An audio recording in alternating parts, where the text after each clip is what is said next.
10 billion people simultaneously descended into a global doomsday survival game. While everyone else was killing each other over a piece of moldy bread and shivering in their absolute safe shelters, I was holding a bowl of steaming goose leg over rice, watching the wailing on the World Channel as entertainment for my meal.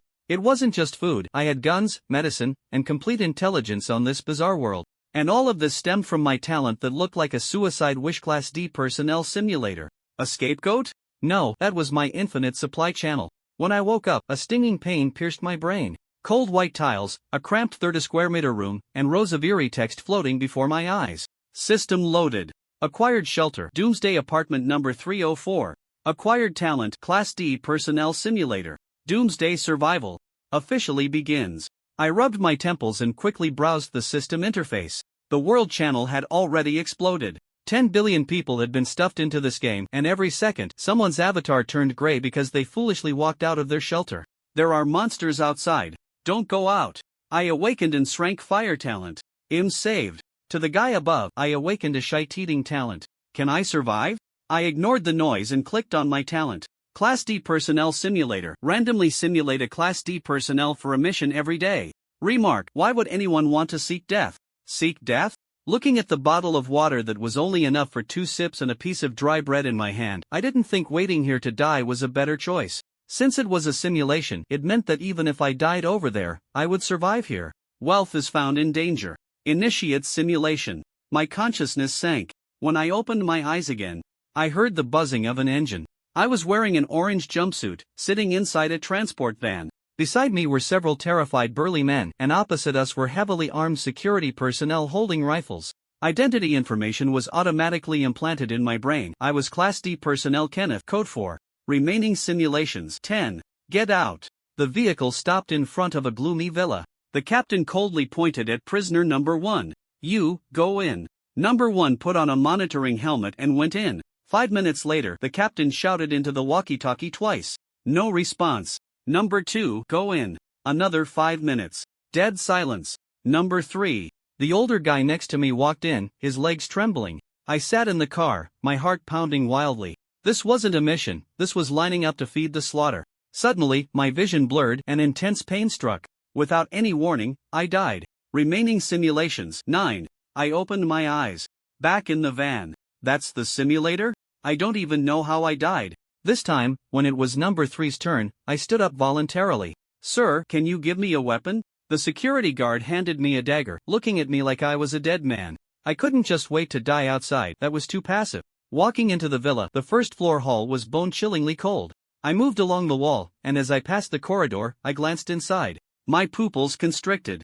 At the end of the corridor hung a human artwork. Fragments of the orange jumpsuit were mixed with neatly cut limbs, reassembled like building blocks. That was the brother who had just gone in. The horror hadn't faded when a chill came from behind. I whipped my head around, and my vision instantly shattered. Died again. Remaining simulations 8. Inside the van, I gasped for air. That ghost thing was on the first floor. Invisible, intangible, capable of instantly dissecting a human body. This time, I didn't waste words. I voluntarily applied to enter first. Enter the door, sprint, and head straight for the second floor. I bet correctly. That thing was wandering the first floor. On the coffee table in the second floor living room sat a pitch-black cubic box.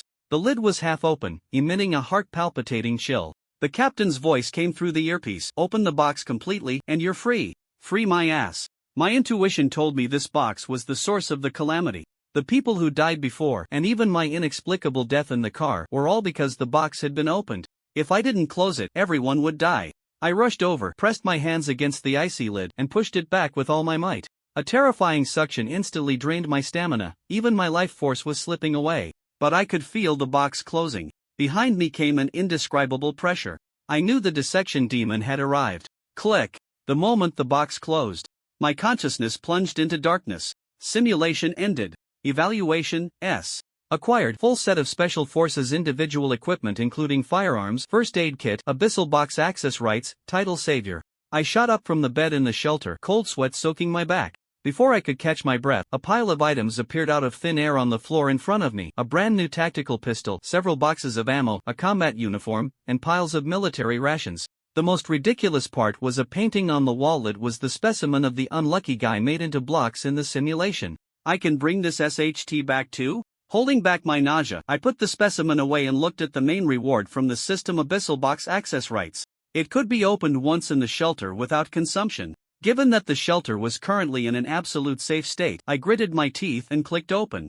A black box emerged and countless eerie phantoms spewed out, instantly filling the narrow room. High-risk containment object detected. System mandatory harmless treatment in progress. A golden light flashed and the sky full of demons and ghosts dissipated, leaving only a small red paper box in my hand. Acquired abyssal relic, bizarre card box. Draw 1 card daily, manifesting as a certain creature or item. My hands trembling, I pulled out the first card. The card turned into red light and a blood-red, arrogant goose appeared at the head of my bed. It glanced at me, elegantly lifted its wing and pulled a bowl of steaming goose leg rice out of the void.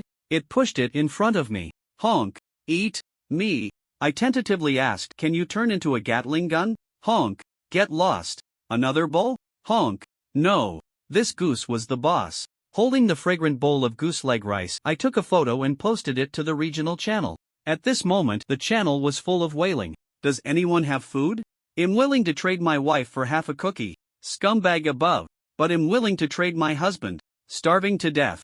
This game gives no way to live. I sent the photo out. ID Lin Chen, tonight's dinner is a bit oily, just making do. In the photo, the golden crispy goose leg, the rice drenched in sauce, it was even steaming. The channel froze for 3 seconds, then exploded. Holy crap, goose leg rice?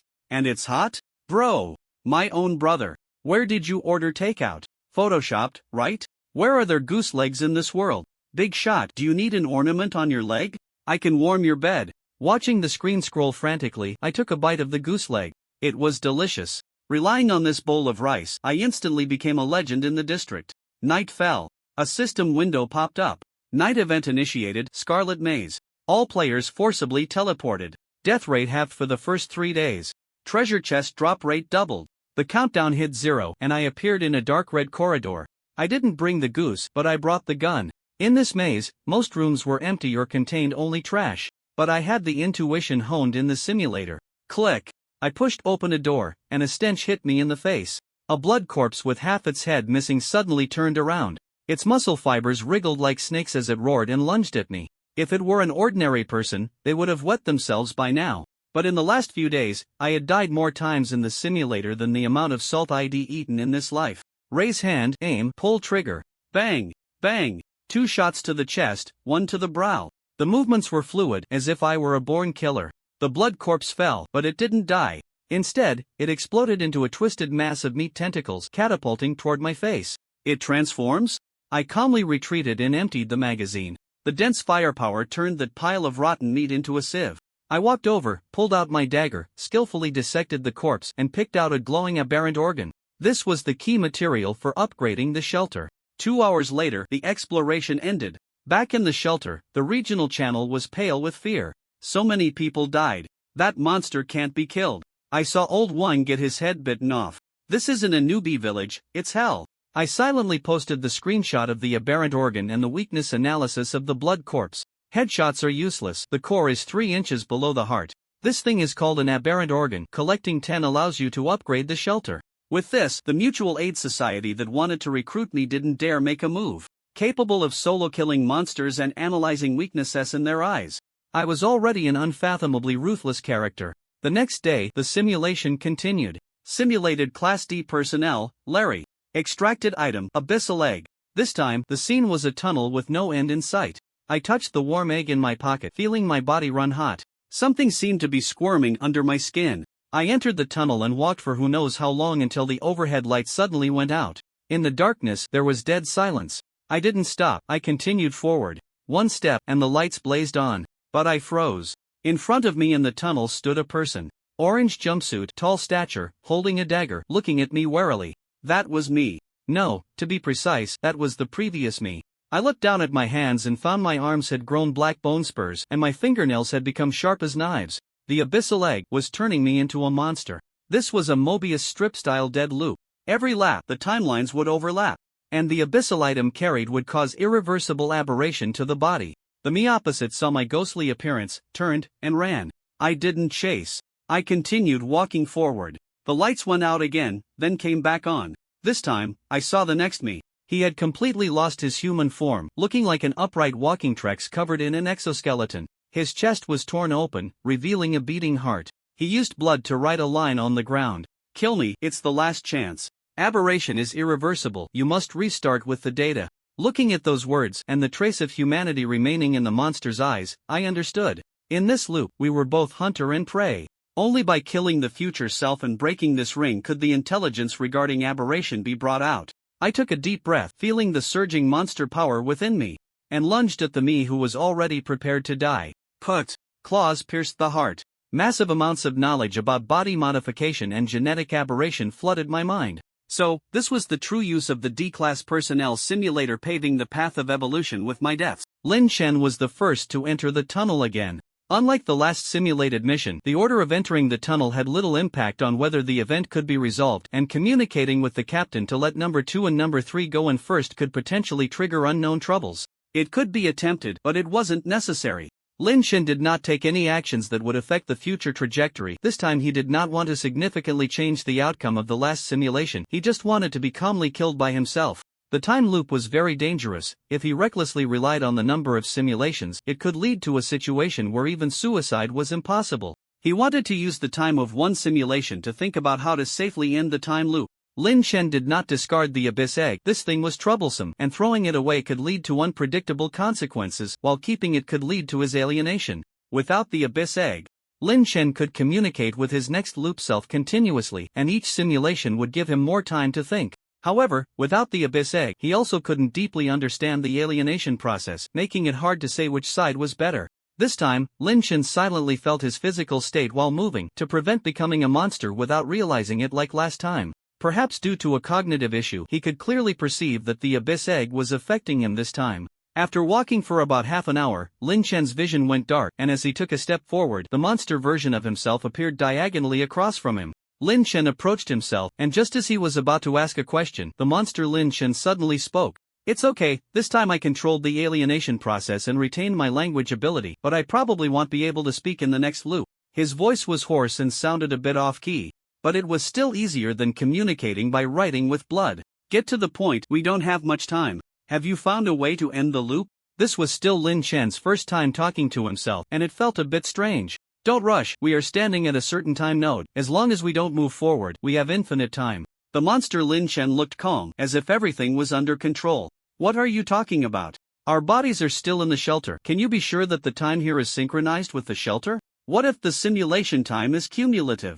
I'm afraid that when I go back, they'll find out I've starved to death." Lin Chen felt a bit strange. He shouldn't be unable to think of such a simple matter. The monster Lin Chen's composure gradually faded, as if he had just realized this issue. "I might not be able to help you anymore. This simulation has failed. Just kill me." Lin Chen did not rush to act. He needed to understand where the problem lay. "What's going on? The abyss is scarier than I thought. As my understanding of the abyss deepens, the influence of the abyss consciousness on me will also deepen. I'm already trapped. You must kill me, or I can't enter the next loop." The monster Lin Chen tore open his own body and handed the dagger from his waist to Lin Chen. "Don't rush, we still have time. Just like you said, we are standing at a time node, and the influence of the abyss consciousness on you won't deepen." Lin Chen looked at himself in front of him, unsure if the other was acting or had truly forgotten. Because time was cyclical, since the loop had already begun, he should have experienced a conversation like this once, only he was standing in his own position then. No, the abyss is far from that simple. Neither time nor space can block the influence of the abyss. Walking near the abyss, no, I have already delved into it. The monster Lin Chen revealed a strange smile, opened his arms, and let his body fall freely to the ground behind him. Blood gushing from his chest and splattering all over Lin Chen. Lin Chen did not dodge. Instead, he quickly stepped forward and stabbed a few more times, completely killing himself. The other seemed to be reminding him of some information, but he couldn't understand what he was trying to express and could only continue moving forward. Lin Chen walked while sensing the changes in his body. Under the influence of the Abyss Egg, a large amount of free energy from the air surged into Lin Chen's body. In this situation, Lin Chen could only influence the mutated parts, making it difficult to slow down the rate of mutation, and he had no way to attempt a moderate mutation. As the free energy soaked in, Lin Chen's heart was the first to mutate, gradually forming his first mutated organ. The moment the mutated heart took shape, Lin Chen perceived a broader world. It was an abyss that seemed bottomless and boundless, a void, a world, everything. Standing at the edge of the abyss, Lin Chen looked inside and seemed to see a lot, yet also seemed to see nothing at all. What are you talking about? Our bodies are still in the shelter. Can you be sure that the time here is synchronized with the shelter? What if the simulation time is cumulative?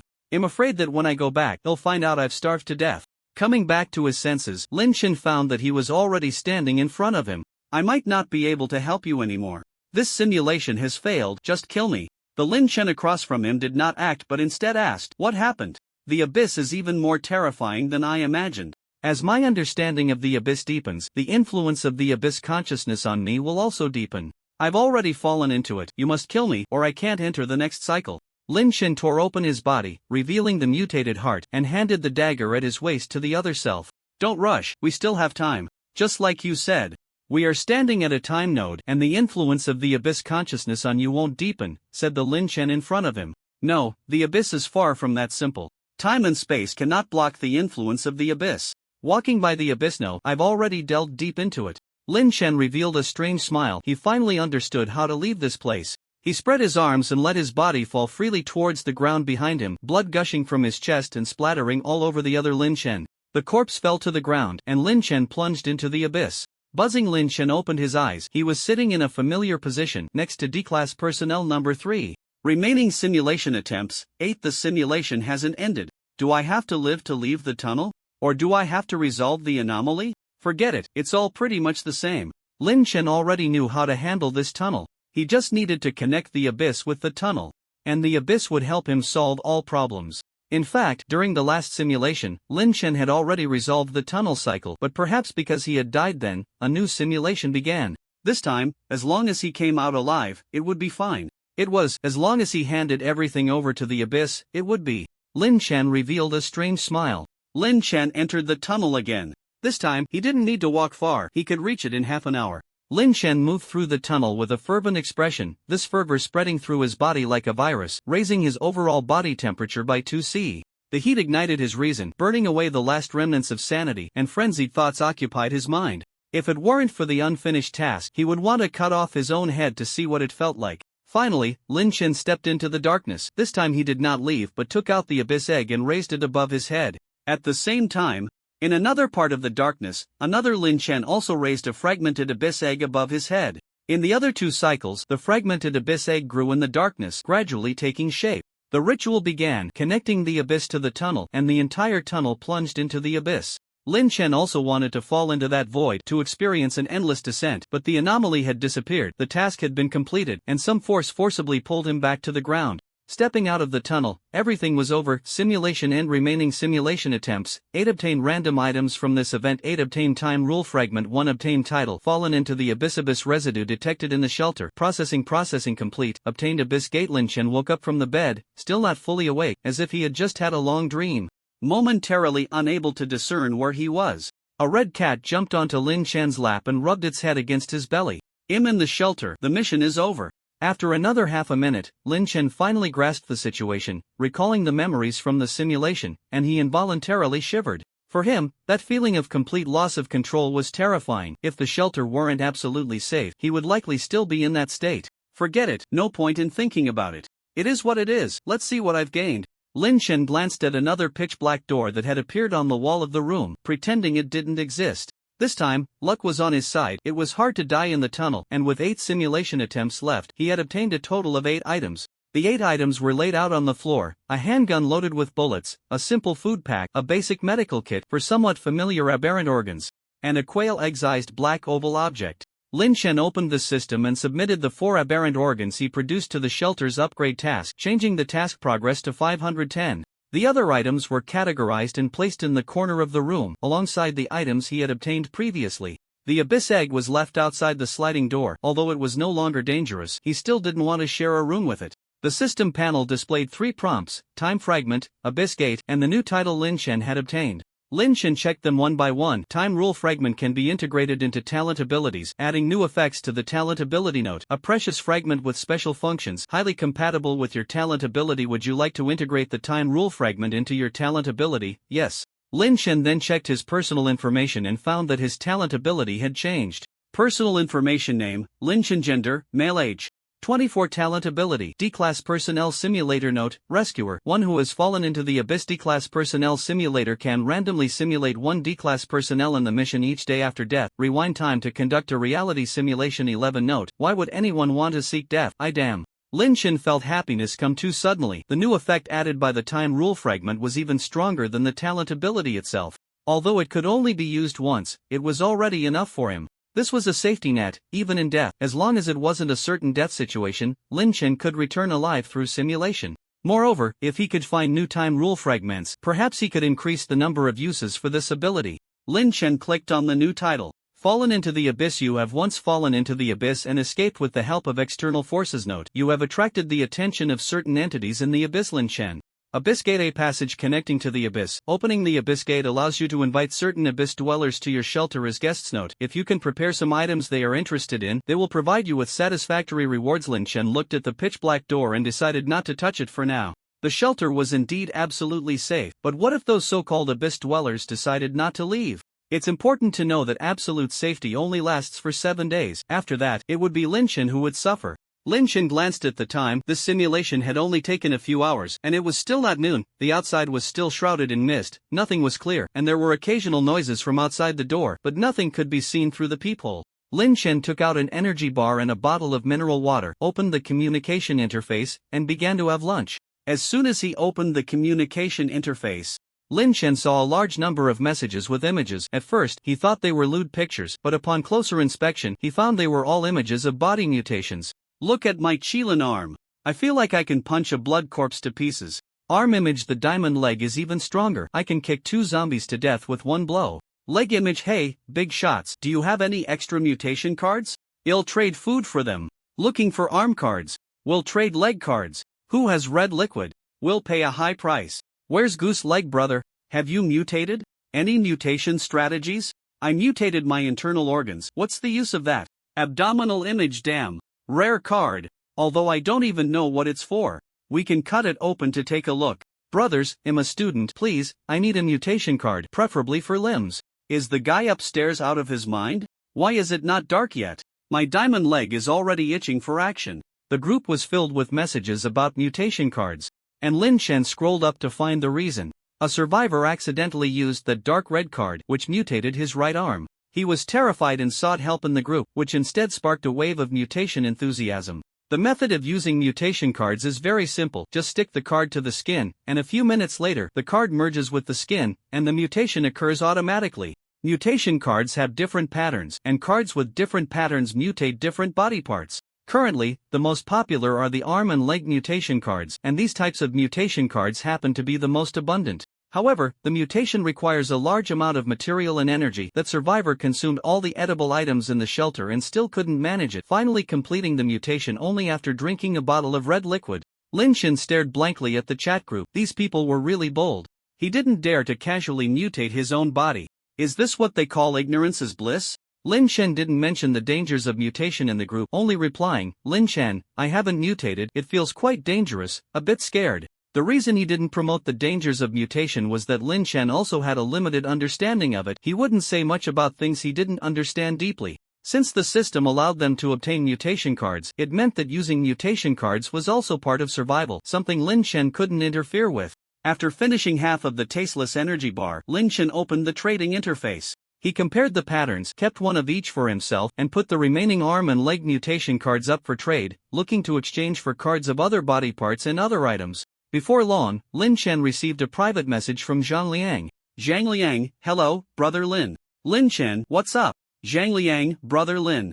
Do you know about mutation cards? Lin Shen, I have some understanding, but not in depth, so I didn't share it to avoid misleading others.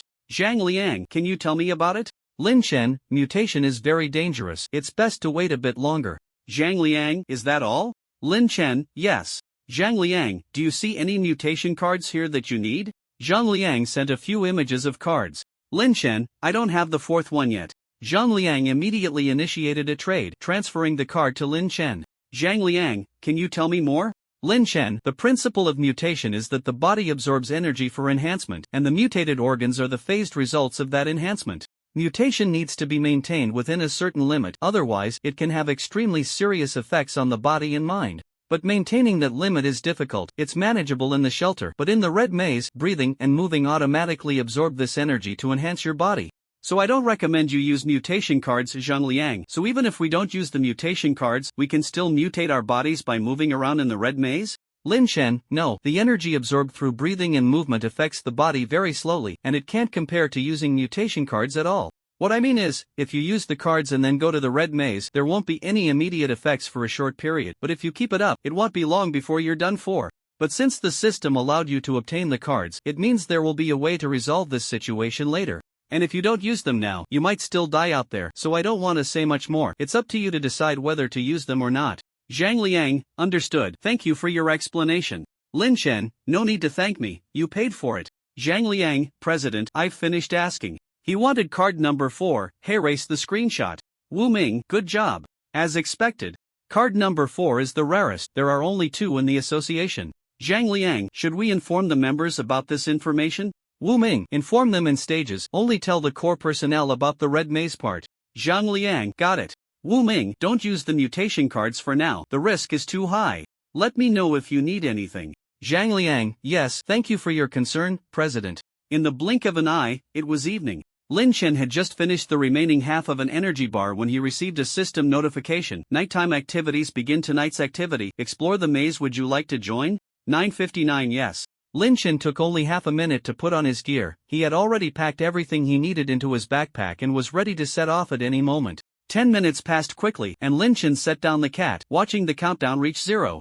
0 0 0 0. Lin Chen rubbed his head as he got up from the dark red ground. The familiar corridors and rooms surrounded him, and his backpack and weapons were all fine. For the first 3 days of nighttime activities, the probability of treasure chests appearing is increased, the probability of tiered creatures appearing is decreased, the quality of treasure chest outputs is improved, and the first treasure chest opened by participants will definitely yield a blueprint for upgrading the shelter.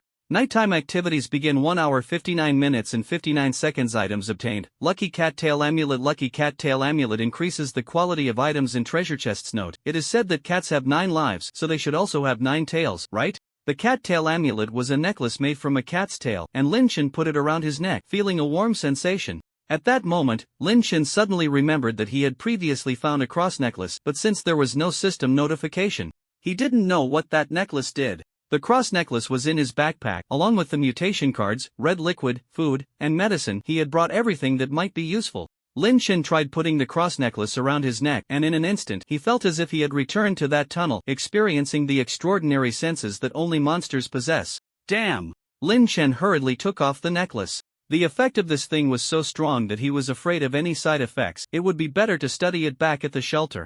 After safely storing the necklace, Lin Chen began searching for locked red rooms and blood corpses. He still needed 5 mutated organs to upgrade the shelter. Now that he had bullets, he wasn't afraid of encountering ordinary mutated creatures. If it were the previous type of blood corpse, he might not even need to waste bullets. In the previous simulation, Lin Chen had learned in detail how to kill mutated creatures from the perspective of a mutated monster. The mutated organs were the vital points of the mutated creatures. As long as they were destroyed, it would be easy to deal with them afterward. The mutated parts were generally quite obvious and easy to find. In just 5 minutes, Lin Chen encountered a locked red room. Along with the red key he had traded for, Lin Chen now had 7 red keys and 1 metal red key for special rooms, so he didn't need to worry about running out for the time being. Before unlocking, Lin Chen still knocked on the door as usual. Just when he thought this room would be as quiet as the previous ones, he heard faint footsteps coming from inside.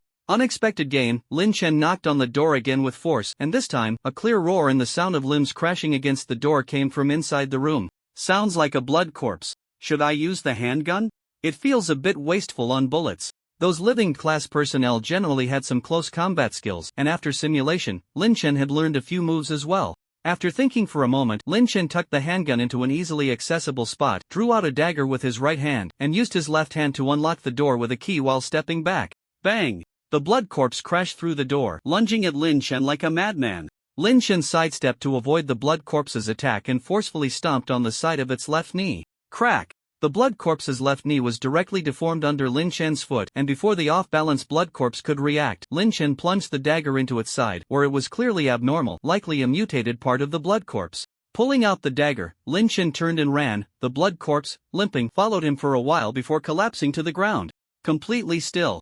After submitting the blood corpse's mutated organ, Lin Chen returned outside the door, which had been pushed open by the blood corpse, revealing a redwood chest inside the open room. Opening the chest, he found a blood-red long straight knife, about 1 meter long, with a straight blade and no guard. Although it was called a long knife, it looked more like a single-edged longsword. The handle was pure black, with no sheath. Wow, this is great. I just needed a longer weapon. Lin Chen carefully grasped the handle and picked it up from the ground. The red knife was not heavy, but not light either, fitting perfectly in his hand. There was only one item in the treasure chest, possibly the effect of a cat's tail talisman. Lin Chen tested the red knife on the blood corpse, and it easily sliced through the flesh, encountering very little resistance. After dismembering the blood corpse, Lin Chen continued to explore the red maze. With this weapon, as long as he could find enough blood corpses, he was confident he could upgrade the shelter today. Just as Lin Chen was happily exploring the maze, he stumbled upon an open door leading to a red room. He cautiously peeked inside. That glance made Lin Chen instinctively take a step back. It was hard to describe the state of the room. If forced to summarize, 2 words would suffice: nest. It was a nest of flesh and blood. The floor, walls, and ceiling were all coated with writhing flesh, various remains piled and fused together, forming some new kind of creature. The most conspicuous was a dismembered man, scattered throughout the room, mixed in with other things. What the hell is this? Even Lin Chen, who had experienced many storms, was startled by the scene in the room. It was abnormal, beyond reason. Before Lin Chen could react further, the monster in the room had already noticed him and launched an attack first. The entire corridor began to shake, and piles of flesh surged out of the room, roaring as they lunged at Lin Chen. Lin Chen turned and ran. This monster was not something he could handle in any way. Don't run! Help! Have you eaten? Hello? Various voices emerged from the flesh, the loudest being that of the man's head, which, even connected by just a few strips of flesh, was still crying out for help. Lin Chen couldn't save it. He was the one who wanted to shout for help. The monster's speed was not particularly fast, but it was definitely not slow either. Lin Chen could run slightly faster than the monster at full speed, but he couldn't maintain that pace for long. At most, he could hold out for a few more minutes before exhausting himself. Once the monster behind him caught up, it would be his turn to be dismembered. Lin Chen tried to create distance from the monster, but even with half a corridor between them, the monster showed no signs of stopping, relentlessly pursuing him with a determination to not let go. In fact, Lin Chen could find a room to hide in, but that would cut off his escape route, and being cornered by the monster at the door would mean disaster. So now, he could only run forward, hoping to find a passage to leave this place. Half a minute later, Lin Chen began to slow down. He could actually hold on a bit longer, but if he waited any longer, he would lose his ability to resist. Lin Chen took out a cross necklace from his backpack and put it around his neck. He didn't know if this thing had any side effects, but he urgently needed heightened perception to figure out the monster's mutated parts. After putting on the necklace, Lin Chen was stunned. A flood of chaotic information he had never perceived before surged into his brain. At that moment, it felt as if he had ascended dimensions, sensing himself moving from a lower dimension to a higher one. But this feeling lasted only a short while. Soon Lin Chen returned to normal, as if the extraordinary senses he had just experienced were merely an illusion. However, he retained a faint sense, and combined with his previous simulation experience, he began to explore a weak extraordinary perception again. He could feel his body moving violently, with tense muscles, a racing heart, and a brain bursting with sparks. His life was burning fiercely, but compared to the monster chasing closely behind, it wasn't as apparent. If Lin Chen was a burning torch, then the monster behind him was flowing magma. There was an essential difference between them. Lin Chen slowed his pace, wanting to get a little closer to the monster so he could perceive it more clearly. Since he couldn't escape, he had to find a way to deal with it. Based on the information Lin Chen perceived, a reckless frontal confrontation had no chance of success. His odds lay in those 10 bullets.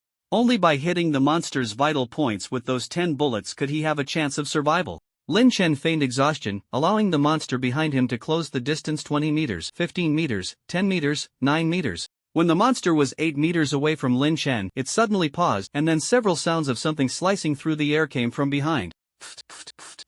Lin Chen sensed something was wrong when the monster paused. Before the sounds erupted, he suddenly dropped to the ground, rolling and crawling around the corner at the end of the corridor. Flesh and blood, like bullets, smashed against the wall, leaving behind crimson marks. If Lin Chen had reacted a moment slower, if he hadn't had the perception ability, he would have been shredded by those flesh bullets by now.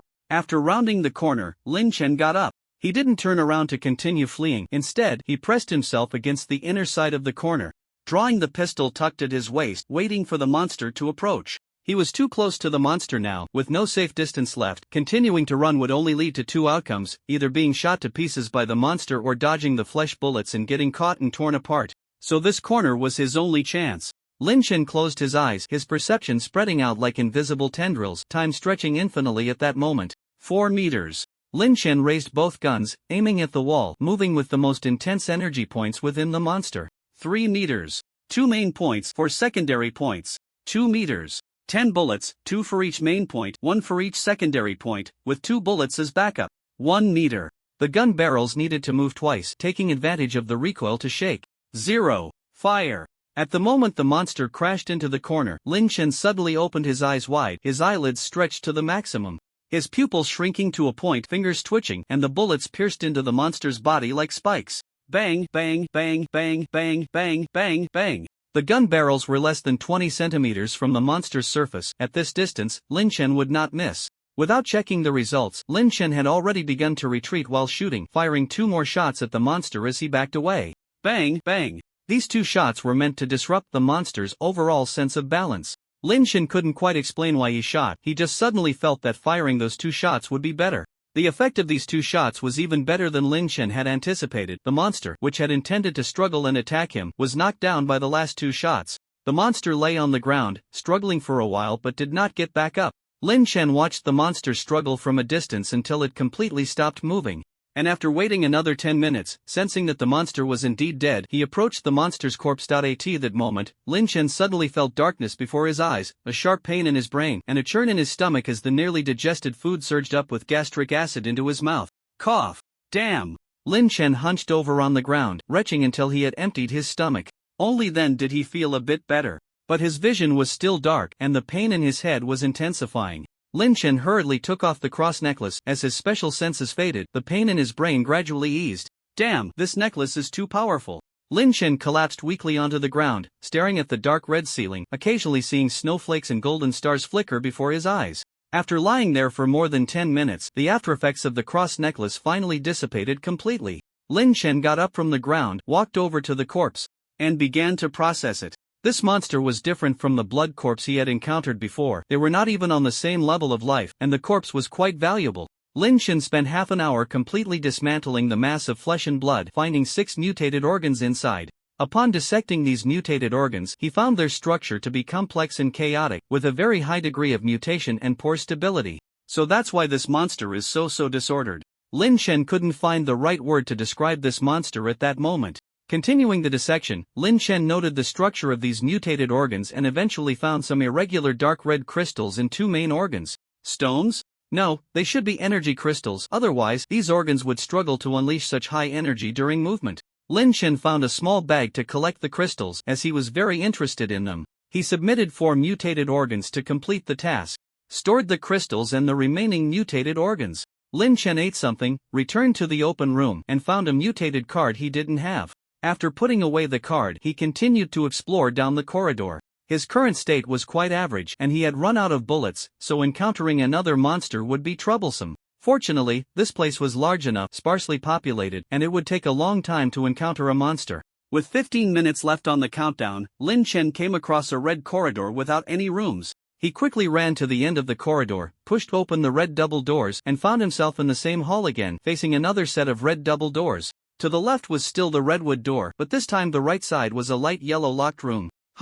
Quite a variety. Lin Chen knocked on the door, and after confirming there was no response inside, he first tried the red key. When that didn't work, he used the metal key from the special room to unlock the door, and the metal key disappeared after opening it. Pushing the door open revealed a standard room in light yellow. Inside the room were 2 machines, and Lin Chen quickly understood their functions. It was obvious that the person who made these machines intended to create something even an idiot could use.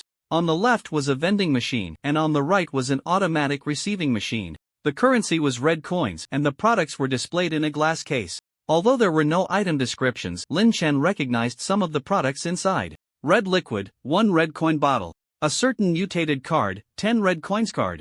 A certain mutated card, 5 red coins card. A certain mutated card, 3 red coins card. The only products Lin Chen recognized in the machine were these 4 types. There were several mutated cards worth 3 red coins, 2 worth 5 red coins, and only 1 worth 10 red coins. Besides these, The machine also contained more expensive, darker red liquids and other products whose effects Lin Chen did not know, the most expensive being a blood-colored bone knife worth 100 red coins, the effect of which was unknown. Lin Chen only had 47 red coins on him, most of which he had traded for. So poor, I can't afford anything. Lin Chen wanted to buy something magical like the cross necklace, rather than consumables like card nutrient solutions. It wasn't that the cards and nutrient solutions were useless, it was just that at this stage, Lin Chen had no use for these consumables, and simpler, more practical items were preferable, but the cheapest item still required 50 red coins, which he could barely afford. After thinking for a moment, Lin Chen took out a small bag from his backpack and picked out the smallest crystal to put into the nearby vending machine. A few coins dropped out from the left side of the machine, and Lin Chen counted them 10 red coins in total. He had 5 more crystals larger than this one, and after some thought, Lin Chen sold another one, exchanging it for 15 red coins. He decided not to sell anymore, as he couldn't determine the value of these crystals, and selling them to the vending machine might result in a loss. Lin Chen spent 50 red coins to buy a ring-shaped ring and then used 20 red coins to purchase the 3 most expensive mutation cards before leaving the pale yellow shoproom. He didn't attempt to destroy the vending machine, it was likely a system device, and even if it turned into a monster after being attacked, Lin Chen wouldn't be surprised. Perhaps it had no protective measures at all, but one should maintain a proper reverence for the unknown. Lin Chen didn't want to die in such a place because of a failed robbery of a vending machine. As the countdown ended, Lin Chen returned to the shelter. Shelter upgrade task completed. Would you like to upgrade the shelter level? Yes. As soon as he returned to the shelter, Lin Chen received this prompt, but to his disappointment, the shelter showed no changes under his eager gaze. Advancement completed. Lin Chen hurriedly checked the shelter information and indeed found that it had changed. Shelter information level, Tier 1 new features, infrastructure, basic information exploration status, absolutely safe 14 days. Note, please upgrade your shelter level within 14 days. Lin Chen studied for a while to understand the new features of the shelter. First was the infrastructure. The shelter now had water, not just tap water, but electricity and gas could also be used, although Lin Chen didn't have many devices that could utilize electricity and gas for now. He could turn on the lights at night, allowing him to do other things besides checking the chat group and sleeping. Lin Chen happily took a shower and boiled a pot of water with a kettle. The shelter was absolutely safe, so he didn't think there would be any issues with the water. If the system wanted to kill him, there were plenty of other ways. Unfortunately, the water in the shelter couldn't be traded, otherwise, Lin Chen could have sold drinking water in large quantities. The other basic information exploration feature was exactly what Lin Chen needed to check item information. Now he could view item details through the system. For example, the red liquid is a nutrient solution. Nutrient solution edible, can replenish some special energy and nutrients. Note, please consume in moderation, otherwise, you bear the consequences. Mutation card number 2 used on the surface of a living organism, can cause mutation. Note, collecting cards number 110 will yield a special surprise. Mutation card number 4 used on the surface of a living organism, can cause mutation. Note, collecting cards number 110 will yield a special surprise except for number 1 and number 3. Lin Chen had already collected the other 8 mutation cards. Number 2 was found in that monster room, number 4 was given by Liang, and number 5 and number 6 were bought from the shop with red coins, while he already had the other models. Among them, card number 10 mutates the arm, number 9 mutates the leg, number 8 randomly mutates an organ in the abdomen, and the other cards have not been used by anyone yet. Cross necklace, wearing it enhances perception. Note, long-term wear may cause irreversible effects on the brain. Red coin, a form of currency for trade. Note, a universal currency usable in many areas. Active eyeball of a first-order creature, a decent piece, can be transplanted. Note, after transplantation, there is a certain probability of using the original abilities of the eyeball. Spliced humanoid, an almost perfect work of art. Note, perhaps you can learn the skills of cutting and splicing from it. Abyss egg, an egg-like object produced by the abyss, now harmless and can be hatched. Note, I guess there's an abyss worm inside, what do you think? Red blade, a first-order knife weapon produced by the red labyrinth. Note, infused with spiritual energy, it can easily cut through the flesh of first-order creatures. Mixed energy crystal edible, provides energy. Note, tastes average spiritual energy. Ring quickly absorbs spiritual energy from the environment to enhance the wearer's body. Note, a decent low-tier item. Red key to open the red room. Note, can only open ordinary rooms. Damaged mutated organ edible, provides certain special substances. Note, materials for upgrading the shelter. K1 Pistola, low-end gunpowder weapon mass-produced by the organization, now only used by grassroots members. Note, balances power and recoil, a very excellent gunpowder weapon. Energy bar, high-calorie food mass-produced by the organization, one can support the nutritional consumption of a normal adult male for a whole day. Note, ignoring taste and texture, this is probably efficiency. Lin Chen spent some time looking through all the items one by one, learning a lot of information he didn't know before. 9926431000000. Opening the chat group. There were definitely more people entering the Red Labyrinth this time than last time, yet less than 2,000 had died, which could be considered progress. Without the information and mutated cards provided by Lin Chen, many more people would have died this time. The group was very lively, everyone was sharing their gains from this time, along with various item trading information. Lin Chen did not speak, just posted photos of a hot water shower, an open faucet, and boiling water in the group. What the hell? Goose Leg Brother has new work again? No, why is there no water in my faucet? Bro, give me some water. The kid is going to die of thirst. Is this the effect of upgrading the shelter? What? I just got one mutated organ and almost died in the labyrinth. I haven't even opened the upgrade blueprint for the shelter yet. Lin Chen. The water source of the shelter cannot be traded through the system. Hold on a second, I have some new information to share with you. Lin Chen sent the common item information and the new functions of the upgraded shelter to the group, and only after he finished speaking did the group start a new round of discussion. Buying mutated organs. Get lost, you need 10 mutated organs to upgrade the shelter. Who knows what will happen if the shelter isn't upgraded within 7 days? What do you have to trade? Your life? Selling mutated organs, in exchange for 2-arm and 2-leg mutated cards. Are you crazy? You really dare to ask for that? If I had that many mutated cards, I'd use them to kill blood corpses, okay? I spent all night just to encounter one blood corpse. Where did Goose Leg Brother get so many mutated organs? Probably exchanged with his talent ability. Damn, are your talent abilities that fierce? Hard to say, I feel like my talent ability is pretty strong too. But it feels average when used. Waste. Lin Chen received many private messages with pictures, all from survivors wanting to trade with him. He selected a few suitable trades to complete, and now the survivors didn't have many good items in hand, but they weren't completely empty either. For example, some design blueprints, although they could only be made once and required materials, the items produced were quite good. First level psionic crystal manufacturing blueprint required materials. First level mutated organs 010. Note, energy is the hard currency. Lin Chen used 2 level 10 cards, 1 level 9 card, and 3 bottles of nutrient solution to exchange for this blueprint. If it weren't for the fact that the materials required for this blueprint made him dizzy just looking at them, the other party would never have been able to trade. According to the seller, this blueprint was obtained from the item room. Now, there are not many resources willing to exchange for this temporarily unusable blueprint, and Lin Chen is the most well-known, so the seller found Lin Chen first. 10 first-level organs should be enough to upgrade to the next stage of the shelter. Lin Chen used the blueprint, and the system interface added a new blueprint task. After completing a few trades exchanging cards for red coins, Lin Chen received a private message from Zhang Liang. Zhang Liang, boss, are you there? Lin Chen, yes. Zhang Liang, do you have any spare mutated organs? Lin Chen, I have 2. Zhang Liang, take a look at this card. It should be one you don't have, but I don't know if it's number 1 or number 3. Zhang Liang directly traded the mutated card to Lin Chen, completely unafraid of Lin Chen's reaction. After receiving the card, Lin Chen scanned it with the system. Number 3 mutated card can be used on the surface of a living organism to cause mutation. Note, collecting cards numbered 110 will yield a special surprise. Lin Chen sent the information and card back to Zhang Liang, but Zhang Liang did not accept it. Zhang Liang, boss, I want to exchange this card for mutated organs plus some other things. Lin Chen, I'll give you one each of cards 7, 8, 9, and 10. Zhang Liang, okay, can you tell me what the synthesis is useful for after you combine them? Lin Chen, sure, if there are no issues, I will mention it in the group, but I don't know when I can find card number 1. Zhang Liang, no rush, thank you. After completing the trade, Lin Chen made a few more transactions through private messages. He now has over 20 friends on his list, all of whom are survivors doing well in the area. After finishing the trades, Lin Chen poured some hot water on the abyss egg, then approached the spliced human-shaped mural and began studying the cutting and splicing techniques mentioned in the notes. Please draw today's card. My turn. Draw a card. This time, the card drawn depicted a radio. Lin Chen? An old-fashioned radio appeared in the center of the shelter. Radio. This is a card. Note, one of the cards from the Abyss Relic card box. Lin Chen picked up the radio and casually pressed some buttons, but the radio did not respond. After researching without results, Lin Chen placed it by his pillow, and suddenly the radio began to play melodious music. Welcome to the City Voice broadcast. I am your favorite announcer, Mr. X. The city remains turbulent, with mutated creatures occupying every corner.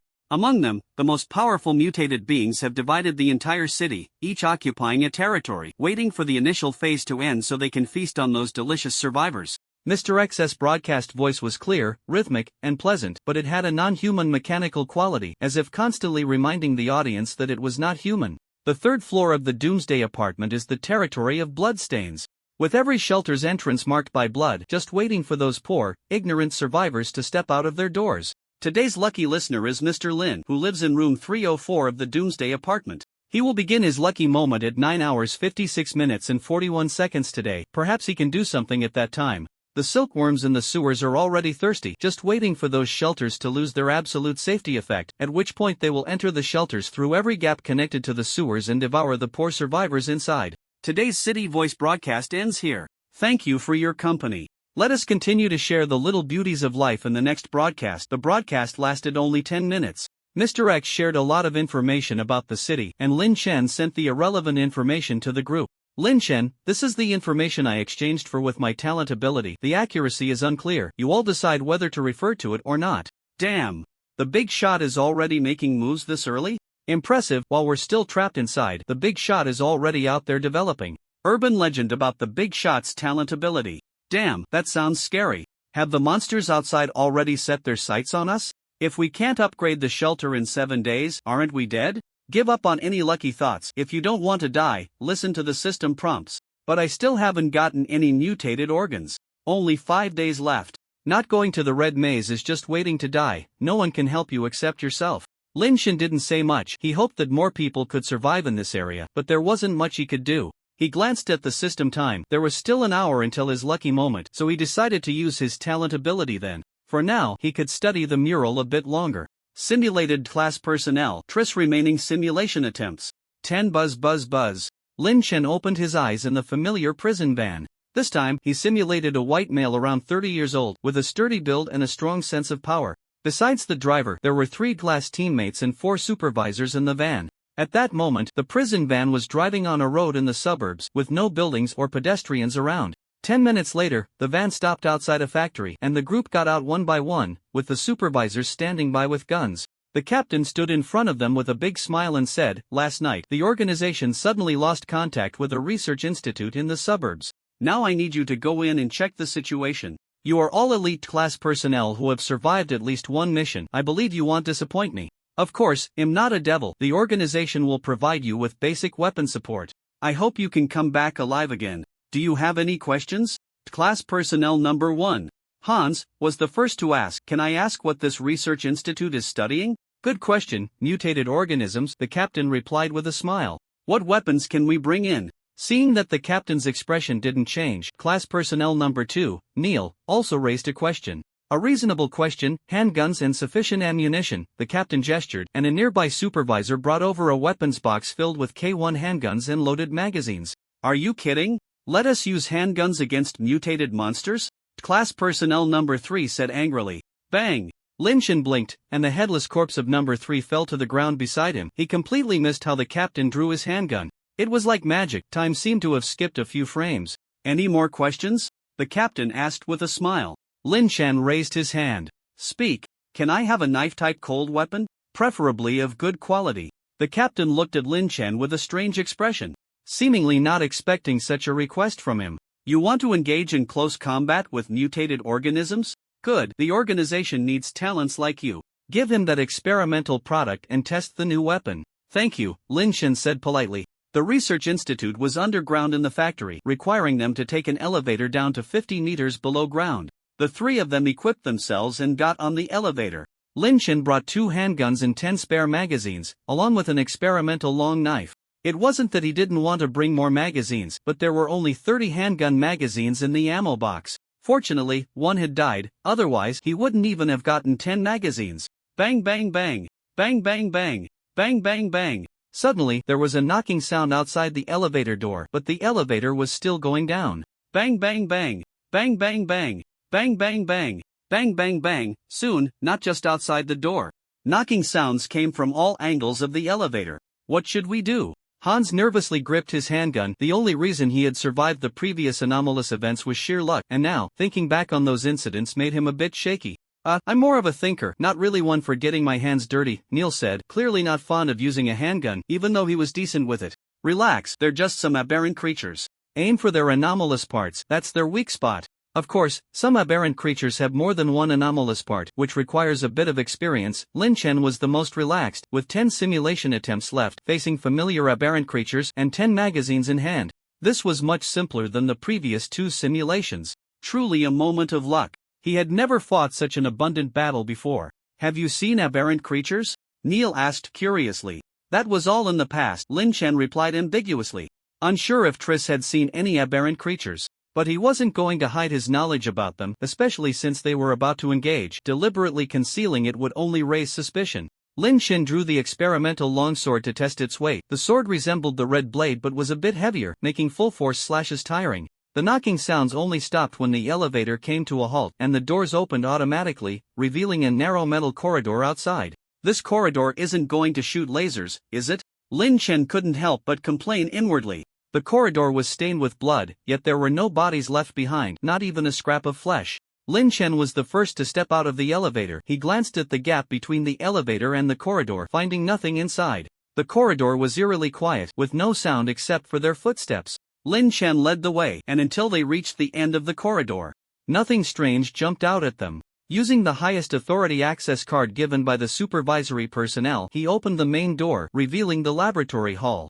The underground research facility was quite complex. Without a map, they could only rely on the guidance from the supervisory personnel through their earpieces. First, head to the -7th floor experimental area to recover research data.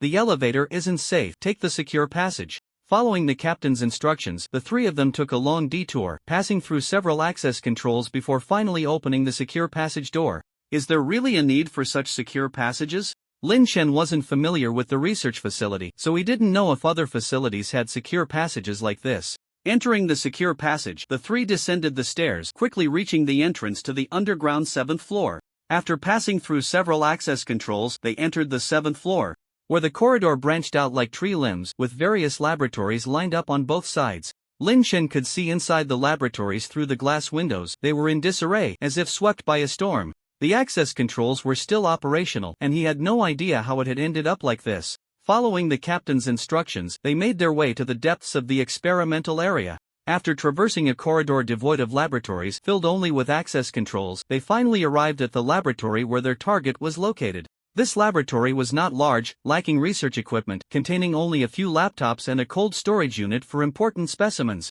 Most importantly, there was a female researcher inside the laboratory. This was the first living person they encountered since entering, though it was also possible she wasn't alive. Lin Chen didn't rush into the laboratory but waited for the captain's instructions. The captain should know the identity of the person. Oh, Dr. Caroline is still alive. Number 1, give your helmet to Dr. Caroline. Hans quickly removed his helmet, knocked on the laboratory's glass door, and shouted, Dr. Caroline. The captain asked me to give you the helmet. Caroline cautiously looked at them, like a frightened squirrel. Shoo! Keep your voice down, it will hear us, Dr. Caroline said nervously, hesitating for a moment before opening the glass door of the laboratory. After taking the helmet, Dr. Caroline hurriedly closed the glass door and quickly hid behind the desk. We're not taking her out, are we? What a hassle. Perhaps because he wasn't wearing a helmet, Hans spoke quite casually, but he probably hadn't considered that Lin Chen and Neil were still wearing theirs. After a while, Dr. Caroline began to operate the computer, finally pulling out something resembling a USB drive and taking some specimens from the cold storage to put into her backpack. Bring the doctor here. The captain issued new orders, but the communication was intermittent and eventually fell silent. They had lost contact with the ground, buried 100 meters deep in the earth. Bang! The lights went out, plunging the entire research facility into darkness, but soon the lights came back on, likely due to the backup power kicking in. In the distance, a tremor could be felt, as if hundreds or thousands of people were running in the corridor. What's going on? Why did the lights go out? What's that noise? What did the captain say? Hans seemed to guess what was happening but was unwilling to face reality. Lin Chen ripped off his helmet and threw it on the ground, striding through the door into the laboratory, pulling out the trembling Dr. Caroline from under the desk. Doctor, a horde of mutated creatures is already on the way. We don't have a map of the facility, so we need you to lead us out, and we will ensure your safety. Of course, you can also choose to go back under the desk. Never mind, to spare you suffering later, I'll help you end it all. With that, Lin Chen drew his pistol and pressed it against the doctor's forehead, waiting for her to make a choice. To live painfully or to die quickly, that was the question. Dr. Caroline trembled as she grasped Lin Chen's wrist. She was terrified, scared to death, but she didn't want to die. She was only in her 20s, with so much more to research and many things she wanted to try. Lin Chen grabbed the collar of Caroline's shirt and lifted her up, looking into her eyes as he said, "Have you made up your mind?" A multitude of footsteps approached, the nearest mutated creatures only a few corridors away from the laboratory. "Follow me." Well, escape through the ventilation system. Dr. Caroline had come to a realization, rather than waiting to die, it was better to fight for their lives. Under Dr. Caroline's direction, Lin Chen quickly opened the laboratory's ventilation duct. The four of them crawled into the vent one by one, Lin Chen first, Dr. Caroline second, Hans third, and Neil bringing up the rear. As Neil crawled into the duct, a mass of mutated corpses was about to burst into the laboratory. The power outage seemed to have compromised the facility's access control system. The glass door could not withstand the frenzied force of those mutated creatures. The laboratory's ventilation system is segmented. We can't leave directly through it, but we can get to other labs. Dr. Caroline, well versed in the facility's structure, quickly pointed the way to Lin Chen. "Hurry! There's movement behind us. They're climbing up," Neil shouted urgently. Lin Chen crawled quickly, turning around several corners under Dr. Caroline's guidance, and soon reached another laboratory. Just as Neil jumped down from the vent, a blood corpse followed closely behind, falling from the duct. Lin Chen stabbed the mutated organ of the blood corpse, but more blood corpses fell out of the vent like dumplings. "Go! You lead the way, I'll handle the rear." Lin Chen sheathed his long knife and drew two handguns, retreating while firing, each bullet aimed at the mutated organs of the blood corpses. Bang bang bang bang bang bang bang bang bang bang. The K1 pistol, as its description stated, was a high-quality firearm with great power. As long as it hit a mutated organ, one shot could take down a blood corpse, and the recoil was within Lin Chen's tolerance, with easy and convenient reloading. If they hadn't only had 30 magazines in total, Lin Chen felt he could wipe out all the blood corpses in the facility. While killing and retreating, Lin Chen quickly eliminated all the blood corpses that had rushed out of the vent. And before he could catch his breath, gunfire erupted ahead, and the three in front retreated again. Bang bang bang bang bang. "Damn it, there are too many monsters. They're everywhere, we can't break out," Hans shouted while firing his gun. "Then we won't break out. Let's find a place to kill these monsters. They'll take them down, and you guys help me reload," Lin Chen said, pressing down on Hans' right hand that was pulling the trigger. This idiot wasn't aiming for the vital points of the blood corpses at all, it was simply a waste of bullets. "I know a good place." Dr. Caroline led them to a laboratory with its own cells. The few of them rushed into the cell, locked the door, and began dealing with the monsters that had followed them. Bang! Bang! Bang! Bang! Bang! Bang! Lin Chen could almost kill a blood corpse with every shot. For some reason, the blood corpses here weren't very strong, as if they had been filtered out.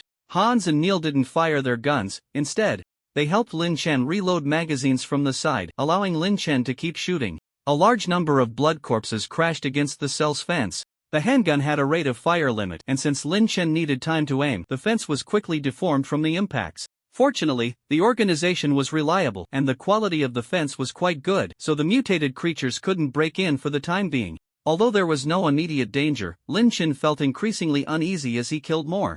Ever since entering the research facility, he sensed something was off. The first floor was covered in blood, yet not a single corpse could be found. The access control was intact, but the laboratory was in disarray. Only Dr. Caroline was alive, and she didn't look like someone who could survive the chaos. The doctor had just finished communicating with the captain when the communication cut off. A large number of mutated creatures, filtered from who knows where, were attacking them. There were problems everywhere, but there were also too many traps and flaws. It was as if someone wanted to achieve a certain goal, but their mind wasn't quite right. "Boss, we're running low on magazines," Hans shouted loudly. Lin Chen suddenly stopped shooting, tucked his handgun back into his waist, and pulled out a long knife to stab the blood corpses crashing against the cell one by one. "You're too slow. If the cell can't hold up, we're done for." Neil didn't understand why Lin Chen had stopped. Although there weren't many magazines left outside, he calculated that Lin Chen still had at least 6 magazines on him, and it was entirely possible to kill all the mutated creatures if they held on a bit longer. "It's fine, the cell won't be destroyed, and the mutated creatures will be gone soon." In saving some bullets for later, Lin Chen calmly killed the blood corpses through the fence, practicing his knife skills and cutting techniques while he was at it. Before coming here, Lin Chen had mostly used a kitchen knife, but cutting dead things felt completely different from cutting moving ones. Fortunately, he had simulated a certain class personnel who knew a bit about cold weapons, so he wasn't completely inexperienced. However, his proficiency with the knife was still too low compared to the handgun. Moreover, using a knife to kill was very physically demanding, especially when hitting bone. The recoil would press against the web of his hand, causing half of his palm to go numb. After killing a dozen blood corpses, the ones rushing in from outside gradually became fewer. Just as Lin Shen thought, once they stopped shooting, the tide of blood corpses was about to cease. "They'll leave the last few to you guys, I need to rest for a bit." He tossed the long knife to Neil, reloaded 2 handguns with new magazines and strapped the remaining magazines to himself. After doing all this, Lin Shen found a corner to sit down and rest. If he guessed correctly, it wouldn't be long before something came looking for them. "Aren't we going to go out while we have the chance?" Dr. Caroline, after all, was just a researcher. Although she vaguely felt that what had happened before was strange, she didn't think deeply about it and was now only focused on how to leave this place. Hans and Neil were different. They were survivors of abnormal events and, without Lin Shen needing to say much, began to make some connections. "We can't get out, Dr. Caroline. I remember you said before that it can hear. What does that refer to?" Lin Shen didn't think they could take Caroline out of here. Not to mention, that 50-meter deep elevator was a huge problem. The elevator wasn't intact because the other side couldn't destroy it, but because they needed them to come down safely and leave a way out. With the underground research facility compromised, how could the only channel connecting to the surface not be under their control? The earlier knocking sounds were the clearest hint. It must have been some kind of warning, telling their captain not to come down. The captain should be strong, but no matter how strong, if the elevator was destroyed, it would be buried deep in a grave 50 meters underground. The other side hadn't killed Dr. Caroline before they arrived, unwilling to destroy the elevator, not wanting the captain to come down, and at the same time not killing them, just continuously depleting their bullets. Lin Shen could guess what the other side wanted to do just by thinking about it. It is the core secret of this research facility and an important project of the organization. "Are you sure you want to know?" Caroline was not foolish. On the contrary, being a researcher in her 20s for an important project of the organization showed she was quite talented. So after Lin Shen's reminder, she also had her own speculation. "Sure. It relates to whether we can survive and leave here." They were already class personnel. How much worse could it get? They couldn't possibly become the organization's only E-class personnel, could they? The facility mainly studies biological aberration. It is the primary research achievement of the facility, the individual with the highest compatibility in the human evolution spectrum and the only one that hasn't gone out of control. Of course, from the results, it should have gone out of control long ago. Caroline felt a bit disheartened. If the experiment had succeeded, perhaps humanity would have gained a power to resist this void, unknown, and mad world. Unfortunately, the experiment had failed. Aberration was ultimately uncontrollable. What should we do about it? Lin Shen didn't care about the experimental results, he just wanted to know how to survive and complete the mission. Although it is still very weak now. That is only relatively speaking. It has devoured all the organisms in the entire facility and has completed its initial aberration. Not to mention us, even the captain of that special team outside may not be its match. "You should run, its target should be me." Although this class personnel was exceptionally reliable, Caroline still didn't believe they had any means to confront it. "Leaving you is just seeking death. It hasn't attacked you yet, which is why we are still alive. Now that we know so much, you don't think it will let us leave alive, do you? Let alone leaving alive." Without Caroline, Lin Shen felt they wouldn't last 5 minutes before being overwhelmed by the aberrant creature. Boom! Suddenly, a strong tremor shook the ground beneath them, as if an earthquake had struck. Lin Shen jumped up, grabbed the long knife, hoisted Caroline, and ran outside. He had been waiting for this opportunity. The captain should be fighting that ghostly thing below. Although he didn't know how long the captain could hold out, this was their only chance to escape. However, Lin Shen had only taken 2 steps when he stopped, because a red-haired Caroline was staring at them outside the laboratory. To be precise, she was staring at Lin Shen. Lin Shen didn't hold back. He drew his pistol and fired 3 shots at the laboratory window. Bang! Bang!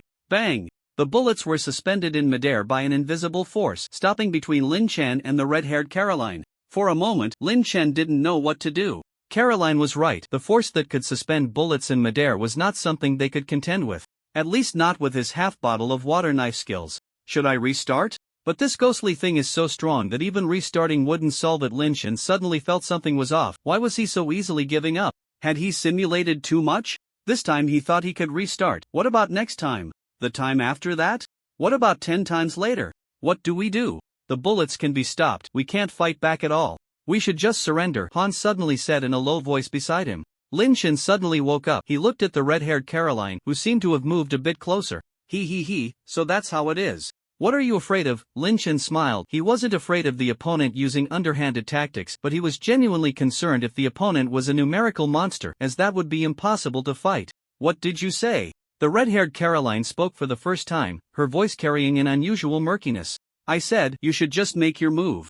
If it acted directly, Lin Chen might not be able to respond correctly. It was probably used to using language and abilities to manipulate others, forgetting that its most direct, swift, primal, and effective weapon was violence. Without any hesitation, Lin Chen drew his twin guns, expressionless, and aimed the barrels at Dr. Caroline. It was only when Lin Chen turned the gun that it finally changed its expression. Bang bang bang bang bang bang. Lin Chen emptied the magazine without holding back. All the bullets were blocked in front of Dr. Caroline, the spent shells clattering to the ground, and from a distance, it was clear that it was struggling. Swiftly reloading, Lin Chen aimed one gun at the red-haired Caroline and the other at Dr. Caroline, firing simultaneously. The bullets no longer hung in the air but were deflected at an angle, grazing past them. Lin Chen cleared all the magazines on him at lightning speed, and without a moment's pause, he drew a long knife and charged at the red-haired Caroline. There was no probing, no communication, no hesitation, only a desperate fight to the death. It was either you die or I die. The red-haired Caroline began to retreat. The main body it had abandoned was nearly eliminated by the captain, and it had little time left. But it lacked the courage to fight Lin Chen. From the moment of its birth, it had always been on the side of controlling the situation, never forced into a direct confrontation with these inferior beings. Just now, defending against the bullets had consumed a significant amount of its spiritual energy and mental strength. Although it still had the power to fight, it no longer had the assurance of victory. But as long as it was given a little time, it could crush these annoying inferior beings like squashing bugs. Lin Chen chased the small figure ahead like a madman, hacking wildly. Although each strike was deflected by an invisible force, he not only did not stop but instead struck faster and faster. After hacking down a dozen times with all his might, Lin Chen was already on the verge of exhaustion, now relying solely on willpower and the resilience of life to force himself to persist, but he could only hold on for a few more seconds. After all, Lin Chen was just an ordinary human. In a battle of attrition, he was no match for a monster. The red-haired Caroline seemed to notice that Lin Chen was at his limit and couldn't help but show a smug smile. Bang bang bang. Bang bang bang. Gunfire erupted as Hans and Neil appeared on either side of Lin Chen. They lacked the courage to confront the monster Heaton but would not give up the chance to survive. Their magazines were empty, but they still had bullets in their guns. Taking advantage of the moment when the red-haired Caroline was blocking the bullets, Lin Chen stopped and took a deep breath. Then with all his strength, he swung out his final strike. Die! The blade was slowed by an invisible energy, but as if it heard Lin Chen's roar, a surge of intense energy erupted from the hilt, blasting out from the blade, directly neutralizing the energy barrier in front of the red-haired Caroline. Lin Chen cleanly severed the head of the red-haired Caroline. Damn it, it was sound activated? You could have told me. This was the first time Lin Chen got angry in the simulation. He really wanted to kill that abnormal captain, but unfortunately he couldn't win. Who would test experimental weapons without explaining how to use them? Lin Chen threw the long knife, pinning it to the heart of the red-haired Caroline, then quickly drew his twin guns and completely shattered its head. Bang bang bang bang bang bang. He had only emptied the magazine. There were still a few bullets left in the handgun as a backup. After doing all this, Lin Chen stepped forward to pull out the long knife, thoroughly chopping the body of the red-haired Caroline into pieces. Having finally won, he didn't want to die from not finishing it off. So, is it dead? Dr. Caroline still felt a twinge of fear towards the man who had shot at himself without hesitation. So, you didn't die. Lin Chen didn't believe that the other party had no backup at all, but as long as it didn't come out to interfere with his mission, he wouldn't go to the lengths of eliminating it. That was the organization's job. Moreover, with such a large research facility, he couldn't eliminate everything. Before long, the captain arrived with several supervisors, carefully examining the dismembered body that Lin Chen had left behind, unable to discern anything that would prompt the supervisors to collect the remains. You all did very well, even better than I expected. Truly worthy of elite-class personnel. Now you can go back and look forward to the next mission. The captain then happily turned to Lin Chen. How was the experimental weapon? Is it useful? You should have told me it was voice-activated. I rarely talk while chopping people up, and if it weren't for luck, we would all be dead here. Lin Chen was still upset, otherwise, he wouldn't have said that. Voice activated? What are you talking about? Is the experimental weapon voice activated? The captain looked at the nearby supervisors. We were just trying to figure out how to activate the power of this weapon. Turns out it's voice activated. The supervisor took out a small handheld computer, recording the new information, and even said to Lin Chen, "Thank you for your contribution to the organization. If I had known, I wouldn't have said anything." Lin Chen walked ahead with a blank expression. Simulation and remaining simulation attempts. 10 unused simulation attempts. Would you like to obtain the core item? Obtain acquired core item. Human evolution blueprint 1 acquired. Dr. Caroline's gratitude 1 acquired title. Alan Lin Chen sat on the edge of the bed, staring blankly at the information on his laptop. This was the first time he completed a simulation without consuming any attempts. He didn't expect that consuming 10 simulation attempts would actually yield a core item. Human Evolution Blueprint, the organization's latest research achievement, aimed at mastering biological evolution, but it seems incomplete. Note, can be exchanged for the number 0 mutation card. The Human Evolution Blueprint was a laptop filled with data. Lin Chen opened the computer and stared at it for a long time, unable to understand what was written inside, which was filled with various incomprehensible terms and symbols without annotations. Number 0 mutation card? What is that? Aren't I supposed to collect number 1 to number 10? Lin Chen didn't rush to exchange it. He looked at the computer for another hour, and after confirming he really couldn't understand it, he chose to exchange for the number 0 mutation card. Number 0 mutation card. This is a special mutation card. Note, collecting number 1 to number 10 cards will yield a special surprise. I thought there would be some hints in the system introduction. If I had known, I wouldn't have rushed to exchange it. Lin Chen missed the puzzle games that came with the laptop a bit. He had just played for over 50 minutes, and it was quite interesting. Lin Chen looked at the system. He still had 2 hints left to check. Dr. Caroline's gratitude. This is Dr. Caroline's heartfelt thanks to her savior. Please use it wisely. Note, as a young woman, she struggled for a long time before deciding on this gift. Dr. Caroline's gratitude was a long gift box the size of a shoebox, currently placed in the center of the shelter. Lin Chen pulled open the elaborate pink ribbon and lifted the lid. Inside lay a very exquisite silver handgun. It was called a handgun because it had only one grip, but as a handgun, its barrel was really long, almost approaching that of a shorter submachine gun. CL0 Psionic Handgun. This is a new type of energy weapon developed with Dr. Caroline's involvement. After being filled with flesh, the handgun will automatically absorb psionic mutated bullets from the surrounding environment. Note, Mom no longer has to worry about me running out of bullets. Lin Chen was very satisfied with this gift. The CL0 magazine is a flesh extractor. When placed on a corpse, it automatically extracts the essence of the blood and flesh. Additionally, Lin Chen discovered a detachable structure in the stock, which contains a translucent crystal. First level spiritual energy crystal can provide spiritual energy for devices. Note, energy, true hard currency. Damn, it doesn't need bullets, but it requires spiritual energy crystals. How does it feel even more expensive? Fortunately, I have the blueprint for the first level spiritual energy crystal.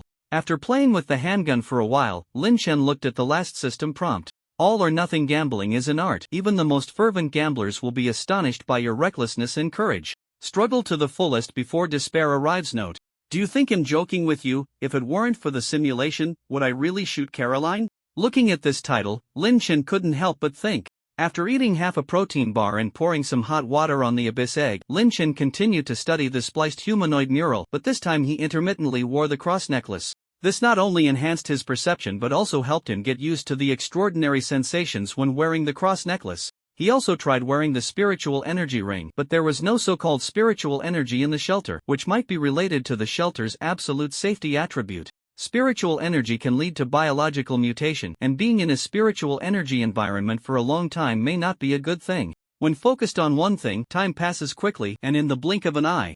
It was time for nighttime activities again. A large number of newcomers in the group decided to participate in tonight's nighttime activities. After all, only in the first 3 days would opening boxes guarantee the shelter upgrade blueprints. No one knew the probability of obtaining blueprints from the treasure chests 3 days later. As long as they were still normal people and didn't want to die, they wouldn't miss this opportunity. At that moment, the radio by the bed suddenly played cheerful music. Welcome to the City Voice broadcast.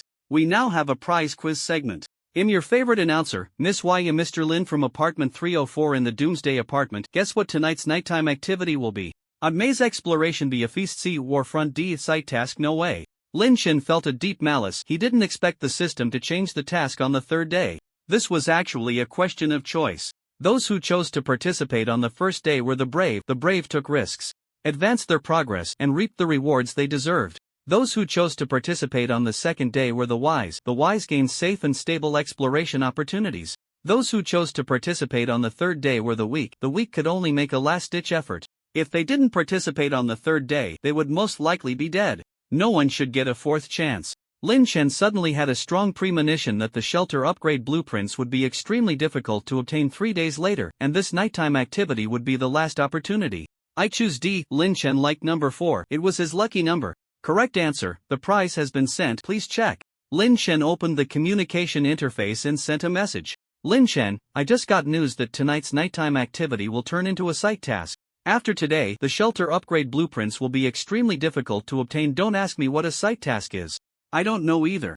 In fact, Lin Chen wasn't sure if his guess was correct, but he decided to gamble his reputation on this message. He could have said it with less certainty, but he didn't like compromises. It was all or nothing, with no third option. Ha!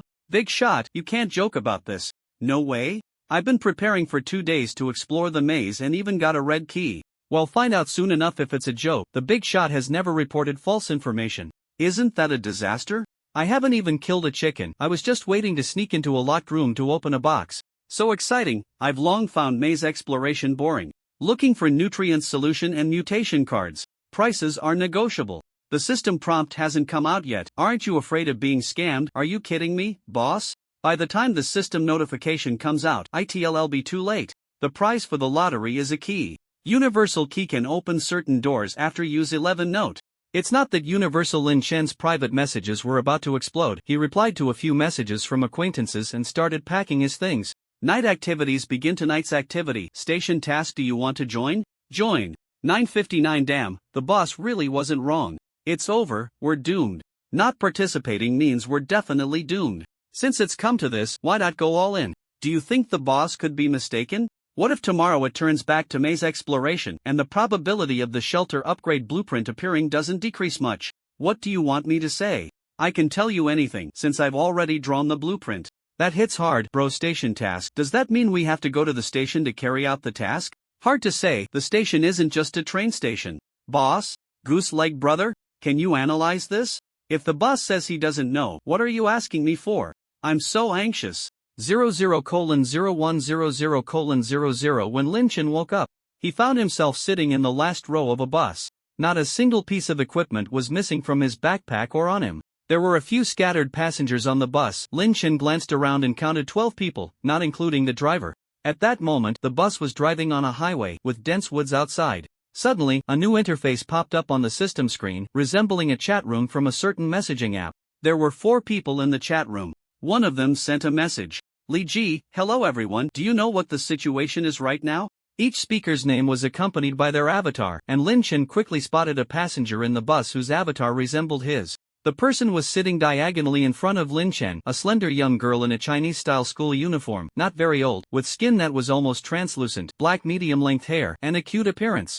Although she had a serious expression, she gave off a vibe like a small animal. Zhao Yong, I arrived here after participating in the night activities. You should have too.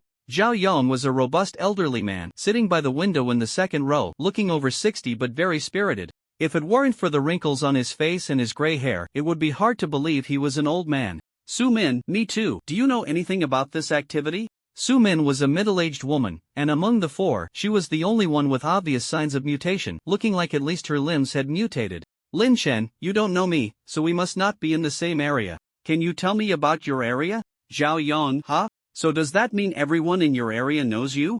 That's impossible, right? An area has 1 million people. Do you understand what 1 million people means? Lin Chen, I've been sending strategy information to everyone since day 1. As long as you still check the chat group, you must have seen my name. So we definitely aren't in the same area. When the night activity started, there were still 992,341 people in our area. You can't have that many, right? Zhao Yong, huh? Impossible. We've already lost over 100,000 people. How could you have lost so few? Lin Chen, because of me. Zhao Yong. After a brief exchange, they realized they were indeed not in the same area. Each area started with 1 million people, and it was very dangerous outside the shelter. The night tasks for the first 2 days were maze explorations, and the tasks for the 3rd day had changed to station tasks. Su Min, I'm looking for my daughter. Have you seen a girl named Li Xiaolu? Lin Chen, no. Zhao Yong, can't remember. Li Ji, I think there might be someone similar, but I can't recall. There are too many people with the surname Li. Just as they were exchanging information, a system notification suddenly popped up in the chat room. Please choose any station to disembark. Survive at that station until the bus arrives tomorrow, and take the bus to leave the station. Note, after 10 stations, the bus will enter the shallow sea area. Li Ji, is this the station task? Zhao Yong, yeah, it seems that the choice of station is very important. Su Min, the hint doesn't seem to say we must choose the same station. Li Ji, you wouldn't want to take the risk alone, would you? The situation is unknown. It's safer if we stick together. Su Min, no, I'm just suggesting that there is this option. Lin Chen, let's pick one to look at. I suggest we decide before the 9th station. Zhao Yong, of course, since the system noted it, it means the shallow sea area is different from the previous stations, so it's best not to get close to there. Soon, the bus arrived at the first station. It was a dark green swamp filled with various wetland plants, and a thick dark green mist floated deep within the swamp. Su-min, I don't recommend choosing this station, the swamp is too dangerous. Li Ji, I agree. Lin Chen, same here. Zhao Yong, it looks okay on the surface, but since you all disagree, let's check the next one. The bus wouldn't go back, they only had one chance to choose at each station, and once decided, it couldn't be changed, so they had to choose carefully. 10 minutes later, they arrived at the second station, which was an exceptionally clean beach, with fine white sand spread across the shore like snow, looking hot yet desolate. Li Ji, 10 minutes from the swamp to the beach, something's off with this route in the bus. Su-min, yeah, this bus has issues, the driver and other passengers look just like humans, but they completely lack any human aura, as if something else is wearing a layer of human skin. Zhao Yong, so, do we get off here? Lin Chen, no, I've never swum in the sea, and the ocean is very dangerous. Su-min, it's hard to see any dangerous spots, that's indeed not good. 10 minutes later, they arrived at the third station. The third station was the entrance to a sunny little town, where friendly townsfolk with smiles could be seen from the bus. Zhao Yong, this seems nice, any problems here would be easy to solve. Li Ji, I don't have a good feeling about this place. Lin Chen, I don't like it either. Su-min, these people are smiling too artificially, like mannequins. Zhao Yong, alright then. The fourth station was a void, one side of the platform was empty, with nothing at all. Lin Chen, next one. Zhao Yong, agreed. Li Ji, I second that. Su-min, same here. The fifth station was shrouded in mist, making it impossible to see what was inside. Lin Chen, next one. Zhao Yong, agreed. Su-min, agreed. Li Ji, agreed. The sixth station was a giant jungle, with a plant reaching up to the sky, its top completely out of sight. Li Ji, it feels very dangerous. Lin Chen, I feel the same. Su-min, then let's go to the next one. Zhao Yong, there are only 4 stations left. Maybe we should choose one that's bad but not too bad. Li Ji, then let's go to the next one. I have a feeling that the next station isn't particularly terrible. Lin Chen, okay. The 7th station was a ruin, with a faint mist floating in the debris. At the edge of the ruins, Lin Chen saw a familiar blood corpse. But in the distance, in the center of the ruins, there was a huge shadow, several stories high, slowly writhing, its movement resembling the rhythm of breathing. Lin Chen, let's go with this one. I actually have quite a bit of confidence in my knowledge of blood corpses. Li Ji, agreed. Su-min, I second that. The ruins are great for hiding, and our goal is to survive until the bus arrives tomorrow. Zhao Yong, agreed. At least I know how to deal with them. Lin Chen, then let's get off.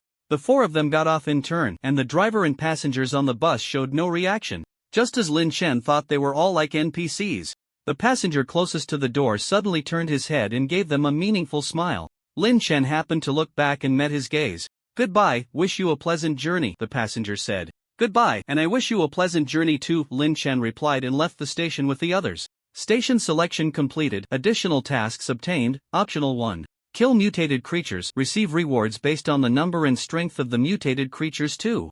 Explore the ruins, investigate the reasons for the city's abandonment 3. Deal with the giant mutated creature at the center of the ruins as soon as they got off the vehicle. Several new tasks popped up in the chat room. Lin Chen glanced at them and directly ignored the third task. He had no desire to approach that massive shadow. Are we going in? Or should we check out other places? Zhao Yong walked at the front, his robust physique like a wall, instilling a sense of security.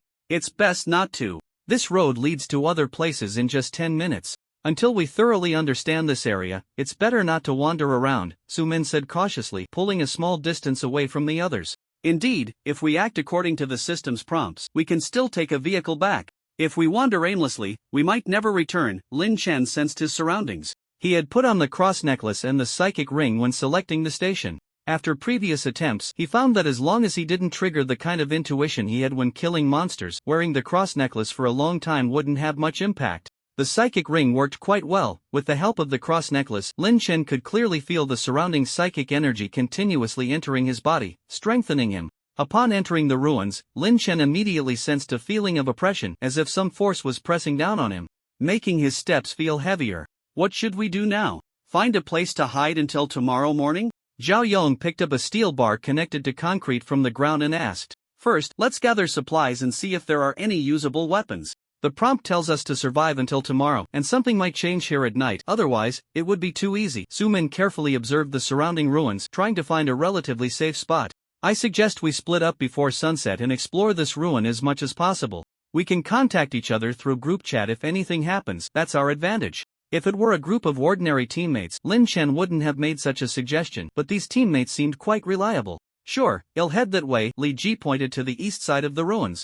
Then I'll go west, Su Min said decisively, completely unwilling to approach the giant shadow at the center of the ruins.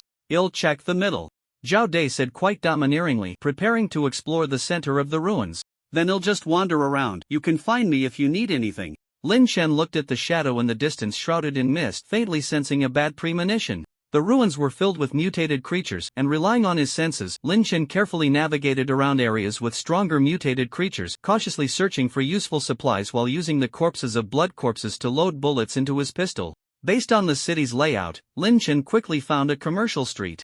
Although the commercial street had become ruins, he still found a gun shop on the street. There were many blood corpses wandering around, mixed with some mutated creatures that had developed mutated organs. Additionally, there were only some abandoned vehicles on the street, with no large obstructions. Making noise would easily attract a large number of blood corpses, making it impossible to deal with them one by one. Lin Chen had no bullets on him, only a red blade and a CL0 pistol that was in the process of mutation, which couldn't handle so many blood corpses. I have to find another way. If possible, Lin Chen didn't want to walk into those narrow alleys, not to mention the mutated creatures that might be hiding in the corners. The unstable structures in the ruins were deadly enough. Lin Chen had played a game before where the protagonist had a certain chance of dying instantly just by using climbing skills. Fortunately, he didn't have that deadly passive. Lin Chen chose a relatively wide alley to enter the ruins, holding the red blade and moving forward slowly. It was clear that this place was not in the same time zone as the world of the shelter. He couldn't see the sun and had no idea how long until nightfall, but he would try to return before it got dark. There weren't many mutated creatures hiding in this small path, and they weren't very strong. The stronger ones had probably run off to seize territory. Lin Chen easily dealt with the blood corpse he sensed using the red blade, and after absorbing spiritual energy through the spiritual energy ring, his physical abilities noticeably improved a bit. As long as he struck the right spot, a typical blood corpse didn't require a second stab. With more and more blood corpses being killed, he gradually discovered some techniques. After dealing with a mutated wild dog, Lin Chen finally entered the gun shop. The shop was very quiet, the gun racks were empty, and the floor was covered in blood and shell casings. Lin Chen quickly found the warehouse of the gun shop. The large door was ajar, and behind it, a monster was poised to strike. The monster was only separated from Lin Chen by a door, and it clearly knew his location, already prepared to attack him. Lin Chen sensed the monster as well. It had only one mutated organ, but that organ was exceptionally active. Its level of activity even surpassed that of the previous monster, which had several mutated organs.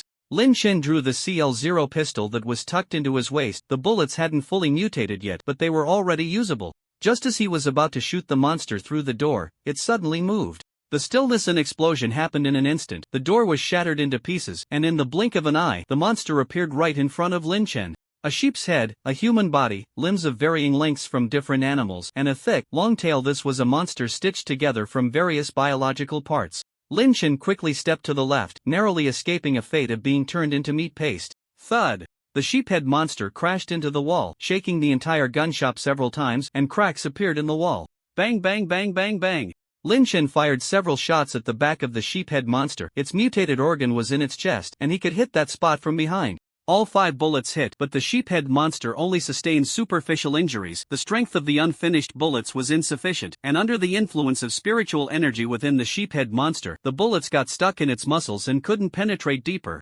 Lin Chen quickly created distance, but the gun shop was small, and the entrance was on the side of the sheephead monster, leaving him with little room to maneuver. The sheephead monster turned around. It was slightly shorter than Lin Chen, its body covered in thick muscle fibers, energy surging within, and its mutated organ pulsating with energy, ready to unleash a deadly strike at any moment. Bang bang bang bang bang! Lin Chen aimed at the sheephead monster's mutated organ and continued shooting, not because he thought it would be effective, but because he had to suppress the monster in front of him, otherwise he might be killed in an instant. The sheephead monster used its forelimbs to block the bullets, and Lin Chen's eyes lit up. As long as he could break through its defenses, there was a chance. Bang bang! Lin Chen's wrist suddenly twitched, and 2 bullets accurately exploded the sheephead monster's eyes. The sheephead monster let out a piercing scream, its forelimbs wildly crashing toward Lin Chen to protect its chest. Even without eyes, it could sense Lin Chen's position, but its perception was far less clear than that of eyes. It could only grasp Lin Chen's general location. Lin Chen sensed the subtle connection between the sheephead monster's mutated organ and its limbs, moving in advance to dodge the monster's charge. Seeing that the charge was ineffective, the sheephead monster continuously increased its speed while swinging its forelimbs, trying to tear Lin Chen apart. Lin Chen's attention was fully focused on the sheephead monster. Although his physical abilities had improved to some extent, he still couldn't compare to a monster that didn't have to worry about consequences. One careless mistake could cost him his life here. He didn't want to waste his precious real simulation attempts in a place like this. Lin Chen was pushed into a corner. The room was that small, and he had no way to retreat. The sheephead monster paused for a moment, opened its mouth, and prepared for one last charge. Bang bang bang! Lin Chen fired 3 shots at the sheephead monster's head, the 3 bullets hitting its eye sockets, but this did not cause the goathead monster to pause for even a moment, as if the goat head were merely an ornament, requiring no brain to think. Although Lin Chen had long anticipated this situation, he still felt a bit uncomfortable. Such unreasonable monsters were quite annoying. Now he could only fight desperately, just like every simulation before. The CL-0 pistol still had 3 bullets left. Lin Chen held the gun in his left hand and drew the red blade with his right. Bang! Bang! Bang! The 3 bullets hit the elbow joints on either side and the left knee. At this point, the goathead monster had already crashed into Lin Chen, and these 3 bullets did not cause much damage, but they perfectly disrupted the monster's charge. Even if it had no brain, it could still move, but being hit in the joints would make it fall. Perhaps it could avoid falling in the future, but not this time. Lin Chen concentrated the meager energy within him into his right hand. He had been absorbing energy and had sensed the goathead monster for so long that he had learned some simple energy manipulation. Although he was still not very skilled, just focusing, his right hand suddenly accelerated, and the red blade pierced through the gaps in the goathead monster's forelimbs and into its body, the red blade passing through its chest along with his arm. The mutated organ gripped tightly in Lin Chen's hand. The goathead monster crashed against the wall on Lin Chen's right side, leaving several cracks in the wall. Lin Chen withdrew his right hand, shaking off the weakened goathead monster, and casually stowed the mutated organ into his backpack. Thud thud thud thud. A chaotic sound of footsteps echoed nearby. Something was banging against the gun shop's door. The goathead monster had caused quite a commotion, and a large number of mutated creatures were gathering towards the gun shop. Lin Chen hurriedly dashed into the warehouse. As soon as he entered, he stopped his hurried steps and stood still, taking a deep breath. Ah, the scent of gunpowder. This was a warehouse filled with firearms. Handguns, submachine guns, shotguns, rifles, light machine guns, sniper rifles. Various models of guns were displayed on the racks, and boxes of various types of ammunition were piled in the corners of the warehouse. Lin Chen had to admit he was feeling a bit excited now. Lin Chen began loading bullets into the weapons. He had long been fed up with having only 10 bullets. If possible, he wanted to take all these weapons back with him. As for the monsters outside, let them deal with the bullets. Lin Chen, I got a batch of arms, I'll haul them away with a vehicle soon. Have you found a safe house? Lin Chen was organizing the firearms in the warehouse, and at this point, the gun shop was already piled high with the corpses of mutated creatures, and a large woven bag was filled with mutated organs. The crystals inside had already been extracted by Lin Chen and stored in his backpack. During the process of handling the corpses, Lin Chen gradually felt a mindset akin to killing fish at a supermarket with the help of his perception. He could easily extract the crystals inside with just a gentle flick of his dagger. Su-min, I found a relatively intact supermarket. It's in a remote location, and there are some basic supplies inside. We can gather here. Li Ji, I got some special items. I'll bring them back to you soon. Zhao Yong, there are many mutated creatures in the center of the ruins. I dealt with a few. Lin Chen found a flatbed cart, piled the spoils onto it, and pulled it to the supermarket Su-min had found. The supermarket was located in the northwest corner of the ruins, 2 stories, about 500 square meters, in a very remote area, with almost no corpses nearby. Lin Chen was the last to arrive, having wasted some time looking for the flatbed cart. Awesome! I've been wanting to try out a machine gun. Zhao Yong picked up a light machine gun, fondly stroking its surface. I thought you would prefer cold weapons more, Lin Chen remarked, unable to help but comment on the uncle's muscular build. In my youth, I did enjoy wielding knives and guns, but no matter how much I trained, nothing is as useful as a gun. In the words of you young people, a gun is fast beyond 7 steps, and within 7 steps, it's both fast and accurate. Zhao Yong skillfully loaded the light machine gun with a belt of ammunition, then aimed at a distant corpse. Rat-a-tat-a-tat-a-tat-tat. The upper half of the corpse was directly swept away. This is the violence that belongs to firearms, the crystallization of human technology. Regardless of morality, it possesses its own unique beauty. Su-min also chose a few handguns to carry with her. Although she had never used a gun, she was willing to learn. As Lin Chen entered the supermarket, he saw Li Ji squatting in a corner, staring blankly at several blood-red, oval-shaped objects. They were only slightly shorter than the squatting Li Ji. Could this be? Is this? Lin Chen unconsciously took a step back. He loved classic films, especially classic horror movies. And he could even recite lines from certain films. It's not an alien egg, although it does look very similar. I just cut one open, and inside was some kind of creature's larva, but it's not a bug, it has both plant and animal characteristics. I don't know what it is. Sumin pointed to a nearby desk where a cut-open red egg lay, its internal structure a chaotic mess. If it were up to me, we should just blow them all up and throw them away. In movies, those who study such things never end well. Luckily, Lin Xiao brought back a lot of weapons, we can use them as targets for practice. Grandpa Zhao fiddled with a machine gun, keeping a wary distance from the corner of the room. He didn't like those eggs, feeling that something monstrous might jump out from inside. We need to figure out what we're up against, knowing ourselves and our enemy is crucial. Lin Chen took a new red egg and placed it on the nearby freezer to begin dissecting it. Just as Su Min had said. The internal structure of the red egg was quite chaotic and complex, with some plant structures and animal organs mixed together, yet they combined remarkably well, as if they were meant to be that way. Lin Chen compared it with the red egg Su Min had dissected and found significant structural differences, as if they belonged to two different species. Are we just going to wait here until tomorrow morning? Zhao Yong fiddled with the machine gun, boredom evident as the sky outside grew darker, signaling the onset of night. I don't think we can safely stay here until tomorrow. Su Min sat by the window, continuously observing the changes outside. I agree. Don't you think our team is too strong? Your innate abilities shouldn't be weak, right? Lin Chen was fully armed and had placed a large number of weapons within easy reach.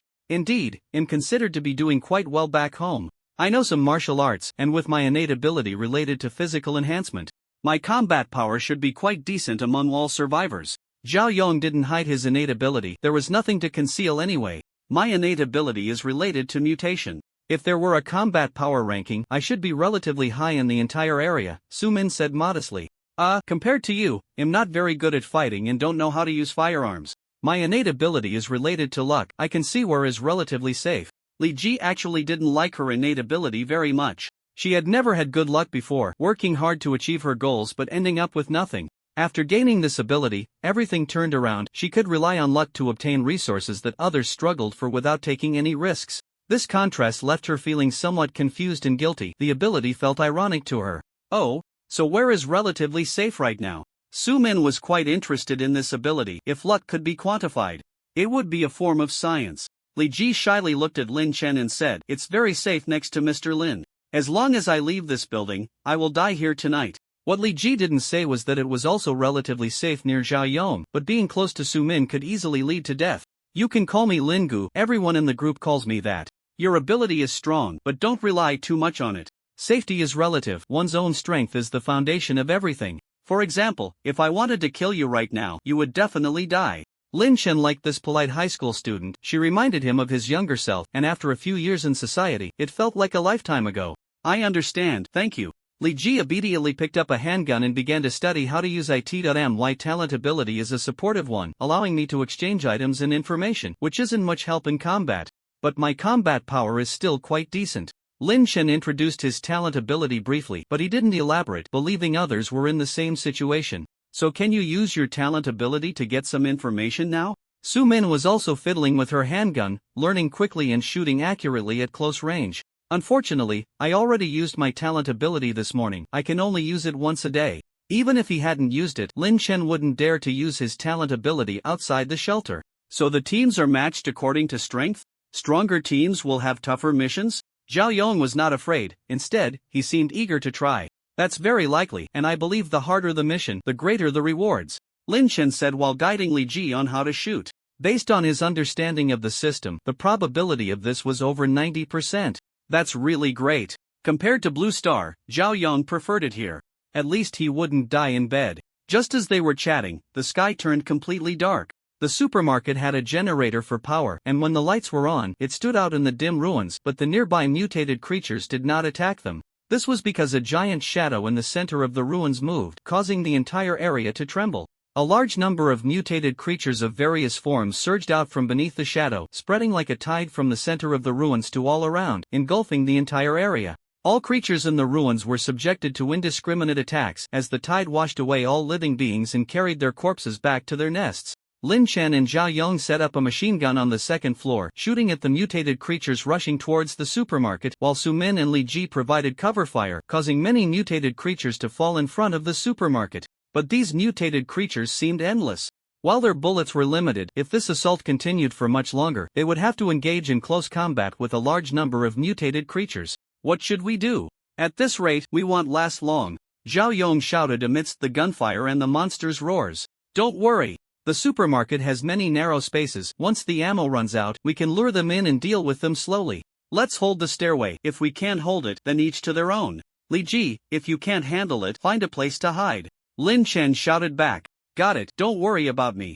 Li Ji quickly replied. Soon, the ammo was exhausted, and the group pushed the remaining firearms to the stairway to continue shooting the mutated creatures, which looked like half-finished products of various bizarre shapes. Lin Chen and Zhao Yong took turns shooting, Li Ji reloading, and Su Min handling the nearby monsters. The four worked together seamlessly, holding out until the bullets ran out. And the monsters never made it up the stairs. By this time, the first floor was already piled high with monster corpses. Looking at the monsters still pouring into the supermarket, Lin Chen sighed and said, Let's each fend for ourselves. If I had known, I would have found another gun shop. I was even thinking of bringing back some ammo. Lin Chen hadn't expected to use up so much ammunition. Although they were to fend for themselves, the three did not rush to leave. Instead, they continued to stand at the stairway, ready to hold out a little longer.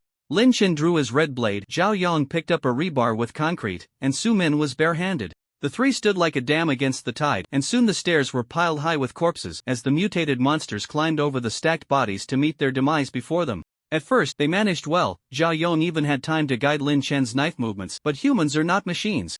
And under the dual exhaustion of physical strength and energy, someone was soon injured. The first to get hurt was Su Min. Women's stamina is generally not as strong as men's, and since she had no weapon, she was the most vulnerable. Fortunately, her talent ability was very strong. Being injured not only did not reduce her combat power but made her even more fierce. Previously, it took her 2 punches to kill a mutated creature, but now she could explode one with just a single punch. Of the second to get injured was Zhao Yong. Although Uncle Zhao was seasoned and fierce, he was getting on in years, and his stamina had diminished. After a while, his movements couldn't keep up with his reactions. Lin Chen, on the other hand, was in good shape.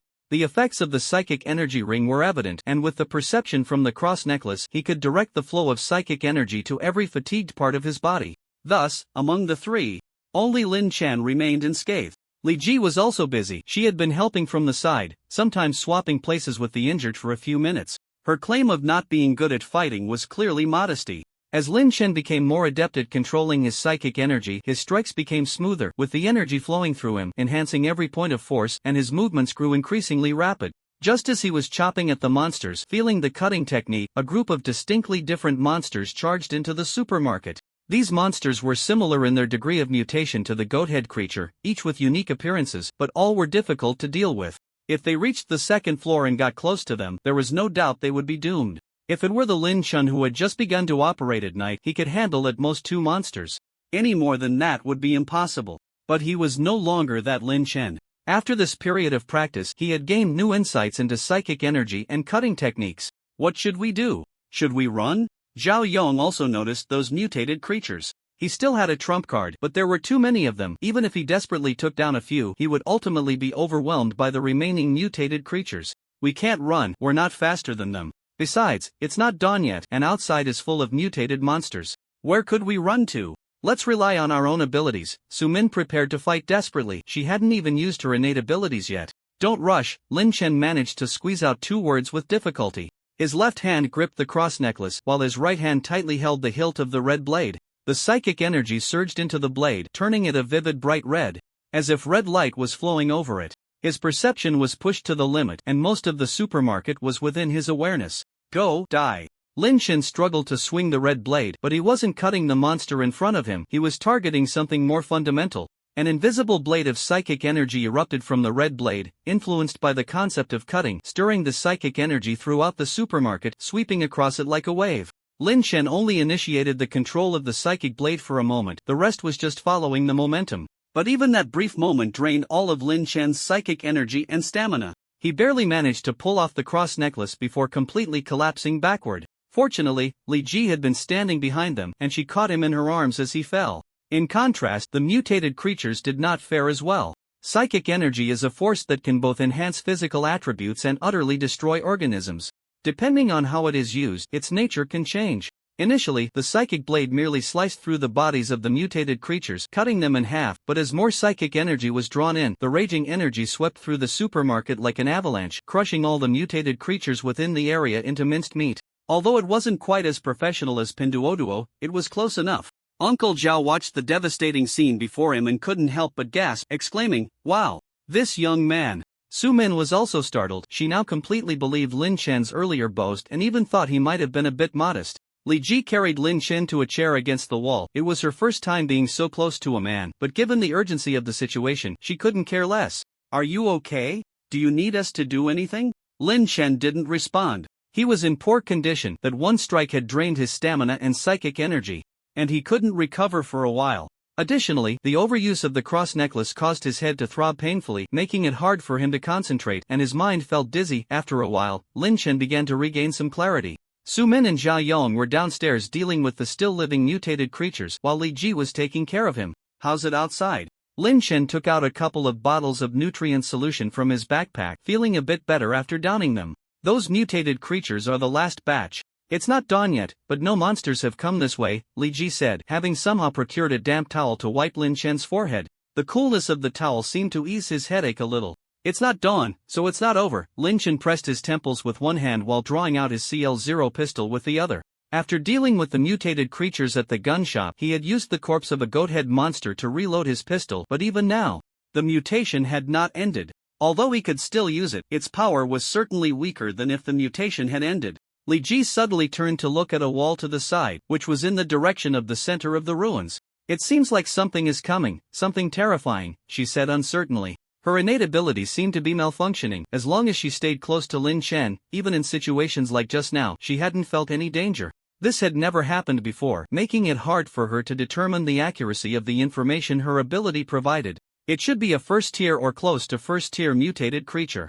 "Tell them to come up and deal with it. We should be able to go back after that." Lin Chen leaned back in despair, surrendering his weight to the chair's backrest. For now, he was incapacitated, and the upcoming battle had to be left to his reliable teammates. "My innate ability is divided into active and passive.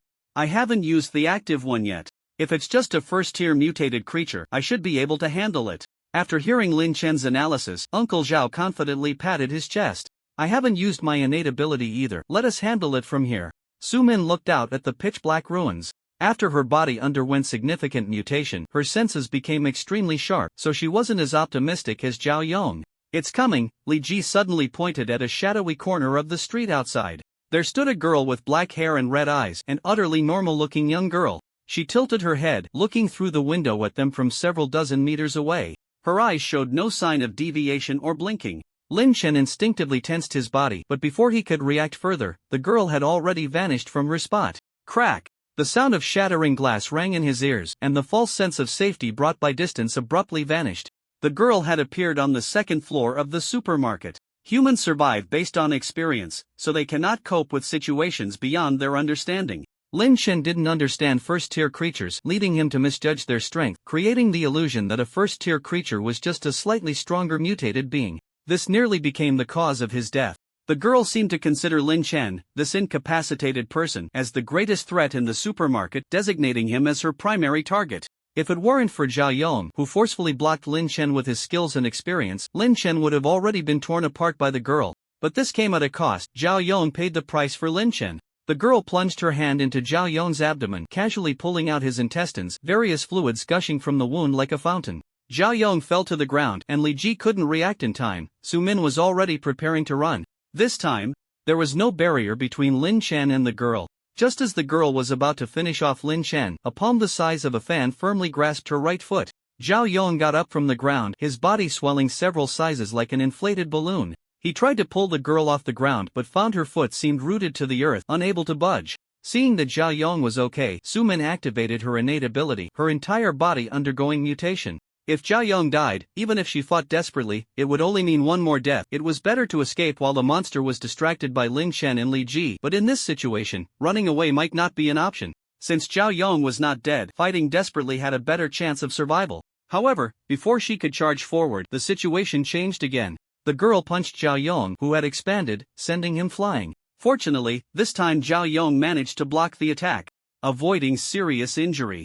The girl stubbornly turned to look at Lin Chen, only to find Li Ji already carrying Lin Chen downstairs. Lin Chen had put on a cross necklace, staring intently at the girl while using his perception to lock onto her position, gripping the fully mutated CL-0 pistol in his hand. There was only one bullet left in the pistol.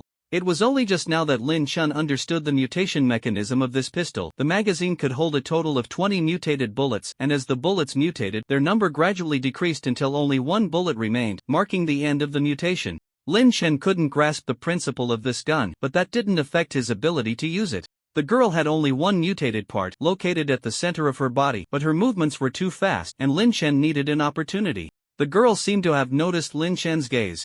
This time she didn't rush to move but allowed Lin Chen to create distance. It was a game of strategy. Lin Chen's perception range was limited, and the girl was waiting for him to leave that range. Lin Chen was waiting for her to make a mistake. As long as he got close enough, even her speed wouldn't help her dodge the bullet. Li Ji stopped in response to Lin Chen's signal. Since the opponent wasn't coming, he would have to go over himself. At this moment, Zhao Yong and Su Min were on the second floor, while Lin Chen was on the first, the three of them surrounding the girl from three directions. The girl stood at the staircase, looking down at Lin Chen, her back to Zhao Yong and Su Min, completely disregarding the other three. Time passed second by second, and the situation became a stalemate. Zhao Yong and Su Min wanted to wait until dawn, but the girl was in no hurry. Li Ji still hadn't figured out why Lin Chen wasn't running. The only one who needed to be anxious was Lin Chen. He was barely holding on. The side effects of the cross necklace were becoming increasingly severe, and he was seeing double. But he calmly signaled Li Ji to find him a chair. Although it didn't affect his shooting, he didn't want to face the enemy while being carried like a princess. Sitting on the chair, Lin Chen pulled out a metal syringe and inserted it into his neck, injecting all the liquid inside into his body. It was the life-saving syringe from the medical kit.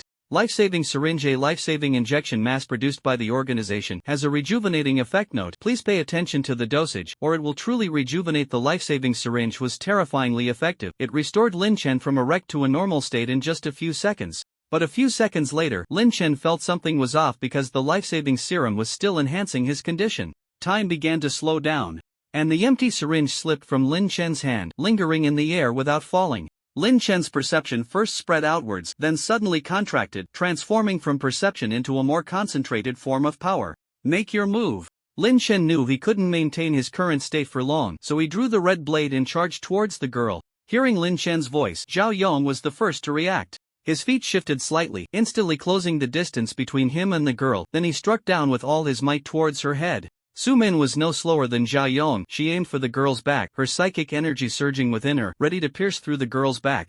However, the girl stood still as if she hadn't noticed them, her gaze fixed on Lin Chen as he approached step by step, allowing their attacks to land on her. Bang! Bang! Their attacks struck the psychic barrier just 1 centimeter from the girl. No matter how hard they tried, they couldn't advance even a millimeter. Lin Chen saw that layer of psychic barrier constructed from a layer of high-density psychic energy, but the force building the barrier was not just psychic energy, it also included a power similar to the condensed perception. At this moment, Lin Chen had already ascended the stairs, and the two were less than 2 meters apart in a straight line. Lin Chen could even see the coldness in the girl's dark red eyes. Even at this distance, the girl still showed no intention of moving, as she had long sensed that Lin Chen possessed a power that could threaten her. She could easily kill Lin Chen if she acted, but as long as Lin Chen found an opportunity, he could severely injure her. Lin Chen didn't try any tricks. Instead, he straightforwardly used his condensed perception to strike at the girl's vital points. She could weave psychic defenses with such power, and he had no understanding of it.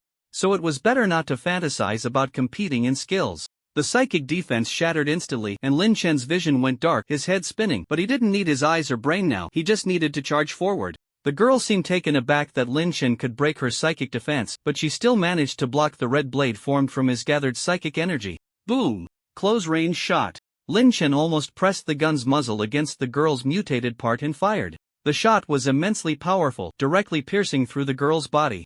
However, at the last moment, the girl reacted and shifted her vital point slightly. Even so, she was severely injured, crawling to the corner while clutching her wound to prevent Lin Chen from pursuing. Lin Chen had no strength to chase, the effect of the life-saving needle had worn off, and he had become a useless person who couldn't get up without help. Nevertheless, he lay on the ground, pointing his gun at the girl. seemingly ready to fire at any moment.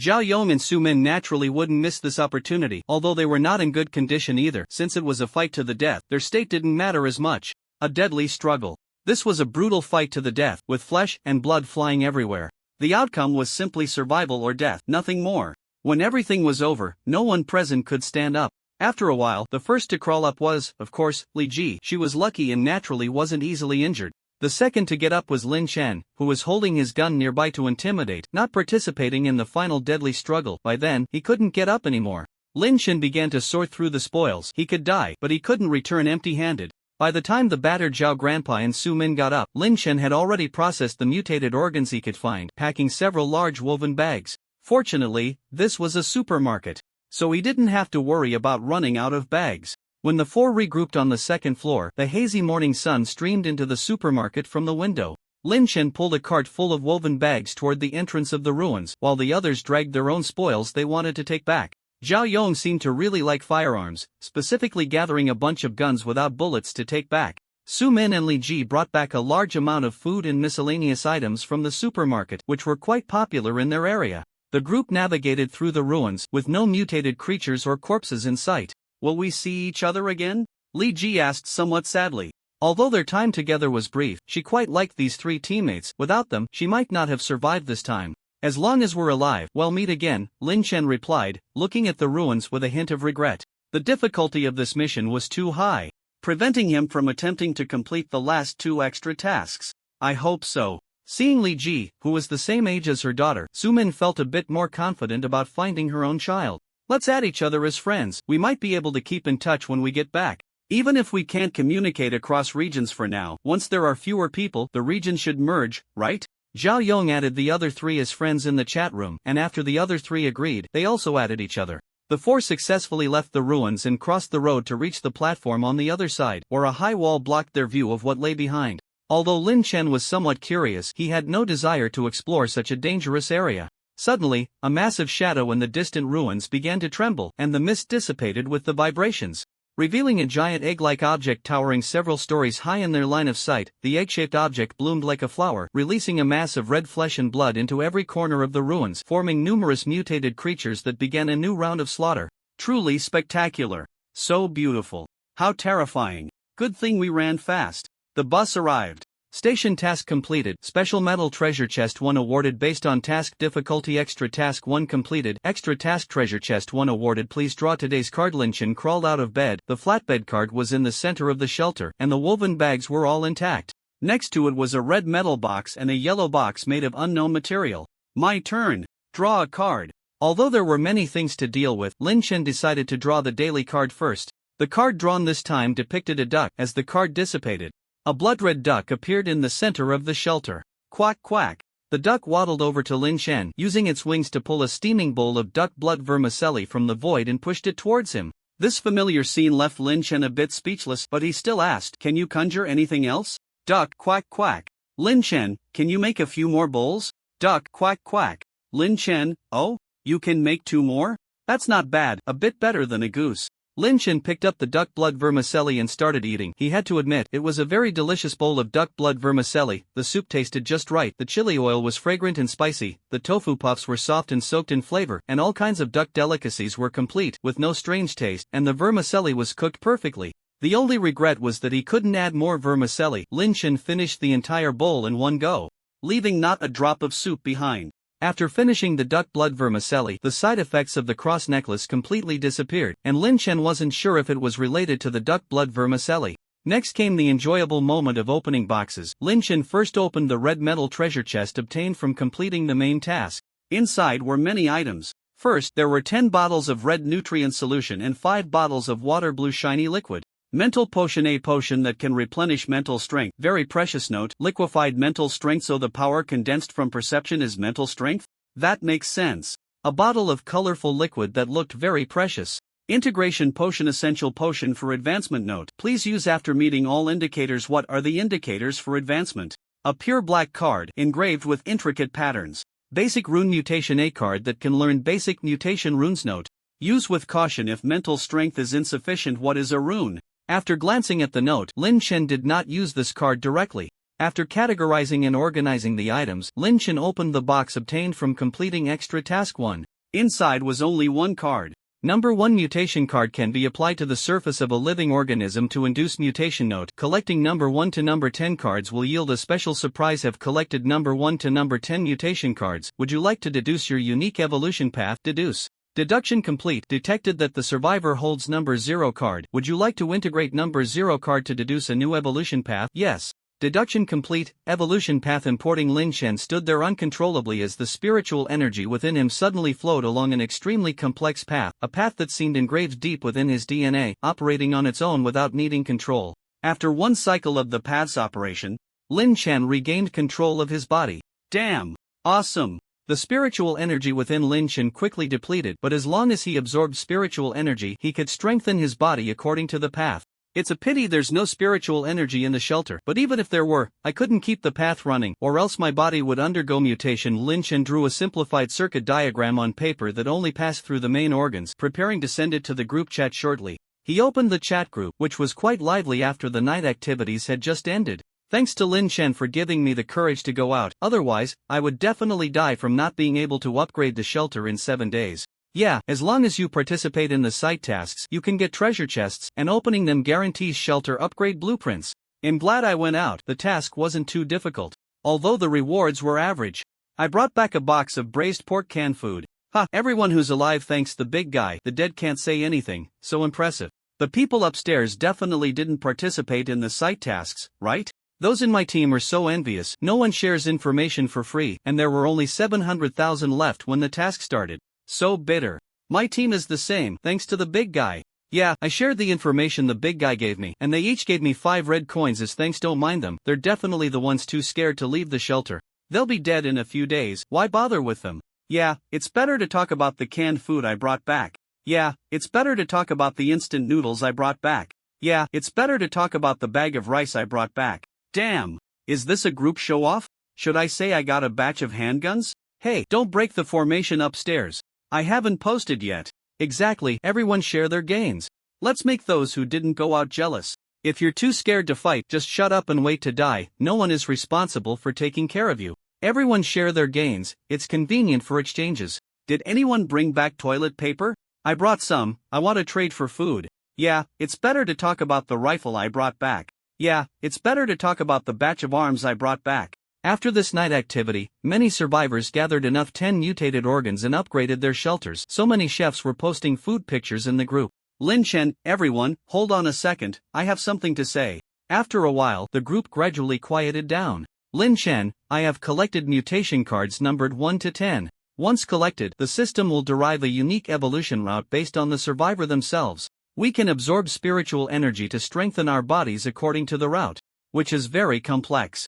I drew a simplified version for you to reference route image. Lin Chen, however, guiding the spiritual energy to strengthen the body along the route is not easy. I can't help with that. Lin Chen, I got a batch of mutated organs from this activity and I'll put them in the trading area shortly. 10 red coins each, limited quantity, while supplies last. 10 red coins aren't expensive. Searching in the red maze for 2 hours can easily yield 20 red coins. In fact, Lin Chen could sell them at a high price, even double the price, but it wasn't necessary. 2,000 red coins were enough for him for now. Damn, the mutated organs in the trading area have reached 20 red coins. That's impressive. What else is there to say? Without the big shots, at least 200,000 people in our area would die. Ha! Collecting mutated cards? I've only encountered numbers 7, 8, 9, and 10. Can the big shot tell me how to gather them? Hee hee, I have numbers 5 to 10, just missing 1 to 4. Idiot. Obviously the lower the number, the rarer it is. This route map is way too abstract. What do you know? This is called art. Although I don't want to speak ill of Brother Lin, it really is quite abstract. Then go find an art student from an art academy to share the evolution routes with you. Don't post anymore, hurry to the trading area to grab mutated organs. So many people need them right now, I feel like I could flip them for a few red coins. No way, give the kids a chance. My shelter hasn't even upgraded yet. Lin Chen quickly listed 200 mutated organs in the trading area, and under the competition of hundreds of thousands of people, the 200 mutated organs sold out as soon as they were listed. The room now had 2,000 red coins, and Lin Chen no longer feared going to the store without money. Red coins greater than 1,000, should they be counted as system virtual currency? Count them. The red coins disappeared. and Lin Chen could now trade red coins through the system. After trading the mutated organs, Lin Chen began to check his private messages. Many people wanted to trade with Lin Chen, but the current survivors had almost nothing he was interested in. After all, he already had the red blade and CL0 pistol, and he didn't care for ordinary weapons. Zhang Liang, brother Lin, are you available? Lin Chen, available. Zhang Liang, do you have any extra mutated organs? The Mutual Aid Association is willing to buy them at 15 red coins each, no limit on quantity. Lin Chen, none left. Zhang Liang, okay, if you want to know what it takes to obtain each type of mutated card? Lin Chen, wait a moment. Zhang Liang, alright. Lin Chen, I've already sent it to the group, you can check it there. Zhang Liang, thank you. Lin Chen, no problem. Zhang Liang, do you have any extra number 1 to 4 cards? Lin Chen, no. Zhang Liang, okay, I won't disturb you anymore. Lin Chen closed the private chat, picked up the duck, lay down on the bed and began his daily simulation. Lin Chen snapped back to reality and found himself standing in a dark red room, wearing a familiar prison uniform, with no one around. Simulated level personnel. Jason remaining simulation attempts. 10 damn, why is there no loading this time? Where are my teammates? Where are the supervisors? Lin Chen looked around the familiar dark red room, feeling a bad premonition. Jason was a white male around 30 years old, with a muscular build and quite good physical fitness. After familiarizing himself with his body, Lin Chen pushed open the door and saw the familiar corridor. Damn, how come there's a red maze here too? This is bad, I don't even have a dagger on me. If I encounter a blood corpse, that's fine, but what if I run into a first-level creature? Am I dead for sure? Lin Chen explored a few nearby rooms, but they only contained trash. He found nothing useful, no red coins or red keys. An hour later, Lin Chen looked at the seemingly endless corridor, feeling a bit discouraged. He admitted he had overthought it. There were no monsters here, no supplies, and there were no rooms or doors to exit. There was nothing here. It was like an abandoned game map, with only a bug-like endlessly looping maze corridor. I won't die here, will I? Lin Chen started to panic. Even if he had 10 simulation attempts, could he really find his way out of this maze? After all, each simulation started from scratch, and it didn't matter how far he had gone before. Don't panic. I can get out of a time loop. There must be a way to get out of here. Lin Chen grasped his hair tightly, recalling the routes he had taken before. If he died on the road during this simulation, he at least had to ensure that he wouldn't repeat the same routes in the next simulation. Lin Chen began to conserve his energy. He could no longer afford to think about his physical condition in the shelter, but had to prioritize leaving this place in 10 simulations. After walking for another hour, Lin Chen finally confirmed that it was very likely he wouldn't be able to get out this way. In just these 2 hours, he had passed nearly 100 intersections, and he had been moving outward without retracing his steps. This place was indeed that vast. Lin Chen stopped in his tracks. If one keeps doing the same thing without any reward, it indicates that perhaps a change in direction is needed. After the supermarket had condensed his mental power, Lin Chen had completely acquired this ability. Although it was nowhere near as powerful as when he was injected at the supermarket, using mental power normally wouldn't have negative effects on his body. The simulation couldn't bring in items or use his own body, but it seemed to not restrict mental power. Lin Chen sat cross-legged on the ground, beginning to absorb and guide the surrounding spiritual energy to strengthen his body. He couldn't run his evolutionary route using Jason's body, so he had to use the basic route he had summarized to enhance himself. In just over 10 minutes, Lin Chen completed a basic cycle. After familiarizing himself with it, Lin Chen got up and started jogging in the corridor, absorbing spiritual energy while running through the cycle. Thus, Lin Chen ran for another hour. It seems I can't run out, and I can't run back in a few hours either. Lin Chen began to make his final sprint. After exhausting his energy, he committed suicide. Remaining simulation attempts. 9. Lin Chen opened his eyes in the initial room. This time he didn't rush to leave. During the previous tedious exploration, Lin Chen had not given up on thinking. The system's description of his talent ability was randomly simulated class personnel in a mission. So I am in a mission, and the question I need to think about now is, why would the organization throw a class personnel into a place like this? Even if they are expendable, they should be used to their full value before being discarded, rather than wasted carelessly. Even for a scouting mission, they should have at least given me a helmet. Lin Chen checked his surroundings and the initial room, finding no surveillance equipment. Is it an accident? But can an accident count as executing a mission? No. So it's not an accident, this is an organized mission. But what is my mission? Why is there no briefing at all? Lin Chen checked his surroundings again, this time very carefully, and finally discovered a line of writing in oil-based pen on the inner side of his thigh. Consciousness experiment, reality and consciousness combined. The handwriting, writing direction, and type of characters all indicated that this line was written by Lin Chen, but he had no memory of writing it. The handwriting is messy. I must have been in a hurry when I wrote it. Is this really a consciousness experiment? But when I woke up in the room, I saw the system prompt. If I really wrote this line, shouldn't I have already received the system prompt by then? And would committing suicide in a consciousness experiment also reduce the number of simulations? Lin Chen tugged at his hair, suddenly thinking of a possibility. Could it be that these system prompts are fabricated by my consciousness? If that's the case, when I exhaust all 10 simulation attempts, will I be able to wake up? Suppressing this dangerous thought, Lin Chen closed his eyes and began to imagine that this was not the Red Room, but his own shelter. After a while, Lin Chen secretly opened one eye and found that the familiar Red Room was still around him. He tried a few more times, all of which failed. One cannot truly deceive oneself, especially someone as clever as Lin Chen. Outside the door is a vast sea. No, I just went out. I know the outside is a red corridor. Consciousness and reality combine, which means this is not simply a world of consciousness. I can't change the fact that this is the red maze, but maybe some other things can reasonably appear here.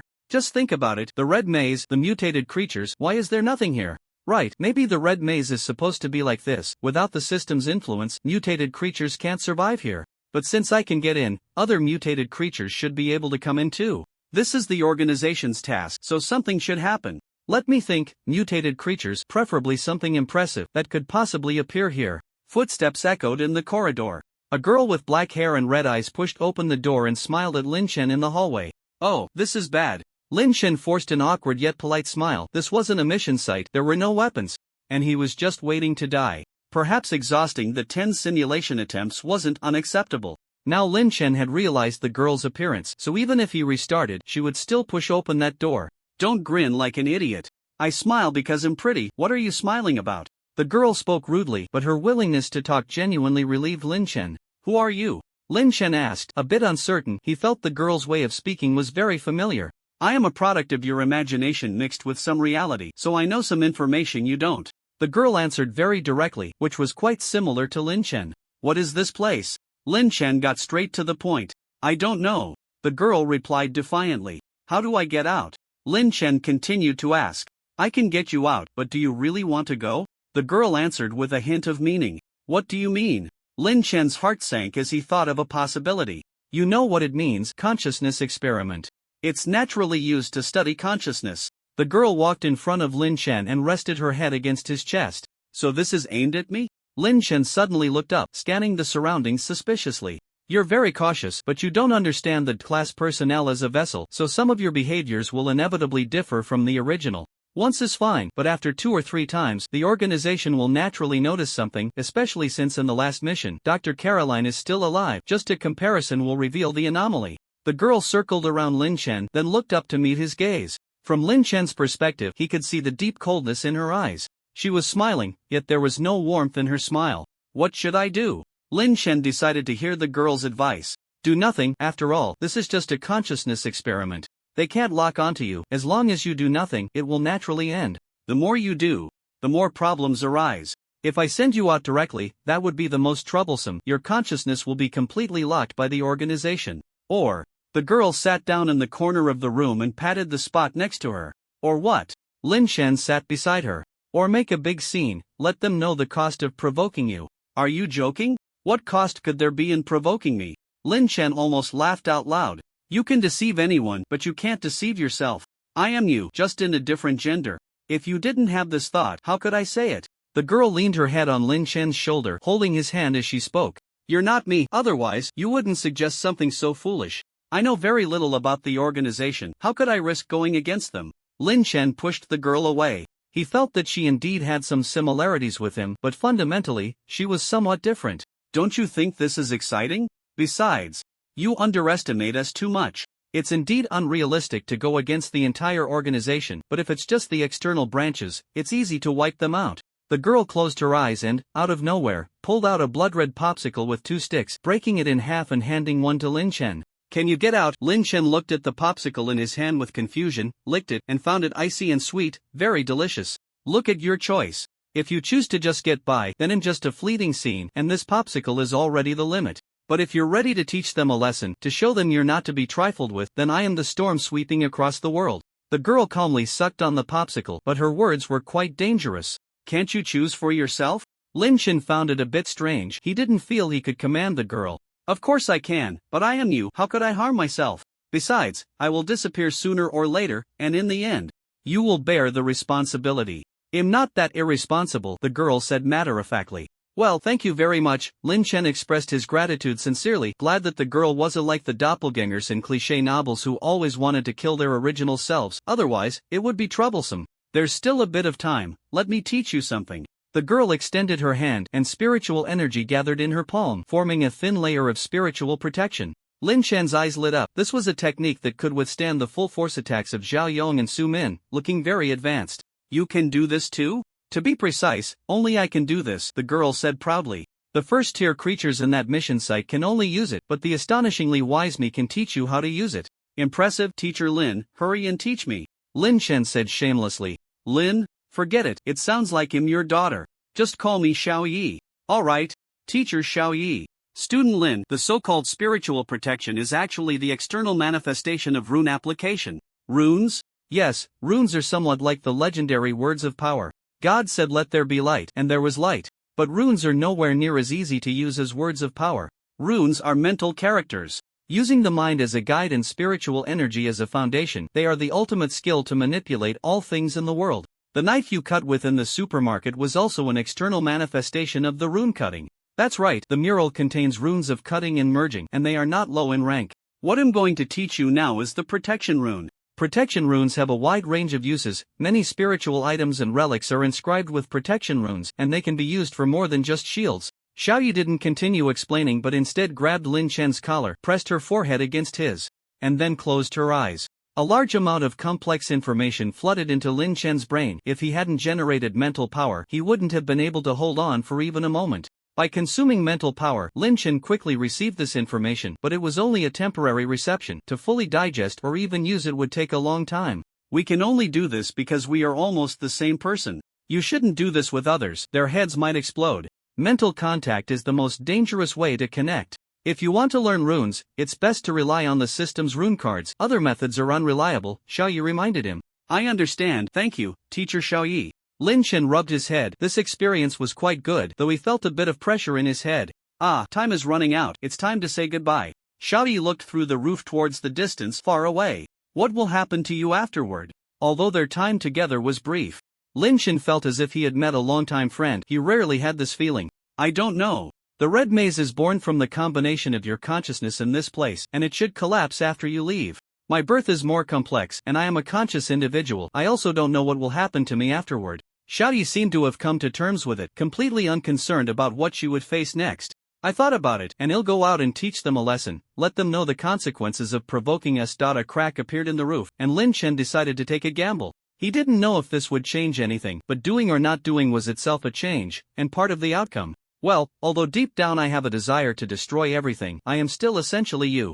So, goodbye. Xiao Yi smiled and rejected Lin Chen. Can we meet again? Lin Chen did not extend the invitation further. Essentially, they were of the same kind. As long as we are alive, we will meet again, right? True. Both of them smiled in relief as the red maze began to collapse, and Lin Chen's consciousness gradually blurred. Since it has already started to collapse, doing something out of line shouldn't be discovered, right? Lin Chen disappeared, and Xiao Yi stood on the remaining red floor in the void, murmuring to herself. Lin Chen woke up from the hospital bed, wearing an exaggerated helmet, with various instruments beside the bed. A man in a white coat stood next to the instruments, with a row of markers in the pocket of his coat. A few fully armed supervisors stood in the corner of the room. He's fine, bring in the next one, the man said. After that, Lin Chen was taken back to his own room, or rather, a solitary confinement cell. As soon as he entered the cell, Lin Chen lost consciousness. Simulation and remaining simulation attempts. 10 unused simulation attempts. Do you want to obtain core items? Obtained core item. Consciousness upload device 1 obtained. Xiao Yes gift box 1 obtained. Title. Consciousness awakening. After getting up from the bed, Lin Chen glanced at the system time and found that less than 2 hours had passed. The duck was still on the bed. Can be exchanged for a ticket. The consciousness upload device was the complex instrument next to Lin Chen's hospital bed, with many buttons of unknown purpose and no user manual. After studying it for a while, Lin Chen found that he couldn't even open the switch. It seemed to have some kind of safety certification technology that required certain conditions to be met for use. Exchange for a ticket. Although he didn't know what the ticket was, it was better than a pile of scrap metal, at least it wouldn't take up space. The consciousness upload device disappeared, and a white ticket of unknown material appeared in the center of the shelter. Lin Chen picked up the ticket and checked the system introduction. Ticket A, certificate for consciousness to enter the spiritual world. After use, it randomly enters a relatively stable spiritual world. Note: the ticket will change color after each use. White represents a shallow, safe area. Oh, the spiritual world? Sounds a bit dangerous. I'll keep it for now and use it when needed later. After putting the ticket away, Lin Chen opened Xiaoye's gift box.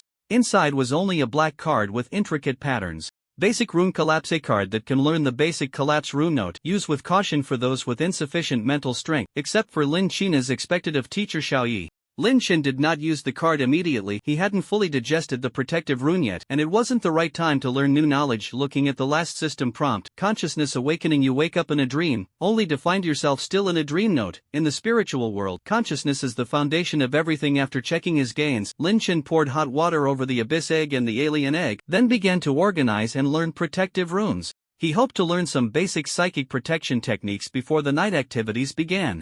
After all, the 3-day beginner period had passed, and according to the system prompt, he was likely to encounter a first-tier psychic creature tonight. Moreover, it was still unknown what activity would take place tonight. The afternoon passed quickly, and the night activities were about to begin. Lin Chen organized his equipment and finished his last bowl of duck blood vermicelli before the night activities started, while also playing with the duck for a while. After all, the end of the night activities might mean tomorrow. With a little time left, Lin Chen opened the group chat. What activity will it be today? Does anyone have news from the boss?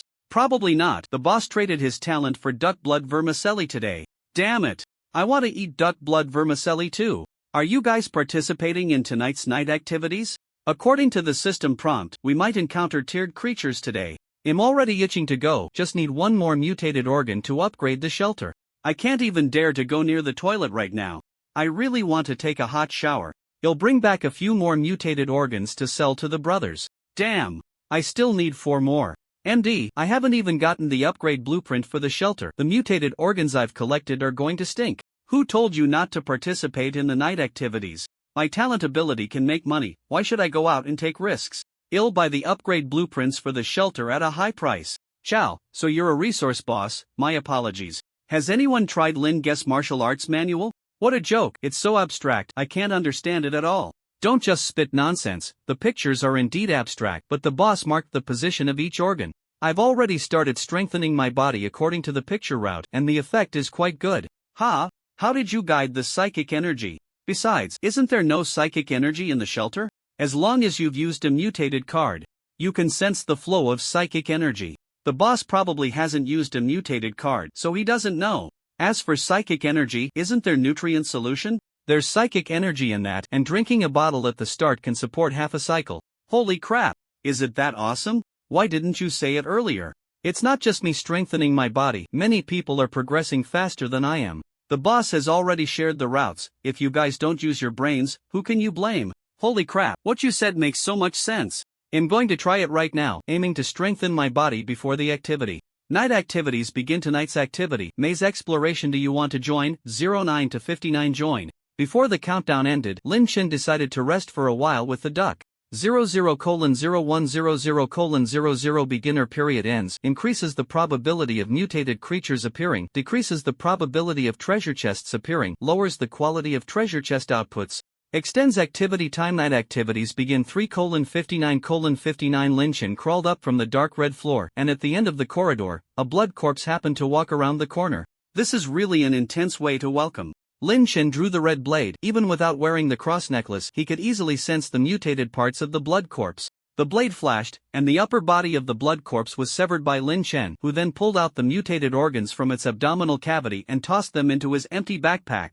The psychic energy content in the red maze was extremely high, and Lin Chen casually found a room to start absorbing the surrounding psychic energy and performing a psychic energy cycle according to his evolution route. His evolution route was very complex. Even if his body could operate on its own, he still needed to focus his attention on the inside of his body. With the help of the psychic energy ring, it took Lin Chen half an hour to complete the first cycle. Just from that one cycle, he felt that his physical quality was somewhat stronger than before. It's just the beginning now. Twice a day is about right. We can gradually increase the number of cycles later. Lin Chen stood up to stretch his body. He decided to explore the maze first and loop again when the activity was almost over. Leaving the room, Lin Chen began to jog down the corridor. He had already lost interest in the 1 or 2 red coins from the ordinary rooms, only the locked rooms were worth stopping for. After running through a couple of corridors, Lin Chen encountered a mutated creature. There were blood corpses and other mutated animals. The system had indeed increased the appearance rate of mutated creatures. Dealing with these creatures didn't waste much of Lin Chen's time. It wasn't until he had run through 8 corridors that he came across the first locked room. Using the red key, he opened the door. And inside was only a redwood treasure chest. Opening the chest, he found a bag of rice weighing 10 pounds. Not bad, not too heavy. Lin Chen picked up the rice and left the room to continue jogging down the corridor. After running another 6 corridors, he discovered another locked room. Using the red key again, he opened the door, and once more, it was a redwood treasure chest. No way. Lin Chen had a bad feeling. Opening the chest, he found it contained packaged meat and vegetables, weighing about 3 or 4 pounds in total. He packed the meat and vegetables into his backpack and continued jogging down the corridor. To be honest, the treasure chests were producing too abstractly. He was already considering whether to continue wasting keys. Not to mention, if this kept up, he was worried his backpack wouldn't be enough. With so much food, he couldn't possibly eat it all by himself, and the shelter had no refrigerator.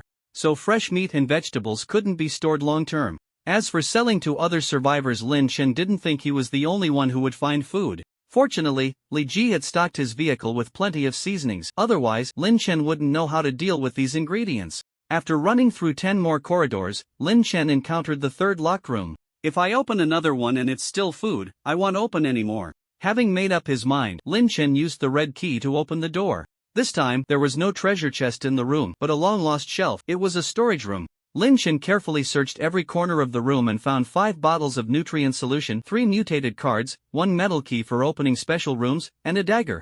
The mutated cards were all of the later numbers, and the dagger had a 7-centimeter blade with a wooden gray handle, looking very sharp.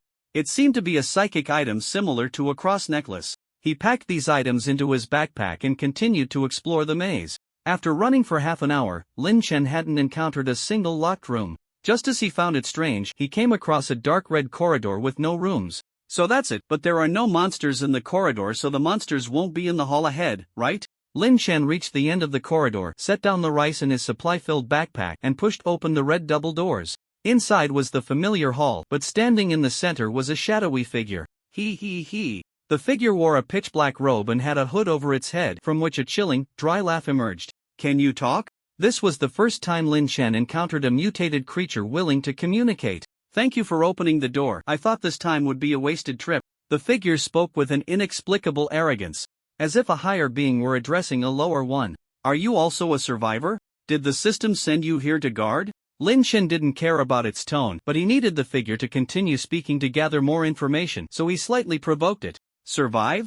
Guard? Can you not compare me to you? I'm not one of those pitiful creatures forced to survive here. I came here voluntarily. The figure's tone was quite disdainful. But aren't you still helping the system guard? What's the difference? At least I don't have to guard. Lin Chen replied in a similarly disdainful tone. Not ha, you fool, you have no idea of the system's great power. Countless dimensions, all races, everything is under the system's management except for a few extremely dangerous dimensions.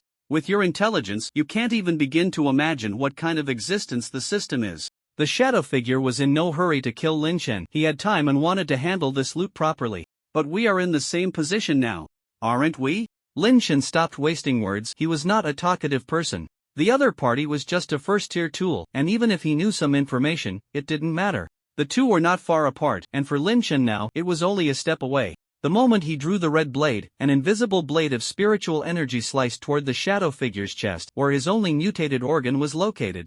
Looking for death. The shadow figure pulled his black robe, and a barrier of spiritual energy appeared in front of him. At the same time, he drew a handgun and fired 2 shots at Lin Chen. Seemingly afraid of wasting bullets, the shadow figure did not continue shooting. In his view, Lin Chen could not dodge these 2 bullets. Lin Chen indeed could not dodge the bullets now, but he could block them. A thin layer of spiritual energy protection easily stopped the 2 bullets infused with spiritual energy, rendering the second layer of spiritual protection he had created useless.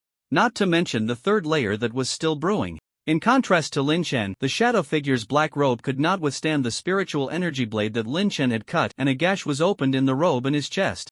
Without any hesitation, Lin Chen plunged the red blade into the shadow figure's chest cavity, piercing through his mutated organ amidst the figure's screams. The CL-0 handgun in his left hand, which had completed the bullet mutation, was ready to fire. If it weren't for the other party's poor performance, he would have already shot. After all, this was a first-tier spiritual being, and Lin Chen would not give him any chance. Just as Lin Chen said, they were in the same position, it was a matter of life and death, but the other party seemed not to understand. How is this possible? You don't even have first-tier strength. How can you destroy my equipment?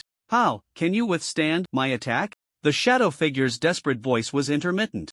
And until he walked toward death, he still did not understand what had happened. Although I don't know much about the system and have no idea about countless dimensions or all races, I feel that the system maintains a basic fairness. Since you are first tier, I cannot be an ordinary survivor. But to be honest, you are so weak that I doubt whether the system really has this basic fairness, Lin Chen lamented. This was the first time he encountered such a weak first-tier being. The shadow figure died just like that, his eyes still wide open. Lin Chen stripped the shadow figure of his equipment and examined his body. This was a humanoid creature, but many parts were different from Blue Star humans. It should be some kind of humanoid race. The corpse's chest bore a complex circular mark resembling a tattoo, the meaning of which was unknown. After dissecting and processing the body, Lin Chen obtained a damaged black robe, a handgun with only 8 bullets left, and a first-tier mutated organ. He submitted the mutated organ to the first-tier spiritual energy crystal manufacturing blueprint task. The task progress was now at 210. Previously, Lin Chen had also obtained one first-tier mutated organ from the station task, leaving him with 8 more to complete it. Lin Chen hoped to complete this task as soon as possible, as that might allow him to absorb spiritual energy to strengthen his body in the shelter. The spiritual energy content in the nutrient solution was too low. With his current reserves, it was simply not enough for several cycles. Moreover, the nutrient solution could not be consumed continuously. That stuff was mainly for replenishing nutrients, and the notes stated that it should not be overconsumed. After dealing with the brainless mutated creature guarding the gate, Lin Chen began to check the several doors in the hall. These doors were still the same as before. Opposite was a red double door. To the left was a redwood door leading out, and to the right was a locked dark red metal door. Item room? Just happened to get a special room's metal key. Using a metal key, Lin Chen opened the door to the room, which was still an ordinary room with a dark red table, but this time there was a manufacturing blueprint laid out on the table. After putting away the blueprint, Lin Chen didn't rush to leave the room. Instead, he closed the door and began absorbing spiritual energy to enhance his physical attributes. In the middle of the cycle, Lin Chen suddenly felt an unusual hunger, and it took several bottles of nutrient solution to recover. This was probably the correct use of the nutrient solution to supplement the material foundation for the body during enhancement, rather than to provide spiritual energy. Half an hour later, Lin Chen completed his second cycle of the day. With over an hour left until the activity ended, he gathered all his supplies and continued to explore the maze through the red double doors across from him. Lin Chen then opened several locked rooms, only to find treasure chests filled with various foods inside. As the countdown was about to end, Lin Chen opened the last locked room, but unfortunately, it contained another mahogany treasure chest. I wonder what's inside this time. No rice, 1 bag is enough for me for a long time, and no fresh produce either. Canned food would be best, or any junk food that can be stored for a long time with anticipation. Lin Chen opened the treasure chest, only to find a colorful piece of paper that looked quite ridiculous. Well, at least it doesn't take up space. He put away the paper, and as the countdown ended, Lin Chen was teleported back to the shelter. Back at the shelter, the duck had not disappeared, but unfortunately, there was no duck blood vermicelli left to eat. Lin Chen categorized and stored the various foods, then listed the mutated organs at a price of 10 red coins each before he began to check the spoils from the activity. First were a few unknown function spiritual items. Ritual dagger. Insert the dagger into the heart to offer a sacrifice to the deity. Note, ritual tool, please use with caution if you are not well versed in such rituals. Lin Chen? What the hell is this? Is it for stabbing others or myself? He tossed the dagger into a corner to gather dust and continued to check the next item. Black robe. Entry-level spiritual item mass-produced by the Ring organization, can release simple spiritual protection. Note, damaged, not worth repairing. Spiritual handgun. Entry-level spiritual item mass-produced by the Ring organization, can fire bullets infused with spiritual energy. Note, bullets are more valuable than the gun. What the hell is the Ring organization? It feels like a scam. Lin Chen didn't know if the other party was a member of the Ring organization or had bought something from them. If it was the former, then the Ring organization probably wasn't that impressive. Considering the ring-shaped mark on the corpse, Lin Chen felt the former possibility was more likely. The handgun was decent, with 8 bullets left inside, but the robe was useless and was casually tossed into the junk pile by Lin Chen. Next was the biggest gain from this activity, an unknown blueprint. Low-tier concentrated nutrient solution extractor blueprint required materials. First-tier mutated organs 010, second-tier mutated organs 010, third-tier mutated organs 010. Note, concentrated ones are all essence, much better than a juicer? Lin Shen used this blueprint with a puzzled expression. In a short time, he wouldn't even see any third-tier mutated creatures, let alone gather the materials. Finally, there was that colorful piece of paper. Game room invitation. Use the invitation in the shelter and survivors will be teleported to the game room. Note, the game room is a safe area. Please choose your preferred form of entertainment. Game room? Lin Shen didn't rush to use the invitation. He planned to wait until tomorrow after the simulation ended to try it out. If there was ample spiritual energy there, he wouldn't need to absorb spiritual energy during nighttime activities. After dealing with the spoils, Lin Shen prepared himself a hearty dinner and then opened the group chat to eat. 784264100000. Hey, everyone, has anyone opened a blueprint for upgrading the shelter? I'll buy it at a high price. There can't be no one who opened a blueprint, right? What are you talking about? It's all food. I opened 4 treasure chests today, all filled with food. Who's worse off than me? Damn, could it be that Linda is right? What about us who don't have blueprints? Just wait to die? I have one here, make me an offer. Great. I thought the shelter upgrade blueprints were out of print. Dude, you're really lucky to have drawn a blueprint. What luck? The chests are all filled with food. I fought hard to kill a first-tier mutated creature in the lobby, then used a special key to open the door, and this is what I got in the item room. I thought it was some amazing blueprint, but when I got back, I found out it was this junk. You guys can make an offer, but I won't trade for anything unless it's something good. Wow, I thought you were a lucky one, turns out you're just unlucky. Are you sure it's just bad luck? There are still quite a few people without blueprints. This one could save a life. What good stuff do you think those survivors hiding in the shelter have? This is someone who can take on first-tier creatures, show some respect. No, you should have already upgraded the shelter, right? Since it's an extra blueprint, just sell it cheap, it could save a life. Sorry, it's already sold. No need to DM me, the buyer offered me an irresistible price and I'm very satisfied. Ha, you sold it already? It's that resource big shot. As soon as the event ended, he started collecting blueprints. Impressive. So what about us who don't have blueprints? Just wait to die, what else can we do? Lin Shen, the system won't be too harsh. I think you guys have a good chance of finding blueprints in the item room, and you can try opening a few more treasure chests. A low probability doesn't mean there's none, of course, this is just my guess. The big shot is here. Lin Gu is right. Lin Gu, have you eaten yet? Lin Shen, but first-tier mutated creatures are strong. It's best not to try if you don't have combat talent. Food image. Lin Shen, by the way, I'm collecting special room keys. I can trade them for mutated cards, nutrient solutions, red keys, and other supplies. So lavish, but it looks average. Did you make this yourself? Sigh, the big shot has fallen to cooking for himself. I also cook for myself. Suddenly I feel like I'm doing pretty well. But it looks quite appetizing. Does the big shot need a chef? Free of charge. 5-star hotel chef at your service. Please leave it to me. Lin Shen, no need. But do you know how to handle fresh food? There's too much food from the chests and I can't eat it all at once.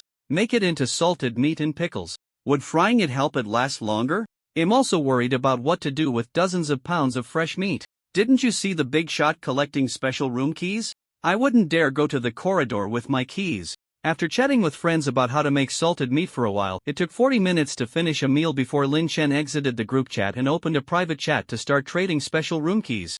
Not many people were trading special room keys. After all, everyone knows that special rooms have good stuff. But with a large population base, Lin Shen still managed to trade some basic supplies for 5 keys. After all, not everyone has the courage to face first-tier creatures. Rather than keeping them as a backup, it's better to trade for urgently needed supplies. Zhang Liang, Lin Gu, are you there? Lin Shen, yes, what's up? Zhang Liang, do you have any extra psychic items? Lin Shen, I have some, but not that many. Zhang Liang, I can trade a special key for it. Lin Shen, I've already received 5. I won't be able to use more for a while. Zhang Liang, what do you need? Lin Shen, do you have any rune cards?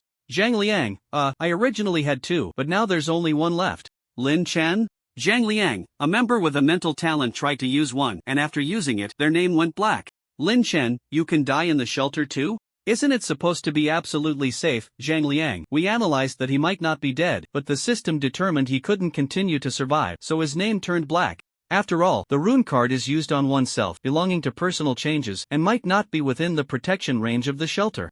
Lin Chen, what about the remaining card? Zhang Liang, basic rune speed. Lin Chen, they'll trade you my psionic pistol and psionic ring for it. The pistol still has 8 bullets left. Zhang Liang, alright. The two quickly completed the transaction, both very satisfied with the deal. For Lin Chen, the psionic pistol was just junk. The psionic ring was somewhat useful, but it only made a difference of 30 to 40 minutes in a cycle, and could be shortened with practice. For the Mutual Aid Society, the psionic ring was practically a divine artifact. After all, they didn't have an evolution path, and guiding psionic energy was far more difficult for them than for Lin Chen. Moreover, they were currently too afraid to use rune cards. No one wanted to die in the shelter. Basic rune speed card that can learn the basic speed rune note. Use with caution if mental strength is insufficient. Putting away the card. Lin Chen also dared not use this dangerous card casually, and he hadn't fully digested the protection rune yet. Coupled with cutting, splicing, and collapse, he wouldn't be able to use this card for a while. After simply processing the remaining fresh food, he poured some hot water over the abyss egg and alien egg, then lay down on the bed with the duck, closed his eyes, and continued to digest the protection rune until he fell asleep completely. Please draw today's card. My turn. Draw a card. This time, the card depicted a girl dressed in a nun's outfit. Before Lin Chen could react, the card dissipated, and a girl in a blood-red nun's outfit with silver hair appeared in the center of the shelter. Hello? Lin Chen felt a bit nervous. This was the first time a young woman had entered his room. The girl's body was covered by a simple, heavy blood-colored nun's outfit, with a pure red nun's hat on her head, and her eyes were covered by a piece of red cloth, with twisted and chaotic symbols all over the nun's outfit. These symbols resembled runes, but Lin Chen couldn't understand them. Dressed in this strange nun's outfit, the girl gave off a mixed feeling of holiness and eeriness. Nonetheless, this was also Lin Chen's first time understanding what so-called holiness felt like. The girl knelt silently in the center of the shelter. Seeing that the girl did not respond, Lin Chen did not approach her. It wasn't out of fear of any consequences, but rather out of basic respect for a lady. He prepared 2 breakfasts with the reserved ingredients, placing one in front of the nun. If she didn't eat, he could have it for dinner. After finishing breakfast, Lin Chen lay down on the bed and began his daily simulation. Affected by the deep red nun, a religious anomaly event has been selected as this simulation task. Simulated class personnel, Isaac. Remaining simulation attempts. 10 buzzing. Lin Chen opened his eyes to the familiar sound of driving. Sitting across from him was an elderly man with graying hair, who was also wearing an orange uniform. Isaac was similarly an elderly man, his body frail like a long-term bedridden patient. Lin Chen took a moment to gradually accept this fragile body. It was the first time in his life he felt so weak. What did this old man do to become a class personnel? A religious anomaly event. Well, at least it's not completely unknown. What's wrong? Isaac, are you starting to have headaches again? The inmate across from him suddenly spoke, clearly recognizing Isaac. Never stopped. Lin Chen replied calmly. Do you know where they are sending us? Gregory looked at Lin Chen in surprise and asked. Where else could it be? Speaking of which, I haven't prayed in a long time. Lin Chen remained calm. He had been good at performing since he was very young. Why? Don't you believe in God anymore? Gregory stared into Lin Chen's eyes, trying to see through him. No, my faith has never been so firm. Lin Chen revealed a gentle smile and made eye contact with Gregory. However, Gregory unnaturally averted his gaze.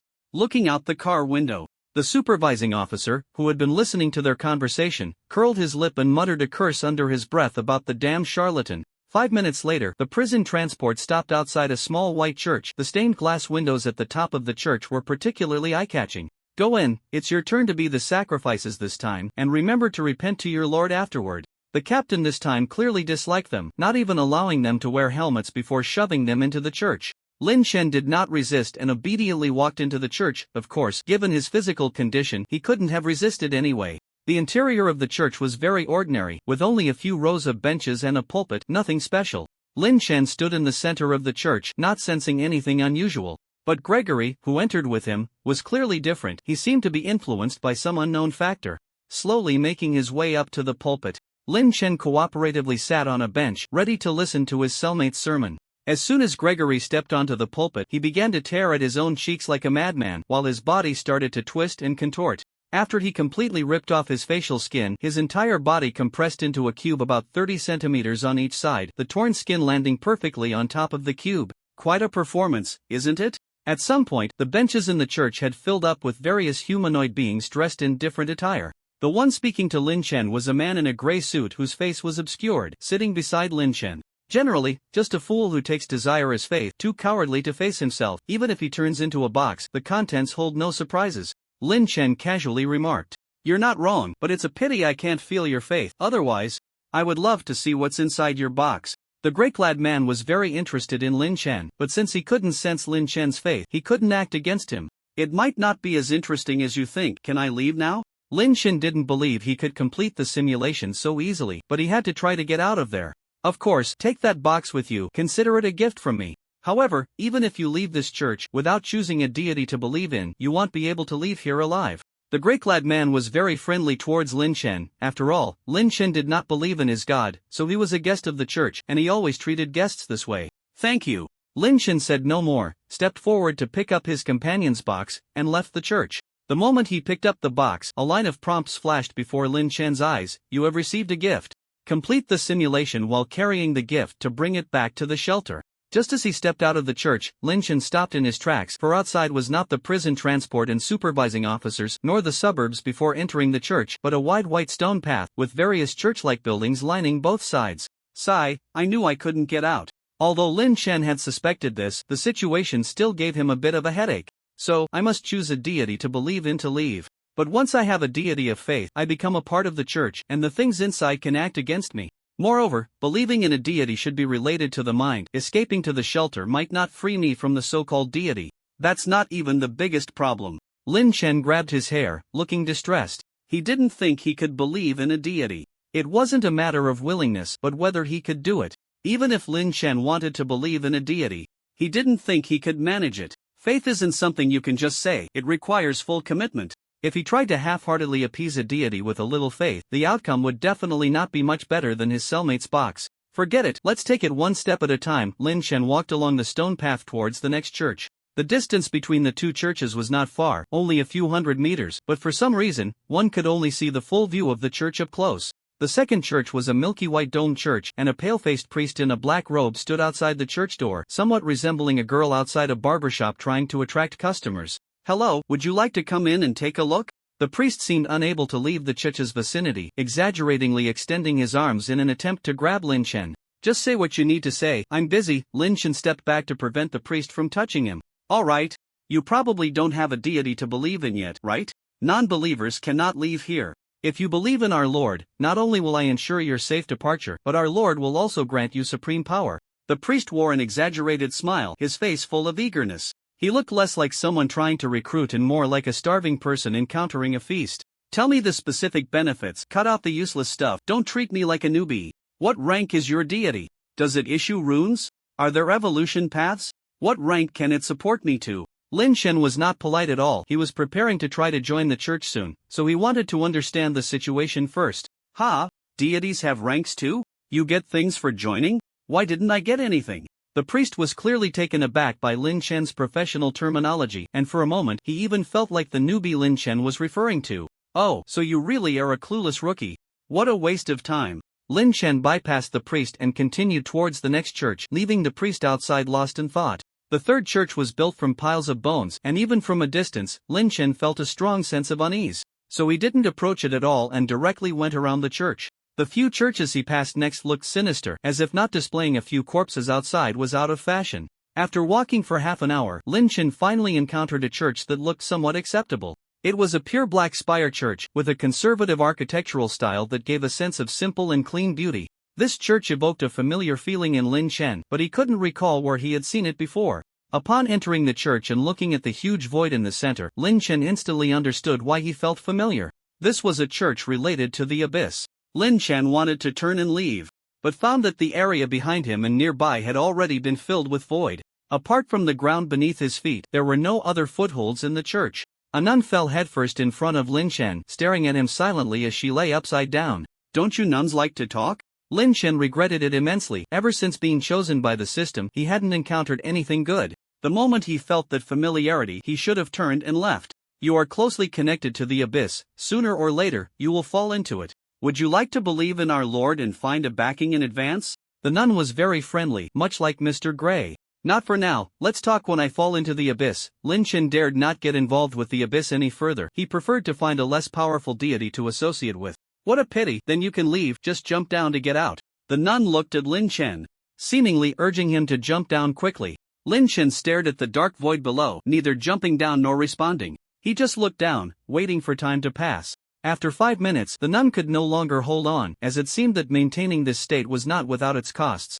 Thus, the ground restored, and the Chicha's main door appeared before Lin Chen. He still didn't move. He couldn't be sure if the ground would disappear again, nor could he even confirm if what he saw was truly the ground. After all, Lin Chen couldn't determine how to leave this place. Could he leave by opening the door?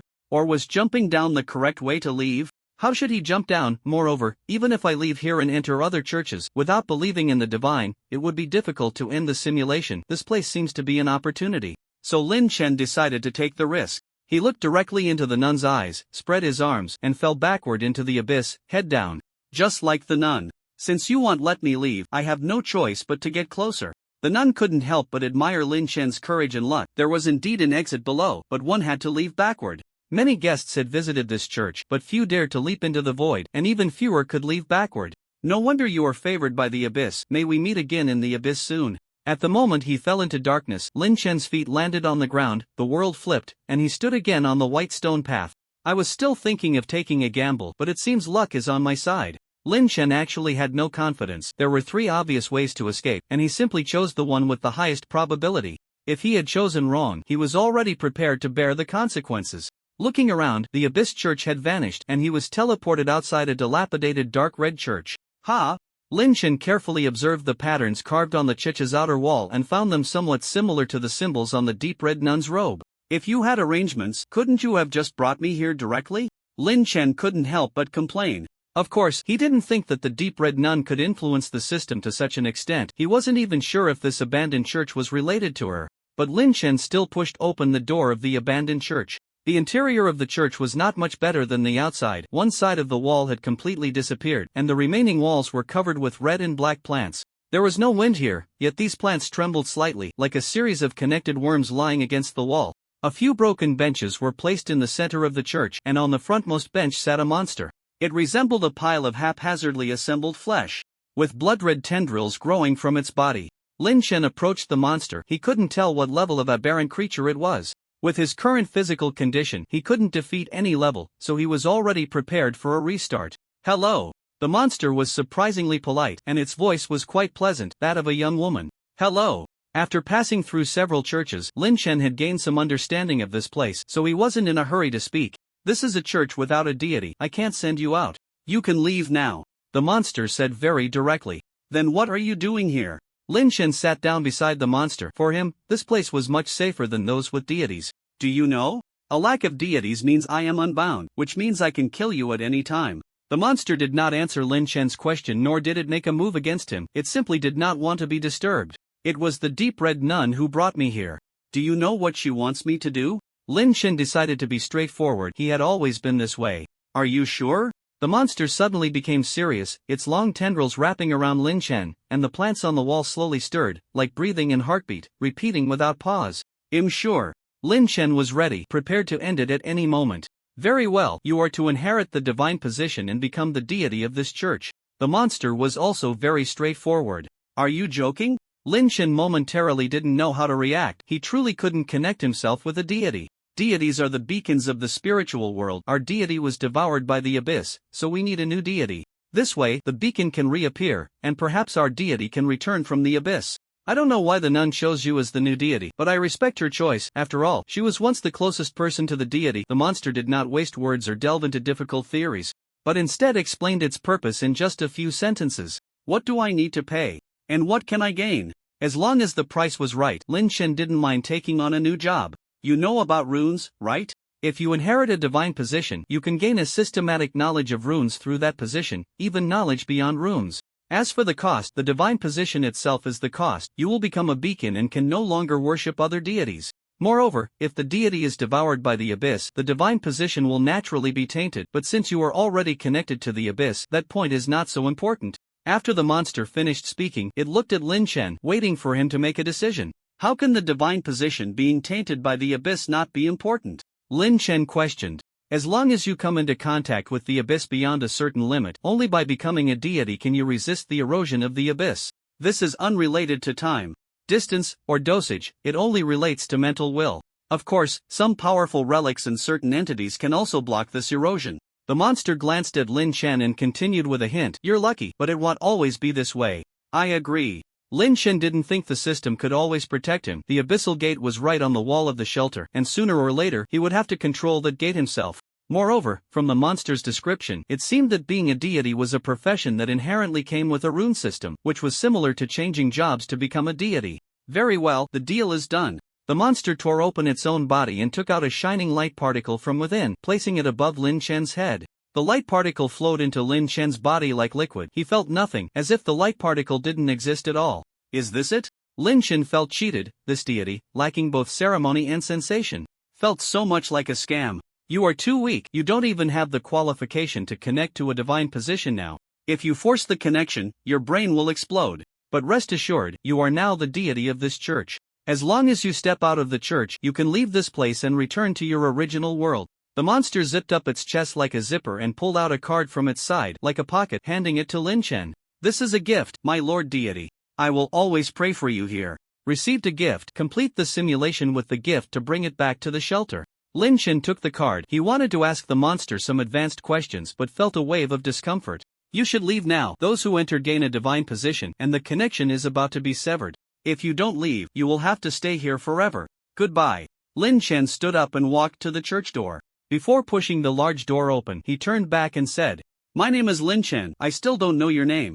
You can call me the Saintess. As for my name, I forgot it long ago." Stepping out of the church, the prison vehicle and the guards were still in place. They clearly hadn't expected Lin Chen to come out alive. Simulation ended. Remaining simulation attempts 10 unused simulation attempts. Do you wish to obtain core items? Obtained. Received core item. Tainted divine position 1 received. Mr. Gray's gift 1 received. The Saintess gift 1 received. Title Deity. Lin Chen awoke from the bed. The deep red nun was still kneeling in place, her posture and the breakfast beside her unchanged. Glancing at the time, it wasn't yet noon. The simulation hadn't consumed much time. Lin Chen began to check his spoils. The divine position did not appear in the center of the shelter. It seemed to have already fused with him. Lin Chen picked up the box teammate that Mr. Gray had given him. The Life of Gregory, an excellent material that can be used to create psychic items. Note, the ending that should be as expected of a class personnel. There's always something to gain. Lin Chen then picked up the card that the Saintess had given him. Identity card. Saintess can obtain the Saintess identity in certain events. Note, limited to survivor Lin Chen, non-transferable Lin Chen? What the hell is this? The card depicted a girl in an elaborate dress, her face blurred, looking both noble and sacred. Lin Chen put away the card and glanced at the last system prompt. He didn't think he would use this card. Deity sitting on the divine throne. All beings understand its intent. Note, this is the first time such a weak deity has appeared truly ignorant. Lin Chen muttered. After sorting through his gains, Lin Chen took out the game room invitation. There was still some time before evening, and he planned to check out what the game room was about. Although it's a safe zone, better bring some gear just in case. Fully armed and with his backpack secured, Lin Chen used the invitation.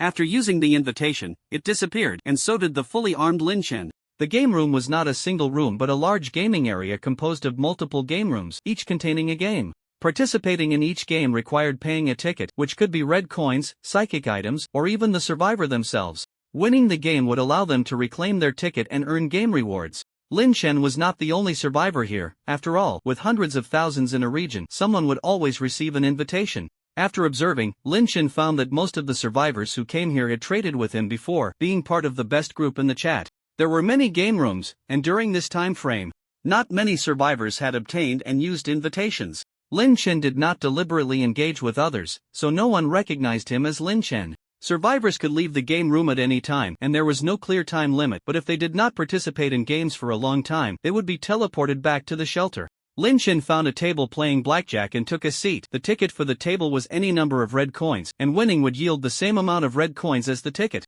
1. Lin Chen placed his ticket on the table. He didn't like gambling. This kind of card game suited him well, allowing him to play all day with just one red coin. Of course, Lin Chen didn't plan to waste so much time here. After completing his 2 psychic cycles for the day, he would return to the shelter to continue studying runes. The psychic concentration in the game room was average. It took Lin Chen nearly 2 hours to complete 2 cycles, but during this time, he won 54 red coins. Although he didn't like gambling, Lin Chen was really good at playing cards. The room's host was a masked woman dressed provocatively who kept urging Lin Chen to increase his ticket during the game, but he was focused on his cycles and ignored her. Afterward, her playstyle became noticeably more aggressive, but it didn't significantly affect the outcome. As long as he didn't raise the ticket, Lin Chen was already in an unbeatable position. This was a win-win situation, completing the daily cycles while also winning some pocket money. Just as Lin Chen was putting away his ticket and preparing to leave under the room owner's disdainful gaze, a voice called out to him. "Excuse me, sir, do you need a game room access card?" The speaker was a handsome young man dressed in a servant's outfit. "What's the difference between an access card and an invitation?" Lin Chen asked. An access card can be used multiple times, and some special games require an access card to participate.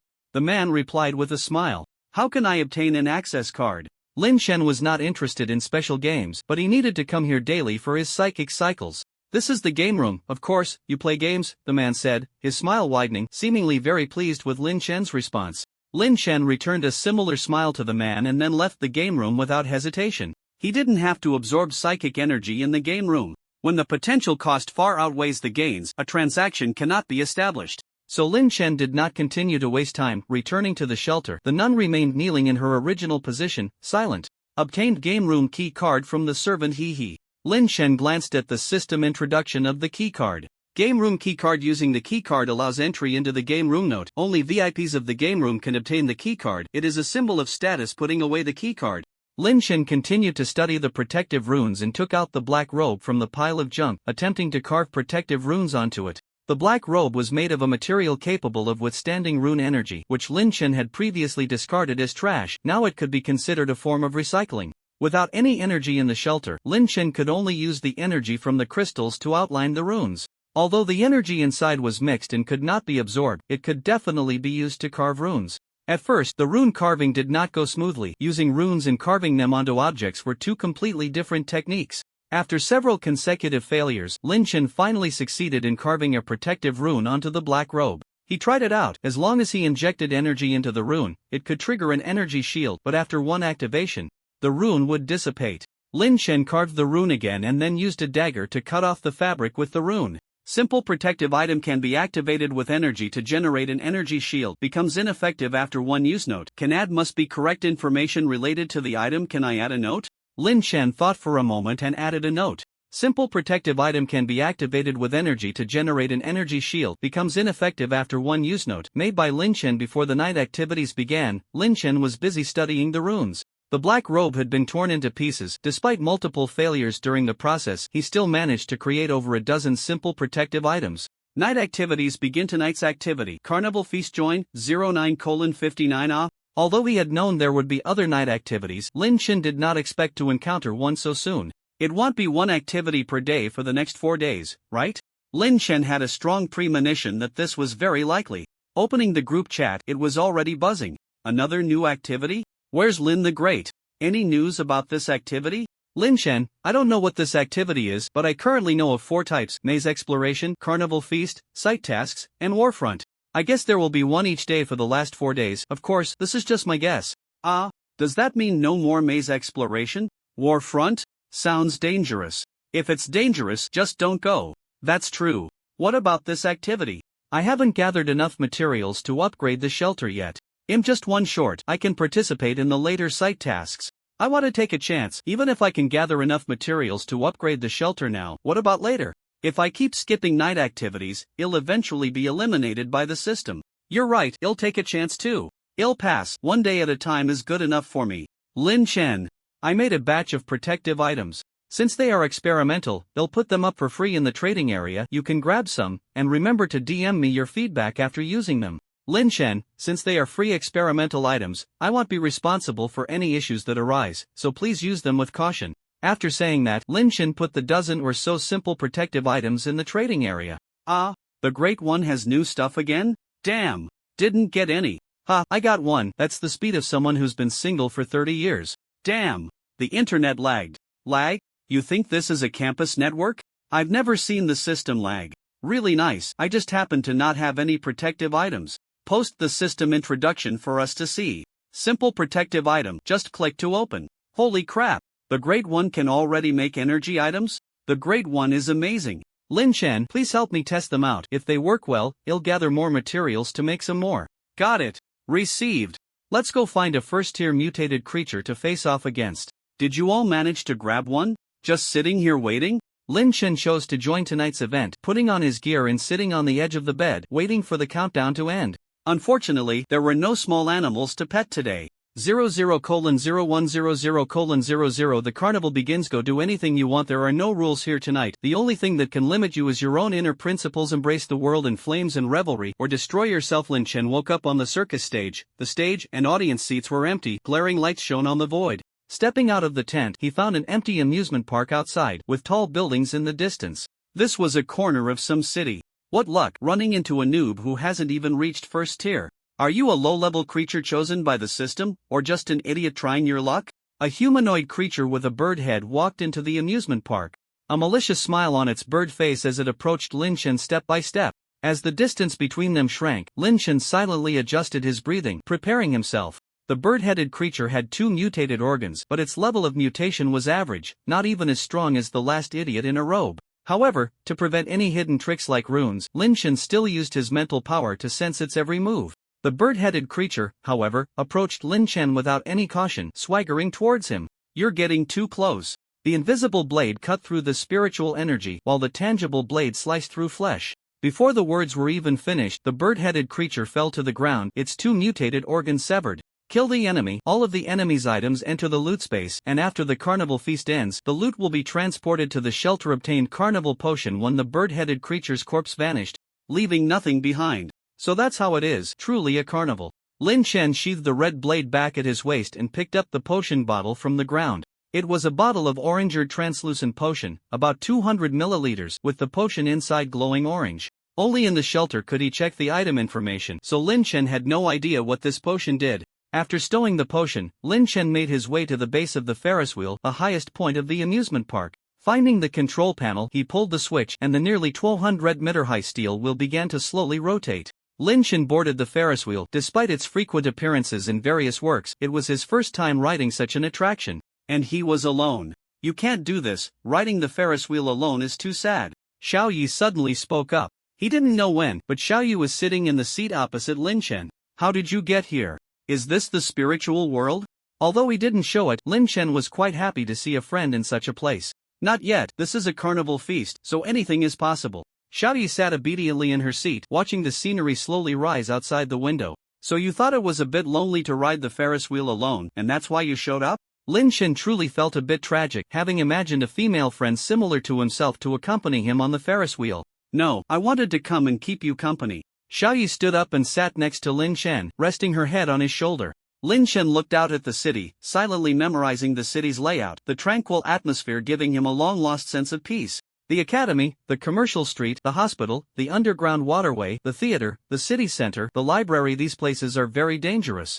But you must choose one to occupy and hold out until dawn. Xiao Yi closed her eyes and softly whispered in Lin Chen's ear. Do you have any suggestions? Lin Chen preferred the library and the theater, not liking the hospital or the underground waterway, but he was willing to accept his friend's advice. The library is nice, but the theater fits this carnival better. Rather than giving helpful advice, Xiao Yi was more concerned about Lin Chen's feelings. She wasn't exactly a good girl. Then let's go to the theater. Should we go now? Or wait until it's almost dawn? Lin Chen hardly trusts others, but he has a slight preference for another version of himself. Let's go now. The venue will become your nest. The longer you occupy it, the higher your chances of winning. Xiao Ye took out a frenzy potion from Lin Chen's belongings and took a small sip.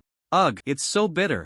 Sticking out her tongue, she fed the rest of the potion to Lin Chen. He did not refuse, since the system provided the potion. He had to choose whether to drink it or not, and now Xiao Ye had made that choice for him. As the potion entered his mouth, before he could even taste it, an irresistible surge of exhilaration spread through every cell in Lin Chen's body. He. Lin Chen involuntarily let out a laugh, the frenzied feeling igniting his nerves, making him feel alive. But strangely, this frenzy did not impair his ability to think. Instead, it made him even clearer-headed. Then I'll say goodbye for now. Xiao Ye stood up to bid Lin Chen farewell. Aren't you coming with me? Lin Chen also stood up and asked. It's not my time to make an appearance yet. A lady needs to prepare in advance. Don't worry, since we've started this date, I won't back out halfway. The Ferris wheel completed a rotation, and Lin Chen stepped out of the cabin, ending his first ride experience. Lin Chen ran through the deserted city. The theater was not far from the amusement park, which was one of the reasons he preferred the theater. His body felt increasingly hot and his mind clearer than ever. Lin Chen felt more awake than he had in his entire life. This made him start to think about protection and cutting runes. Things he had previously struggled to understand now came to him quickly. Spiritual energy gathered around Lin Chen. The concentration of spiritual energy in this city was extremely high, much higher than in the Red Maze, and it was very easy to control. A first-level mutated creature resembling a spider charged at Lin Chen from around the corner. He was attacked by more creatures that seemed out of their minds, and they all ended up crashing into the spiritual energy blade just like that spider monster. The loot space is really convenient. This way, I don't have to deal with the loot immediately, nor do I have to worry about my backpack running out of space. It's a pity that I still have to process the loot at the shelter. It would be great if I could process it all with one click. Lin Chen thought, unsatisfied. He arrived at the theater without stopping. The city theater was an artistic semicircular building. Outside the theater, Lin Chen finally encountered an enemy that didn't seem so weak in perception. The opponent was a burly man in a black robe, and Lin Chen had seen similar robes before. Neither of them spoke. The battle had already begun upon their meeting. The burly man charged at Lin Chen with incredible speed, wielding a heavy sword. From 5 meters away, he swung the heavy sword down toward Lin Chen's head. Boom! The energy-filled heavy sword struck the spiritual energy barrier. Lin Chen did not take it heaten but tilted the barrier to deflect the heavy sword, causing it to crash to his left. At the same time, Lin Chen drew the red blade and aimed for the man's vital points. The burly man reacted quickly. The moment the spiritual energy barrier of his black robe was cut by the energy blade, he tried to sidestep to avoid Lin Chen's red blade. But Lin Chen had already predicted that he would dodge to the side, and since the heavy sword was crashing to the left, the opponent was likely to dodge to the right, so the red blade struck to the right. This slash directly severed the burly man's left hand, which he used to block, and then cut open his abdomen, the violent spiritual energy shredding the mutated organs inside. The burly man's corpse vanished, and Lin Chen sheathed his knife and walked into the theater. The theater had 2.5 levels of semicircular seating, with a high ceiling, and the stage sparkled under the spotlight. Lin Chen walked step by step onto the stage, standing in the center as he continued to contemplate the protection and cutting runes. The effect of the carnival potion was exceptionally good. Questions that usually required long contemplation could now be understood quickly, and chaotic knowledge no longer needed to be organized. It naturally arranged itself in his mind, as if the two were celebrating. Taking out the basic rune collapse card, Lin Chen directly used the card, and a flood of knowledge about collapse surged into his brain. However, this knowledge did not negatively affect him. Just like when he obtained the protection rune, someone else bore the burden for him. Lin Chen began to absorb this knowledge, learning and understanding it bit by bit. He wanted to take this opportunity to digest the runes quickly. Leaving here and then trying to learn about runes would require exponentially more time and effort. The theater was relatively peaceful, with the occasional first-stage mutated creature stumbling in, leaving only patches of blood on the stage. After killing the first mutated creature in the theater, Lin Chen felt a certain connection with the theater beneath his feet. With each creature he killed in the theater, he sensed this connection strengthening, which was probably why Xiaoyi had urged him to come here quickly. As this connection strengthened, Lin Chen's mental perception range expanded continuously, soon encompassing most of the theater. If he killed a few more mutated creatures, the entire theater would be under his control. Lin Chen continued to study rune knowledge. He was tempted to use the remaining 2 rune cards here, but the thought of that unfortunate guy from the Mutual Aid Association made him suppress his adventurous spirit. Forget it. There's still a lot of rune knowledge to absorb. Once I finish absorbing it, I can study how to use the runes. There's no rush to use those 2 cards. Lin Chen continued to study runes while killing the enemies that intruded into the theater. As time passed, the enemies entering the theater seemed to grow increasingly frenzied. This madness was not only evident mentally but also physically. After dealing with a mutated creature whose head was split in 2, Lin Chen felt a slight sense of weakness. It wasn't fatigue, his body and mind were in an excited state, and he felt no tiredness at all, but he sensed a slight weakness that followed the revelry. This feeling was not unpleasant, rather, it was somewhat comfortable. Nevertheless, it indicated that his body was nearing its limit. I can't keep going like this. The nest, maybe I can carve some runes on the walls of the theater. Lin Chen began to manipulate the mental energy that had covered the entire theater to carve runes on the walls. At this moment, the theater was no longer an ordinary theater. Its walls could fully bear runes and spiritual energy. Before coming here, Lin Chen had crafted spiritual energy items, but after the recent rune research, his skills had undergone a fundamental change. The spiritual energy items he had made before now seemed like crude doodles to him. While studying rune carving techniques, Lin Chen carved various runes throughout the theater. This was a rare experimental opportunity, as such high-quality spiritual energy architecture was not common. Mutated creatures continued to intrude into the theater, but this time Lin Chen didn't need to take action. They were cut down by invisible blades of spiritual energy, leaving only bloodstains at the theater entrance. It's a pity the corpses have all entered the loot space, otherwise, I could have tried splicing runes as well. Lin Chen had previously been studying cutting runes and only had a superficial understanding of splicing runes. If he had splicing materials, he could delve deeper into the subject. After some time, no more mutated creatures entered the theater. It seemed that all the nearby mutated creatures had been killed. Suddenly, someone knocked on the theater's large door. "Come in." Lin Chen would extend appropriate courtesy to polite individuals. A fully armed humanoid creature walked into the theater. It merely glanced at the interior, left a sentence, and turned to leave. "Sorry to disturb you." Lin Chen did not pursue. He actually did not enjoy killing. It was just that often, only violence could solve problems. Afterward, some rational creatures entered the theater, but upon seeing the situation inside, they chose not to act and instead turned to leave. Just when Lin Chen thought the night would continue like this until the event ended, the theater's main door was knocked on again, but this time the sound was somewhat strange, the material of the knocker different. "Come in," Lin Chen said. A large, bloated dark brown bug squeezed into the theater. If the entrance hadn't been wide enough, it might have struggled to get in. The giant bug only managed to get its head inside the theater, with the rest of its body still outside. Its body was covered in wounds that were about to heal, looking as if it had just gone through a fierce battle. The giant bug looked around with satisfaction and then said, "This place is nice, you can go now, I'll let you live." Lin Chen looked at the giant bug with curiosity. He could clearly hear the strange sounds it made, yet his brain understood its meaning. This translation ability of the system was quite absurd. "Isn't it good to be alive?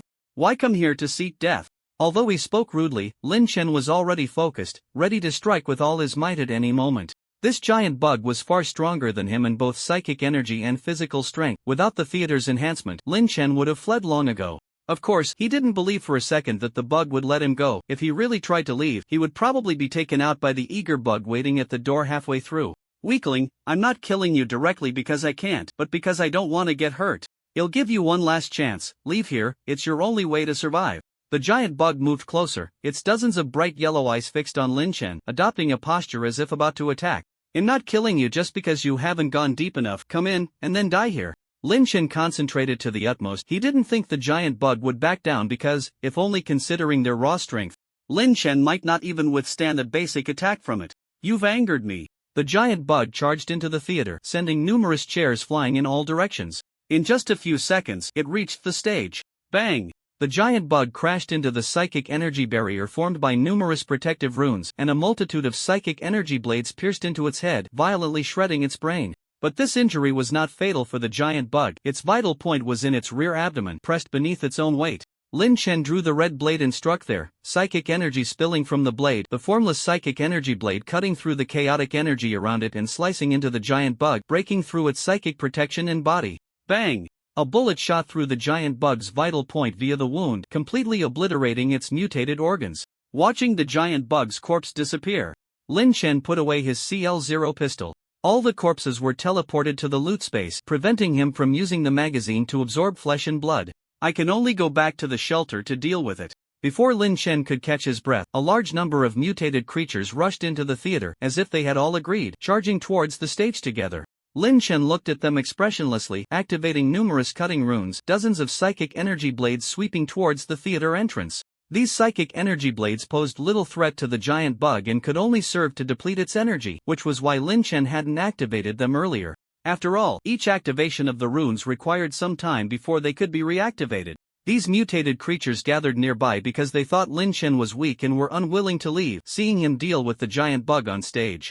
They believed he was at his last gasp and dared to rush in desperately. As long as they could take care of Lin Chen, all his previous gains would belong to them. But unfortunately, they had picked the wrong opponent. All the mutated creatures that charged into the theater were shredded by the formless psychic energy blades, their flesh and blood teleported to the loot space, and the entrance was soaked with various liquids. Lin Chen looked at the disappearing flesh with a headache. Just thinking about the system possibly dumping these corpses into his shelter like trash made it hard for him to breathe. Surely the system wouldn't do something so terrifying, right? After thinking for a moment, Lin Chen decided to abandon his thoughts and focus on the present, leaving everything to his future self.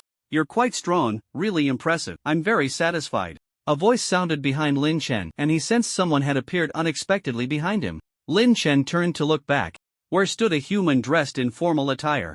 About 20 years old, highly similar to Blue Star humans, male, with orange-yellow hair and eyes, wearing a bright orange suit. "Who are you?" Lin Chen jumped down from the stage, using his psychic energy to shield his entire body. The other person could silently approach him from behind and could have killed him before he even reacted. "You don't know?" I was wondering how there could be such a delicious offering. I thought it was a believer voluntarily presenting themselves, but it turns out to be a madman trying to seize a seat without knowing anything. It's rare that you can still stay clear-headed, the man said with a smile. He stood easily in the center of the stage, as if he didn't see Lin Chen's vigilance at all. Carnival feast? Lin Chen suddenly understood why it was called a feast. I am a guest at the banquet, and you all are the main course. The man's smile grew wider, and he continued, I like to take on your appearance. It adds a unique flavor when I devour you. Lin Chen stared at the man. Although he couldn't sense the man's depth, he didn't give up struggling. Since it was a system event, there had to be a way to deal with him. Alright, we've talked enough. The carnival feast should begin. Before the man's words fell, a snow-white arm pierced through his chest, holding an orange-yellow crystal. How is this possible? What are you? The man shattered and disappeared like an illusion, leaving only the small knight holding the crystal. Beautiful, but if it were me, I would have struck when he made his move. Lin Chen stepped onto the stage, halting the strike that would have resulted in mutual destruction. If it were the usual me, I would indeed wait a bit longer, but not now. Every word of his nonsense is challenging my patience. The small knight licked her lips, her gaze burning hot as she looked at Lin Chen. What's wrong with you? Are you okay? Lin Chen felt something was off with her state. It's nothing, just influenced by the atmosphere of the carnival. The small knight's cheeks were slightly flushed, but her tone was quite calm. Is it the influence of the carnival potion on your mind? Did you bear it for me? Lin Chen quickly guessed the correct answer. It's nothing for me, at most, I'm a bit overly excited. The small knight crushed the crystal, a massive psychic force merging into the theater, and Lin Chen's psychic power expanded again, causing some changes in the theater. If the theater was considered a seat, then now they were sitting at the highest point in the city, towering over other seats. At the end of the banquet, we have to do something on stage. Shall we dance? The small knight suddenly said. I can't dance. Lin Chen said, slightly embarrassed. Neither can I, but it doesn't matter. The fervent spirit and the fervent body are what dance is born for. The small knight asserted. This was Lin Chen's first time dancing. Just as the small knight said, in the atmosphere of revelry, whether one could dance or not didn't seem that important. The world gradually collapsed in the carnival, and the surviving beings left the city through the system's transmission, while other seats fell apart after their masters departed. In the end, the entire world was left with only one theater. A large amount of drifting psychic energy merged into the theater, and Lin Chen could feel his own psychic power continuously growing. So this is the spiritual world? Lin Chen curiously sensed the changes around him, deepening his understanding of the collapse runes. This is the border between fantasy and reality. Of course, spirit and matter aren't as clearly defined as one might think, the small knight said, pulling Lin Chen to spin on the stage, as the theater began to collapse, leaving only the stage illuminated in the darkness. After the theater began to collapse, a large amount of mental energy concentrated on the stage, eventually forming a colorless, transparent crystal that fell into Xiaoya's hand. Xiaoya carefully observed Lin Chen for a while, then broke off a small piece from the crystal and handed it to Lin Chen. As Lin Chen reached to take the crystal, it melted in his hand. At the same time, a particle of light sparkled in Lin Chen's mind, and the mental energy merged into the light particle, making Lin Chen feel much clearer in his head, and using mental energy became smoother.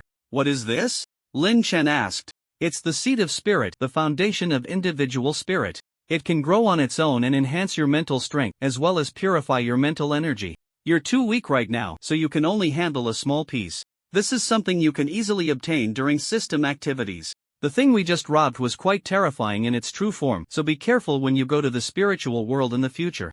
Xiaoya said with a mischievous smile. Will you appear when I go to the spiritual world in the future? Lin Chen didn't care much. After all, the other party was going to consume him anyway, so what was the point of resisting? It's hard to say. This time it's due to the special nature of the carnival feast. As long as you meet the conditions, you can participate in the revelry. I have a certain spiritual connection with you, which is why I could enter here, Xiaoya said, putting away the transparent crystal. The lights went out, and the stage began to collapse. Lin Chen took one last look at Xiaoya and said, then, goodbye. Goodbye. Xiaoya waved her hand in farewell. The carnival feast has ended. The loot space will disappear in one day. Please clear out the items inside as soon as possible. Received Carnival Day Invitation Letter 1. Please draw the daily card. Lin Chen climbed out of the bed in the shelter. The Crimson Nun had already left the shelter. And now there was an additional door on the wall leading to the loot space. My turn. Draw a card. Not wanting to think about the corpses in the loot space for now, Lin Chen decided to draw his daily card first. This time, the card depicted a blood-red owl. As the card dissipated, a blood-red owl appeared in the center of the shelter. It rotated its head, and its yellow outer ring and black inner circle eyes stared directly at Lin Chen. Lin Chen could see himself reflected in its eyes. This isn't something to eat, but it's quite cute. Lin Shen tried to pet its head, and instead of resisting, the owl leaned its head closer.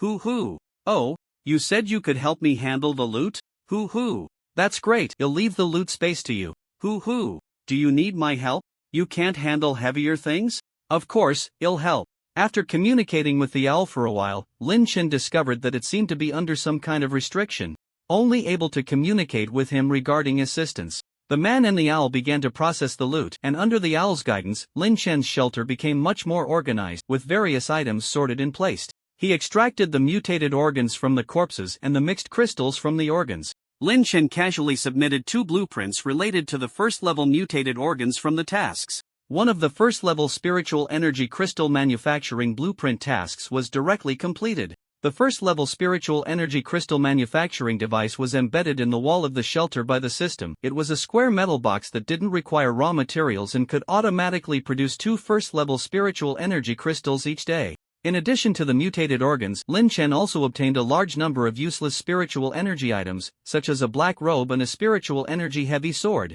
etc. These low-quality spiritual energy items couldn't replace his current equipment and could only be used as materials. Under the owl's direction, Lin Shen also collected many parts from the corpses that could be used as materials for making spiritual energy items. The remaining corpses were not wasted. Besides replenishing ammunition for the CL0 pistol, Lin Shen cut most of the corpses into chunks and listed them in the trading area at a price of 10 red coins per chunk. Corpse of a first-stage mutated creature rich in nutrients. Edible note: best not to eat raw. With the remaining corpses, Lin Shen planned to practice stitching runes. After handling the loot space, Lin Shen checked the system notifications. Invitation to the Carnival Day: can participate in the next Carnival Day after use. Note: only sent to the survivors who lasted the longest in the carnival feast. Putting away the invitation, Lin Shen had no plans to participate for now. If it weren't for Xiao Yi this time, he might not have survived to the end. The Carnival Day would definitely be more dangerous, and he wasn't even qualified to participate yet. Do you eat? Goo goo. Then forget it. Lin Shen began preparing breakfast for himself and poured some hot water over the abyss egg and the alien egg. Goo goo. Why pour water? Water is the source of life. I want to try to hatch them to simulate a warm environment, so I poured hot water.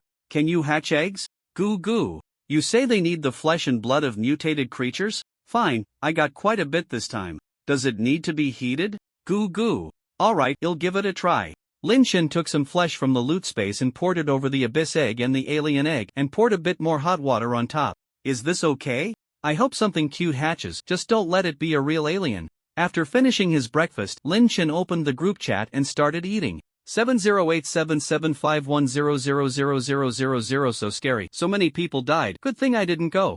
Actually, it's fine if you don't drink that bottle of carnival potion. As long as you hide in a remote place, no one will specifically look for you. Your brain isn't normal. Of course, you wouldn't go looking for people. Didn't the system give a hint? Does anyone really dare to drink that thing? Ha! You have a system hint for the carnival potion? I don't have one. Big shot upstairs, identification complete. The big shot survived after drinking the potion? Impressive. Bullshit, I didn't even dare to drink that potion whose name I only know. Impressive, no wonder you're a big shot. If it were me, I wouldn't dare to drink it either. Did you guys see the trading area? Brother Lin put a batch of first stage creature corpses up for sale, each for just 10 red coins. Looks like the big shot had quite a harvest this time.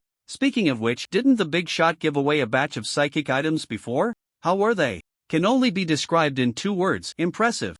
If it weren't for the psychic items given by the big shot, I wouldn't have made it back this time. Tell me more. I was ambushed by a dog, probably a blue star person. He threw a grenade at the place I was hiding, and I was startled. Instinctively, I used the big shot's protective item, and I ended up completely unharmed. The other side thought I was dead, so they didn't come to check. After an extremely complex game of wits, I ended up killing him 6 times. So it was old 6. Damn. You can block a grenade? Bro, that's psychic protection. Ordinary gunpowder weapons can't penetrate it at all. The stuff the big shot gave is high-end. I didn't get it last time. Can the big shot send another batch? Don't even talk about giving it away. I'd be willing to buy it. I got a first stage corpse. That thing is useless, right? It's not an alien organ. You can't really eat it, can you? It can be used as pet food and fertilizer. And some equipment also needs sufficiently psychic flesh and blood. It's only 10 red coins. Getting it is a profit. I thought it was useless. I didn't grab it when I saw it earlier. Idiot, how can you not grab something made by Big Brother Lin? You won't lose out, okay? I grabbed one, sold it for 20 red coins. Damn! It's already sold out. After finishing breakfast, Lin Chen left the shelter to the owl to manage, lay on the bed, and began his daily simulation. Simulated D-class personnel, Z remaining simulation attempts. 10 Lin Chen woke up from the soft bed, and beside the bed was a black formal suit. Oh, has my treatment improved? Lin Chen thought optimistically, recalling the first title he had received. However, before he could feel too pleased, a fully armed supervisor barged into the room without any courtesy and said, "Get dressed, it's time to go." Lin Chen did not resist, although he could now handle these ordinary supervisors. Considering his task was to resolve anomalous events, along with the powerful captain and the unknown organization, he could forgive the other party's rude behavior. After getting dressed, Lin Chen followed the supervisor downstairs. Zed was slender, yet his strength was not weak at all. Although he couldn't compare to Lin Chen's current physical condition, he was certainly much stronger than the old man from last time. Gathering in the hotel lobby, it was still the familiar four-person supervisory team, led by a scruffy middle-aged man, along with a woman and a child. As they followed the captain out of the hotel, Lin Chen discovered that right outside was the port, where a giant cruise ship was sailing in. The cruise ship was dozens of meters high, and from the side, one could see the countless windows on its hull. The cruise ship will leave the port in an hour. You need to retrieve a black suitcase from room 1904 on the ship and place another identical black suitcase there before disembarking in time. The captain added, "Of course, you can also choose to leave with the cruise ship. I look forward to that choice." The captain revealed a malicious smile. "Is there anything we need to be aware of? Why 3 people? Does the child have to go?" Lin Chen asked directly. The captain glanced at Lin Chen and replied, "You don't have tickets, so you can only disguise yourselves as a family of 3 to sneak onto the ship and disembark before the crew checks tickets. Therefore, this brat who looks like a child must go up. As for what to be aware of, maybe you can tell me when you get back, provided you survive." Although this captain didn't seem to like them much, he would answer all questions related to the mission. Lin Chen took the black suitcase handed to him by the supervisor and walked towards the cruise ship with his 2 companions. The 2 companions showed no intention of speaking, and Lin Chen naturally remained silent. This was probably the way class personnel interacted. It wasn't until he saw the woman's trembling arm that Lin Chen realized they were just too scared to speak. He couldn't understand what was driving them to keep moving forward. Boarding the ship via the gangway, there was no security check, nor any staff. The 3 walked on the empty deck. The entire cruise ship was eerily silent. Lin Chen walked in front, deliberately lowering his footsteps to prevent any noise from causing an accident. This simulation was not difficult for him. As long as he found room 1904, exchanged the suitcase, and brought it back, it would be over. Compared to previous simulation tasks, at least this time there was a clear objective. The 3 entered the cabin. The corridor was narrow, the lighting dim and yellowed, with rooms neatly interspersed on both sides. At that moment, Lin Chen suddenly turned his head sharply. The 2 people behind him had already vanished. "Is that it? Luckily, I have the suitcase with me." Lin Chen did not attempt to find them, as in some ways, it was he who had gone missing. The door had the room number engraved on it, and Lin Chen checked each room, only to find that these rooms were not arranged in numerical order. 967, 1670, 876, 1453, 1964, 797, 470. This is troublesome. I can't check every room. Lin Chen walked to the end of the corridor, only to find that there was no passage to other areas, but rather room 1346. No way? Lin Chen turned and ran towards the entrance, but the passage he had come through had disappeared. It was also a room, with the door number 407. Is this some kind of puzzle game? Lin Chen recalled the room numbers he had encountered before, trying to find a pattern among them, but he quickly gave up. His math skills were decent, but only at a high school level, and besides, these room numbers might not even be related to math. I can only try opening a door. Even if I open the wrong one and encounter danger, I still have 10 simulation chances. But what if opening the wrong door leads to death? 10 chances are just 10 doors to open. Can I really afford to experiment freely? Maybe I should wait an hour to see if the cruising yacht changes. After thinking for a while, Lin Chen decided to open a door first to give it a try. If it seemed too dangerous, he would wait until the yacht set sail before taking action. So which door should I choose? There were a total of 32 doors in this corridor, and in the end, Lin Chen chose room 1346 at the end of the hallway. Knock, knock. He knocked on the door, but there was no sound from inside. Lin Chen turned the doorknob. The door was not locked. He pushed the door open, and the interior resembled a standard hotel room, except it was enclosed and had no windows. Lin Chen checked the room and found only some miscellaneous items, with no other discoveries. Exiting the room, the corridor showed no changes, still flanked by sealed rooms on both sides. Just as Lin Chen was about to open another door, a line of system prompts suddenly popped up before him. Inspiration triggered. Gugu, maybe you should try closing the door inside the room. Oh? Lin Chen reopened the door to room 1346, stepped inside, and found no changes in the room. This time, he closed the door behind him. It doesn't seem to feel any different. Lin Chen opened the door again, only to find a blood-red corridor outside, with the lights now a blinding red. Moreover, room 1346 was no longer at the end of the corridor but in the middle, facing room 1179. Lin Chen quickly closed the door, waited for a moment, and opened it again. Opposite him was still room 1179. His keen mental acuity gave him a sense of crisis, but he didn't know where the danger lay. Lin Chen stepped into the corridor, closed the door behind him, waited a few seconds, then re-entered room 1346 and closed the door. Upon opening it again, the blood-red corridor and room 1179 were still there. After multiple attempts, Lin Chen abandoned the plan of leaving the corridor through room 1346 and prepared to open the next room. Walking around the corridor, he found that this red corridor had the same layout as the previous one, also with 32 rooms, and there was a room at each end of the corridor. After confirming that room 1904 was not present, Lin Chen tried to memorize these room numbers and finally chose to open room 966 at the end of the corridor. He couldn't determine the arrangement pattern of these rooms, but opening a room in the same position might provide some clues. Knock, knock. He knocked on the door.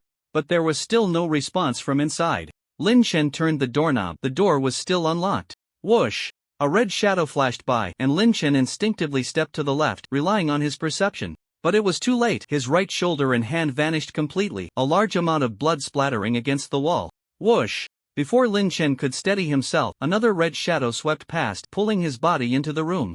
In the last moment before losing consciousness, Lin Chen only saw the automatically closing door and the reddish-brown walls. Remaining simulation chances, 9. Lin Chen woke up in bed, staring at the familiar ceiling.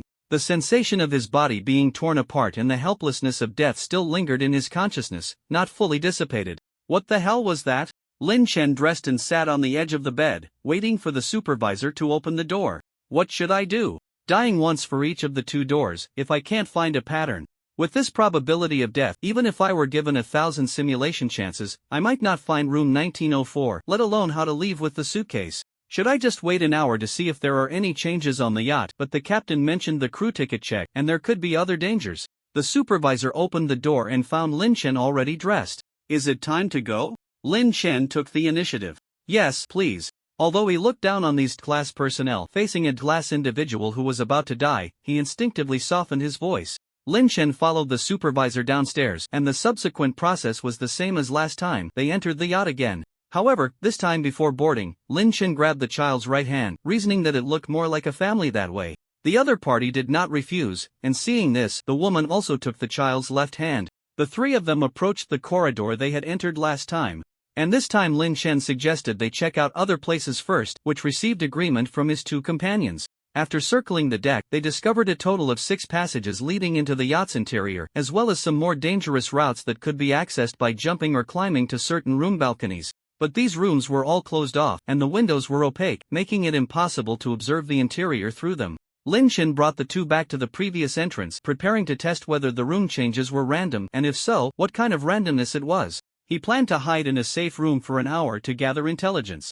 Of course, if he could enter the same corridor as his 2 companions this time, he might explore more rooms. After all, the best aid in investigating clues was his companions. However, the moment he stepped into the corridor, Lin Chen felt empty-handed. The 2 beside him vanished into thin air, as if they had never existed. Lin Chen had no idea how they disappeared, nor did he notice how the corridor behind him transformed into room 407. Looks like I can only wait. The room numbers in the corridor hadn't changed, and Lin Chen opened room 1346 at the end again. Closing the door, he found the back door led to a corridor flashing with red light. The room numbers in the corridor remained unchanged, including room 966 at the end. This time, Lin Chen did not continue exploring other rooms but returned to room 1346, preparing to wait an hour to see if there were any changes. He didn't plan to waste that hour. He intended to practice using psychic protection with Zed's body. The air in the simulated world contains psychic energy with varying concentrations in different areas, and the yacht had a high concentration of it. But having psychic energy and mental strength didn't mean one could release psychic protection. The mind, psychic energy, and body were inseparable for a psychic being. All 3 needed to work together to successfully use runes. Zed was just an ordinary person, so Lin Chen couldn't use his body to employ psychic protection, at least not at his current level. Therefore, Lin Chen decided to absorb psychic energy during this hour, unreservedly strengthening Zed's body, and then try to gather more intelligence. An hour quickly passed, and Lin Chen completed 2 basic cycles of psychic energy. Although the improvement in physical quality was limited, with some preparation he could barely use a thin layer of weak psychic protection. In the room, Lin Chen did not sense the cruise ship moving, nor could he perceive the state of the corridor. There was no peephole on the door, and without opening it, he had no channel for information. Lin Chen did not hesitate too much. He first prepared the psychic protection and then carefully opened a crack in the door.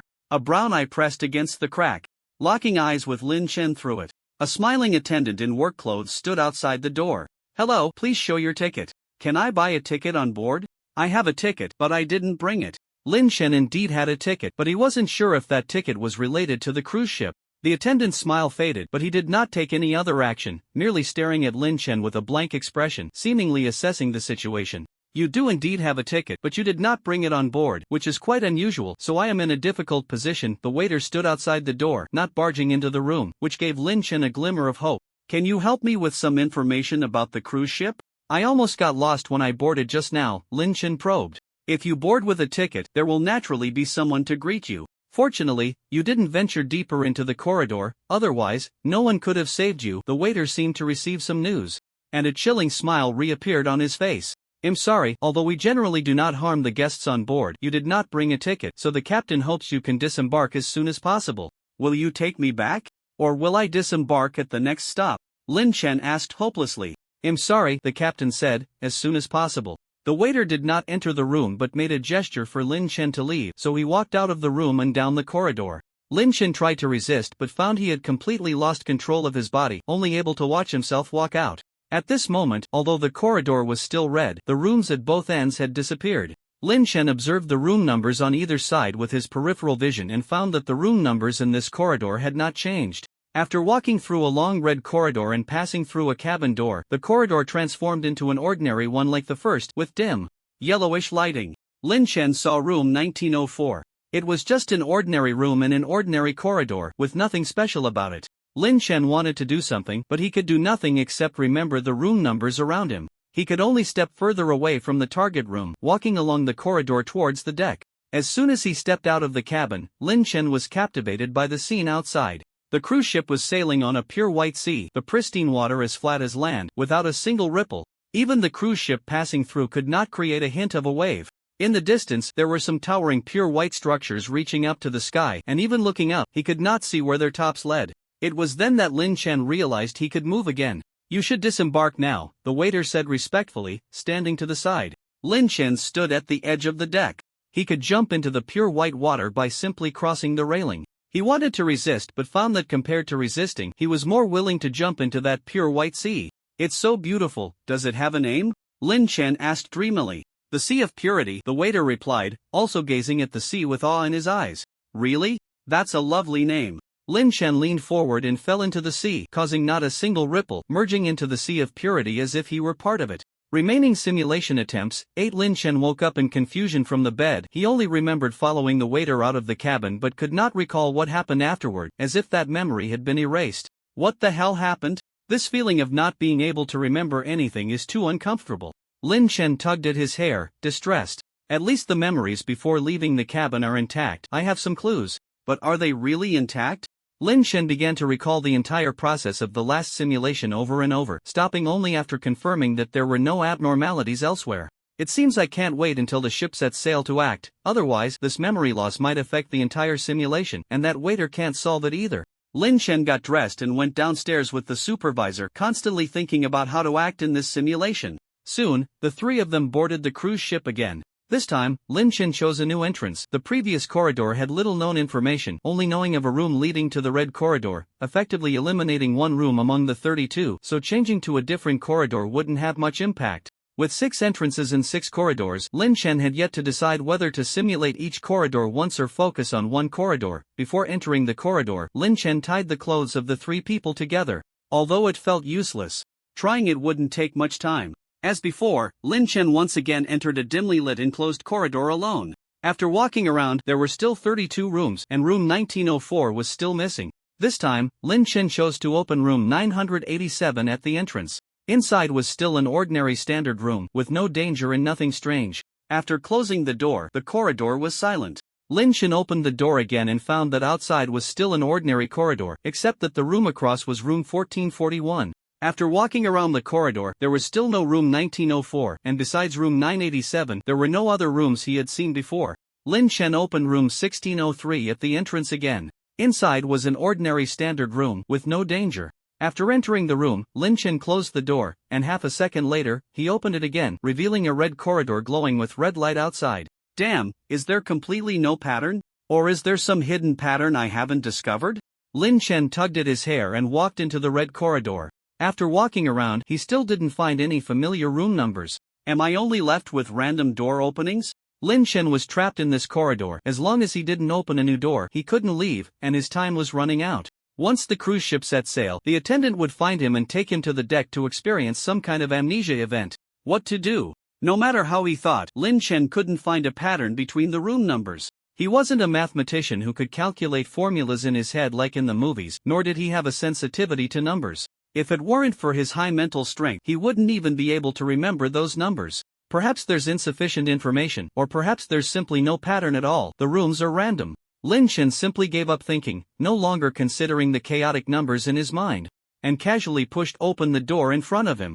Since boarding the ship, Lin Chen had started absorbing spiritual energy for a cycle. With the experience from the last simulation and recklessly absorbing spiritual energy, he quickly completed a cycle this time. However, the spiritual energy protection he prepared didn't work. Behind the door was an ordinary standard room. Phew, not bad luck.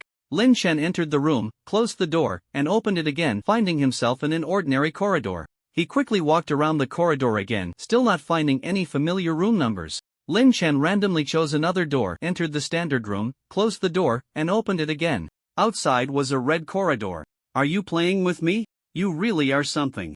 Lin Chen walked into the red corridor and began checking the room numbers. The red light shone on each door, seemingly reminding Lin Chen that every time he opened a door, it was a gamble with his life. Good thing I have 10 lives, even a 9-lived cat can't outlive me. Preparing his spiritual energy protection, Lin Chen casually pushed open a door. This time, nothing attacked him behind the door, but the condition inside the room was quite dire. The dark red walls and floor were covered with red fluff, and in the center of the room stood a corpse covered in red fluff. Should I go in, or open another door? Lin Chen thought for a moment and quickly walked into the room. The room's aggressiveness wasn't strong, it was just that going in and out might not necessarily encounter danger. As Lin Chen thought, the fluff and corpse in the room didn't attack him, but when he reopened the door, he couldn't leave the room as quickly as planned, because outside was a pitch-black corridor. No, to be precise, it was a complete darkness. He couldn't see anything. Not just visually, even his perception couldn't penetrate that darkness. Lin Chen couldn't even determine if there was a corridor inside. He knew he had to enter the darkness and open the door opposite, where even the room number was invisible, but before the darkness, he felt a long-lost hesitation. The fear of darkness is a human instinct. It wasn't until the corpse behind him pressed against his back that Lin Chen stepped into that darkness. He tried to open the door across the hallway, but nothing was there. If the corridor was the same size, given the distance he had taken, he should have definitely reached the door. Lin Chen hurriedly stepped back, but the room behind him had already vanished. Is this what the attendant meant by a deeper corridor? Lin Chen crouched in the darkness, feeling his way forward. There was no particular smell here, and he couldn't hear any sound from his footsteps. In the absence of sight and perception, touch had become almost his only connection to this world.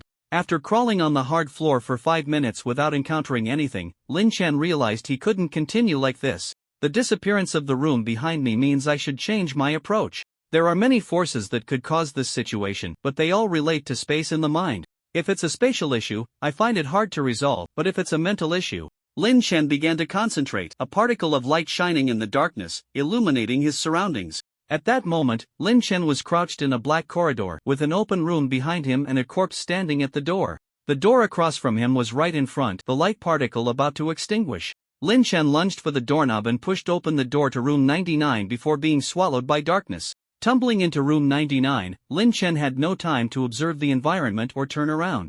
He closed the door with his back to it. Just as he was about to open the door to exit the room, a mass of thick red fibers burst from his pores, being pulled into the air. Once all the fibers were expelled, Lin Chen's body collapsed to the ground like a specimen emptied of its contents. Only then did Lin Chen have time to observe the situation in the room. After all, he no longer had any urgency. Room 99 was a black cubic space with an indeterminate dark spherical object rotating in the center, while the red fibers swirled around the sphere, continuously dissipating into the air. Lin Chen didn't know whether to feel relieved, because if he hadn't been parasitized by the fibers, he would have been the one being absorbed. Of course, aside from prolonging his life a bit, it didn't make much difference. Waiting like this seems a bit of a waste of time. Although Lin Chen's insides had been drained, he didn't die immediately, which was probably thanks to the red fibers. Lin Chen wanted to crawl out of the room but found that there was some kind of gravity inside, just enough to prevent him from crawling out. The sphere needed a bit more time to absorb the fibers, and Lin Chen didn't want to waste time, so he crawled toward the sphere.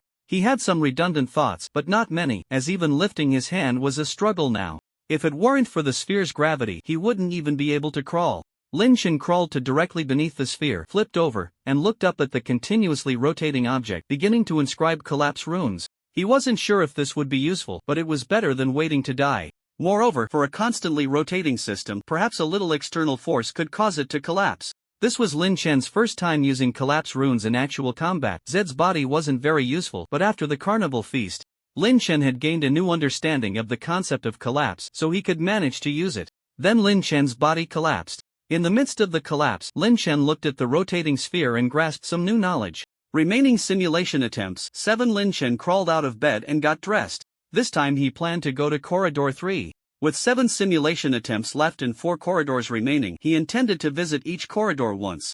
If he still couldn't find a pattern, he might confront the organization, trying to rely on them to uncover the pattern he couldn't find. For the organization, even the problem wouldn't count as a problem. But this was an extremely dangerous choice. As to the organization, he was an unreliable anomaly. Compared to negotiation, control and elimination were the best solutions. Moreover, negotiation presupposed equality. No one would negotiate with the weak, and to the organization. Lin Chen was the weak one. So Lin Chen felt that the outcome of this choice wouldn't be very good. But he had no other options. With thousands of rooms arranged in disorder, every time he opened a door, he could face death. If he couldn't find a pattern, it would be impossible to locate room 1904, let alone leave the cruise ship within an hour. Preparing himself, Lin Chen followed the supervisor downstairs. As before, the 3 of them boarded the cruise ship. Do you have any mathematicians? Or anyone with a math-related illness? Although he didn't look like it, just to be safe, Lin Chen asked before entering Corridor 3. I haven't been to school. The woman looked at Lin Chen strangely. Ever since boarding, this man had seemed a bit odd. I graduated from elementary school, but I can do simple arithmetic, the little boy said, feeling that Lin Chen knew something. To avoid being abandoned by Lin Chen, he hurriedly mentioned his advantage. Oh, that's really impressive. Stay close, I wait, don't go in. I'll go in to change the box, you wait for me outside. Lin Chen said urgently, grabbing his hair. It was only now that he realized the variables were not just the room numbers or the order in which the rooms opened, they were the biggest variables. If all 3 entered together, they would be assigned to different corridors. If each person was a variable, then the arrangement of the rooms would become incredibly chaotic, and even if he was good at math, he wouldn't be able to calculate it. This was the reason he had been unable to find the pattern of the room arrangement. Damn! How could I not think of such a simple thing before? Lin Chen wanted to slap himself because he had died so many times for such a simple reason. Is this what they call being too close to the problem? Lin Chen explained the risks of entering the cabin in detail to the 2, and after confirming they wouldn't come in to cause trouble, he entered Corridor 3 alone. As soon as he entered the corridor, before Lin Chen could finish looking at all the room numbers, he received a system prompt. Triggered inspiration. Gugu, this room feels good. Looking at the system prompt, Lin Chen didn't speak, but he had 1,000 things to say in his heart. Damn, it turns out that without those 2 variables, I wouldn't even need to know math or solve puzzles. I just need to follow the system prompts to clear the game. So the reason there were no prompts before was that all the rooms were dead ends? No wonder every time I opened a door, it was either a red corridor or a black corridor. No wonder the cruise ship required a family of 3 to board, it was to increase the difficulty. This is so damn shady. Lin Chen pushed open the door, and inside was a familiar ordinary standard room. Coming in and out of the room, the outside was still the dimly lit ordinary corridor. Just as he stepped out of the room, Lin Chen received another system prompt. Triggered inspiration. Gugu, this room feels good. Although I could calculate the pattern with my astonishing wisdom, it really is more enjoyable to just open the doors. A small opening doesn't count as opening. Next, Lin Chen relied on the system prompts, continuously going in and out of rooms. Although he encountered red corridors, the open rooms posed no danger. Until Lin Chen opened a door and found a water blue corridor. This corridor was very clean and tidy, not a speck of dust to be found. Triggered inspiration, Gugu, please remain polite. The layout of the corridor was the same as the others, with 32 rooms. Lin Chen walked around the corridor and gently knocked on the door at the end of one side. There was no response, so Lin Chen didn't continue knocking but walked to the other side of the corridor and knocked on the door at the end. This time, the door opened quickly and the internal space was much larger than the previous standard room. It should be considered a luxury room on the ship. The room's occupant was a humanoid creature with skin so pale it seemed almost translucent, resembling a human female overall but covered in numerous water blue tentacles, with eyes and hair also in water blue. Hello, I am a lost passenger. May I borrow your door for a moment? Lin Chen was very polite, unrelated to the system prompt. He was simply a courteous person. Please come in. It's rare to meet here, and we still have some time before leaving the ship. Sit down and have a cup of tea, the girl said, using her tentacles to pull open the seat across from her, signaling Lin Chen to sit down. Lin Chen remained vigilant but not overly cautious, naturally taking a seat opposite the girl. She poured a cup of a blue liquid for Lin Chen, who took a sip. The tea was sweet and had quite a good effect, instantly invigorating him. Is there anything you need me to do? Lin Chen asked directly, as he didn't want to waste another simulation opportunity. Not right now, but there should be later. The mismatch between your mind and body, yet you can control it so smoothly. I can guess your background. I actually count as related personnel myself. If you can survive, perhaps we will meet again, the girl said, tearing off a tentacle from her body and handing it to Lin Chen. Take this, it's a gift. Lin Chen accepted the tentacle, which coiled around his arm like a living thing, feeling very soft. Thank you, goodbye. Lin Chen said no more and left the room with the tentacle. Outside was a regular corridor, and Lin Chen continued to rely on the prompts to navigate through the rooms. Finally, just before the time limit was about to end, he found room 1904. That was quite a challenge. Lin Chen pushed open the door. Inside was just a standard room, but on the bed lay a black suitcase. Finally completed the first step. Lin Chen carefully exchanged the suitcase. He had never opened it in previous simulations, as he didn't want to overexpose himself to anything related to the organization. Information exchange was a dangerous thing. Once certain information was known, the exchange began, so the less contact he had, the safer he was. Holding the suitcase, he opened the door, only to find that it led not to another room but to a dimly lit corridor leading to the deck. So room 1904 was the exit. Lin Chen carried the suitcase out of the cabin, disembarking with two surprised companions. The captain looked at Lin Chen in astonishment and carefully took the suitcase from him. Every so often, that cruise ship stops there. The organization has always wanted to recover this suitcase. Several captains have boarded the ship before, but none managed to disembark. After that, the organization only sent class personnel to try their luck. You can't be that scum. He only forces others to scout for him and doesn't have the courage to enter the cabin alone. So entering the cabin alone is the key? Lin Chen didn't answer, merely nodding slightly. As a member of the organization, I shouldn't have any feelings about such anomalies, but I must say thank you for everything you've done for humanity, even if you may not care about humanity, the captain said, bowing to Lin Chen, who returned the gesture. He had always been polite. Simulation and remaining simulation attempts. 7 random items obtained from this event. 7 gift from the unwhite obtained. 1 title obtained. Purification. Lin Chen woke up from the bed, a red owl sleeping beside him, sharing a pillow. Not long after Lin Chen woke up, it also stirred. Thank you. This time, Lin Chen expressed his heartfelt gratitude. Although he possessed extraordinary wisdom, without system prompts, he might not have found the correct path before exhausting his simulation attempts. Hoo-hoo! The owl jumped off the bed and continued to help Lin Chen sort through the materials. Lin Chen began to examine the spoils laid out in the center of the shelter. Among them were 5 items he had seen before: a handgun filled with bullets, a simple food pack, a basic medical kit, a full set of combat gear, and a dagger. This was practically an entry-level kit for the organization. The other 2 items are pure crystal. A pure crystal produced by the pure sea can be used to purify any substance. Note: a very precious and rare crystal. Please use it as soon as possible. After opening, the pure crystal is sealed in a long black metal box the size of a pencil case, and the crystal inside is not visible until the box is opened. When have I encountered this thing? It can't be. Lin Chen looked at the next item. Silkworm parasite supplement. Flesh and blood. Fresh silkworms can be collected at any time. Note: if you do not want to be parasitized, please do not carry untreated silkworms out of the shelter. Looking at the piece of meat covered in red fluff that was constantly trembling, Lin Chen felt unwell. Although the shelter is absolutely safe, just thinking about how he had silkworms growing inside him during the previous simulation and had not noticed that most of his organs were devoured made him feel physically uncomfortable. Collecting fresh silkworms. What use do I have for this thing? Goo goo. Goo goo jumped next to the piece of meat, pecked at a silkworm, and swallowed it. You say this thing can be processed into high-quality spiritual energy material? And it can also be used as a backup ingredient? Very delicious? Lin Chen had no prejudice. Blue Star also had many ingredients that looked disgusting but tasted good. How should I process it? Goo goo. So troublesome, but I can give it a try. After learning how to process silkworms with Goo Goo, Lin Chen looked at the remaining system prompts. Gift from Wei By. Using it will grant you contact with Wei Binote. This is a nutrient-rich, delicious active tentacle. Perhaps you can eat it. Use. The tentacle disappeared, and Wei Bei's name appeared in Lin Chen's private chat, but like other survivors in different areas, he couldn't send messages. I wonder when I can communicate with other areas. Purification consciousness enters the pure sea, purifying and then exiting the pure sea note. Purity has increased, so I was pushed into the pure sea during that time of memory loss? Lin Chen recalled carefully again, but he still couldn't remember anything. After sorting out his gains, Lin Chen glanced at the time. There was still some time before the night activities, so he decided to go to the game room to play cards for a while. Talent simulation, night activities, spiritual energy circulation, learning runes, making spiritual energy items. There were too many things he needed to do every day. But strengthening his physical quality through spiritual energy circulation was the foundation of everything, so it had to be prioritized.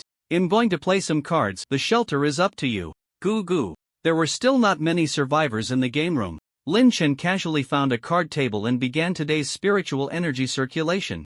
With his level, even if he was distracted while circulating spiritual energy, he could still earn some pocket money. Of course, even if he lost, it didn't matter. With 1 red coin per hand, he could lose all day. Don't you want to play something special? Just as Lin Chen was happily enjoying his free spiritual energy, the waiter who had given him the rune card appeared behind him at some point. You're too eager. Last time you gave me a rune card, and this time you come looking for me. Even a fool would know something's off.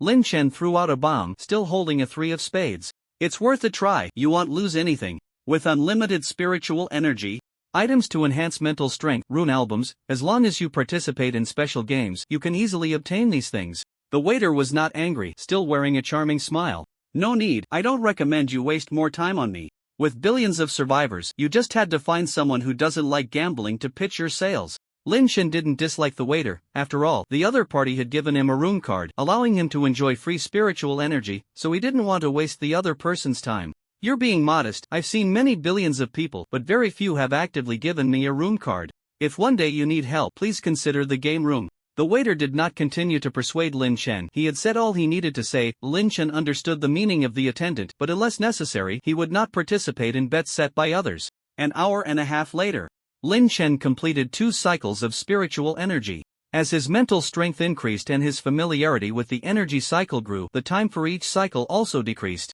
Tossing the red coin in his hand, he returned to the shelter, having earned another 64 red coins this time. After returning to the shelter, Lin Chen began studying runes and attempted to create new spiritual energy items. Although the items he was making now were of no use to him, it was a very useful skill that would come in handy sooner or later. Under Gu's guidance, Lin Chen learned some methods for handling spiritual energy materials, which greatly aided in the creation of spiritual energy items. At least he no longer had to cut the cloak into small pieces bit by bit. Soon, evening arrived, and Lin Chen prepared a hearty dinner to share with Gu. With some time left before the nighttime activities, Lin Chen opened the group chat to start his meal. According to the boss speculation, tonight might be one of the 2 nighttime activities, site tasks or Warfront missions. I think it should be site tasks. The remaining unseen activities will be the finale. I think so too. Site tasks are fine, you can hide and still get a reward. If you encounter reliable teammates, you can scavenge some items back. Indeed, last time I managed to snag a box that contained a blueprint for upgrading the shelter. Me too. Same here. Same. Damn you all. Hee, someone is getting defensive. I won't say who. Lin Chen sent the image of the silkworm parasite and the system introduction to the group. What the hell? What is that? So disgusting. The boss is at it again. Come on, I'm eating. Silkworm? I think I've seen this thing before, but I can't remember where. It was mentioned in the intel the boss provided before. There are silkworms in the sewers, and if the shelter's absolute safety fails, they will enter the shelter through the sewers and eat the survivors. Ha! That's terrifying. Good thing I finished upgrading my shelter. Damn. I'm still short a few mutated organs. We're doomed. I haven't even gotten the blueprint for upgrading the shelter. So those who didn't upgrade their shelters in time are dead for sure? That's too scary. Lin Chen, this is a new item I just got. This silkworm is quite terrifying, and I haven't found a way to deal with it yet, so you all better finish your shelter tasks as soon as possible. Also, if tonight is a site task, could you send out the spiritual energy cycle blueprint? Charging a fee is fine, but don't go overboard. It's always good to save a few lives. Received. Okay. The boss is righteous. I think so too. Boss, are there any new products this time? I can pay. Lin Chen, there are indeed, but this time they are not experimental items. So the price is 10 red coins each. Lin Chen sent the system introduction of the 2 newly created spiritual energy items to the group. Simple protective item can be activated with spiritual energy to generate spiritual protection. Becomes ineffective after 3 uses. Note, made by Lin Chen. Simple bone blade injects spiritual energy to activate a cutting attribute spiritual blade. Becomes ineffective after 3 uses. Note, made by Lin Chen. Lin Chen, I made 10 of each of these spiritual energy items. I will put them up in the trading area shortly. Friends who use them can let me know how they work and suggest some improvements. Okay, boss. Damn, such powerful spiritual energy items are only 10 red coins? I'm going to the trading area to grab some. Wait. Save one for me. I'm a student. You're useless as a beast. Ah, I got one. I'm a beast. Really a beast. I didn't even see it clearly before it was gone. You all should be damned. Nighttime activities begin. Tonight's activity, site task join? Join. 09:59. I probably won't be back tonight. Lin Chen reluctantly touched Gugu's feathers. Compared to the previous card creatures, Gugu was simply a model worker. Gugu. Alright, see you next time. 00:0100:00. When Lin Chen woke up, he found himself sitting in a compartment of an old-fashioned train, a type of train with compartments he had only seen in movies. Through the train window, he could only see the enclosed tunnel, unable to discern what lay outside. There were 4 people in the compartment, matching the avatars in the chat room. The other 3 were a cute high school student named Zhou Wen, a 40-year-old man with a scruffy beard named Su Changyan, and a 30-year-old woman named Hu Tingting, who was dressed provocatively. Lin Chen, Zhou Wen, are you male or female? Lin Chen frowned, staring at the high school student across from him. He could actually sense the other person's gender with his mental power, but that would be too impolite. Zhou Wen, do you prefer males or females? Lin Chen. If you're asking about sexual orientation, then definitely females. Zhou Wen, oh, then I'm female. Hu Tingting, he's a male, though he is indeed very cute. Zhou Wen, how do you know? Hu Tingting, do you think I've slept with how many men? Zhou Wen, sister, you really have a lot of experience. Hu Tingting, heh, I don't have experience pretending to be a man to seduce women. Su Changyan, stop arguing, we're about to choose a station. I suggest we elect a captain first. Zhou Wen, I vote for Lin Gu. Lin Chen, you know me? Zhou Wen, I don't know you, but I have a keen sense. You could actually confirm my gender with your mental power. I wouldn't mind. Lin Chen, I mind. Lin Chen sent the psychic energy circuit diagram to the chat room. Su Changyan, is this the circuit diagram for absorbing psychic energy? Lin Chen, I've gathered all the mutated cards. This is a simplified version of the circuit diagram customized for me by the system. I've already sent it in our regional group. And I hope you can help me send it to your regional groups. Zhou Wen, okay, Captain. Su Changyan, sure, as long as you don't give blind orders. I agree to you being the captain. Hu Tingting, I agree too, but can I get some coins before you send it to the group? Lin Chen, up to you, but of course, you'll have to bear the consequences. Hu Tingting, then forget it. Please choose a station to disembark, survive until the train arrives tomorrow, and take the train away from the station. Note, after 10 stations, the train will enter the shallow sea area. Lin Chen, alright, let's choose a station first, and think about other things after that. Zhou Wen, the captain is right. Hu Tingting, you must be able to make a lot of money in our line of work. Zhou Wen, I can tell, sister, you're doing quite well. I can't, though, my family is strict, and my grades aren't bad, so I probably won't have the chance to get involved in that kind of industry. Amid their friendly exchange, the train stopped at the first station. Unlike last time, they couldn't see the external situation this time. They could only see a station introduction on the wall that resembled a movie poster. An exploration team enters the endless wasteland in search of lost relics. Can they survive and walk out of that deathly wasteland filled with anomalies? Below the text was a depiction of a black wasteland, with 4 abstract figures standing in the center of the image, surrounded by clawing monsters. Lin Chen, should we take a look at the next one? Zhou Wen, this one looks dangerous. The next one must be simple. Hu Tingting, I don't want to go on a wilderness adventure either. Su Changyan, generally, we can take another look. 10 minutes later, the train arrived at the second station. Station introduction, the deep-sea mine was attacked by underwater beasts and a team is trapped at the bottom of the sea. Can they survive and return to the surface? Below the text was a drawing of a mine in the deep sea, cut off from the surface, with 4 abstract figures trapped inside, surrounded by vague shadows. Lin Chen, exclude. Zhou Wen, agreed. Hu Tingting, agreed. Su Changyan, agreed. No one wanted to venture into the deep sea. The train started again, and 10 minutes later, it stopped at the third station. Site introduction: an extremely dangerous mysterious relic has fallen into Mingting City. As a small team from the law enforcement department of Mingting City, can they prevent the impending disaster? Below the text is an illustration of a bustling city, with 4 distinctly more abstract figures squeezed among the crowd, flowing with the tide. Lin Chen: it's too complicated, I suggest we rule it out. Zhou Wen: I think the same. Hu Tingting: but our options are limited, we just need to find that mysterious relic at this site, right? And as law enforcement personnel, we should be able to get official assistance. Su Changmin: I also think this site is good, as long as we can find that relic in advance, it should be quite safe. Lin Chen: do you know what a relic is? An extremely dangerous relic won't just fall into Mingting City out of nowhere, there must be causal relationships behind it that we don't know about. There should be many people in Mingting City, and nighttime missions can last only one night at most. We must distinguish between allies and enemies in an extremely complex environment and find that completely unknown dangerous relic. I can agree to disembark at this site, but are you all prepared to fight for your lives? If luck is not on our side, the entire city could turn into our enemy. Hu Tingting: I admit I was hasty before. Su Changyan: you're talking about the worst-case scenario, but it does make sense. The train started again, and 10 minutes later, it stopped at the fourth site. Site introduction: a remote small town is shrouded in eerie fog, and a team has been dispatched to check the situation in the town. Can they leave the town alive? Below the text is an illustration of a town enveloped in fog, with 4 abstract figures surrounded by mist, lost within it. Lin Chen: this one will do, it's not an extreme environment like the deep sea, and there are no troublesome relics. Both Zhou Wen and I have good mental strength, so it's not easy to get lost in the fog. Zhou Wen: agreed. Hu Tingting: if you both are confident about not getting lost in the fog, I agree too. Su Changyan: agreed, but unfortunately, the rewards here might be less. Lin Chen: just getting out alive is already quite good. The 4 of them left the private room. There were no other passengers in the corridor, probably all in their private rooms. They disembarked from the train, and the site had an entrance and an exit. The entrance had nothing, while the exit was a light gate of a pale green color. The 4 entered the light gate in turn and arrived at the foggy town. Site selection completed, additional tasks obtained. Optional 1. Eliminate mutated creatures, receive rewards based on the number and strength of the creatures. 2.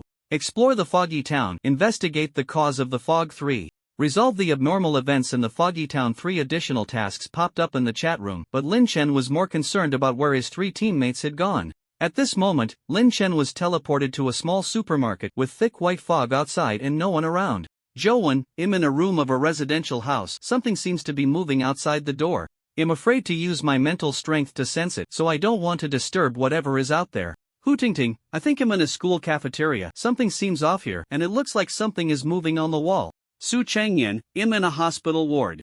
There are strange sounds in the corridor. Lin Chen: I'm in the supermarket, I'm going to clear it out. You all gather here, if you need help you can message me. Zhou Wen: received. Hu Tingting: received. Su Changyan: received. None of the 3 asked Lin Chen for help. The system assigned the sites based on strength, and those who could be paired with Lin Chen were not weaklings. Lin Chen began to check the supermarket, which had only 1 floor but a large area, with more than 10 large shelves. Additionally, there were some other areas, such as restrooms, offices, and storage rooms. While checking the shelves, Lin Chen discovered a small refrigerator that could fit into the shelter. I can take it when I leave. The shelter had always needed a refrigerator to store mutated organs and body parts, but the space in the shelter was limited, so it couldn't accommodate a larger refrigerator. After checking the gaps on the shelves, Lin Chen began to inspect other rooms.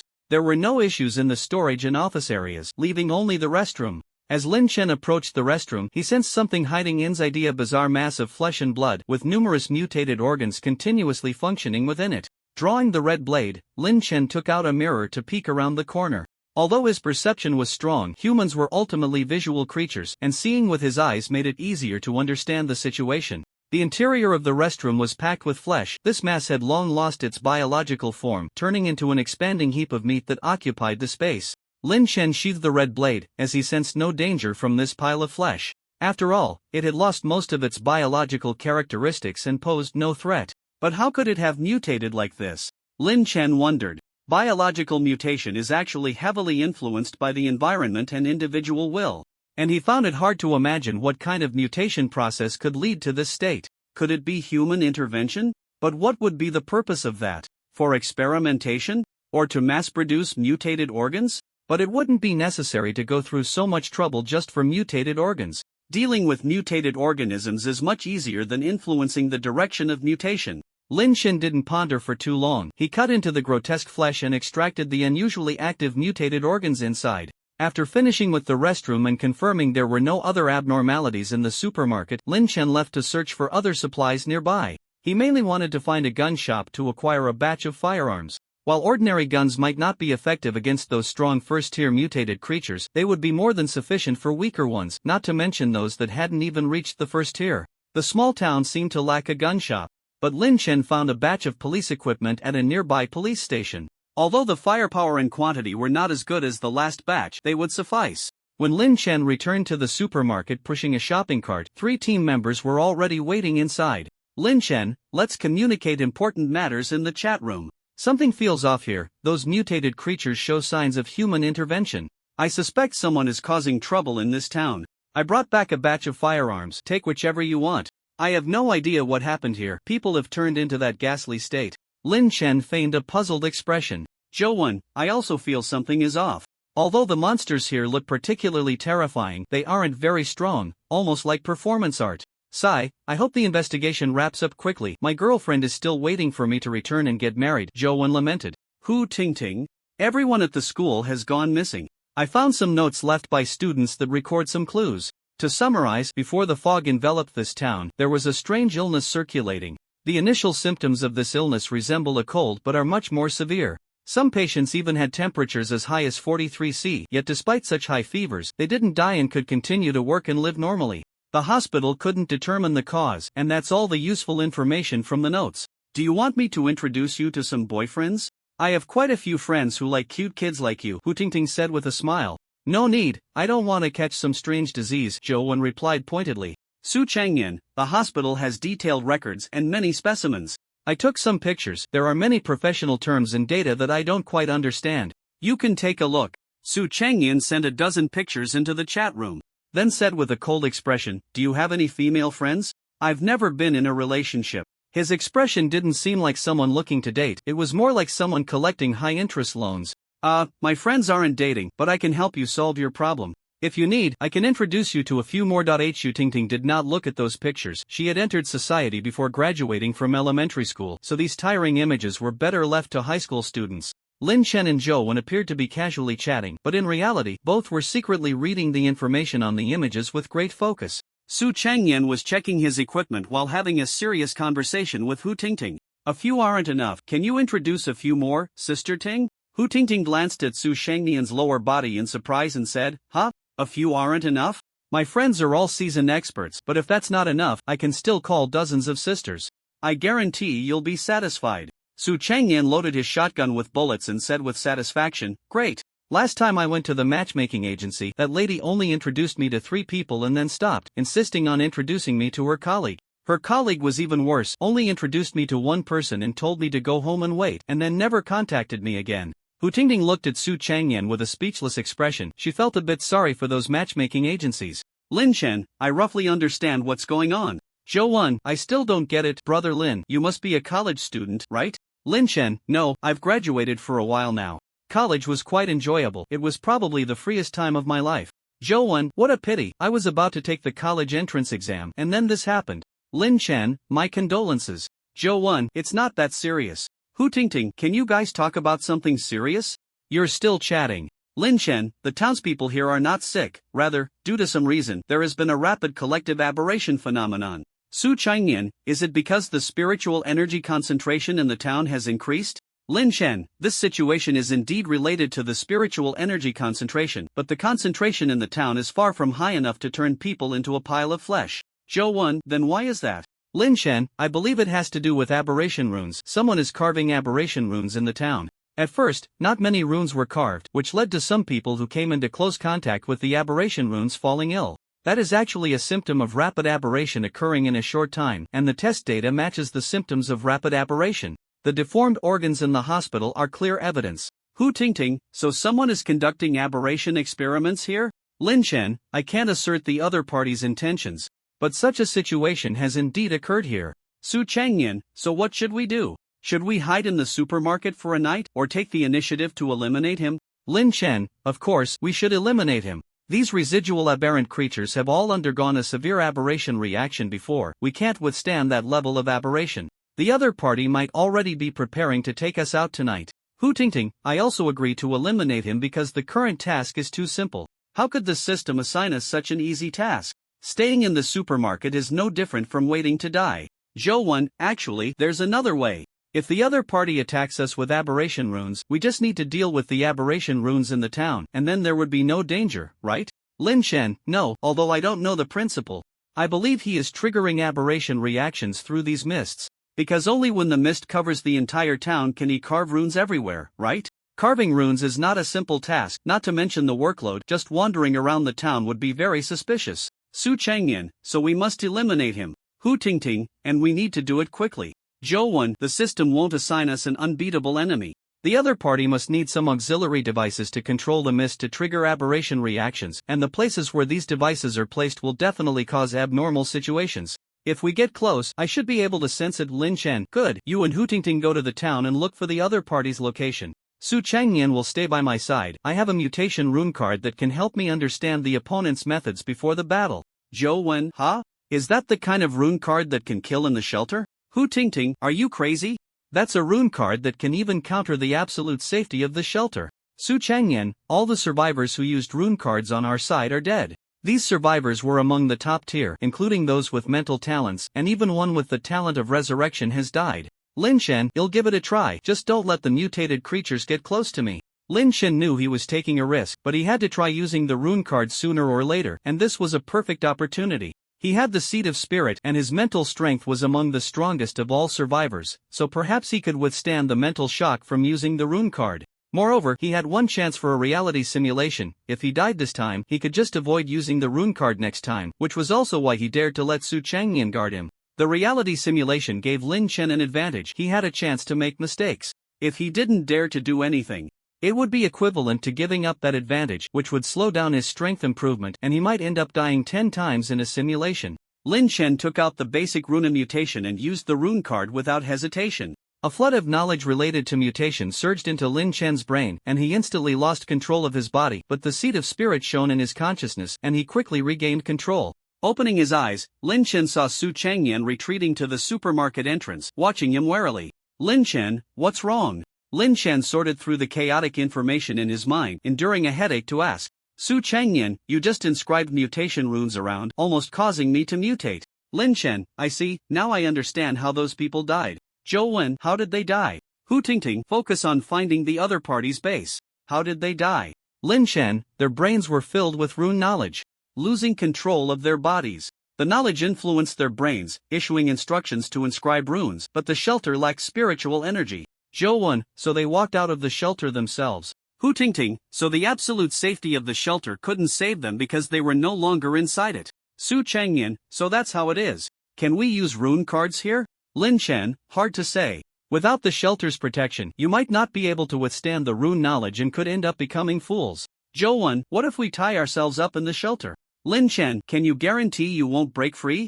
Hu Tingting, no, I didn't expect such a trap, it's too dangerous. Su Changyan, the system has already warned you, those with insufficient mental strength should use it cautiously. Zhou, every system note has a heartwarming reason behind it. Hu Tingting, it's really heartwarming. Zhou, I found it, it's the church in the town, just north of the town. Lin Chen. Good, you come back first and give me half an hour to rest. Lin Chen took a bottle of mental potion from his backpack and drank it all. His mental strength surged instantly, soon exceeding his maximum mental capacity. Lin Chen consumed mental energy to quickly digest and organize the knowledge and skills from the rune card, and by the time the potion's effect wore off, he had digested most of it. Lin Chen, are you ready? If you are, it's time to go say hello. Zhou, ready. Should we report our talent abilities? Hu Tingting, my talent ability is related to combat. Su Changyan, me too. Zhou, my talent ability is in the mental aspect, it should be able to influence the opponent's use of runes. Lin Chen, my talent ability is more supportive, but generally, a first-tier mutated creature can't withstand my strike. Zhou, wow, Lin Chen, if there are no problems, let's set off. It's best to resolve the issue before the other side reacts. The four of them drove towards the church.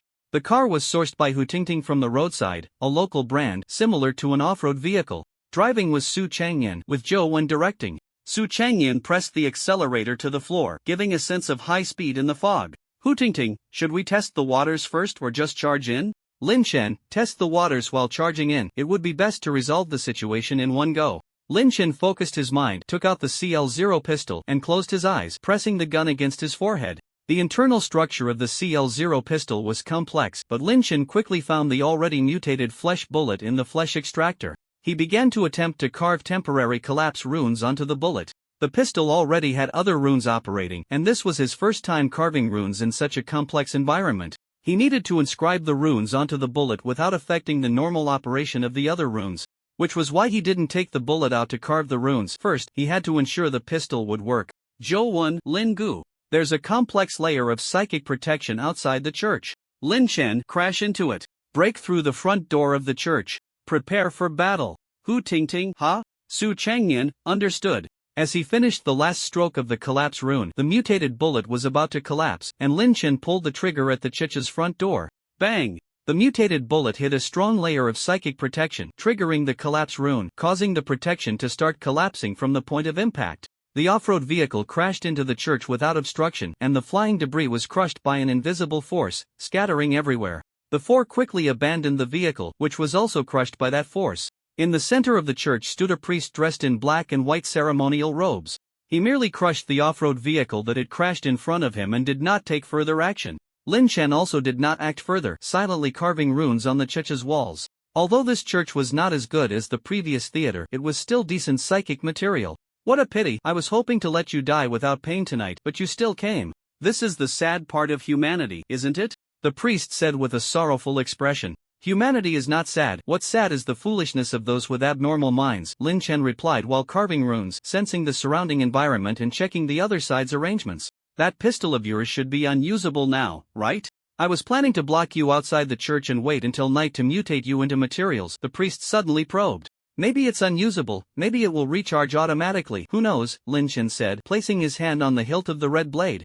Ready to act at any moment. The fog surged into the church, and with the fog came two alien monsters. This is my masterpiece, the essence of all life in the town. I'm waiting for them to come. What are you waiting for?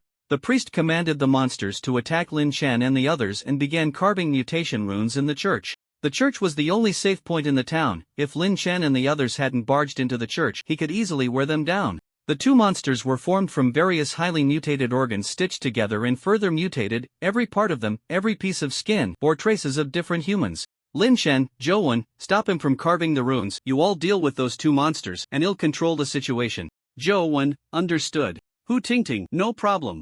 Su Changyan, received. Zhou retreated behind Lin Chen and activated his innate ability. His innate ability could hinder others from using psychic power, of course. The degree of hindrance depended on the target's psychic power. The priest's mutation rune was interrupted halfway through by Zhou. He looked at Zhou but only saw Lin Chen, who was poised to strike. The two mutated creatures were strong and difficult to kill, but they were ultimately just mindless fools. With Lin Chen's rune support, Hu Tingting and Su Changyan easily held off the two monsters. Seeing the durability of those two mutated monsters, Lin Chen abandoned the plan to quickly kill the priest and instead prepared to carve runes all over the church, intending to exhaust the priest to death. I'm waiting for you to play your cards. If your trump card is just these, I suggest you commit suicide. That way we can save some energy and you won't have to suffer a torturous death at our hands, Lin Chen said calmly. Although these two mutated monsters were tough to kill, they could only last another 10 minutes at most. And that was with most of Lin Chen's attention focused on the priest. I didn't expect that a few investigators who haven't even reached the first level would force me to this extent.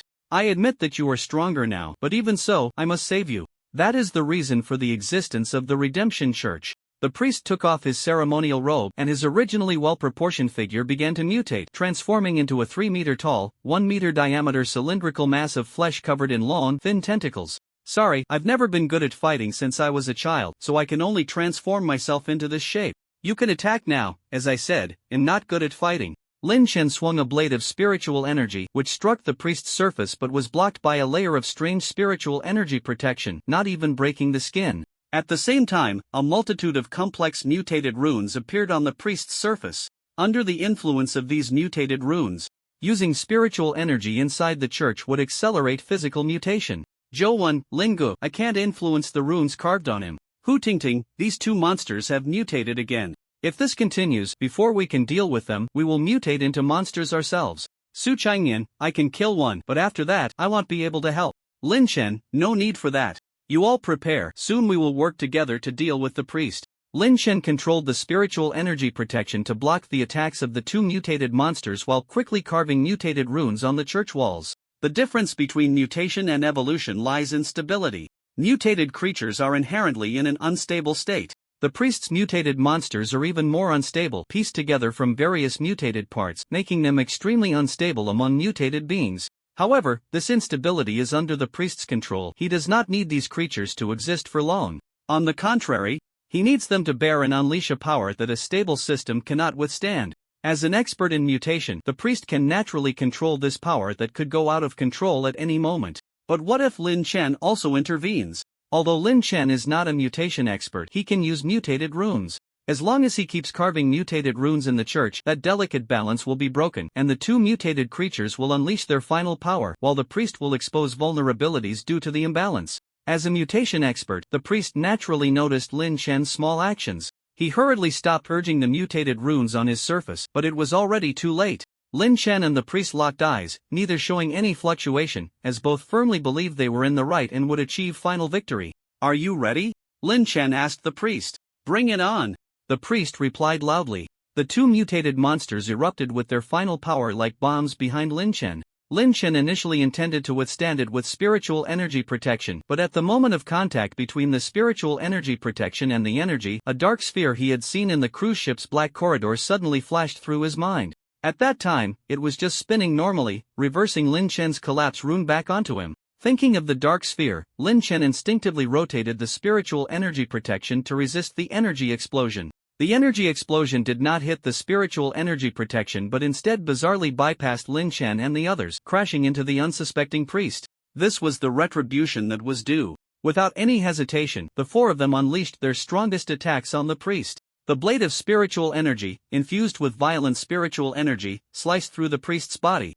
While the spiritual energy-infused shotgun blasted apart the upper half of the priest, Zhou Wen continuously used his innate ability to influence the priest's mental strength, while Lu Tingting quickly moved to the priest's side and stuffed a psychic bomb into the lower part of his body. Boom! The priest exploded. Even so, he did not die. A thin layer of psychic protection shielded the remaining quarter of his upper body, retreating to the Checha's altar with the help of his tendrils. This layer of psychic protection was exceptionally resilient. Lin Chen had struck it with cutting runes several times but could not break through. Give up. This is a protective rune that has undergone multiple mutations. You are strong, but you still lack a bit in rune usage, the priest said, showing no fear even in the face of death. Instead, he began to instruct Lin Chen on how to use runes. This layer of psychic protection is indeed strong, but you should be running out of energy soon, right? Without psychic support, no matter how strong the protection is, it won't help. Lin Chen did not stop his attacks. A rather ominous atmosphere emanated from the priest. You're right, but that's enough. Don't you want to see my trump card? I'll show you now. The priest bowed his head in prayer, and an invisible force swept through the church, clearing all impurities out of it. The entire church was left with only the priest and Lin Chen. Why weren't you expelled from the sacred domain? The priest looked at Lin Chen in surprise. Why didn't you use this trick to drive us out of the church earlier? Lin Chen also looked at the priest in surprise, having thought the priest had intentionally left him behind. This is not a ritual to be used casually. As a priest of the Redemption Church, I can only use it once in my lifetime, and it is irreversible once used. The priest no longer had the energy to consider why Lin Chen had not been expelled from the sacred domain. He had more important matters to attend to. So what is the effect of this ritual? You have to let me die understanding, right? With things having developed to this point, Lin Chen was no longer anxious. He could always restart. This is a ritual to communicate with the divine. I will borrow the power of the nearest deity. The priest said solemnly. Why the nearest? Aren't you from the Redemption Church? Shouldn't you borrow power from the God of Redemption? Lin Chen felt conflicted. He was unsure if he was also within the scope of this ritual. If the other party's ritual had strength requirements and could only borrow the power of a legitimate deity, then he was doomed. Such a simple ritual cannot specify a particular deity, and high-level rituals are beyond my capability to perform. The priest's prayers did not pause, but he did not neglect Lin Chen. He was genuinely frightened by this bizarre thing, afraid that Lin Chen would come up with some means to interrupt the summoning ritual. What if the deity on the other side is unwilling to lend you power? Lin Chen calmly sat across from the priest as if resigned to his fate. Deities are not capricious humans, they are guides, beacons, the only reality in the endless chaotic world. This ritual cannot truly reach a real deity, it merely borrows a wisp of the deity's afterglow from a distance in time and space. As the ritual was about to be completed, the priest finally let out a sigh of relief. So, do you want to meet a real deity? Sensing the mental connection that was close at hand, Lin Chen pushed his disheveled hair back with blood and tidied his clothes before asking earnestly. At that moment, the connection was established, and the priest stared blankly at Lin Chen, who was sitting upright in front of him, speechless. After a long while, the priest bitterly asked, "Humans can actually become deities. Who should I redeem? And who can redeem me? I don't know. I only know that I will send you to meet your deity. Perhaps you can ask it." Lin Chen stood up and drew the red blade. The moment the priest connected to Lin Chen, he was doomed. "O great deity, please allow me to complete the ritual. Since I cannot redeem the world, let my soul pay the price." The priest completed his final prayer, and his entire being dissipated in the mist, leaving behind a translucent crystal. The crystal gave Lin Chen a feeling somewhat similar to that of the seed of spirit. It should be some kind of mental product. After putting away the crystal and picking up the priest's ceremonial robe, Lin Chen confirmed that there were no other items left in the church before walking out. "Brother Lin, you finally came out. We couldn't get in, and you didn't reply to the messages in the chat room. I thought," Zhou Wen said excitedly. "What about the priest? Is it resolved?" Hu Tingting asked eagerly. "It's already taken care of.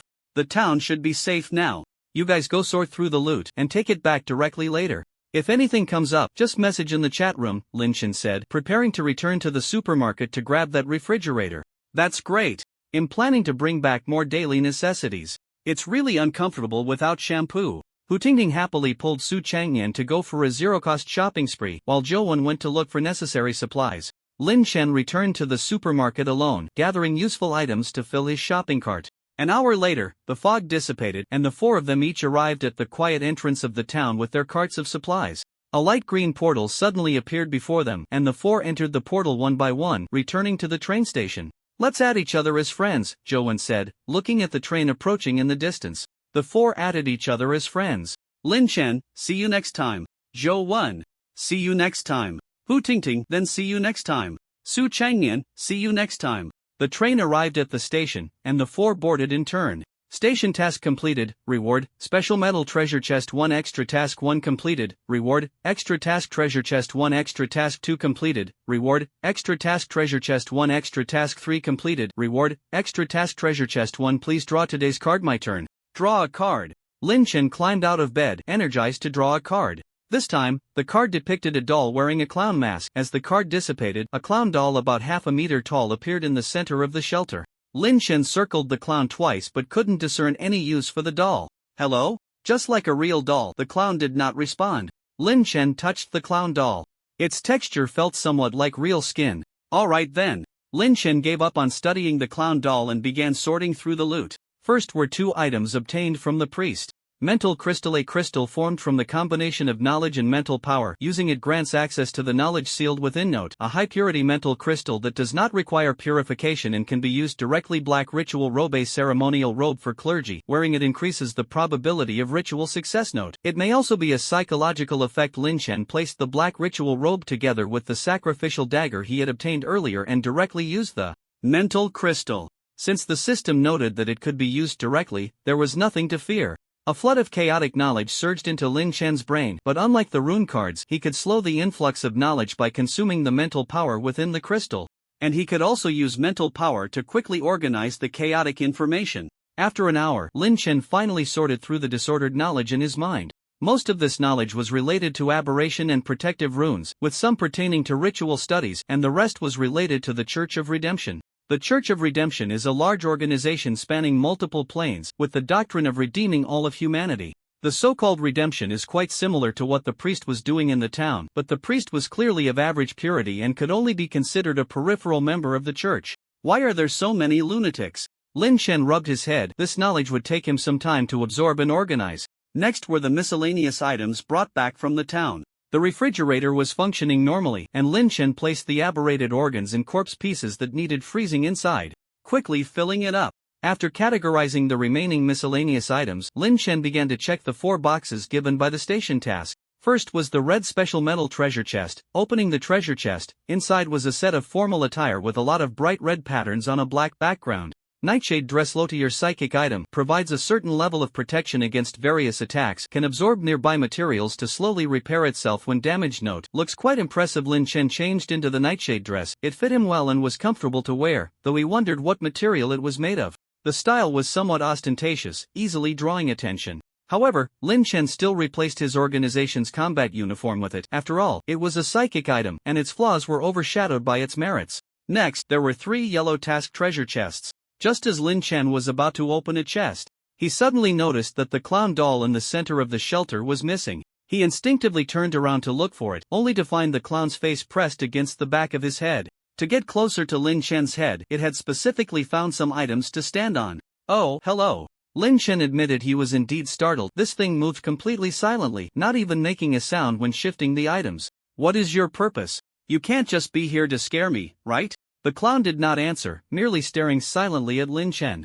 Alright then, as long as you're happy. Lin Chen continued to open the chests, treating today as if he hadn't drawn any cards. The chest for extra task 1 contained only 5 bottles of a darker red liquid than the nutrient solution. Low-tier nutrient solution edible, can replenish some special energy and nutritional components. Note, prohibited for non-tiered organisms. There weren't many mutated creatures killed this time, so a few bottles of nutrient solution are acceptable but prohibited for consumption. Should I pour some for the alien egg to see the effect? The chest for extra task 2 contained only a blueprint. Psychic Workshop blueprint materials needed. Low-tier Spatial Crystal 05, Low-tier Psychic Crystal 05. Note, requires a Tier 1 shelter to use this blueprint. Great, I just need a room to make psychic items. I have the psychic crystals, but I've never seen spatial crystals. I can ask in the group later. After using the blueprint, Lin Chen opened the chest for extra task 3.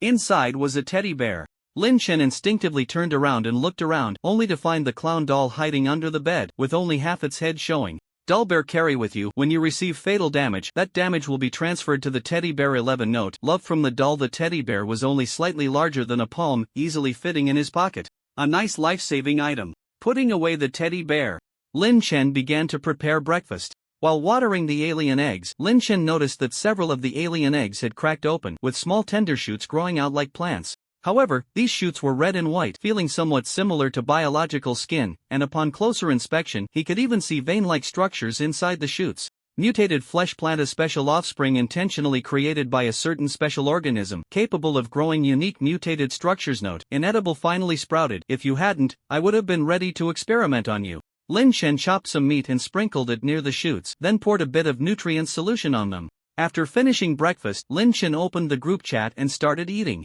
6956491000000. Collect a mutated card. Get ready to fight hard tonight. Ha! Only now are we fighting hard? Dude, if you've been hiding in the shelter these past few days, I suggest you just wait to die.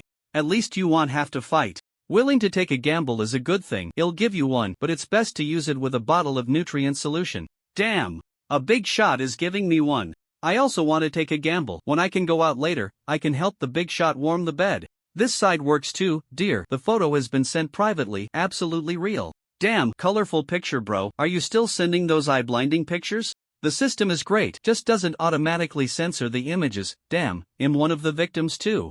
At first, I thought my legs looked good, and I had already taken off my pants, but in the end, I still haven't recovered from it. Let's not talk about him anymore. Does anyone have information about night activities? Didn't the boss say it's the Warfront? For specific information, we can only ask the boss. Is Brother Lin here? I'm looking for a psychic item. The price is negotiable. Has anyone used it? Are the psychic items sold by the boss useful? Not useful at all. You definitely shouldn't buy it. I can hear the sound of an abacus from upstairs even in the shelter. Lin Chen, it's really not that useful. After all, it's an experimental product. Do you have spatial crystals? I need a few for blueprint tasks. The price is negotiable. Damn, I just kneeled to the boss. I was just joking earlier. Lin Chen, it's fine. Boss, have you eaten today? Any news about night activities? Lin Chen, food image no, but I suggest you prepare well. If it really doesn't work, don't participate. Although I haven't been in a war, I can imagine it's definitely very dangerous. But I can't not participate. I haven't gathered enough mutated organs yet. Ha? Still not enough? What have you been doing? Can't you trade supplies for them? Selling mutated organs, already listed in the trading area, can DM Lin Chen. By the way, don't use rune cards in the shelter. It's very dangerous if your mental strength is insufficient. Lin Shen sent his speculation about the causes of death for survivors using rune cards to the group. Damn, so that's how it is. I was wondering how even survivors with mental talent could die in the shelter. Turns out they ran out themselves. What are rune cards? None of your business, kid, go to sleep. So if I tie myself up, can't I use rune cards without getting hurt? You have to make sure you can't untie yourself, but if you really can't, what will you do after using the card? You can't stay tied up forever, right? Can we create an artificial psychic environment in the shelter? That depends on how long it takes you to absorb the card. What if you need several days? What the hell? It's so dangerous, can't I just sell it to the boss? It can also enhance combat power, much better than holding onto the card and waiting to die. Ha, as if you guys have rune cards. That hurts, bro. Lin Shen. High price for rune cards. How long does it take for the boss to wake up after using a rune card? Lin Shen, very quickly, but many first-tier mutated creatures have lower mental strength than me, so you'd better not reference my data. Awesome, as expected of the boss. Boss, how exactly do you awaken mental strength? Lin Shen, it's related to perception and spirit. I've heard that after using mutated cards, you can sense the flow of psychic energy. That's the simplest way to start. You can also find some psychic items related to perception and spirit. Using them multiple times might help you find the feeling. Thank you, boss. I'm going to use the mutated card now. High price for psychic items related to perception and spirit. Ha! I just sold one yesterday. What a loss. Lin Shen opened the trading area and private messages, starting to acquire spatial crystals and rune cards. Spatial crystals seem to be very rare.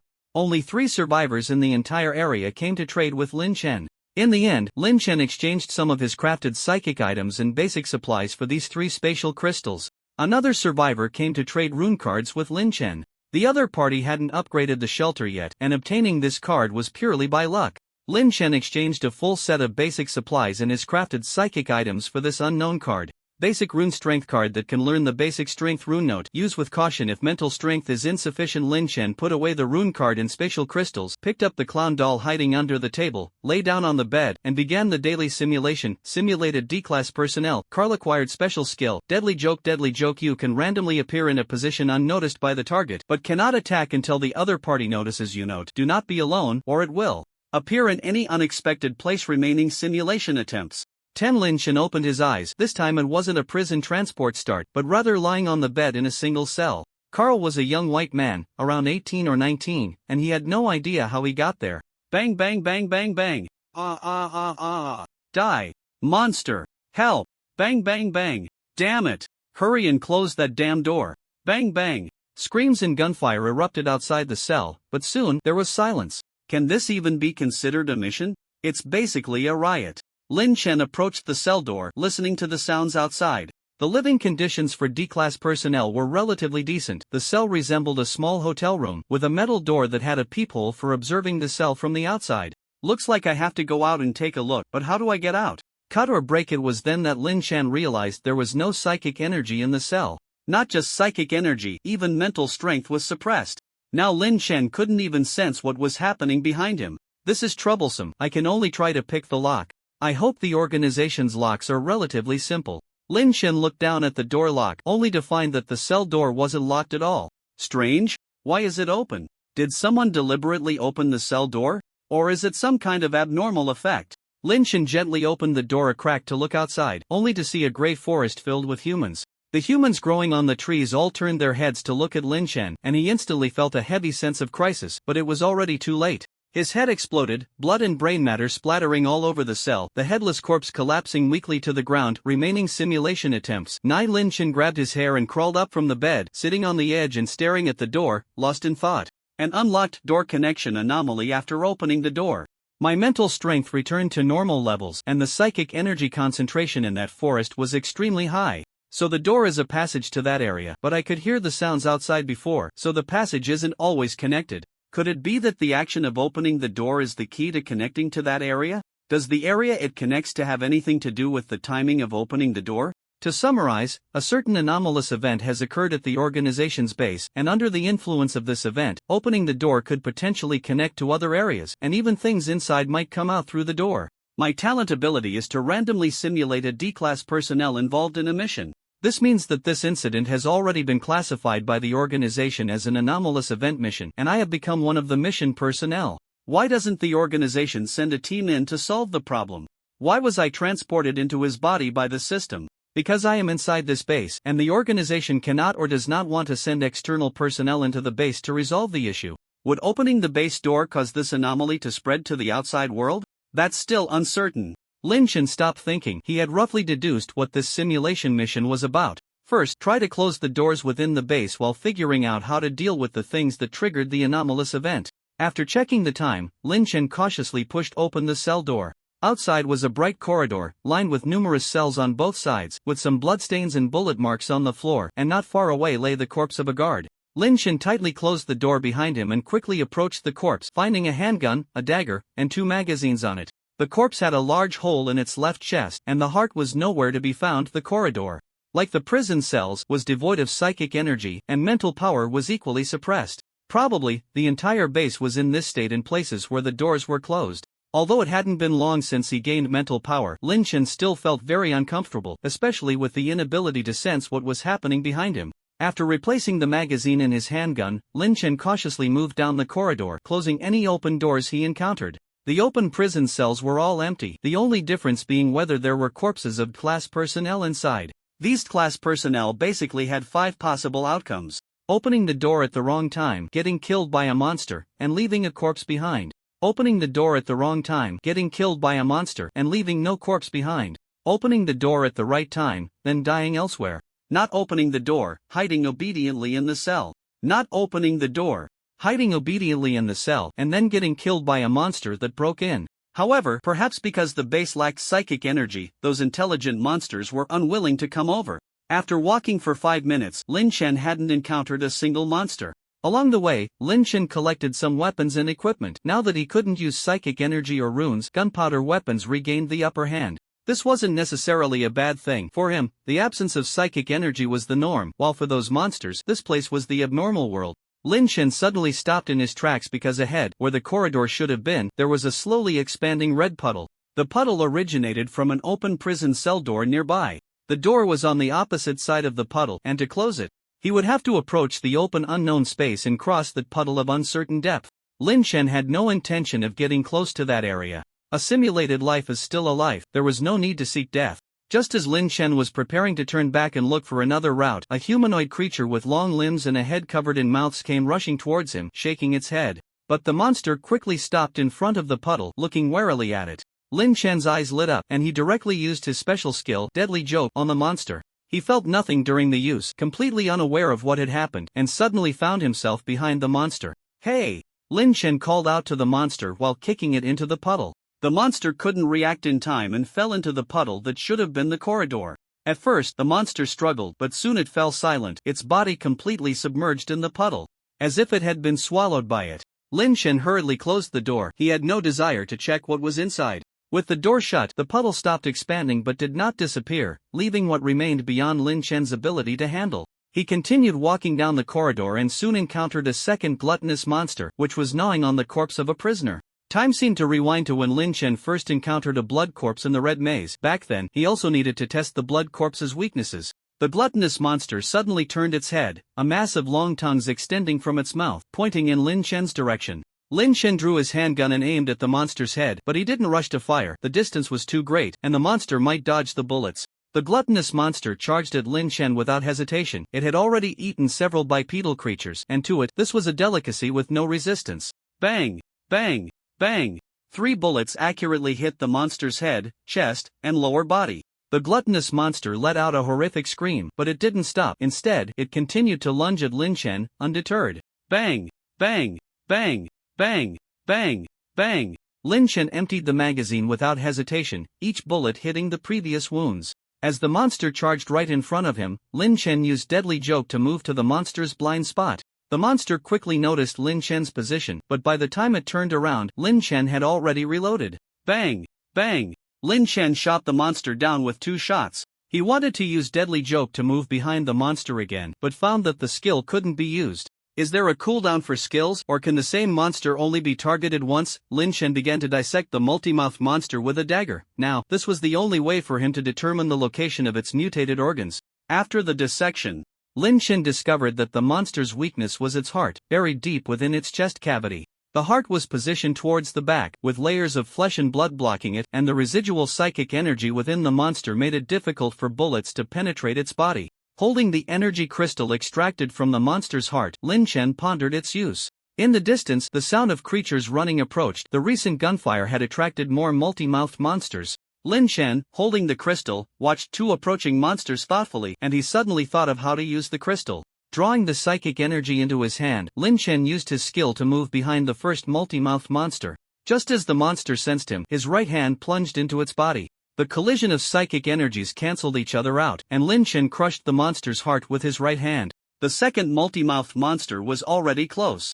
Lin Chen attempted to use his skill again, and this time it was successfully executed without any obstacles. Each individual can only use it once, or is the skill cooldown calculated separately? It doesn't matter. Anyway, with my physique, it's hard to wait for the skill to cool down. Lin Chen pulled the crystal from the slippery flesh of the monster. With the first one, he had only managed to crush the heart, but this one was much smoother. Digging out another crystal, Lin Chen continued to explore the base while closing doors, occasionally encountering multi-mouthed monsters that sprang out from various places, which he then pulled crystals from. The multi-mouthed monsters were not weak. After all, they could withstand handgun bullets in an environment devoid of psychic energy. However, their deadly tricks were too insidious, and most creatures would not react in time when encountering them for the first time. Of course, Lin Chen was not without risk.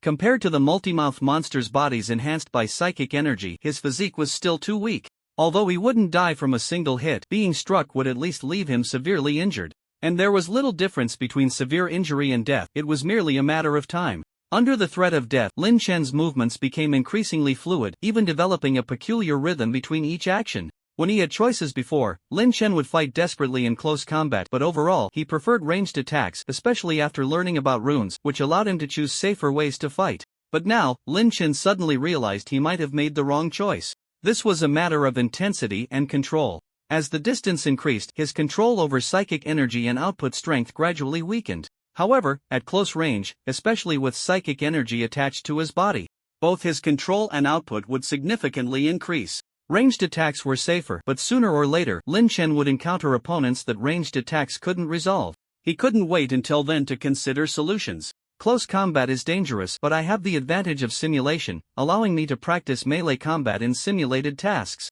Moreover, these class brothers each have their own unique skills. Every simulation is a learning process. The physical and mental aspects influenced each other. Every simulation, Lin Chen would return with something akin to muscle memory, so close combat was not a weakness for him. As for runes, perhaps I can create some melee techniques that can combine with runes, like this displacement method. Although I can't achieve that level, quickly moving in front of the enemy doesn't seem too difficult. While contemplating, Lin Chen continued to kill multi-mouthed monsters. Unfortunately, there was no psychic energy here, otherwise, he could have tried to create new skills using these multi-mouthed monsters. But even without psychic energy, Lin Chen was attempting to kill the multi-mouthed monsters faster and more easily. Close combat often required instinct rather than intellect. As the exploration area expanded, Lin Chen discovered that this base was a prison for class personnel, with most facilities prepared for them, and he had no idea how the anomalous events had been triggered. The entire base is circular in shape, divided into 3 areas: the confinement area, the functional area, and the office area.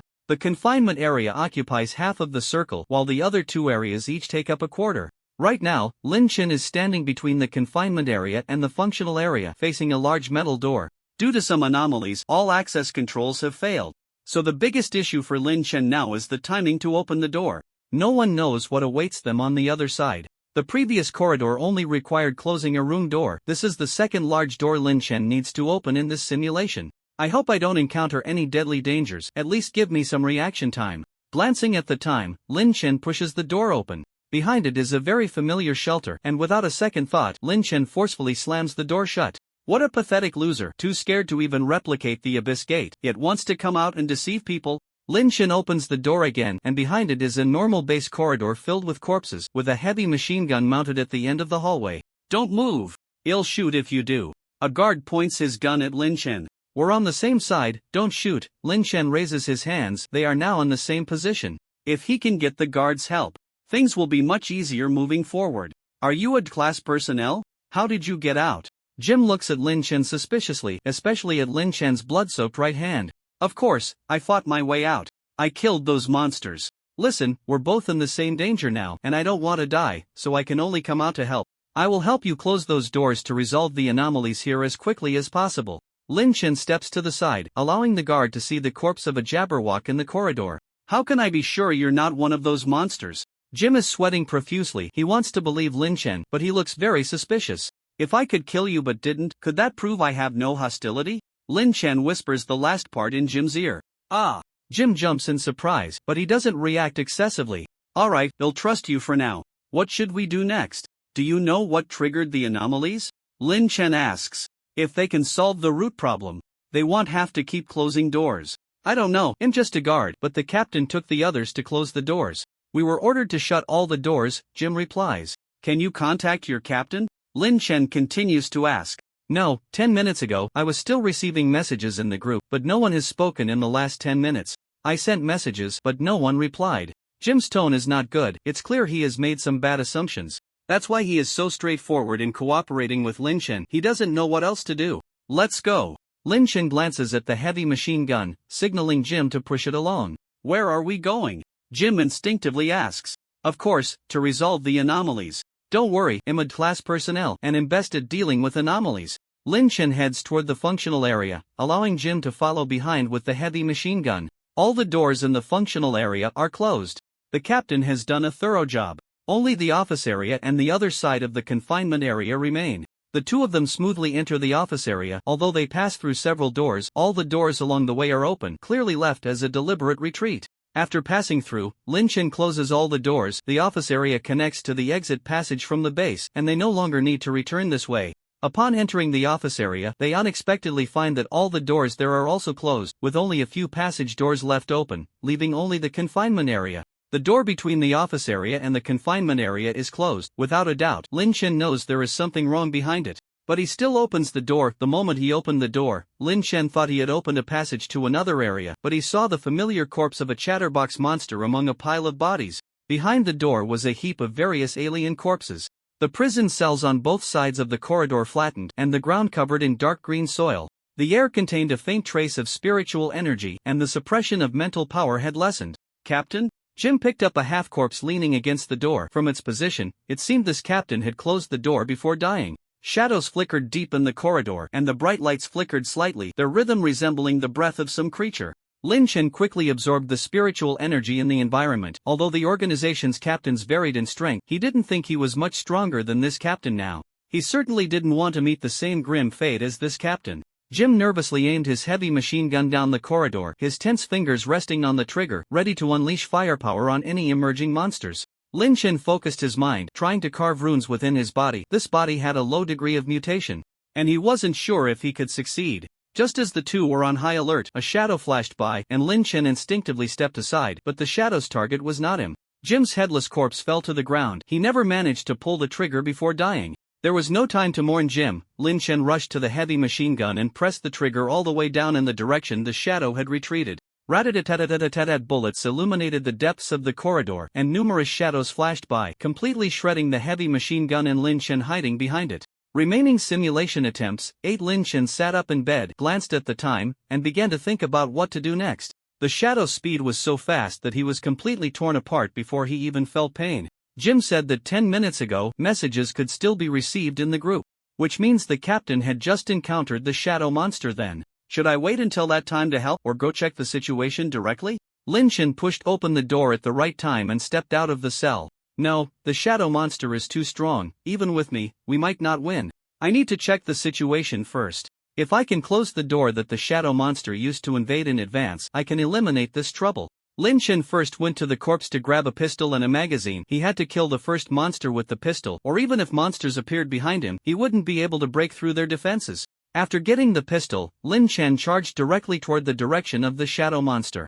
Along the way, Lin Chen killed all the chatterbox monsters he encountered and absorbed all the collected spiritual energy crystals. Using the mixed spiritual energy within the crystals, Lin Chen carved cutting runes on his right hand and protective runes on his chest. It's a pity I haven't used the speed and strength rune cards, otherwise I could have tried to carve more runes on my body. In fact, Lin Chen also wanted to try carving mutation runes to accelerate his Bodis mutation, but considering the lack of spiritual energy here, he abandoned that idea. Indeed, knowledge is power. The saying does not deceive me. The closer he got to the exit of the confinement area, the more chatterbox monsters there were, and Lin Chen was becoming increasingly adept at killing them. There were no obstacles along the way, and soon Lin Chen approached the exit of the confinement area. A chatterbox monster with its entire head covered in mouths stood in the middle of the road. Behind it was an open door, and more chatterbox monsters kept walking out from inside. Lin Chen did not use his skills directly if this full-mouth monster was the one that had killed him before. Using skills directly would not guarantee a one-hit kill, so the timing of using skills was crucial. The full-mouth monster had long noticed Lin Chen, but it was more concerned about the door behind it than about food. Bang! Bang! Bang! Lin Chen fired 3 shots at the heart of the full-mouth monster. A shadow flashed by, deflecting the bullets, and in an instant, it was right in front of Lin Chen. Having seen this move before, Lin Chen was already on guard. He had prepared to dodge before the gun fired, but he was still slow to react. His left shoulder was grazed by the shadow, and the weak psychic barrier was useless. The wound was deep enough to see bone, flesh, and blood scattering. The shadow was the tongue of the all-mouth monster, and looking at the gaping mouth that covered its entire head, Lin Chen shivered. He directly used Deadly Joke against the all-mouth monster. The timing was off, but he had no other choice. Deadly Joke moved him to a position behind the all-mouth monster. And as soon as he appeared, the monster noticed his location. Lin Chen thrust his right hand toward the monster's heart. His right hand shattered instantly. When psychic energy clashed, the weaker side would be completely crushed by the violent energy. The pain did not destroy Lin Chen's will. Instead, it made him exceptionally clear-headed. He knew he couldn't kill this monster, but he had not yet failed. Before death, no one could make him stop. Lin Chen used Deadly Joke to move behind a multi-mouth monster that had just stepped out of a room, ignoring the situation inside. He swung his remaining right arm to force the door shut. The all-mouth monster let out a series of piercing screams, and a multitude of shadows burst from its mouth, indiscriminately piercing every space around like a porcupine. Lin Chen barely dodged this attack after using Deadly Joke 4 times, while the multi-mouth monsters he targeted were all pierced and torn apart.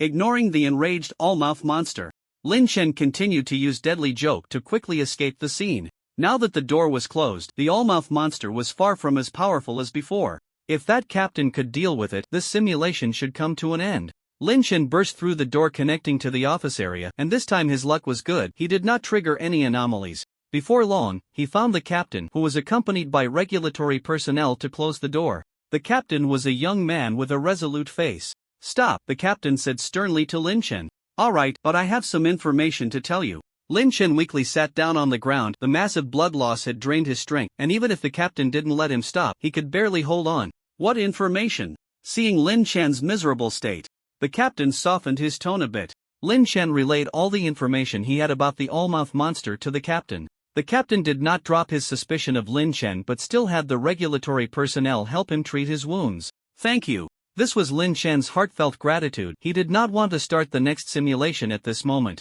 At the very least, he needed to confirm the captain's combat strength to plan how to act in the next simulation. Soon, the captain led them into the confinement area, where the all-mouth monster was incessantly opening and closing the door outside the cell, trying to reopen the previous passage. Without any extra commands or communication, all the regulatory personnel began shooting as soon as they saw the monster. The grassroots personnel of the organization were still using gunpowder weapons, which could not penetrate the all-mouth monster's skin but left shallow wounds on the surface. Shadows flashed by, and each shadow would kill a regulatory personnel member, with screams echoing, yet no one retreated. The captain drew his long knife to fend off the shadows. He was the only one in the entire team who could barely keep up with their speed. But he was merely a strong fighter without psychic energy, capable of dealing with ordinary multi-mouth monsters but completely unable to handle the all-mouth monster. Lin Chen was helpless. He didn't even have a usable hand and could only observe the situation from the side. Before long, all the regulatory personnel were killed, leaving only the captain engaged in close combat with the all-mouth monster.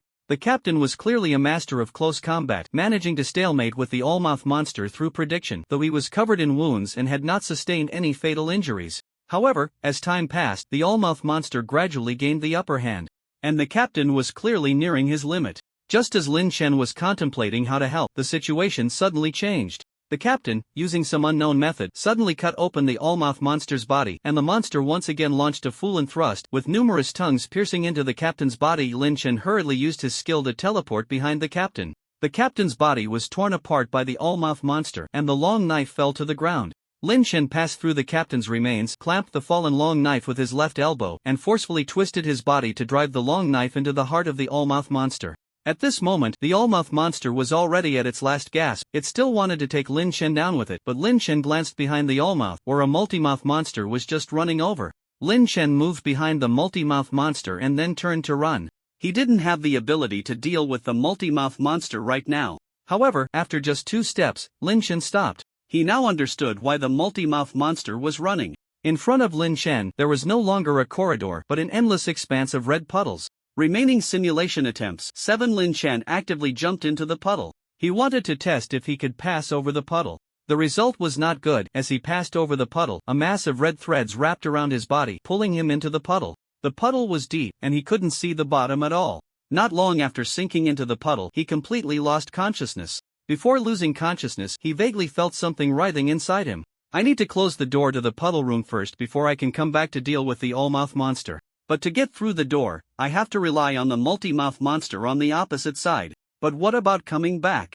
That means I still need to lure a multi-mouth monster over here to use as a springboard. Lin Shen stepped out of the cell at the right time, constantly recalling the appearance times of each monster in various time nodes, finally planning all the steps for this simulation. First, he needed to get the handgun. Then, he would lure a severely injured multi-mouth monster to the vicinity of the puddle. This process had to be fast enough to encounter the multi-mouth monster on the opposite side of the puddle. Additionally, he had to be careful while attracting the multi-mouth monster, ensuring it couldn't catch up to him and that he didn't kill it.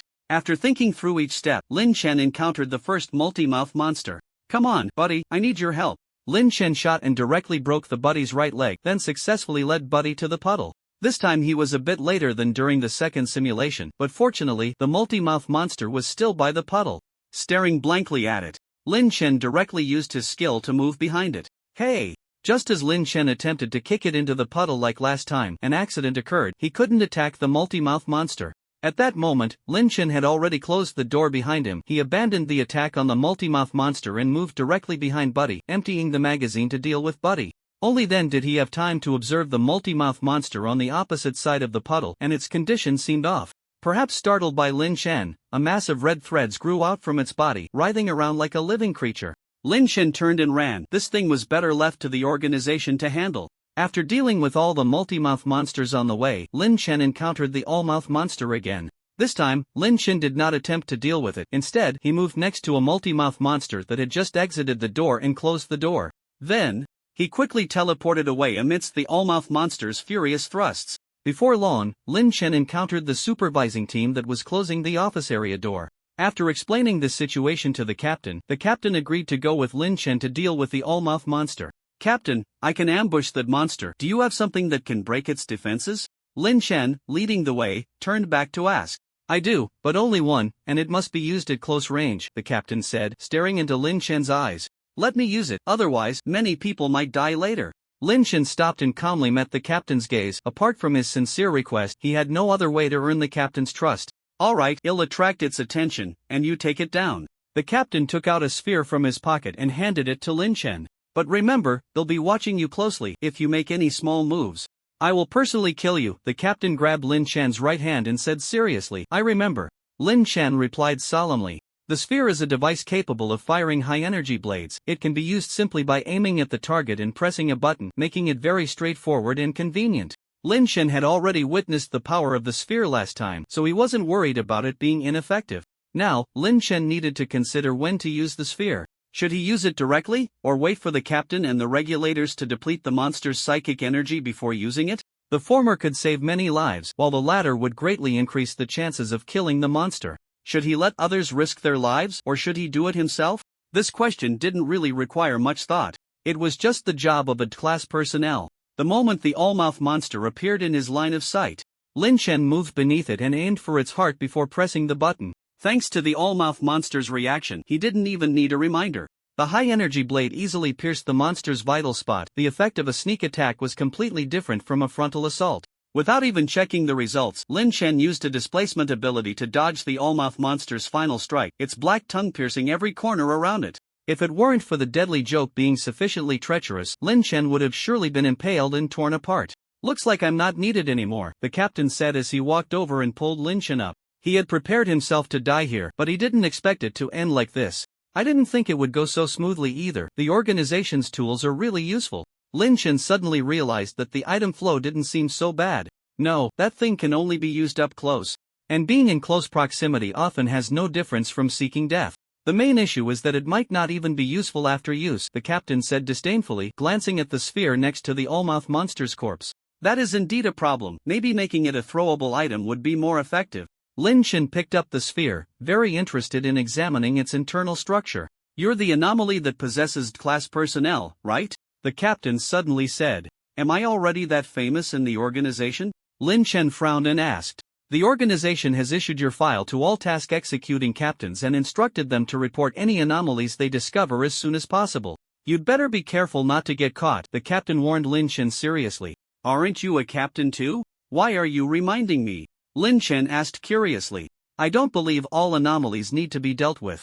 You've been helping the organization handle anomalous events, indirectly saving many lives. I won't act against you until you pose a threat, the captain said solemnly. Thank you. If I get caught by the organization, what will they do to me? Lin Chen asked next. I don't know, but I guess the organization will extract your consciousness and turn you into an anomalous item for handling anomalous events. The captain did not hide the organization's attitude at all. They had always treated anomalous events this way. If they couldn't control it, they would destroy it. If they couldn't destroy it, they would choose to isolate or negotiate. How friendly. It's time to deal with this anomalous event.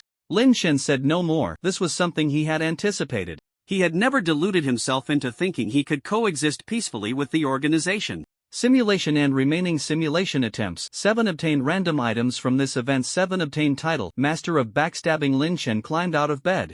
The clown doll was no longer on the bed. He had to admit that he had underestimated this card creature before. Finding the clown doll in the gap between the bed and the wall, Lin Chen hugged it and began to check his spoils. In addition to the familiar medical kit, a K1 pistol filled with bullets, and a simple food pack, this time there were 4 new items. K1 shotgun, a low-end gunpowder weapon mass-produced by the organization, currently only used by grassroots members. Note, recoil is proportional to power. High-energy piercing blade, an experimental psychic weapon developed by the organization, discarded after 1 use. Note, must be activated at close range. Any door usage permission card after use. The nearest door will randomly lead to an unknown space. The passage lasts a maximum of 10 minutes. Closing the door can prematurely close the passage. 11 Note. No one knows what kind of ghostly things are behind the door. Mutated psychic tree seed, a special seed that can only grow normally in areas rich in psychic energy. Note, not edible. The shotgun and pistol have a similar style, with 10 bullets in the magazine, but the bullet model is noticeably larger. The high-energy piercing blade is the spherical weapon given to Lin Chen by the last captain, which can be used by pressing a button. The Any Door Usage Permission card is a hard card with a light yellow back depicting a door made of unknown material. The mutated psychic tree seed is a gray spherical seed the size of a glass ball and feels like a stone. Lin Chen organized these items, with the high-energy piercing blade being his greatest interest. If he could understand the technology inside, perhaps he could replicate similar items or even create more useful tools. Essentially, this is a method of utilizing psychic energy if his body can withstand it. He could even unleash high-energy piercing attacks with his flesh. As for the other items, the shotgun is a bit basic. He wouldn't use the Any Door card unless necessary, and regarding the psychic tree seed, he would deal with it when he finds a place rich in psychic energy. Lin Chen glanced at his new title. Backstab Master in a mission. You almost solved every enemy with a backstab. Note, don't turn your back on me after handling the spoils. Lin Chen thought for a moment and took the speed rune card to the game room. After drinking a bottle of psychic potion, Lin Chen used the rune card. With the help of the psychic seed and the psychic potion, this time he only lost focus for a few seconds before regaining control of his body. A wealth of knowledge related to speed runes flooded Lin Chen's mind, giving him a splitting headache, but with the help of the psychic potion, that feeling quickly dissipated, and the chaotic information arranged itself orderly in his mind, no longer burdening Lin Chen's brain. The attendant looked on speechlessly as Lin Chen found a spot to sit, playing cards while organizing information and absorbing the surrounding psychic energy to strengthen his body. After 80 minutes, Lin Chen completed 2 cycles of psychic energy, but due to being distracted by organizing knowledge, he only won 41 red coins this time. He'll be back, Lin Chen said with a smile to the attendant before leaving the game room. Back at the shelter, Lin Chen began crafting psychic items, planning to engrave some runes on his evening dress later, but first, he practiced. After a busy afternoon, Lin Chen finally completed his pre-war preparations. He didn't know what he would face tonight, but this was his first war, and he had to be well prepared. With some time left before the night activities, Lin Chen prepared a lavish dinner and pulled the clown doll out from under the blanket to eat with him. Bro, I'll be relying on you tonight.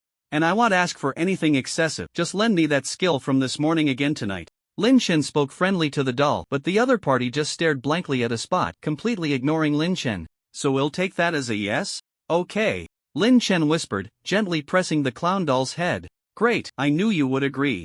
Lin Chen happily opened the group chat and started eating. The clown stood behind Lin Chen, its eyes fixed intently on his neck. 6956441000000. Are you participating in the night activities? No, I've already upgraded the shelter. The Warfront sounds very dangerous and I don't want to participate. You all go ahead, I'll wait for you in the shelter. Food image sigh, I still need a few mutated organs and there are no other resources in the shelter. I can't trade, I can only go out and fight for my life. Trade? The mutated organs in the trading area are almost all exchanged and the remaining prices are ridiculous. Food image, yeah. And there are those listed for 100 red coins, only an idiot would buy them. Food image brother Lin is still reasonable, only selling for 10 red coins. Food image why hasn't the big shot arrived yet? I'm all set to rush to the trading area for items. Food image enough, I'm about to starve to death. Stop sending pictures. Ha, can someone really starve to death? Isn't everything obtained from a station mission? Just bring back some stuff to trade with others. I brought back a bunch of canned food last time, enough for me to eat for half a year. Food image upstairs, stop showing off. Some people are too scared to go out. By the way, can I trade myself eating rice for your beef canned food? It looks pretty good in the picture. Food image damn, I didn't have a suitable station for both of my station missions, ended up choosing the wilderness every time, only basic gains, and now I have to trade resources for food with others. The friend upstairs is really unlucky. Let's have a moment of silence. Food image nighttime activities begin tonight's activity. Warfront 00:59:59. Why didn't you ask if I wanted to join? No way? Damn. Is the system trying to kill us? It doesn't matter, I was planning to participate anyway. It's over, we're doomed. I don't want to die. Damn, I've never even left the shelter. The one upstairs is good, just send them straight to the battlefield. Sigh, if I had known, I would have gone out earlier. Selling a set of mutated cards in nutrient solution in exchange for various blueprints and functional cards. You really dare to ask for that? Trading with you is worse than finding a big shot. Looking for a psychic item with defensive functions, price negotiable. Looking to buy a ranged weapon. Who has psychic protective items made by the big shot? I'm buying at a high price. Lin Chen no longer had time to read the group chat, his private messages were blowing up. With a large number of survivors looking to trade psychic items with him, many of whom attached item descriptions, including rune cards. Most of these people wanted to exchange for a few protective items for self-defense, of course, some also wanted to trade weapons and other items. Lin Chen accepted everyone, prioritizing valuable items, and only stopped when he finished trading the items he had made, still feeling unsatisfied. Lin Chen, you don't need to worry too much. The difficulty of this mandatory participation activity won't be too high, otherwise many people would die. Big shot, you finally came, looking for psychic items. Divine gold, guess why the big shot only came now? I traded for one, this activity is stable. Ha, did you all go to trade with the big shot? Of course, who would wait for the big shot to list items in the trading area at a time like this? Of course, we privately messaged to quote. Exactly, we're about to go to the front line, why not hurry up and buy a gun? Waiting for someone to send it to you? Damn, I was waiting to compete for speed. Offering a psychic protective item made by Brother Lin, brand new for female use, private message with price, highest bidder wins. Me too. Me too. Damn, you second-hand dealers are really shameless, I'm so envious. I traded for one, no amount of resources is more important than staying alive. It's over, no one is selling anymore, even if you have money, you can't spend it. I still have a few mutated cards in nutrient solutions, selling at a high price. Closing the group chat, Lin Chen put on his full set of equipment, sitting by the bed waiting for the countdown to end, while the clown puppet had no idea where it had run off to .00:00:0100:00:00 assigned to the corresponding strength battlefield, teleporting after killing 10 enemies. The survivor can choose to return to the shelter at any time. The more enemies killed, the richer the rewards obtained after the event ends. Gain special skill. Ace. When the situation turns upside down, you will become the ace. Note, the world is at your feet, the stars are destined to shine? What kind of skill is this? I don't understand. Where's my teleportation skill? Lin Chen had been ready to roam the battlefield like a dragon, but the most important teleportation skill was gone. I don't want the situation to turn upside down.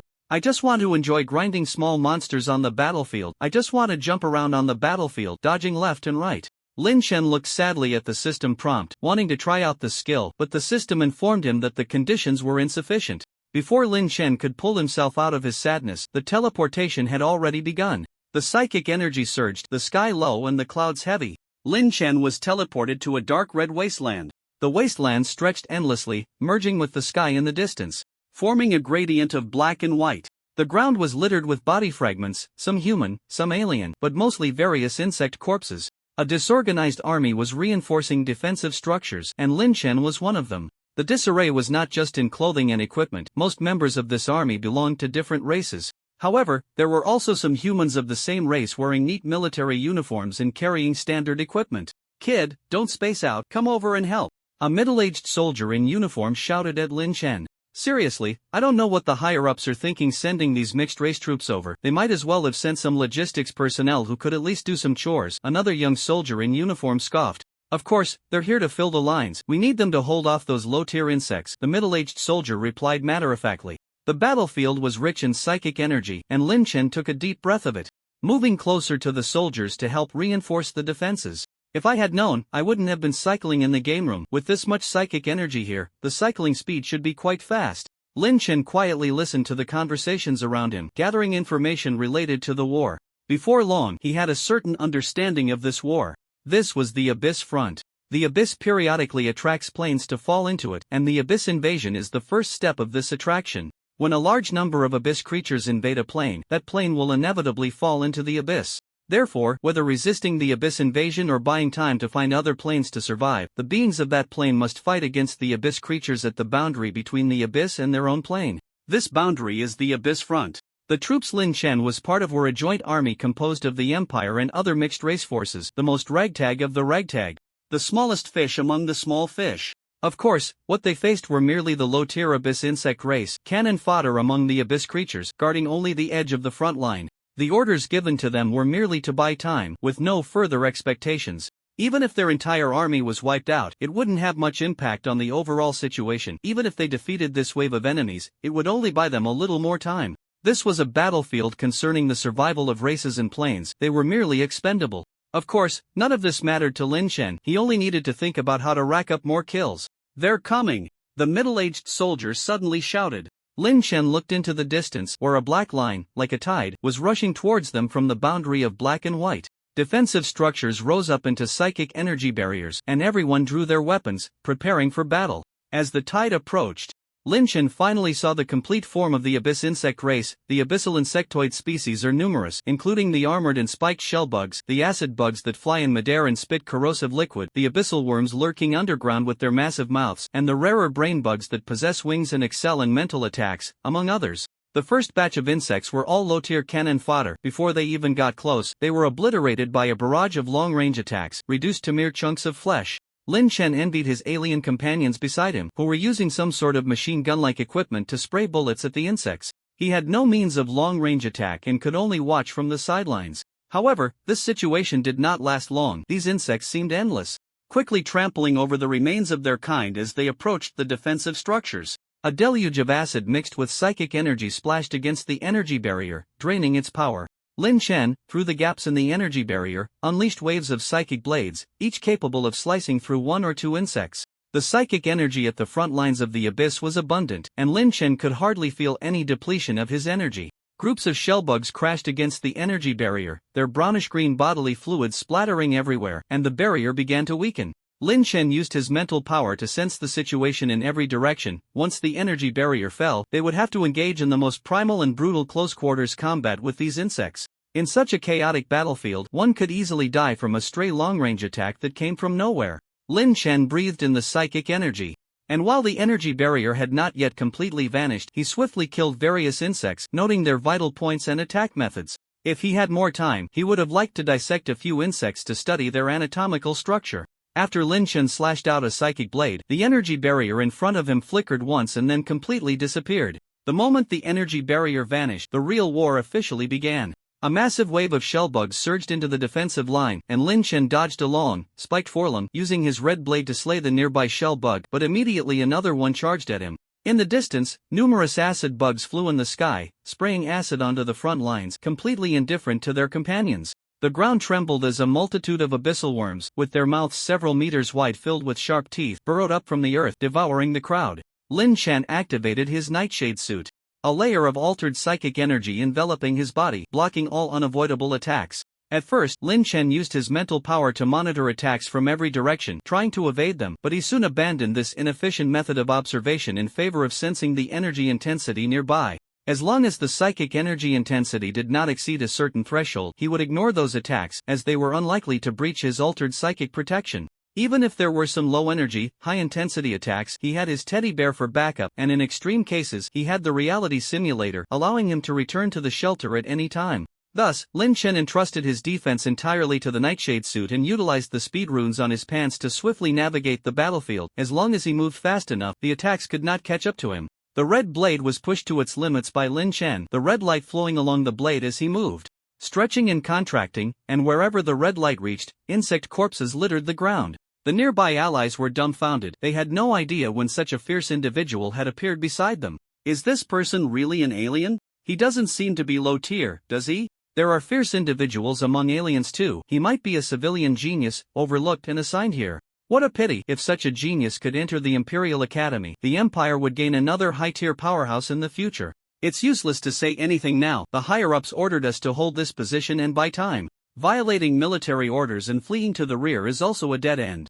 You're right, but I still feel it's a bit of a waste. As the person involved, Lin Chen had no time to care about the thoughts of his allies. He was too busy collecting heads. Because his spiritual energy was abundant, Lin Chen didn't need to worry about its consumption. As long as his physical and mental strength were not exhausted, he could continue to glide through the battlefield like a dragon. Consuming spiritual energy could alleviate physical fatigue, and as for mental strength, he still had 3 bottles of mental potions. The only thing he needed to consider now was that prolonged absorption and use of spiritual energy might lead to bodily mutation. However, Lin Chen had his own evolutionary path, typically performing 2 cycles of spiritual energy each day, which was actually far below his limit. If he only absorbed spiritual energy for combat without deliberately mutating his body, he could endure a whole day of fighting. This was the advantage of a tailored evolutionary path, which allowed him to reasonably enhance every part of his body with spiritual energy over the long term, greatly increasing Lin Chen's resilience to mutation. Just as Lin Chen was joyfully gliding through the battlefield, a plump brain with gray wings stealthily approached him, hiding behind a spiked shell bug.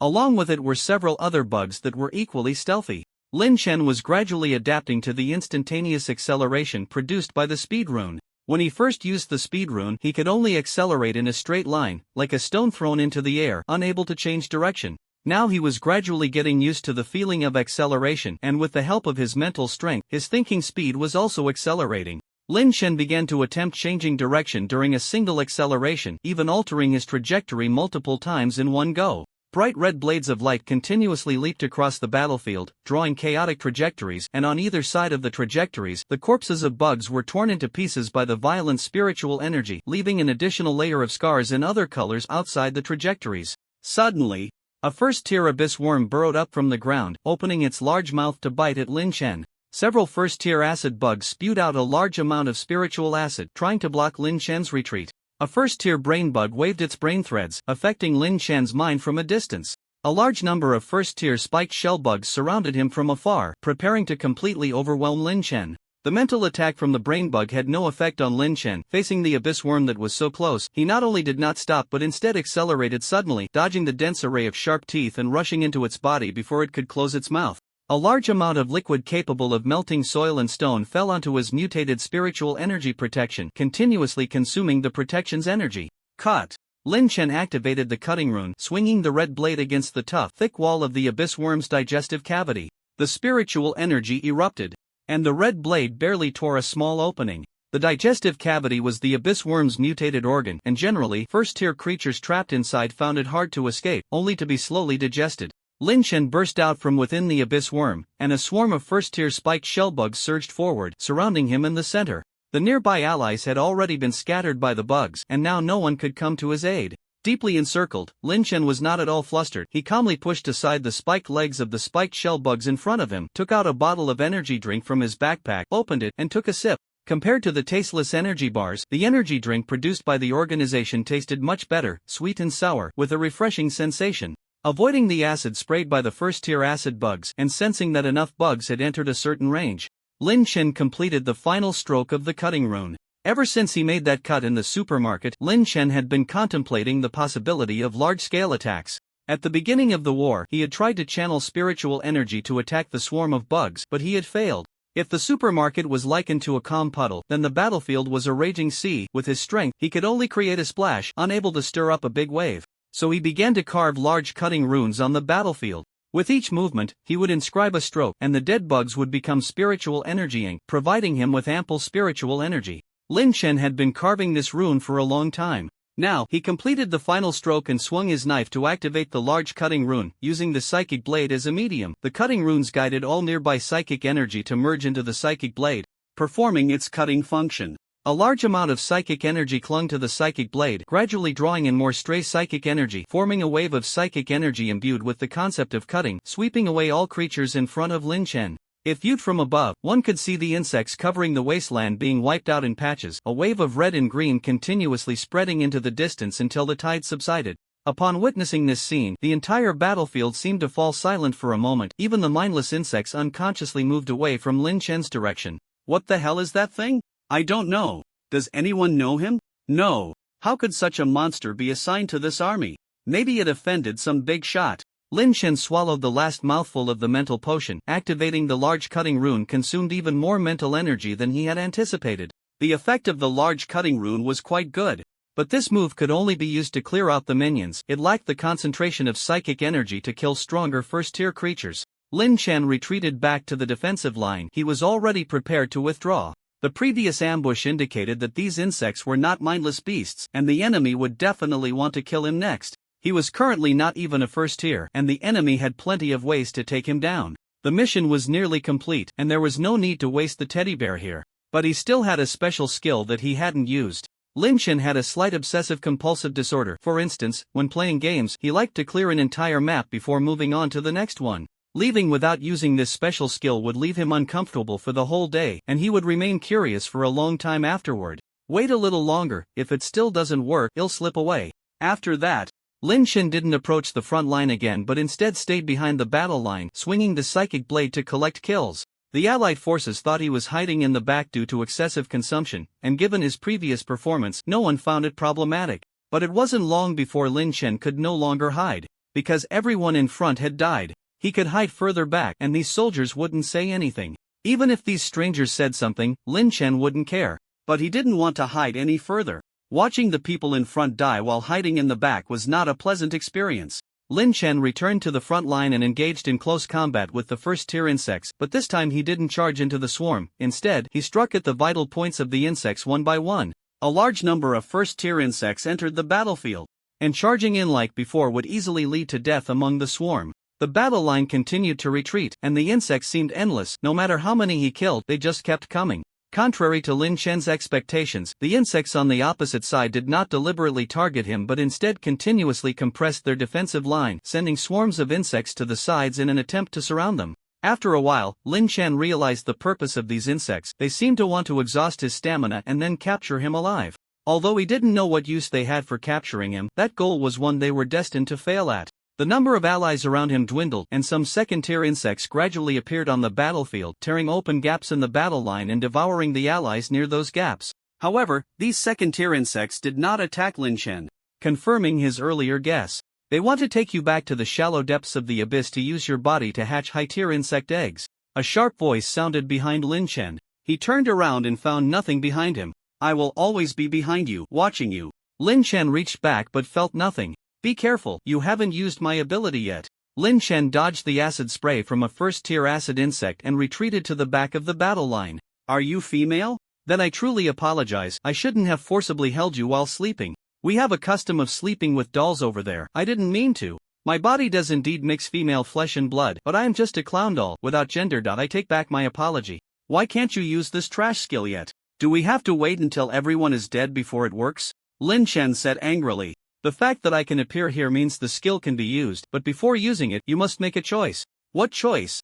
Become a puppet and let me control your body, or become the ace yourself. What's the difference? I'm very strong. Even controlling a weak body will solve the problems here. Moreover, when I control your body, your consciousness won't disappear, which means you can learn my abilities. If you're smart enough, you might grasp one or two lower tier skills. But if you choose to become the ace yourself, I suggest you drink that integration potion first. That way, it will look better when you escape. You might become the first ace in history to run away. What do you mean? Isn't the ace your skill? Divergence cards, door cards, tickets, room cards, card boxes. The cards are the system. What are you saying? I can only tell you relevant information or some unimportant information, like how those bugs want to use you to hatch their eggs. Now, please make a choice. The voice of the clown puppet suddenly became serious, as if reminding Lin Chen not to make the wrong choice. Lin Chen remained silent, simply taking out the integration potion and downing it in one gulp. How could the ace be someone else's puppet? A burning sensation engulfed his entire body, a massive amount of spiritual energy surged into him, beginning to cycle within, strengthening his bones, nerves, and flesh. This process was quite painful, and Lin Chen could only grit his teeth and endure. But soon, he could no longer feel the pain. Not just the pain, everything around him began to fade and darken, eventually plunging into complete darkness. Lin Chen wandered in the darkness, which felt like an endless deep sea, devoid of any light or markers, only a void. Time seemed to lose its meaning. Lin Chen didn't know how long he had walked until he finally found a particle of light in the darkness. Under Lin Chen's gaze, the light particle grew outward, illuminating the void like stars twinkling in the high sky. Lin Chen opened his eyes. The battlefield was still brutal, filled with corpses, but he had completed his first advancement. The feeling of advancement was quite pleasant. Lin Chen even felt he could kill those second-tier bugs, but he didn't act rashly, as he sensed something very dangerous watching him from afar. Lin Chen directly used the special skill, Ace. The clown dissipated, leaving him with a parting remark. What a pity, I wanted to use your body to dance. It's okay, I'll come back and dance with you until today ends. Whoosh! A monster covered in red stripes, half human and half bug, suddenly appeared in front of Lin Chen, thrusting its forelimbs towards his heart with a speed that left an afterimage. Lin Chen couldn't dodge the strike. The opponent's speed had surpassed his bonus reaction speed, so the attack was bound to hit. But a thin layer of divergent protection appeared in front of Lin Chen, forcibly blocking the attack. Lin Chen didn't even look at the dangerous third-tier abyss bug. Instead, he stared blankly into space, seemingly pondering an incomprehensible question. The bug, seeing its broken forelimb, quickly retreated into the swarm, looking at Lin Chen in confusion, not understanding why this weak human could hurt it. The ace was an abnormal mental state. A state of mind capable of rapid thinking. It didn't mean understanding everything, but rather a control over oneself to an extraordinary degree. So extraordinary that Lin Chen could create a 3-layered protective barrier, fused with cutting runes and rotational techniques, at the moment the third-tier bug attacked. He hadn't learned a single piece of knowledge he didn't already know, yet he easily broke the limbs of the third-tier creature. Lin Chen wanted to use this state to think about some questions he didn't understand, but he found he couldn't do it at all. He could only use this mental state to find solutions to problems, rather than actively think about them. Moreover, this skill only lasted for a minute. And he had 57 seconds left. A minute is fleeting in the context of a war. But for Lin Chen right now, it felt unbearably long. Lin Chen suddenly appeared beside a second-tier spiked shell bug and stabbed its mutated organ with a knife. This movement and attack utilized a mix of acceleration and cutting runes, making his speed incredibly fast. The second-tier creature couldn't react at all. First and second-tier creatures are referred to as low-tier beings, and essentially, their differences are not significant aside from physical strength and the number of mutated organs. Lin Chen began to move rapidly across the battlefield, eliminating a second-tier bug each time he paused. The bug monster quickly grew impatient. There were many unranked bugs in the swarm, and quite a few first-tier ones, but second-tier bugs were scarce, and it was the only third-tier one. Stronger abyssal creatures had gone to the front lines, leaving only those like it, who were neither here nor there, to be dispatched to the battlefield's edge. Previously, it had wanted to capture Lin Chen alive to take back his active material, but now it just wanted to eliminate him as quickly as possible. The bug monster charged at Lin Chen again, but Lin Chen ignored it, using his mutated psychic energy to block the monster's attacks while simultaneously leveraging that energy to kill second-tier bugs. In this way, Lin Chen continuously eliminated second-tier creatures in the swarm. After killing all the second-tier bugs in sight, the bug monster finally broke through Lin Chen's psychic protection. Lin Chen reinforced his psychic shield and drew out the CL-0, firing a shot into the sky. Boom! The bullet did not shoot straight up but instead curved at a slight angle, beginning a long zigzag motion. During its trajectory, the bullet not only maintained its speed but accelerated each time it made a turn. If one observed closely, they would notice that these turning points were where Lin Chen had killed second-tier bugs. Finally, when the bullet reached a speed that the bug monster could not react to, it struck the monster. The bug monster's body was directly shattered, leaving only some debris behind. After dealing with the third-tier bug monster, the insect race clearly fell into a bit of chaos. Lin Chen continued to swiftly eliminate first-tier bugs, causing them to retreat, along with other unranked bugs. Lin Chen drove them back. The entire process took only 53 seconds. In the last 4 seconds, Lin Chen connected with his divine position. He had actually sensed the connection with the divine position from the very beginning, but he decided to finish the task at hand first. Closing his eyes, Lin Chen once again fell into that darkness. Light particles illuminated the dark, but Lin Chen did not linger in the brightness. Instead, he actively walked into the darkness, following the connection with the divine position. He didn't know how long he walked, perhaps it was a second, or maybe millions of years passed, but Lin Chen entered a blood-red world, where a blood moon illuminated the darkness, and a dilapidated divine throne stood beneath it. "Big brother, who are you?" A childish voice rang out behind Lin Chen. He turned around to see a little girl with long pink hair tilting her head at him. "I am Lin Chen." He could guess who she was just by thinking about it, and he admitted he felt a bit flustered. Only those connected to the divine position could stand before it without obstruction. What should I do if I encounter the deity in person while inheriting the divine position? Waiting online, it's quite urgent. Can those two damn non-saints be a bit more reliable? Your deity is clearly fine, so why am I here? To chat with the deity? I'm only first tier? Even if I'm a trump card, I can't handle this situation, right? Lin Chen, do you know who I am? The little girl walked past Lin Chen, sat on the divine throne, leaned on the armrest, yawned, and sleepily asked with half-open eyes. "You are, of course, the deity here," Lin Chen replied respectfully.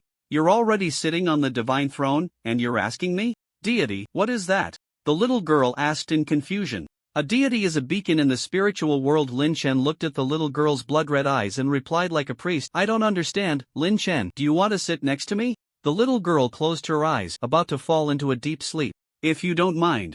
Lin Chen had no idea what the other person was thinking. Surely they couldn't be pondering what to eat for dinner like he was? "Of course, you should sit here. I don't know why, but I feel like you should sit here," the little girl murmured as she drifted off to sleep. Lin Chen walked to the divine seat, turned around, and sat beside her. The blood moon above suddenly shone brightly, illuminating the surroundings like a lighthouse in the dark. At the same time, in countless dimensions, some powerful individuals were startled by the red light. Lin Chen opened his eyes. This time, connecting to the divine seat, he did not gain new runes but instead received a new skill called Sacrificial Offering. This skill had very strict usage conditions, but with less than 4 seconds left before his A state ended, it was just enough time to try it out. Sacrificial Offering. As Lin Chen spoke these two words, all the corpses within sight began to gather at his feet, eventually forming a platform of flesh and blood that lifted him towards the sky. A box made of flesh and blood appeared before Lin Chen, automatically opening to reveal a pulsating, mutated heart inside. Picking up the heart, Lin Chen chose to return to the shelter amidst the terrified gazes of his allies.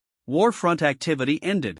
Received special war gift box 1 based on the number of enemies killed. Back at the shelter, Lin Chen did not rush to sort through the spoils but instead began to organize the rune skills he had developed during his ace state in his mind. Having lost the ace state, Lin Chen could no longer use those complex rune techniques, but he had used them before, and as long as he spent time studying, he would be able to use them again sooner or later. Cutting speed movement skill. Cutting speed attack skill. Mutation rotation defensive skill.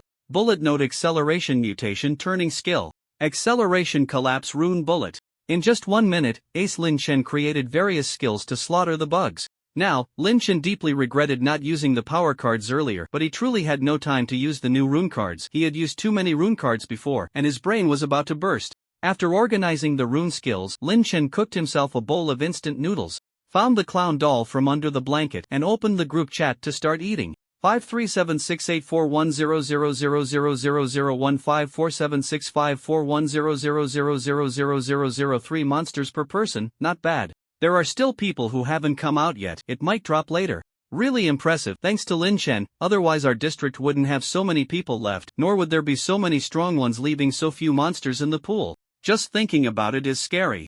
Last time during the station mission, I encountered a very strong survivor. He said their area only had over 100,000 people left. If I got assigned to that area, I'd be done for. Just came out, still trying to figure out the situation. What does that population bracket mean? Can't you figure it out? 1 million people, 10 monsters each. The remaining monsters will definitely need us to handle them. Are we going to team up? I want to touch Lin Ge's thigh for some luck. Hard to say. It might be evenly distributed. Aren't you afraid of being casually taken out by the big shots? Still dare to go for it? I'm a girl, the big shots shouldn't be that ruthless, right? Then it should be fine. After you touch, lend it to me. Dude, you're playing really twisted. What if there's only one person left in an area, and when he finishes the task and checks the system interface, won't he be really frustrated? One person fighting 10 million monsters. Just thinking about it gives me a headache. Even a big shot would probably be beaten to death by the monsters, right? Hard to say. What if the big shot uses their talent ability to exchange for a few psychic nuclear bombs? What the hell is a psychic nuclear bomb? It sounds impressive. Who knows? Have you guys used the psychic items made by the big shots? They're really useful. Luckily, I managed to grab one earlier, otherwise, I would have been done for this time. They are indeed quite useful. The psychic protection generated is much tougher than before, and it can be used several times. If only it could be used indefinitely. What are you thinking? Damn, I've never managed to grab one. Hey, big shots, does anyone have any shelter upgrade blueprints? The time is almost up, and I still haven't gotten one. Ha! You actually made it this far, that's something. I thought everyone without blueprints was dead. Maybe your talent is stronger. So you were hiding in the shelter before? The probability of blueprints dropping is too low, and the chance of shelter upgrade blueprints dropping is even lower. If they did drop, they would have been sold out long ago. Why are you only coming to buy blueprints now? Today was my first time leaving the shelter. Before that, I was relying on my friends for help. Good grief. Ha! You managed to survive that? Your talent must be pretty strong. Can you give me a rough idea? It's a kind of stealth talent. I stayed hidden until the war ended, but I secretly took some spoils that I can trade for blueprints. Impressive. With such a strong talent, you didn't leave the shelter? You could have done while hiding from monsters and exploring the red rooms. I didn't dare. Later, you can ask the monsters that break into the shelter for a blueprint. Maybe they have one. No kidding, if you go out now to kill monsters, there really is a chance of dropping blueprints. Waiting to die is worse than going out and taking a shot. He dares to go out and still be here now? After finishing the instant noodles, Lin Chen began to sort through the spoils. The special war gift box was a pure black long box. Upon opening it, there was only a black and red card inside. War summon. When you initiate a war, you can invite any allied forces who want to participate to your location. 11 Note: I am the army. This card is powerful, but I can't use it right now. Lin Chen put away the war summon and checked another item. Tier 3 mutated heart. A perfectly mutated heart can be transplanted. Note: after transplantation, you can gain the abilities of this heart. Sacrificial crafting is a skill for creating mutated organs, and using this skill requires a high level of mental power. The more materials used during the skill, the better the final product, but it also demands more mental power. If it weren't for being in ace status this time, Lin Chen wouldn't have been able to use this skill on a large scale at all. Holding the mutated heart, Lin Chen was at a loss for how to use it. Undoubtedly, this was a very powerful heart, but Lin Chen had no desire to mutate his body, especially since this was a tier 3 mutated heart. His current physical condition couldn't handle it, and he couldn't even think of using it. After thinking for a while, Lin Chen tossed the mutated heart aside and pulled the clown puppet hiding behind him to dance in the shelter. He always kept his word. As his body spun, Lin Chen let go of those trivial matters and began to enjoy his first weekend since arriving here. Before coming here, he wasn't particularly positive about life. He belonged to the type who didn't want to die but didn't particularly enjoy living either. However, after arriving here, he wanted to live even more. Perhaps only by truly facing death can humanity understand how terrifying it is. All survivors in the area have completed the pre-war activities. Additional activities have begun. Surviving survivors, please clear the remaining mutated creatures. 00:5900:58. Lin Chen looked at the countdown in front of him and didn't stop his steps. Instead, he closed his eyes and began to spin faster in the shelter. He still had a long time before the countdown ended. The countdown ended, and Lin Chen was teleported to a 30 square meter white room, where a first-tier mutated creature stood in the center. Lin Chen casually tore out the mutated organ of the creature, not even needing the red blade. Soon, a second first-tier mutated creature appeared in the center of the room, meeting the same fate as the first. Lin Chen continued to slay the mutated creatures, and when he killed the fifth one, he was sent back to the shelter. The clown puppet disappeared, marking the official end of the first week of survival in the apocalypse. Please draw today's card. My turn, draw a card. This time, the card depicted a red chicken, and as the card dissipated, a chicken covered in red feathers appeared in the center of the shelter. You should have come earlier. I've already finished my instant noodles. What can you give me? Chicken legs? Braised chicken? Or white-cut chicken? Lin Chen picked up the chicken, curiously asking. After the duck and goose appeared, he knew this day would eventually come. Cluck, cluck. What did you say? Can you help me hatch that abyss egg? Is that for real? Lin Chen asked in surprise. Cluck, cluck. The chicken puffed out its chest and patted Lin Chen's shoulder with its wings. As expected of chicken bro, I'll leave it to you then. On the 8th day of the apocalypse, at 6:34 a.m., Lin Chen prepared a hearty breakfast and got the fresh, delicious silkworms that chicken bro requested for hatching. He opened the group chat and started eating. 5357991000000. You phone. Big shots, help me. There's really nothing that can be done unless you go out and find a safe shelter yourself, and the survivors inside have to agree to let you in. You really can survive, huh? All the other survivors without upgraded shelters have perished, not even making it through 10 minutes, and you somehow survived the whole night. Keep taking photos, after all, we're all going to die anyway. Might as well leave some intel for the brothers. Come on. A useful photo earns you a food reward. You don't want to be a starving ghost, do you? Bro, you live in a residential area, I live in an office building. Even if I let you into the shelter, you can't get here. Lin Shen checked the previous messages and realized this person was the survivor with a talent related to stealth from last night. All the other survivors without upgraded shelters had died last night, and he was the only one still holding on, sharing some external information in the group. They had been in this city for a week but knew almost nothing about what lay outside the shelter. All the survivors who ventured out had died without exception. This situation couldn't continue. If every stage of upgrading the shelter required 10 lower-tier mutated organs, most survivors would gradually be eliminated, and they would have to find ways to survive in this city without relying on the shelter. Many survivors had considered this issue. So now there were many people advising Yufeng to explore the city outside the shelter, with some even offering decent prices. Yufeng, big shots, I really can't go out. As soon as I stop using my talent, monsters will quickly break in. It's definitely full of monsters outside. Plus, there's been noise in the bathroom. I don't even dare to approach the door. It's indeed very dangerous. Didn't Lin say there are silkworms in the sewers? Ugh, just thinking about it makes my scalp tingle. So you can't even use water now? What's the point of hiding in the shelter then? Yufeng, there are still some supplies in the shelter. The water in the kettle is enough for now. Is there a big shot in the building who can let me hide in the shelter? I'm not nearby. Me neither. What are you thinking? The shelter is the foundation of survival. Who would let a stranger into their shelter? If there really is such a person, you better be careful. Indeed, I don't want to be killed while I'm sleeping. Yufeng, I wouldn't do that. Who knows? Sigh, it's so hard to talk about trust in a place like this. Lin Shen did not speak. He would not ask the others to venture out to explore the city, nor would he offer help without reason. After finishing breakfast and playing with the chicken for a while, he lay down on the bed and began his daily simulation. Buzz buzz buzz, the familiar start in a prison transport vehicle with prison attire. Lin Chen was already somewhat accustomed to the daily life of class personnel. Simulated class personnel. Mason remaining simulation attempts. 10 Mason was a young man with yellow skin, well-proportioned, and in decent physical condition. This time, there was only Lin Chen as the class personnel in the transport vehicle, with the familiar 4-person monitoring team. The transport vehicle traveled along a desolate path, with a wilderness outside the window. Why is there only one class personnel? Lin Chen found it a bit strange. If the mission was to handle an unknown anomalous event, at least a few more class personnel should be prepared to scout, as the organization was never stingy in this regard. Does this mean the organization has determined that only one class personnel is needed for this anomalous event, or that only Mason meets some specific condition? This was not good news for Lin Chen, as it likely meant that even the organization could not handle this anomaly, or more likely, that dealing with this anomaly was very troublesome, and the organization preferred to periodically expend class personnel to resolve it. The question is, to what extent do I need to go to complete the simulation? Is it enough to die as a consumable, or must I resolve the anomalous event?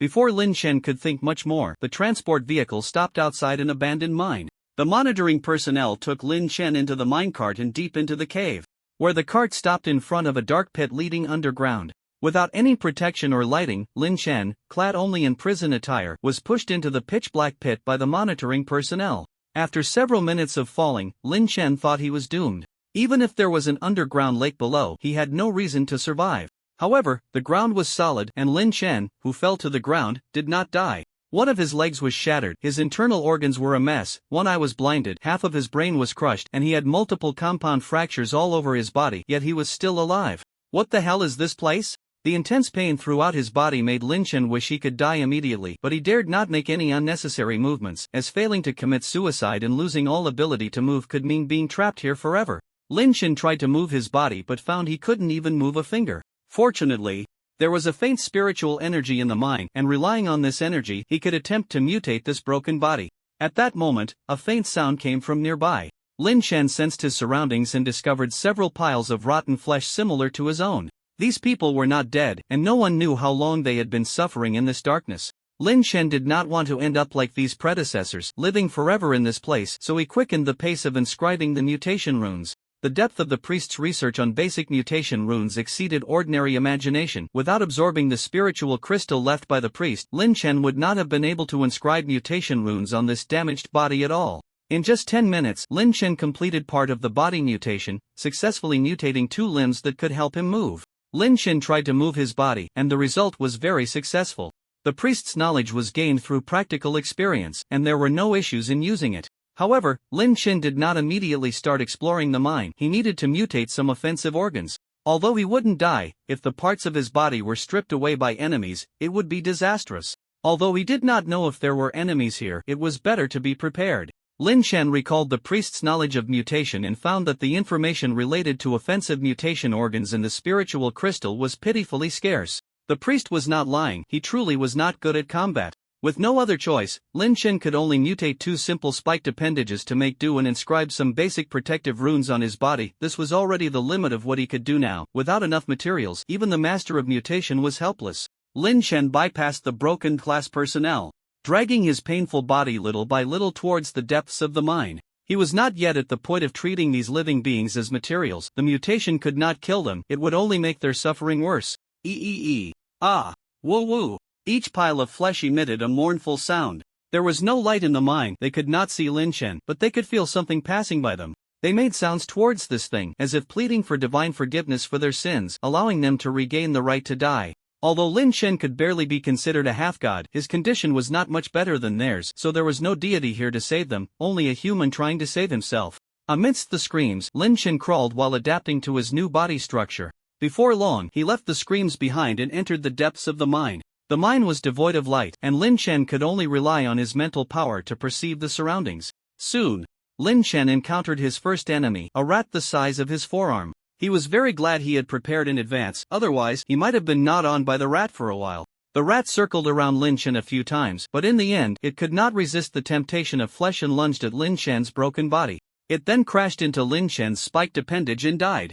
After all, Lin Chen was a first-tier psychic. Predicting the rat's trajectory was not difficult. For some reason he could kill this rat, yet he, heavily injured, would not die. Lin Chen tried to mutate the rat's corpse onto himself like a weapon attachment, and before long he had gained a new spiked appendage. The depths of the mine were like a chaotic maze, with many forks leading to unknown destinations. Lin Chen traversed through these forks. He did not know what caused them not to die, nor did he know if he could find the reason in the mine, but he could not just stay in one place like others, waiting for a deity to grant them forgiveness. Along the way, Lin Chen continuously dealt with the mining rats he encountered, mutating their corpses into parts of his body.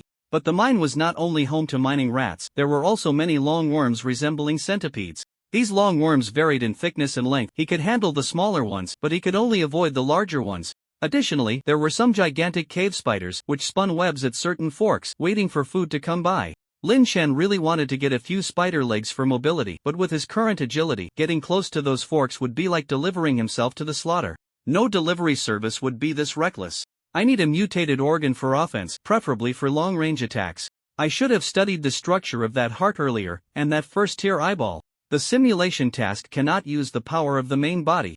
But knowledge is power. If I could mutate some powerful structures from the class personnel, wouldn't that quickly enhance my combat power? By the way, I am also a deity. Can I pray to myself, asking myself to send over the mutated heart? Speaking of which, it seems there is a ritual like this in the priest's spiritual crystal. But this kind of ritual related to deities is quite difficult, and my main body is currently sleeping on the bed in the shelter. No one should be able to respond. Chicken Brother probably can't either. Will she respond? From the skills I've obtained, she should be quite adept at mutation. Since we sit on the same divine seat, we should be considered colleagues, right? Let's give it a try. She shouldn't be angry, right? Lin Chen tore off his entire arm along with half a shoulder, then ripped off several rat appendages and a few long worms as offerings, beginning his first sacrificial ritual. In fact, the so-called sacrificial ritual was not complicated. It was somewhat similar to long-distance communication, mainly consisting of 3 parts: the sender of the message, that is, the sacrificer; the one receiving the information, that is, the deity; can also be some other peculiar entity, as long as it is powerful enough and the sacrificer does not mind. The most important part is the third component, the communication channel. This is also the most dangerous part of the sacrificial ritual. If something goes wrong, anything could happen. However, Lin Chen did not need to worry about this part at all, as he was directly connected to the divine position. As long as the other party agreed to help, the sacrificial ritual would not fail. Through this connection, the other party should be able to project power. Lin Chen closed his eyes, connected to the divine position, and began his first sincere prayer in his life. But right at the start, Lin Chen realized a very fatal problem. He did not know how to address the other party. Nor did he know if the other party could recognize him. After thinking for a while, Lin Chen began to pray softly, "Great deity, Lord Lin Chen, please turn this garbage into a ranged weapon. Tonight, I will prepare a sumptuous dinner for you as a reward." After reciting it a few times, Lin Chen opened his eyes and found that the pile of garbage had disappeared, replaced by a flesh and blood creation resembling a gun barrel. "Thank you very much for your help," Lin Chen said solemnly. After expressing his gratitude, Lin Chen picked up the gun barrel and inserted it into his body. The gun barrel automatically connected to him and began to grow inside him, ultimately becoming a part of his body, even more original than the original. If an uninformed person were to dissect Lin Chen now, they would surely think that this gun barrel was his true form, while everything else was just added attachments. Lin Chen used his mental power to sense the gun barrel, but even though it was inside his body, he could not understand the operating principle of the gun barrel at all. However, without needing to think, he naturally mastered how to use the gun barrel, just like using his arm. Lin Chen began to transform flesh into ammunition for the gun barrel. The barrel came with 1 round of ammunition, but this bullet was definitely much stronger than the inferior replicas he had made, making it too wasteful to use against spiders. Once the bullet was ready, Lin Chen started looking for a fork in the path with spider webs, and before long, he found a cave spider. This spider was a first-tier mutated creature, measuring a meter long just in body, with its mutated organs located between its waist and abdomen. Put. Lin Chen used his newly transformed gun barrel right hand to shoot the spider's mutated organ, and the spider clearly had never seen such a weapon, caught completely off guard. After dealing with the spider, Lin Chen began to process its corpse. He needed to connect the spider's 8 long legs to himself so that he could walk normally. The priest's mental crystal conveniently contained knowledge about connecting alien organs, and combined with the stitching runes Lin Chen learned from the stitched humanoid, it was not difficult to stitch a few spider legs onto his body. After 20 minutes, Lin Chen finally completed the transformation and stitching of several spider legs. Although he still limped a bit, he could finally walk normally. Once he had the spider legs ready, Lin Chen swayed left and right, using the 8 legs to move in an interlaced manner. At first, he was a bit clumsy, but after a while, he gradually adapted to the feeling of walking with multiple legs, even starting to jump around in the mine. With 8 legs, he could exert force in an interlaced manner and even move along the walls, which was quite convenient. Lin Chen began to clear out the mutated creatures in the mine and stitched some of their corpses onto himself, using the rest to make bullets for his right hand. After clearing out a nest of large longworms, he discovered a strange, colorful ore in the worm nest. This ore did not look like anything serious, being all colorful and resembling little lights. Lin Chen dug into the mine wall for a while and soon found a similar ore inside. The ore is likely related to the anomalies here. Perhaps I can locate the source of the anomalies based on the ore's density. Lin Chen attempted to sense the ore within the mine wall and continuously moved towards the areas with more ore. After wandering through the maze-like mine for an hour, he finally found the area where that type of ore was most abundant. Deity was a large underground space that had been hollowed out, the entire area the size of a football field, with walls covered in exposed ore, the gleaming minerals illuminating the whole space. It seemed that someone had done something here before, but now only remnants of their activities remained. At the far end of the space lay a swollen humanoid monster covered in ore and pus. If it weren't for some of its organs still bearing traces of humanity, Lin Chen wouldn't have been able to tell that it was likely once a human. Of course, Lin Chen's current state was not much better than that of the creature.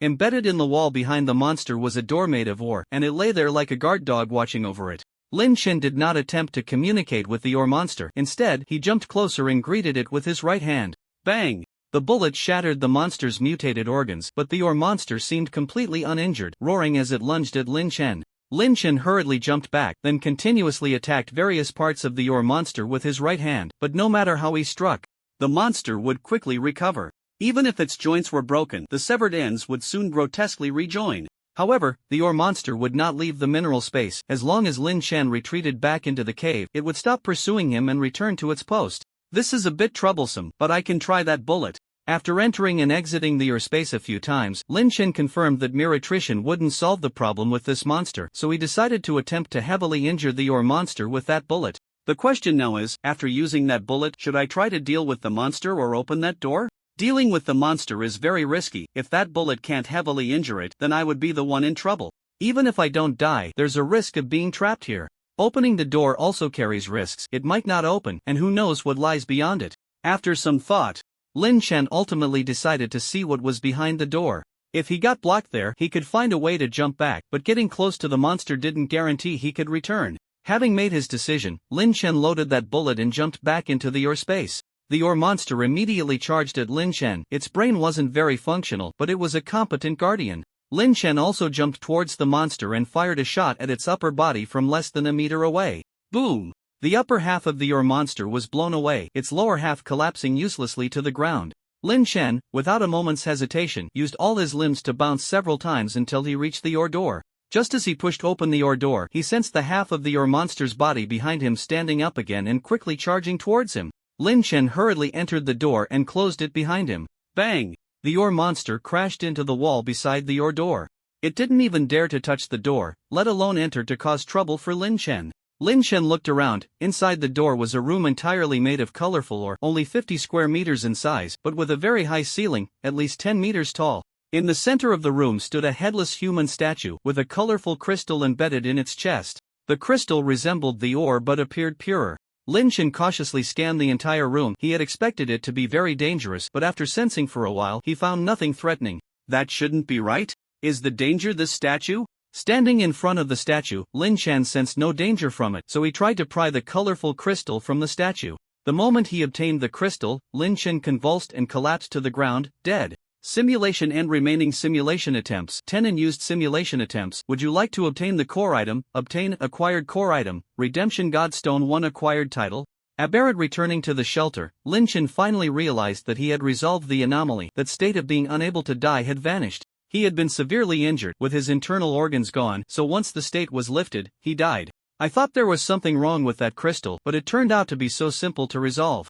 Lin Chen picked up the glowing crystal on the floor of the shelter and began to check the system introduction. Redemption Godstone, a sacred object of the Redemption God Church, possessing the power of redemption. Most who have come into contact with it have become followers of the Redemption God. Note: death is the true redemption, so it's something from the Redemption God Church. No wonder it's so inappropriate. Entering that mine easily turns one into a follower of the Redemption Church, so the organization didn't send anyone in to handle the anomaly? What kind of operation is throwing people in there? Some sort of ritual?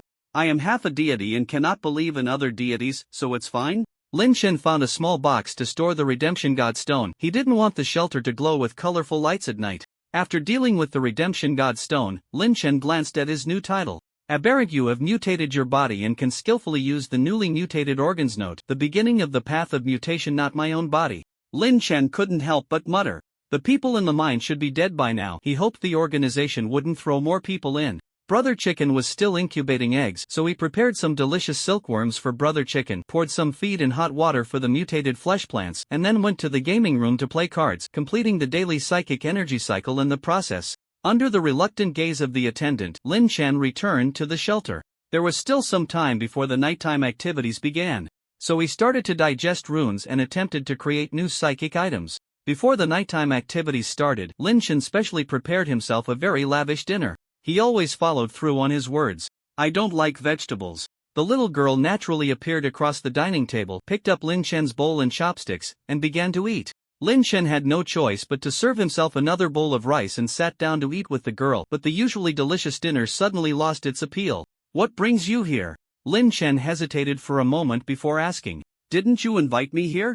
Lin Chen. Her condition was clearly much better than last time, at least she wasn't falling asleep while speaking. I invited Lin Chen. Lin Chen replied. How do you know I'm not called Lin Chen? Sometimes names are very important, and sometimes they are meaningless. If you want someone to help, the ritual naturally points to that person. Once the transaction is made, I can naturally come to your shelter. This is your agreement. The girl seriously looked at Lin Chen and picked the dish he wanted to grab and put it in her own bowl. Even if the girl wasn't so serious, Lin Chen realized the gravity of the situation. His understanding of the power of rituals was too shallow, and he lacked reverence for the unknown forces. This situation was the consequence of casually using unknown powers. What price do I need to pay for this ritual? Price? Isn't this the price? The girl said matter-of-factly. Isn't there a more serious price? Lin Chen didn't think so. Actually, it's nothing much. It's just that your transaction partner isn't me. I'm just a transit station. That one is not as easy to talk to as I am. The girl said with ill intent. Are you two separate entities? Lin Chen asked curiously. He is the abyssal evil god, and I am merely a remnant of the past. However, you can trade with him as much as you like, as long as he doesn't mind. The girl handed her bowl to Lin Chen, indicating for him to serve her another bowl. In the end, we are already connected by the divine position, either we are pulled into the abyss by him, or we pull him out of the abyss. There is no third possibility. I am just a transit station, unable to do anything else, and can only rely on you to keep going. The girl took the bowl and continued eating. What should I do? Lin Chen did not complain. This was a choice he made himself, so he naturally had to bear the consequences. Ensure the shelter is protected by the system. As long as you are within the system's protection range, the abyss cannot harm you. Improve your strength as soon as possible, but do not rely on others' power. Learn about the knowledge of alienation, but do not use his alienation organs on your main body, or it will be very troublesome later. The girl put down her bowl. The meat dishes on the table had already been finished. Okay, by the way, how should I address you? Lin Chen asked while eating the remaining vegetables. I have had all my previous memories erased, so I don't have a name. You can call me Xiao Hong. The girl touched her pink hair and replied. After saying that, she put down her chopsticks and disappeared. Lin Chen finished the leftovers and just caught a glimpse of the system prompt. Nighttime activities begin. Tonight's activity, maze exploration. Would you like to join? 09 to 59 join. With only a little time left, Lin Chen opened the group chat to check on his friends. 5357991000000. Great. Finally, we can go to the red maze to pick up trash. Yeah, I still have a few red keys left unused. Boring, the station tasks are more rewarding. We can bring back a batch of supplies. Surprisingly, no one died today. It's not that easy to survive until now, right? But that Yu Feng is still alive. Old Feng, are you going this time? Yu Feng, of course. I'm going. My shelter might not even be safe in the red maze, and I can't hold it in anymore. Ha, why not try the bathroom? What if those silkworms don't notice you? Yu Feng, are you telling me to go die? Where's Lin, the big guy? Any cheap psychic items today? Lin Chen, yes, just finished listing, already snatched up. Damn. You guys aren't even chatting in the group, sneaking off to the trading area to grab items. Hee, I guess the big guy would list something at night. I've been refreshing the trading area interface, but unfortunately only got one item. Me too. Same here. You guys are really something. 00:0100:00 Nighttime activities begin. 3:59:59 Lin Chen woke up in the center of the hall, lying on a red sliding door leading underground. Apart from the red sliding door, the rest of the hall looked the same as before. Would you like to enter the deeper part of the maze? No. Lin Chen got up from the ground. The system clearly hoped he would enter the deeper part of the maze. In fact, even if the system hadn't teleported him here, he would have sought a way to the lower levels or simply returned to the shelter. Because he no longer had much need for the first level of the red maze, it was better to go back and study the runes than waste time here. But before heading to the lower levels, he needed to open the item room next to him. Since he was here, he couldn't let it go to waste. Using a special key, he opened the door, and on the table lay a pair of black leather gloves. After putting the gloves into his backpack, Lin Chen approached the sliding door and chose to enter the deeper part of the maze. Lin Chen's vision went dark, and when he regained consciousness, he was already lying on a deep red floor. On the surface, the deeper part of the maze seemed only slightly darker than above, still featuring the same style of corridors and red doors. Lin Chen approached an unlocked red door, trying to use his mental power to sense the room inside, but found that the materials here blocked his mental power. Using the old method, he knocked on the door, and soon a rustling sound came from inside. Lin Chen prepared to open the door, and a mass of blood-red tendrils burst out from within. These tendrils were covered in red spikes, looking extremely dangerous. Lin Chen immediately stepped back from the door. The tentacles, limited in length, swayed in the corridor for a while before retreating back into the room. He quickly closed the door and began searching for a locked room. He could deal with those tentacles, but there was no need. The room only contained some trash, and getting rid of it wouldn't be beneficial. Couldn't possibly take the tentacles back to sell as grilled squid to his friends, could he? After passing through a few corridors, Lin Chen found a locked room, knocked on the door, and heard a sound of something crashing against it from inside. Lin Chen prepared himself and used the red key to open the door, and a robust first-tier beast-type creature charged out from the room. It was then swiftly killed by Lin Chen with a single strike. In this world, mutated creatures were divided into two types, those with brains and those without. For creatures like this, brainless and with obvious mutated organs and limited recovery abilities, Lin Chen didn't even need to strike a second time. Entering the red room, he found only a red metal treasure chest. After the chest opened and disappeared, it revealed two items, blueprints for upgrading the shelter and a low-tier spatial crystal. Would you like to use the Toon Tire Shelter Upgrade Blueprint? Use. Please collect 10 first-tier mutated creature organs as materials for the shelter upgrade 010. Is this it? Is it easier to get blueprints in the depths of the maze? Or is it related to time? Lin Chen was somewhat surprised. The drop rate for blueprints during system activities had always been low, yet this time he got one from a single chest. There are still organs stored in the shelter fridge. I can upgrade the shelter as soon as I return. He put away the spatial crystal and continued exploring the maze. Just like the first floor, Lin Chen quickly passed through one corridor after another, searching for locked rooms. Soon, he found the second locked room, but he didn't approach the door because the corridor was mostly submerged in some kind of red liquid, with the locked door right in the middle. Forget it, he'll take another route. Lin Chen didn't hesitate long before giving up on this room. His experiences during this time had taught him never to touch unknown liquids. Changing to another corridor, Lin Chen quickly found another locked room. He used the key to open the door, and a first-tier mutated blood corpse charged out from inside. He drew his blade and dealt with the blood corpse.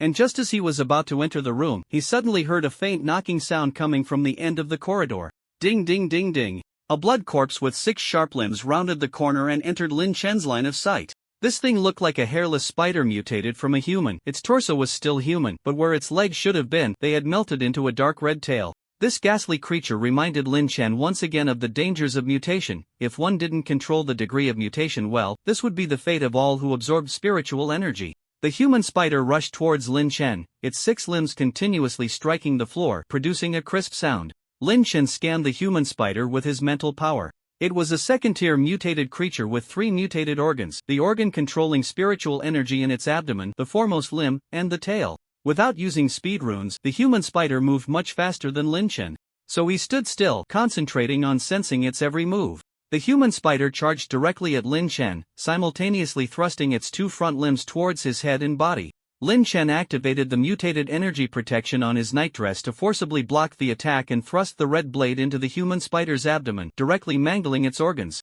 Thud! The human spider's tail slammed against the energy protection, shattering it and sending Lin Chen flying a short distance.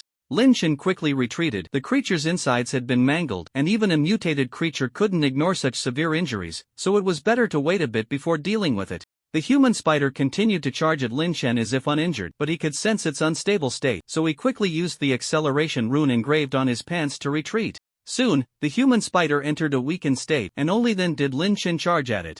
Using the cutting rune to slice off its front limbs, the human spider swung its tail again towards Lin Chen. Lin Chen had prepared a layer of spiritual energy protection in advance, barely blocking the tail strike, and then used the red blade to cut off its last mutated organ. After dealing with the human spider, Lin Chen processed its corpse while absorbing the surrounding spiritual energy into his body. The red maze was not a battlefield. The concentration of spiritual energy here could not support Lin Chen in continuously inscribing runes, so he had to consume the energy within him when using runes consecutively. Additionally, spiritual energy items required a period of time to be reused after each use. On the human spider, Lin Chen found a red card he had never seen before, different in style from the mutation cards, which he can only take back to the shelter to check the system information. Lin Chen packed 3 second-tier mutated organs into his backpack and collected some usable spiritual energy materials before leaving the human spider's mangled corpse behind. In the previously opened red room, there was also a metal treasure chest containing a large bundle of red fabric. Is this some kind of spiritual energy material? After putting away the fabric, Lin Chen continued to explore the maze. During his exploration, Lin Chen encountered several corridors soaked in red liquid. Out of caution, he did not approach these abnormal areas. Because he had to take a detour, it took Lin Chen a long time to find the third locked room. Upon opening the door, he found a first-tier blood corpse inside. This time, Lin Chen did not deal with it directly. Instead, he chopped off its limbs and continuously severed the newly mutated body parts until it was safe enough to stop.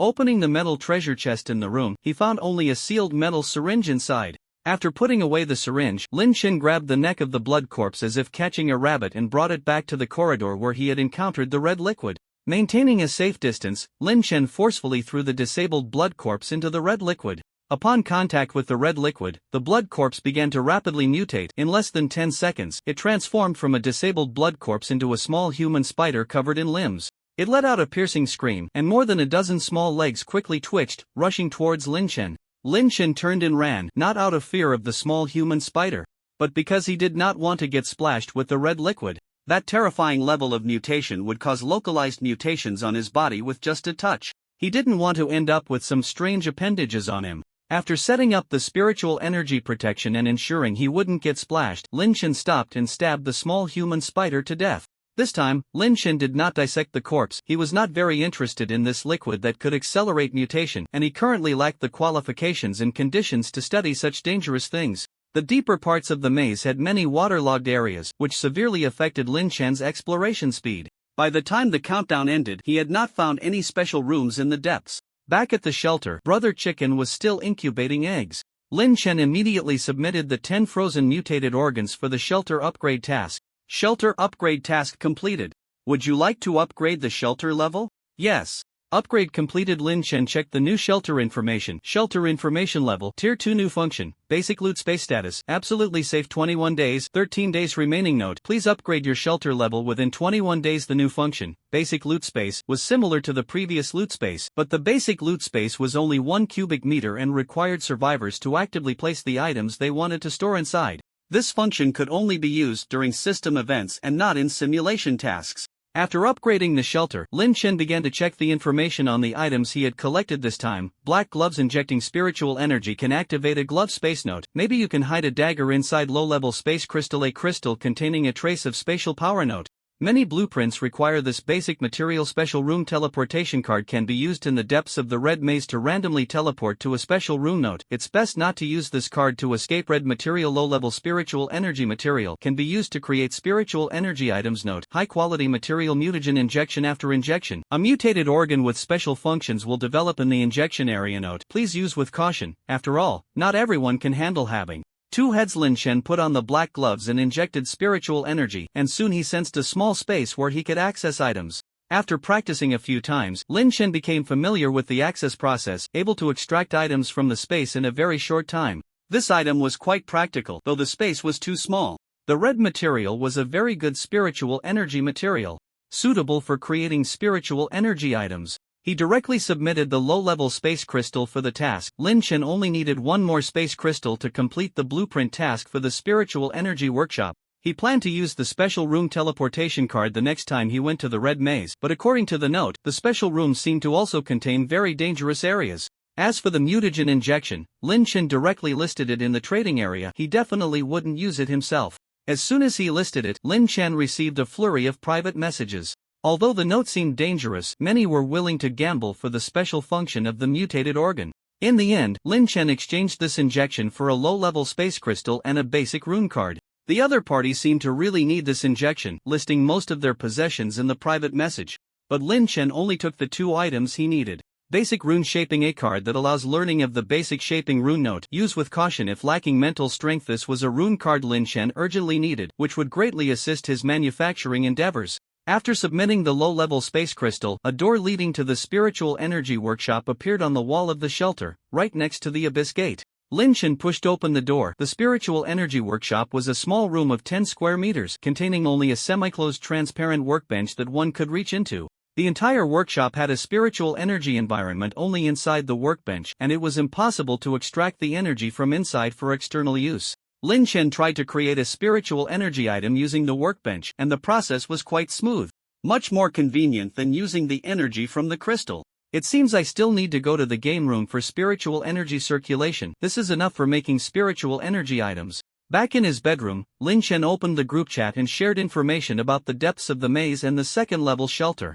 53576510000000. Damn. The big shots have already gone to the next level? Damn. The big shots upgraded the shelter again? It feels a bit dangerous down there. You could easily encounter second-level mutated creatures.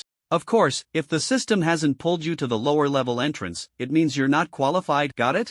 I'm still scavenging, while the big shots are already enjoying themselves in the next level. I really want the new features of the second-level shelter, then I can directly bring back an oven. You can bring back an oven even without loot space. 1 cubic meter isn't too big, and you can carry some inconvenient items. It can serve as an armory, taking out bullets whenever needed. Genius. Collect first-level mutated organs. Yufeng, big brothers, big sisters, parents, grandparents, has anyone opened a first-level shelter upgrade blueprint? Aren't you dead yet? Even if I open it, it's useless, right? Can this even be opened? It should be a limited edition, right? Indeed, if another blueprint is opened, it should be for the second-level shelter upgrade. Yufeng, am I dead for sure? That's why I want you to go out and explore the city. Maybe there are other safe zones in the city? Right, there will definitely be many survivors who won't have time to upgrade their shelters, and there must be other safe spots in the city. While Lin Chen was peeking underwater, Chicken Brother suddenly jumped into Lin Chen's arms, holding a black bug in its mouth. Hungry? Where did you get that bug? Should I get you some silkworms? Cluck cluck. What? This thing came from the abyss egg? Cluck cluck.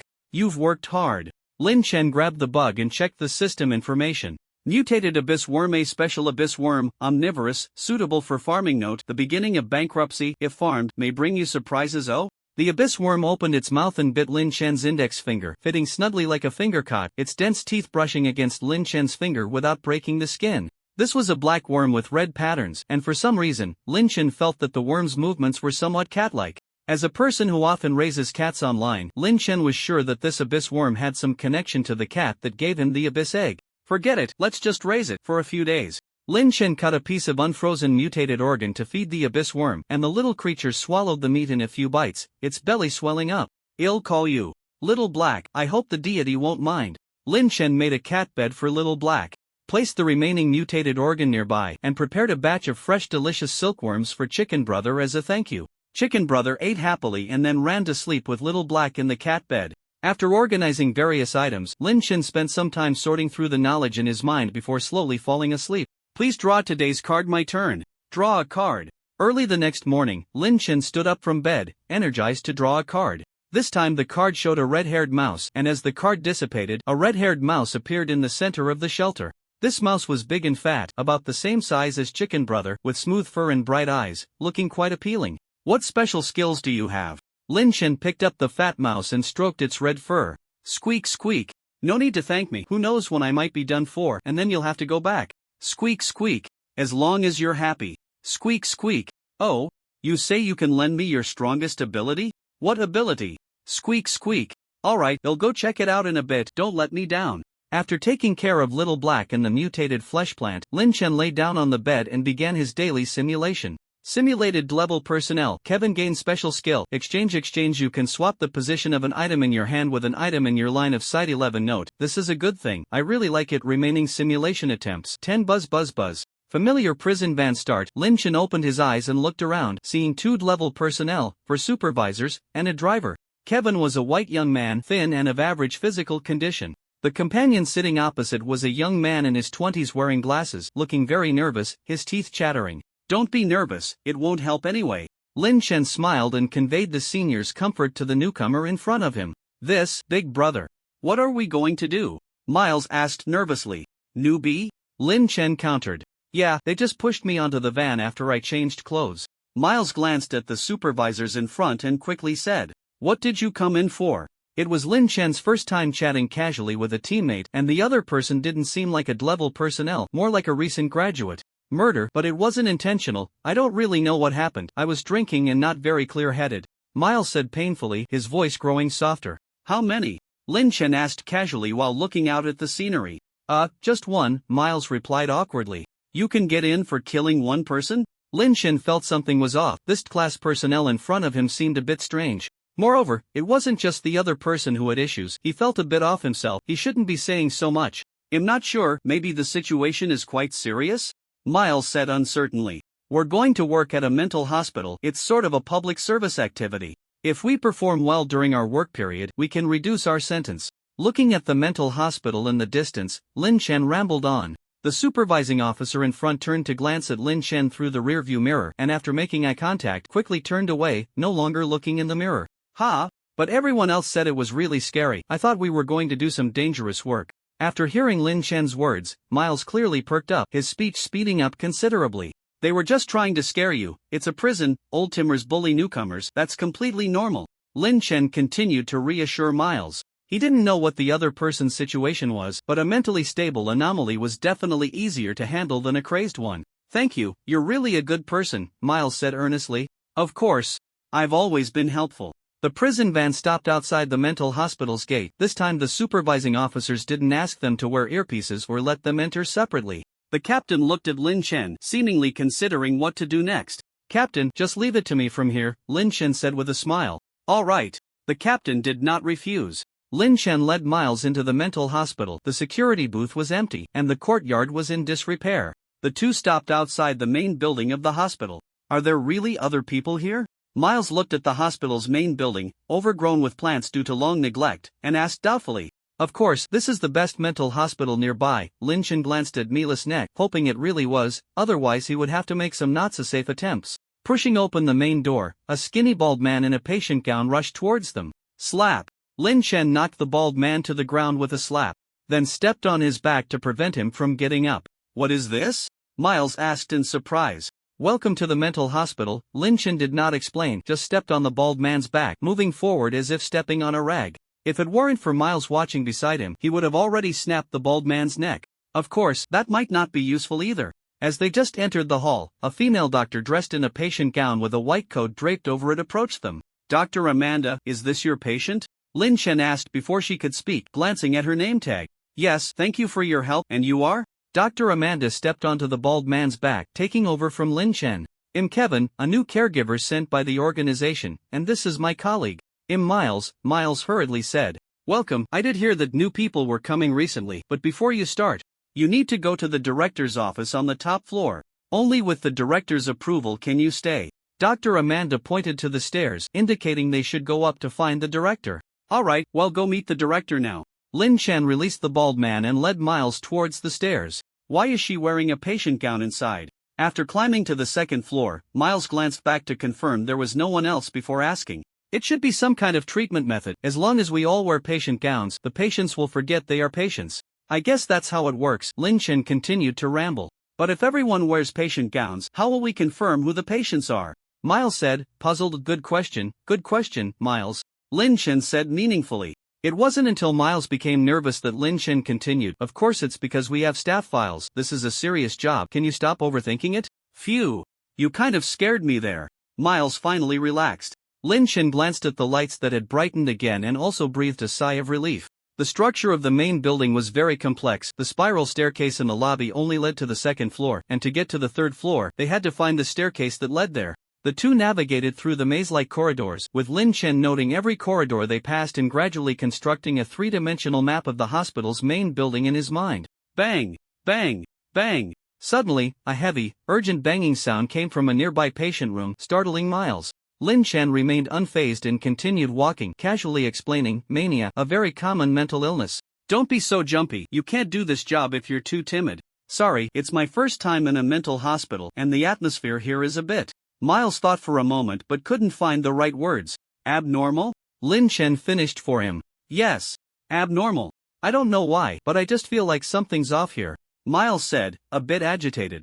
That's normal. Mentally ill patients are inherently different from ordinary people, and in this closed environment, a normal person would definitely feel uncomfortable. You'll get used to it after a while. Lin Chen smiled as he closed a door, trapping a dozen bloodshot eyeballs that had been stuck in the door crack inside. The two continued forward, with Lin Chen leading the way, ready to handle any abnormal rooms. The concentration of psychic energy inside the mental hospital was very high, and Lin Chen absorbed some of it to prevent potential troubles. This place is really complicated. I can't even remember how I got here, Miles said, looking back at the empty corridor behind them, feeling as if someone was following them. Don't worry, I used to work here. The staircase is just ahead. I couldn't remember the way either at first, but you'll get familiar with it after a few more trips. Lin Chen turned a corner and indeed found the staircase leading to the third floor in a reasonable location. The two climbed the stairs, and the third floor had many medical facilities divided into various treatment areas, as well as some living facilities like a library and a cafeteria. Why is there no one here?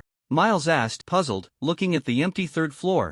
Because it's not open yet, young man. An elderly man with silver hair, dressed in a black priest's robe and wearing a purple sash, appeared beside them without them noticing. Who are you? Miles asked politely. I am the priest here, Christine. Young man, I can see you have many questions in your heart. The church is on the basement level of the main building. You can come by any time, and God will answer your doubts. After the priest finished speaking, he slightly bowed to Lin Chen and went downstairs. He seems to respect you a lot? Miles looked at Lin Chen curiously. Although Lin Chen was nice to him, he was well aware of the reason Lin Chen was here. Probably because he's a priest. The priests I've met before also respected me quite a bit.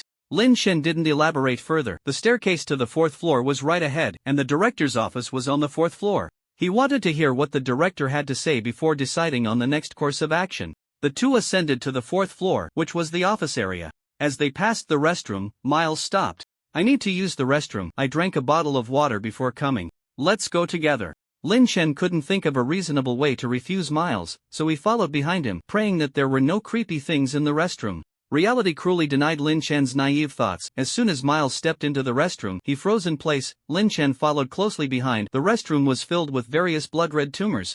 A mass of deformed growths piled together like a mountain of flesh, crowding the depths of the restroom, while the ceiling and walls were crawling with writhing alien tentacles.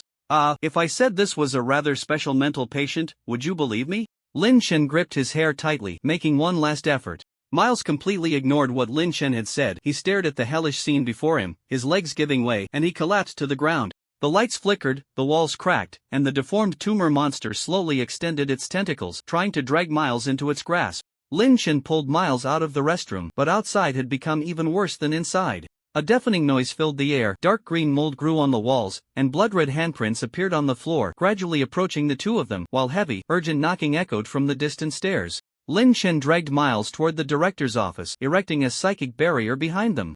The barrier only held for half a second before shattering completely, and immediately after, Miles let out a terrible scream. Ah! My leg! Lin Chen did not look back, but he sensed that Mila's leg had been twisted off out of nowhere. The severed leg and the spraying blood floated in the air, distorted by an invisible force, and finally exploded into a puddle of fragments. Lin Chen dragged Miles to the door of the director's office, but the door was tightly locked, and the room inside was eerily silent. The blood-red handprints surged again. Lin Chen did not knock, as the other party had already made their stance clear. Knocking again would be too ugly. Sorry, you'll be more careful next time. With that, Lin Chen snapped Mila's neck. The scream abruptly stopped, and Mila's body fell to the floor. As if freed from some constraint, the blood-red handprints suddenly accelerated, instantly tearing Lin Chen's body apart. The entire mental hospital seemed alive, grinning savagely at Lin Chen's corpse. Remaining simulation attempts, 9. Lin Chen opened his eyes, facing a trembling companion. What a troublesome place. Can this level of abnormality really be dealt with? Lin Chen showed no signs of distress. He repeated every action from the last time, making not a single change. Just like last time, Lin Chen brought Miles into the mental hospital. Opening the main door, Lin Chen skillfully knocked down the bald man and stepped over him. After communicating with Dr. Amanda, this time Lin Chen did not take Miles upstairs directly, but instead asked Dr. Amanda, I want to use the restroom, which floor has a cleaner one? Amanda glanced at Lin Chen and pointed to a corner of the lobby. We have dedicated staff for cleaning. All restrooms are very clean, but the first floor is used less. Thanks, I had a glass of water before coming, and now I need to use the restroom. Lin Chen said the latter part to Miles, emphasizing the word water.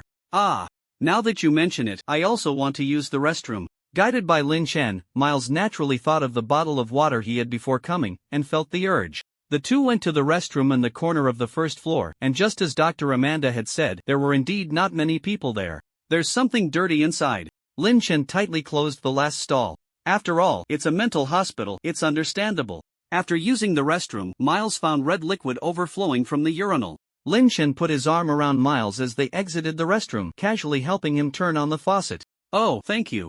Miles took a stiff step back, only starting to wash his hands when he saw Lin Chen make no other moves. No need to thank me. Having left the restroom without incident, Lin Chen finally breathed a slight sigh of relief. The second floor was the same as last time. The two smoothly found the stairs leading to the third floor. On the third floor, they encountered the priest in the same spot, and after the same conversation, they arrived at the fourth floor again. This time, Miles did not go to the restroom, and the two successfully reached the director's office. This time, the door to the director's office was not locked. Knock knock. Lin Chen gently knocked on the door, and a gentle voice came from inside. Please come in. Lin Chen opened the door, and the director's office looked very ordinary, no different from other hospital directors' offices. An elderly man in a white coat sat behind the desk, smiling and looking serene. At the director's gesture, Lin Chen sat down opposite the desk and said, Director, we are the new caregivers.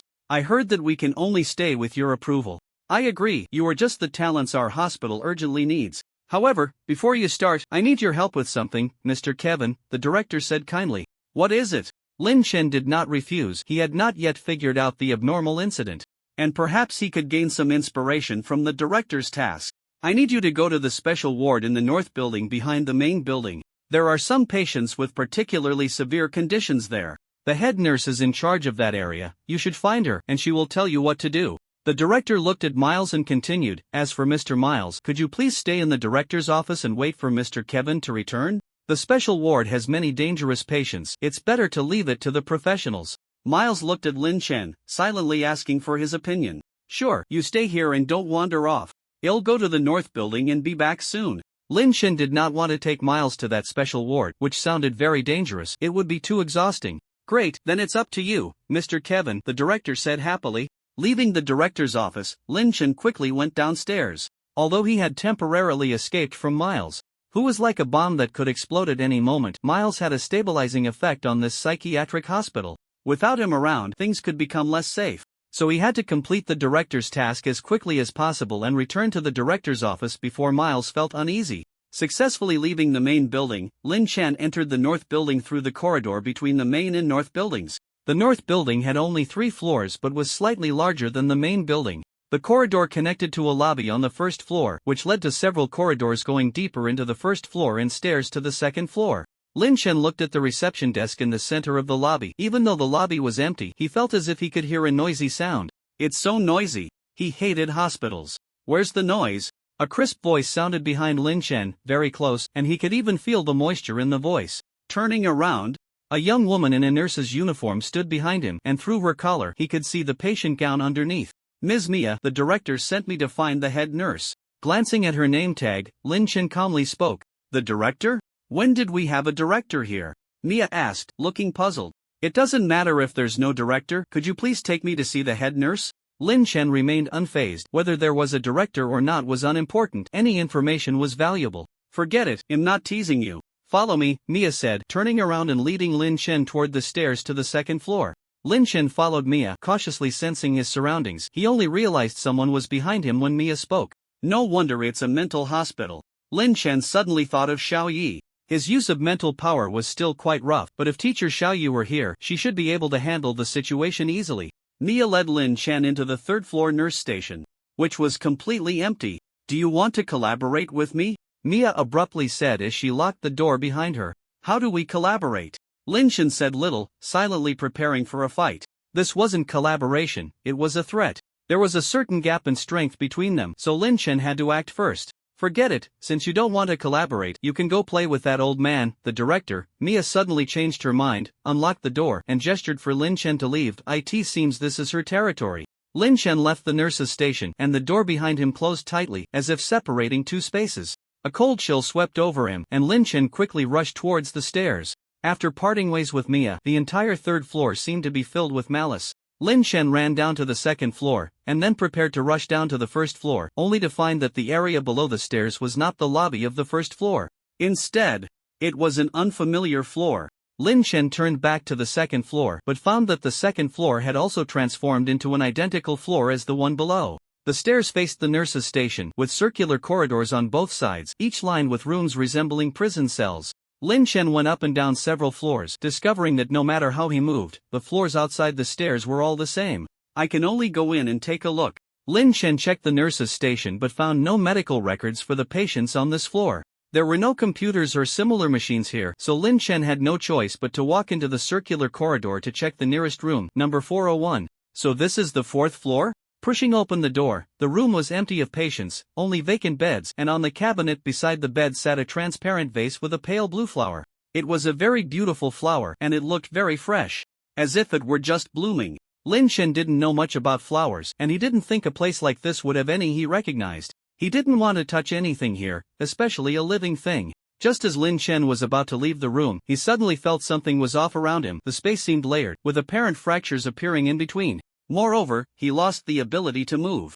Lin Chen looked down at himself, and at that moment he realized that it wasn't the surroundings that were wrong, but himself. He felt as if he were blooming like that flower, layers upon layers unfolding. Skin, bones, flesh, organs, eyes, each part had transformed into petals of a blooming flesh flower.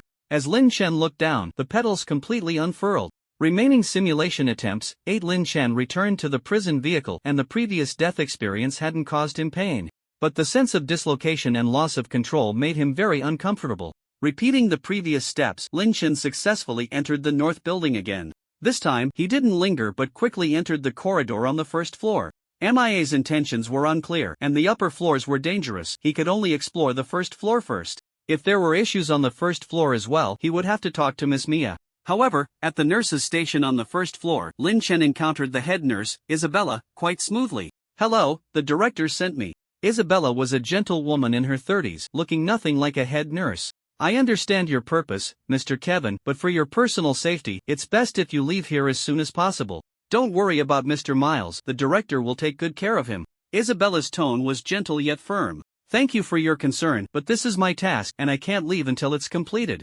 Lin Chen replied calmly. Sensing Lin Chen's determination, Isabella did not refuse this time but instead took out a stack of old maps from a drawer and handed them to Lin Chen. This is a map of the North Building, with your location marked. You need to follow the map's route to enter room 419 and talk to the patient inside. Talk about what? I'm not a psychiatrist. Lin Chen didn't think he would have any common topics with the patients here. No specialized knowledge is required. You are not a patient here, she just needs a normal person to talk to her. Isabella did not explain much further. Can I only go by myself? After the last simulation, Lin Chen was now very reluctant to approach that floor.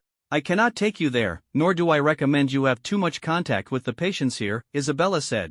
Alright, what happens after the conversation? Is there anything else I need to do? Lin Chen unfolded the map, which had an extremely complicated route marked on it.no need.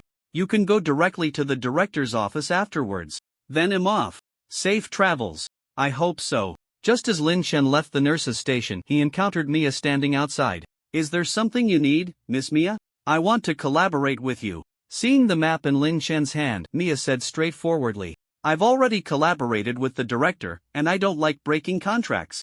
This time, Lin Chen didn't delay but responded directly. Collaborating with that old man, you'll definitely regret it later. Forget it, you're going to room 419, right? I'll take you there. Mia turned and walked towards the lobby, which wasn't the route on the map, but Lin Chen still followed her. The director and the head nurse were in cahoots. The head nurse couldn't take him to room 419, but Mia could. Lin Chen was prepared to collaborate with the director, but without using the map they provided. He didn't know if this was meaningful, but it was a variable. After all, even if there were problems, it would just mean dying once more. Mia led Lin Chen directly up to the 4th floor. It was the same circular corridor he had encountered before. Under MIA's guidance, Lin Chen smoothly arrived outside room 419. They'll take you up to here. That willful princess inside doesn't like being disturbed by outsiders. After saying that, Mia vanished, as if she had never existed, and everything was just a figment of Lin Chen's imagination. Knock knock. Lin Chen gently knocked on the door of the ward.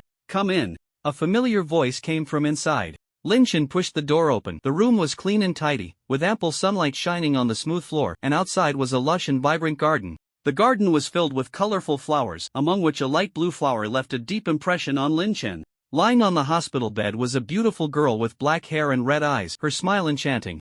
Kevin, what should I call you? Lin Chen irritably ran his fingers through his hair. He didn't like this situation. How do you know I'm not her? The girl asked curiously. I just know. Can you read my memories? That's quite impolite. A hint of malice, different from the intent to kill, emerged in Lin Chen. Malice was a rather complex emotion. I can't. Very few can read an individual's memories without damaging their mental consciousness. I just let you see the person you wanted to see.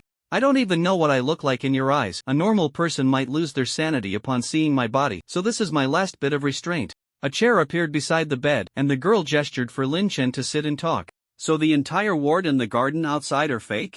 This place is completely different from the ward I saw? Lin Chen sat down in the chair and asked. If you're referring to the material world, then yes, it's fake. But you're currently sitting on a fake chair, smelling the scent of fake flowers, and seeing fake friends. Would you like something to eat? A narrow table appeared between Lin Chen and the girl, filled with flattened, compressed food. Lin Chen picked up a piece of cake and took a bite. The sweet cream mixed with the warm, sweet cake was indistinguishable from a real cake. How is this possible? Why can't I do it? Lin Chen tried to use his mental power to create something out of thin air, but he couldn't even produce a single hair. First, you need a special environment. Second, you need strong mental power and long-term practice. The girl took out a piece of paper filled with some kind of writing and placed it on the table. The food had already disappeared. What is this? Lin Chen tried to read the text on the paper. The system translated it as usual, but his brain couldn't comprehend the information. This is a contract. You just need to take it to the director. The girl closed her eyes, and the door opened automatically. Lin Chen picked up the contract and left room 419. Did you manage to trick him?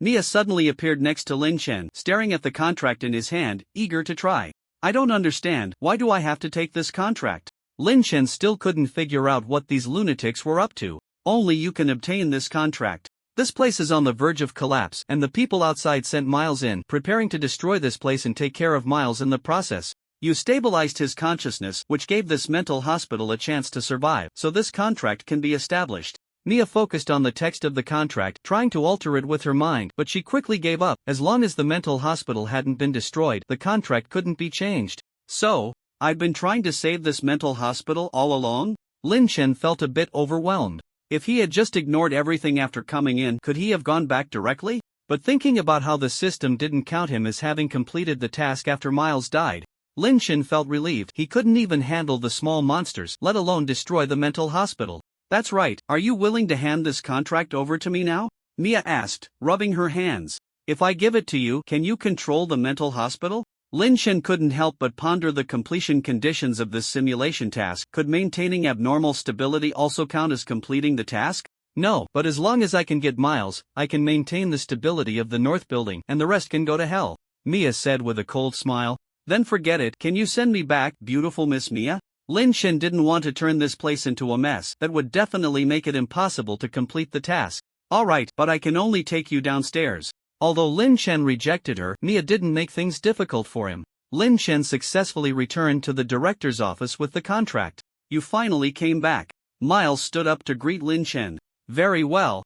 After signing the contract, you can stay here. The director smiled as he took the contract, glanced at it, and handed it to Miles. Miles took the pen and signed his name at the bottom of the contract. Then the director also signed his name below. After signing, the director handed the contract to Lin Chen. Do I have to sign too? Lin Chen frowned as he took the contract. He didn't like signing contracts without knowing their contents. As Lin Chen looked at the contract in his hand, he suddenly felt an impulse to sign it. He knew this was very abnormal, but he could no longer control himself. Damn it, this old man is indeed insidious. Don't panic, think carefully. My body is out of control, but I can still think. If I act according to that map, I wouldn't even be able to think right now, would I? Lin Chen slowly picked up the fountain pen, the tip moving to the bottom of the contract. At that moment, Lin Chen suddenly recalled something strange. Why does he want me to sign last? Normally, it should be Miles and I signing first, then he signs, right? It could work the other way around, but why is he inserting himself in the middle? Did he take the opportunity to modify the contract?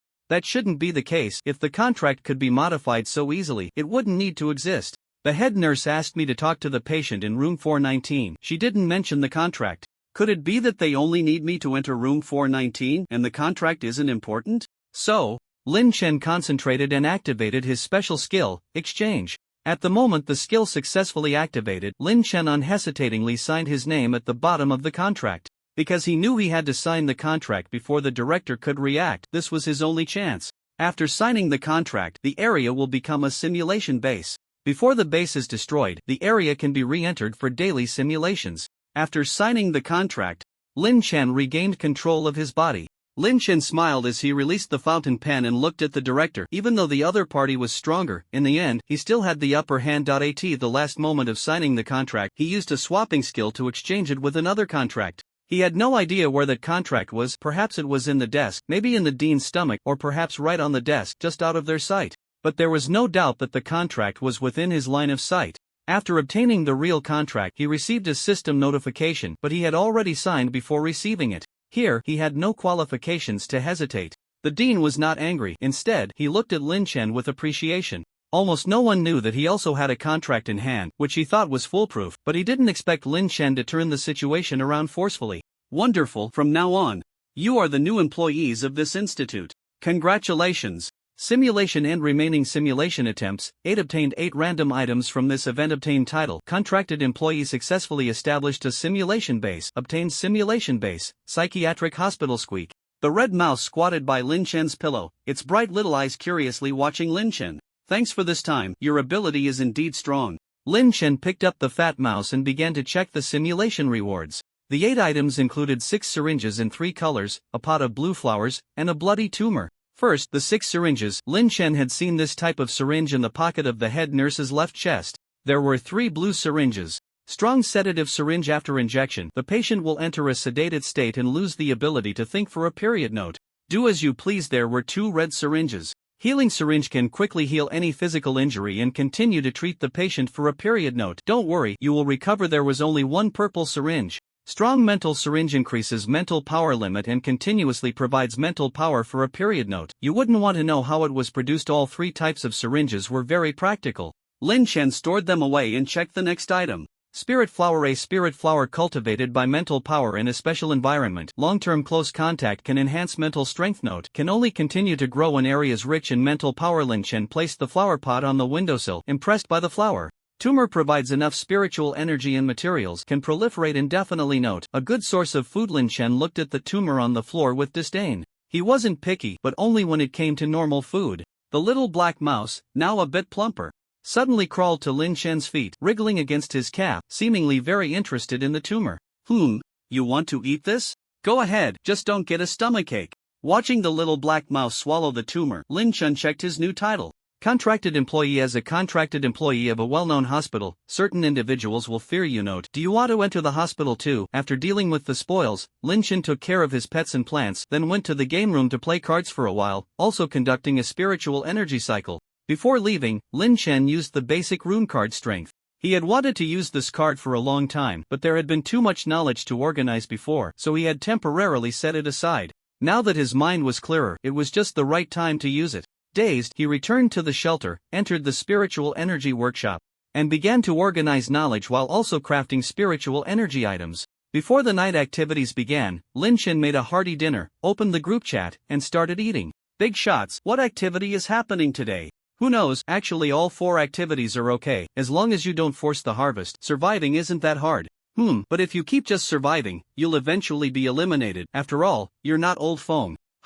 He's still not dead, still hiding in the room. I really can't believe it. The big shots have offered him sky-high prices, yet he still refuses to go out and scout. Impressive. If it were me, I would have gone out long ago, risking it all. You phone, dear big shots, I really can't go out. I'm sorry. Can the restroom be used now? You phone. Good luck.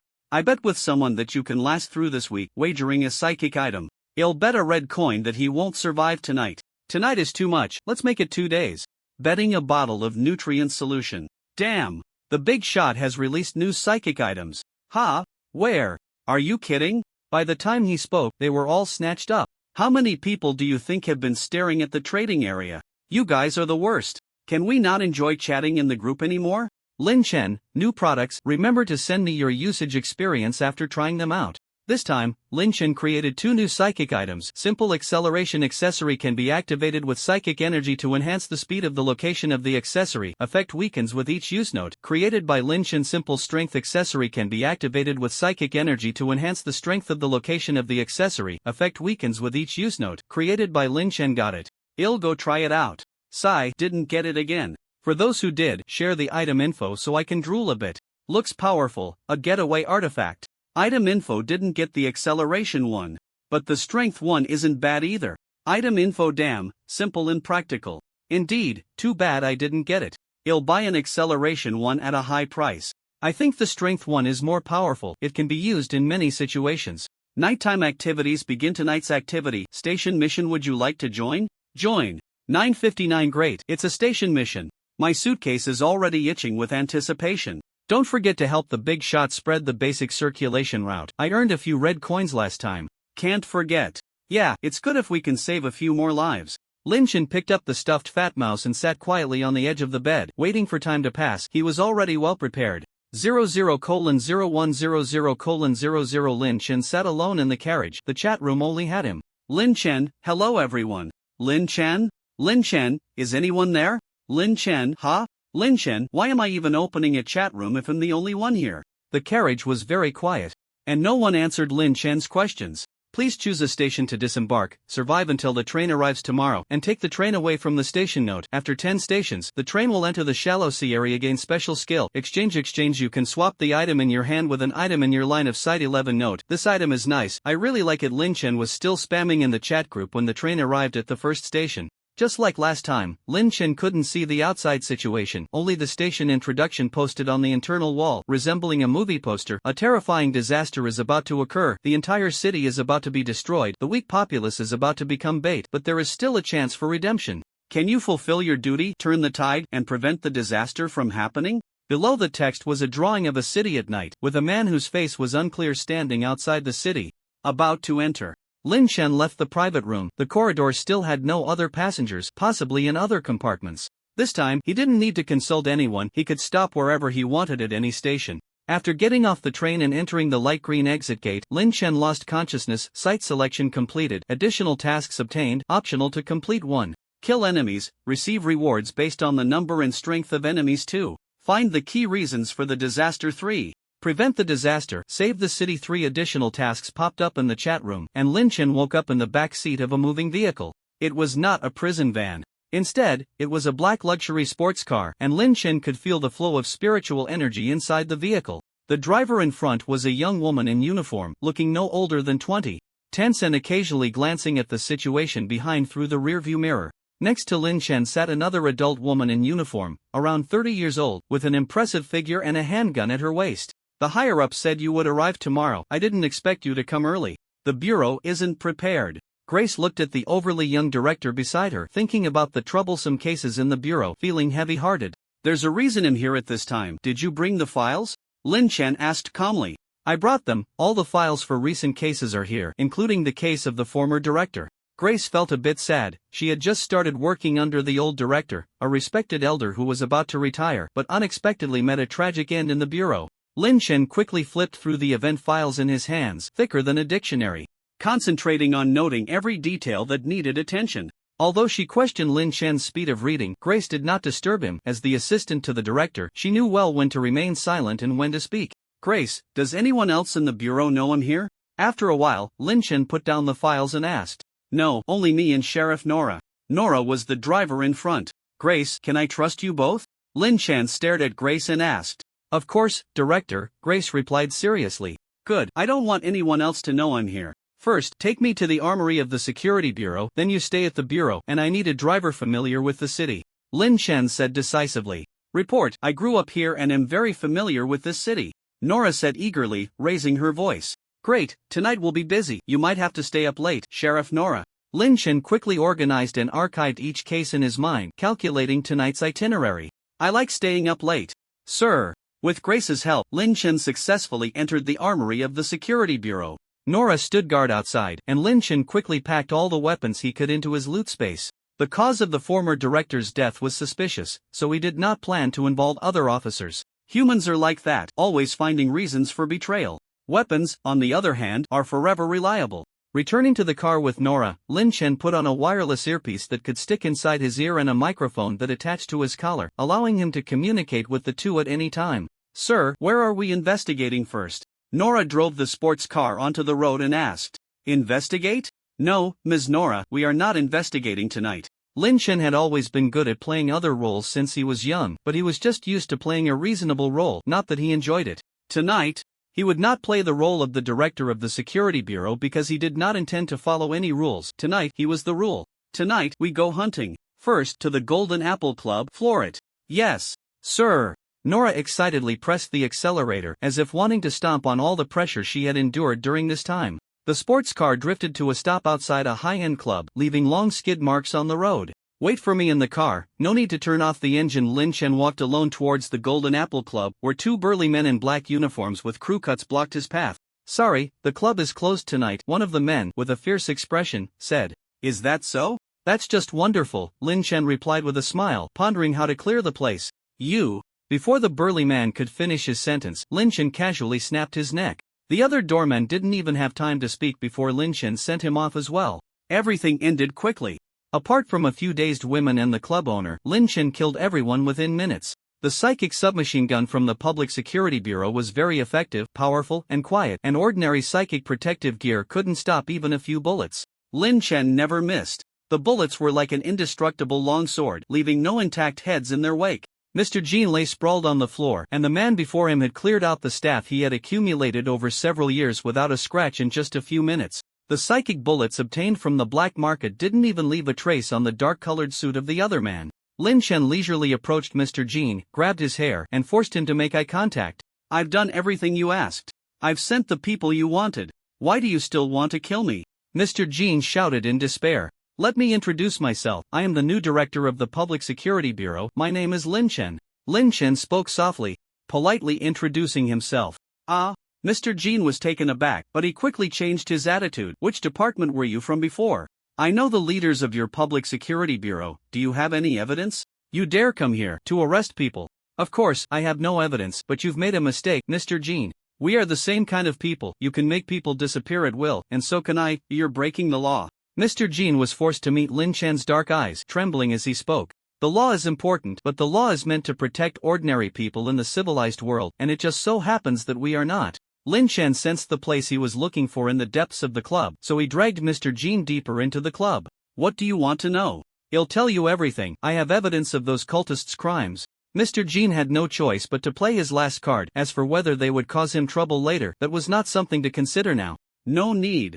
I'm not here to look for evidence. Lin Chen remained unmoved, dragging Mr. Jean to a section of the floor that was hollow. He stomped on it, breaking it open to reveal a staircase leading underground. Then what do you want? Money? Information? Women? I'll give you anything I can. The splintered would cut the corner of Mr. Jean's eye, blood flowing into his eye socket, blurring his vision. I just want you to die a little slower. If I suddenly appear and blow your head off with a single shot, wouldn't you have no time to feel pain? That's too unfair. I will give you the death you deserve. Lin Chen dragged Mr. Jean into a dark dungeon, where most of the cells were empty, but some people were imprisoned inside. These prisoners were ordinary people from the city. Mr. Jean had previously ignored these weeds, but now he had clearly found a new way to make money. As Lin Chen passed by, the doors of the surrounding cells opened automatically. He did not rescue these people. He was not a savior. So he would only provide the help they deserved, and whether they could survive depended entirely on themselves. Deep in the dungeon, there was a room sealed with psychic protection. Lin Chen conjured collapse runes out of thin air, breaking the room's psychic protection. Pushing open the door, he found a vast space of at least 100 square meters, and in the center of the room stood a tree of flesh and blood. Its trunk was made of bones, its branches woven from flesh, and its flowers bloomed from brains. Pooled beneath the tree was congealed blood. The branches trembled, and the brains opened and closed, as if it were welcoming the guests entering its home. Ugh! When Boss Jean first saw the flesh and blood tree, he didn't care at all about what the cultists were doing inside. He didn't want to stir up trouble. As for the Public Security Bureau, he had plenty of ways to handle that. After all, the Public Security Bureau would follow the rules. Lin Chen manipulated his psychic energy and effortlessly tore apart the flesh and blood tree, which seemed to be part of some ritual, exactly what he was looking for. Wait, I know a lot of information. I know who killed the director. I know where those cultists are. I can help you. I have a lot of money. I can give you all of this. Seeing Lin Chen look at him, Boss Jean panicked completely. He sensed the breath of death. I've never liked watching detective movies, especially those where the protagonist and the murderer engage in a battle of wits, and by the time the good guys are mostly dead, the protagonist finally finds the evidence to catch the suspect. In fact, as long as all the damned people are killed, there's no need for clues or evidence. The incident will come to a smooth end, and only the bad guys will make sacrifices. So compared to that, I prefer horror and action movies. Lin Chen threw Boss Jean into the writhing mass of flesh, casually sketching out a transformation rune. They had all been captured by Boss Jean and turned into what they were now, so it was only fair. Help! No! After sealing the door, Lin Chen hummed a tune as he left the Golden Apple Club. To the black market. Lin Chen got into the sports car, speaking cheerfully. Yes, sir. Nora floored the accelerator and the sports car sped down the street. Aren't you going to ask him what he knows? Mr. Jean is quite powerful in the city. This information might be helpful for our future actions, Grace asked in confusion through the earpiece. I don't trust him, and what he knows may not even be correct. Otherwise, he wouldn't still be in the city at this time. Regardless of what information he might obtain, Lin Chen's next actions wouldn't change, so there was no need to listen. Lin Chen began to organize his gear. Compared to Mr. Jean's subordinates, the gangs in the black market were clearly more professional, with more members, making things more complicated. But to Lin Chen, it was just a bit of trouble. Compared to the monsters in the simulation, these people weren't even worth a dessert after a meal. If it weren't for the main course to come, Lin Chen would have been bored enough to fall asleep. Sir, there are many gang members in the black market. Do you need my support? Nora asked excitedly as she saw Lin Chen organizing his gear. No need, wait for me in the car. Lin Chen placed his gear in a convenient spot, ready for battle. Yes, sir. Nora wanted to do something, but she had to obey orders. Soon, the sports car stopped outside an alley, and Lin Chen got out with a psychic rifle, entering the dimly lit alleyway. Bang, bang, bang. As he moved forward, Lin Chen shot down all the gang members he encountered. Bodies lay sprawled in the alley, with not a single complete head to be found. At first, groups of gang members tried to surround Lin Chen, but after a few waves were killed.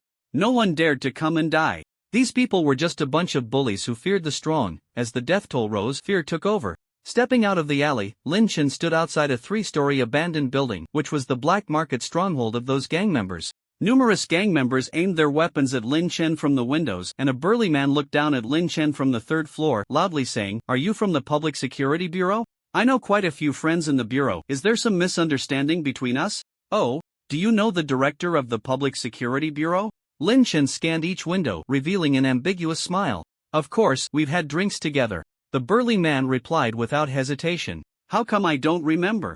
Using the speed rune on his pant leg, Lin Chen instantly charged into the abandoned building. The gang members hurriedly opened fire. But all the bullets were left behind as Lin Chen dashed forward. The mental perception sensed the surroundings. There was no need to get close. Lin Chen could kill the enemy through the wall. Gunshots rang out continuously, and the enemies fell one after another. In the end, only the burly man remained alive. He was a 2nd-tier psychic, but that was not the reason he could survive. Much better now. I don't like looking up to communicate with people, and I dislike shouting even more. Lin Chen approached the burly man with his rifle. The file had the man's name, Frank, the information broker of the black market, a well-informed rat. This abandoned building was his nest. "Are you the new director of the Public Security Bureau? Is there anything I can do for you?" Lin Chen had just killed all of Frank's subordinates, yet Frank had no thoughts of avenging them. He only wanted to survive. "No, I'm here to deal with the things in that room behind you. Dealing with you is just a side task." Out of caution, Lin Chen sensed Frank's vital points, ready to strike at any moment. "I know of several similar locations. As long as you spare my life, I will tell you everything I know." Frank clutched the item he was desperately holding onto. He was already terrified of Lin Chen. Even though Lin Chen was only a 1st tier, he was not a match for someone like Frank, who relied on drugs to boost his abilities. "I know where the remaining locations are. There aren't many places nearby where people have gone missing and rituals can still be held." Lin Chen suddenly drew his red blade and severed Frank's right arm. The two were very close, and Frank couldn't react at all. "Aha!" Frank let out a scream. He instinctively tried to use the item in his right hand, only to realize that his right hand was gone. Lin Chen picked up the sphere that had rolled from Frank's right hand. The sphere resembled a grenade with strong psychic fluctuations inside, indicating it should have considerable power. "Not bad, now you can die." Lin Chen had sensed this thing earlier, and to prevent Frank from surviving a shot, he deliberately closed the distance. "Wait!" Frank hadn't finished speaking before Lin Chen killed him. At this distance, Frank couldn't react at all when Lin Chen moved. After dealing with the flesh tree in the room, Lin Chen cleaned up the battlefield, replenished some weapons and ammunition, and then left the abandoned building. Back in the sports car, Lin Chen felt a suffocating atmosphere. The entire city was shrouded in this feeling, making it hard to breathe. Have they already reacted? Well, they destroyed 2 nodes. No matter how dull they are, they should respond. Lin Chen used Nora's communicator to send the remaining node locations to Grace and said to her, "The plan has changed. Let the Public Security Bureau people destroy these nodes. Tell them that if they can't destroy these nodes, the entire city will be destroyed. And let them decide whether to fulfill their duties." "What? The city will be destroyed?" Grace was taken aback. "Do you think that's why they sent me here at this time?" Lin Chen said calmly, "As long as we destroy these nodes, can we stop the city from being destroyed?" Grace confirmed. "Yes, leave the rest to me, I promise." Lin Chen looked at Nora and continued, "Head to that church on the outskirts of the city.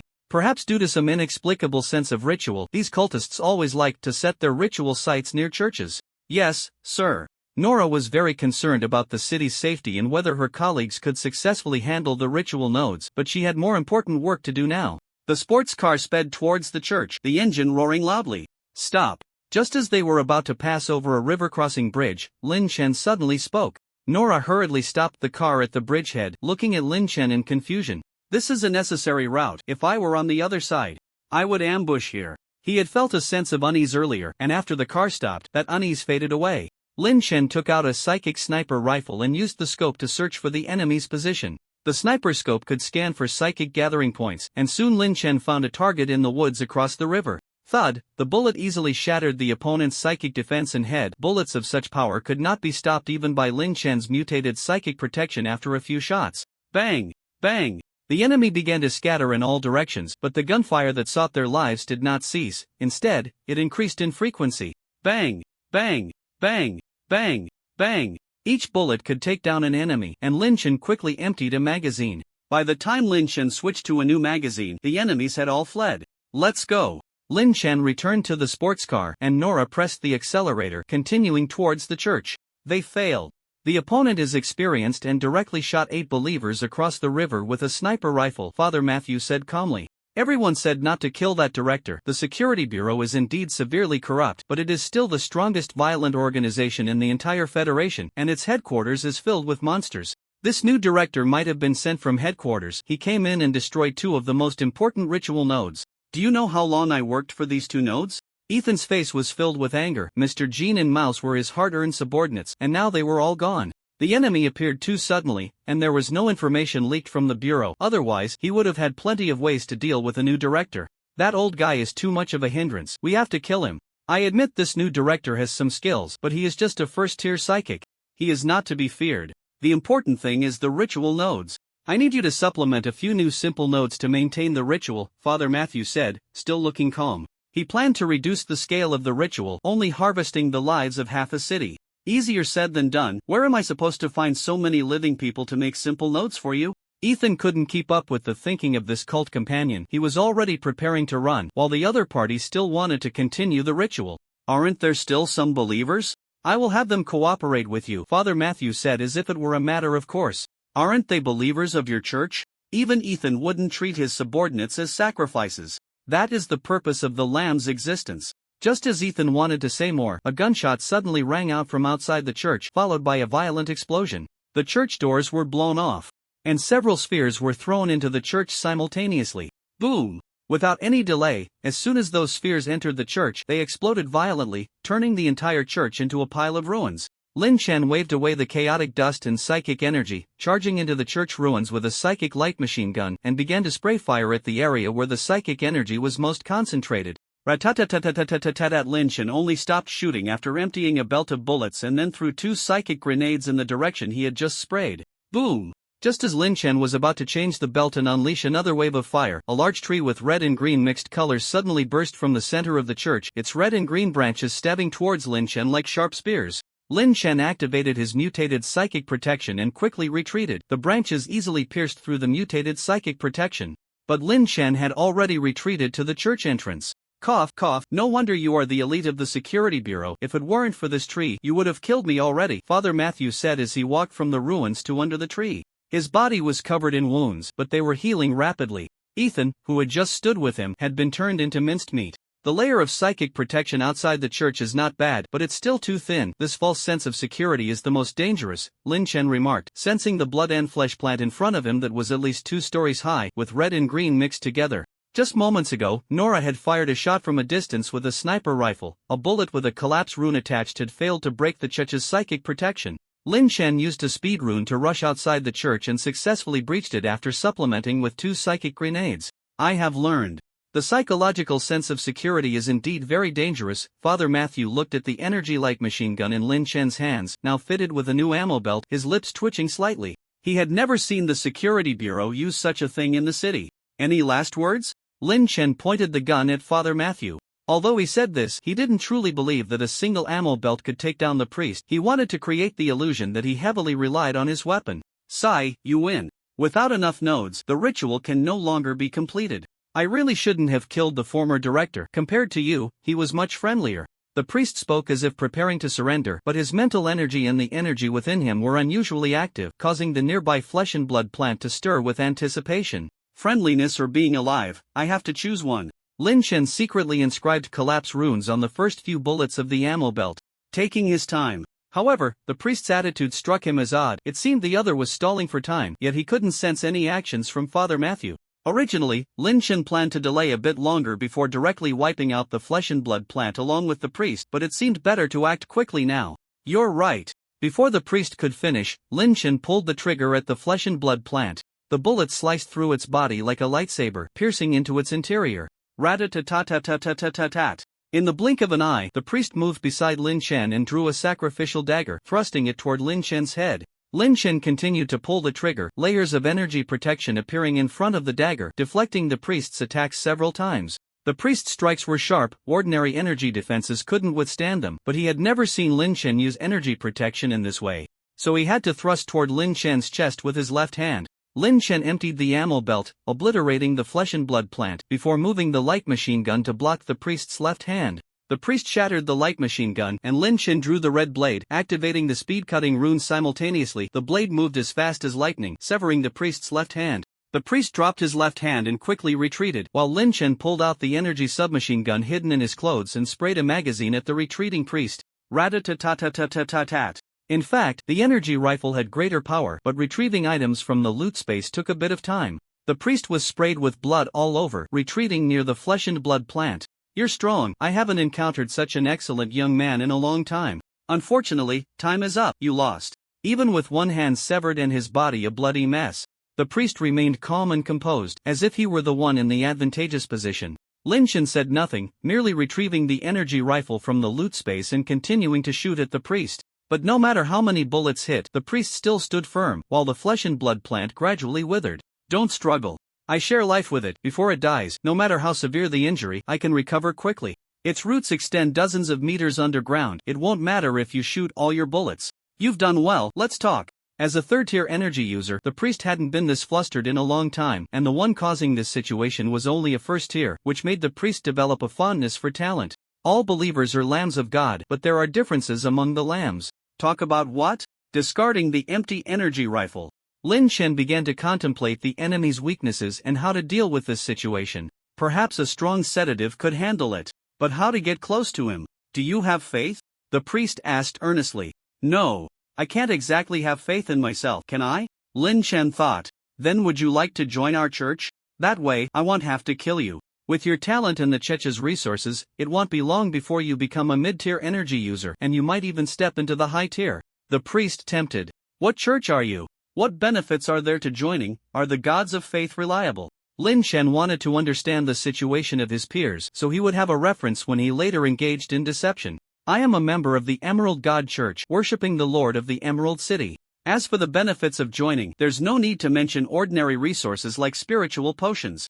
The church will also help you hold a ceremony to find your symbiotic plant in the Emerald City. As long as your symbiotic plant doesn't die, you won't have any issues. The priest slightly raised his head. Even the meager treatment of the security bureau could be considered pitiful compared to other cult organizations, which couldn't compare to the Emerald God Church. What kind of place is the Emerald City? Lin Chen noted this information and then asked. It's a dangerous plane on par with the abyss, filled with various bizarre and dangerous plants. Therefore, there might be some risks during the ceremony, but this is merely a trial given to us by the deity. Father Matthew extended his half-grown left hand towards Lin Chen, inviting him. The treatment is good, but I refuse. Given the other party's sincerity, Lin Chen felt it was inappropriate to waste more of their time. Although I had a premonition, I still want to ask why. Is it for the so-called justice? Or for those commoners who are even worse than weeds? The priest was not angry, just curiously asking. Neither, it's simply because I don't like you, that's all. Lin Chen revealed a somewhat ethereal smile. Since coming here, he no longer wanted to do things he disliked. Alas, what a pity, the priest sighed sincerely. Come on, evil cultist, it's time to start the final battle. Lin Chen gripped a powerful sedative, smiling as if reading lines from a play. His trump card was in hand, and his ultimate move was ready, just waiting for the other party to reveal their cards. Timing is crucial in a battle. When there's uncertainty but not complete despair, Lin Chen preferred to hold back. Justice's officer, it's time to apologize for the arrogance of the security bureau, Father Matthew cooperatively said. Meanwhile, in various corners of the city, cultists twisted their bodies, transforming into blood and flesh trees, forming temporary ritual nodes. They were not so devout. Their faith burned like fire, igniting their bodies. The withered blood and flesh plant in the center of the church suddenly grew wildly, and Father Matthew stepped into it, as he too was one of the lambs. Lin Chen watched as the blood and flesh plant devoured the priest. If he guessed correctly, the ritual would originally summon such plants in the city center, and the scale would definitely not be this small. That kind of situation was beyond his ability to resolve. Officer, are you okay? Nora's breathless voice came through the earpiece. She had just dealt with a group of cultists and saw the blood and flesh plant growing wildly, towering over the church spire. I'm fine, it's over. Drive over to pick me up, and by the way, bring me a flatbed cart. Lin Chen swapped the positions of the high-energy sphere and the powerful sedative in his glove space, then used a special skill to exchange the triggered sphere with the core part of the newly grown blood and flesh plant. Boom! Lin Chen retreated to a safe position with the writhing core of the blood and flesh plant, watching as the plant in the church was blown apart by the sphere, blood and flesh splattering throughout the church. This pile of blood and flesh plants was quite strong. It was difficult for Lin Chen to deal with it from the outside. Once it mutated more core parts and rooted itself underground, the entire city would become its feed. Unfortunately for it, it was facing Lin Chen, who would naturally not give it that opportunity. Previously, its roots were buried deep underground, making it hard for Lin Chen to handle. Now that it had come out on its own, he certainly wouldn't hold back. After the explosion ended, Lin Chen entered the church to collect the spoils. These active blood and flesh plants were good materials, and he gathered some while also picking up the firearms he had previously discarded. In a complete room deep within the church, Lin Chen found the belongings of Father Matthew. A notebook filled with information and some trinkets commonly used by cultists. Additionally, Lin Chen discovered a booklet that recorded the names of individuals associated with the city and the Emerald God cult, including several officers from the Public Security Bureau. Nora arrived at the church with a flatbed cart, and Lin Chen placed the spoils that couldn't fit in his storage space onto the cart, preparing to take them away shortly. "This is for you. Do you need me to take care of them as well?" Lin Chen handed the booklet to Nora and casually asked. "No need, they should be mostly dead by now. The rest will be handled by me and Officer Grace," Nora replied, putting the booklet away and helping Lin Chen load the flatbed cart into the trunk of the sports car. To the Public Security Bureau. Since the system had granted him such a high status, he certainly had to make use of it. The sports car quickly stopped outside the bureau. Under the odd gazes of the officers, Lin Chen wheeled the flatbed cart into the director's office. Before closing the door, he said to Nora, who was following behind, "The overtime is over. The city's security is good tonight. You can rest now, Ms. Nora." "Yes, sir." Nora straightened her back and saluted. At that moment, the morning sun shone through the window onto her face. The city still existed, and today was a new day. After shutting the office door, Lin Chen used the director's computer to view and download some confidential information related to psionic weapons, then stepped into the light green portal that appeared in the director's office with the computer and flatbed cart. Mission completed, reward, special medal treasure chest 1 extra mission 1 completed, reward, extra mission treasure chest 1 extra mission 2 completed, reward, extra mission treasure chest 1 extra mission 3 completed, reward, extra mission treasure chest 1. Please draw today's card. My turn. Draw a card. Lin Chen ignored the large pile of spoils stacked in the center of the shelter and had no time to mourn the disappearance of the fat rat. He directly began his daily card draw. This time, the card revealed a 2-liter bottle of orange juice. As the card dissipated, a bottle of orange juice appeared in the center of the shelter. Lin Chen picked up the orange juice and examined it for a while. From any angle, it looked like an ordinary bottle of orange juice, with a label depicting several sliced oranges, and the drink was simply called orange juice, although it bore characters Lin Chen had never seen before. Lin Chen checked the information on the orange juice using the system, and like other cards, it had no valid information aside from the name. Orange juice. This is a card note. One of the cards from the Abyss Relic card box. What effect do you have? The orange juice made no sound. Lin Chen tried pouring the orange juice into a cup and checked the information with the system. A cup of orange juice. Card derivative note. Edible. Thinking of the previous goose leg rice and duck blood vermicelli, Lin Chen suddenly felt it seemed quite normal. Forget it. Let's just say I didn't draw a card today. Lin Chen took a sip from the cup. It tasted just like ordinary orange juice. Setting the cup down, Lin Chen began to sort through the spoils. He categorized the psionic weapons from his storage space and the psionic materials on the flatbed cart, then started checking their system information. Psionic rifle. A low-tier psionic weapon mass-produced by the Federation, limited in power and difficult to inflict effective damage on mid-tier psionic users. Note: a failed attempt. Psionic grenade. A low-tier psionic weapon mass-produced by the Federation, decent in power but hard to inflict effective damage on mid-tier psionic users. Note: a failed attempt. Mutated flesh plant. Korea plant core that grows abundantly in the Emerald Capital, serving as a basic food source for many plants. Note: core of a weed. Mutated flesh plant material. An excellent mutated material. Note: also a good fertilizer. Weeds. Huh? That's truly terrifying, Lin Chen remarked. After categorizing the various items, Lin Chen opened the 4 treasure chests in sequence. First, there was a special metal treasure chest, inside of which was only a rune card. Basic rune synthesis. Can learn the basic synthesis rune. Note: use with caution if mental strength is insufficient. Huh? This card. Lin Chen felt an impulse to use this card in the game room right away. Although he guessed that the synthesis effect might not be as good as he hoped, he was still full of anticipation for this card. Lin Chen still had 3 unused rune cards, which were Synthesis, Shaping, and Weaken. Among them, the rune card Weaken was traded from other survivors before the activities on the Warfront began. Lin Chen decided to go to the game room tomorrow afternoon to use the rune card Synthesis, and then use 1 rune card every other day. Continuing to open chests, the extra task 1 treasure chest contained only a blueprint. Storage room blueprint materials required. Low-level space crystal 05. First-level mutated organ 05. Note: a shelter of level 1 or above is required to use this blueprint. The blueprint is good, but the space crystals are too hard to get. Currently, the only known way to obtain space crystals is through treasure chests, and the drop rate for space crystals is extremely low. Moreover, many blueprints require this material, so no one is trading space crystals in the trading area. Lin Shen really needed a storage room. Without a psionic workshop, the shelter was almost out of places to settle. I hope tonight's night activity is maze exploration. Opening more chests should be enough.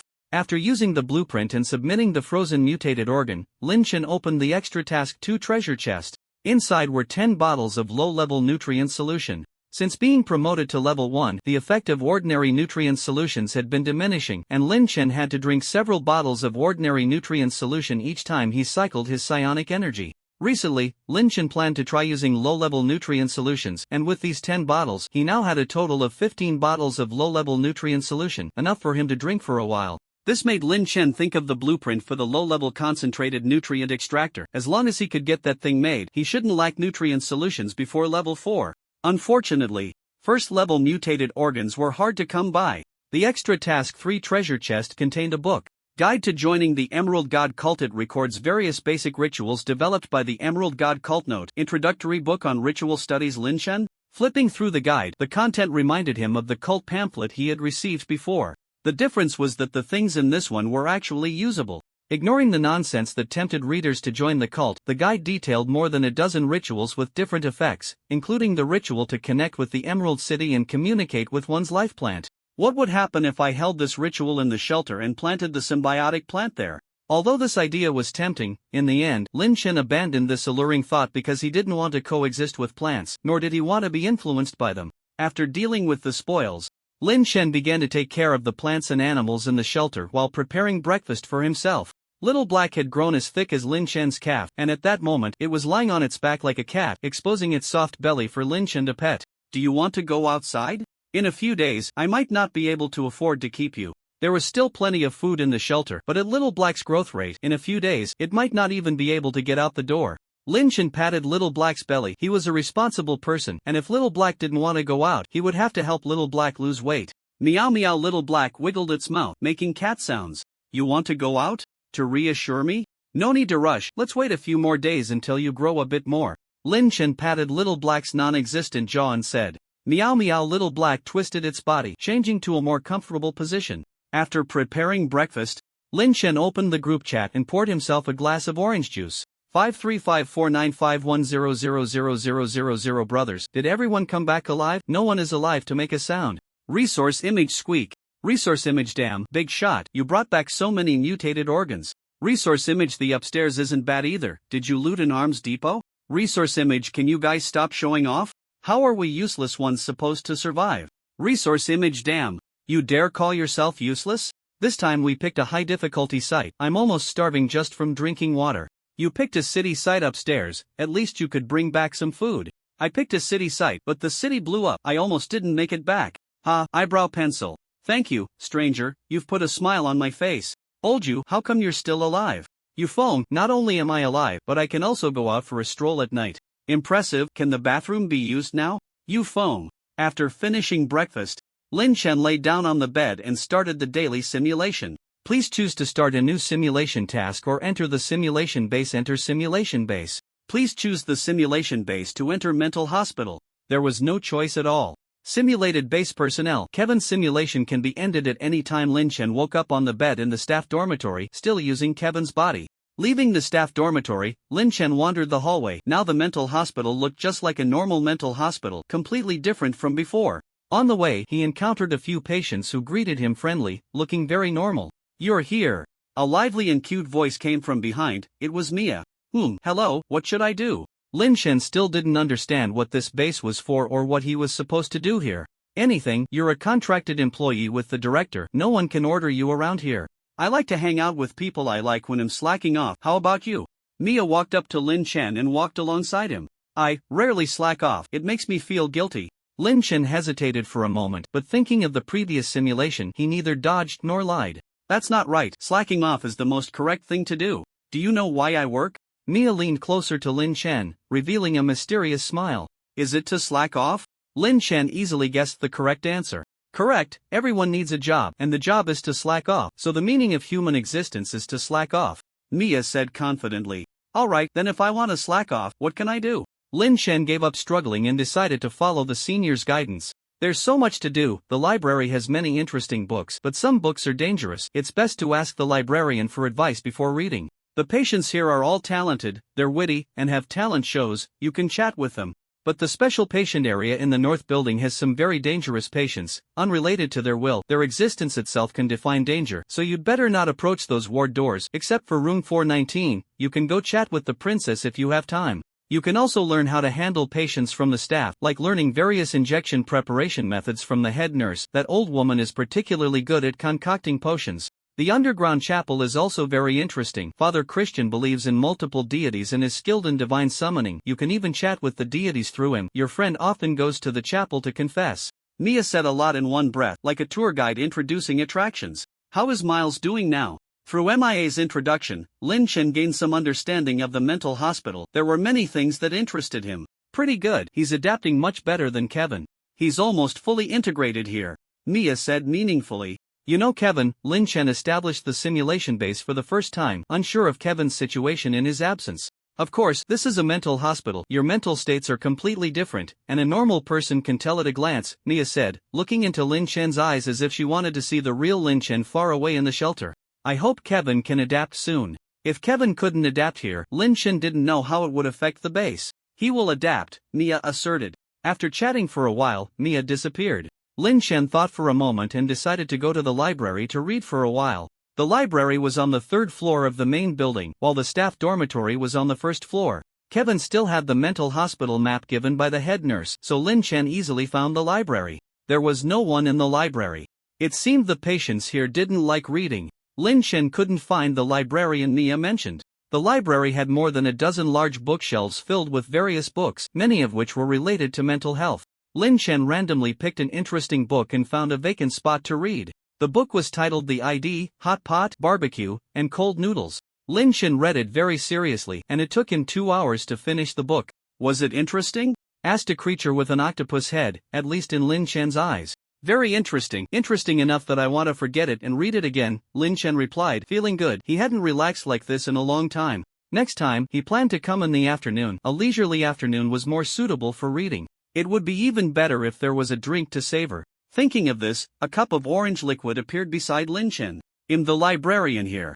You can call me Bob. Bob glanced at the cup but didn't say anything. My name is Lin Chen. Bob, can you recommend some safe and interesting books? Lin Chen took a sip from the cup, and indeed, it was orange juice. Sure, no one has come here to read for a long time. Bob selected a book from the shelf and handed it to Lin Chen. He rarely recommended books. Lin Chen took the book and glanced at it. The title was The Salted Fish and the Lord of the World. Although the title wasn't as appealing as the previous one, Lin Chen still read it seriously. While reading, Lin Chen's mental seed grew slowly, as if absorbing some kind of nutrient. The mental seed would comprehensively enhance his mental strength, so this growth had a significant impact on him. However, even aside from that, Lin Chen enjoyed the books here. 3 hours later, he finished the last page. How was it?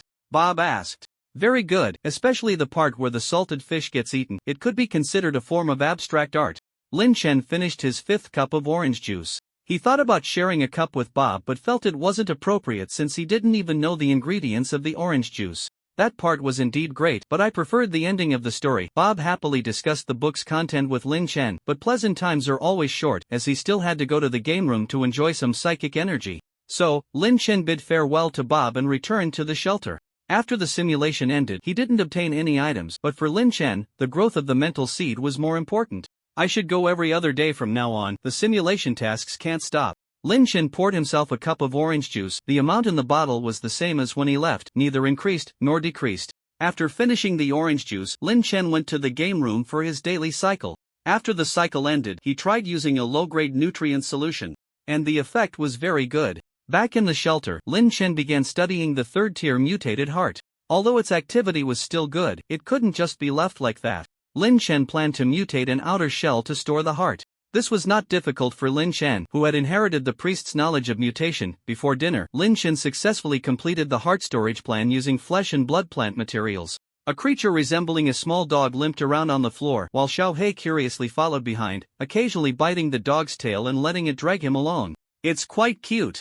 As the night activities were about to begin, Lin Chen cooked himself a serving of fried rice and poured a glass of orange juice before opening the group chat to start eating. Night activities, activate. I hope it's a sight mission today. I brought back a psionic firearm yesterday, but unfortunately, there aren't many bullets. I just want to go to the red maze to pick up trash. It can't be the Warfront today, right? No, the Warfront is too dangerous. If luck runs out, you could die from stray bullets. Night activities begin. Tonight's activity, maze exploration. Join, 09 to 59 join. Great. Time to pick up trash.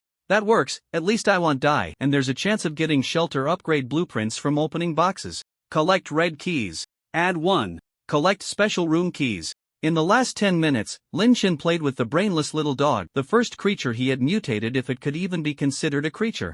00:0100:00 Night activities begin. 3:59:59 Lin Chen woke up on the red floor, surrounded by familiar red doors. This time, the system directly teleported Lin Chen to the depths of the maze. He didn't use the special room teleport card immediately. He planned to explore the nearby area first, looking for some locked rooms, and would use the card when he was blocked by large areas of standing water. This time, Lin Chen was lucky and quickly encountered a locked room. Using the red key, he opened the door to find a room half covered in standing water, with some mangled corpses soaking in it, occasionally writhing. A metal treasure chest was half submerged in the water and half on the floor. Lin Chen used psionic energy to push the chest out of the water area and then cautiously opened it. Inside were only some miscellaneous items: 5 bottles of low-grade nutrient solution, 2 low-grade psionic crystals, 1 low-grade spatial crystal, and a metal key for a special room. Some of the items were already wet with red liquid, indicating that the metal chest was not waterproof. Lin Chen put away the items that hadn't touched the red liquid, and just as he turned to leave the room, 2 bottles of low-grade nutrient solution that had come into contact with the red liquid suddenly sprouted sharp limbs and leaped towards Lin Chen's back at high speed. If this had happened before he went to the outpost to study, even if Lin Chen sensed them, he wouldn't have been able to react in time. But now, with his spirit enhanced by the Seed of Spirit, he could quickly sketch runes behind him, generating a fragile psionic barrier. The 2 nutrient solution monsters easily tore through the psionic barrier, but that was enough time for Lin Chen to react in other ways. Without turning around, he drew a psionic handgun and fired several shots at the 2 nutrient solution monsters from under his arm. Bang bang bang bang bang bang bang bang. The 2 nutrient solution monsters were blasted apart, their bodies falling to the ground. The standing water rippled, as if something was about to crawl out from within. Lin Chen walked straight out of the room and closed the door, not even checking the bodies. These 2 monsters reminded Lin Chen once again not to get close to that red liquid. No one knew what kind of horrors were hidden inside. After leaving the waterlogged room, Lin Chen found several more locked rooms, each containing a first-tier creature and a metal treasure chest, which mostly held miscellaneous items and a few first-tier psionic items. Lin Chen didn't have much need for first-tier psionic items now, unless they had special effects. Using ordinary first-tier psionic items would only waste his psionic energy. After encountering several areas of standing water, Lin Chen used the special room teleport card. In a flash, Lin Chen found himself in a red room that was at least 70 square meters in size, but Lin Chen did not feel that the room was large. Instead, it felt somewhat cramped because it was packed with 15 first-tier blood corpses. Additionally, hanging from the ceiling was a blood-red monster resembling a crocodile. Its 4 limbs bound by some blood-colored threads. As time passed, those threads gradually faded, and the monster was about to break free from its restraints. Lin Chen directly fired a shot at the monster in the sky, but the bullet was blocked by a layer of psychic energy protection, and with the appearance of the psychic barrier, the threads disappeared even faster. The 15 first-tier blood corpses lunged at Lin Chen simultaneously. He tucked his handgun back into his waistband, stood still, and sensed the body structure of the crocodile monster. As for the 15 first-tier blood corpses, Lin Chen didn't care about them at all. Their mutated physical qualities were even inferior to his. Combat is a comparison of strength and skill, and mindless blood corpses have no advantage in either aspect. The blood corpses crashed into the psychic barrier adorned with energy blades, piercing their own mutated organs. Lin Chen didn't even move his feet. He merely adjusted the angles of the psychic barrier a few times to deal with them. All 15 blood corpses were dead, and the blood threads on the crocodile monster completely dissipated. Lin Chen retrieved a psychic rifle from his loot space in advance and emptied the magazine into the falling crocodile monster. Bang bang bang bang bang. The crocodile monster twisted its short limbs in midair, forcing the hardest parts of its skin to block most of the bullets. Lin Chen casually inscribed a collapse rune on the last bullet in the magazine. However, the collapse bullet had a mediocre effect on such a relatively stable creature, far less effective than on unstable creatures or certain structurally unstable psychic barriers. Lin Shen released the psychic rifle and drew the red blade, instantly appearing on the other side of the room, while the upper half of the crocodile monster slid off, its lower half falling to the ground, and its internal mutated organs were evenly sliced in half. Lin Shen had envisioned this strike beforehand, but it was his first time using it in actual combat. Just now, he had simultaneously activated the speed, strength, cutting, and protection runes, and each rune was used more than once. The protection, speed, and strength runes were inscribed on his evening gown, along with the speed and cutting runes on the red blade. It was this one strike that took down the crocodile monster. This strike demanded extremely high physical and mental strength. Lin Shen's heart raced violently, taking a moment to return to normal. A deeper colored, larger red metal treasure chest appeared in the center of the room. Lin Shen first dealt with the corpses, placing the useful parts into his loot space before opening the chest. Inside the chest was a deeper colored red blade and a large amount of miscellaneous items. There were 10 bottles of first-tier nutrient solution, 5 low-tier space crystals, a string of red keys, 2 mutation syringes, and a small pile of low-tier psychic crystals. Could this be a treasure room? The crocodile monster was not weak, but Lin Shen didn't think these few monsters were worth this much. While sorting through the loot, Lin Shen felt a rare sense of happiness. This must be the joy of opening chests. He planned to go back and share the pictures of the loot in the group chat, wanting everyone to share in the joy. After all, it's better to enjoy together than alone. Lin Shen licked his lips. He was a bit thirsty. A cup of familiar yellow liquid suddenly appeared on the red floor. Lin Shen picked up the orange juice and took a sip. Why is it thicker? Lin Shen felt that the taste of the orange juice seemed to have become richer. This reminded him of the cup of orange juice in the library, which he hadn't noticed at the time but seemed to be more refreshing than ordinary orange juice in retrospect. Forget it, it's already been neutralized. What does it matter? Lin Shen downed the orange juice in one go. He could only trust the system now. If even the system couldn't be trusted, it would be difficult for them, the survivors, to survive in this dangerous world. Leaving the treasure room, Lin Shen was directly teleported to an ordinary red corridor. After exploring for a while longer, the countdown ended, and Lin Shen returned to the shelter. Back at the shelter, the first thing Lin Shen did was pour the orange juice from the bottle into other containers. If he guessed correctly, the value of this thing was hard to say. However, this was Lin Shen's first time storing card-derived items, and he wasn't sure if the orange juice would last until tomorrow. After pouring out the orange juice, Lin Shen began to sort through the spoils. He first took out 5 low-level spatial crystals, completing the storage room blueprint task. A pulled door appeared in the corner of the room, leading downwards, and Lin Shen opened the door to find an underground storage room of at least 50 square meters. Isn't this the 3rd floor? Whatever, existence is reasonable. Lin Shen didn't think much of it. He just emptied the bedroom and the psionic workshop, moving a large number of items to the basement. Notably, the basement also had power, allowing Lin Shen to finally say goodbye to the noisy refrigerator. Back in the bedroom, Lin Shen began to check the item information. The other psionic items were of no use to him. Only the new red blade could replace the previous one. Red blade, a second-tier knife weapon produced by the red maze note. Infused with psionic energy, it can easily cut through the flesh of second-tier creatures. After sorting through the spoils and taking care of his pets and plants, Lin Shen lay on the bed and opened the group chat, sending the unboxing pictures to the group. Ah, wow, so many things. What kind of treasure chest is this? I've never seen it before.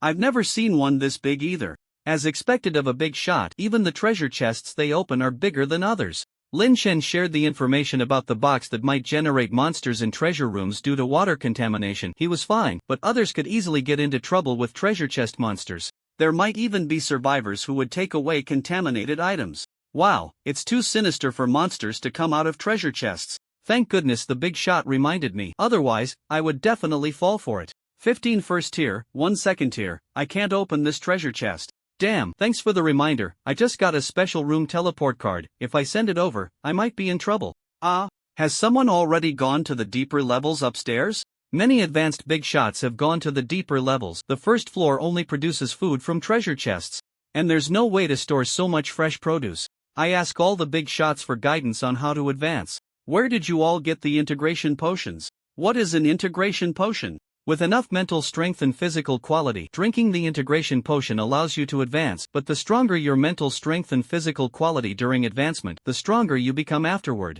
It came from opening treasure chests in the red maze. Upstairs is lucky. I got mine from a station task treasure chest. I got mine from a Warfront treasure chest. So can you suppress your level? Wait until your physical quality is maxed out before advancing? Duck feathers, no tier, and first tier can't be compared at all. You don't think you can just pick up trash in the red maze and get stronger, do you? Don't forget the weekly shelter advancement. During advancement, you can choose one mutated organ to enhance, so it's best to decide in advance which part to enhance. I have 3 mutated organs, can I enhance them all? It seems you can control it, but the total amount of this enhancement power is fixed, so dividing it among 3 mutated organs feels weak. Indeed, it feels like I can't even activate the characteristics of the mutated organs. Do mutated organs have characteristics? Yeah, it's a bit lacking before advancement, but very obvious afterward. My mutated organ is my right hand, and now the skin on my right hand is extremely tough. Ordinary blades can't cut through it. My evaluation is that it's not as good as my mutated Qilin arm. Image of mutated organ. What you have are all cheap mutated cards. Mine is better than your mutated organs. Then show a picture. What are you talking about without a picture? Damn, I can't just cut open my stomach to show a picture. That's not impossible. Let everyone see if you really have mutated organs. I want to see yours. That's not impossible either. Images of mutated organs. What the hell? Lin Chen looked very seriously. He didn't take the mutation route. Although he had mutated his body in the simulation, he had never advanced using a mutated body and was unfamiliar with some of the details. However, later on, the group friends started sharing memes and the images became increasingly eye-watering, so Lin Chen went to sleep. Please draw today's card. My turn. Draw a card. Early the next morning, Lin Chen got out of bed, confidently drawing a card. This time, the card depicted a red-haired rabbit. As the card dissipated, a fluffy red-haired rabbit appeared in the center of the shelter. The rabbit obediently jumped into Lin Chen's arms, half closing its blood-red, translucent eyes, and rubbed against Lin Chen's belly. Lin Chen held the rabbit and petted it. It was quite plump. What abilities do you have? Lin Chen asked, grabbing the rabbit's ears. Sure. The rabbit let Lin Chen hold its ears without any struggle. You say you run very fast? No danger can catch up to you? This was the first time Lin Chen encountered such a cooperative card creature. Sure. The rabbit stuck out its tongue and licked Lin Chen's fingers, then waved its short front limbs a few times. Just lend me that skill, not the one for crazy attacks, Lin Chen hurriedly said. Although it sounded strong, the skill for escaping and saving one's life was far more valuable. Sure. The rabbit nodded obediently. After a pleasant communication with the rabbit, Lin Chen rescued the little dog that had been swallowed by Xiao He, took care of the plants and animals, and then prepared breakfast for himself and the rabbit. The orange juice from yesterday had not disappeared. Lin Chen placed it in the basement, planning to check its status after some time. After finishing breakfast, Lin Chen lay down on the bed with the rabbit. Please choose to start a new simulation task or enter the simulation base. Start a new simulation task. Simulated level personnel. Henry gains special skill. Safe route. Safe route. After using this skill, you can see a safe route 11 note. Even if the world ends, I can find a way to survive remaining simulation attempts. 10 Lin Chen opened his eyes. This time it wasn't a prison van start, but a relatively rare single cell start. There were no screams outside. It seemed the base had not fallen this time. Henry was a handsome young man with average physical fitness. He didn't look like a thug but more like a con artist. At this moment, a supervisor opened the cell and signaled Lin Chen to follow him. Lin Chen was taken to a laboratory, where the supervisor instructed him to lie on a bed, then strapped him down with restraints. Various instruments and an exaggeratedly designed helmet were placed beside the bed. A man in a white coat was adjusting the instruments, with a row of markers sticking out of his pocket. A few fully armed supervisors stood in the corner of the room. This time, Lin Chen didn't steal the man's markers to write in the bathroom, as he couldn't do that every time. It was too obvious. Moreover, the helmet and instruments this time were significantly different from the last. If the organization hadn't upgraded the equipment, the functions must have changed. With previous experiences, Lin Chen didn't feel the need for reminders. After the helmet was put on, the researchers beside him began adjusting the instrument parameters. After one of them pressed a switch, Lin Chen's vision went dark and he lost consciousness. It was unclear how long it had been, but when Lin Chen regained his senses, he found himself in a very strange state. He was attached to someone else's body. This feeling was somewhat similar to the system simulation, but far from the perfection of the system. The instrument seemed to be some kind of consciousness transfer device, transmitting Lin Chen's consciousness into another person. The other person's consciousness still existed. If Lin Chen wanted to take control of the body, he would first have to eliminate the other person's consciousness or obtain their consent. This was the first time Lin Chen had so intuitively felt the existence of consciousness.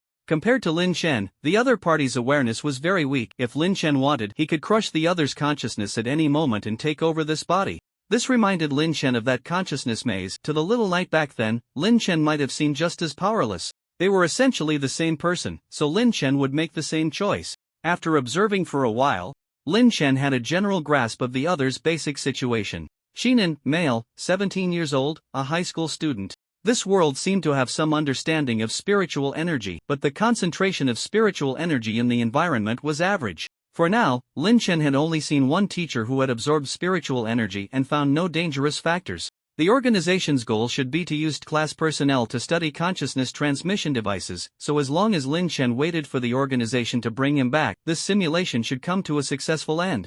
Therefore, Lin Chen could also choose not to communicate with Chinan as long as the other didn't die within these few hours. But I have a bad feeling. So far, none of the simulation tasks had been easy to complete. Lin Chen mourned for Chinan for a second. Shinan cannot die. If he dies, it would be fine if Henry could die directly, but if Henry just becomes a vegetable, that would be troublesome. What if the organization can even use a vegetable? Then I might not even be able to redo the simulation. To be able to respond to the upcoming troubles in time, Lin Chen decided to talk to Chinan. Lin Chen, hello. Lin Chen said to Chinan, who was staring blankly at the blackboard. He obviously couldn't speak, but now the two shared a body and could completely communicate mentally. Shinan turned his head, looking around in confusion. He heard a voice but couldn't find its source. Lin Chen, if you don't want to be treated as a madman, don't look around randomly. I'm communicating with you mentally. Shinan? Lin Chen, good. As long as you try to think of what you want to say, I can hear you. Shinan, who are you? Lin Chen, I am a deity. Do you know what a deity is? Lin Chen decided to choose an answer that ordinary people could easily accept. Shinan, am I going crazy? Lin Chen, you're not crazy, but if you stay here, you might die. Shinan, I understand. You're a scammer, right? Deity scam? What kind of high technology is this? Lin Chen, do you think you have anything worth me using this high technology to deceive you? Shinan, alright, great deity, please save my life. Lin Chen, you don't need me to save you, just say you're not feeling well and ask for leave to leave here. Shinan, huh? If I leave here, it'll be fine? Lin Chen, yes, something should happen here soon, leaving the school should be fine. It wasn't obvious before, but now Lin Chen had a vague sense that something was about to happen here. Shinan, what about the others? Shinan didn't have a real sense of the so-called disaster and was still worried about others. Lin Chen, maybe you can report the situation here to the police, let the police handle it, but doing so might leave some hidden dangers, and you must be mentally prepared. Lin Chen didn't understand this world well. He couldn't make decisions for Chinan because he couldn't keep watching over him, and the consequences would have to be borne by him alone. Shinan, but aren't you a deity? Can't you solve that disaster? Lin Chen, a deity is a guidepost in the spiritual world. It can only lead you forward, not help you solve disasters. A guidepost is something that is both useful and useless. Shinan wanted to say something more but was interrupted by Lin Chen. Lin Chen, forget it, it's too late. An invisible barrier of spiritual energy covered the entire school. Before this barrier of spiritual energy failed, no one could leave the school. A group of masked individuals in black trench coats burst into every classroom with people controlling the teachers and students inside. They had clear divisions of labor, acted swiftly, and had a certain understanding of the school's layout, so they quickly took control of the entire school. Lin Chen sensed traces of spiritual energy mutation among these black cloaks. Leading the group was a first-tier spiritual energy user. Shinan. It's actually a terrorist from the doomsday cult. Lord God, what should I do? At this moment, Shinan finally felt fear. The Doomsday Cult was a very notorious terrorist organization, and the black cloaks and white masks were their standard at Arena. One dared to impersonate them. It was said that they had triggered many dangerous incidents, and every time they appeared, many people died. Lin Chen, if you want to survive, it's quite easy. Just lend me your body. I can deal with the black cloaks in the classroom, and then we can find a place to hide. Shinan, didn't you say that the deity is just a guide? Lin Chen, then you can solve it yourself. It'll be over here mourning for you. Shinan, I was wrong. Lin Chen, deities occasionally help their followers solve problems. That's what those in the same line of work do. Shinan, am I already your follower? Lin Chen, up to you, the deity doesn't care. Shinan, so, Lord God, what price do I need to pay for you to be willing to save others? Lin Chen, don't you want to hide? Shinan, it's not that I don't want to, it's just that it feels wrong. Lin Chen, what if I take your crush along to hide as well? And I promise not to peek. Shinan, that doesn't seem right. Lin Chen, there's nothing wrong with it. You have no ability to save them, so hiding and doing something enjoyable amidst your classmates' screams is not unreasonable. Shinan, are you really trying to persuade me to hide? Lin Chen, of course, how can I watch the show if you don't hide? Shinan, you're not the doomsday god of the doomsday cult, are you? Lin Chen, that's a bit insulting. I'm a serious deity, very serious, the kind that's seriously twisted. Shinan, I'm sorry, Lord God, but I still don't want to hide. Lin Shen didn't want to help him because he didn't know what kind of price Qinin would pay. The survival rate of tire personnel he had possessed was not 100%. Moreover, to solve the problem, he would have to use Qin's body to absorb spiritual energy, which would cause irreversible mutation in this young body. He could freely use those tire personnel's bodies because that was the price they had to pay. Qinin hadn't done anything wrong, and as long as he didn't care about others' lives, Lin Shen was confident he could keep him alive. Lin Shen, you said it. Qinin, you're kind of scaring me. Lin Shen, I'm confirming whether you have the resolve to save your classmates at any cost. If not, it's best to run away with me quickly. Qinin, I don't, but I want hide. Lin Shen, that's the resolve, idiot. Lin Shen directly took over Qin's body. He didn't need Qin's consent. But after taking over the body, Lin Shen immediately realized he had made a mistake. Lin Shen rarely made mistakes, but it wasn't impossible for him to do so. The simulation task had given him the illusion that controlling other people's bodies was easy. But an organization is not a system, and the organization's equipment is not a tire personnel simulator. So controlling Qin's body was much more difficult than Lin Shen had thought. It felt like manipulating a character through a touchpad on a computer screen. Moreover, Qin's body was very weak, even unable to compare with the weakest tire personnel, and could not support Lin Shen's long-term control. Lin Shen, your body is too weak, it can't support me for long. Qinin, what should we do? Lin Shen, do you feel the spiritual energy inside you? It'll help you guide the pathways, you absorb it to strengthen your body. Once your physical quality improves a bit, it will be much better. Lin Shen could only have Qinin cooperate with his actions. Under Lin Shen's guidance, Qinin clumsily absorbed the surrounding spiritual energy to strengthen his body. During this process, the two black cloaks in the classroom only pointed their guns at them and did not take further action. But Lin Shen could sense the intense spiritual energy fluctuations coming from the playground outside. No matter what these terrorists were planning, the time left for the two of them was running out. Qinin was desperately absorbing the spiritual energy around him, while Lin Shen was contemplating how to fight in this situation. He couldn't control Qin's body at all times, which was extremely fatal in battle. If he lost control at a critical moment, they would be doomed. Just then, a man in a black trench coat received instructions through his earpiece. The higher-ups want me to take a few students down. This place is up to you. Got it, another man in a black trench coat replied. The black trench coat pointed his gun at a few students huddled in the corner and said, "You five, come with me." No, please. I beg you, don't kill me. Wah! Mommy, please spare me.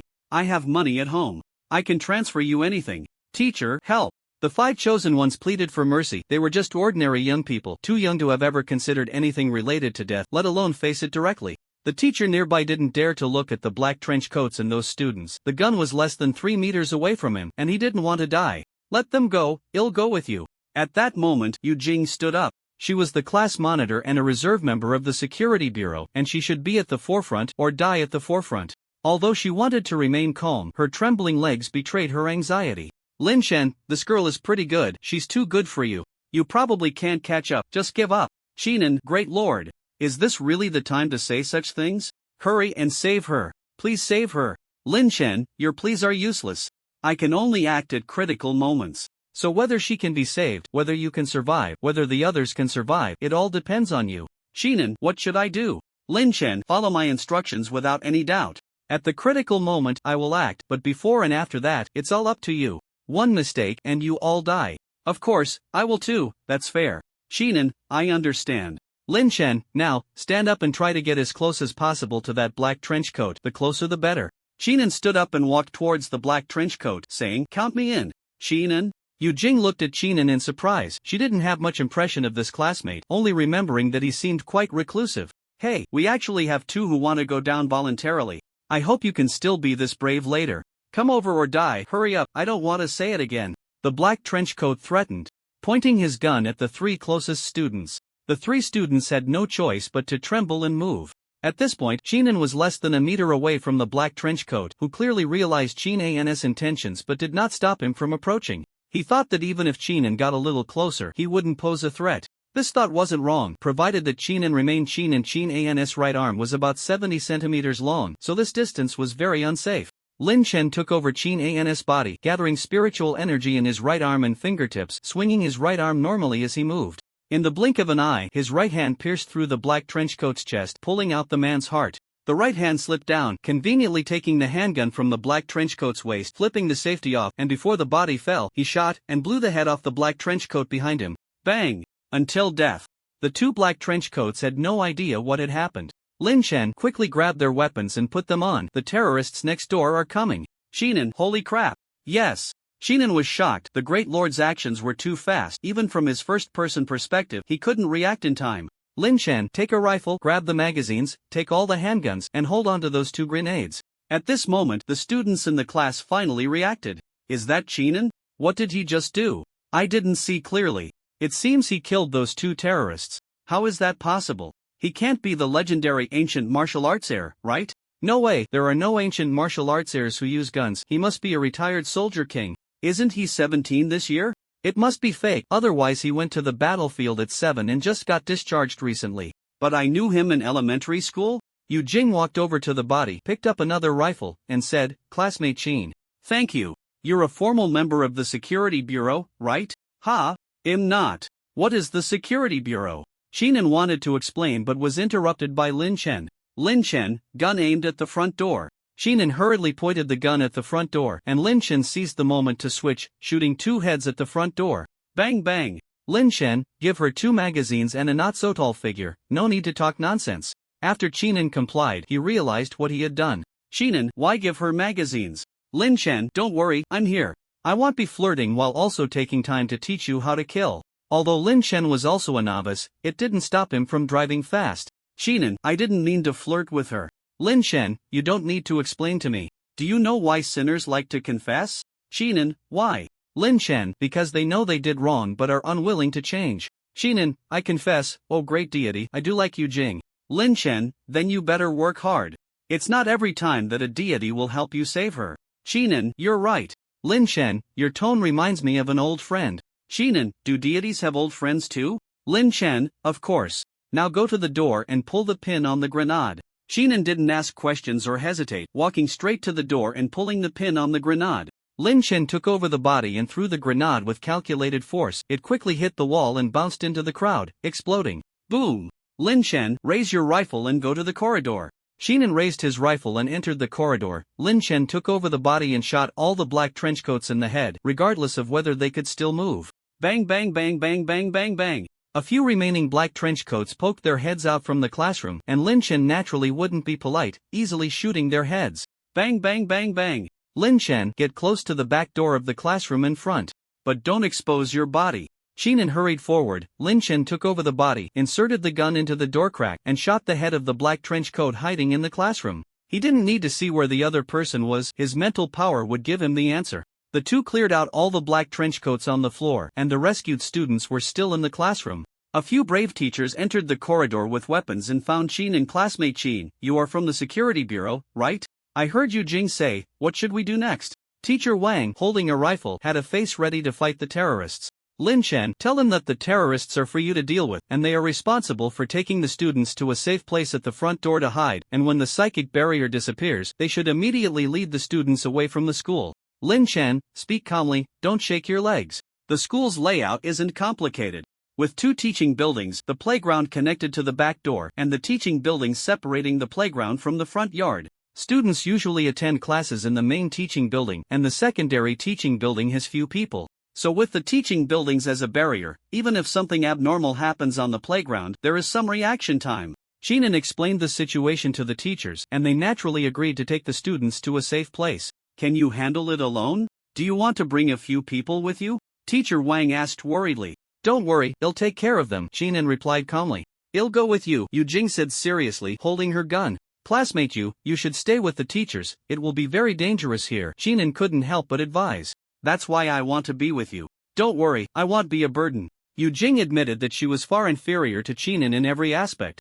But she wouldn't hide away. Lin Chen, let's go downstairs to deal with the remaining black trenchcoats, and we'll talk about love after handling the trouble on the playground, Shinan. Alright. The 3 of them quickly dealt with the black trenchcoats on the lower floors, and Yu Jing's marksmanship was surprisingly good, but some of the black trenchcoats had taken students and fled to the playground. The teacher was leading the students to evacuate through the front door, but as long as the psychic barrier was still up, they couldn't leave. Lin Chen, get closer, I'll see if I can break it. Shinan approached the psychic barrier, and Lin Chen took over his body. He tried to sketch a collapse rune, but the structure of this psychic barrier was quite stable, only fluctuating slightly. Lin Shen then attempted to use a cutting rune, but Qin An's psychic energy was too weak to cut through the barrier at all. Lin Shen, no good, this thing doesn't seem like it was created by a first-tier psychic. The other side might have used some kind of item, we can only check the playground. Xinan explained the situation to the others and walked towards the playground with Yu Jing. At this moment, the campus was very quiet. If it weren't for the knowledge that there was a group of terrorists to deal with on the playground, Xinan would have thought there were only the two of them in the world. Lin Shen, you might die soon, aren't you going to confess to her? Xinan, I actually don't know her well, I don't even know what the security bureau is. Lin Shen, that doesn't matter, what's important is whether you'll regret not confessing when you're about to die. Xinan, what you said makes me anxious, I want die soon, right? Lin Shen, the enemy is an unknown first-tier psychic, I don't have 100% confidence in resolving him with your body. Even gods aren't omnipotent. Xinan, I suddenly feel much more at ease. Lin Shen. That's really great. Xinan clearly didn't understand Lin Shen's meaning. Not having 100% certainty means there is a possibility of failure, and failure means death. 0 and 1, that's all there is. This is Lin Shen's style of doing things. But Lin Shen didn't explain, he decided to let Xinan live or die. The two crossed through the teaching building and entered the playground. Xinan and Yu Jing raised their guns. At this point, there was only one living person left on the playground, the leading first-tier psychic. Lin Shen, no need to waste bullets, get close to him, the closer the better. The opponent was a first-tier psychic, and a strong one at that. Ordinary bullets couldn't break through his defenses. Lin Shen couldn't carve runes on ordinary materials, so he thought the only way to deal with the opponent was to try close combat. This is simply insane. Approaching the enemy with an absolute disadvantage in strength and speed was a suicidal act. Xinan signaled Yu Jing to cover him from behind and walked over alone. At this moment, the center of the playground was piled high with numerous incomplete corpses, black trenchcoats mixed with students and teachers, all in disarray. You're not bad, still daring to come close here. What's your name? Chao Wenting stood in the center of the playground among the remains. All the corpses here had been handled by him personally. Xinan continued to slowly approach Chao Wenting, not forgetting the Divine Master's instructions despite his fear. Oh, are you scared? Then why are you still coming close to me? Do you have some tricks? Chao Wenting scanned Xinan with his mental power but found nothing threatening, which made him even more interested in Xinan and not afraid. You should be the one who's afraid. Xinan tried hard to block out the surrounding corpses and the bloody smell clogging his nostrils as he continued to approach. Afraid? Young man, do you know what the doomsday cult is? Only those who are truly desperate crave the end of the world. I have nothing left, what else can I be afraid of? Chao Wenting did not stop Xinan from approaching, the necessary things had already been done. In a few minutes, the apocalypse would descend here. Now was the last moment of calm before the storm. He originally wanted to enjoy this time alone, but now he wanted to see the other party's methods. If the other party failed to meet his expectations, he would make them pay the price in the most brutal way. Of course, I'm afraid of meaningless death. Lin Shen took over the body. He didn't have a deep understanding of ritualism, but fortunately, the opponent wasn't much stronger than him. Oh, a change of person. Chao Wenting immediately noticed the change in Xinan. He had seen many people, and the aura between individuals was different. After this period of adjustment, Lin Shen could now briefly control Qin An's body. This ritual seems a bit hasty, which made me think for a while about how to handle it. Lin Shen certainly wouldn't waste words with the other party. He usually only engaged in friendly conversation after a victory. Right now, he needed time to inscribe runes on Qin An's body, a task that could only be completed while he was in control, and the inscribed runes wouldn't last long. The materials were too poor, and Lin Shen had no way around it. This left him only able to engage in awkward small talk with the other party. There's no helping it, after all, I'm a latecomer, and my foundation is a bit lacking. Chao Wenting still hadn't made a move. He always felt the other party was trying to lure him into action. He didn't know what means the other party had, but as long as he could make the first move, he was confident he could handle whatever the other party had in store. You're relying on that item in your arms to create the energy barrier, right? The ritual here seems to be related to it as well. Once it's destroyed, everything will end. Lin Shen relaxed his body, making the final preparations before taking action. You're not wrong, but there's still 59 seconds. How do you plan to destroy it? Chao Wenting tensed his body, time ticking away second by second. Victory was within reach, but he dared not relax. Lin Shen didn't answer. Instead, he directly activated the speed and strength runes on his legs, moving to Chao Wenting's side, his right hand thrusting toward his head and his left hand stabbing toward his chest. With the enhancement of the power, speed, and cutting runes, his arms had already broken through the first-tier limits. Chao Wenting sidestepped the fatal attack but was still grazed on the chest by Lin Shen, causing a gray cube of unknown material to fall, which Lin Shen kicked away into the distance. Yu Jing caught the cube and fired a few shots at it, only to find that the bullets left no trace on its surface. Lin Chen and Chao Wenting engaged in close combat. Both were melee experts, but Qin An's physical condition was too poor, and the effects of the runes gradually weakened, leaving Lin Chen to continuously fend off the other's attacks. You have indeed delayed the apocalypse, but what good does that do? They can't destroy the cube, and once I kill you, the rest will die. Chao Wenting gritted his teeth. Is that so? Then good luck, Lin Chen replied, completely unconcerned with what the other party was saying. He always considered various possibilities before each action. It was best if the previous ambush could kill the opponent, but if not, that was fine too. When he kicked the cube away earlier, he had left a collapse rune on it. Although the cube was made of hard material, it was an energy item capable of triggering an energy barrier and could be used for apocalyptic rituals filled with unstable, high-concentration compressed energy bombs. Would have to be cautious around it. Of course, the Doomsday cult couldn't just carry around a bomb that might explode at any moment, so it had a certain level of stability, and the collapse rune couldn't cause it to explode immediately. But if someone kept shooting at a system on the verge of collapse, that was another story. The gunfire didn't stop. Yu Jing wouldn't cease until she had made every effort. I like serious people. She's quite cute, isn't she? Sensing a slight unstable energy fluctuation, Lin Chen kindly reminded Chao Wenting. How is that possible? Sensing the energy leaking from the cube, Chao Wenting immediately abandoned his entanglement with Lin Chen and rushed toward the cube. A few mutated corpses affected by the mutation runes lunged at Chao Wenting, briefly delaying his steps. This was the revenge of the corpses. Lin Chen seized the opportunity to move to Yu Jing's side first, picking her up and running outside. The explosion was now inevitable, and the energy barrier was about to collapse. All they needed to do was distance themselves from the center of the explosion. After dealing with the mutated corpses, Chao Wenting didn't even pay attention to Lin Chen. He charged straight toward the cube, intending to bring it back to the center of the playground to continue the ritual. But when he turned around, all the corpses had already mutated, and his ritual had failed. At the last moment of the cube's collapse, Chao Wenting roared as he charged towards Lin Chen with the cube, only to be torn to pieces by the raging spiritual energy. You should leave me behind. You have a chance to survive on your own. Seeing the visible raging spiritual energy behind her, Yu Jing shouted in despair. Shoo, there's no need to despair.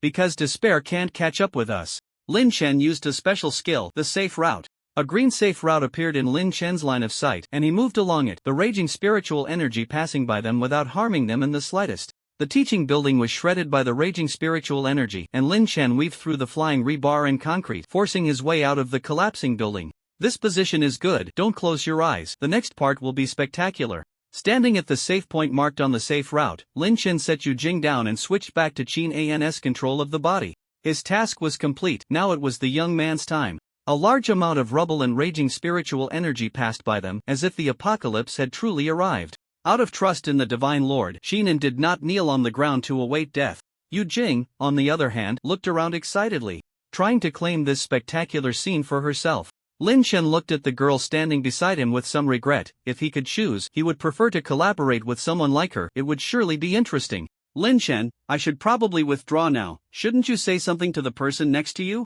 Xinan, thank you, Divine Lord, I hope to become your follower. What should I do? Does our church have any doctrines? Xinan didn't know how to express his gratitude to the divine, so he could only choose the most conventional way. Doctrines? I don't even have followers, whatever. Lin Chen, do what you want to do. Xinan, huh? Lin Chen, that's the doctrine, do what you want to do. If you want to eat, eat. If you want to sleep, sleep. If you want to kill, kill. If you want to confess, confess.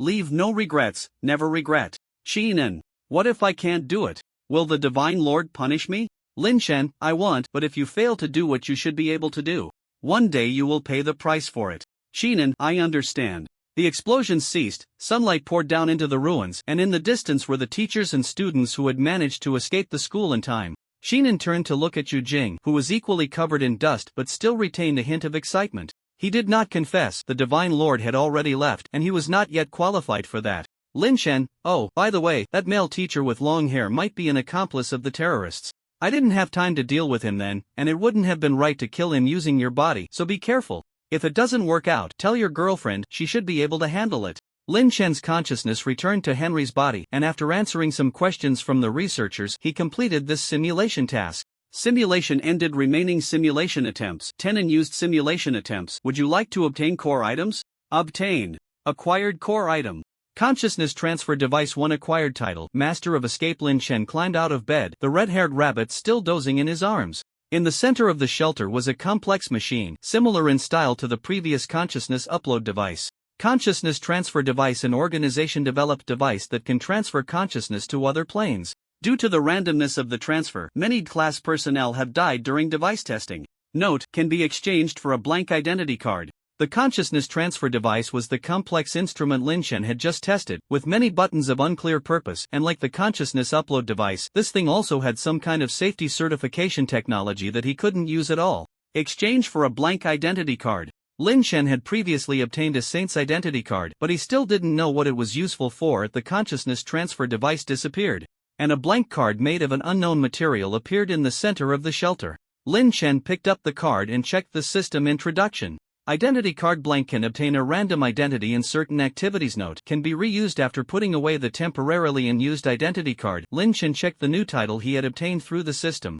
Master of Escape successfully escaped from a nearly fatal crisis with ease. Note, he even had time to save others after organizing his gains. Lin Shen took the rune card synthesis and 2 bottles of low-grade nutrient solution to the game room as he was preparing to increase his psychic energy cycle count. After enjoying his daily freebie, Lin Shen returned to the shelter feeling dizzy. This time he completed 3 psychic energy cycles, feeling that he was still some distance from his limit. However, he planned to take it step by step, waiting for his body to adapt to the cycle count before attempting to increase it. The red-haired rabbit had woken up and was now playing with Xiao Hei and the puppy, which lay on the ground playing dead without resistance. Lin Shen brought a batch of materials from the basement into the psychic energy workshop, starting to organize the chaotic knowledge in his mind and testing the effects of synthesizing runes. It wasn't until the night activities were about to begin that Lin Shen came out of the workshop to take care of the plants and animals and prepare his dinner. After testing, Lin Shen found that the effects of synthesizing runes were even more mediocre than he had thought. To use the synthesis runes, one had to understand the properties of the synthesis materials, otherwise, it would only waste psychic energy and produce a pile of useless junk.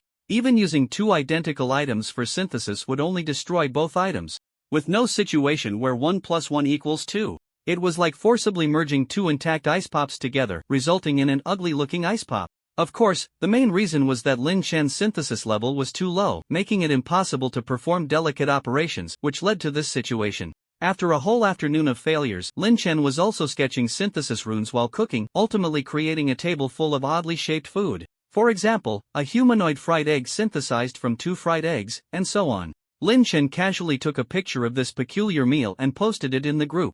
5354491000000. Has the boss done something again? What the hell is this? Don't look too closely, it's a bit strange. So weird, let me take another look. As expected of the boss, even cooking is so creative. Why hasn't the boss been selling psychic items lately? Lin Shen, I've been researching synthesis runes recently, this is the result. Awesome.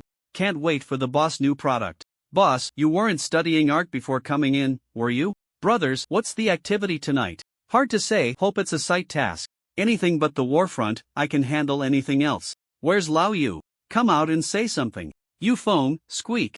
You really can survive. I lost. Who gets the coin? That depends on how long he can survive. Speaking of Lao Yu, there was a monster peeking at me outside the window last night. Ah, I encountered it too. What kind of monster? A brain covered in eyes that can fly. Are you describing the food made by the boss? Don't say, it does look a bit like it. Art comes from life? Night activities begin. Tonight's activity. Site task. Do you want to join? Join. 9:59. Great, I can get it for free again. Hope to encounter some safe sites this time. Looking for a city site. Just hope my luck isn't too bad this time. In the last moments, Lin Shen sat fully armed on the edge of the bed, holding the fat rabbit, which snuggled obediently in his arms, allowing him to pet it. 00:0100:00. When he woke up, Lin Shen was sitting in the middle right side of the bus by the window. The bus was driving on the highway, still far from the site. This time, there were 4 people in the chat room. Please choose a station to disembark, survive until the bus arrives tomorrow, and take the bus away from the station. Note, after 10 stations, the bus will enter the shallow sea area. Gain special skill, safe route. After using the skill, you can see a safe route. 11. Note, even if the world ends, I can find a way to survive. Dingwei, Lin Shen, is that you? Dingwei is a young man in his 20s with a buzz cut, wearing a dark green combat uniform, holding a psionic rifle, showing obvious signs of mutation. Lin Shen, are you in the same area as me? Dingwei, no, but I have studied your psionic circulation route. Thank you very much. Lin Shen, no need to be polite. Xia Shi, what psionic circulation route? Xiaoxi is around 20, dressed in a deep blue tracksuit that allows for easy movement, with a fresh face and shoulder-length hair, likely cut by herself. Lin Chen sends the psionic circulation route map to the chat room. Lu Rui, isn't this the route map I bought with 10 red coins a couple of days ago? No, it seems a bit different. Damn, I bought a wrong version of the pirated one. Lu Rui is a girl student around 17 or 18. Her school uniform is somewhat worn, and she doesn't look very bright. Lin Chen, please share this in your group. Ding Wei, it's already spread in our group. Xiaoxi, okay. Lu Rui, got it. While the four are chatting, the bus arrives at the first station. Outside the station is an endless desert, and even sitting on the bus, one can feel the heat from the desert. Ding Wei, should we take another look? Xiaoxi, let's move on. We can't bring back a bunch of sand. Lu Rui, I'm fine with it. Lin Chen, agreed. 10 minutes later, the bus arrives at the second station. Outside the station is a dead city. The sky is gray, and there isn't a living thing in sight. Lin Chen, let's move on. This place feels off. Ding Wei, I feel the same way. Xiaoxi, agreed. Lu Rui, agreed. Why can't I feel anything? Another 10 minutes pass, and the third station arrives. Outside the station is a restaurant, and the guard at the entrance is staring intently at the bus, more precisely, at the passengers on the bus. Xiaoxi, I like cooking, but I don't want to be made into a dish. Ding Wei, I don't like cooking.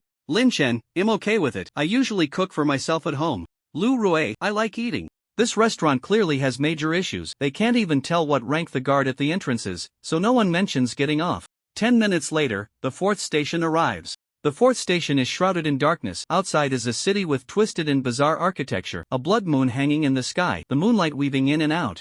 Seemingly connected to this city. Xiaoxi, should we go take a look? If we can come out alive, it should be worth it. Ding Wei, if you want to seek death, you can go by yourself. Lu Rui, I'm not going either. Lin Chen, agreed. It feels like we wouldn't make it out.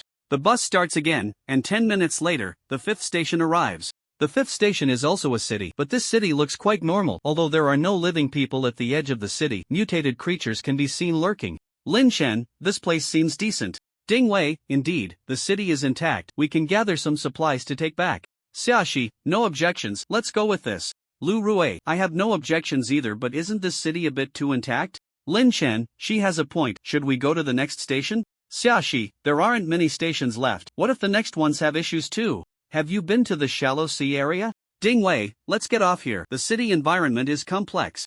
And even if there's danger, we can hide. Lin Chen carefully senses the city outside the window and doesn't feel any danger. Lin Chen, then let's get off here. The four of them disembark in turn, and neither the driver nor the passengers on the bus react. This time, Lin Chen turns back and receives no response. Site selection completed. Additional tasks obtained. Optional to do 1. Survive 2. Survive 3. Survive Lin Chen. It's over. Xiaoxi, sorry, I shouldn't have asked to get off here. Ding Wei, don't worry, what if it's just a system joke? Lu Rui, I've never seen the system joke around. Lin Chen, there's no choice, let's go in and take a look. As long as it's not a guaranteed death zone, there should always be a way to leave. Lin Chen and Ding Wei walked ahead, while Xiaoxi and Lu Rui kept an eye on the back. The four of them cautiously entered the city. Aside from the absence of people, there was nothing unusual inside the city. The buildings were intact, the facilities complete. And the supermarket shelves were filled with various goods. They could find the vast majority of living supplies here. If it weren't for the additional tasks issued by the system, they would have already split up to collect loot. The four of them passed through a commercial street, still finding nothing unusual. Xiaoxi, what should we do? I can't sense the source of danger at all. Lin Chen, me neither. Maybe it's because the danger hasn't arrived yet. I suggest we establish a base first, so even if the surrounding environment changes suddenly, we can buy ourselves some reaction time. Ding Wei, I second that. Xiaoxi, agreed. I have an item that can set up psychic protection. Lu Rui, I can help with the chores. The four quickly found a small supermarket near an exit, which reminded Lin Chen of their first site mission, but this supermarket was even smaller, only one floor and less than 200 square meters. The psychic energy concentration inside the city was normal. With some mutated materials, Lin Chen could carve protective runes on the supermarket walls. They split up to hunt nearby mutated creatures, and after obtaining the first batch of corpses, Lin Chen and Xiaoxi set up psychic protection in the supermarket while Ding Wei and Lu Rui continued hunting outside. While handling the corpses, Lin Chen noticed that the mutated creatures here were quite strange, with internal structures he had never seen before, and he couldn't understand the significance of these structures. But time was limited, and Lin Chen had no time to study the corpses, so he had to temporarily give up on thinking about it. The four of them worked together and finally finished setting up the supermarket base before dark. Ding Wei, my talent ability is related to my eyes. I can see many things clearly. Lin Chen, my talent ability is a supportive one, not useful for combat. Xia Shi, my talent ability is related to psychic items. Lu Rue, my talent ability is related to movement. Lin Chen, do you want something to eat? I brought some really delicious energy bars to share with you. Ding Wei, in this situation, I can't eat anything, and isn't there a lot of food in the supermarket? Xia Shi, it's best not to eat anything here. Lu Rue, Lin Gu, what are you looking at? Lin Chen, orange juice, my orange juice has turned red. Ding Wei, huh? What does that mean? Lin Chen, I'm not sure either. This orange juice might change properties due to environmental influences. I casually filled a cup before the activity started, intending to study it, and at that time, the orange juice was still yellow. Xia Shi, look, it's raining outside. Lu Rue, why is the rain red? Lin Chen looked up, a blood moon hung in the sky, moonlight streaming down on the city, and the city began to twist and distort in the rain, like a reflection in water being struck by raindrops, ripples spreading, the entire city writhing. Site 4. Xia Shi murmured, her voice faint. Didn't we leave that site? Ding Wei was already starting to doubt his memory. Could the next few sites all be this city? Lu Rue felt a chill run down his spine, a sense of being unable to escape this place rising in his heart. Lin Chen grasped his hair tightly. He didn't believe that the next few sites were all this city. The system could handle even the abyss, and this city felt far less terrifying than the abyss. What to do? Should I use a special skill? No, we have to stay here until tomorrow morning. Even if we can find a temporarily safe place using a secure route now, we can't guarantee that place will remain safe. Outside the window, various buildings twisted like living creatures, and all sorts of objects fell from their bodies, sprouting limbs and emitting eerie howls. Now Lin Chen understood why the internal structures of those mutated creatures were so strange. Perhaps due to the psychic energy protection. The supermarket they were in had not yet mutated into a monster, but it was only a matter of time. Thick, blood-colored tentacles grew from the walls, tearing at everything they could reach. The supermarket began to leak rain. Lin Chen swung his knife and severed a tentacle. The second-tier red blade was much more effective than the first tier. Fortunately, he hadn't impulsively combined two red blades during his previous synthesis practice. The best outcome from that would have been a 1.50-year red blade. The number of leaks increased, and with the continuously proliferating tentacles, the safe area in the supermarket gradually diminished. A drop of rain fell on Ding Wei's combat suit, seeping into the fabric, and a reddish white muscle sprouted from his arm, piercing through the suit and lunging toward Ding Wei's head. Ding Wei turned to dodge the muscle's thrust, the two narrowly missing each other, as a structure resembling an eye grew on the muscle. Locking eyes with Ding Wei at an extremely close distance, Lin Chen swung his knife and cut away the proliferating muscle from Ding Wei's right arm, the wound deep enough to see bone, as that thing had already begun to root itself deeper. Thanks! Ding Wei pulled out a bandage to wrap around the wound. The bandage was a psychic energy item that could quickly stabilize injuries. After making the emergency treatment, Ding Wei felt a wave of fear. He didn't have Lin Chen's precise knife skills or the decisiveness to immediately sever his right arm. If he had delayed even a moment longer, he would have been doomed. No need, but if this continues, we'll die here soon. Do you have any ideas? Even if they can't be realized. This time, Lin Chen was also at a loss. Although his body was more stable than Ding Wei's, he couldn't face the heavy rain directly. Once he lost the supermarket stronghold, he would have to abandon his teammates and try to escape to safety using a secure route. But safety now didn't mean it would last. He had to stay here for a night, and no one knew what would happen next. I can control psychic energy items.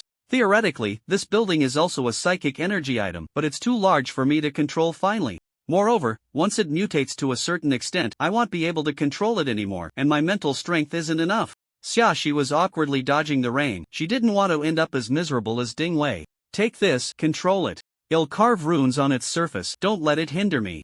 I'll handle the defense and slow down the mutation. Lin Chen took out a bottle of mental strength potion from the loot space and tossed it to Xia Shi. Focus on controlling it. I'll help shield you from the rain. Lu Rue moved closer to Xia Shi and took out a cloak from the loot space to shield both of their heads.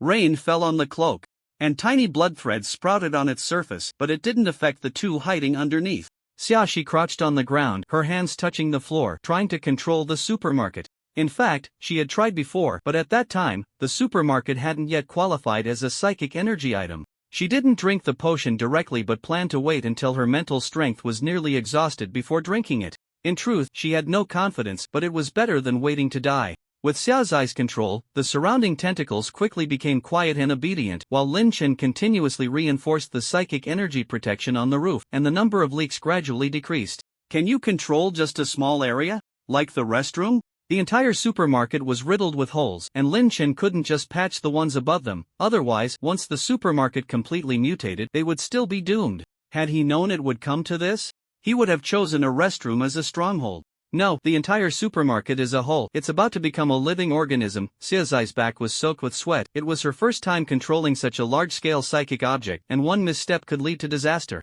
Oh no, the monster on the left side, 100 meters away, seems to have noticed us. It's charging over. Ding Wei, who had been observing the surroundings, suddenly exclaimed. A creature several stories high, covered in massive mouths and black spikes, was rushing towards the supermarket, with a multitude of bizarre mutated beings pouring out of its gaping maw. What the hell is that thing? Lu Rue couldn't help but shout. It used to be a residential building, but now I have no idea. Ding Wei tightened his grip on the psychic rifle, unsure of what to do. Outside was a deadly red rain, and there was nowhere to run. We have to move. Xia Shi, control the supermarket to move. Lin Chen tugged at his hair in frustration.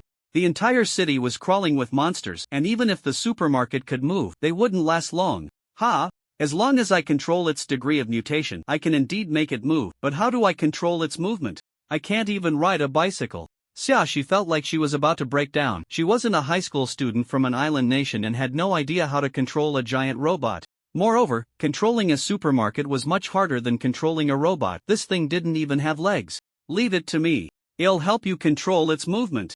Lu Rue closed his eyes and hugged Xiaoxi from behind, the two trying to communicate mentally while using their innate abilities on the supermarket. Increase the degree of mutation. Let it mutate limbs. Xiaoxi poured a mouthful of psychic potion into her mouth, forcibly controlling the supermarket. Lin Chen was already prepared. He removed the psychic protection from certain areas of the supermarket and inscribed mutation runes there, designating those areas as mutation zones. With Lin Chen's help, the mutation zone quickly sprouted numerous thick, blood-red tentacles, which intertwined and twisted into sturdy limbs capable of supporting the supermarket's movement. With the enhancement of Lu Rui's innate ability, the supermarket stood up flexibly, its limbs shaking, charging out like a giant centipede. Where are we going? Xia Shi asked the crucial question. The degree of mutation of the supermarket was gradually deepening, and sooner or later it would break free from Xiaozai's control. Plus their mental energy was limited. They couldn't maintain this state for long. After entering Station 5, Lin Chen had been pondering a question: the relationship between Station 4 and Station 5. He didn't believe the two stations were unrelated. There must be some connection between them. Logically deducing, if Station 4 was in darkness and Station 5 was a safe zone, then when Station 5 was in darkness, could Station 4 also be a safe zone? Could they find a way to enter Station 4? As long as they waited for Station 4 to enter darkness again, if they returned to Station 5, could they complete this station task? But how could they find a way to enter Station 4? Special skills, safe routes. The current problem was how to ensure that the safe route pointed to Station 4 after using the skill. This was difficult because they weren't dangerous enough yet. There were many places around that could guarantee their temporary safety. In fact, when Lin Chen used this skill last time, he had a feeling that it wasn't as peaceful as it seemed. Safe places were filled with safe routes. Perhaps only in a true deadlock could they find that absolutely safe route. Go to the city center, under the blood moon. Only by placing themselves in a desperate situation could they survive. Ha! Are you serious? Xia Shi looked at Lin Chen in disbelief. The supermarket shook slightly, startling Lu Rue as well. You must have a reason for going there, right? Ding Wei asked.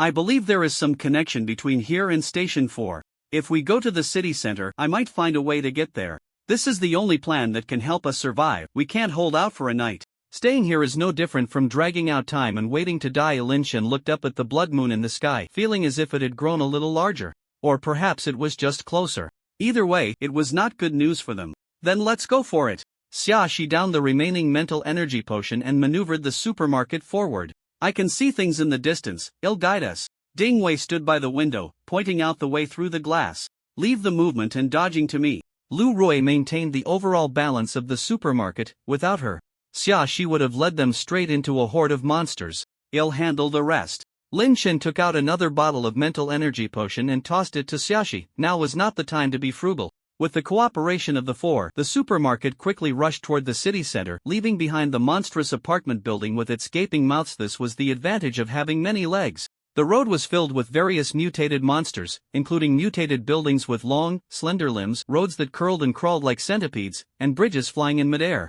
Countless bizarre small mutated creatures were scattered everywhere, dumped like trash throughout the city, their figures visible on the ground and in the sky. The area around the supermarket was no exception, with numerous small mutated creatures climbing onto it, and various flying mutated beings floating outside the windows. Xiaxi attempted to control the supermarket's tentacles to deal with these mutated creatures, but she wasn't skilled at fine manipulation. "I'll take care of it." These tentacles were mutated by Lin Chen. As long as Xiaxi cooperated, he could control them. While inscribing runes, Lin Chen manipulated the tentacles, quickly eliminating most of the mutated creatures that had climbed onto the supermarket. This was a difference in mental strength and skill. Lin Chen often used mental energy to draw runes, and while his mental energy couldn't compare to those in the psychiatric hospital, it was far stronger than that of other survivors. Lin Chen mutated two long, sharp tentacles on either side of the supermarket. These would serve as their weapons against other giant mutated structures. 100 meters ahead, the road is blocked. "Should we detour?"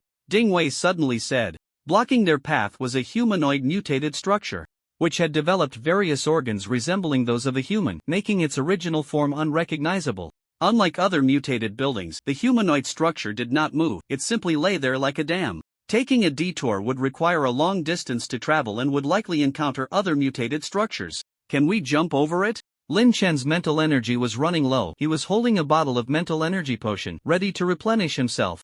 "I'll give it a try." Lu Rue took a sip from the mental energy potion in Xia Zai's hand, and the two of them together controlled the supermarket to charge toward the humanoid structure, jumping just 20 meters away from it. The humanoid structure suddenly revealed a grotesque smile, propping itself up and reaching out to grab the supermarket. The front of the supermarket was completely blocked by the upper half of the humanoid structure, and they couldn't change direction while in midair. "It's over," Xiaxi said in despair. "Not yet." Lu Rue gritted her teeth, trying to maneuver the supermarket, but she could only make their area avoid a direct hit. If the supermarket was destroyed, they wouldn't survive long either. "Playing tricks with me? You're asking for death." Lin Chen pulled out a purple syringe from his glove and injected it into his neck, emptying the liquid into his body. The moment the powerful mental syringe took effect, Lin Chen once again entered a state where time seemed to stretch. Everything around him slowed down, from the hand of the humanoid structure coming down to the twisted, upward curve of its mouth. In that instant, Lin Chen truly felt like a god. Mental energy was the manifestation of will, and everything around him was under his control.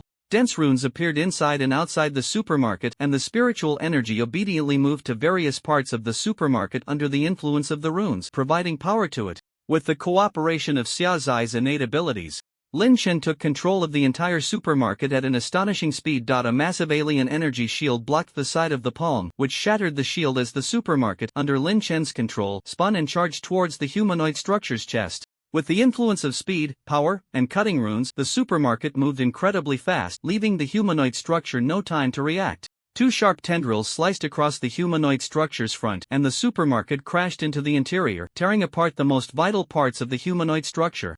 Lin Chen manipulated the supermarket to wreak havoc inside the humanoid being, directly carving a path from within the dam. After penetrating the humanoid creature, Lin Chen didn't rush to move forward but instead jumped to the back of the humanoid structure's head, using a tendril to pierce into its brain and extract a half-human-sized red crystal, which he stored in the supermarket before returning control to the others. "You all continue, I'll take a break for a bit." After storing the crystal in the loot space, Lin Chen found a stable spot to sit and rest. He wasn't feeling great after those few moves either. Xiaxi felt a bit dizzy from the spinning, but being a first-tier energy user, she quickly recovered. Lu Rue, on the other hand, was completely fine and had learned a lot from Lin Chen's maneuvers. As expected of brother Lin, so fierce, Ding Wei felt like the most useless among the four, having no role other than giving directions. In the seamless cooperation of the three, the supermarket continued to advance, quickly nearing the city center. The city center was filled with formidable alien structures, and it was the closest place to the blood moon. Now they could look up and see the blood moon almost enveloping the entire city. Lin Chen's feeling was correct.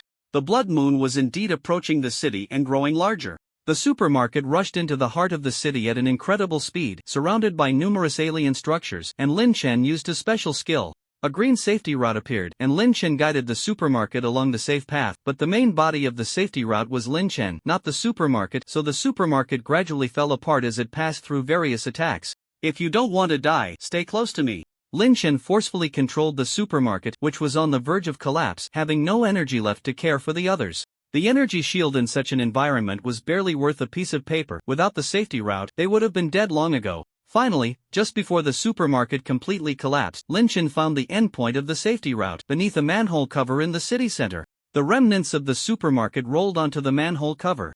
and Lin Chen quickly moved beside it and forcefully lifted the cover, revealing a pitch-black void below. You go down first. Lin Chen pushed the three into the well, then jumped in himself. The last part of the supermarket's wreckage was sent flying, rainwater fell on the energy shield, and Lin Chen looked up at the receding well opening, where a giant red eye was about to open, staring at them through the opening. The so-called blood moon was merely the center of the eyeball.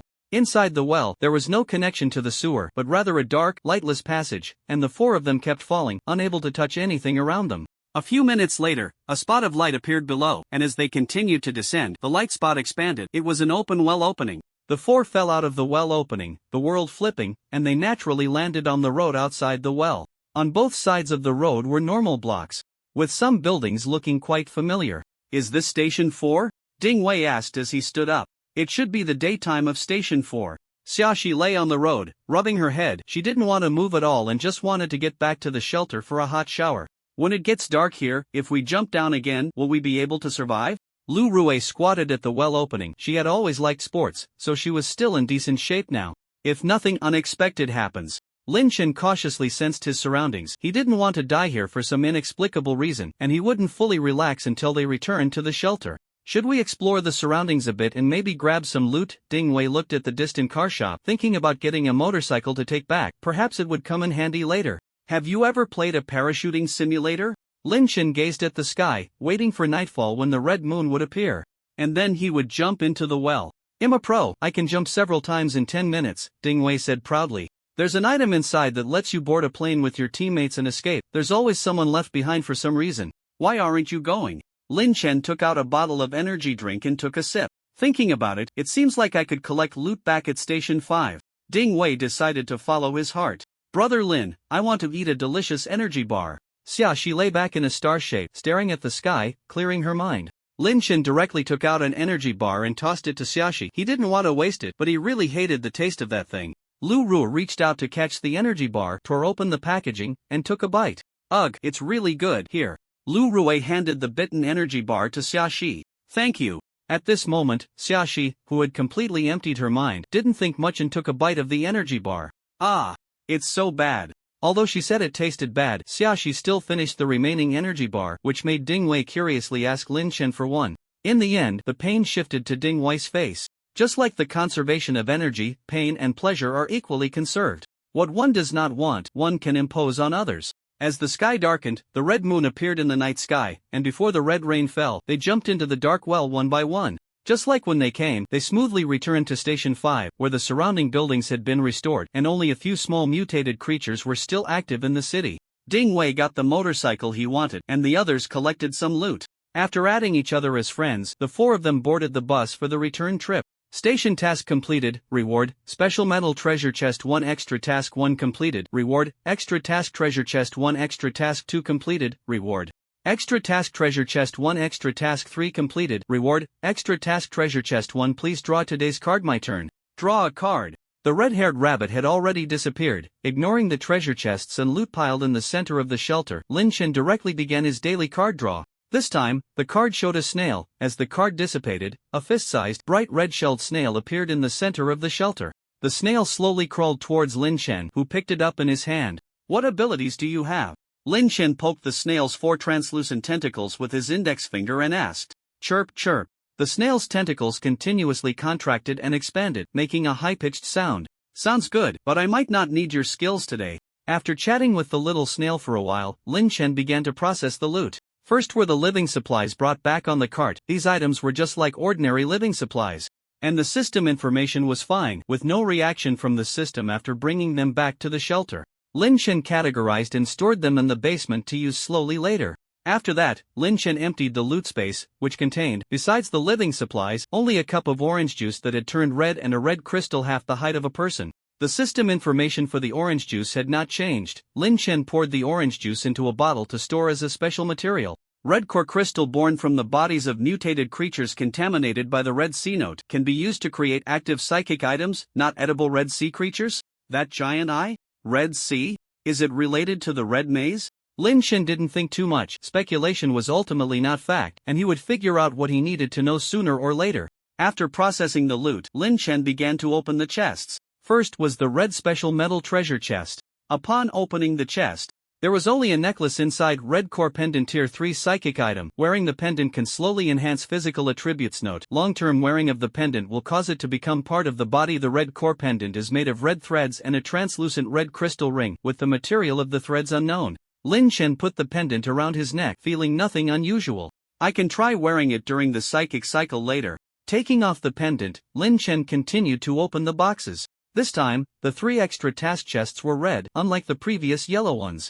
The 3 extra tasks were the same, but the contents of the 3 chests were different. The first task's chest contained a card. Special event card. Use this card at the start of nighttime activities to conduct a special nighttime activity alone. Note: low-tier psychics are prohibited from using this card. What good is it if I can't use it? Although the note indicated a prohibition, survivors could actually use any item, but the consequences would be their own responsibility. The second task's chest contained 10 bottles of low-tier nutrient solution and 5 bottles of mental strength potions. The third task's chest held a dark red dagger. Mutated dagger tier 3 psychic item can cause rapid mutation of internal wounds. Note: do not attempt to use it to treat injuries. Lin Chen carefully stored the mutated dagger. He didn't want to stab himself. The small black creature had already grown as thick as a thigh, and the little dog still seemed not very smart. The mutated flesh plants were growing quickly, and the silkworm parasites and mental flowers showed no changes. After taking care of the plants and animals for a while, Lin Chen prepared himself a hearty breakfast. 5353321000000 brothers. Bright harvest. Item image. If you say that, I won't feel sleepy. Item image. Sigh, I really can't do anything about you guys. Item image. I really envy you, getting so little each time. Not having to worry about the cramped shelter space. Item image. Upstairs, show some restraint. There are still people without a shelter. Item image. Lao Yu, did you find a proper toilet last night? Item image. Yufeng. Sigh, Lao Yu, you're not just staring at the group chat, are you? Yufeng, what do you think I can do? I don't even dare to move around in the shelter. Absorb psychic energy to strengthen your body. Yufeng, unlike you guys, I've been in a psychic environment all along. Strengthening my body? It's a miracle if I don't completely mutate. That's too tragic. Brothers, it's already Friday. Have you all upgraded the shelter? I finished upgrading long ago. I've even started accumulating tier 2 mutated organs. Upstairs, you're a big shot. Almost done, just 2 more organs to go. The organs are almost complete, but I haven't opened any blueprints. The probability of opening blueprints in the depths of the maze is quite high, as long as you're willing to go down. Upgrading the shelter isn't too difficult, so you have to go to the depths of the maze. I should have gone down last time. Hope tonight is for maze exploration. The depths of the maze are still very dangerous, but with the big shot strategy, you can avoid many pitfalls. Right, don't get close to the waterlogged areas, and don't think about looking for special rooms. Locked rooms usually only have one tier 1 creature, and opening more chests can yield blueprints. Got it, I'll head to the depths of the maze tonight. Buying red keys. After finishing breakfast, Lin Chen took the red core pendant and 2 bottles of low-tier nutrient solution to the game room. The effect of the red core pendant was quite good. After each psychic cycle, Lin Chen could clearly feel his physical attributes improving a bit. Now Lin Chen could break through to become a tier 2 psychic at any time, but he felt he hadn't yet reached the limit of tier 1 and could continue to improve. If the limit were set at 10, his current physical attributes were only 8, while his mental strength had already exceeded the limit due to various factors like the mental seed. Reaching a physical quality of 5 allows for advancement, but after leveling up, the upper limit for subsequent ranks will decrease, and there may come a point where further advancement becomes impossible. Lin Chen was unsure if he could push his physical quality to the limit, but the red core pendant gave him a bit more confidence. Holding the red coin he had won, he greeted the attendant and left the game room. Back at the shelter, Lin Chen picked up the puppy and took it into the psychic workshop, attempting to modify it. Initially, Lin Chen only regarded it as a heart storage shell, but this mission made him realize his own shortcomings, so he prepared to add a helper. This was not something that could be accomplished in a short time. Before achieving success, Lin Chen planned to practice the mutation runes with it and study the function of each mutated organ. Today, Lin Chen intended to install the eyeball and the mutated flesh plant core he had obtained earlier onto the puppy. Please choose to start a new simulation task or enter the simulation base. Enter simulation base. Please choose the simulation base to enter mental hospital. Simulated base personnel. Kevin gained special skill. Snail shell. Snail shell. You can hide inside the snail shell. You will not take damage until the snail shell breaks. 11 Note: a sense of home. You can end the simulation at any time. The experiment was very successful. The mutated heart easily integrated with the mutated flesh plant core and the eyeball. Now, the puppy's body was a mix of plant and animal structures, and it had grown 4 limbs, finally able to walk steadily. The internal structure of the eyeball was very complex, and Lin Chen had not yet figured out its function. Arriving at the library, Bob was not there. so Lin Chen picked an interesting book to read. Last time, Bob had pointed out the shelves with dangerous books. As long as he didn't take books from those shelves, there would be no problem. Although the little snail's skill was good, Lin Chen did not want to encounter a situation that required using it. After the sight task last night, he just wanted to leisurely read for a while. It would be even better if there was a drink available. He liked to have something to drink while reading. Your ordered drink. A glass of cola with ice was pushed near Lin Chen's right hand, perfectly positioned for easy access without being in the way. What brings you here? Lin Chen didn't look up. He knew who had arrived without needing to see. That old woman turned into my likeness, so naturally, I had to come and talk to her. Xiaoye sat beside Lin Chen, resting her chin on her hands, conjuring another glass of iced cola out of thin air and taking a sip. I'm a formal employee here. I'll be working under her in the future. Lin Chen didn't mind. He could also work with the director, and if worse came to worst, he could abandon this base. If it weren't for that, I wouldn't just be talking to her. Xiaoye said with a smile that lacked warmth. Will you come here again in the future? I'll be coming over every other day. Lin Chen also took a sip of the iced cola. No, I don't like your current body, and I have many things to handle in the spiritual world. Xiaoye stood up and walked to the shelf with the dangerous books, pulling out a book with a black hardcover. Read this one, they'll be watching from the side, nothing will happen. Lin Chen took the book and glanced at the cover. The title was Secrets of the Abyss. Ah, speaking of which, I have a skill. Can I use this skill to read?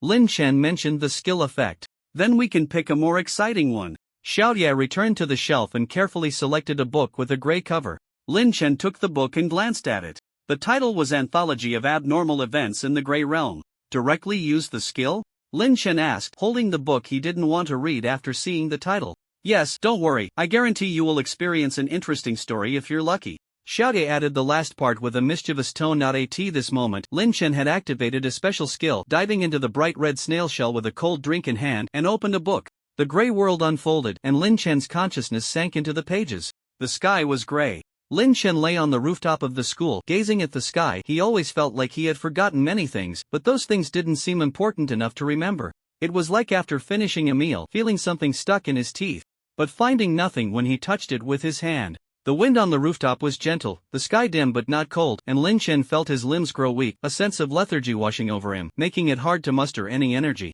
You're here, senior. A half-head entered Lin Chen's line of sight, with shoulder-length light gray hair and grayish-white eyes. It was his junior. As for her name, Lin Chen couldn't recall, which was normal. Everyone had a few indistinct juniors whose names they couldn't remember. Here, Lin Chen lazily replied, extracting a segment from her words as an answer. Do you like ghost stories, senior? The junior naturally lay down beside Lin Chen and asked. I do. Lin Chen continued to respond perfunctorily. I heard someone has gone missing at school recently, but no one remembers who it was. The junior didn't mind Lin Chen's tone at all and continued to push the conversation forward. No one remembers how they went missing? Lin Chen showed a hint of interest, adding 2 extra words. Not that they completely forget, close ones retain a faint impression, knowing that person once existed but can't recall the details. Seeing Lin Chen perk up a bit, the junior smiled. Then it would be better to disappear completely. Lin Chen didn't want to trouble others to look for him, but it was still better than disappearing and having no one remember him. Would you want to disappear, senior?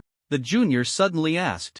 I wouldn't. I still have things to finish. Lin Chen actually thought there was nothing wrong with just disappearing, but it seemed some force prevented him from saying it out loud. What things? The junior asked. I don't know either. Lin Chen closed his eyes. Talking to the junior was exhausting, and he just wanted to rest now. Then I won't disturb your rest. Bye. The junior smiled and left the rooftop. Lin Chen replied weakly. Hey, Lin Chen. Wake up. A rough male voice jolted Lin Chen from his slumber. Lin Chen opened his eyes to see his roommate, Wei Chen. Wei Chen was his only friend in this closed school, a full-of-energy idiot. What's up? The sky was getting darker. Lin Chen had slept the entire afternoon. Have you seen Xiao Xiao? I've been looking for her everywhere. Wei Chen was sweating profusely, his face anxious. Song Xiao Xiao was Wei Chen's girlfriend. They had grown up together and somehow ended up together. I've been sleeping here all afternoon and haven't seen anyone. After a nap, Lin Chen felt much better, at least able to maintain normal communication. Don't panic. When was the last time you saw her? Did she seem unusual? Did she say anything? I went to find her during the break this morning. She was acting strange, mumbling weird things, and then she disappeared at noon, which is why I'm so anxious. Wei Chen gripped Lin Chen's arm, speaking nervously. What weird things? Lin Chen's murky gaze sharpened. She said her best friend had disappeared, but I know all her friends, and I've never heard of that one. She couldn't even remember the friend's name. I thought she was just groggy, so I didn't take it seriously. Wei Chen deeply regretted not paying attention to what his girlfriend had said at the time. After hearing Wei Chen's words, Lin Chen vaguely felt he had heard similar information before, but he couldn't recall where. Due to limited information, let's assume everything Song Xiaoxiao said is true. She indeed had a friend who disappeared. Now that Song Xiaoxiao is also missing, there must be some connection between the two events. Both of them disappeared, but there were differences. Song Xiaoxiao forgot the name of that friend, while we did not forget Song Xiaoxiao. We were all at school, and the timing of the two events was close, so the reason for their disappearance was likely the same. Therefore, it was very likely that this was a different stage of the same anomalous event caused by the same reason. Lin Chen struggled to make deductions, but as he continued to think, his condition worsened. So Song Xiaoxiao is experiencing some kind of anomalous event. She hasn't completely disappeared yet, so there is still a chance to save her. But if we wait until tomorrow, it might be too late. We have to find her before she completely disappears. Lin Chen forced himself to suppress his fatigue. If Wei Chen weren't his only friend, he would have already lain down and pretended to be dead. Where should we look? I've searched everywhere in the school where she might have gone. She wouldn't have run outside the school, would she? Hearing Lin Chen's analysis, Wei Chen grew increasingly anxious. There are multiple possibilities here. Let's first assume that her disappearance is related to that friend and check their dormitory. Lin Chen bit his lip. He didn't want to do anything right now. Just wanted to get rid of this troublesome matter as soon as possible. Okay, I know which dormitory she's in. Wei Chen turned around and led the way, but a group of armed students rushed onto the rooftop, blocking their path. This is the rooftop, just push him off, and everything will be over, a girl hiding in the back shouted, pointing at Wei Chen. Several students who looked like delinquents charged at Wei Chen with sticks. What are you doing? Wei Chen had a decent build, but he was no match for four hands, and soon he was knocked to the ground. Get that one down too, don't leave any hidden dangers. The girl in the back pointed at Lin Chen again. Lin Chen, run! Wei Chen desperately clung to the thigh of a nearby delinquent, shouting with all his might. Lin Chen tugged at his hair. In fact, he was almost ready to give up. As long as Wei Chen was pushed off, he wouldn't have to look for the other person's girlfriend. Being pushed off by these people wasn't such a big deal. If he died, he wouldn't have to think about those troublesome matters anymore. But he still had unfinished business, so he couldn't die yet. Several delinquents swung their sticks at Lin Chen, who fought against his fatigue and scanned each delinquent's movements. He didn't know what was happening, he just felt that these delinquents had too many openings. Lin Chen charged at the nearest delinquent, dodging the wooden stick while crushing the opponent's vital point with a kick. Amid the delinquent's screams, Lin Chen grabbed the delinquent's collar, using him to block the attacks from the others behind. Seeing that they had hit their comrade, the delinquents hurriedly stopped attacking. Lin Chen took the opportunity to step forward, snatching the wooden stick from delinquent number 1 and smashing it against the temple of the nearest delinquent. Thud!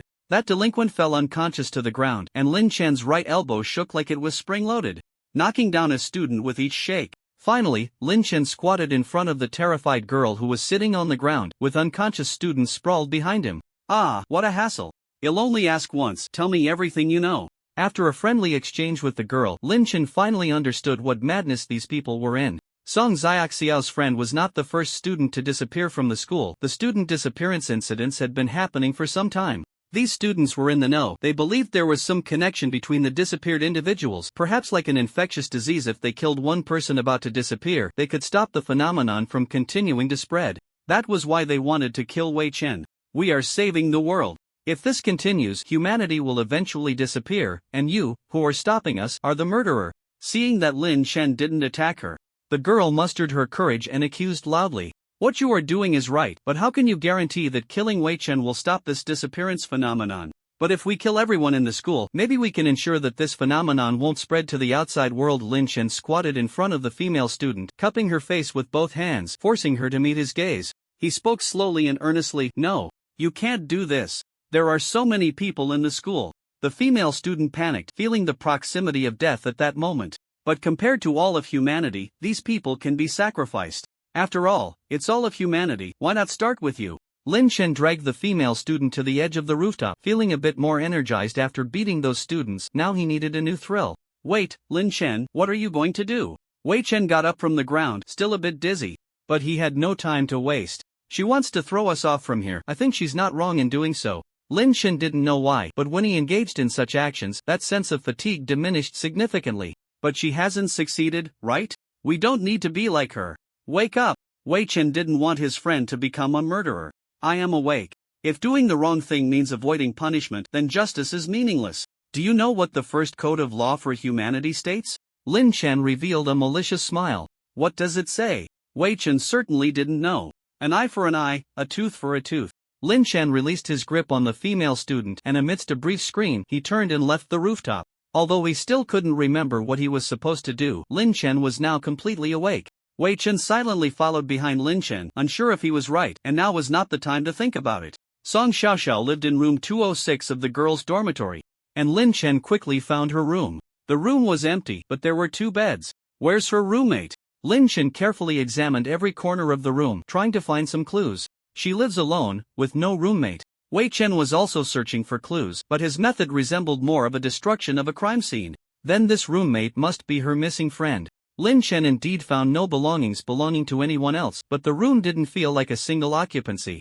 The arrangement of items, the position of the beds, the angle of the curtains, all the information emphasized that 2 people lived in this dormitory. Song Xiaoxiao talked about her friend with someone close, but Wei Chen didn't believe such a person existed, and others probably had the same reaction, which made her very sad. Lin Chen tried to put himself in Song Xiaoxiao's perspective, contemplating her actions. What kind of person is she? If her friend disappeared, what would she do? Lin Chen only knew that Song Xiaoxiao was Wei Chen's girlfriend and didn't know much about her. She's a smart and brave girl, she would likely go look for her friend. Thinking of Song Xiaoxiao's situation, Wei Chen felt increasingly regretful. Brave means she likely did something that led to her disappearance. Smart means she would consider that she might also disappear. If she disappears, Wei Chen would search for her just like she would. So she would leave some kind of clue, but her friend's belongings have all disappeared, so she wouldn't leave clues on her own items. Lin Chen's gaze landed on the pillow of the empty bed. Someone had swapped the pillows of the 2 beds. Removing the pillowcase, Lin Chen discovered stitching marks on one side of the pillow. The marks were few and easily overlooked if not examined closely. Cutting open the pillow, Lin Chen found a hand-drawn map inside. The map was very abstract, but in terms of drawing, Lin Chen's abstraction surpassed hers. Follow me. Lin Chen proceeded according to the map and soon discovered a hidden door behind the bookshelves in the school library. On the other side of the door was a gray world, identical to this side except for the color. I'll go in to find her. You lock the library and don't let this door close. Lin Chen decisively decided to split up. No, Xiaoxiao is my girlfriend. If I had believed her back then, it wouldn't have turned out like this. So we'll go in, and you stay here to keep watch. Wei Chen didn't want Lin Chen to take the risk of going in. If Lin Chen disappeared too, he would never forgive himself. I'm confident I can bring her out, as long as the door stays open. Can you do that? Before Wei Chen could answer, Lin Chen stepped inside. The room on the other side was the same library, and Lin Chen turned back to reassure Wei Chen outside before venturing deeper inside alone. Leaving the library, the teaching building in the gray world was completely empty. Lin Chen quickly spotted Song Xiaoxiao lying on the playground through a window. Besides Song Xiaoxiao, there were many indistinct gray figures moving around the playground, one of which stood beside her. What a hassle, I might as well just leave her here. Lin Chen suddenly tugged at his hair, trying to stop his thoughts from spiraling. No, I can't stay here any longer. He abandoned his thoughts and rushed towards Song Xiaoxiao. The figures did not obstruct him, but as he got closer, he was bombarded with negative thoughts. I want to disappear. I'm so tired, I don't want to continue. So boring, I want to leave here. So painful. So annoying. These thoughts were like fine threads, continuously entangling deep within Lin Chen's heart. If he lingered even a moment, he would end up like the other gray shadows, forever trapped here. Although he wanted to stop several times, Lin Chen ultimately reached Song Xiaoxiao's side. The figure standing next to her did not stop him. Instead, it took a few steps back and bowed its head in gratitude. Lin Chen glanced at her, then picked up Song Xiaoxiao and quickly returned to the library. Sounds of arguing and banging came from the other side of the door, and Lin Chen hurriedly brought Song Xiaoxiao through the doorway. He did not want to be trapped in this world. On the other side of the door, a group of students was banging on it, while Wei Chen had piled up a bunch of debris to block the door. Lin Chen closed the door leading to the gray world, and once closed, the door vanished. Leave this to me, she should want to see you more when she wakes up. Pulling Wei Chen away from the debris he was desperately holding against the door, Lin Chen pushed Song Xiaoxiao into his arms. If this were a story, Lin Chen felt he should be a supporting character, and he quite liked that role. Clearing away the debris, he opened the library door, and the students who had just been banging on it instinctively took a step back upon seeing Lin Chen. This did not make Lin Chen show any mercy. Amidst the screams, he closed the library door. After dealing with the troublesome students, Lin Chen went alone to the rooftop. The unconscious students had disappeared, and a gray figure was sitting at the edge of the rooftop waiting for him.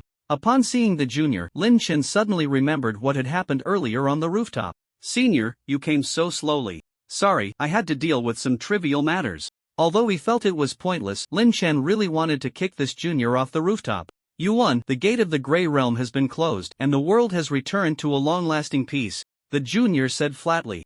Is that it? I thought the final battle was still to come.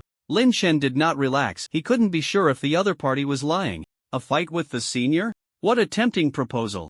But unfortunately, the story has already ended, and the senior should go back, the junior said regretfully. Are you saying this world is just a story, and we are all characters in it? Lin Chen had always felt that this world had an unreal quality, yet he couldn't pinpoint what the problem was. What we are experiencing now is indeed just a story from a book, but this world once existed, and this story is not fictional. However, back then, Wei Chen was not as reliable a roommate as you are. The junior turned around and smiled at Lin Chen, then casually added, so the world was destroyed, the clouds dissipated, and thousands of gray figures piled up in the night sky, turning their heads in unison to look at Lin Chen, who stood in the center of the rooftop. Senior, I hope we can meet again in the real world. Let's have another fight then. A crisp cracking sound echoed in his ears, and Lin Chen lost consciousness. So, how was it? Was the story interesting? Xiaoyi took a sip of her ice-cold cola, the ice cubes clinking crisply. It was average. I don't have such a terrifying junior. The shattered snail shell gradually disappeared as Lin Chen placed the gray book in his hand on the table. Mia was right, some books were indeed very dangerous. The version of her in the book is already quite cute. Xiaoyi picked up the Grey Realm Anomalies compendium and put it back in its place. What would happen if I disappeared inside it? Lin Chen took a sip of his cola, the ice cubes inside seeming like they would never melt. He finally remembered the unfinished task. He hadn't finished his cola yet. Your consciousness would be absorbed by the book, merging into it, but before that, I would pull you out. Xiaoyi closed the abyss secret she had just finished reading and pushed it in front of Lin Chen. I should be heading back. Can I read this next time? Although a long time had passed in the book, only a few hours had gone by here. There was still time to eat before the night activities at the shelter. I've already processed this book. You can read it whenever you want, but don't put it back on the shelf before reading it. There are a few similar books up there, and it's easy to mix them up. Xiaoyi finished her cola and casually ate the ice cubes inside. Are you leaving? Lin Chen also liked to eat the ice cubes in his cola. The texture was quite subtle when crushed. Yeah, see you next time. With that, Xiaoyi disappeared. I clearly wanted to spend a leisurely afternoon, yet I wasted an entire afternoon meaninglessly after leaving the world of books. Lin Chen could clearly feel that the seed of his spirit had grown a lot. This experience was not without its gains, one could even say it was quite fruitful, but he still felt a bit bored. The story's ending had long been predetermined, and no matter how hard he tried, it was meaningless. Lin Chen finished his cola, ate the ice cubes, sighed, and chose to return to the shelter. Just as he returned to the shelter, a black bug as thick as a bucket jumped into Lin Chen's arms. The little black creature wriggled its body, making meowing sounds. A small dog also ran to Lin Chen's leg, rubbing against his calf. Chirr! A small snail slowly crawled to Lin Chen's side. Your ability is very useful, lend it to me again tonight. Lin Chen tapped the little snail's antennae. Chirr! After playing with the little animals for a while and feeding them some food, Lin Chen began to prepare dinner. There were plenty of supplies in the shelter now, making cooking very convenient. After preparing dinner, Lin Chen opened the group chat and started eating. It's that delightful time for night activities again. I hope it's the red maze. I haven't unlocked the blueprint yet. Collect the red keys. I have the blueprint, just need 2 more organs. Buy them in the trading area, they're not expensive. Why are they so cheap?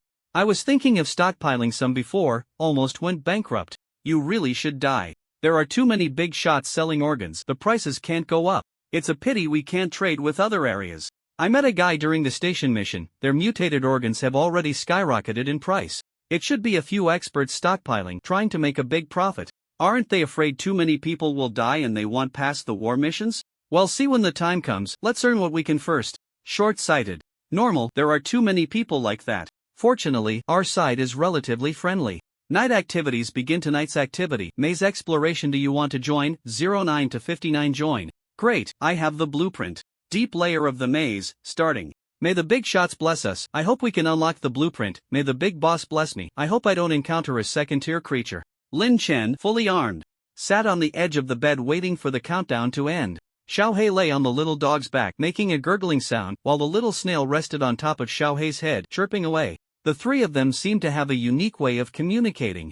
00:0100:00 Nighttime activities begin 3:59:59 Acquired special skill Snail shell. You can hide inside the snail shell. You will not take damage until the shell breaks. 11 Note: a sense of home. Lin Chen woke up on the red floor, surrounded by the familiar red maze. He wandered alone in the maze. Card creatures could not leave the refuge, but someone in the group had tried. Pets could be brought into nighttime activities. Lin Chen had considered bringing Xiaohei along for a buffet, but Xiaohei was too weak now and at risk of dying.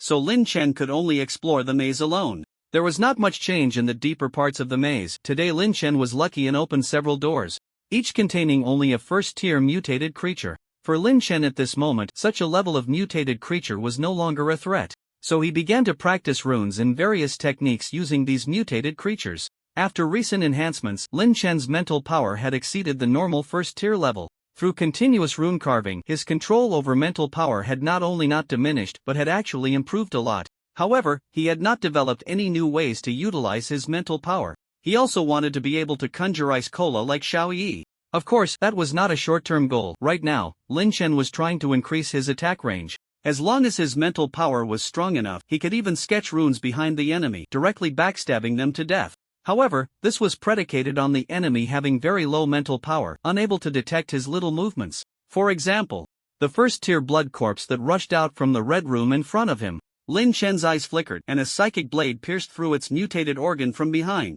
How despicable. Putting away the mutated organ, Lin Chen muttered for the blood corpse. After tidying up the miscellaneous items in the treasure chest, Lin Chen continued to search for mutated creatures to practice backstabbing, but soon he stopped in his tracks because he discovered a red corridor without any rooms. This was the first time Lin Chen encountered a corridor leading to a special room after entering the deeper parts of the maze. Today is a bit lucky. Lin Chen had always believed that luck existed. Not the superstitious kind of luck, but some unknown objective law, a scientific knowledge that humanity had yet to comprehend. Because sometimes people just inexplicably have good luck, the most obvious being when playing cards.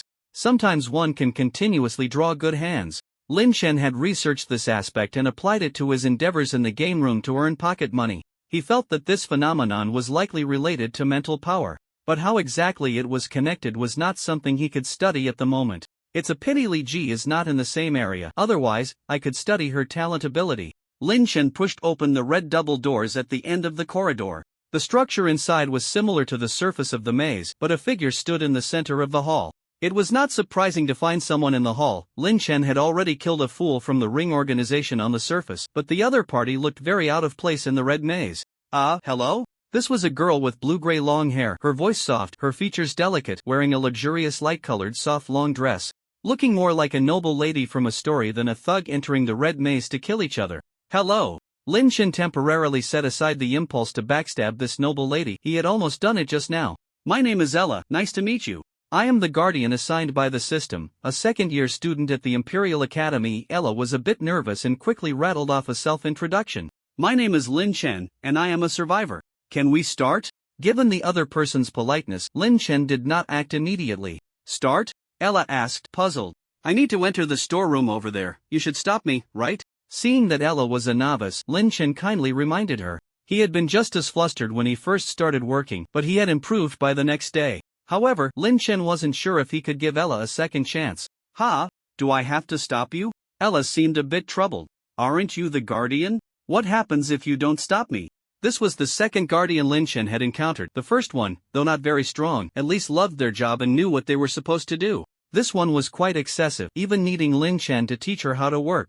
There's really no consequence, just a deduction of your rewards for being a guardian this time and a reduction in system points, Ella said nonchalantly. Then do as you wish. If you don't stop me, I don't want to act.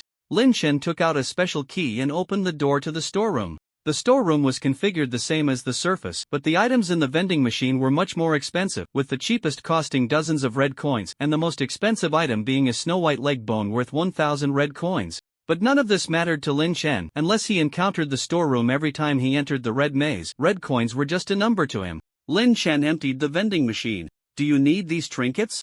It's a pity the system prohibits me from using spatial items, otherwise, I could give you some, Ella said, curiously following Lin Chen and looking at the vending machine. Don't just give things to strangers, that's very impolite.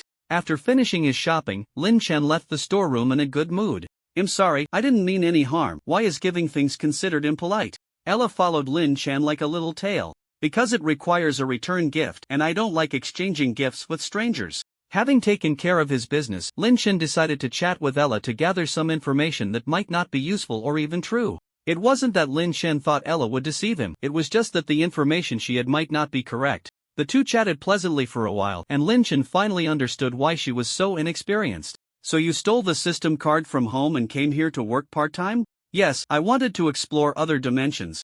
And using this system is the safest way. I didn't expect I couldn't get out of here at all. Ella sighed. Safe?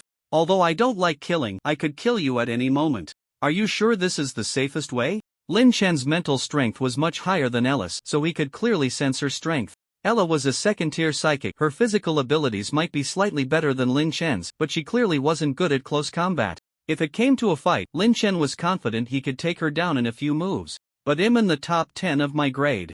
Am I really that weak? Ella rarely fought with others, so she didn't have much confidence. You shouldn't be considered weak, otherwise you wouldn't have run into me.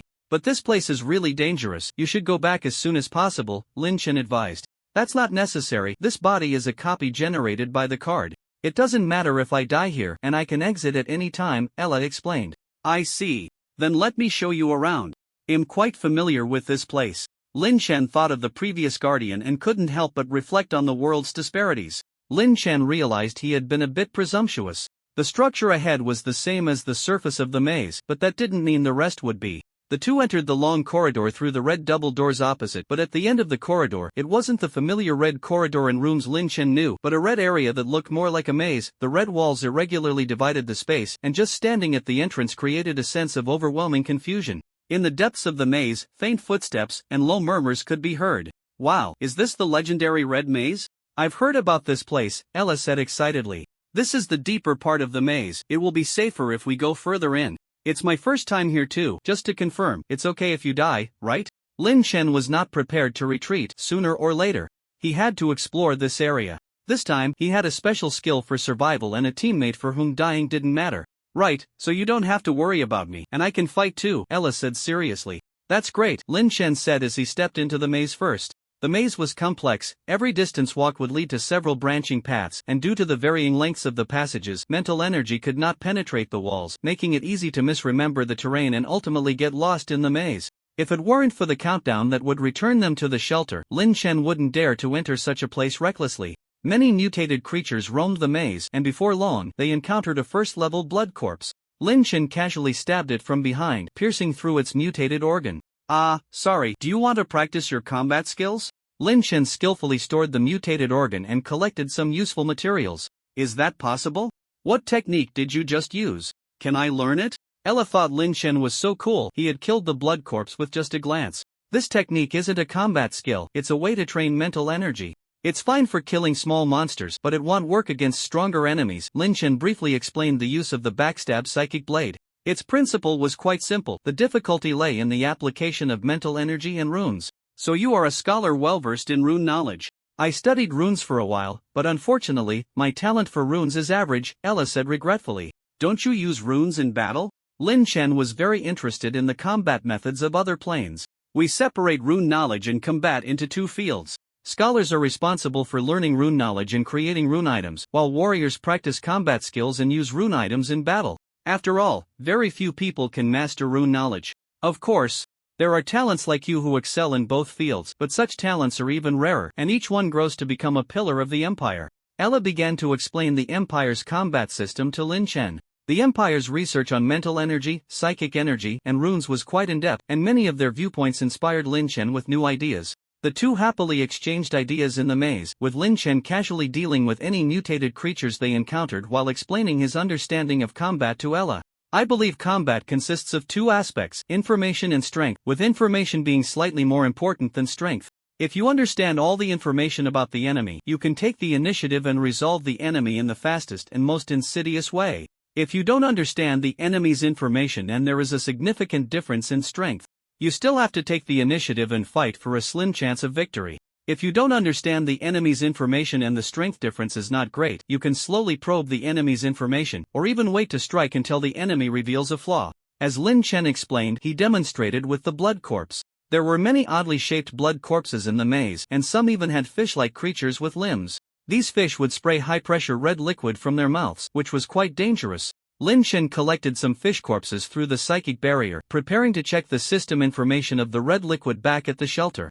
The two continued deeper into the maze, and the further they went, the more fish-like mutated creatures appeared. At the end of a passage, they discovered a massive water accumulation area. The flooded area looked like a red swimming pool. On the platform opposite the flooded area, there was a dark red metal treasure chest. It's colored deeper than any chest Lin Shen had ever opened. "There's a chest over there, should we go check it out?" Ella asked, pointing across. "I'll give it a try." Lin Shen tossed some materials he had collected earlier into the flooded area, and some mutated fish leaped out of the water to devour the mutated materials. "Forget it, the risk feels a bit too high." Lin Shen considered using a special skill to dash across the flooded area, but he couldn't sense what was inside the water with his mental power. If there was some kind of monster lurking in the water, the snail shell could easily be dragged into the depths, and with some time left until the activity ended, he wouldn't last long if the shell shattered. He could try to time it with the end of the activity, but he couldn't be sure how long the snail shell would hold up in the water, so there was still a certain level of risk. "Then let's go." Ella wasn't really interested in the treasure chest. She didn't lack for psychic items at all. Lin Shen turned to leave but found a humanoid mutated creature with a fish head standing in the passage. It seemed to possess some kind of stealth ability, as Lin Shen had no idea when it had approached. He drew his psychic rifle and fired a magazine at the fish-headed creature. Bang bang bang bang bang bang bang bang bang. The bullets were blocked by a psychic shield in front of the fish-headed creature, which was a second-tier mutated being with strong psychic fluctuations within. After emptying a magazine, Lin Shen suddenly felt a chill behind him. He quickly activated the mutated psychic protection on his nightdress while dodging to the side. A sharp tentacle pierced through the mutated psychic protection, but the slowed tentacle only tore the sleeve of his dress and failed to injure Lin Shen. The source of the tentacle was in the flooded area. The fish-headed creature drew two bone spikes and charged at Lin Shen, while several sharp tentacles prepared to strike from behind. "I've got this." Ella drew a staff, and an exceptionally sturdy psychic shield was woven into shape behind them in an instant. Activating all the runes on his nightdress, Lin Shen instantly appeared beside the fish-headed creature. A flash of red light passed, shattering the fish-headed creature's psychic protection. Lin Shen drew his CL-0 pistol with his left hand and fired a shot at the fish head. Boom! The bullet shattered the fish head, but the fish-headed creature didn't stop. Two bone spikes continued to stab at Lin Shen's vital points. It had two mutated organs but had only concealed one. Several layers of psychic protection struggled to deflect the bone spikes, and Lin Shen sensed the flow of energy within the creature, deducing the location of the mutated organ. Releasing the red blade, a mutated dagger appeared in Lin Shen's hand. Activating the runes etched on the dagger, Lin Shen's right hand suddenly accelerated, piercing through the fish-headed creature's abdomen. The fish-headed creature let out an angry roar, actively tearing apart its damaged mutated organ and unleashing all the psychic energy within. The explosion of psychic energy was not concentrated, so the damage was limited, but the fish-headed creature's goal was not to inflict damage. Lin Shen and Ella were thrown back by the violent psychic energy, landing above the flooded area. A multitude of sharp tentacles simultaneously lunged at the two in midair. "Stand on the shell." Lin Shen activated his special skill, the snail shell. The tentacles struck the snail shell, leaving only a white mark, failing to penetrate his defense. The fish-headed monster collapsed to the ground. That last attack had been its final strike. Regardless of success or failure, with the mutated organ shattered, it was doomed.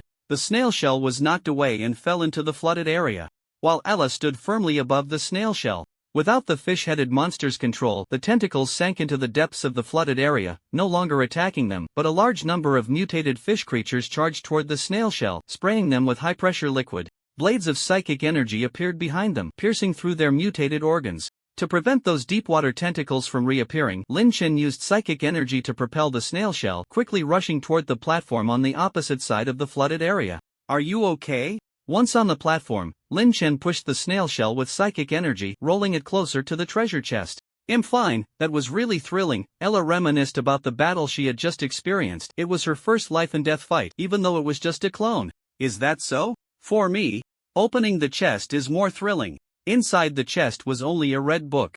Lin Shen quickly stored the book in his loot space, not even bothering to look at the title. Now, whenever he saw a book, he would think of that Grey Realm Anomalies compendium. Such dangerous items were better examined back at the shelter. "There's only one book inside, and books are very dangerous items, so I put it away directly."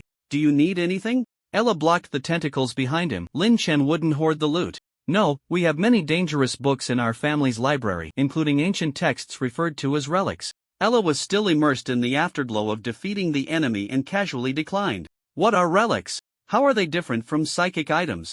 The Abyss Relic card box had helped Lin Chen a lot, and the term relic had appeared in the introduction of the system activities. Although he had his guesses, he wanted to hear how other dimensions explained such items. Relics are psychic items from a long time ago. They have undergone the test and baptism of time, transforming into something distinct from psychic items. Each relic has its unique history and function. Some powerful relics even develop independent will, capable of acting on their own like living beings and exercising their own rules, Elliot explained. She actually had a relic in her item space, but it was sealed by the system, so she couldn't take it out for Lin Chen to admire.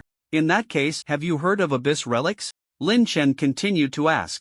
Most relics are very dangerous, but the most dangerous ones are those with specific prefixes. Abyss, Dream, Emerald, Red Sea, Grey Realm. These are all well-known special dangerous dimensions, and relics carrying these dangerous dimension prefixes are marked on the Empire's prohibition list. Just a brief contact can lead to being sent to the Empire's prison for isolation. And long-term possession will result in direct extermination by the Empire. Not just killing, but complete extermination. These relics are too dangerous. A single derivative can destroy a city, and if mishandled, there's even a possibility of annihilating an empire. Lin Chen, you must not touch such items, Ella said seriously. She had grown up with such teachings. I understand. Lin Chen nodded in agreement, touching the snail shell.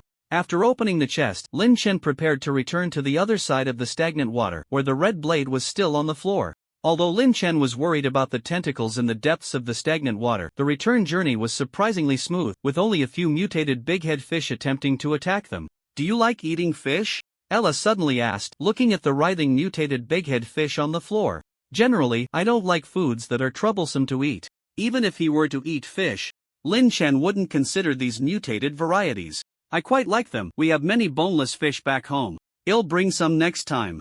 Ella's tone was low. There was 1 minute left before the system task would end, and she needed to go home. Alright, they'll bring some side dishes. We can cook fish head hot pot here. The red maze was so vast that Lin Chen didn't think they would encounter anything else. Of course, he would keep his promise. Does this count as a gift exchange? Ella didn't know what hot pot was, but she didn't ask. Many things didn't require too much explanation.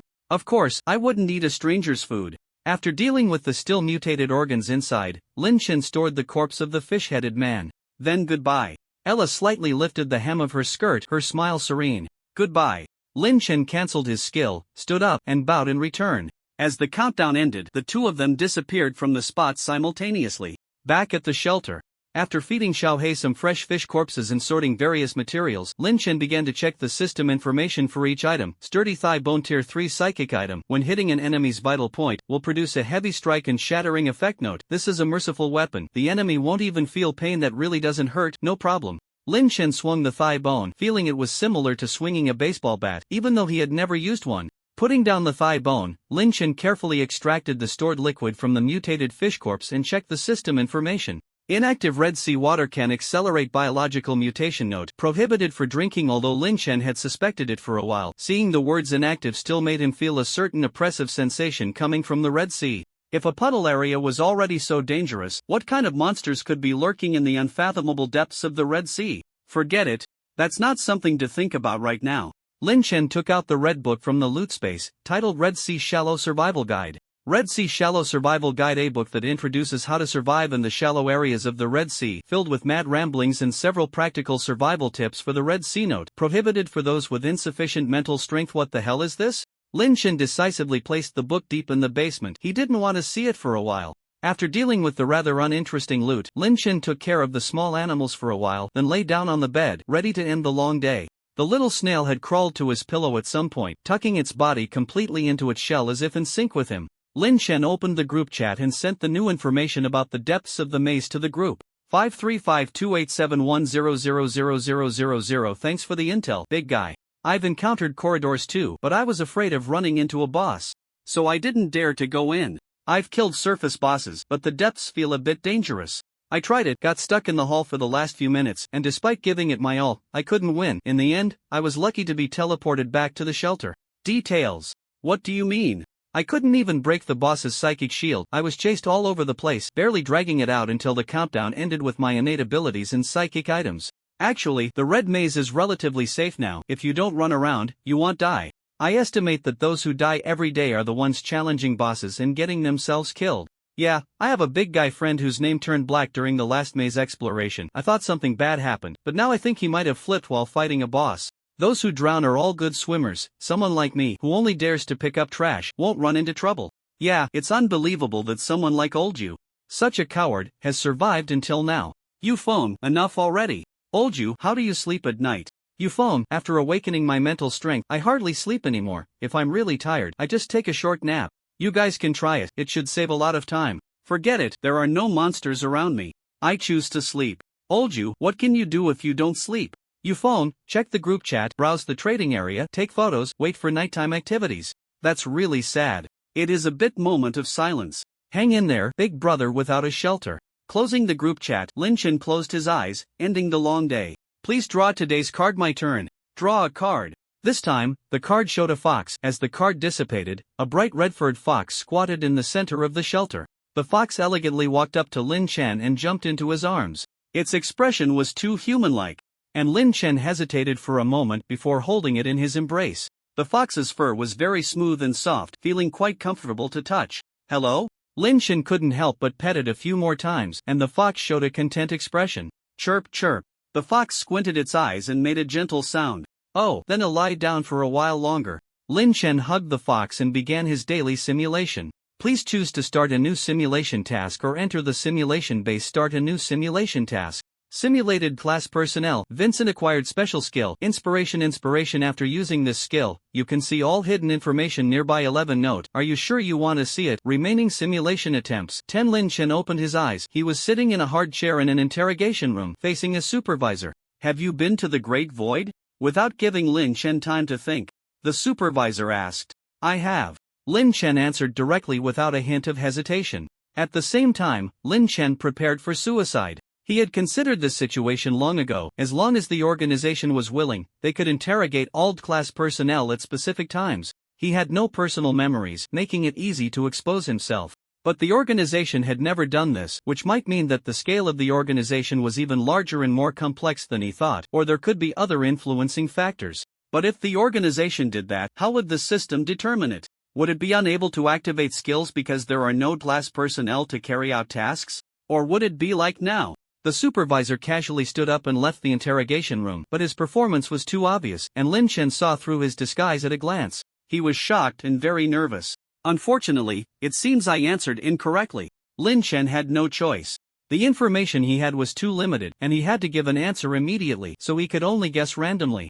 I can only commit suicide and answer again, but I need to confirm the correct answer and analyze how Vincent should perform. Vincent was a white male in his 30s, standing at 1.85 meters tall, with a strong build and quite good physical fitness. What kind of reaction should he show? What is the Great Void? Why hasn't anyone come in to control me? Are they preparing? The concentration of spiritual energy in the environment was normal, and Lin Chen absorbed a bit of it, preparing to use the energy to crush his heart. But the anticipated attack did not come. Instead, a very ordinary supervisor arrived. The supervisor escorted Lin Chen onto the prisoner transport vehicle. He was not the first person to get on. Inside sat two class personnel in orange prison uniforms, a young man in his 20s with long hair and a bald, muscular man in his 40s.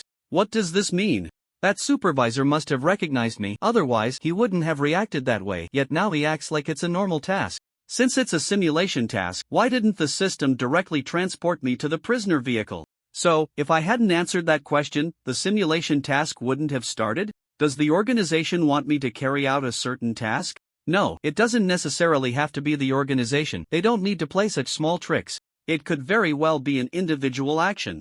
A high-ranking member of the organization wants me to help him complete a certain task? So the conversations in the interrogation room likely happen every day. As long as I show a flaw, the task will begin. Lin Chen sat across from the bald, muscular man, quickly absorbing the surrounding spiritual energy. This designated task would definitely be extremely difficult. The other party was likely a mid to high level member of the organization. If it were a regular task, they wouldn't need to go through such trouble. You guys still don't know where we're going, do you? The bald man, Zorn, suddenly spoke. You know? Danny's eyes flickered, his mind tense. Have you heard of the Great Void? Zorn grinned maliciously. Damn! I knew it. I had a bad feeling when I was sent over here. I don't want to go down there again. Danny clutched his head, letting out a painful groan. You've been in there too? Zorn asked incredulously, then quickly turned to Lin Chen and asked, "You haven't been in there, have you?" Lin Chen briefly answered the question. Whether he had been in or not was no longer important. He was already here, and the task would not stop. "It's over. I thought it was just a routine edge reconnaissance mission. 3 hollow survivors. This is definitely not a reconnaissance mission. We might have to go deep into the hollow. We're doomed." The smile on Zorn's face vanished, his teeth chattered. And he became even more nervous than Danny. Lin Chen didn't ask the two about the information regarding the Great Hollow. If he guessed correctly, the regulators would provide him with relevant information soon, and the organization's intel was far more accurate than the wild guesses of class personnel. For regulators got into the vehicle, and the prison transport started moving. This time there was no driver, one of the regulators was driving. Spiritual energy continuously flowed into Lin Chen's body as he began to attempt to alter his bodily structure. He couldn't create the complex altered organ like a puppy's heart, but he could alter some simple and useful bodily structures. This time, Lin Chen planned to try inscribing runes inside his body to increase its strength. As for the thoughts of the Bodis owner, he figured it was best to focus on surviving first. Just as Lin Chen was changing his bodily structure, a regulator handed him a document through the isolation window. Zorn and Danny looked at Lin Chen in surprise. It was the first time they had seen a regulator hand a document to a class personnel. Lin Chen distractedly opened the document, which recorded basic information about the Great Hollow and the mission objectives. The cause of the Great Hollow's formation was unknown. It appeared at the edge of a city one day without warning. The hollow has a diameter of several kilometers, with an unknown depth, and is extremely dangerous inside. The mission for their small team was to reach a specific coordinate at a depth of 147 meters in the hollow, where there was an organization's outpost. The outpost had gone missing a month ago, and the organization had sent multiple teams into the hollow to check the situation, all of which had also gone missing. There were many signs of edits in the document's wording, and Lin Chen could only rely on his imagination to reconstruct the information. However, this information wasn't particularly important. A month had passed, and anything could have happened to the outpost. "This is a hassle. I hope that Fox doesn't trick me. The special skill can only be used once, and the notes say it's quite dangerous." Lin Chen handed the document to the curious Zorn and continued to absorb spiritual energy to alter his bodily structure. Zorn trembled as he finished reading the document and passed it to Danny. In their desperate exchange of glances, the prison transport accelerated towards its predetermined destination. Half an hour later, the transport stopped at the edge of the hollow, and everyone got out in turn. The spiritual energy concentration near the hollow was very high, and Lin Chen quickened his alteration speed. The Great Hollow resembled a giant mine pit, with thin mist swirling inside, obscuring visibility. They stood at the edge of the hollow like a few tiny ants. "What do you need?" The captain of the regulators had a serious expression, his gaze sharp. He looked like a very dangerous man. "Weapons, preferably one for close range and one for long range." Lin Chen was not polite and didn't make too many requests. "Give it to him." One of the regulators approached Lin Chen with a long knife and a handgun taken from the transport. The regulator watched Lin Chen warily, clearly reluctant to hand over the weapons. Lin Chen looked at the captain, who then reluctantly handed over the weapons. Both the long knife and the handgun were spiritual items. The handgun was an ordinary spiritual handgun with a magazine containing 15 rounds, and the long knife looked familiar, seemingly part of the same series as the experimental long knife. "You, go ahead and scout," the captain said to Zorn. "Can I have a weapon?"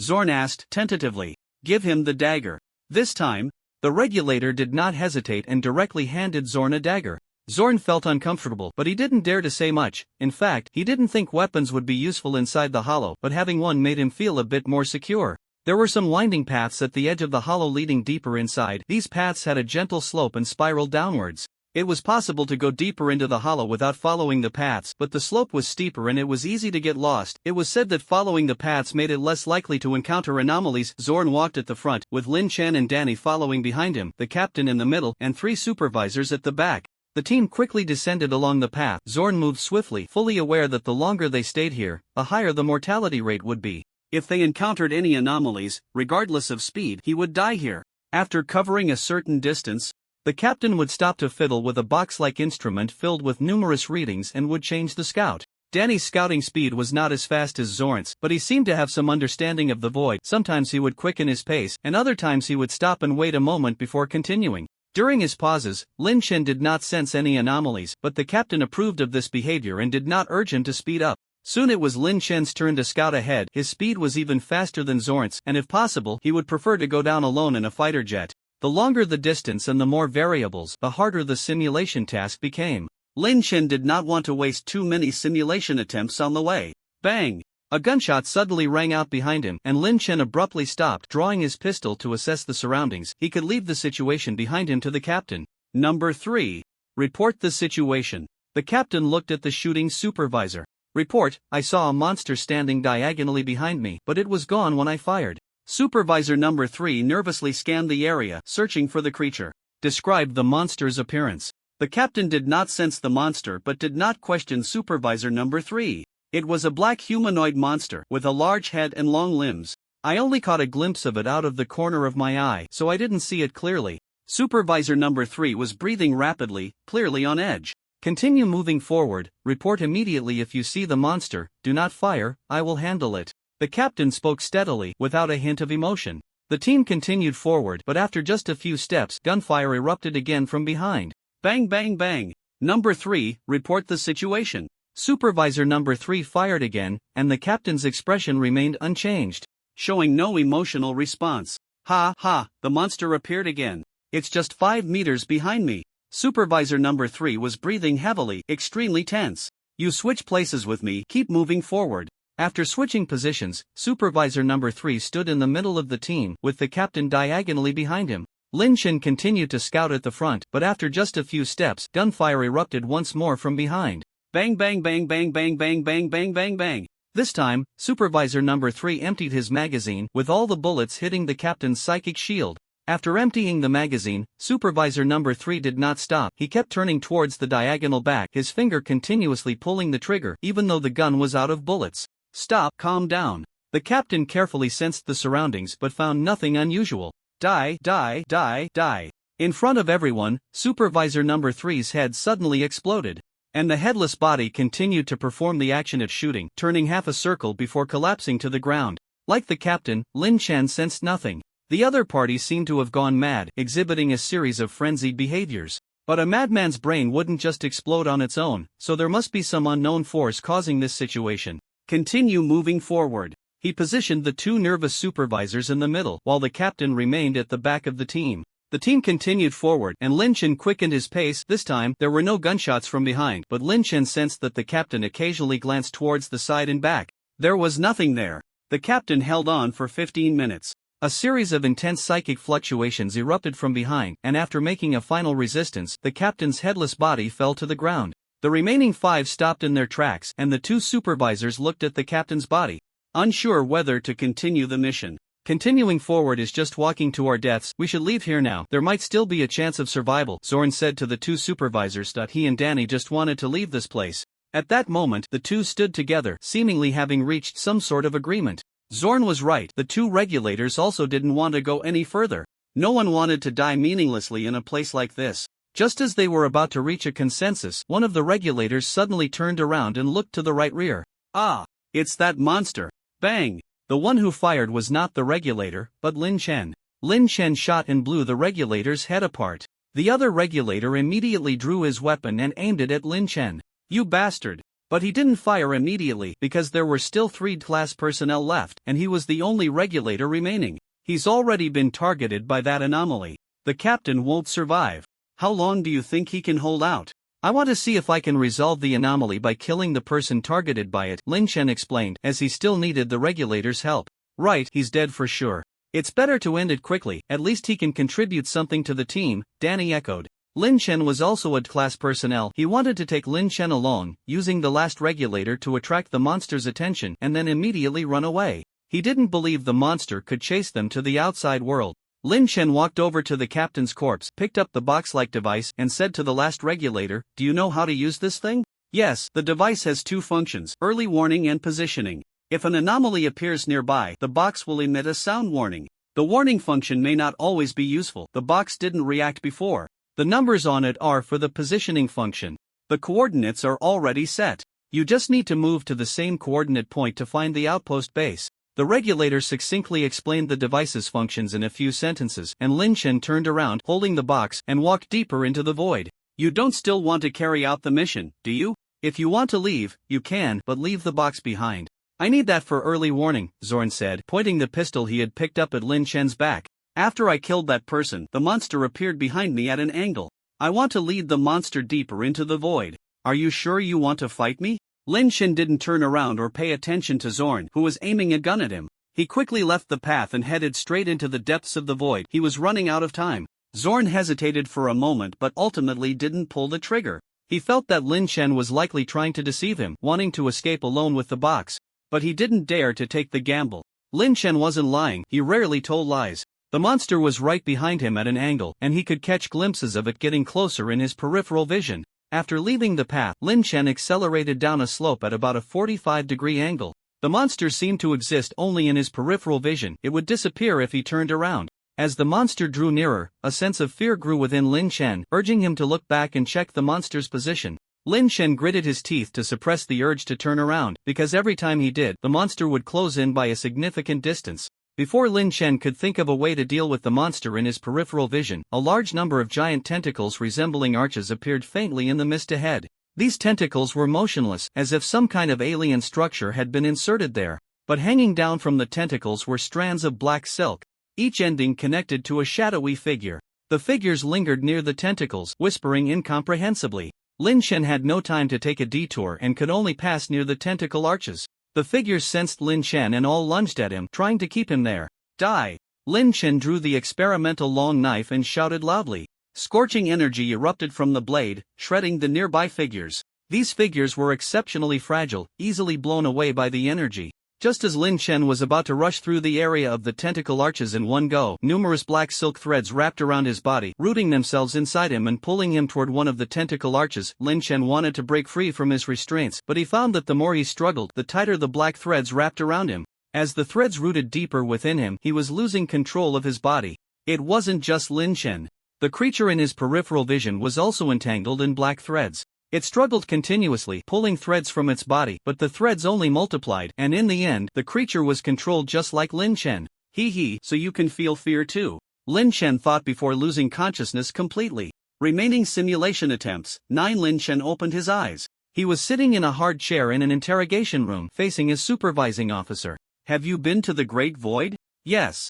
Lin Shen hesitated for a moment but still answered. He could show the reactions expected of Vincent, but it was pointless. It would only waste a day of his time here. He needed to complete the simulation task as soon as possible. The supervising officer left, and after a while, Lin Shen was sent back to the prisoner transport. The transport started, and Lin Shen continued to alter his body. This time, he focused on altering his legs. In a place like this, speed was far more important than strength. The following process was the same as last time. Lin Shen did not do anything unnecessary until the captain died. This time, he wanted to find a relatively safe path and enter the outpost base. When the captain's body fell, Lin Shen waited until the supervising officer looked to the side before stepping forward to pick up the box device and shot Zorn dead before he could speak. Holding the box device, Lin Shen left the path and rushed into the depths of the void, leaving the three of them to buy time. It would be best to shake off that creature in his peripheral vision. If he couldn't, it didn't matter. He was just scouting this time and didn't plan to survive long.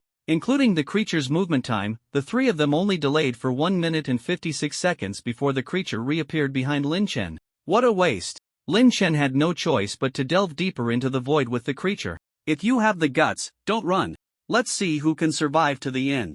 Lin Shen continued toward the direction of the tentacle archway. The depths of the void were filled with anomalies. It was better to study how to pass through the tentacle archway than to take a detour. Soon, Lin Shen approached the archway area, and this time the creature was much further back than before, giving him some time. Shadows lunged at Lin Shen again, but this time he did not attack them. Instead, he tried to use psychic energy protection to block them. However, the shadows easily passed through the psychic barrier and continued to pounce on Lin Shen. Lin Shen had already considered this possibility, so he kept a safe distance. The shadows were not slow. To avoid being caught, Lin Shen had to keep retreating. When he retreated to a certain position, the shadows suddenly stopped moving. The black threads behind them were pulled taut, like leashes tied to dogs. The length of these threads defined the shadow's range of movement. Lin Shen slowly approached the nearest shadow, wanting to see what would happen if he touched it. The shadow stared blankly at Lin Shen, mumbling meaningless whispers without pause. Lin Shen reached out and touched the shadow. It gradually dissipated into the air, like raindrops vanishing in the rain. Before it completely disappeared, it looked at Lin Shen and bowed in gratitude. Received a gift. Complete the simulation while carrying the gift to bring it back to the shelter. A black thread wrapped around Lin Shen's wrist and burrowed deep into his flesh, slowly growing within him. At the same time, the creature in his peripheral vision also gained an additional black thread. If you tell me the black thread is a gift, I might just touch someone else in the next simulation. But the black thread isn't bad either. Lin Chen watched as the creature pulled black threads from its body, and his mood instantly brightened. The creature, entangled by the black threads, no longer approached Lin Chen, but the black thread within Lin Chen continued to grow. Once the black thread completely occupied Lin Chen's body, this simulation would end. Lin Chen entered the archway area again, and this time the shadows did not attempt to touch him, navigating around one shadow after another, passing through tentacle arches. Lin Chen finally left this area. Unlike those shadows, Lin Chen could leave before his body was completely occupied. As for what would happen after being occupied, that was no longer something he needed to consider. Lin Chen continued to descend deeper into the void, the coordinates on the box instrument gradually approaching, when he suddenly stopped. A dilapidated white spire church appeared in the mist. Despite the slope being nearly 45 degrees, the church stood there steadily. Lin Chen had no good impression of the church, so he decided to bypass it. After going around the church, Lin Chen continued forward, but not long after, an identical church appeared ahead. Although the coordinates on the instrument were different, it had simply manifested. Lin Chen circled around a few more times, even retracing his steps for a while. No matter how he moved, the church remained in front of him. Forced conversion? Alright, just don't regret it. Lin Chen adjusted his orange prison uniform before approaching the church's main door. The church door swung open, seemingly welcoming Lin Chen. As soon as he entered the church, Lin Chen noticed that the black line occupying his entire right arm had stopped moving, and the residual light monster had also retreated a bit. Is anyone there? The church was empty, with only an altar, several rows of benches, and a confessional. No one answered, but the large door on one side of the confessional opened automatically. Lin Chen walked into the confessional, and the door behind him closed on its own. The interior of the confessional was somewhat similar to the pitch-black corridor on the cruise ship, equally dark, with nothing to perceive. Lin Chen sat in the darkness, silent. He had no need to confess, and from his standpoint he was the one who needed to listen. Lin Chen was in no hurry. This place could suppress the black line and the residual light monster. If he could stay here for a long time, he might even try to deal with these two troubles. Lin Chen began to study the black line within his body. It resembled some kind of organism, possessing a certain biological activity. Without this church, he would have been unable to study the black line at all. In the darkness, the flow of time became ambiguous, and Lin Chen had no idea how long had passed when the door of the confessional opened. However, Lin Chen did not leave the confessional. His research on the black line was deepening, and the environment here was excellent. So he wanted to stay a little longer. Moreover, he had not yet heard the other party's confession. After a while, the door of the confessional closed again, and a woman's voice came from the other side. Oh God, I confess to you, I should not have blocked your path with the church. Can you forgive me? She did not expect that Lin Chen had nothing to confess, so now she had to confess. Of course not. Mistakes must be punished, and what you need to confess is not these superficial matters, but something more fundamental. Lin Chen connected to the divine position. In this church, he could do many things without the need for cumbersome rituals. Even the weakest deity is still a deity. If a certain clergyman thought this was her home ground, she was gravely mistaken. What are you doing? What is this ritual? I've never seen anything like it. The woman panicked, feeling that she was connecting through the confessional to some twisted, alien, profound, vast, unknown shadow. Since you are unwilling to confess with me, then go meet him. Speaking of which, I've long admired him, but I've never met him. Please say hello to him for me. Lin Chen revealed a benevolent smile. Although the other party might not see it, he had to express goodwill. No, I confess. Greed. I confess for my greed. Seeing the divine will upon you, I wanted to seize your divine position through the confessional. I didn't know there was another deity behind you. I confess, please forgive me. The woman's tone was urgent. She had no desire to encounter that unknown deity. If it weren't for the condition that confession must be completed to use the confessional, she would have long abandoned this body and fled. I have already answered you. Mistakes must be punished. If sinners do not receive their due punishment, then justice will be meaningless. Goodbye, lady whom I have never met. Don't forget to say hello for me and him. Lin Chen completed the final step of the ritual. The confessional was connected to the divine seat, and now, accepting the confessions was a truly serious deity. You really do like these strange places, don't you? At some point, Xiao Hong appeared beside Lin Chen. What are you doing here? The confessional was shrouded in darkness, and Lin Chen could not see the other person's expression. You connected to the divine seat, and I happened to be free, so I came out for a stroll. Xiao Hong extended her hand, and a red glow floated in from the other side, illuminating the entire booth. Since you're so free, could you help me solve the problem here? Although she looked like a little girl, Lin Chen felt that Xiao Hong was likely older than the history of Blue Star humanity, so she must be quite reliable. I feel like you're thinking of something bad, so no. Xiao Hong refused outright. I'm not. Lin Chen looked sincerely into Xiao Hong's eyes. If he could cheat, no one would want to struggle. Still no, because my connection to that side is tighter. Borrowing our power would not benefit you at all. Of course, if you encounter an insurmountable enemy, just connect to the divine seat. At worst, we all fall into the abyss together, Xiao Hong said seriously. I understand. Lin Chen did not say much more. He actually did not need Xiao Hong's help that much. If she agreed to help, he would have to think it over carefully. You should leave. After your dangerous operation, this church will be very dangerous. You'd better not get close to it again. Xiao Hong opened the door to the confessional, and at that moment, the interior of the church was already submerged in red liquid, which flowed from the other side of the confessional. Some organs made of flesh and blood grew rapidly in the liquid like flowers, maturing and blooming before falling back into the liquid. Xiao Hong glanced at the liquid, which parted like a living thing, revealing a path from the confessional to the church's main door. Then I'll be going. Lin Chen stepped out of the church, and the church behind him had turned dark red, with damaged parts replaced by mutated flesh and blood.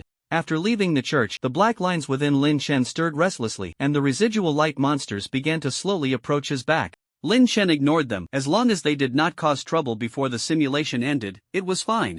After running for a while longer, Lin Chen finally reached the outpost base. The outpost base was a simple building of less than 100 square meters embedded on a slope. There were no protective facilities around the building, yet it stood intact. Opening the base door, it was less of a base and more like someone's private residence filled with various personalized belongings. A half-height single penguin sofa, cute animal magnets plastered on the refrigerator door. A carefully arranged bookshelf filled with various novels and comics, and a soft bed piled high with plush toys. Lin Chen silently pulled open the sliding door leading to the basement and descended the stairs. The basement was unlit, and Lin Chen's mental power seemed to be restricted in some way, unable to perceive information from outside. In the darkness, the black line slowly growing within Lin Chen suddenly erupted, tearing apart half of his body, and the residual light monsters surged closer, instantly pressing against Lin Chen's back. With death approaching, Lin Chen did not give up the struggle. He activated all the runes within him, pushing off with his feet, jumping 2 steps down the stairs, and landing on the basement floor. Now, Lin Chen could not gather information through his mental power and could only search for the light switch, which was likely not on the first floor but near the stairs. Lin Chen touched the wall near the stairs and quickly found a switch. Pressing the switch, the lights illuminated the basement. Once the lights came on, the black line stabilized, and the movements of the residual light monsters slowed down. Lin Chen's condition was poor. Half of his body was replaced by black lines, which had taken root in his internal organs, leaving most of them exposed to the air. The monster in his peripheral vision was even closer to his back, just a step away from his body. Lin Chen controlled the black lines to prop himself up and shifted his internal organs and the black lines backward. He didn't really care about his appearance, but it wouldn't be good to get too close to the master of this place. A little girl with golden hair was curled up on the floor of the basement, hugging her knees, and she looked at Lin Chen with a face full of terror. Hello?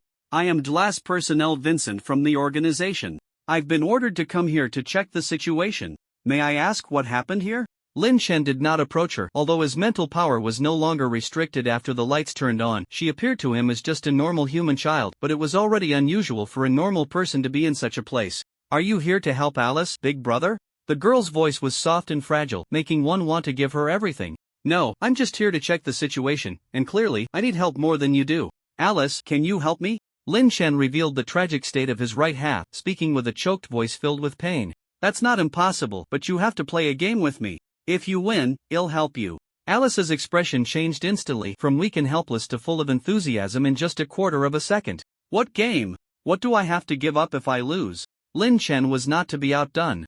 The mask of pain vanished instantly, and he looked at Alice with delight. A very simple classic game. Alice took out a revolver and spun the cylinder, producing a crisp clicking sound. I like classics. Lin Chen sat down opposite Alice and reached out to take the revolver. The rules are simple. Shoo, Lin Chen interrupted Alice, holding the gun in his left hand, the barrel brushing against his thigh as the cylinder spun violently. Before it stopped, Lin Chen pressed the gun against his temple. He hadn't set up any psychic defenses, and even if he had, it might not have been useful. Besides, he felt he wouldn't die. Lin Chen slowly and firmly pulled the trigger 5 times, the bullets only aligning with the barrel at the end. I won. No, you haven't shot yet. Alice moved Lin Chen's left hand, pointing the gun at her own forehead. No, I've already won. I did nothing, pulled the trigger 5 times, and didn't die. Who do you think intervened? So your purpose in playing this game isn't to kill me, but to make me shoot you. I won't shoot you, so I won. Lin Chen released the revolver, carefully observing Alice's facial expression. He needed her to tell him how to resolve the issues here without killing her. You won. No wonder you're an elite of the organization. Such injuries don't even affect your thinking. To show my respect, I'll watch you die tragically. By the way, your expression when you pulled the trigger just now was really cool. Alice not only wasn't angry but instead applauded and cheered for Lin Chen. Although she was an enemy of the organization, she had to admit that the organization was on the side of justice, and there were many people within it worthy of respect. I suggest you kill me, because as long as I'm alive, there's a chance for a comeback. His injuries were manageable. But the monster in his peripheral vision was about to raise its hand. Lin Chen hoped to gain more information before death. You want to pass those messy things to me? They wouldn't be interested in this body, otherwise she wouldn't be locked up here all alone. Don't you think the organization is cruel for locking a little girl who knows nothing in a place like this? Alice enjoyed the feeling of talking to Lin Chen. The game wasn't over yet, and Lin Chen hadn't given up struggling. It's cruel. If she isn't here voluntarily, they'll find someone to go back and talk to the organization. Lin Chen thought of the higher-ups who had sent him here. They should be someone he could negotiate with. That's not necessary, she volunteered. But how many people can truly say they did so in front of the organization? Alice's tone was flat, but her eyes brimmed with anger. Are you about to recount your tragic past? Lin Chen recalled the snacks in the cabinet on the first floor. He should have grabbed a few bags on his way down. The hands of the glance monster slowly moved toward Lin Chen's head, and he controlled the black thread to entangle its hands, trying to pull them back. I suddenly don't want to talk anymore. Alice took a can of fruit from the nearby storage box, deciding to eat while watching Lin Chen make his final struggle. In terms of morbid curiosity, they were quite alike. I'm going to die. In the end, can you tell me how to deal with you? Lin Chen manipulated the black thread to pull a can from the box and used it to cut open the lid. Inside was not sweet and sour fruit, but greasy and salty canned meat. It's simple, kill me, and then both I and she will die here, and the problem will be solved. For the organization, unstable anomalies need to be dealt with. And everything will end. Alice took a bite of the fruit from the can and said seriously, you can die if you want, but don't drag others into it. How about this, let's negotiate. You let her go, and I'll go to my death with you. I'm an elite employee of the organization, you won't lose out on a trade. Lin Chen also took a bite of the canned meat, starting to sell himself. You can't really just be class personnel, can you? Alice sensed a certain malicious delight. Of course not. As an elite employee of the organization, I have to complete tasks every day. I'm either saving the world or on my way to save it. My schedule is booked until next year. How could I possibly just be class personnel? Lin Chen looked at Alice sincerely. His solemn expression would not seem out of place even if he knelt down to propose in the next moment. True, someone like you couldn't possibly be class. Your clothes fit quite well. But why don't you know the situation here? Alice's gaze suddenly sharpened, her voice low as she felt something unusual. Lin Chen smiled and loosened the black thread, and the glance monster quickly grabbed his head. They both needed to die, but Lin Chen could commit suicide. The moment Alice pulled out a revolver, Lin Chen was already prepared for suicide. Because Alice wanted to be killed, there was a slight chance she might think that after Lin Chen's suicide, he would resurrect elsewhere and somehow control him. That was Lin Chen's biggest concern. Without the glance monster, he had no confidence in committing suicide in front of Alice. At the last moment, it seemed Alice thought of something. She tried to stop the glance monster, but it was too late. Lin Chen's brain exploded, a piece of his brain landing at Alice's feet, the grooves resembling Lin Chen's smile. Remaining simulation attempts, 8. Lin Chen opened his eyes. He was sitting in a hard chair in the interrogation room, facing a supervisor. Have you been to the Great Void? I have. Lin Chen didn't say anything more. This time he was prepared to complete the simulation task, so he couldn't leave too much information. The following process was the same as last time. The prison vehicle arrived at the edge of the void. When the captain asked Lin Chen what he needed, Lin Chen replied, "Give me something that can help me find the outpost base. They'll help you complete the task, and you don't need to go in." Lin Chen couldn't take them through the tentacle archway area, nor could he pull them in to send them to their deaths. But if the captain insisted on going in, Lin Chen could only respect the captain's choice. The captain hesitated for a moment, but ultimately took out a box instrument and taught Lin Chen how to use it. "If I don't come out, don't go in to look for me." Lin Chen had not completely resolved the method for dealing with the black lines and the residual light monster, so he couldn't say for sure whether Vincent would survive. After saying this, Lin Chen rushed into the vast void. This time, Lin Chen completely deviated from the path and headed straight for the outpost base. The void had its own activity zones. As long as the direction was correct, the things encountered would not change. Successfully bringing along the residual light monster and obtaining the black lines again, Lin Chen encountered the still white spire church once more. This time, Lin Chen did not bypass the church. Instead, he entered the confessional through the open church door.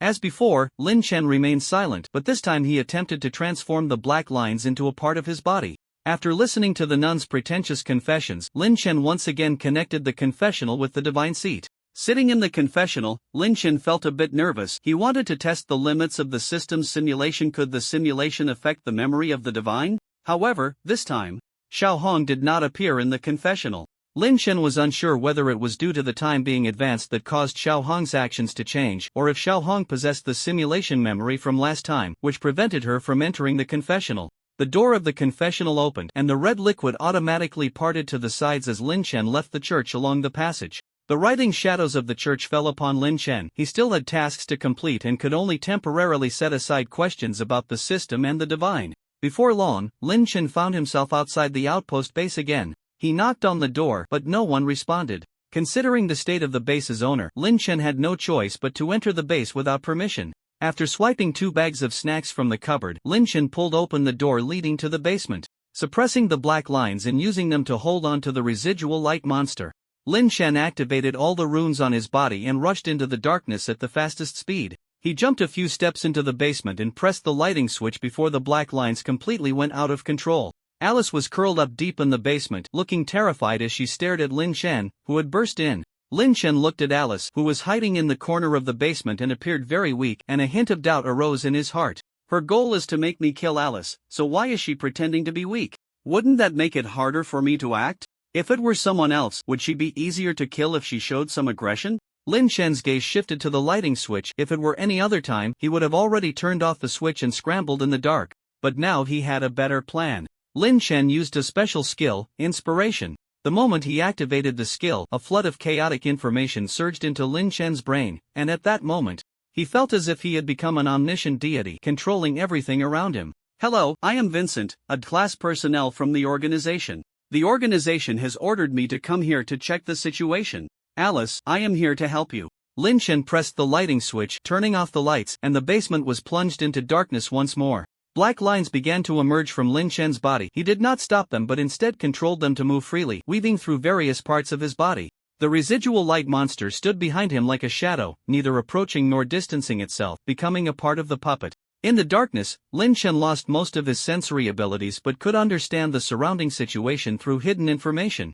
Alice was curled up in the corner of the basement, trembling. A shadow-like entity was squeezed out of her body, floating behind her. A large number of black lines grew from Lin Chen's body to the outside, gradually occupying the entire basement. The shadow left Alice and rushed towards Lin Chen, but the black lines passed through the shadow's body without being able to take root within it. Lin Chen pulled the residual light monster in front of him and used the black lines to control it to collide with the shadow. The shadow seemed to realize something and hurriedly dodged the impact of the residual light monster. Lin Chen continued to use the residual light monster to strike at the shadow, but the shadow was exceptionally agile, easily dodging the residual light monster that Lin Chen had infused with various runes. After changing positions several times, the shadow finally seized the opportunity and enveloped Lin Chen. Got you. Got you. The two spoke simultaneously within the same body. The shadow finally realized something was wrong, but it was too late. A multitude of black lines pierced into the shadow's body, taking root and growing within it.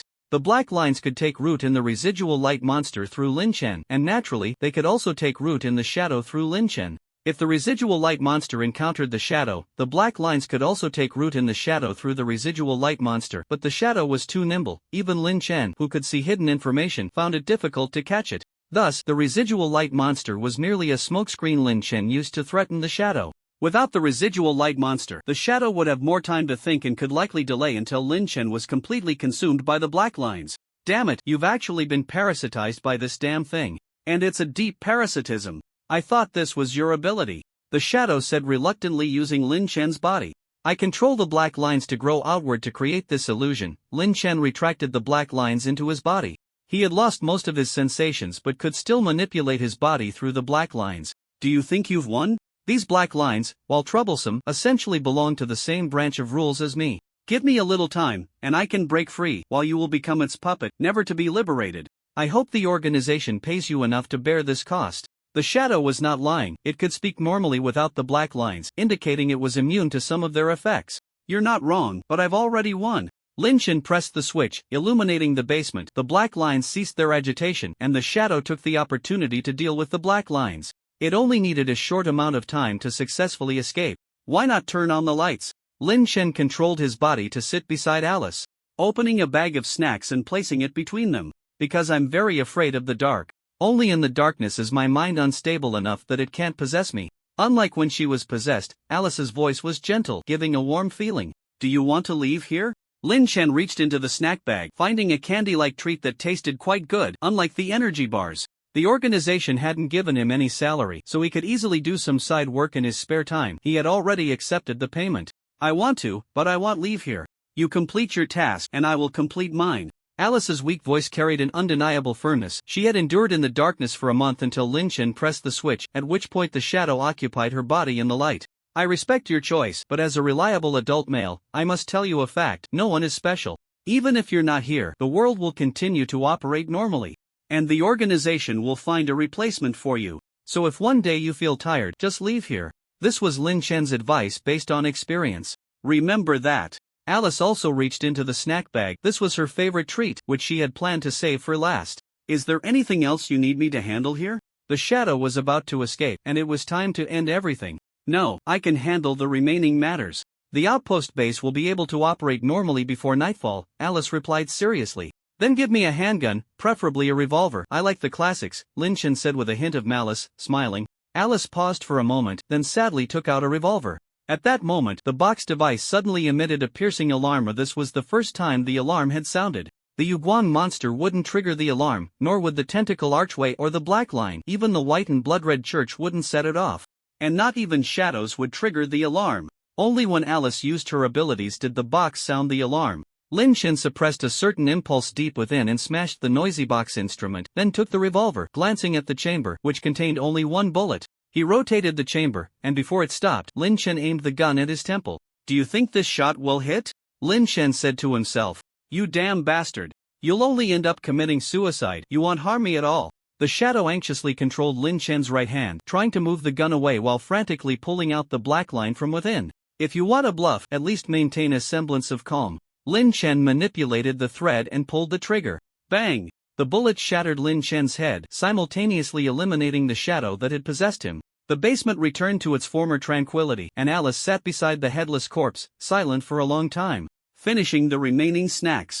Simulation and remaining simulation attempts. 8 obtained 8 random items from this event. Received gift from unknown person. 1 received title. Great Void Explorer. Lin Chen opened his eyes and picked up the fox sleeping with its eyes squinted beside him. Can you foresee the simulation tasks? Can you help me predict the nighttime activities? This simulation time was recommended by the fox, and if Lin Chen's guess was correct, he would eventually have to face this simulation task. Without the fox's special skills, he wasn't sure he could deal with the shadow in the dark basement. Chirp chirp. The fox reluctantly opened its eyes, making a gentle yet slightly dissatisfied sound.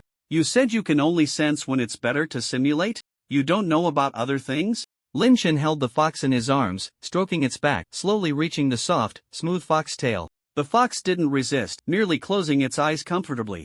Chirp chirp. Alright. Can you sense when it would be better for me to go to the game room? The radio seemed to have a similar ability. Lin Chen didn't know if there was some connection between the cards. Chirp chirp. The fox shook its head, indicating that it didn't matter when to go to the game room. Okay, I'm going to sort through the loot now, you can keep sleeping. Lin Chen got out of bed and began to check the spoils. The 8 random items were, a snack bag, a long knife, a psychic pistol, a bundle of black thread, and 4 red mutated organs.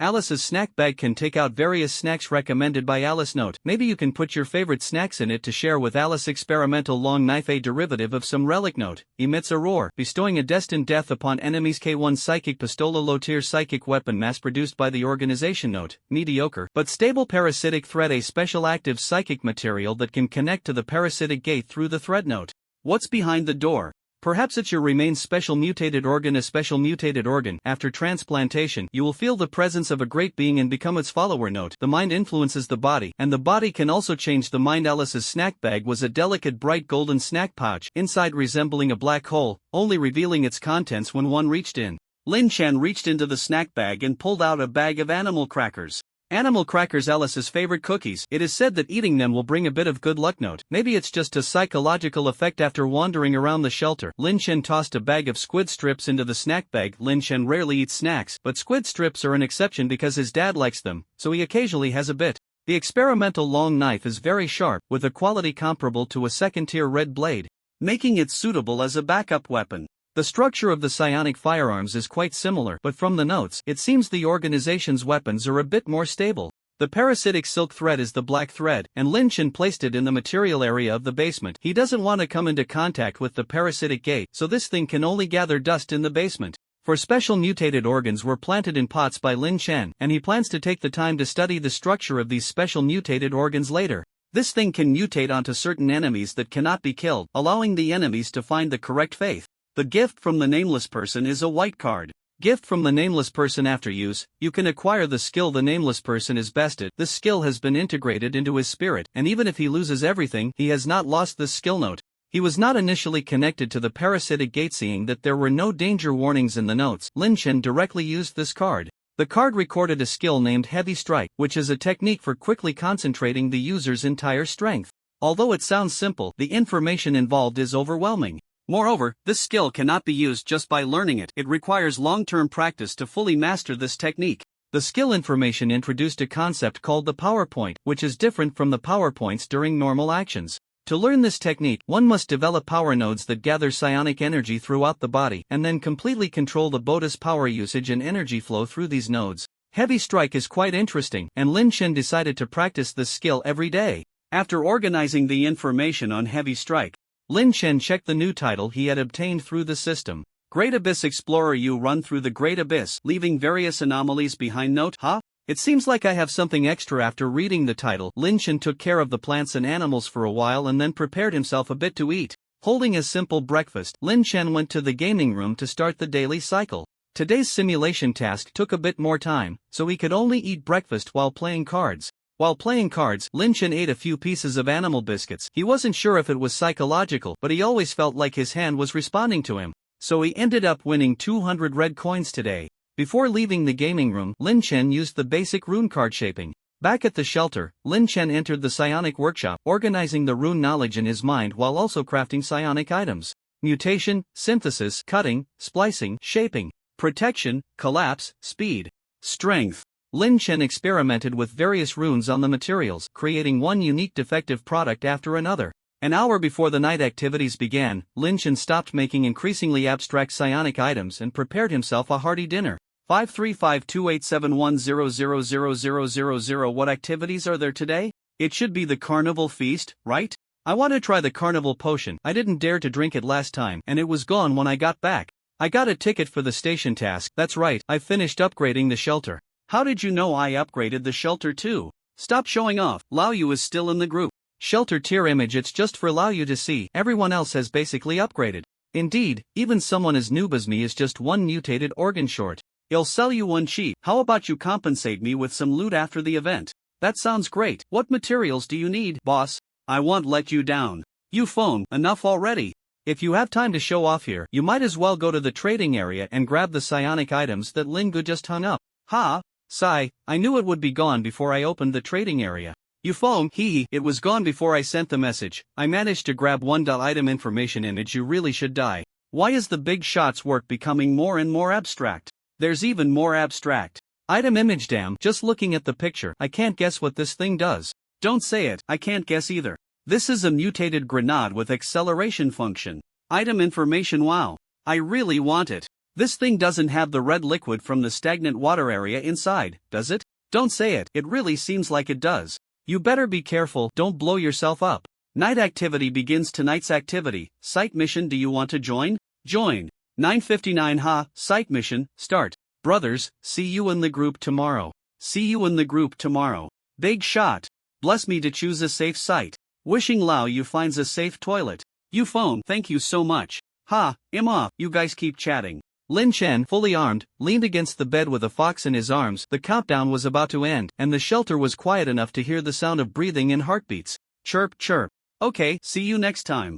0:01 midnight. This time it was still an old-fashioned train start, and through the window, all that could be seen was a closed tunnel with no view of the outside. In the compartment, there were 4 survivors including Lin Chen, and their avatars in the chat room matched perfectly. Sitting across from Lin Chen was a tall woman named Zhang Yu, around 30 years old, wearing a heavy lead gray coat, with a long hunting rifle on her back and a gentle smile on her face. Next to Jiang Yu was an elderly gentleman named Feng Yukai who looked over 50, with graying hair and black-framed glasses. The survivor sitting opposite Feng Yukai was a young woman named Wang Yao, dressed in a black jumpsuit and black leather pants, her bangs covering her eyes, wearing a black soft hat. Feng Yukai, Mr. Lin Chen? Lin Chen, yes, I am Lin Chen. Jiang Yu, wow, a big celebrity, let's take a picture together later. Wang Yao, thank you for your psychic circuit diagram, it has really helped a lot of people. Lin Chen, you're welcome. Feng Yukai, this is not just politeness, collecting all 10 mutated cards is difficult, and you are the only one willing to share all the mutated cards for free. Before this, many people had to experiment with their own bodies on the circuit, and those experiments mostly failed, with quite tragic consequences. Jiang Yu, hee, with Big Shot Lin here, I can relax and slack off. Wang Yao, the stronger the survivor, the harder the site mission, you wouldn't not know this, would you? Lin Chen, indeed. The site missions I've participated in have been quite difficult, and once the system didn't even assign me teammates. Is it the same for you? Jiang Yu, Big Shot, don't scare me. Wang Yao, this really doesn't happen. Feng Yukai, could it be that the system didn't assign you teammates to protect other survivors? Lin Chen, can you stop using honorifics? I'm only in my 20s. Jiang Yu, alright then. The chat room popped up 2 prompts. Please choose a site to disembark, survive at that site until the train arrives tomorrow, and take the train to leave the site. Note, after 10 sites, the train will enter the shallow sea area. A line of system prompts appeared before Lin Chen. Gain special skill, deceitful when you state a reasonable false information. If everyone present believes this information, then this false information will become true information. 11 Note, deception? No. I only speak the truth feels less useful than inspiration. Lin Chen wanted to go back and talk to the fox, but new cards would be drawn tomorrow. Soon, the first site arrived. It was still a site introduction similar to a movie poster for friends when camping in the wild. Waiting for them is a long-planned conspiracy. Will they survive to see the sun of the next day? Below the text is a wilderness camp, where 4 abstract figures holding skewers are gathered around a bonfire roasting meat, and beyond the firelight, shadows loom. Lin Chen, not bad, although there's not much information, the environment is quite nice. But it's hard to say with just one picture. Should we head to the next stop? Lin Chen thought of the city under the red moon and decided to hear his teammates' opinions. Feng Yukai, a long-planned conspiracy, feels a bit off. Jiang Yu, I'm fine with anything. The barbecue looks delicious. Wang Yao, let's check out the next stop. We can still choose 8 times. Lin Chen, sounds good. 10 minutes later, the train arrived at the second stop. Stop introduction. Your friend drew a travel package from a certain tour group, so you and your friends happily boarded the tour bus, even though you had never heard of the destination. Below the text is a moving bus, and at the end of the road stands a luxurious hotel built in the mountains. Lin Chen, this isn't bad either. Why does it feel like this stop isn't too difficult? It's not that Lin Chen hoped to encounter high difficulty stops, he just felt a bit unaccustomed. Jiang Yu, let's go with this. I've never stayed in a luxury hotel. Feng Yukai, shouldn't we look around more? I have no objections. Wang Yao, the enemy might be the tour group. My talent ability can gather information, but I need to control the tour group staff. Lin Chen, don't jump to conclusions. The enemy might not be obvious. The tour group could just be a cover. Let's put away our weapons and act like ordinary tourists. Feng Yukai, let's get off first. The 4 of them got off the train and entered the light green gate of the exit in turn, and Lin Chen lost consciousness. Stop selection completed. Additional tasks obtained. Optional 1. Eliminate enemies, receive rewards based on the number and strength of enemies. 2. Protect other tourists in the tour group, help them escape the resort hotel, receive rewards based on the number of survivors. 3. Identify and deal with the mastermind. 3 additional tasks popped up in the chat room, and Lin Chen woke up on the moving bus. He was sitting in the last row by the window, with Jiang Yu next to him. Feng Yukai and Wang Yao were sitting together diagonally in front of them. Besides them, there were 16 passengers on the bus, 1 driver, and 1 tour guide. Lin Chen glanced around, memorizing the general appearance of each passenger. The 16 passengers included 2 couples, a senior travel group consisting of 8 elderly people, a male solo traveler with a professional camera, and 3 students on a graduation trip. Lin Chen, let's hide our identities and not draw attention from others. Jiang Yu, how about we pretend to be siblings? Lin Chen, okay, sister. Feng Yukai, we could pretend to be father and daughter, if you don't mind. Wang Yao, sounds good. I'm in a rebellious phase and don't want to talk to my dad. Feng Yukai, sigh, if I had a daughter, she should be about your age. Never mind, let's not talk about that. My talent ability is related to close combat. If given the chance to engage up close, I can quickly deal with an average 3rd-tier psychic. Lin Chen, my talent ability is a support type, not usable right now, but my combat power is decent. I can also handle an average 3rd tier. Wang Yao, I can hypnotize and control enemies through eye contact, but it doesn't work on those with high mental strength. Jiang Yu, my talent ability is related to hunting. I can track prey and also kill it. Lin Chen. Then let's split into two groups. You guys gather information inside the hotel, and we'll check the nearby terrain outside the hotel. Lao Feng, I'll leave Wang Yao to you. Feng Yu Kai, understood. A few minutes later, the bus stopped outside the luxurious hotel. The hotel has 12 floors, and there's a parking lot underground. The tour guide, Yang Tao, is a young man in his 20s, and he has excellent speaking skills. He hasn't stopped talking on the way. Yang Tao entered the hotel and communicated with the front desk, quickly returning with a stack of room cards to distribute to the travelers. There are many attractions worth seeing nearby, but for safety reasons, everyone should not stray far from the hotel. Tomorrow, I will lead everyone to visit the nearby sites, and we will have a barbecue dinner outside the hotel at 8 p.m., so don't be late. Lin Chen took the room card, room number 804, and without waiting for Feng Yukai and Wang Yao, he took the elevator upstairs with Jiang Yu. Wait a minute. We want to go up too.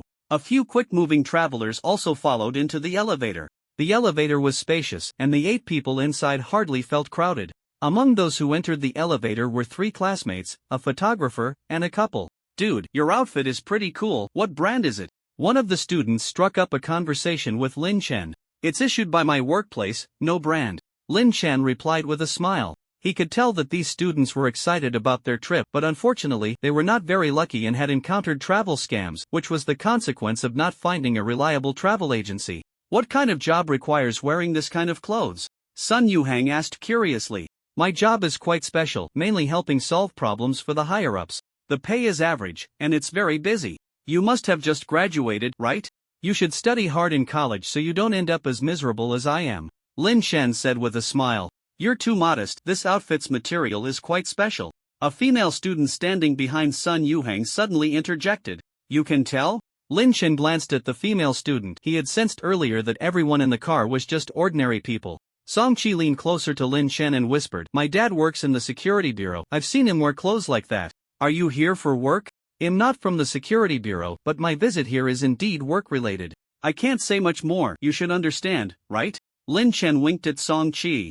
I get it. I won't tell anyone. Song Chi covered her mouth, indicating that she would keep the secret. The elevator reached the 8th floor, and only Lin Chen and Jiang Yu got off. The hotel had not arranged for them to be on the same floor, but rather assigned each group to a different floor, which was quite strange. Jiang Yu.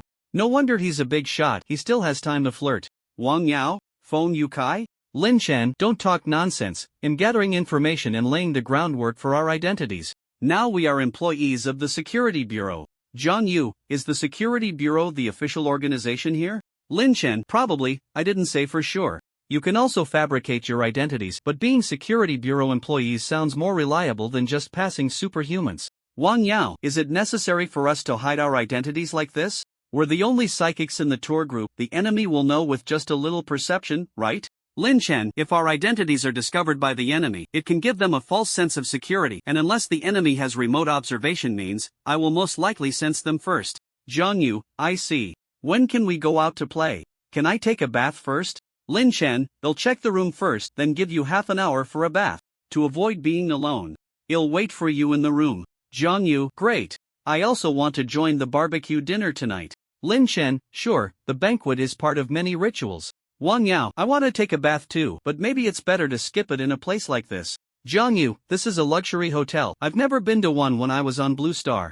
Wang Yao, suit yourself. The hotel room was quite luxurious, with 2 bedrooms, a living room, and a bathroom totaling around 100 square meters, with floor-to-ceiling windows offering views of the distant scenery. This was probably a mountain view room. Wow, this place is really nice. I want to live here forever, Jiang Yu said happily, leaning against the window. If you're not careful tonight, it's not impossible. Lin Chen began to use his mental power to sense the entire room, then carefully searched again, finding no issues. Jiang Yu was humming in the bathroom while taking a bath, and Lin Chen was constructing the layout of the entire hotel in his mind, marking the specific locations of each traveler. Lin Chen had not yet grasped the key points of this mission and could only do some preparatory work. Are you not going to take a bath? I can wait for you. Jiang Yu finished her bath, dressed, and walked out of the bathroom. I take a shower every day at the shelter, so I don't need to. Let's go take a look around nearby. We should be back before dark. The two took the elevator down, where Yang Tao was still downstairs discussing the barbecue dinner with the hotel staff. Are you guys going out? Seeing them, Yang Tao turned and greeted them. Yes, just going for a walk nearby. Young tour guide, are there any interesting spots around here? Lin Chen smiled as he spoke. To the north, there's a water pool. It's quite deep, so it's best not to get too close. To the northwest, there are some caves that were said to be the nests of some ancient creatures. The internal structure of the caves is complex, and it's easy to get lost inside, so don't go in. Just look from the outside. To the east, there's a primeval forest with many wild animals. I've heard that people go missing there every year, so stay away from that area. Yang Tao vividly described the surrounding attractions, his enunciation clear, and his pace neither too fast nor too slow. What about to the south? Jiang Yu suddenly asked. The manual doesn't say. Sorry, this is my first time on this route. The company had arranged for a senior to take me through it first, but then the senior suddenly resigned. I don't know if the information in the manual is accurate, but the company told me to promote it more. It should just be a gimmick to attract customers. It won't really be that dangerous. Yang Tao explained in a low voice. You're not a fresh recruit, are you? Lin Chen couldn't help but ask.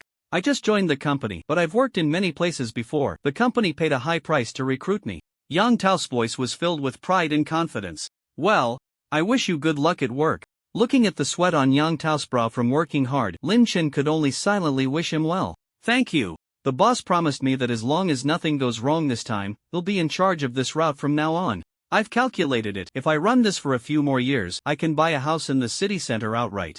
I've already talked to the agent and he'll sign the contract when I get back. Yang Tao's eyes were filled with anticipation. Then I can only wish you good luck. Hey, race a fortune cookie, take one. Lin Chen took out a small dog-shaped fortune cookie and handed it to Yang Tao, hoping his luck would improve and he could return alive to sign the contract. Oh, thank you. Yang Tao happily accepted the cookie and continued discussing the barbecue dinner with the front desk. I want a fortune cookie too, Jiang Yu suddenly said. The two went around to the back of the hotel, preparing to check out the south side first. Sure. But this is a snack I exchanged with a friend, so you have to recommend a snack to me in return. Lin Chen rarely ate snacks, so he decided to leverage the power of a mature woman. I prefer grilled offal. Let's catch some small animals in the forest later. Freshly grilled is much tastier.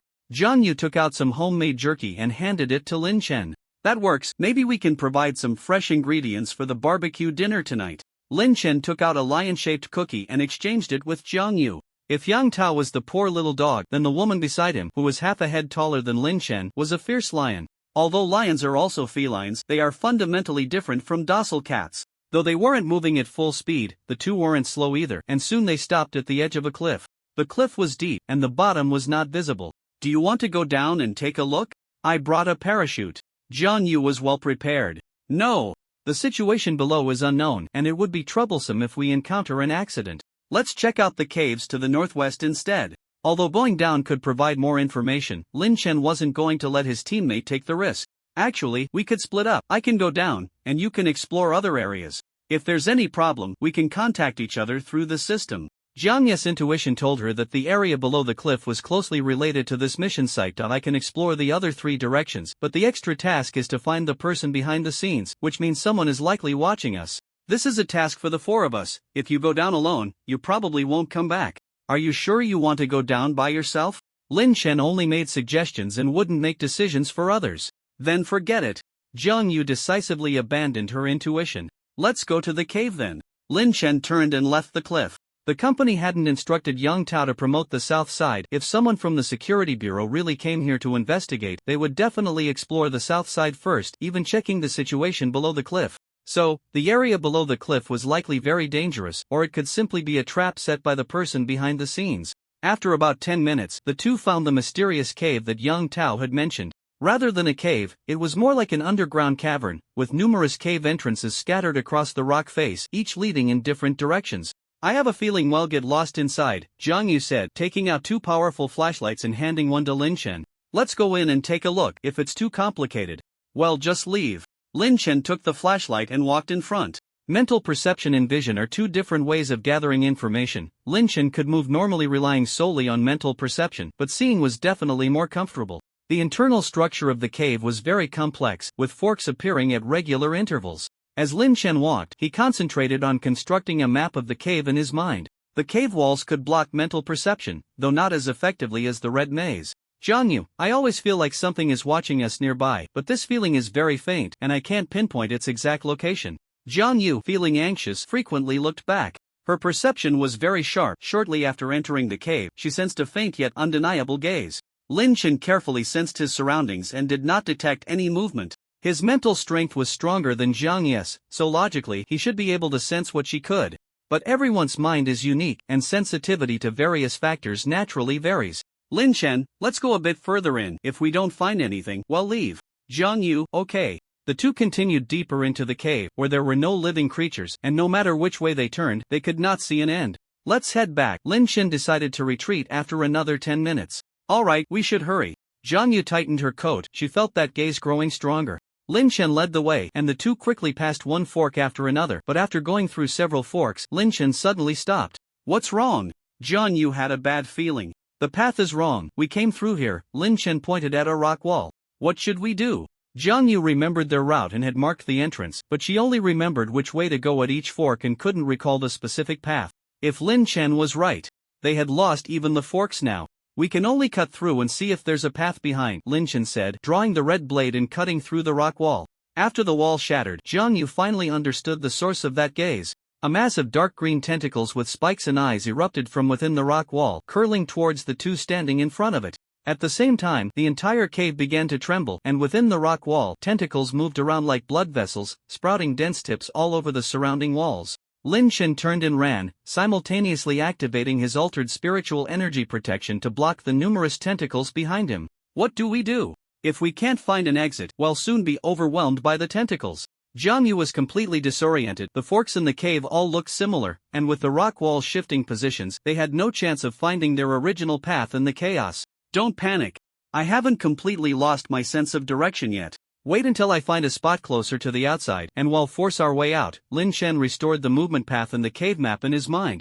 They had actually been slightly misled by the cave walls. If it weren't for his strong mental power, it would have been difficult to find the correct direction. After determining the right way to leave the cave, Lin Chen moved in that direction with Zhang Yu. As long as the direction was correct, no matter how they walked, they were moving towards the outside world. But soon Lin Chen realized that the cave was guiding them off course. A mass of tentacles surged from all directions, and the alienated spiritual energy protection was quickly pierced and shattered by the tentacles. Just around the corner ahead, we break out. Lin Chen decided to fight to the death.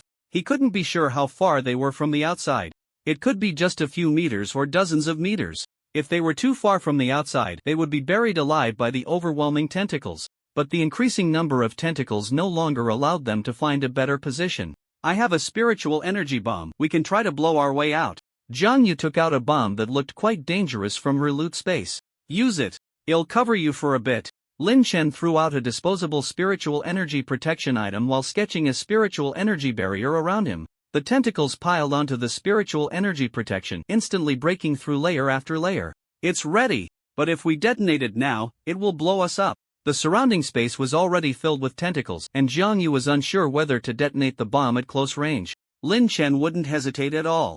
Zhang Yu immediately detonated the spiritual energy bomb and then pressed Lin Chen down under her body. Boom! Layer after layer of spiritual energy protection misaligned behind Zhang Yu, spinning and shattering, redirecting the energy shockwave that was rushing towards her onto the surrounding tentacles. After more than 10 seconds, the two of them crawled up from the ground, covered in dirt, as a large gap was blown into the cave wall, with sunlight streaming into the cave from deep within the gap. They were lucky, the corner was not far from the outside.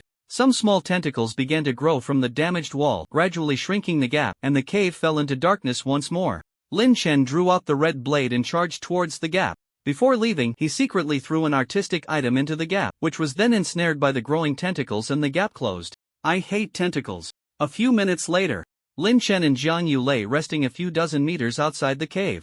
I don't like them either, but if I need to alienate my body in the future, I might consider adding a few. It seems quite convenient. Lin Chen sheathed the red blade and adjusted his outer clothing. If I feel hungry, I can just cut one off and roast it to eat. Zhang Yu got up to stretch her body. Her coat had protective effects, and with Lin Chen's spiritual energy protection over it, she wasn't injured. At that distance earlier, without the spiritual energy protection, she would have been severely injured if not killed. Let's go, check out the north side. Lin Chen stood up and suddenly turned to look at a nearby hillside. Who's over there? Sorry, I was taking photos nearby and didn't mean to spy on you. A male tourist with a professional camera peeked out from behind the hillside. It's fine, we just came out of the cave. It's very dark inside, and there are some dangerous creatures.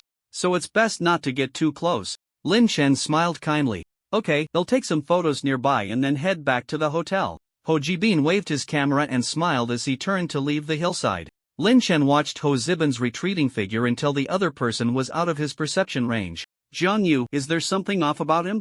Lin Chen, in my perception, he's an ordinary person, but I didn't sense him until he got close to the hillside. Jiang Yu, did you let your guard down? I sometimes overlook enemies when I relax mentally. Lin Chen, I've never relaxed outside the shelter. Jiang Yu, should we take action? Lin Chen, no rush, let's explore the remaining 2 directions first. Acting recklessly can lead to trouble. Wang Yao, which one is he? I'll go test him out. Lin Chen, that cameraman, be careful, you may not be his match. Feng Yukai, I'll handle it properly. After communicating with his teammate, the 2 of them regained their composure while walking towards the northern part of the hotel, their speed now resembling that of normal tourists. There were quite a few visitors near the pond, with 3 students and 2 couples enjoying the scenery over there. Is there a problem over here? Seeing Lin Chen, Songqi quietly approached and asked in a low voice. There's a monster in the pond, we need to send someone to lure it out, and I think you would be perfect for the job, Lin Chen said to the girl who was very sensitive to being sneaky. I can't swim. Songqi froze in place. She wanted some excitement but didn't want to have a close encounter with a monster. It's fine, the bait doesn't need to swim, it won't make a difference anyway. Lin Chen moved closer to the pond, signaling for Songqi to follow. Songqi didn't dare to catch up, she couldn't tell if Lin Chen was joking or serious. The pond was bottomless, like a cave, with no living creature in sight. Do you want me to go down? Jiang Yu stretched her body, she was very good at swimming. You don't even have a diving suit, do you? For the first time, Lin Chen felt he wasn't prepared enough. No, but I brought a swimsuit. Jiang Yu took out a black one-piece swimsuit. There should be a lot of tentacles down there, you can give me anything valuable before you go down. No need to write a will, I don't have time to read it. While speaking, Lin Chen took out a piece of art and, while others weren't paying attention, casually tossed it into the pond. Although Jiang Yu saw it, she didn't make a fuss. Then forget it, let's go hunt in the forest. I'm very good at finding prey. Okay, I've never hunted before, so this will be a good chance to try.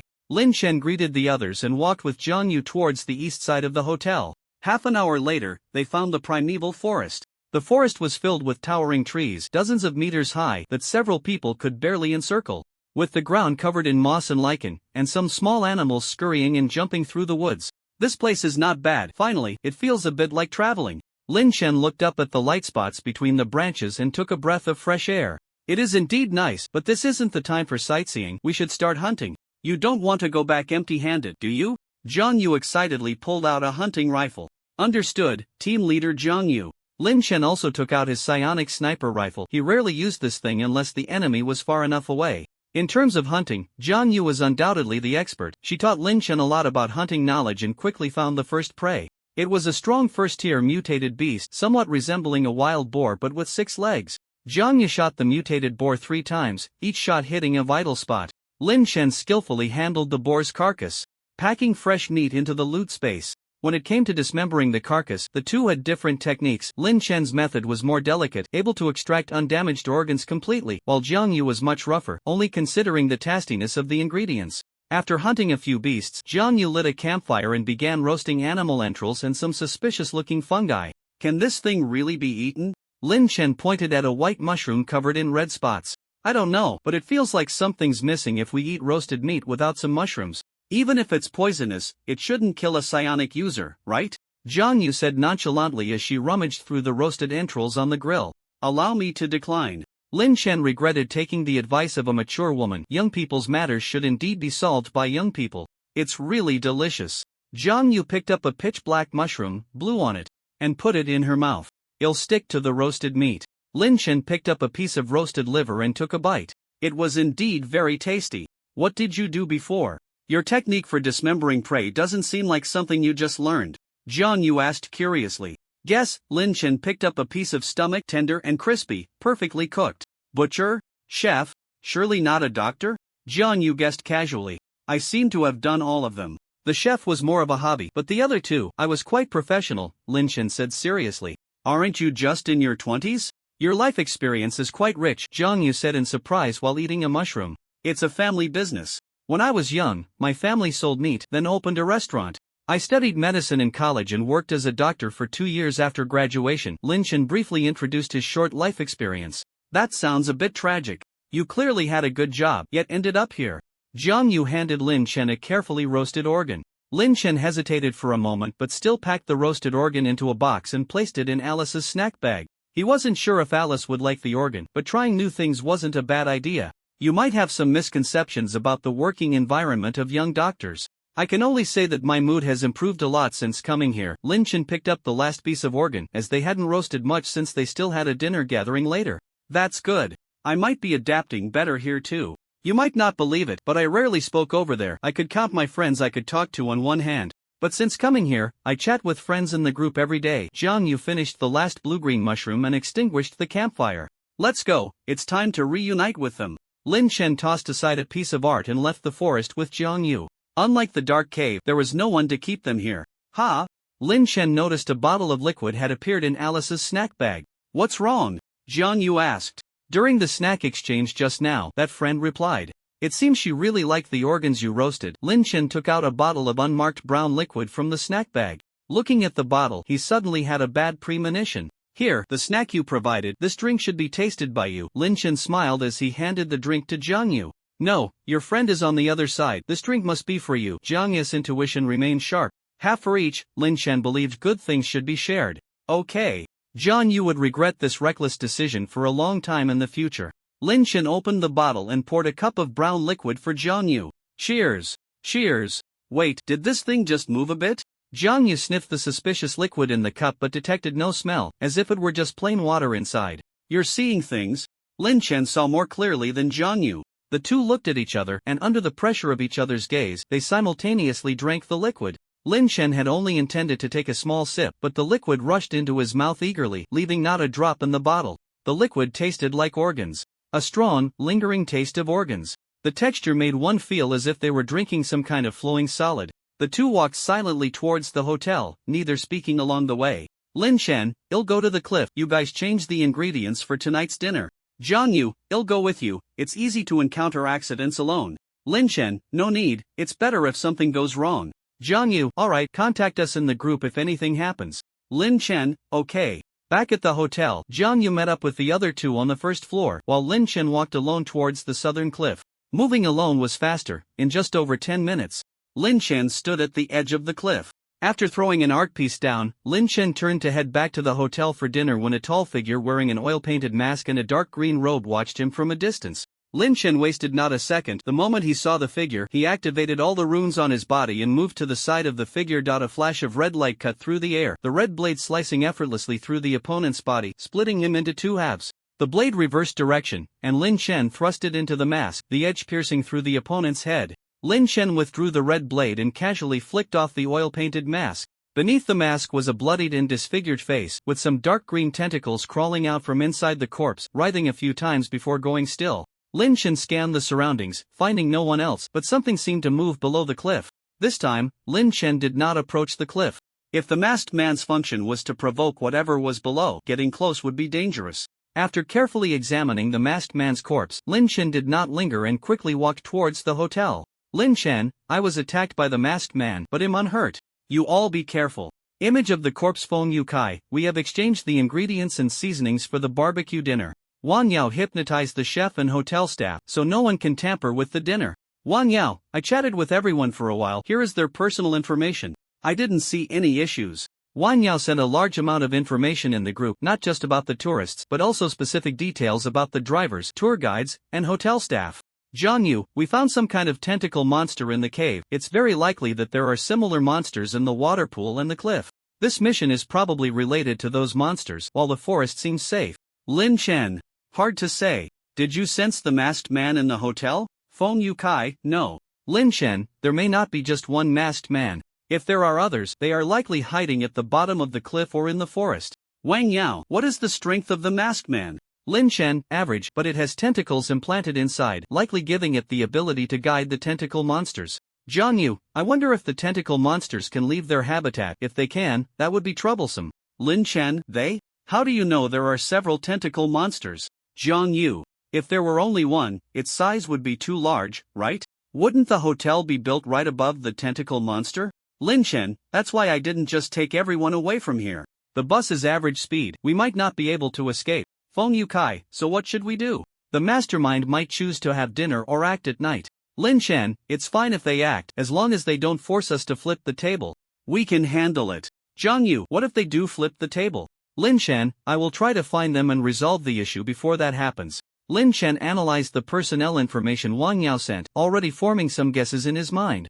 Zhang Yu, then let's go to the barbecue dinner. I'm still not full. Feng Yukai, I'm a bit hungry too. Wang Yao, just in time, it's almost time. Lin Chen returned to the hotel, where barbecue stalls had already been set up outside, and some hotel staff were arranging tables and utensils. The four gathered downstairs in the hotel, found a table, and waited for the dinner to begin. Tourists trickled down, and when Song Chi saw Lin Chen, she pulled her little friend to sit beside them. A couple who knew Song Chi also joined them at the same table. The barbecue dinner soon began, and Lin Chen ate the grilled meat while observing the behavior of everyone present. Information can be fabricated, but even if one memorizes the fabricated details, there will still be flaws in some specifics. In fact, Lin Chen already had an answer in his heart, but he wanted to confirm it again. After all, if he got it wrong, he might have to resort to reality simulation. Zhang Yu, what should I do? Everything I eat now tastes like innards. Lin Chen, don't say that. If you hadn't mentioned it, I would have almost forced myself to forget. Wang Yao, what innards? Zhang Yu, this is the consequence of exchanging snacks with a friend. That friend must be terrifying. Lin Chen, no, she's a lovely little girl. Zhang Yu, if you had said that earlier, I wouldn't have recommended innards. Lin Chen, I didn't expect her to dislike innards so much. Wang Yao, girls are made of desserts. If someone gave me innards as a gift, I would cut ties with them. Feng Yukai, I think it's fine. The more you drink with the offal, the better it gets. Wang Yao, drunkard, shut up. Lin Chen, my dad also liked to drink, by the way, he's already dead. Zhang Yu, don't look at me. I only have a small drink occasionally when hunting. Feng Yukai, alright, I'll keep quiet. I'm really too busy. Yang Tao sat down next to Lin Chen. There were 10 seats at each table, and just one spot left next to Lin Chen. The tourists had almost finished eating, and Yang Tao had a bit of a break. Have some barbecue, you still have to lead the tour to nearby attractions tomorrow. Lin Chen placed a plate of barbecue in front of Yang Tao. He had already strolled around the area, and those attractions were indeed worth visiting, though they were quite dangerous. This was Lin Chen's first group tour since the spring outing in elementary school, and he was looking forward to the upcoming itinerary, but unfortunately, he had to return to the shelter tomorrow morning. Thanks, I've already planned tomorrow's itinerary. First, we'll explore the cave entrance, then play by the water's edge, and finally have a picnic on the forest outskirts. Trust me, tomorrow will be a perfect day. Yang Tao said excitedly. Zhang Yu, what death parade? How many survivors will be left after this? Wang Yao, no, the first attraction will probably wipe us out, right? Feng Yukai, sigh, I used to join tour groups back home, just wandering around souvenir shops. I found it quite boring at the time, but now that I think about it, being bored is not so bad. Lin Chen and Yang Tao chatted for a bit, and after finishing the barbecue, Yang Tao got up to continue working. The barbecue gathering was very successful, everyone ate happily, and the cameraman took free photos of each tourist, capturing wonderful moments. But happy times are always short-lived, and amidst the laughter, the barbecue gathering came to an end. Lin Chen, do you have surveillance cameras? On the way back to the hotel, Lin Chen suddenly asked. Zhang Yu, we really don't have any. Wang Yao, I have some, how many do you need? Lin Chen, one on the first floor, the rest on other floors. Do as you like. Something is definitely going to happen tonight, we need to control the situation. Wang Yao, okay. After setting up the cameras, the group returned to their respective rooms. Lin Chen and Zhang Yu were on the 8th floor, while Wang Yao and Feng Yukai were on the 6th. Zhang Yu, are we just waiting here? Lin Chen, yes, don't act rashly. If I'm not mistaken, we're likely on top of a volcano that's about to erupt. Acting recklessly would be very dangerous. Zhang Yu, no, I mean, should we play some cards? Lin Chen, that's not a bad idea. Wang Yao, enough of you two. If you want to play cards, say it outside. Don't scare me in the chat room. Feng Yukai, too bad I'm not upstairs. Otherwise, we could play Do Diju. Zhang Yu took out a deck of cards from the loot space, and the two started playing blackjack, with the loser having to eat various awful flavored foods. Although the awful taste had faded somewhat, the mixed flavors were even stranger. I'm done, you're not cheating. Are you? An hour later, Zhang Yu threw down her cards, sulking. I never cheat. Here, finish this and we'll call it a day. Lin Chen broke off half an energy bar and stuffed it into Zhang Yu's mouth. Cough, what the hell is this? Sawdust awful? Zhang Yu rolled her eyes, nearly choking. She silently decided never to play cards with Lin Chen again. This man had no idea what mercy meant. While the two were happily chatting, a strange music suddenly echoed in the hallway. Wang Yao, there's something wrong with the music. Many tourists have left their rooms, and they don't seem right, almost like they're sleepwalking. Lin Chen, can your hypnosis break this state? Wang Yao, I can give it a try. Lin Chen, alright, let's gather first. Wang Yao and I will go downstairs to stop the tourists, and Lao Feng, you and Jiang Yu go turn off the music. Jiang Yu, okay, leave it to us. Feng Yukai, I suspect the mastermind is mixed in with the tourists, so be careful not to get ambushed. Lin Chen, don't worry. I've already got the key item. Be careful over there will definitely be someone trying to stop you.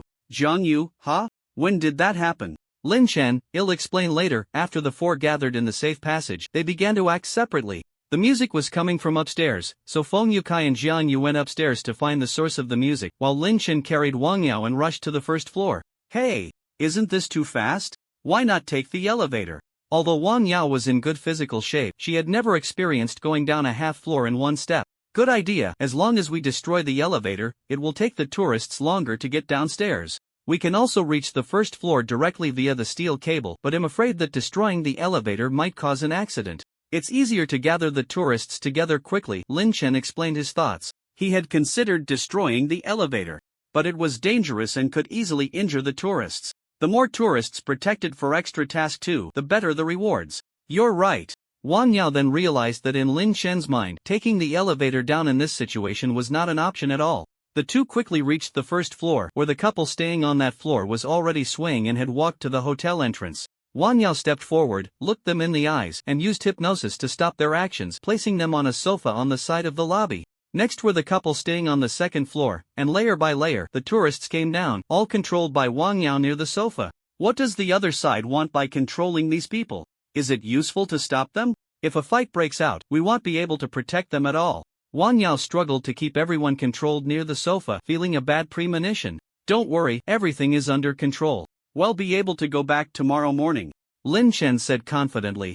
All right. Although still a bit uneasy, Wang Yao could only choose to trust her teammates. The station task was assigned to the four by the system, and it was difficult to complete it relying on just one person. At that moment, the music upstairs stopped. Jiang Yu, we destroyed the music box. The cameraman ambushed us. Old Feng was seriously injured, but we also beat the cameraman badly before he ran away. Lin Chen, can you come down? I have healing injections here. Feng Yukai, no need. I've already taken the healing potion. They'll recover in a bit, but I need to rest for a while. Lin Chen, then stay upstairs. Don't separate. Leave the downstairs to me. Feng Yukai, be careful. We'll come down as soon as we can. Lin Chen, no need to rush. The music stopped, and the dazed tourists quickly regained their awareness. Where is this? How did we end up in the lobby? My head hurts. We walked down by ourselves.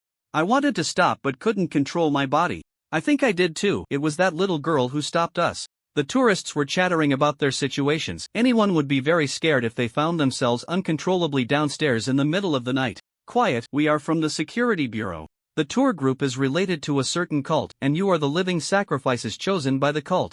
If you want to survive and go back, follow my instructions and don't cause trouble. Lin Chen's voice was not loud, but under the influence of his strong mental power, the panicked tourists and staff gradually calmed down. Yang Tao, you led the tour group, you must know those cultists. The bus driver suddenly grabbed Yang Tao by the collar and pulled him up from the sofa. The driver actually knew nothing, but to get rid of suspicion, he had to do something. I don't know. I just joined the company a few days ago. I don't know any cultists at all.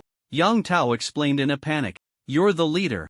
How could you possibly not know? Throw him out, he must be an insider of the cult. Some tourists expressed their inner fears excitedly, as if by getting rid of Yang Tao, they could be safe. I'll say it one last time, quiet.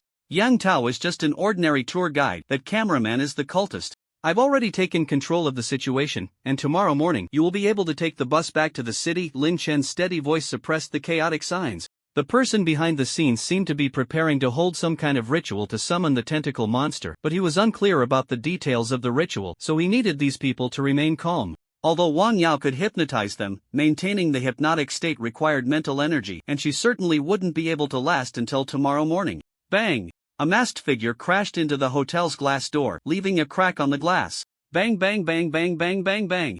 One masked figure after another appeared outside the glass door, shattering it and rushing into the hotel, lunging at the tourists. A mass of dark green tentacles sprouted from their bodies, these tentacles unusually agile, as if they were the main body and the humans outside were merely their outer shell. The tourists screamed in terror, scrambling towards the elevator. Lin Chen did not move, he simply looked at the masked figures, thrusting energy blades into their backs, shredding the cores of the tentacles. He had seen this kind of masked figure once before, and this was not a cliff. Some first-tier creatures with tentacles were not enough to trouble him.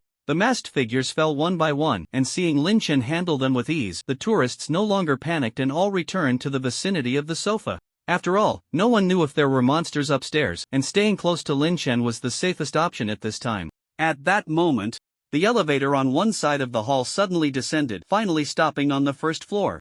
The elevator door slowly opened, and a man wrapped in dark green tentacles stepped out. It was the cameraman. You finally made it. Lin Chen turned to look at the cameraman, whose previous state was somewhat similar to the stone wall of the cave. Before the tentacles emerged, Lin Chen could not sense what was inside the wall. So previously, in Lin Chen's perception, he was just an ordinary person, but now that the shell was broken, Lin Chen could clearly sense that he was a third-tier energy user. When did you replace the dinner? Ho Jibin felt very frustrated. If the tourists had eaten the specially made barbecue, under the influence of the music, they would have already transformed into monsters, rushing to their respective ritual locations. Of course, it was before the gathering. We replaced it with a batch of fresh ingredients. Yes, just like those in the forest. Lin Chen hinted. How did you know that consuming creatures from there could resist mental pollution? Ho Jibin did not understand what went wrong. A perfect plan had turned into this. I know everything. You gave me too much time. Lin Chen was, of course, bluffing. He just felt that these lively beasts should be fine. It was said that if bitten by a 7-step snake, one could find the antidote within 7 steps. Lin Chen did not expect the other party to actually pull off such a foolish act. Those 2 people upstairs are your colleagues, right? Most of the sacrificial bodies have gone to their side. If you stay here, they are doomed. Ho Jibin tried to shake Lin Chen's resolve by threatening the safety of his teammates. Wang Yao, are you all okay? That cameraman said there are sacrificial bodies attacking you. Zhang Yu, we're fine, just that there are a lot of monsters. We might not be able to go down to support for now. Feng Yu Kai, don't mind him.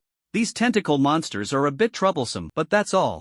Give it up. I told you, everything is under my control. The moment I got on the bus, you had already lost, Lin Chen asserted. Ha, the ignorant are fearless. Ho Jibin did not believe Lin Chen's delusions at all. Ignorant? Are you talking about the giant monster beneath our feet, or the crude ritual you are holding? Lin Chen retorted. You know what's beneath your feet, and you still dare to talk to me like this? Ho Jibin wavered, but it was hard for him to believe that the other party had figured out all the arrangements here in just one afternoon. What's beneath your feet doesn't matter. What matters is the ritual. As long as your ritual fails, it will remain down there, no different from ordinary land. If it were any other time, Lin Chen would have used his mental power to perform some secretive little actions, but today he did nothing. Everything was under control. So he couldn't make any unnecessary moves. But you are just a first-tier psychic. I am a third-tier psychic. As long as I kill you, the ritual won't fail, Ho Jibin shouted loudly. If shouting will make you feel more confident, then go ahead and shout, cast aside your fear, face me directly, and die here, Lin Chen said calmly, standing still, and slowly raising his right hand to rest on the hilt of his knife. Ho Jibin roared as he charged at Lin Chen, a multitude of sharp tendrils stabbing towards him like spears. At the same time, the corpses of the masked men twisted and merged into a monster made of tendrils, silently lunging at Lin Chen's back. Lin Chen took a deep breath, focusing on the tendril cameraman rushing towards him. He drew his knife. Shaping, strength, speed, cutting. He infused everything into the still awkward heavy strike technique. This was a full-powered blow. Heavy slash. Lin Chen cleaved the cameraman in half with one stroke. The cameraman's tendrils pierced through the layers of swirling psychic protection, causing no harm. In this battle, Lin Chen did not evade. Instead, he chose to confront the third-tier cameraman Hedon and decisively killed him with a single stroke. Lin Chen sheathed his knife and turned around, activating the cutting runes within the twisted tendril monster, reducing it to a pile of minced flesh. As the cameraman's body fell to the ground, Lin Chen looked toward Song Qi, who was hiding among the tourists, and said, Song Qi, I already told you, everything is under control. When did you start doubting me? Song Qi asked curiously, ignoring the fleeing tourists and her incredulous classmates. From the moment you spoke to me, when I looked into your eyes, the emotions you displayed were too thin, Lin Chen replied, his acting skills surpassing hers. Oh dear, that's quite a failure. I always thought my acting was pretty good. Don't you think so, Sun classmate? Song Qi smiled happily, glancing at Sun Yuhang, who was still by her side. Shao Qi, what are you talking about? How could you possibly be a cultist? There must be some misunderstanding. Sun Yuhang looked at Lin Chen with hopeful eyes, wishing this was all just a misunderstanding. Their graduation trip wasn't over yet, and he still planned to confess to Shao Qi at the scenic spot tomorrow. It's not impossible. As long as she is willing to cancel the ritual, I will spare her life. I don't like killing young people, and that's why she has survived until now, Lin Chen said, slipping his right hand into the pocket of his coat. Shao Qi, you heard him, quickly give up the ritual. You must have been deceived by those despicable cultists. It's not too late to turn back now, Sun Yuhang said in an almost pleading tone, but seeing Song Chi's calm expression, his mood gradually sank, and his voice lowered. It's already too late, and he won't kill me just because killing me would completely activate the entire ritual, causing the monsters below to go completely out of control. Once the ritual is cancelled, he will definitely kill me first. The members of the security bureau won't spare any cultists, even if that cultist is a relative, Song Chi said calmly, looking at Lin Shen as if she could see her father's figure behind him. If it weren't for wanting to complete the ritual to control the monsters to destroy that city, she would have activated the ritual and perished with Lin Shen long ago. So guess what I have in my pocket?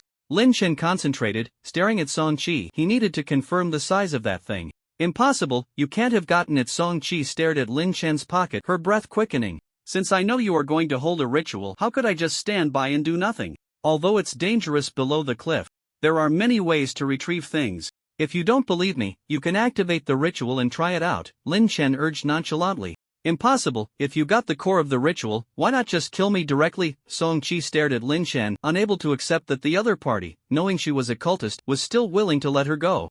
I believe a person should have a second chance, even if they are a cultist. Lin Shen spoke words that made him want to vomit, stepping closer to Song Chi. Once the activation ritual begins, you'll know whether I'm telling the truth or not, but if you activate the ritual, I will have to kill you because you will have given up your chance to choose. I don't believe it. I don't believe there is a sheriff like you. Song Chi activated the ritual. But before she could finish, Lin Shen also activated the ritual. For artworks in different positions around the hotel emitted a faint glow, beginning the connection to the divine under Lin Shen's control. These 4 positions coincided with Song Chi's ritual, and under the suppression of the divine, the summoning ritual was delayed. So nothing happened. Song Chi stared blankly at Lin Shen. Lin Shen pulled his right hand from his pocket and slowly opened it in front of Song Chi, saying, I told you everything is under control. The core of the ritual is, of course, in my hands. The special skill deception activated, and at that moment, the truth was no longer real. The flower of falsehood bloomed in Lin Shen's hand. A semi-transparent colored glass ball appeared in the palm of Lin Shen's previously empty right hand. When he obtained the skill of deception, Lin Shen had thought a lot. He considered using this skill to enhance his combat power or to describe it in a way that made others believe he possessed some powerful treasure or skill. But he quickly gave up. He didn't think the system would allow him to gain powerful strength in that way. Like the special skills he had obtained before, this skill surely had some underlying rules not described by the system. Moreover, the word believe was too vague. How could one truly make someone believe in something? And who should believe it? The complexity of this skill far exceeded that of inspiration, and its difficulty of use was extremely high. In the end, Lin Shen chose Song Chi as his target for deception. As long as he could deceive Song Chi, the other uninformed spectators would naturally believe Lin Shen as well. He had been performing an omnipotent image all along, just to make Song Chi believe that he could indeed obtain the core of the ritual. Every performance was for the moment he would open his palm. The difficulty of this deception lay in Lin Shen needing to find an excuse for not killing Song Chi. This was difficult because Lin Shen didn't want to let her go at all. A person should have a second chance, provided they have paid the price for their first choice. But fortunately, Song Chi herself very much hoped that Lin Shen would truly be willing to let her go. It wasn't that she wanted to survive, she just hoped someone could make that choice. So in the end, she convinced herself that before seeing the glass ball, she had accepted Lin Shen's lie. Song Chi looked at the colored glass ball, as if she saw another ending, a conclusion where even someone like her could find redemption. Sheriff, thank you for giving me a choice, you may proceed. Song Chi walked up to Lin Shen, revealing a fragile smile, bowing her head in respect. Just before the connection to the divine was interrupted, Lin Shen swiftly pierced through Song Chi's chest, destroying the core of the tendrils inside. He could have waited a bit longer, allowing Song Chi to realize she had been deceived, leading her to die in pain and hatred. But Lin Shen's heart softened. There was one thing he hadn't deceived Song Chi Abu that truly didn't like killing young people. Sun Yuhang knelt beside Song Chi's corpse, silent. Is it over? Jiang Yu ran out from the emergency exit, followed by Feng Yukai, whose outer clothing was soaked in blood and green liquid. It's over. Lin Shen had to thank his lucky stars. He was fortunate this time. If Jiang Yu had been nearby, he really wouldn't have been able to deceive the sharp-witted Jiang Yu. After all, they had explored the cliff together. Wang Yao, are you okay, Dad? Feng Yukai, I'm fine. Luckily, we had Xiao Jiang with us this time, otherwise, we would have really flipped. They actually hid a large number of masked people in the secret room, and the walls were too thick to sense anything. Jiang Yu, hee, with me around, how could anything happen to my teammates? Lin Shen, do you guys want to collect some loot? After we send these tourists a little way, we should be heading back. Jiang Yu, yes. I want to take back some souvenirs from the luxury hotel. Feng Yukai, I want to bring back a small fridge and a few boxes of high-end red wine to try. Wang Yao, you should drink less. I want to grab some high-quality toiletries. Lin Chen, alright, let's take the tourists back to the room to pack our bags and collect the loot we want. After helping the tourists organize their luggage and collecting the luxury hotel loot, everyone boarded the bus and left the luxury hotel. Sun Yuhang took Song Chi's body, while Yang Tao sat silently in the back row of the bus, with no one nearby. Jiang Yu, let's add each other as friends. Even though we can't chat, just seeing your names lit up feels pretty good. Wang Yao, you guys better not suddenly go dark one day, I would be sad. Old Feng, drink less, or you might drink yourself to death one day. Feng Yukai, don't worry, once we leave the shelter, I won't touch a drop. Lin Chen, I hope your names stay lit up then, see you later. Jiang Yu, bye, little brother. Next time we meet, they'll bring some snacks that girls like to exchange with that friend. The bus approached the city, and a light green portal appeared in the back row. The four entered the portal one by one and then took the return train back to the shelter. Station task completed, reward, special metal treasure chest 1 extra task 1 completed, reward, extra task treasure chest 1 extra task 2 completed, reward, extra task treasure chest 1 extra task 3 completed, reward, extra task treasure chest 1 please draw today's card my turn. Draw a card. Not feeling sad about the fox's disappearance, Lin Chen directly began his daily card draw. This time, the card showed a blood-red dove. As the card dissipated, a plump red dove appeared in the center of the shelter. Coo! The dove flew up and landed on Lin Chen's head, its fat body pressing down on him. Hello! Lin Chen, with the fat dove on his head, entered the basement to place the loot he brought back from the hotel, which included various high-end ingredients, easily storable canned foods, various living supplies, and some small appliances. Coo! The dove wiggled its plump body, excitedly hopping around on Lin Chen's head. Alright, thank you for your help, I will make good use of your ability. Lin Chen returned to his bedroom and opened 4 treasure chests in order. First was the special metal treasure chest, which contained a pitch-black metal cube with a side length of 3 centimeters. Compressed spiritual energy bomb tier 3 spiritual energy bomb can be triggered using specific mental power.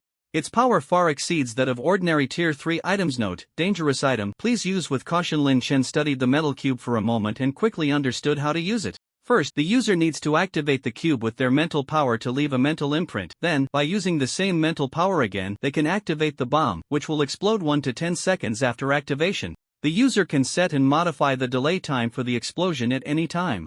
Not bad, too bad I can't perceive the internal structure. Lin Chen wanted to study the bomb's structure but found that his mental power couldn't penetrate the bomb's black metal shell. After leaving the mental imprint, Lin Chen stored the spiritual energy bomb safely. Continuing to open the boxes, the extra task 1 treasure chest contained only 10 bottles of low-tier nutrient solution. This time, he really didn't kill many enemies. The only strong one among them was the cameraman, who was severely injured by Feng Yukai. But this time, the extra task 2 was difficult, and they protected all the tourists, except for Song Chi and the cameraman.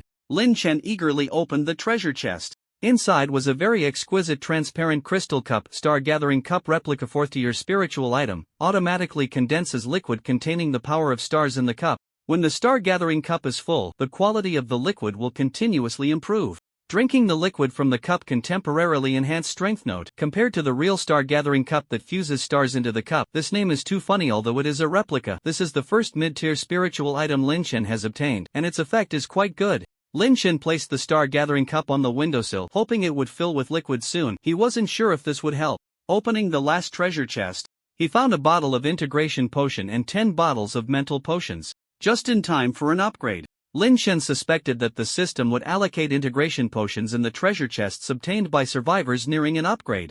After finishing opening the chests, Lin Chen took out the colorful glass ball and checked its attributes. Glass ball ritual core can be used to conduct rituals. Note, can be reused until broken. Putting away the colorful glass ball, Lin Chen began to take care of the plants and animals and prepare breakfast. The fat pigeon had been perched on his head, showing no signs of coming down. Little Black crawled around Lin Chen's feet in the narrow shelter. It was now a bit thicker than a bucket, and before it grew too large to leave the shelter completely, Lin Chen needed to find an opportunity to let it outside. The little dog still looked somewhat dim-witted, occasionally running into Little Black's mouth. After handling the chores, Lin Chen opened the group chat and started eating.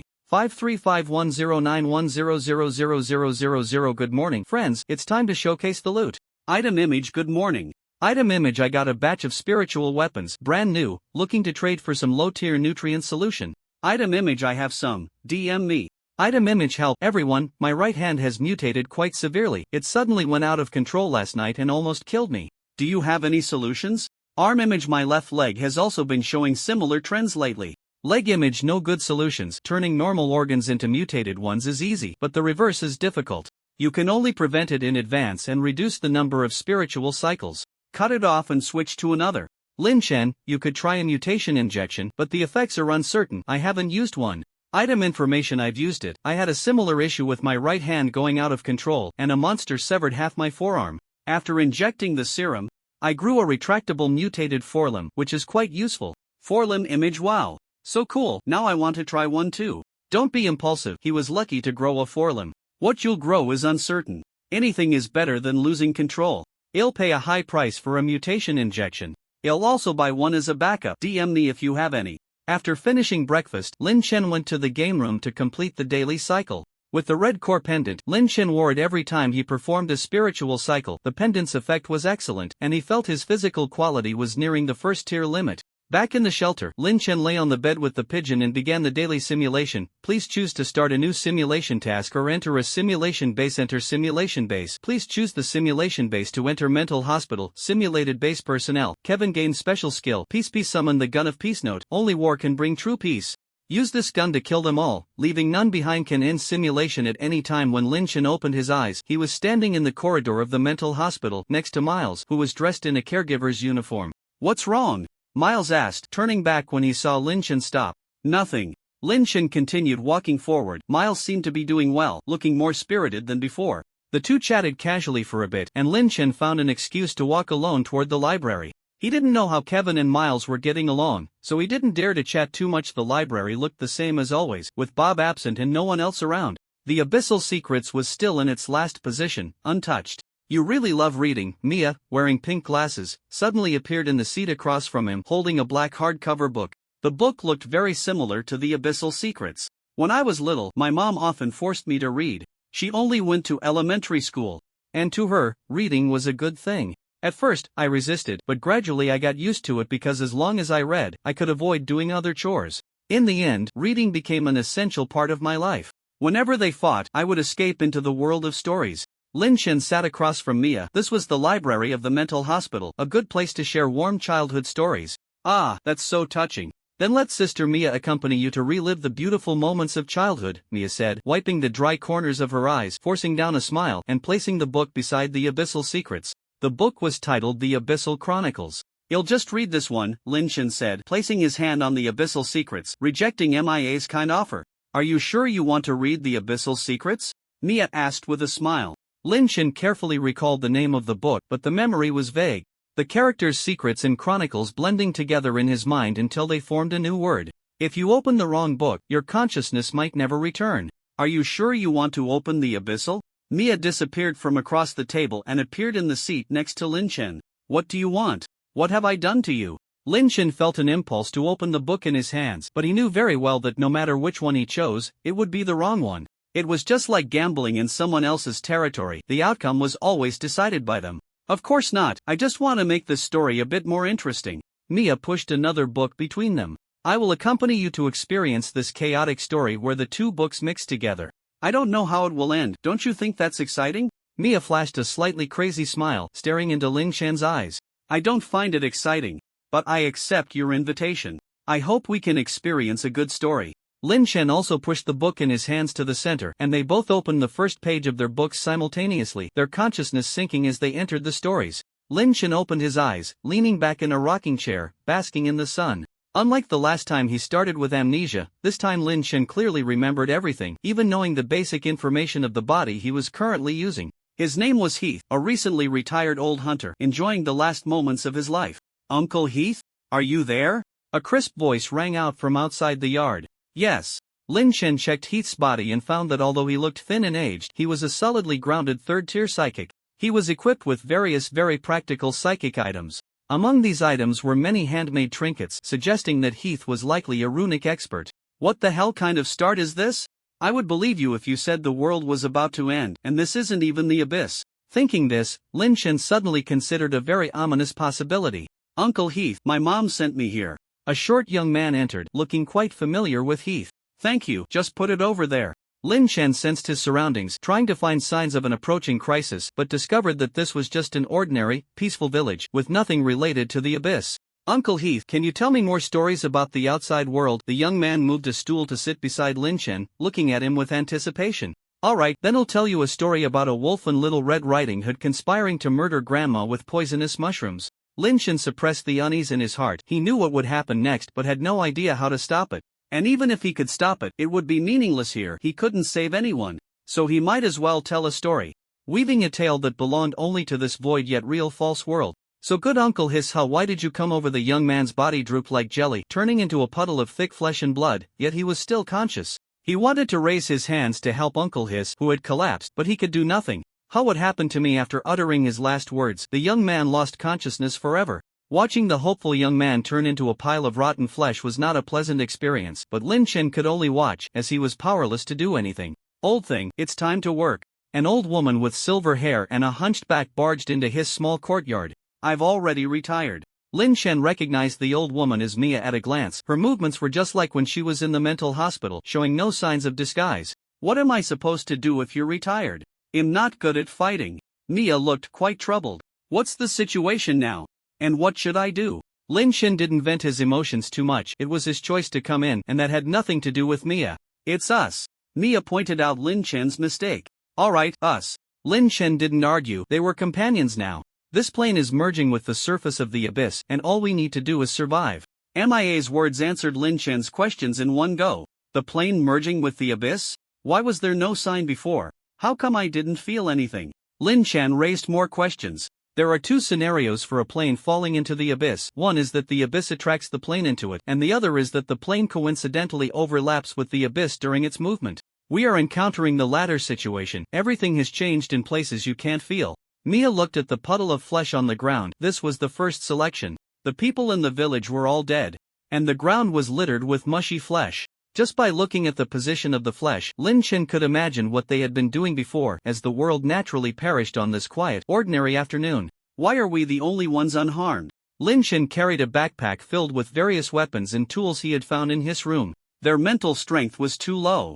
The moment the plane merged with the abyss would connect with all living beings within that plane and cause irreversible effects on them. Some creatures with lower mental strength cannot adapt to this connection. The mental influence on the body will turn them into this. Mia looked at the flesh on the ground that was still slightly trembling. She knew this was just the beginning, and soon these flesh would transform into new life forms. So all we have to do next is survive? How long do we need to hold on? Any suggestions? Lin Chen was also unsure if he could return to the shelter at any time. After all, his consciousness was neither in the mental hospital nor in Kevin's body. This is a story born from the mixing of two books. I don't know what will happen, but stories always come to an end, so we just need to survive. What are you holding? Mia curiously looked at Lin Chen's left hand, where he was holding a bag containing a simple food box. The young man gave it to me earlier. It should be pastries made by his mother. Lin Chen opened the food box, revealing a kind of light yellow pastry with a white filling that looked very sweet. Give me one. Mia unceremoniously picked up a piece of pastry and took a bite. Lin Chen also took a piece and took a bite. The pastry was not as sweet and greasy as it looked, but rather a subtle and elegant sweetness. Rustling sounds came from the distance as tall shadows shifted, and some bizarre abyssal creatures were approaching them. The two shared the pastry, enjoying the last moments of sweetness before the battle. Do you have anything to drink? Mia asked, looking at the wine flask at Lin Chen's waist. No, that's a combustible liquid. Lin Chen didn't like drinking, so alcohol was only used for fueling. Well, I still want to try the local drinks, Mia said, conjuring 2 cups of iced cola out of thin air and handing one to Lin Chen. How did you know I like this? Lin Chen took a sip, and it tasted the same as the cola that Shurya had brought out last time. I was speaking outside last time. She ignored me, and copying a simple mental message isn't hard. By the way, do you know what she did after your consciousness entered the book last time? Mia finished her cola in one gulp. She quite liked this drink. Reading. She didn't do anything else. Lin Chen didn't think he would do anything while someone else was asleep. Let's just say that, Mia said with a meaningful smile. It's true, I know her better than you do. Alright. Enough small talk. Lin Chen placed the food box on the ground. The old hunter's usual weapons were the spear and shotgun. Lin Chen couldn't use a spear, but his had a spare hunting knife. Additionally, Lin Chen had another weapon. He activated a special skill, Peace. A silver-white, large-caliber handgun appeared in his hand. The moment he obtained the gun of peace, Lin Chen understood how to use it. This gun didn't require bullets, it could shoot by infusing spiritual energy, and each time it killed an enemy, it would recharge. When fully charged, the gun of peace would reveal a new form. Lin Chen infused the spiritual energy within him, which far exceeded his physical body in both quality and quantity, into the gun of peace, then aimed at the brain flying in the sky, covered in dark red tentacles, and fired a shot. Bang! The spiritual energy was compressed to a level Lin Chen couldn't comprehend, and the moment the energy bullet left the barrel, an irreversible energy explosion began. The brain was crushed into a bloody mist by the violent spiritual energy. The bullet of peace was a bit excessive for it.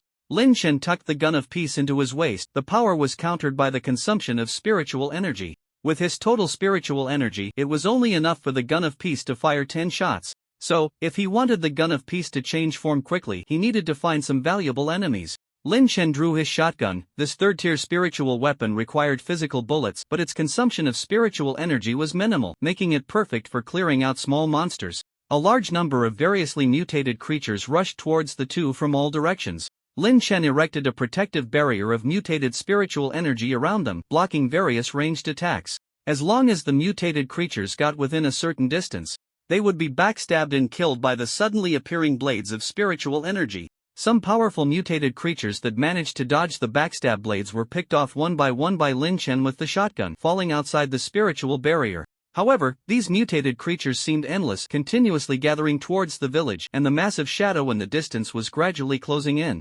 We need to go. If this continues, we'll be worn out here. Your mental strength is stronger than mine. Are there any spiritual energy buildings nearby? Lin Chen prepared to establish a temporary refuge. There's a church over there, but there are some dangerous things inside, Mia sensed and said. What tier? Lin Chen cancelled the spiritual barrier, picked up Mia, and rushed in that direction. It should be tier 4, possibly a bit higher, but definitely a mid-tier spiritual creature. Mia didn't resist. The old woman's physical condition was average. And even with spiritual energy assistance, she couldn't run fast. Ha! A mid-tier spiritual creature? Can I handle it? Lin Chen slowed his pace. He hadn't dealt with mid-tier spiritual creatures before. The main difference between mid-tier and low-tier lies in the psychic core and the mutated organs after advancement. As long as you are careful with the special abilities of the mutated organs, you just need to shatter the psychic core. Your body is so strong, dealing with 1 or 2 mid-tier psychic creatures is completely not a problem, Mia casually remarked. In truth, her understanding of this was limited, as she rarely left the psychiatric hospital. To her, the mental powers of low-tier and mid-tier creatures were quite similar. As for their physical forms, they were hardly worth mentioning. Are you sure? This is the abyss. Can I really handle mid-tier creatures from the abyss? Lin Chen felt that Mia was a bit unreliable. Should, maybe, probably can handle? I'm not good at physical combat. How would I know? Mia replied confidently.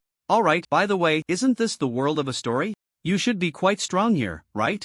Lin Chen suddenly remembered that this wasn't the real abyss, but rather the abyss world from a story. Yes, but the story world has its own operating rules. Unless I can oppose the entire story, I can only follow its rules and be a very strong ordinary old lady, Mia said, completely relinquishing her weight to Lin Chen. The fusion of 2 dangerous books created a story world that was far more troublesome than she had anticipated. So now you can only rely on my uselessness. Aside from providing cola and sensing the surroundings, I can't do anything, Lin Chen summarized. You're not wrong, but I won't always be useless. As the story progresses, I will adapt better here, and then I can do some things that violate the rules. This is an early investment, a guaranteed profit, Mia said confidently. Can't you fight with runes? Lin Chen felt something was off. I can't. My abilities can only be used in an environment like a hospital. Unless you teach me the runes, but mental contact is too dangerous. I don't want to mix with you, Mia explained. I don't want to either. Tell me what's inside. The ancient, dilapidated church was right in front of them. Calling it a church, it resembled some kind of ancient building related to deities. Lin Chen couldn't sense the situation inside the church. Some kind of psychic field isolated the inside from the outside. Inside, there are many low-tier creatures similar to spiders, and only one mid-tier creature. Its psychic core is right in the center of its chest, and it has 2 special mutated organs, a sac in its abdomen and the first forelimb on the right side. As for the special abilities of the organs, I can't understand them. Mia easily broke through the Chech's psychic field and relayed the information she sensed to Lin Chen. I take back what I said about you being useless. Lin Chen pushed open the Chech's large door, took a quick glance inside, and then swiftly closed it again. The interior of the church was a nest of some spider-like creatures filled with white webs and small spider nests, and there were unknown rune structures on those webs. Fighting a mid-tier psychic creature in such an environment was akin to seeking death. Let's find another place. I can't handle it here, Lin Chen said decisively. But the fourth-tier creature inside is about to come out. Are we going to discuss this in front of it? Mia pointed at the Chicha's entrance. Oh, it's coming out? Then we don't need to look for another place. Lin Chen drew his peace pistol and pulled Mia back a bit. Unless the power gap was enormous, no one would choose to fight in the enemy's nest, but if the enemy came out on its own, that was a different story.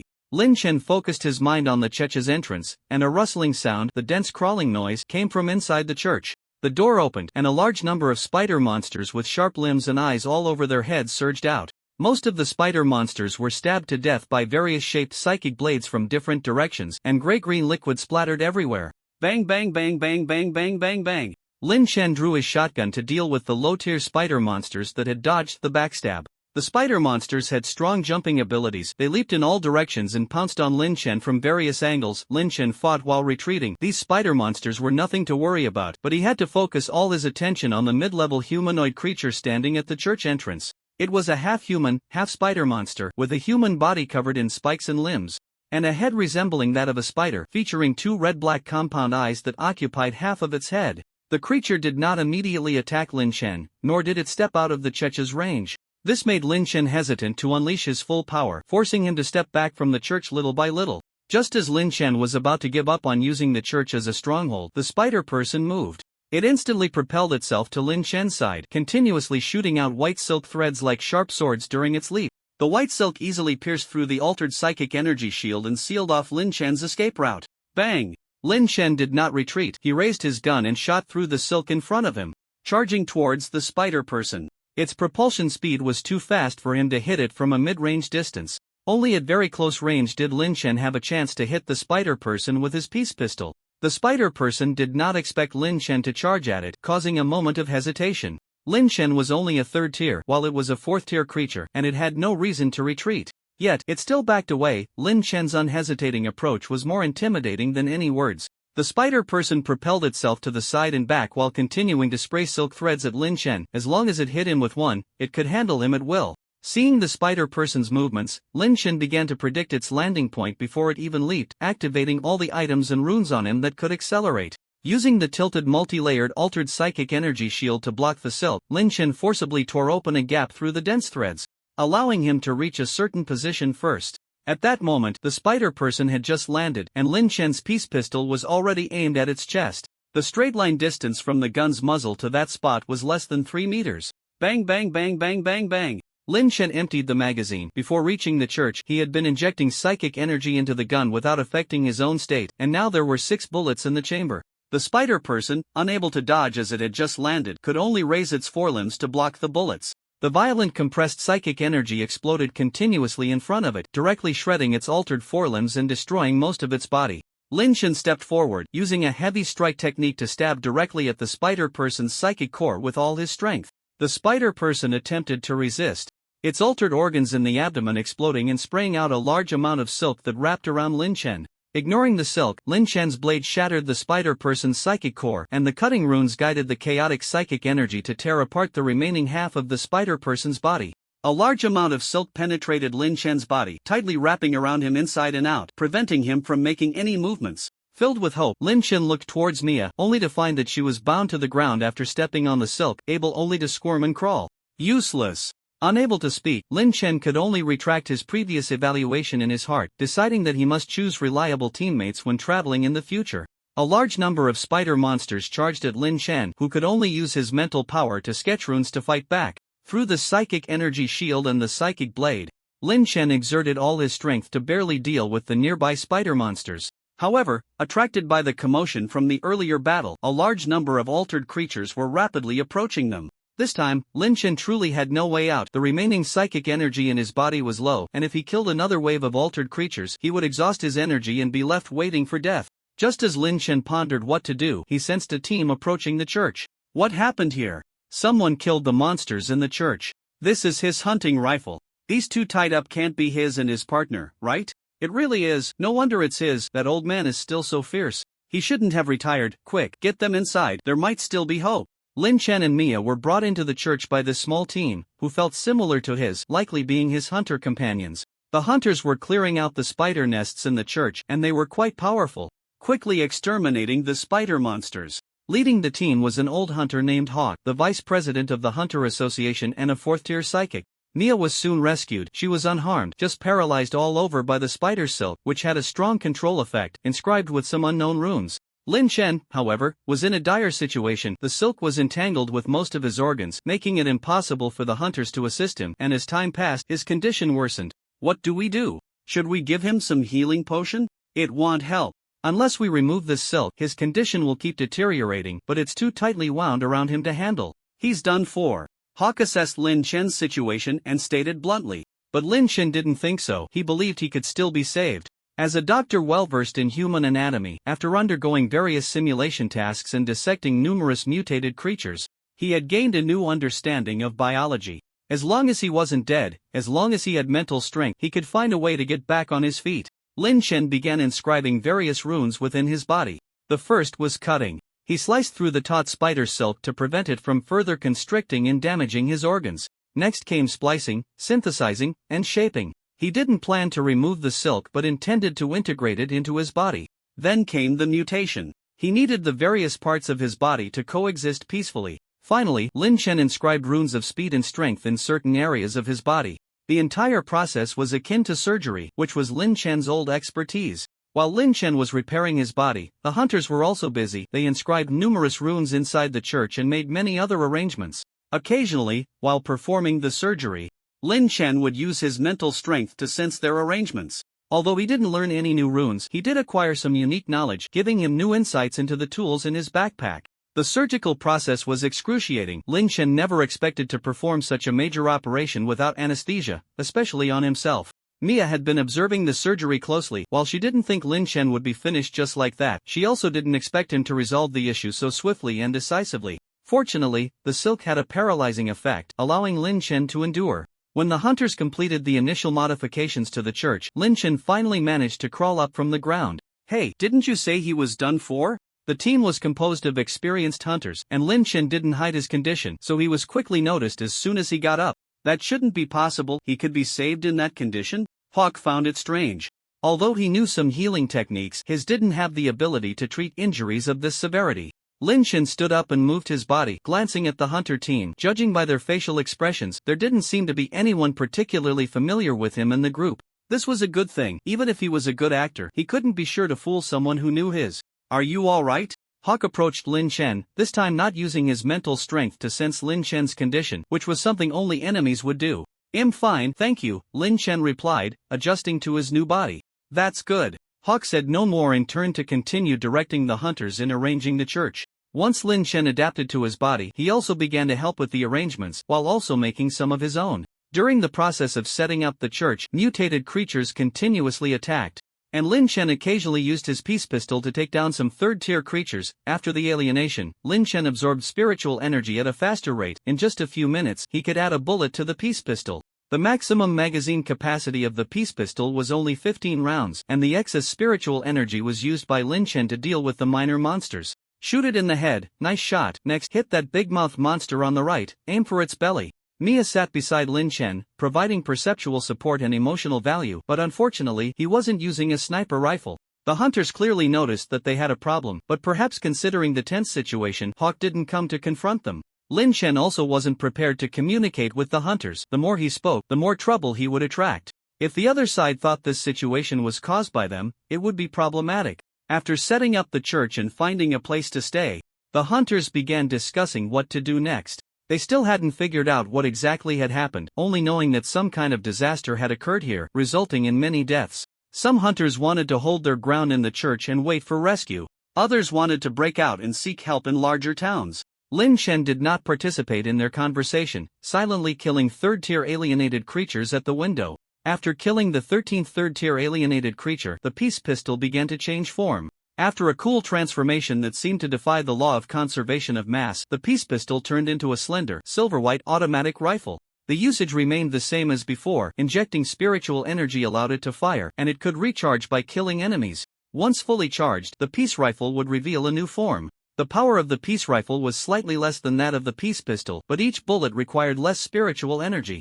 A magazine of 30 bullets consumed only the energy needed for 5 bullets before, and the rifle bullets had a penetration attribute, exploding inside the enemy after breaching their defenses.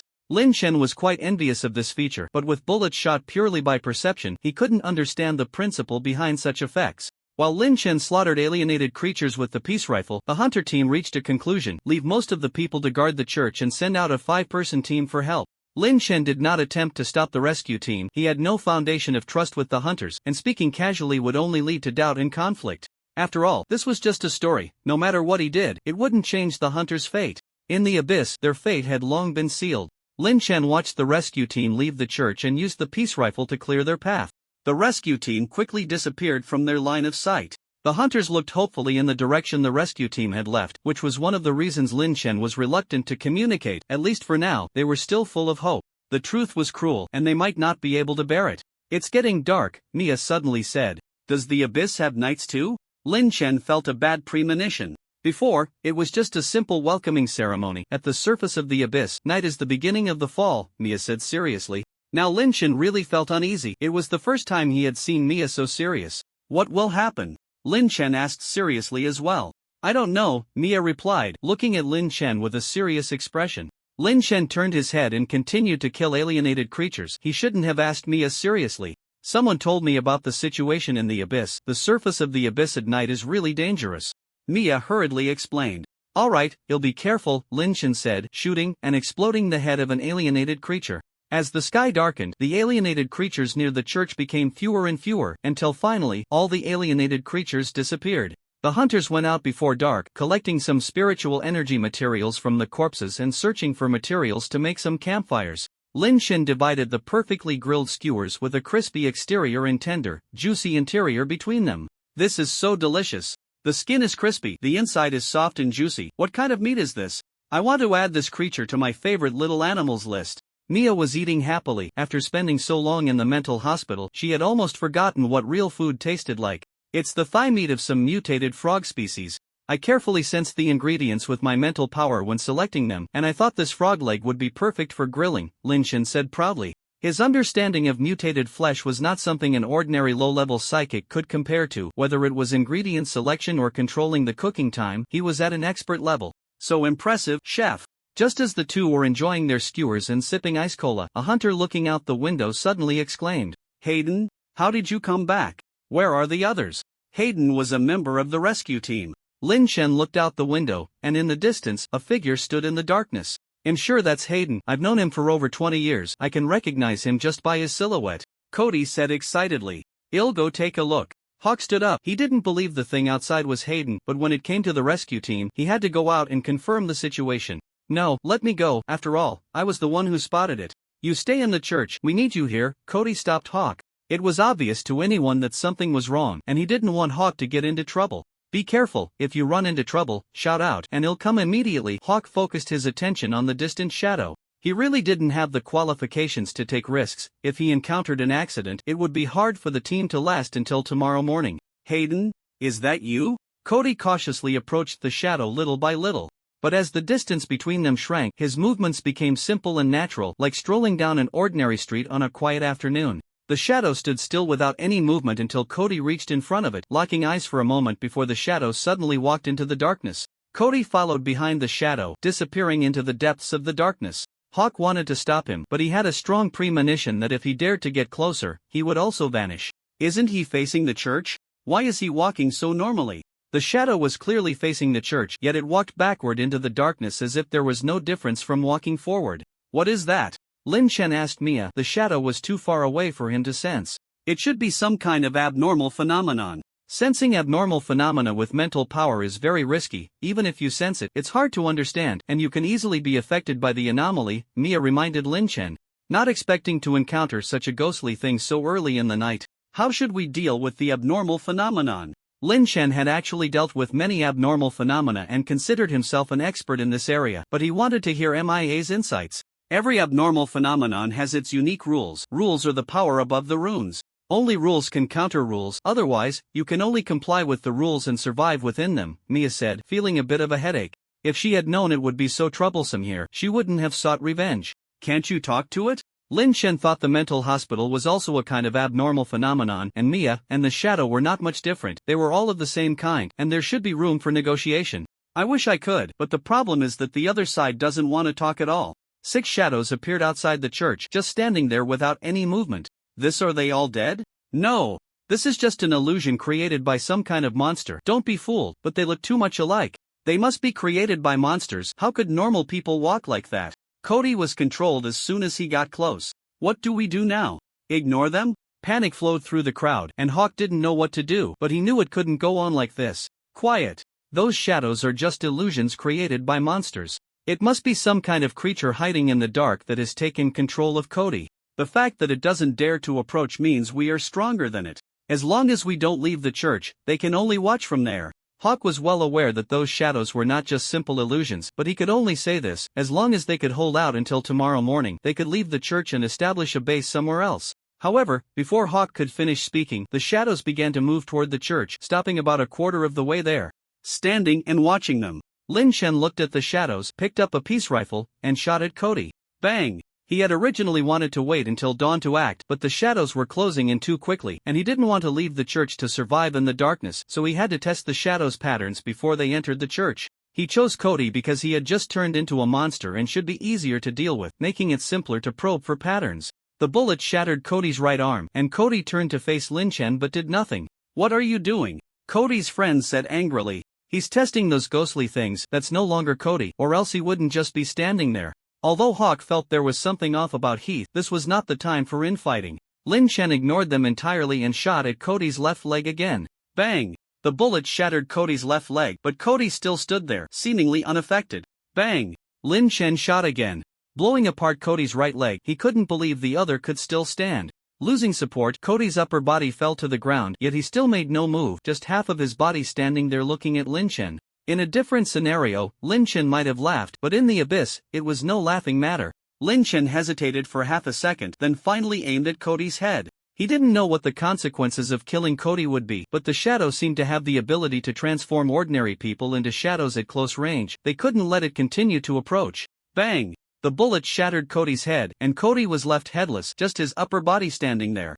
Seeing Cody so resilient, Lin Shen simply shot again to blow apart the remaining upper body, and just like that, Cody was completely gone, and nothing happened afterward. What? Just shooting it was enough? Was it that simple? If I had known, I would have shot right away. Cody wouldn't have died outside.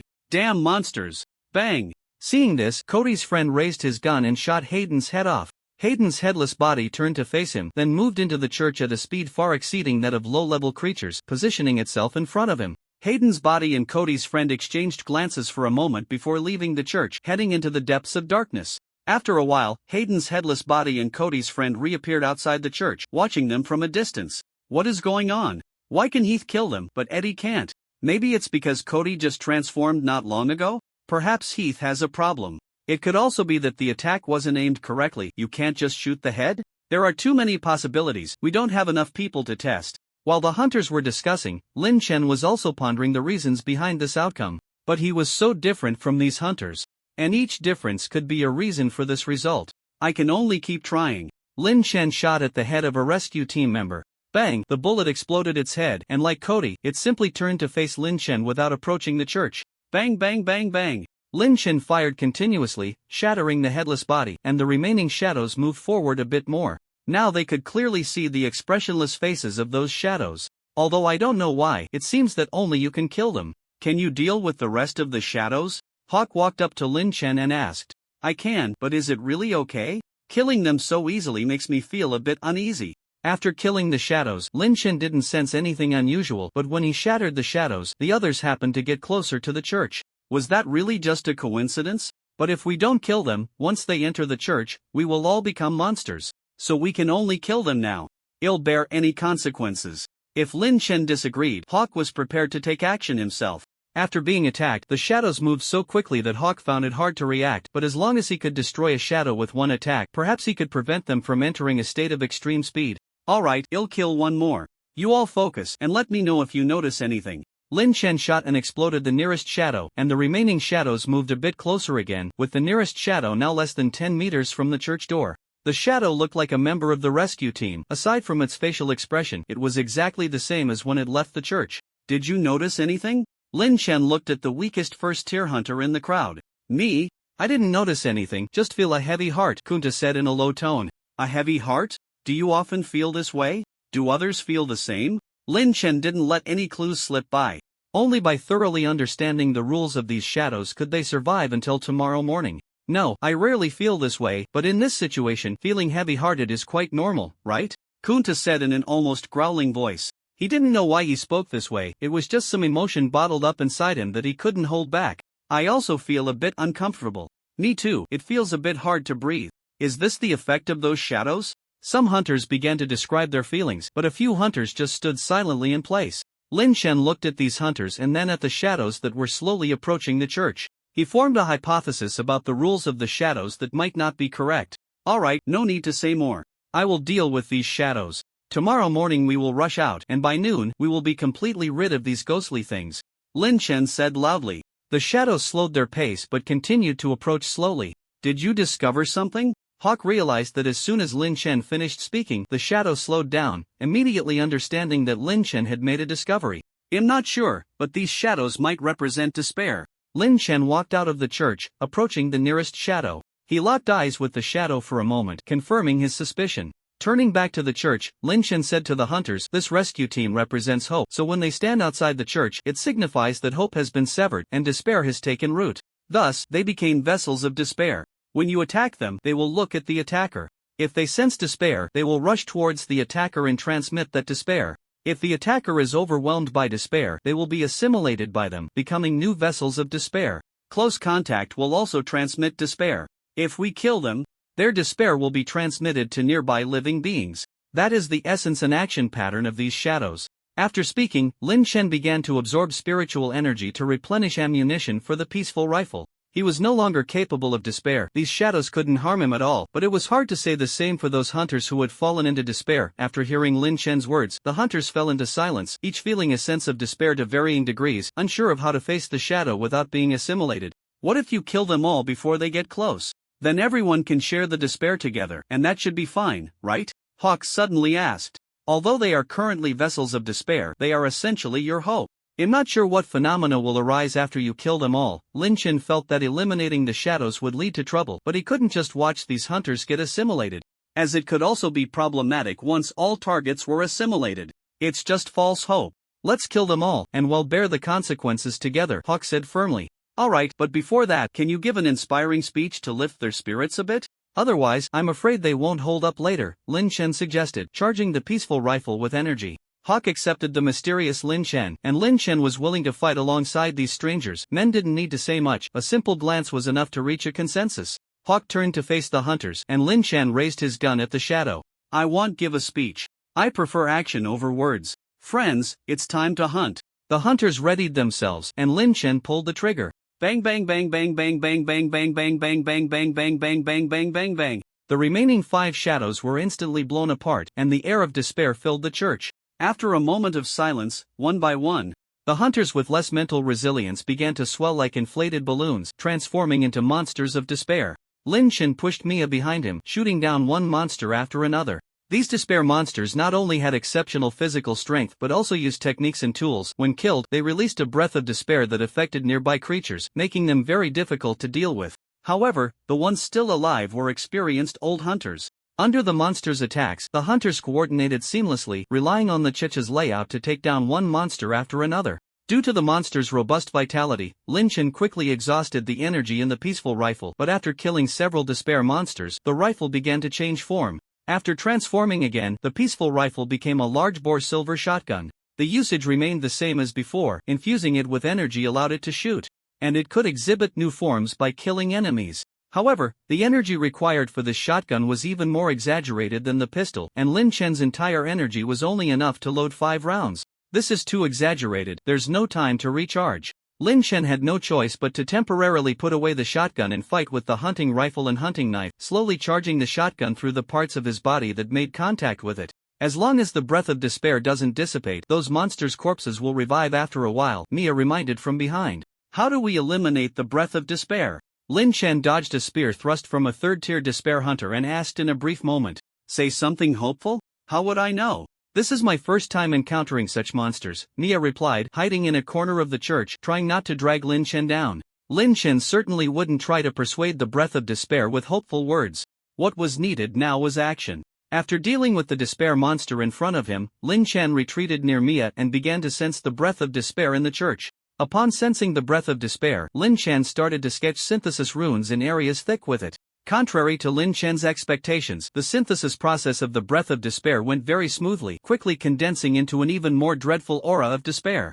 "Hey, are you messing up the runes? Why do I feel like that thing is ominous?" Mia gently tugged at Lin Chen's coat and whispered. "No problem." Still under control, sweat trickled into the corners of Lin Chen's eyes, but he had no energy to care. He needed to concentrate on controlling the increasingly profound aura of despair. Fortunately, Hawk noticed the situation here and stood in front of them, otherwise, it would have been troublesome. When the despairing aura of the entire church converged, Lin Chen used his skill. Sacrifice. This level of minor sacrifice was something Lin Chen could now use normally. Flesh and blood coalesced, forming a high platform, and in the center of the platform, a box made of flesh appeared before Lin Chen. The flesh box opened automatically, revealing a severed limb inside. Lin Chen infused the profound aura into the severed limb and inscribed aberration and shaping runes on its surface. After a series of adjustments, the aura fused with the limb, forming a blood-red, claw-like curved dagger with a faint sheen flowing within. Lin Chen grasped the dagger and charged at the despairing monsters. The dagger would actively absorb the despairing aura from the monsters, so a single stab was enough to take down one. Soon, Lin Chen had killed all the monsters in the church. Only 8 people survived in the entire church, 4 of whom were seriously injured. Creating the dagger of despair was extremely exhausting, and Lin Chen took a while to recover before getting up to tend to the wounded. After this experience, Lin Chen developed a new profession as a psychic doctor, which he could include in his resume for future job applications: self-rescue in the abyssal surface and treatment of multiple elderly severely injured patients. After treating the patients, Lin Chen sat down to rest and Mia sat beside him, handing him a glass of ice-cold cola, saying, "Do you want to go back? After this time together, I can end this story now. You're really reliable. What will happen to them after the story ends?" Lin Chen asked, looking at the 6 remaining old hunters. "They will disappear. After all, the story has ended." Mia sighed, having already guessed Lin Chen's response. "Then let's wait a bit longer, at least give the story a conclusion that isn't too abrupt." Lin Chen wasn't in a hurry to go back. He planned to stick it out with these old guys until dawn. Sigh. What a hassle. Mia took a sip of her ice-cold cola and suddenly laughed. Lin Chen smiled too. Not just them, the remaining hunters also laughed, and joyful laughter echoed in the church. The campfire went out, but the laughter continued to resonate in the dark church, never ceasing. "So, how was the story?" Lin Chen lifted his upper body from the desk and saw Xiaoyi sitting across from him, sipping ice-cold cola. "It was terrible, especially the ending, laughing and then dying. That feeling of helplessness is really bad." "What about Mia?" Lin Chen took a sip of the cola beside him. It was sugar-free and had no ice. "She died. I wouldn't go save someone who got you into that kind of situation." Xiaoyi smiled and locked eyes with Lin Chen, that somewhat familiar smile sending chills down his spine. "I wouldn't kill someone for that reason." Lin Chen set down the cola. He hated room temperature cola and sugar-free cola, especially room temperature sugar-free cola. Not you.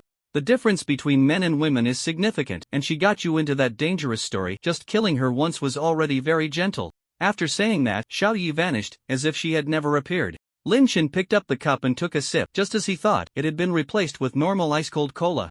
As soon as Xiaoyi disappeared, Mia appeared diagonally across from the desk, holding a blood-red dagger shaped like a claw. "You're still alive." Lin Chen closed the black hardcover book on the desk, completely ending this adventure. "Oh dear, I almost died. If it weren't for your friend arriving in time, it would have been really troublesome this time."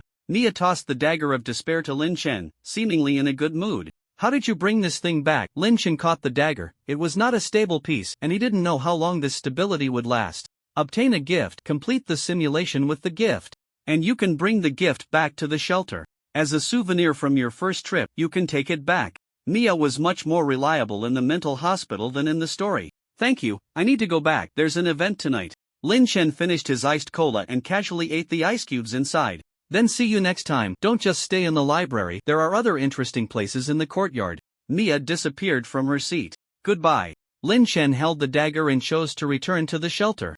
Back at the shelter, the despair dagger appeared in the center, and Lin Chen glanced at the time. There were 3 hours until the night event. Despair dagger, a dagger that can plunge living beings into despair and make them smile. Note, stability is average, each use increases the chance of the dagger breaking. It seems like it can be used as a disposable item. Lin Chen put away the despair dagger, went to the basement to grab some materials, and entered the psychic workshop.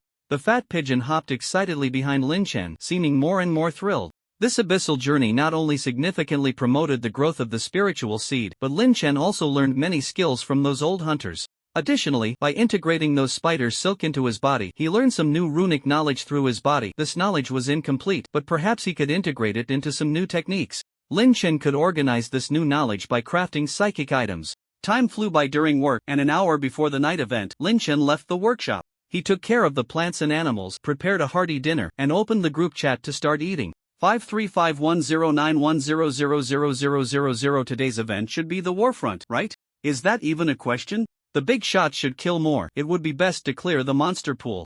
The total number of monsters in the pool shouldn't still be 10 million, right? Hard to say. I hope not. It could also be last week's remaining number multiplied by 10. Whatever, our area has many big shots. Even if it's 10 million, I feel like we can wipe them out. Then other areas will be in trouble. I hope it's the remaining number multiplied by 10. Lin, the big shot, has a new piece out. I won't be fooled again. It's definitely too late to go to the trading area now. You guys post the pictures. You phone, managed to snag one by luck. Item image, item information. Why are you still alive? The items made by the big shot still have such an artistic feel. What the hell is this? Psychic thunder? It can be set as a trap or thrown. It feels pretty good. Night event begins. Tonight's event, Warfront, 59 minutes and 59 seconds. It's about to start. Buying psychic protective items at a high price. You just started buying now? Everyone, see you in a bit. See you in a bit. Closing the group chat, Lin Chen organized his equipment and sat on the edge of the bed, waiting for the countdown to end. While the pigeon cooed excitedly above his head. 1 second. Midnight assigned to the corresponding strength battlefield. Teleporting after killing 10 enemies, the survivor can choose to return to the shelter at any time. The more enemies killed, the richer the rewards. After the event ends, gain special skill. Peace. Summon the gun of peace. Note, only war can bring true peace. Use this gun to kill them all, leaving none behind. The teleportation began. Lin Chen opened his eyes. A humanoid first-stage mutated creature was lying on the ground, gnawing on a human corpse.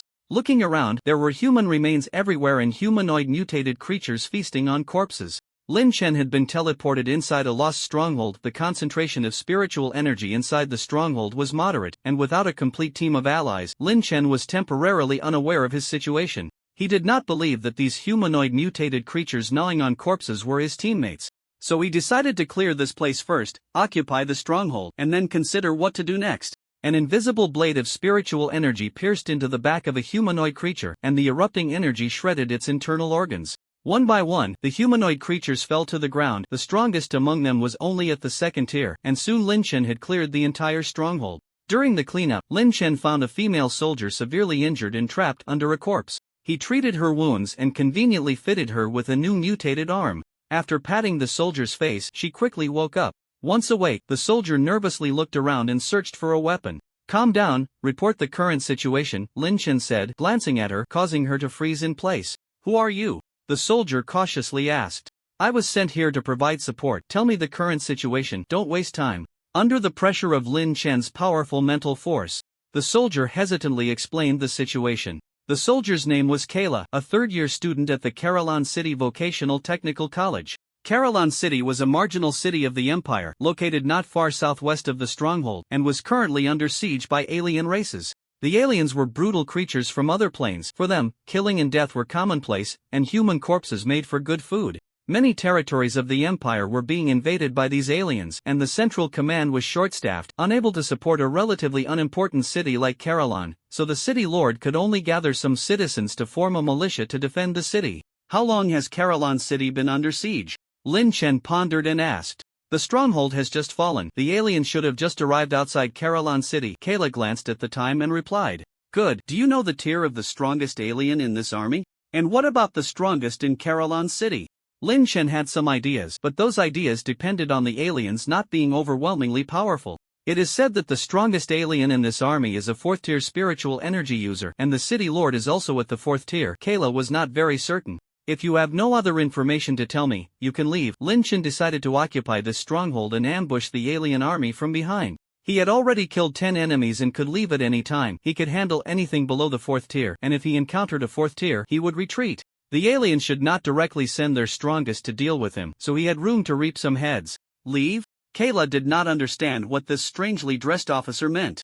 I need to attract the aliens to fight here. Staying here will be very dangerous. I don't need your help and have no time to escort you back. So you can either find a place to hide or go back on your own. Lin Chen would definitely attract a 4th tier strongman to attack the stronghold, and at that time he could retreat at any moment, leaving Kayla doomed. Even if it's just a temporary conscription, I am a soldier, and I don't want to be a coward, Kayla said firmly. Aren't you afraid of dying here? Lin Chen asked casually. I am, but I have my family and friends in the city. I am more afraid of the city being breached and them being devoured by these ghouls. Kayla did not want to die, but she was even more unwilling to run away. But staying here may not change the situation. The city will still be breached, and you will die here without meaning. Lin Chen used a special skill, and a silver-white, thick-barreled shotgun appeared in his hand. Even if it increases the odds by a tiny bit, I won't run away. Otherwise, I might regret today's decision for the rest of my life. It would be better to die here without meaning. Kayla moved her new arm, staring directly into Lin Chen's eyes. What can you do? Lin Chen was persuaded. Death was terrifying, but sometimes, enduring pain was worse than a swift death. Commander, I am a mechanical engineering major and can operate various devices at the base. As long as they haven't been destroyed by the ghouls, I can make them work. Kyra saluted Lin Chen. Good, I'll set up the base, and you check the various equipment. Report back to me on the status of the base once you're done, Lin Chen said, gripping the peace shotgun. War was definitely not a good thing, but Lin Chen had to admit he was a bit excited. Yes. Kyra immediately turned to inspect the equipment, while Lin Chen began to carve runes and set up rune traps at various locations in the base. The rune traps were a combination of Hunter's hunting skills and various rune knowledge, with the rune knowledge and the spider silk playing a crucial role. This was Lin Chen's first time setting up rune traps. But referencing the years of trap experience passed down by hunters, the process went very smoothly. Commander, I've finished the inspection. The only usable devices left in the base are the spiritual energy condensation device and the spiritual energy shield generator. All the attack-related devices have been destroyed, Kyra said regretfully. Can the spiritual energy condensation device provide spiritual energy? Can it charge weapons? Lin Chen raised an eyebrow and asked. Yes, but charging weapons without a standard interface will be slower. Kyra glanced at the peace shotgun. It was her first time seeing such a caliber of individual weapon. Corporal Kyra, your task is to control the spiritual energy shield generator, protect the core area of the base, and be responsible for charging my weapon. Can you do that? Lin Chen raised his voice and said seriously. I can. Kyra replied excitedly. Good, as long as you can complete the task. I will fight alongside you until the last moment. The fate of Kailan City may rest in our hands. Lin Chen handed the peace shotgun to Kyra. His entire spiritual energy could only charge one bullet for the shotgun, and it was better to leave it at the center of the base for charging. Yes, activating the device will attract the attention of the other races. They can't ignore the enemy base behind them. Is that okay? Kyra solemnly took the peace shotgun. She didn't actually believe they could hold out for long against the hordes of ghouls, but Kailan City wouldn't fall before the base was destroyed. The louder, the better. Let the other races in Kailan City know we are still here. Lin Chen was not here for a vacation. Wherever he was, that was the front line of war. Yes. Kyra activated the device and set the power to maximum, causing the entire battlefield to see the gathered spiritual energy in the shining spiritual energy shield of the base. The other race's army immediately dispatched a squad of ghouls to charge towards the base. They didn't think this base posed any threat, likely just the noise made by a few remaining Imperial soldiers, but no one could ignore the threat behind them. Kailan City, North City Wall. Lord, Base 10 has activated the spiritual energy condensation device, the adjutant said excitedly. I see it, a brave act. We can't support them, and they probably don't want us to take risks for them, so let's pray they can hold out a little longer. The Lord did not believe that the brave actions of a few soldiers could change the situation, but he had to admit that such actions were very morale-boosting. The army outside the city had not been wiped out yet. Kailan City was not alone, and they still had hope. The ghoul squad quickly approached the base. Led by a third-tier ghoul, groups of ghouls rushed into the base, triggering numerous rune traps. Ghouls stepping on cutting traps were shredded by invisible blades of spiritual energy. Ghouls stepping on mutation traps were transformed into uncontrollable monsters. Ghouls stepping on spike traps were pierced through their bodies by spikes, then fused with the spikes by the synthetic runes on them. Various rune traps were triggered, and some traps became even more dangerous after being activated. Lin Chen continuously used the backstab blade to finish off the ghouls that had carelessly rushed through the traps, and soon hundreds of ghouls lay dead. As the spiritual energy concentration device activated, the energy levels within the stronghold gradually increased. Lin Chen absorbed the spiritual energy and casually crafted some new rune traps. Although the third-tier ghoul sensed the heavy casualties among its subordinates, the traps posed little threat to it, as there were only 2 first-tier creatures in the stronghold that were completely harmless. Thus, it eagerly charged into the stronghold. Then it triggered a composite trap and was caught off guard as Lin Chen seized the opportunity to smash its skull with a sturdy thigh bone. Lin Chen's rune traps incorporated the concept of control from spider silk. The spider's silk was extremely dangerous, containing various elements related to control, such as paralysis, entanglement, and adhesion. The first and second tier ghouls were killed outright, so the effects didn't manifest, but the third tier ghoul was different. Once controlled, it wouldn't be directly killed by the traps, allowing Lin Chen to take advantage and finish it off.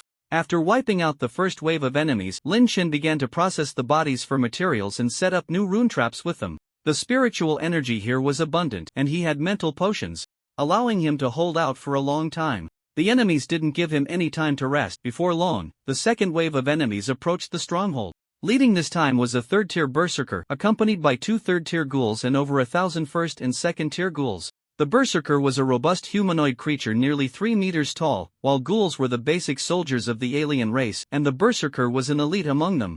Lin Chen took out the charged piece shotgun from the center of the stronghold, which had enough spiritual energy for him to fire 3 shots. The berserker was not reckless. It didn't charge directly into the stronghold but sent its subordinate ghouls to assault it. A large number of ghouls surged into the stronghold, triggering the rune traps one by one. Lin Chen continuously controlled the surrounding spiritual energy to form spiritual blades, backstabbing the ghouls that rushed through the traps, which helped reduce the energy consumption within him. Lin Chen's mental strength was formidable, and the mental energy consumed to form the backstab blades was minimal, plus he could replenish it with mental potions. While killing the ghouls, Lin Chen continued to add rune traps inside the stronghold. He was facing a massive army and had to prepare for a war of attrition. Lin Chen wasn't in a hurry to deal with the 3 third-tier aliens outside. If they died too quickly, the next time they attacked the stronghold, it would surely be 4th-tier creatures. Even relying on the stronghold, it would be difficult for Lin Chen to contend with 4th-tier mutated beings of the spider type, as the physical disparity was too great.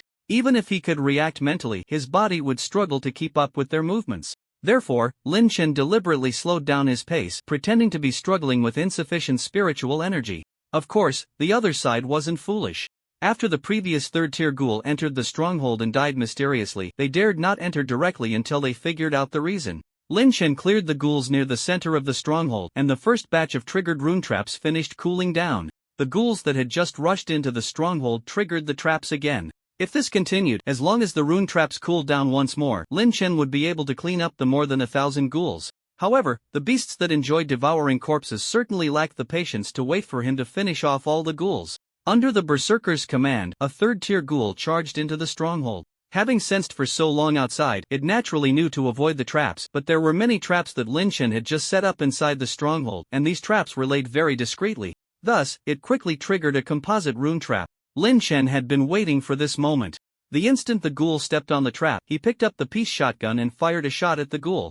Boom! Lin Chen took a step back to brace against the recoil of the shotgun, and the gun's muzzle spewed out a visible stream of spiritual energy fluid, shredding everything in front of the barrel to pieces. The third-tier ghoul was instantly obliterated, and all the ghouls in a straight line were cleared out, leaving not even a scrap of flesh behind. As the first third-tier ghoul vanished, the second ghoul charged into the stronghold, followed closely by the frenzied ghoul. The frenzied ghoul believed it had found the reason for the disappearance of the previous third-tier ghoul. It just needed to be cautious of Lin Chen's shotgun to easily deal with him and capture the stronghold. Lin Chen aimed his gun at the second ghoul, which hurriedly changed its trajectory and darted to the left. Boom! Lin Chen's gun continued to move. And as the second ghoul stepped onto the rune trap located to its left, he pulled the trigger. The second ghoul vanished, and the frenzied ghoul suddenly accelerated, moving to Lin Chen's side through the rune traps triggered by the first and second tier ghouls before Lin Chen could adjust his aim. Lin Chen did not attempt to turn his gun but instead activated a sphere that he had previously moved to his left hand with the black glove. A high-energy piercing blade sword. He had long wanted to use this item from the organization again. Lin Chen had studied this item in the psionic workshop before, but it could only be clearly felt when activated, so he had not been able to derive any valuable results. This time, he happened upon a suitable enemy, and without hesitation, he used the sphere. A high-energy blade pierced through the frenzied ghoul's body, and although severely injured, the frenzied ghoul still attempted to counterattack. Lin Chen had already aimed the thick muzzle at its head. Goodbye. Boom! Lin Chen took a step back and the frenzied ghoul's upper body simply vanished. After putting the peace shotgun back in the center of the stronghold, Lin Chen repeatedly recalled the scene of the high-energy piercing blade sword being activated. The compression and release of psionic energy, a bit difficult but not impossible to replicate. Lin Chen tried to compress the psionic energy with his mental power, but after several attempts he was unsuccessful. Forcing the compression of psionic energy required a high level of mental power, which he could not achieve at the moment. Recalling the previous scene, the process of the sphere compressing psionic energy seemed to contain some kind of compression technique. The leading third-tier alien was killed by Lin Chen, and the remaining ghouls attempted to flee the stronghold, but some rune traps had cooled down, causing the fleeing ghouls to trigger the traps again. Lin Chen temporarily set aside the issue of compressing runes and quickly killed the remaining ghouls, as these were heads that determined the quality of the loot in the treasure chest. After clearing the ghouls in the stronghold, Lin Chen did not pursue them outside, seemingly not expecting the third-tier frenzied ghoul to die at the rear stronghold. The alien forces paused their assault and did not continue sending more aliens to their deaths. Unlike the aliens who were forced to pause their offensive, the sight of the 10th stronghold having dealt with another army greatly encouraged Kalen City. Lord, they have dealt with another alien army. The adjutant was already considering a pincer attack on the alien main force. I saw it, those in the stronghold are definitely not our people. The Lord did not believe that his subordinates had anyone capable of handling these two waves of enemies. Then who could it be? Could it be reinforcements from the imperial capital? The adjutant was also aware of his colleagues' capabilities. No, the imperial capital is too busy to care about us. There should be a few passing third-tier powerhouses in the stronghold, the Lord stated confidently. How do you know? The adjutant asked curiously. If the opponent were 4th tier, those 3rd tier aliens wouldn't dare enter the stronghold. If there were many of them, they wouldn't allow aliens to enter the stronghold freely, only protecting the core area. So there should be a few 3rd tier powerhouses in the stronghold. The Lord analyzed seriously. Then doesn't that mean we can't counterattack the aliens? The adjutant was very disappointed. He had long wanted to strike out and eliminate these ghastly beings. Counterattack? Right now. I just hope they can hold on a little longer and then safely leave here. There is likely more than one 4th tier alien in the alien army. Although the opponent had hidden themselves in some way, the Lord, who also enjoyed scheming, had already sensed the aura of conspiracy from the movements of the alien army and the apparent actions of the 4th tier alien. What if the other side sends a 4th tier alien to attack the stronghold? The adjutant asked nervously. He didn't want the powerful allies who had come to help to die here. Then I might have to venture out, charge the Annihilator and prepare for firing. The Lord decided to make preparations for a desperate fight. Yes. The adjutant knew what using the Annihilator represented. The psionic reserves of Kalen City were limited, and if the Annihilator was used without ending the war, the army of ghouls would be able to rush into the city without obstruction, and many citizens would become food for the aliens. Lin Chen, who was treated as one of the 3-tier psionics, was still resting and setting up new rune traps. He wasn't sure if it was meaningful to do so, as the options available to the aliens were already limited. They could either send troops to wear them down or send powerful beings to deal with them. The worst choice would be for the entire alien army to return and destroy the stronghold. However, the likelihood of that choice was low, as Lin Chen could escape the stronghold with Kyra. With his speed, the army wouldn't catch up to them. After that, they could look for other strongholds and make another move. The other side could also send a 4th-tier powerhouse to deal with them, in which case Lin Chen would have to test the effects of the unfilled replica of the Star-Gathering Cup. Although the odds of winning were low, with the peace shotgun in hand, he might still have a fighting chance. Lin Chen gazed expectantly at the distant alien army, only to find that they had chosen the most boring response. A battle of attrition. The army of ghouls surged toward the stronghold, and Lin Chen silently drank a bottle of mental potion. This was actually good. He could collect heads without any risk, but it was very boring. Just as Lin Chen was preparing to stay in the core of the stronghold to study the compression of psionic energy, Kalen City, which had been in a defensive state, suddenly began to use offensive devices to attack the alien army. A chill rose behind Lin Chen as he realized that Kalen City might be warning him. He immediately took out the replica of the Star-Gathering Cup from his loot space and drank the liquid in the cup. The cold liquid spread throughout his body, enhancing his physical quality, psionic concentration, and mental strength. Lin Chen felt that every aspect of himself had received a certain degree of improvement. This enhancement would not disappear until the liquid was exhausted. Grabbing the peace shotgun, which could fire 2 shots, Lin Chen closed his eyes to sense his surroundings. A large number of ghouls rushed into the stronghold, and the rune traps triggered one by one. In the deep darkness, the seat of the mind shone like the sun, and every subtle detail in the stronghold was within his perception. Lin Chen quickly discovered something out of place in a corner of the stronghold where there was clearly nothing. A very faint illusion was illuminated by the seat of the mind. A fourth-tier alien was hiding less than 10 meters away from Lin Chen, not knowing how long it had been standing there. The other side might still be looking for the 3-tier psionics to kill, which was why it hadn't attacked them. Lin Chen approached the entrance of the stronghold with the shotgun, simultaneously getting closer to the 4th-tier alien. The muzzle naturally swayed, aligning perfectly with the alien at the closest position. The alien didn't pay any attention to Lin Chen, a first-tier nobody, and continued searching for non-existent enemies. Boom! Lin Chen pulled the trigger, then forcibly suppressed the rising muzzle and fired another shot at the dodging alien. Boom! The first shot only shattered the alien's right shoulder. It reacted extremely quickly and avoided a direct hit to the vital points at this distance, but it couldn't dodge the second shot due to the impact of the fluid. The psionic fluid penetrated its chest, shattering its psionic core. Lin Chen instantly activated all the runes on his body, wielding the thigh bone to use the heavy strike technique, smashing down toward the alien's head with all his might. The alien raised its arms to block the thigh bone, but several tilted. Mutated psionic protection spun to deflect its arms. The psionic protection shattered, and so did the alien's head. The heavy strike technique worked exceptionally well with the sturdy thigh bone, feeling particularly smooth to use, and the impact was nothing short of perfect. Commander, the city lord is fighting with the alien stronghold. Kira ran out of the core area, struggling to kill a ghoul that lunged at her, and shouted, "I know, you go back to the core area and recharge it." Lin Chen picked up the silver-white heavy sniper rifle that had completed its transformation and handed it to Kira. Kira looked at the Tumterlong sniper rifle in shock. Just by its appearance, she could sense the terrifying power of this weapon. After helping to carry the sniper rifle back for recharging, Kira dealt with the nearby ghouls while Lin Chen examined and disassembled the body of a 4th-tier alien, finding a few damaged spoils on it. Even with a shotgun ambush, killing a 4th-tier alien was not an easy task. Lin Chen sat on the ground, backstabbing a ghoul for a while, and after drinking a bottle of mental potion, he finally returned to a normal state. Back at the center of the base, Lin Chen saw Kira with a face full of despair.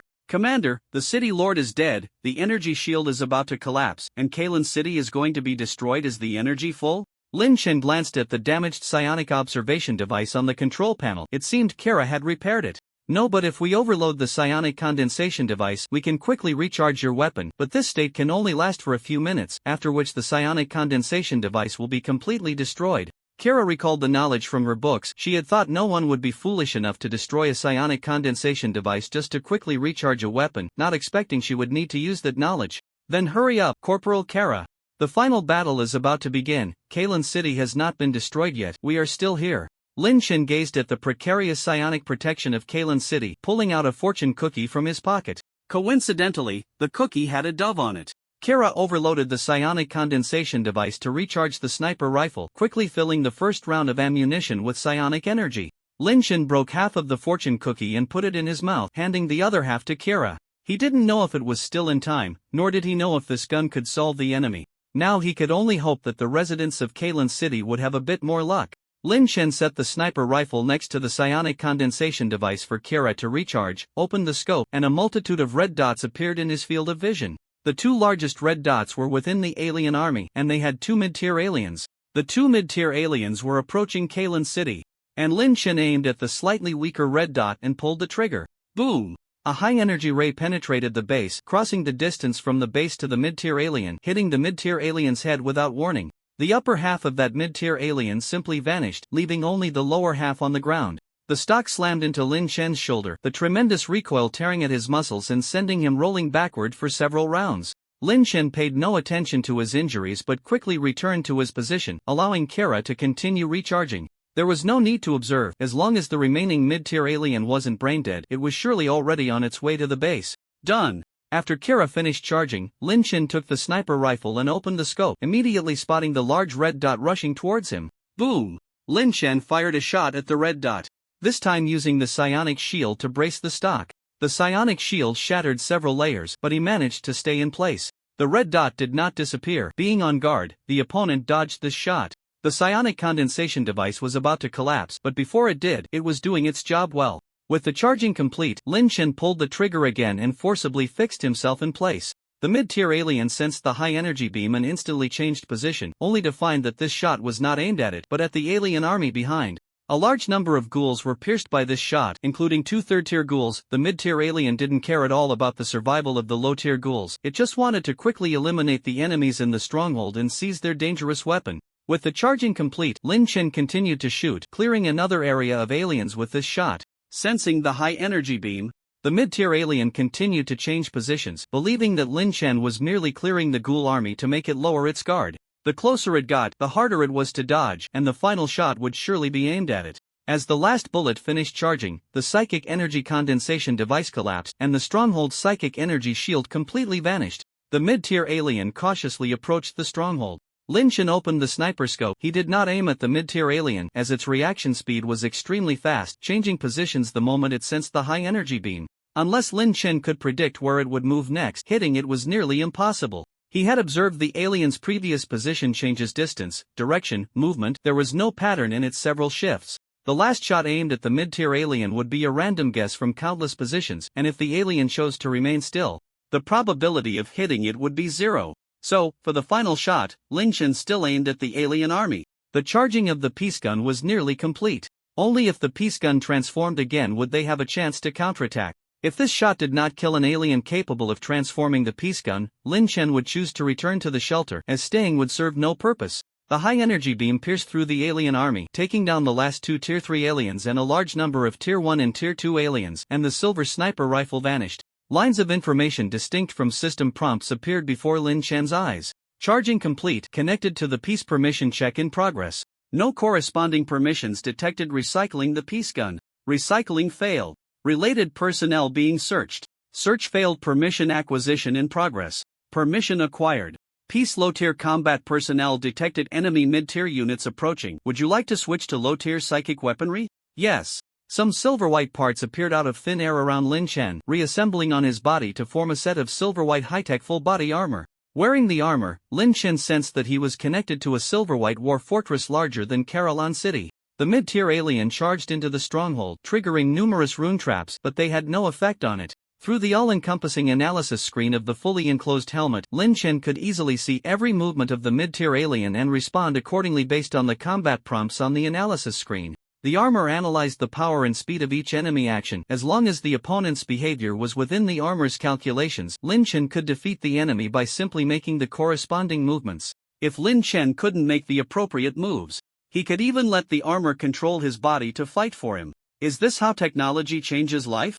Lin Chen watched as the armor controlled his body, effortlessly knocking the mid-tier alien to the ground with a few punches, and couldn't help but exclaim. In fact, under the armor's enhancement, Lin Chen's physical abilities were already nearly on par with the mid-tier alien, but he wanted to try out the high-tech armor, so he let it take control. While the armor pummeled the mid-tier alien, Lin Chen was also contemplating how he would deal with similar high-tech enemies. Before he could finish his thoughts, the mid-tier alien was killed by the armor. After clearing the nearby ghouls, the armor, with Lin Chen, shot through the psychic energy to fly near Caroline City. Since Lin Chen had previously wiped out the Tier 3 ghouls with a few shots, the low-tier ghoul army was now in chaos. Drawing the energy blade that came with the armor, Lin Chen began to slaughter amidst the disordered alien army, and in less than 10 minutes, the alien army was scattered. Lin Chen did not pursue, as the battle armor was continuously draining his mental energy and the nearby spiritual energy. If it weren't for the decent concentration of spiritual energy on the battlefield, the little energy he had left would have been completely siphoned away.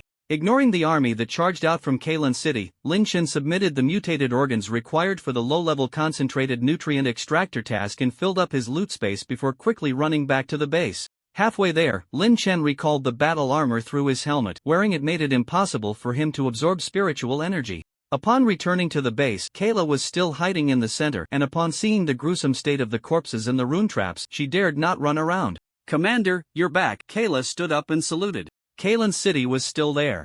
They had won.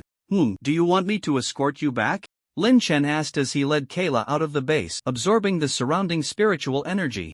"No need, the ghouls have all run away. I can go back by myself." "You saved Caroline City, aren't you going to take a look in the city?" Kayla looked at Lin Chen curiously. She still didn't know who he was. "It was us who saved Caroline City. If you hadn't helped me charge the weapons, I would have only killed a few low-level creatures. I have other matters to attend to, so I won't go." Watching Kayla leave, Lin Chen took out the integration potion and drank it in one go. After this battle, his physical attributes had reached the first tier limit. It was time to advance. A burning sensation engulfed his body as a large amount of spiritual energy surged into him, beginning a cycle within, strengthening his bones, nerves, and flesh. The seed of spirit grew in the darkness, enhancing his mental power once again. After completing the advancement, Lin Chen chose to return to the shelter. Warfront activity concluded. Received special war gift box 1 based on the number of enemies killed upon returning to the shelter. Lin Chen immediately grabbed the fat pigeon standing on Little Black's head. "Coo, big brother, can you lend me your ride for a couple of days?" Lin Chen rubbed the pigeon's plump belly, trying to curry favor. "Coo." The pigeon shook its head helplessly. "Sigh, I knew it would be like this. Alright, please lend me this skill again next time we meet." Lin Chen gave up on the idea of clinging to him and began sorting through the loot from this activity. The item he was most concerned about was the low-level concentrated nutrient extractor. He had obtained the blueprint for this thing a long time ago and had only just completed the blueprint task now. The low-level concentrated nutrient extractor was a completely sealed, one-dimensional rectangular metal box. On one side, materials for concentration could be inserted, while the other side had a liquid outlet similar to a faucet. Lin Chen placed some fresh alien corpse pieces inside, and soon he obtained a cup of bright red concentrated nutrient liquid. He fed the concentrated nutrient liquid to Little Black and the puppy. He didn't plan to drink it himself. He could accept the nutrient liquid extracted from mutated beast corpses, but not from aliens. Both Little Black and the puppy loved the concentrated nutrient liquid. Little Black happily meowed, and the puppy tried to mimic the cat's meow. The extractor could be powered by electricity, so Lin Chen placed it in the basement and used it to process some frozen low-level corpse pieces. The plants and animals in the shelter now had a new drink. After organizing the loot in his space, besides a large number of mutated organs, Lin Chen also obtained a spiritual core and several incomplete spiritual items from the 4th-tier aliens. These items had lost their original abilities and could only be used as materials, with the most complete being a trench coat. 4th-tier spiritual Korea special organ used by mid-tier spiritual beings to store and regulate spiritual energy. Note: simple structure, defective product stealth trench coat. An incomplete 4th-tier spiritual item has lost its stealth effect. Note: good spiritual material. After categorizing the various materials, Lin Chen returned to his bedroom and opened the war gift box. As with the last time, it contained a red and black card. War summon. Randomly summon an army onto the battlefield. This army will completely obey your command. 11 Note: you don't need to tell me who the enemy is, just tell me where the enemy is. Not bad, just afraid of summoning some weird things. Putting away the war summon card, Lin Chen prepared some concentrated nutrient solution for the plants and animals, then got ready for a late night snack and opened the group chat. 5276841000000535790. It cleared so quickly. I wanted to finish my meal and kill a few monsters to stretch a bit. Only 10 enemies per person. Isn't that enough? How did so many die? Even a useless person like me made it back. Greed: if you only kill 10 enemies, most people can come back alive, but if you want to rack up kills, you have to take risks. Returning to the shelter isn't invincible. Sometimes you can't even react on the battlefield. If it weren't for the life-saving items, I wouldn't have made it back this time. I was ambushed by Lao Lu. Not too bad, I thought tens of die. What about Lao Yu? Has he returned? Not yet. He must be hoarding kills and secretly looting bodies at the edge of the battlefield. Damn it, I want his talent ability too. He doesn't have a loot space, no matter how much he loots. He can't take much. Now that you say that, I feel balanced. Have you all upgraded the shelter? Of course, just 10 first-tier mutated organs. I gathered them long ago. This week is fine, but next week we need second-tier mutated organs. Have you all advanced? I can advance, but I haven't gotten the integration potion yet. I got it, but I feel like I can wait a bit longer. Is the integration potion for sale? Just one bottle, what's the point? Not getting the integration potion means you haven't met the system's recommended advancement conditions. Once you meet the conditions, it's easy to get. What conditions? Various conditions. Everyone is different. All survivors in this area have completed activities on the Warfront. No remaining mutated creatures. Activity ended. Is that it? What about Lao Yu? Has he come back? Yufeng just got back. I stayed there a bit longer. The battlefield is more comfortable than the shelter. True, there are toilets everywhere on the battlefield. It's over, let's sleep. Tomorrow is a new week. Good night. Good night. Lin Chen also sent a good night message, then hugged his pigeon and lay down on the bed, closing his eyes. The second week of Doomsday Survival officially ended. Day 15 of Doomsday Survival, 6:29 a.m. Please draw today's card. My turn. Draw a card. Lin Chen suddenly sat up, starting his daily card draw. This time the card showed a fish tank, with a bright red goldfish inside. The card dissipated, and the fish tank appeared in the center of the shelter, where a very beautiful bulging-eyed goldfish swam happily.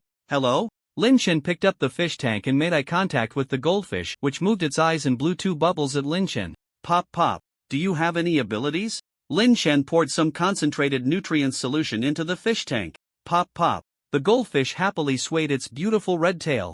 Alright, I'll go try it out. Lin Chen placed the fish tank on the windowsill, had a simple bite to eat, then lay down on the bed to start his daily simulation. Please choose to start a new simulation task or enter the simulation base. Start a new simulation task. Simulated level personnel. Harrison gains special skill. Safe zone. Safe zone. You can establish a safe area with a side length of 1 meter. The safe area can last for 1 hour. 11 Note: this area is your fish tank. Remaining simulation attempts. 10 Buzz buzz buzz. Lin Chen opened his eyes. This time it was the familiar prison van. Start in standard configuration. For level personnel. For supervisors. +1 driver, but this time, the prison transport was not in the suburbs or a desolate wilderness, but on the bustling city streets at night. Through the car window, Lin Chen saw restaurants still open and some pedestrians taking a stroll. Is this an anomaly in the city? And it feels like the city center. Lin Chen observed the buildings and people outside the window. He had encountered many anomalies in the simulation world, but very few normal ones. This was the first time he had seen so many normal humans. Before long, the prison transport stopped outside a subway entrance, which was already sealed off by the organization's supervisory personnel. The captain showed his credentials, and after passing security checks, they were allowed into the restricted area. Harrison was a male adult around 30 years old, showing signs of long-term fitness training, and his physical condition was quite good. Ford class personnel were brought to the subway entrance by the supervisory staff. The subway entrance looked perfectly normal, with no one else around, and it was indistinguishable from a regular subway entrance. Soon, the first-class personnel donned a helmet and entered the subway entrance. Lin Chen heard the captain directing the first-class personnel's actions from the computer. Although he couldn't see the screen, he could roughly guess what the first one was doing. 10 minutes later, the first one went missing, and the second-class personnel entered the subway entrance. 5 minutes later, the second one went missing, and the third-class personnel entered the subway entrance. Another 5 minutes passed, and the third one went missing. The supervisory personnel put a helmet on Lin Chen and instructed him to enter the subway entrance and follow the commands. Lin Chen entered the subway entrance. At first, the stairs felt normal, but after 2 turns, the material, color, and style of the stairs changed. Not just the stairs, but the walls, lighting, indicators, decorations, everything changed, as if someone had severed 2 different buildings and then reconnected them. Lin Chen paused for a moment and only continued forward when he heard the command to proceed in his earpiece. Entering the ticket hall through the corridor, he found it completely empty. But the floor and walls were splattered with blood. Lin Chen saw no bodies and noticed drag marks on some of the bloodstains. Continue deeper. What are you doing? Don't do anything unnecessary. The captain's angry voice came through the earpiece. This captain had a short temper. I wanted to get a ticket. I forgot to ask you for money earlier. Lin Chen smashed open the ticket booth's door and searched inside carefully, but found no tickets at all. Tickets? Are you crazy? Looking for tickets in a place like this? This was the first time the captain had seen such a law-abiding class personnel, but this was not the time to be law-abiding. Besides, does smashing a door to steal a ticket really count as law-abiding? Use your brain in trying to solve an anomaly, and anomalies have certain patterns. If I'm going to take the subway, shouldn't I get a ticket before going in? Lin Chen wasn't sure if the ticket would be useful, which was why he wanted to try. You can't be that, can you? The captain suddenly lowered his voice and asked. No, but if you want to resolve this anomaly quickly, it would be best to tell me what those previous class personnel encountered. Lin Chen tried to manipulate the machine in the ticket booth to get himself a ticket, but found that there were no tickets in the machine either. It was as if something had cleared all the tickets from here. They entered completely different subway spaces, all different from the one you're entering, so telling you about their experiences is meaningless, the captain said in a hushed tone. The organization did not allow staff to communicate privately with anomalies. He had already violated the rules. Oh? Explain in detail. Does it mean that every time someone enters the subway entrance, it connects to a different subway space? Or does the subway entrance connect to different subway spaces at intervals, regardless of whether anyone comes in? Lin Chen detached a metal tube from the chair, then shoved it into the gap of a nearby vending machine, forcibly prying it open and finding a pitch-black ticket inside. I don't know, I only know you were the 4th to enter, and the 4 of you entered different subway spaces. The first one was torn apart by a monster that burst out of the bathroom while waiting for the train. The second one entered a very dangerous subway space and died as soon as he got in. The third one was the unluckiest. He entered a subway space filled with various tentacles, the ground piled high with blood and flesh, and he was directly devoured by a writhing mass of blood and meat. You are the luckiest one. Let me see that ticket. The captain, seeing the ticket that looked very abnormal, hurriedly said, Do you recognize the station on it? Lin Chen aimed the ticket of unknown material at the camera. I can't understand it, but I feel like you're right. Going down to take the train might really require this special ticket. The captain had experienced more than one abnormal event and he could sense the unusual aura from the ticket.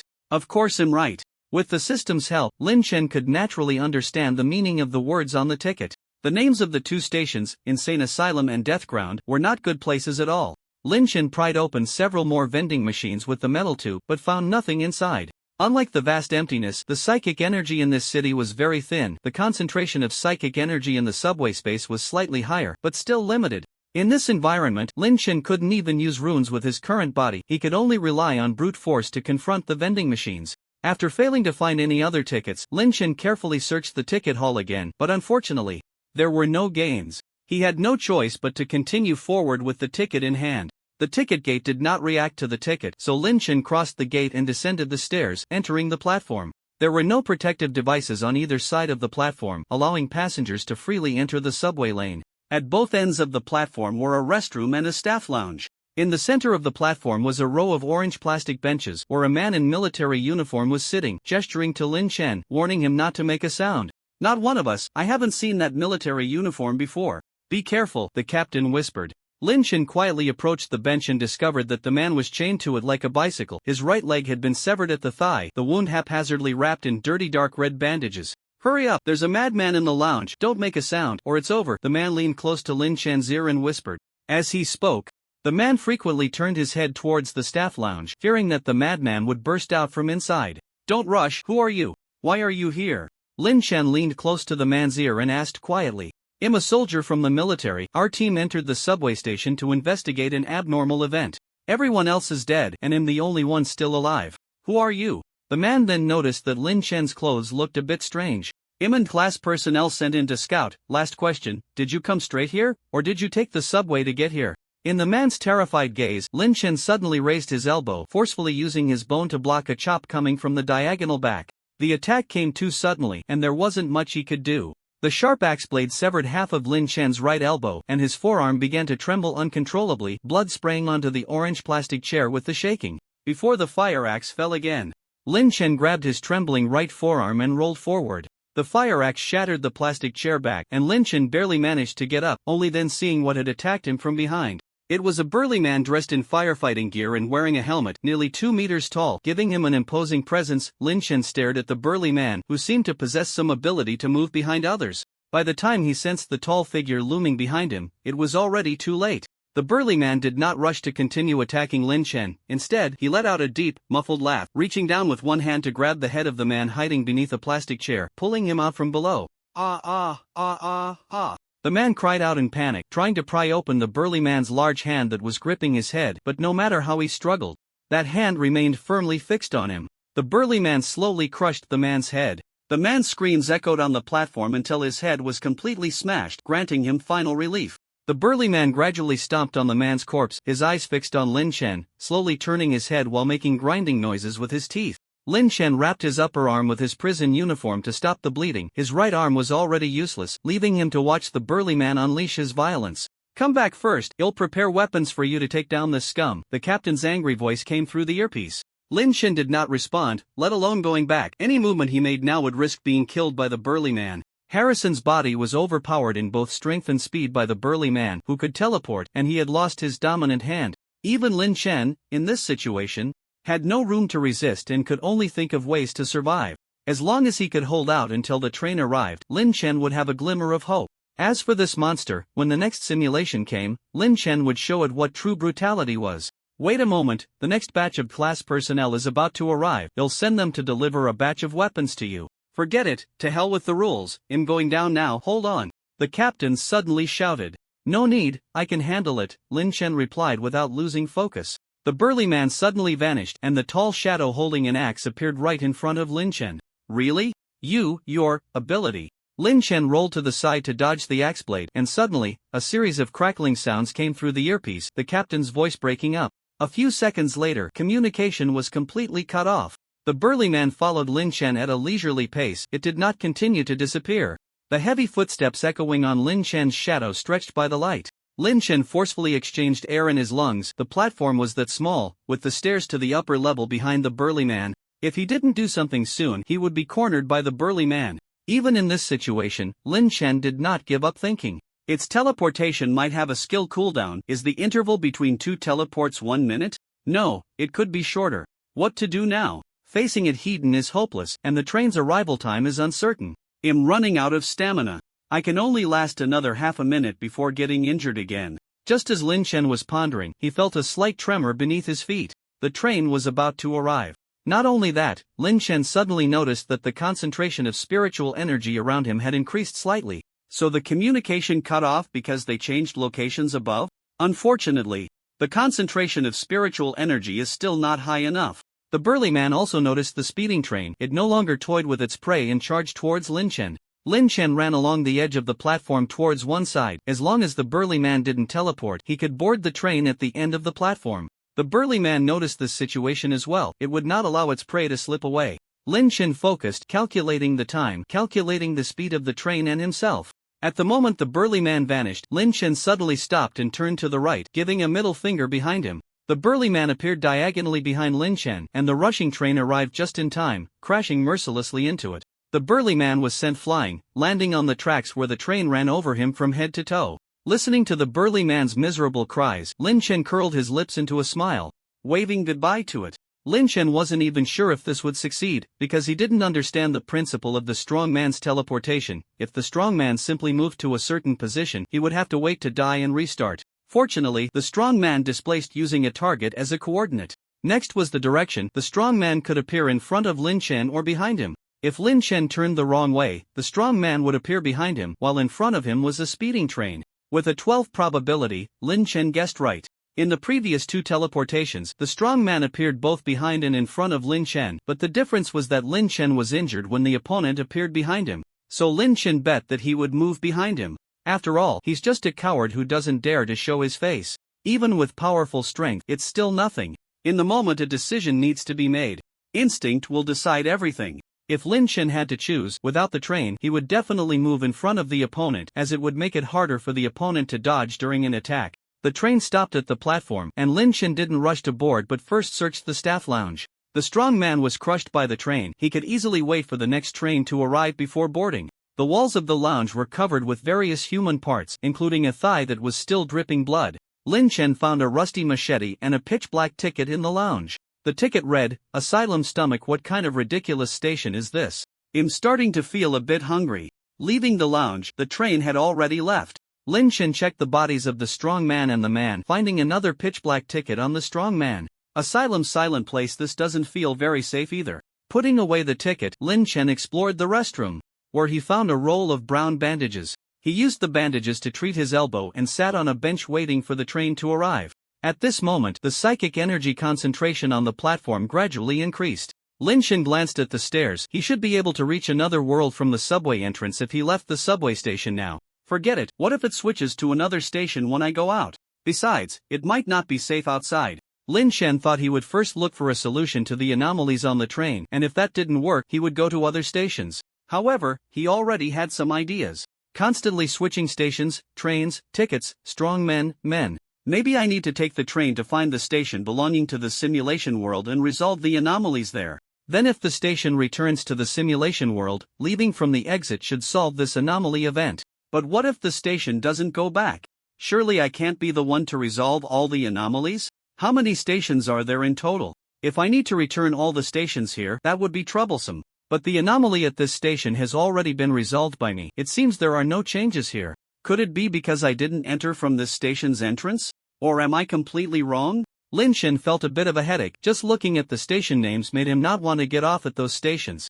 A slight vibration came from under his feet. The train was about to arrive. However, this time it was a train going in the opposite direction. Lin Chen stood up, holding the machete, waiting outside the yellow line for the train to arrive. The train passed in front of him, and he saw that one of the carriages was covered in dark red flesh walls and tentacles. When the train arrived, Lin Chen chose a carriage far from those tentacles to board. Once on the train, Lin Chen kept his eyes on the contaminated carriage in the distance. If those tentacles made any movement, he would immediately get off. In fact, he could wait for the next train to arrive, or even wait for several more trains until he encountered a completely safe one. But there was another possibility. As time passed, the anomalies on the train would increase. So Lin Chen did not continue to wait. Seeing that the tentacles showed no movement, Lin Chen found a spot near the door to sit down. This train looked no different from an ordinary subway train, except that above its doors it only displayed the current station without the name of the next one. Current station, Asylum. After a short while, a harsh alert bell rang through the train's broadcast. Once the ringing stopped, the doors closed automatically and the train slowly started moving. Just as the train began to move, a man in a uniform with a stiff smile suddenly appeared in front of Lin Chen. The conductor extended his right hand, gloved in white, towards Lin Chen. A shiver ran down Lin Chen's spine. His powerful mental strength was warning him that the conductor was very dangerous. Lin Chen understood what the conductor wanted. He was here to check tickets. The question now was, which ticket should he hand over? Lin Chen had 3 tickets in total, each destined for stomach, silent place, and dead zone. With the conductor present, after handing over a ticket, he would likely only be able to disembark at the corresponding station and would need to obtain another ticket at that station to board again. Lin Chen first ruled out the dead zone. Just the name of that station sounded extremely dangerous. After half a second of thought, Lin Chen took out the ticket marked silent place and placed it in the conductor's hand. The conductor picked up the ticket, glanced at it, then pocketed it and turned to leave. After taking a few steps, the conductor vanished. Just as the conductor disappeared, Lin Chen suddenly noticed the glass opposite him move slightly. Focusing his mind on the glass, he realized it wasn't the glass that was moving, but a layer of dark red flesh membrane growing on it. At that moment, Lin Chen discovered that his right arm no longer hurt. He suddenly jumped up from his seat, his orange prison uniform torn, leaving a layer of flesh membrane that had wrapped around part of his uniform and skin on the seat. Damn, when did this happen? Lin Chen glanced at his left hand, which was a bloody mess with a layer of skin torn off, and until now, he hadn't felt anything wrong with it. It neither hurt nor affected its normal use. Not just his left hand, but all the exposed skin on Lin Chen's back had been stripped of a layer of epidermis, including his neck and the back of his head. Upon closer inspection, he could see a layer of tiny red hairs writhing on the wounds. Lin Chen hurriedly left the dimming carriage. The flesh membrane that had covered the carriage and the tentacles growing from it did not hinder him. But as Lin Chen ran forward, more carriages became contaminated by the flesh membrane, turning into carriages wrapped in it. Seeing this, Lin Chen suddenly stopped, and as he did, the membrane's erosion of the train also ceased. Am I the one bringing it to erode other carriages? As the degree of the membrane's erosion in the carriage gradually increased, tentacles began to wrap around Lin Chen's body, trying to pull him into the membrane. Lin Chen had no choice but to carry the contamination into the next carriage, continuing to compress his living space. Just as Lin Chen contaminated the 7th carriage, the train's broadcast suddenly sounded. Approaching station, Botanical Garden. Passengers preparing to disembark, please get ready. The train began to slow down, and Lin Chen looked towards the platform, discovering that this station was covered with a variety of plants. He carefully observed the details of the exposed parts of the platform and compared them to the architectural style of the entrance, ultimately concluding that this was not the station he was looking for. However, even if this were that station, Lin Chen didn't think he could successfully disembark here. After all, the ticket he had given to the conductor was for Silent Place. Lin Chen continued to switch carriages. If the time required for the train to stop remained unchanged and the speed of contamination did not increase, the remaining carriages would still be enough for him to reach 2 more stations. While changing carriages, Lin Chen suddenly spotted a pitch-black ticket on the branch of a plant. The plant was not far from the outside of the carriage, but since the back of the ticket faced the carriage, Lin Chen couldn't see the station written on it. Without acting rashly, Lin Chen noted the location of the ticket. He still hadn't exhausted his simulation attempts, so there might still be a chance for a successful run. After a while, a harsh bell rang out. Once the ringing stopped, the train doors closed automatically, and the train slowly started moving. Perhaps because Lin Chen had shown his ticket, the conductor did not appear this time. The flesh membrane continued to erode the carriages, and Lin Chen would only change carriages when he could no longer hold on, but there were not many carriages left. When the flesh membrane had contaminated the last 6 carriages, the train's announcement sounded again. Arriving at the station, Dead Zone. Passengers preparing to disembark, please get ready. The train began to slow down, and Lin Chen looked towards the platform. There was no platform outside the train. Where the platform should have been was only a bottomless void, and inside the void, there was nothing. At this moment, Lin Chen could only pray that this was not the station he was looking for, otherwise, he might not complete this simulation task. The announcement rang out with a harsh bell, and once the ringing stopped, the train doors closed automatically, and the train slowly started moving again. Due to the varying travel times between the 2 stations, Lin Chen's previous judgment had errors, and now only 5 carriages remained untainted by the flesh membrane. Lin Chen could only extend the time he spent in each carriage. By the time he entered the last carriage, his body was already covered in writhing red fuzz, with not a single piece of intact skin. The flesh membrane began to spread in the last carriage, and Lin Chen pressed against the door, continuously tearing at the tentacles on his body, but a large number of tentacles were still rooting and growing inside him. Lin Chen gradually lost control over various parts of his body, and just as he was about to completely lose control, the announcements sounded. Arriving at the station, silent place. Passengers preparing to disembark, please get ready. The train began to slow down, and Lin Chen struggled to twist his body. He had to get rid of the flesh membrane wrapped around him in order to disembark here. The train arrived at the station, the doors opened, and Lin Chen struggled to crawl out of the train, writhing on the platform like a caterpillar. During the writhing process, his body experienced slight localized explosions, and a yellow-brown corrosive liquid sprayed everywhere, eroding the surface of the platform. Lin Chen was unaware of what was happening, still shaking off the non-existent flesh membrane, and after a violent shake, his brain exploded. Remaining simulation attempts, 9 buzzing. Lin Chen opened his eyes, staring at the class personnel sitting across from him, still unclear about how he had died. Did I get stabbed to death by tentacles? That shouldn't be. If those tentacles could stab people, I should have died long ago. Damn it, after the head was eroded, my perception was also affected. Everything I sensed was inaccurate. What should I do next? Should I repeat the last simulation? This time I can do better. As long as I pay attention to some details, I can definitely enter the silent place completely. No, even if I enter the silent place, I still have to find a ticket to other stations there. It's better to go directly to other stations to look for tickets. Lin Chen recalled the information provided by the captain. Number 1 was torn apart by a monster that ran out of the bathroom while waiting for the train. Number 2 entered a subway space that was very dangerous and died as soon as he went in. Number 3 was the unluckiest. He entered that subway space filled with various tentacles. Could it be that number 3 brought the tentacles onto the train, which contaminated the train? It could also be someone else. Forget it, let's not consider that for now. This time, he'll be the first to go down. The monster in the bathroom shouldn't be that scary. Sigh, I should have asked more about the details earlier. Just as Lin Chen was thinking, the prison car arrived again at the subway entrance. After passing security, Lin Chen stood outside the entrance once more. Give me the gun, I'll go in first. As the supervising personnel prepared to put a helmet on number 1 class personnel, Lin Chen stepped forward and said. The supervising personnel looked at the captain, who first shot Lin Chen a glare, then thought for a few seconds before speaking. Give him a handgun. The supervising personnel put a helmet on Lin Chen and handed him a K1 handgun. Lin Chen didn't waste any time and quickly entered the subway entrance. After 2 turns, the style of the passage changed. This style was different from the stations Lin Chen had encountered before. Upon entering the ticket hall, Lin Chen first smashed open the ticket booth, and this time it went very smoothly. He found a pitch-black ticket in the drawer of the ticket booth. Laboratory dead zone, at least I know the name of this station. Lin Chen comforted himself in his heart. Wait, let me see that ticket. The calm voice of the captain came through the earpiece. Lin Chen held the ticket up to the camera and casually took out the wallet he had swiped from the regulator, pulling out a bill and placing it on the table. Wait, where did you get that wallet? Although the ticket had caught his attention, the captain still noticed Lin Chen's small action. Just borrowing it, your team member should be more careful. Lin Chen pried open a few vending machines with a steel pipe but found nothing inside. I'll have him redo the field training when we get back. Did you think of this before you came in? The captain observed Lin Chen's every move closely. Of course, details determine success or failure. Lin Chen quietly made his way down the stairs to the platform with the steel pipe and handgun. If he could find a decent ticket, he could wait for the train to arrive before going down. For now, he could only go talk to the monsters below. What's wrong? Did you find something? The captain noticed Lin Chen's cautious demeanor and asked. Don't talk yet. Lin Chen entered the platform, looking towards one side. There was no movement in the restroom.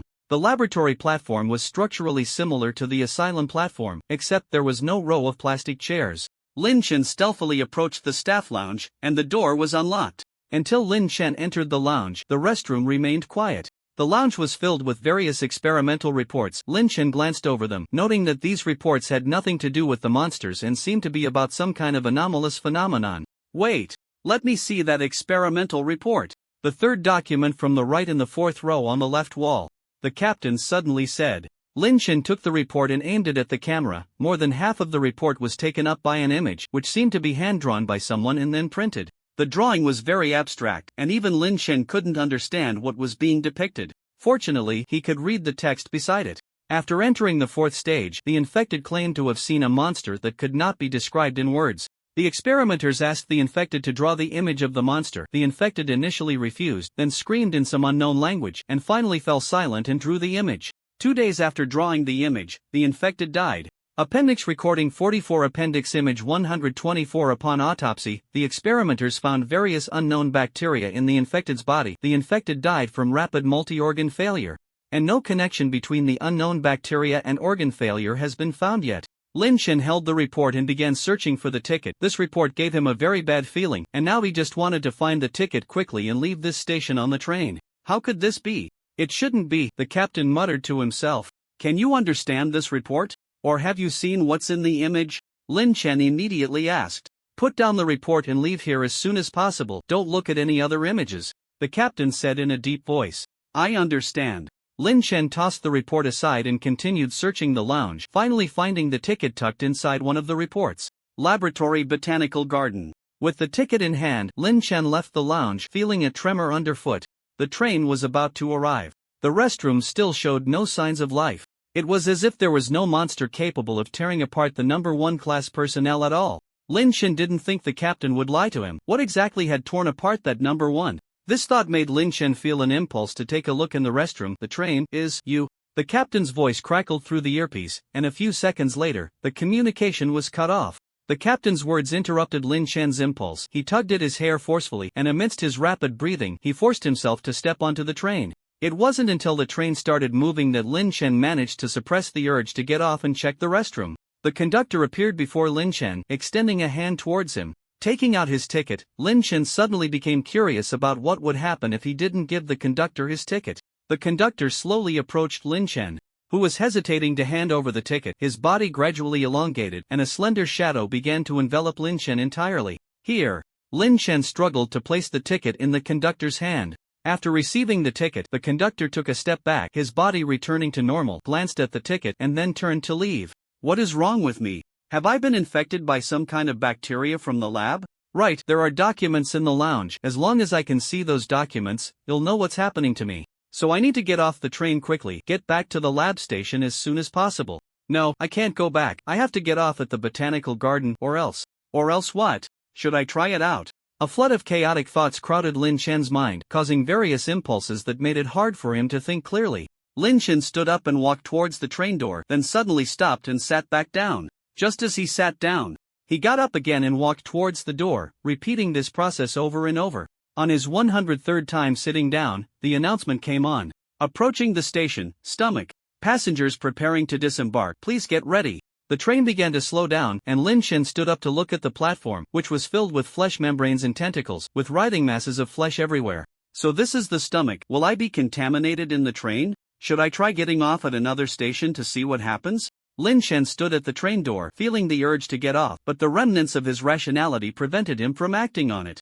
It wasn't until the doors closed that the impulse gradually faded away. Lin Chen leaned against the door. He had almost crawled out just now. Once the impulse faded, Lin Chen quickly regained his composure, and all the chaotic thoughts disappeared, as if everything that had just happened was an illusion. This is terrifying. Is this really the effect of some kind of bacteria?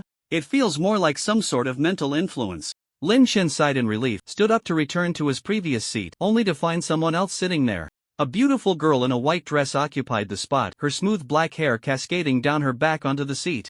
Lin Chen remained silent, unable to determine where she came from. 1. The girl was an illusion created after he was infected with the lab's bacteria. Lin Chen remembered that the report stated infected individuals enter the 4th stage, meaning there are 3 earlier stages of infection. If the impulse is the first stage of infection, then the 2nd stage is likely to produce hallucinations. Just now, Lin Chen's mental state was very poor. He had no energy to focus on anything else, and even if someone boarded and sat in his spot, he wouldn't have noticed. But could someone really board the train in the stomach? Or were those who boarded there truly human? It wasn't strange for there to be passengers on the train, so this possibility wasn't zero. For now, Lin Chen could only think of these 3 possibilities, and influenced by the various impulses in his mind earlier, he wasn't quite clear-headed. After some thought, Lin Chen sat down in a position next to the girl that was neither too close nor too far. Just as he was contemplating how to start a conversation, the girl spoke first. That feeling is terrible, right?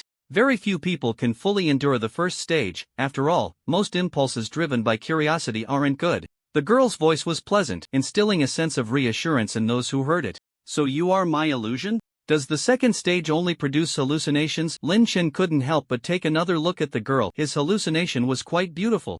Hallucination? The girl grabbed Lin Chen's right hand and placed it on her fair, tender face, looking into his eyes and smiling as she asked, "Do you think this is a hallucination?" Feeling the girl's body temperature at 36.5 C, Lin Chen couldn't tell if he was in a hallucination. Everything around him felt too real. "Then who are you?" Lin Chen could only directly inquire about her identity. "Right now, I'm just a passenger." The girl's hair moved slightly, writhing like tentacles as it brushed against Lin Chen, playing with the hem of his clothes. "Where are you getting off?" Lin Chen asked. "I'm getting off at this station." As soon as the girl finished speaking, the train's announcement sounded. "Approaching the station, Botanical Garden. Passengers preparing to disembark, please get ready." That's quite a coincidence. I'm getting off here too. Lin Chen stood up and quickly walked toward a carriage, the train slowing down and stopping at the Botanical Garden station. "It's dangerous here. Do you want me to help you?" The girl followed closely behind Lin Chen, like a little duckling trailing its mother.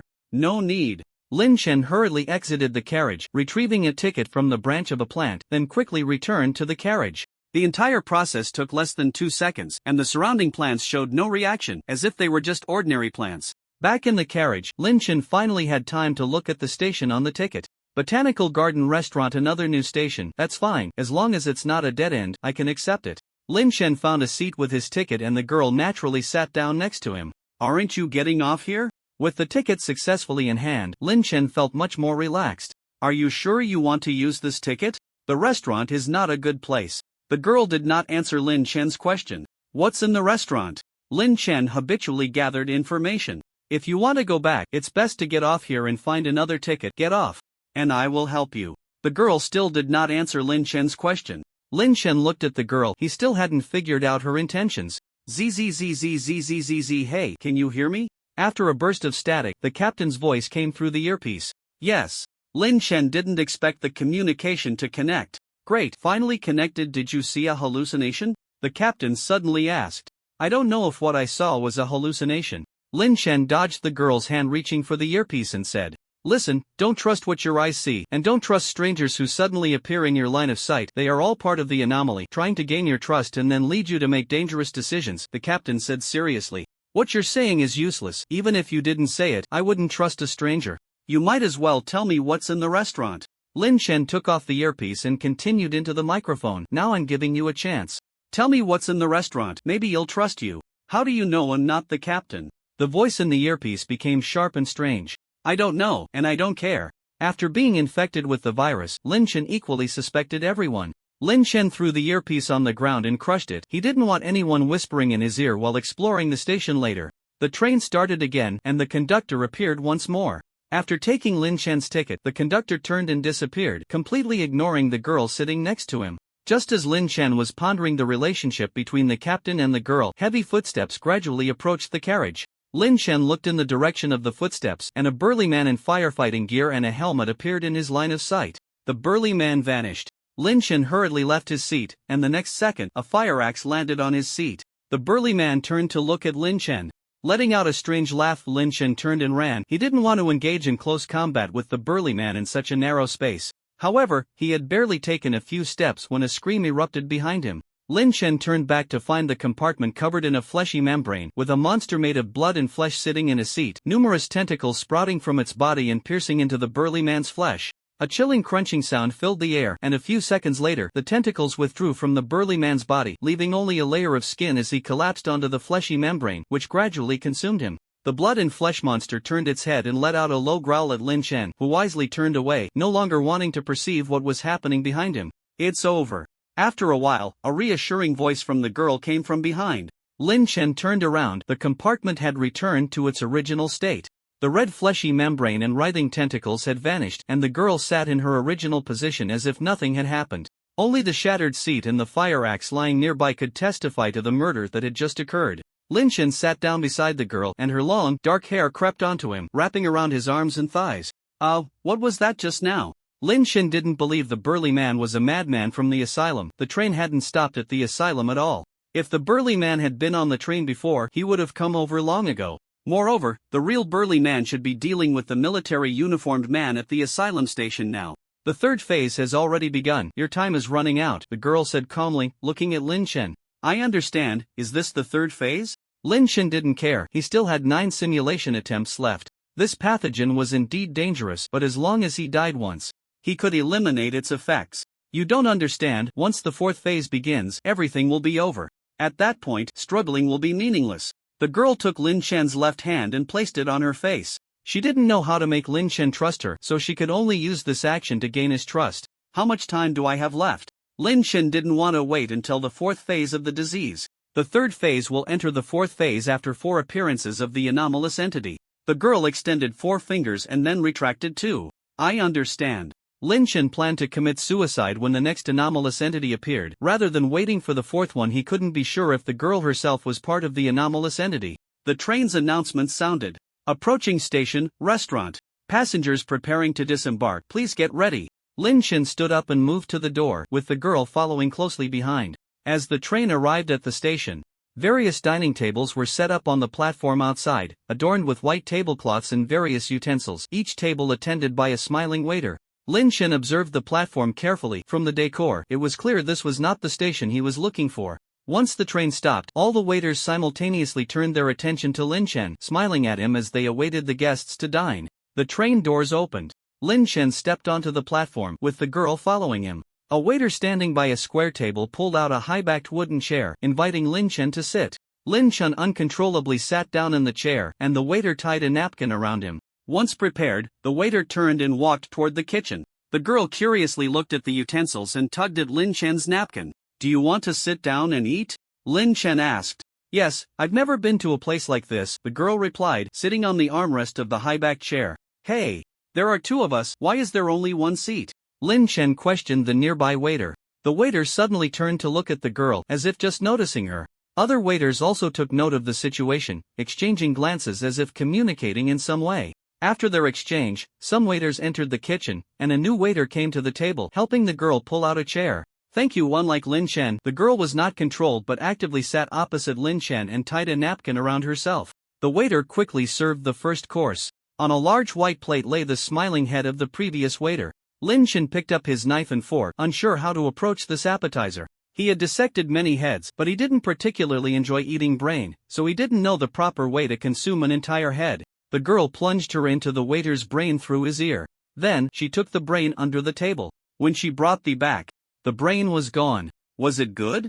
Lin Chen asked curiously. Mediocre. The girl's rating for the appetizer was not high. Soon, the waiter served the second course, a soup made from the lungs of some creature.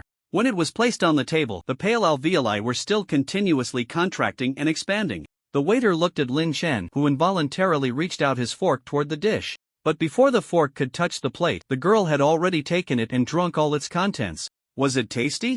Although Lin Chen disliked lungs, he was actually very curious about the taste of the dishes here. Mediocre. The girl's assessment remained the same, significantly diminishing Lin Chen's desire to taste the dishes. The waiter's serving speed was fast, but the girl ate even faster. A pulsating heart, brain floating in soup, cold shredded scalp. A pure black, slowly wriggling dessert. One dish after another disappeared into the girl's stomach. And the girl's evaluation remained consistently mediocre. Lin Chen didn't know the girl's criteria. Not having tasted the dishes himself, he couldn't tell if the food was genuinely bad or if the girl was simply too strict. The waiter's expression grew increasingly grim. Finally, the waiter served both of them a dessert separately, placing Lin Chen's in front of him and staring at the girl, preventing her from taking it. This dessert looked perfectly normal, like a red and white strawberry ice cream scoop, only its smell was somewhat off.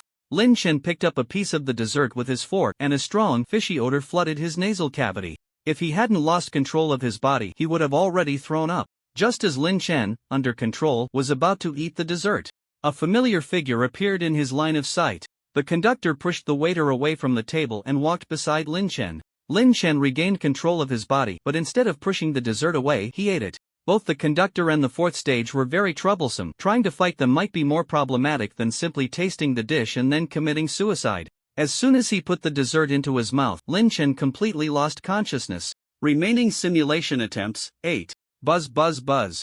Lin Chen opened his eyes in the prison cart. His memory stopped at the moment he put the dessert into his mouth. As for the taste of the dessert, he couldn't recall it.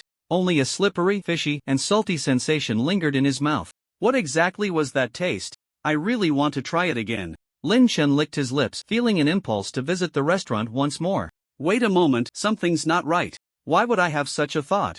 The illness hasn't disappeared? But the symptoms seem to have regressed to the first stage. So, this is a mental illness that acts upon the physical body, gradually worsening on the body? Lin Chen's expression was serious. He wasn't too worried about this illness, he figured it could be resolved once he returned to the shelter. But after contracting this illness, each simulation time was compressed. Forget reaching the 4th stage, he couldn't even deal with the 3rd stage conductor. Then I can only speed up my actions. So what exactly are the 2nd stage produces the girl, the 3rd stage produces various hostile. Is the girl also an? The girl and other are not merely illusions. They are all individuals I've recently encountered. Could it be that, like the illness, they are also composed of spirit and flesh? But I haven't seen the girl. What's the difference between the 2nd stage and the 3rd stage? Can I trust her? Lin Chen kept pondering various questions. He realized that as long as he had enough doubts to think about, the impact of the 1st stage wouldn't be so severe. The prison van stopped once again outside the subway entrance, and Lin Chen repeated his previous actions, being the first to enter the subway. This time, he didn't search for that meaningless ticket in the ticket hall but went straight to the platform to look for a ticket. After obtaining the ticket to the botanical garden from the lounge, Lin Chen hurried to the restroom on the other side of the platform. This time, he didn't read those reports. Since the disease was spread by mental pathogens, the transmission route was likely the information on those reports. Although he was already infected, increasing the dosage could accelerate the progression of the disease. Moreover, the information on the reports might not even be accurate. Upon entering the men's restroom, Lin Chen did not encounter the monster that tore apart number 1. He carefully searched the restroom and found a pitch-black ticket behind the tank of stall number 3. Laboratory: The Silent Place. The Silent Place. Lin Chen had died once in the Silent Place, but at that time his condition was so poor that he couldn't even figure out the cause of his death. Putting away the ticket, Lin Chen searched the women's restroom again, but found nothing inside. The ground trembled as the train arrived. Lin Chen boarded the train, and communication with the captain was interrupted again. The train started, and the conductor appeared. Lin Chen handed the ticket marked The Silent Place to the conductor. It wasn't that he thought the Silent Place was safer than the botanical garden, he just wanted to get a little further away, at least to confirm the name of the organization's station. So what is the name of the organization's station, after all? Not long after the train started, the 1st stage of the disease officially began. A flood of chaotic thoughts surged into Lin Chen's mind. This time, he didn't try to endure it. Instead, he focused on pondering questions that didn't require action. Why do people need to live? What is the universe? What is the system? What is the use of the Abyss Gate? What card will I draw tomorrow? Amidst Lin Chen's chaotic thoughts, the train's announcement sounded. Approaching the station, stomach. Passengers preparing to disembark, please get ready. When Lin Chen came back to his senses, the 1st stage of the disease had already ended. The train started again, and strands of black hair wrapped around Lin Chen. The 2nd stage of the disease began, and a girl appeared beside Lin Chen. With his eyes closed, leaning against the back of the seat, he was contemplating how to extend the duration of the 3rd stage. He needed more time to explore other stations. The first anomaly that appears in the 3rd stage is the captain in the earpiece. If I don't crush the earpiece, can I delay the appearance of the 2nd anomaly? Lin Chen decided to give it a try this time. The girl sat quietly beside Lin Chen, saying nothing. After a while, the train's announcement sounded. Approaching the station, Botanical Garden. Passengers preparing to disembark, please get ready. Which station are you getting off at? Looking at the various plants outside the window, Lin Chen suddenly asked. I don't know either, but it's definitely not here, the girl replied straightforwardly, giving a completely different answer from last time. All right. Since he was going to the Silent Place, Lin Chen didn't go to get the ticket to the restaurant this time. After the train came to a stop, at about the same time as last time, a voice came from the earpiece. ZZZZ. ZZZZ. Hey, can you hear me? After a burst of static, the captain's voice came through the earpiece. Yes, Lin Chen replied expressionlessly. Great, we finally connected. Did you see an illusion? The captain asked. Yes, how did you know? Lin Chen dodged the girl's hand reaching for the earpiece and said. I can't say that. Listen, don't trust what your eyes see, and don't trust strangers that suddenly appear in your field of vision. They are all part of the anomalies and will deceive your trust, leading you to make dangerous decisions, the captain said seriously, repeating the same lines as last time. So what should I do next? Lin Chen continued to chat casually with the captain. What you see is just an illusion. As long as you believe it doesn't exist, it will disappear. The captain didn't notice that Lin Chen was stalling for time. But I can touch her. There's no way I can think she doesn't exist. Lin Chen grabbed a strand of hair that was constantly writhing, continuing to deceive the captain into talking. Regarding the illness, there was one thing Lin Chen never understood, why the girl produced in the 2nd phase had no hostility towards him. Moreover, the entity in the third phase seemed to want Lin Chen to believe the girl did not exist. Clearly, they were all abnormal entities generated by the illness, yet the second phase was in direct opposition to the third phase, which was the most puzzling aspect for Lin Chen. Therefore, until he figured out the girl's intentions, he couldn't trust her. Amidst the tug-of-war between Lin Chen and the captain, the train's announcement rang out again. Approaching station, restaurant. Passengers disembarking, please prepare. Up until now, the burly man had not appeared. Just as Lin Chen thought, as long as the entity was not eliminated, the next entity would not appear. Just like last time. The waiter in the restaurant outside smiled at Lin Chen sitting on the train, but this time Lin Chen didn't have to get off, they could only watch the guests leave from inside the restaurant. Since the captain's voice echoed in the earpiece, the girl had been trying to take Lin Chen's earpiece away. Of course, she only expressed this intention and did not seriously try to take it from him, otherwise, Lin Chen wouldn't be able to stop her. Lin Chen didn't quite understand the significance of the girl's behavior, but he needed the captain's voice in the earpiece to delay the third phase, so he could only hold onto the girl's right hand to keep her from moving. The train started, and Lin Chen left the restaurant station under the regretful gazes of the waiters. The captain had been trying to make Lin Chen believe the girl did not exist, and Lin Chen actively responded and accepted various methods proposed by the captain, but unfortunately, all failed. "You're not messing with me, are you?" The captain's voice turned ominous and terrifying. "What are you talking about? I've been trying hard with the methods you told me, and they haven't worked at all. It can't be you messing with me, can it?" The villain cries first. Lin Chen said defiantly. "You will regret it. When you completely trust that illusion, it will no longer be an illusion. Right now, it still needs to rely on you to exist, which is why it hasn't attacked you. Once it can exist independently, you will no longer be necessary," the captain said through gritted teeth, furious. "That does make sense for her behavior, but your actions are problematic. The illness is developing within me. Why do you want to kill me?" Lin Chen asked curiously. There was clearly a contradiction here, and due to insufficient known information, Lin Chen couldn't understand the intentions of these entities. What are you talking about? When did I say I wanted to kill you?" The captain clearly had no idea what had happened during the last simulation. "Forget it if you don't know." Lin Chen certainly wouldn't tell him, he had already been crushed once. The train's announcement sounded. Approaching station, aquarium. Passengers disembarking, please prepare. Oh, a new station. As the train entered the station, Lin Chen looked out the window. Outside was a pitch-black world. All the walls of the platform had turned into transparent glass, behind which was deep blue seawater, with massive shadows passing through it. Lin Chen observed the style of the glass walls, although he was reluctant to admit it. This was indeed the station he was looking for. "Ha, it's this abnormal event. You're done for. No matter how strong that illusion is, you will die here," the captain said with a cheerful tone, as he had already envisioned Lin Chen's demise. "You know about this abnormal event?" Lin Chen didn't like the sea because he hadn't swum much. "Of course. This abnormal event is quite famous within the organization. You're doomed, don't ask me. I won't tell you any information about this anomaly." The captain was in a rather good mood. "No, you've already told me." Lin Chen decided to ask that real captain when the next simulation started. Although the other party might not tell him, it was certainly better than the one in the earpiece. "What are you talking about?" The captain recalled what he had said and didn't understand what Lin Chen meant. Lin Chen didn't answer the captain. He was contemplating whether to get off the train now. Getting off now would basically mean certain death, but I could test what happens if I get off at a station not on the ticket, and I could also gather some information about the aquarium station. If I don't get off, I can go to the silent place to look for a ticket. As long as I can find a ticket to the aquarium station and deal with the anomalies at the aquarium station, this simulation would basically be over. After thinking it over, Lin Chen decided to go to the silent place. Testing information could be done anytime. The most important thing now was to find a ticket to the aquarium station. The train doors closed, and the train slowly started moving.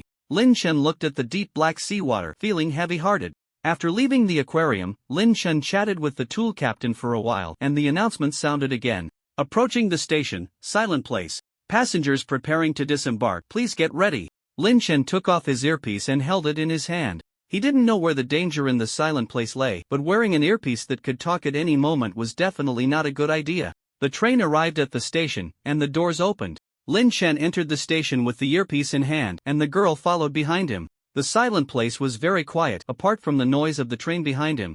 Lin Chen could only hear the sound of his own heartbeat. Strange, is my heartbeat really that loud? The train doors closed, and the train started moving.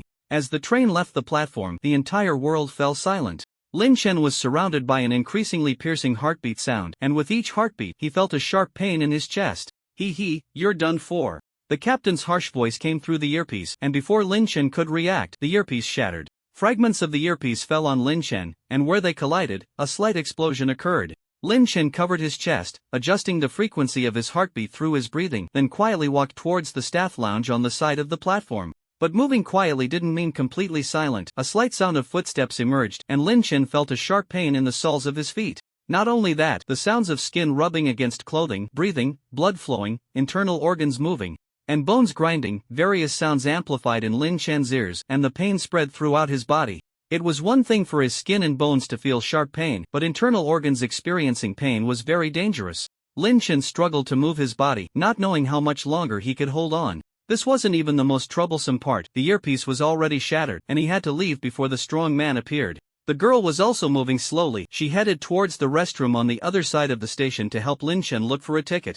Lin Chen carefully opened the door to the lounge, and it made no sound. The empty lounge only had a table, and a pitch-black ticket lay on its surface. Lin Chen picked up the ticket and took a glance. Silent Place Church. How can there be a new station? Lin Chen carefully tucked the ticket away and slowly backed out of the lounge. Just as he stepped out, he saw that tall figure.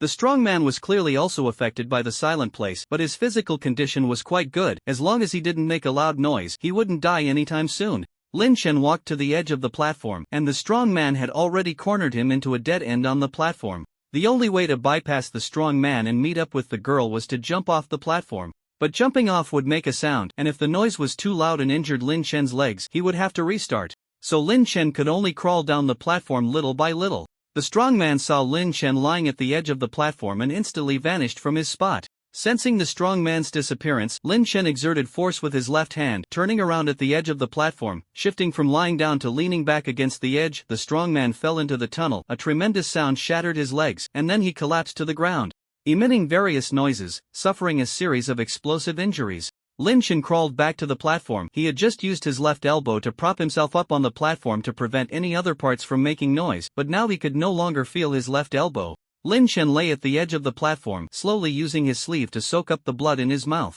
Before the next train arrived, he was not prepared to make any actions that might produce sound. The strong man was still struggling in the passage, and listening to his weak breaths gave Lin Chen a sense of comfort, like hearing the sound of rain at home. As long as the strong man was not dead, the conductor would not appear.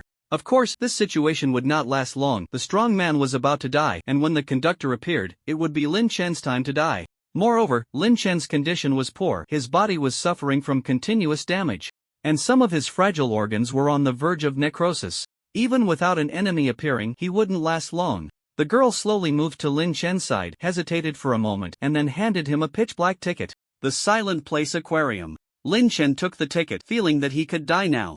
As long as he knew which station had tickets to the aquarium station, the simulation task would be much simpler. The current problem is how long it takes to get from the silent place to the aquarium. I need to arrive at the aquarium before the conductor appears. The headset captain is the easiest for an entity to preserve, but once it enters the silent place, it can commit suicide at any time. Then only the strong man is left. As long as I can control the strong man, I can delay the conductor's appearance. While Lin Chen was thinking, the ground trembled and the train arrived. The train stopped in front of the two, crushing the still struggling strong man. With the girl's help, Lin Chen barely crawled into the train. Once inside, Lin Chen could finally breathe normally. He endured the pain and sat up in his seat. The girl sat next to Lin Chen. Her condition was not good either, and she looked somewhat listless. The train doors closed, the train started, and the conductor appeared in front of Lin Chen. Lin Chen handed the ticket to the aquarium station to the conductor. After the conductor disappeared, Lin Chen looked at the girl and asked, "Can you control that strong man from before?" Lin Chen couldn't do it himself and could only seek help from the girl. "Yes," the girl replied confidently. "Then can you control the strong man at that previous station?" Lin Chen asked again. "No, there I can only maintain this state and can't do anything," the girl pointed to herself. "Do you know which station the botanical garden ticket leads to?" Lin Chen remembered that the girl had previously suggested he go to the botanical garden to look for another ticket. "I don't know, but I really like plants. Would you be willing to accompany me to the botanical garden?" The girl looked at Lin Chen with anticipation. "I don't know, can I trust you?" Until now, Lin Chen still didn't know if he should trust the girl. The girl didn't speak, just looked at Lin Chen with a hint of sadness. "Let's talk about that later. Can you deal with it?" Lin Chen looked at the suddenly appearing conductor entity, asking expectantly. "No." The flesh membrane grew in the carriage, gradually covering the entire compartment, with tendrils wrapping around the conductor. At this point, Lin Shen had already lost the ability to move due to massive internal bleeding in various parts of his body, struggling to move like a fish out of water. The conductor didn't care about those tendrils at all. Its body gradually elongated, and a slender shadow fell over Lin Shen, merging with and slowly tearing apart Lin Shen's body. Remaining simulation attempts. 7 buzzing Lin Shen opened his eyes in the prison car. The conductor's method of killing seemed related to its shadow, but just now Lin Shen had lost the ability to resist, so he couldn't determine if the conductor had other means. Should I try this time? The symptoms of the first stage began again, and Lin Shen had no choice but to think about things that wouldn't cause trouble. The prison van once again stopped outside the subway entrance, and Lin Shen repeated his previous actions, being the first to enter the subway. This time, Lin Shen did not rush to act. Instead, he attracted the captain's attention with the ticket from the ticket booth and engaged in casual conversation to build rapport. After finding the ticket to the silent place, Lin Shen asked the captain, "Do you know about the anomalies related to the aquarium? How do you know about this?" The captain asked warily. "The aquarium and the subway station are merged. I must resolve the aquarium's anomaly to deal with this one," Lin Shen stated straightforwardly. As he spoke these words, the nature of this simulation changed. Lin Shen would not leave such important information for the organization, so this could only be a simulation. He would test the possibility of going to the aquarium through the silent place and try to die at the aquarium station. The confidentiality level of the aquarium incident is very high, containing a lot of dangerous information. I can only tell you that to resolve the aquarium incident, you actually don't need to do anything. Just stay in the aquarium and wait for the incident to end, the captain said in a low voice. Thank you. Thinking of the special skills for this simulation, Lin Shen felt more at ease. Should I report to the organization? The aquarium anomaly incident is really very dangerous. Several captains and a high-ranking member of the organization died before it was barely resolved, the captain said uneasily. The subway station incident was already troublesome. He didn't know how to handle it if the aquarium incident was added. No need, I will handle it, Lin Shen replied, not wanting the organization to interfere with him. Not everyone was as easy to talk to as the captain. Then I can rest easy, the captain said sincerely. The ground trembled as the train arrived. Lin Shen boarded the train, and before the communication was cut off, he said, "My name is Lin Shen. It's quite pleasant to work with you. My name is Andy. I've seen your file, and it's my honor to work with you." Andy's voice was interrupted as the train started, and the conductor appeared. Lin Shen handed the ticket marked for the silent place to the conductor. Not long after the train started, the first phase of the illness officially began. This time, Lin Shen did not think of anything else but focused on how to enter the aquarium station through the silent place and resolve the anomaly at the aquarium station. In this state, he could block out all information and think more intently about the problem. While Lin Shen was pondering, the train's announcement sounded. Approaching the station, stomach. Passengers getting off, please prepare. When Lin Shen came back to his senses, the first phase of the illness had ended, and he had already thought through the next steps. The train started again, and strands of black hair wrapped around Lin Shen, marking the beginning of the second phase of the illness. A girl appeared beside Lin Shen. "I want to leave here through the aquarium, can you help me?" Lin Shen looked directly into the girl's eyes and asked seriously. "I can, but can you accompany me to the botanical garden?" The girl replied earnestly. "If I can't go to the aquarium through the silent place, I will accompany you to the botanical garden," Lin Shen answered. After reaching a consensus, Lin Shen sighed in relief. Without the girl's help, it would be difficult for him to pass through the silent place. After a while, the train's announcement sounded again. Approaching the station, botanical garden. Passengers getting off, please prepare. The girl gazed out the window at the various plants, revealing a joyful smile. Once the train came to a stop, the captain's voice came through the earpiece once more. "Hey, can you hear me?" Lin Shen did not respond but instead took off the earpiece and chatted with the girl. This time, he had to delay the captain's self-detonation. As long as he could enter the train before the strong man appeared, the girl could control the strong man until they reached the aquarium. To keep the captain calm, he had to make it feel like there was still a possibility of achieving its goal. The captain wanted Lin Shen to believe that the girl did not exist, and Lin Shen would gradually allow it to reach its goal. But before that, they would first pass through the silent place station. Lin Shen carefully controlled the rhythm of the conversation. At first, he only spoke occasionally with the captain, spending most of his time chatting with the girl. Gradually, he increased the weight of his dialogue with the captain while reducing his conversation with the girl. He had to manage the pace of the dialogue, ensuring it wasn't too fast, nor did he want the captain to lose confidence. Language is an art, and Lin Shen wasn't particularly skilled in this art, but he was good at acting. Soon, the captain fell into the web of lies that Lin Shen had meticulously woven.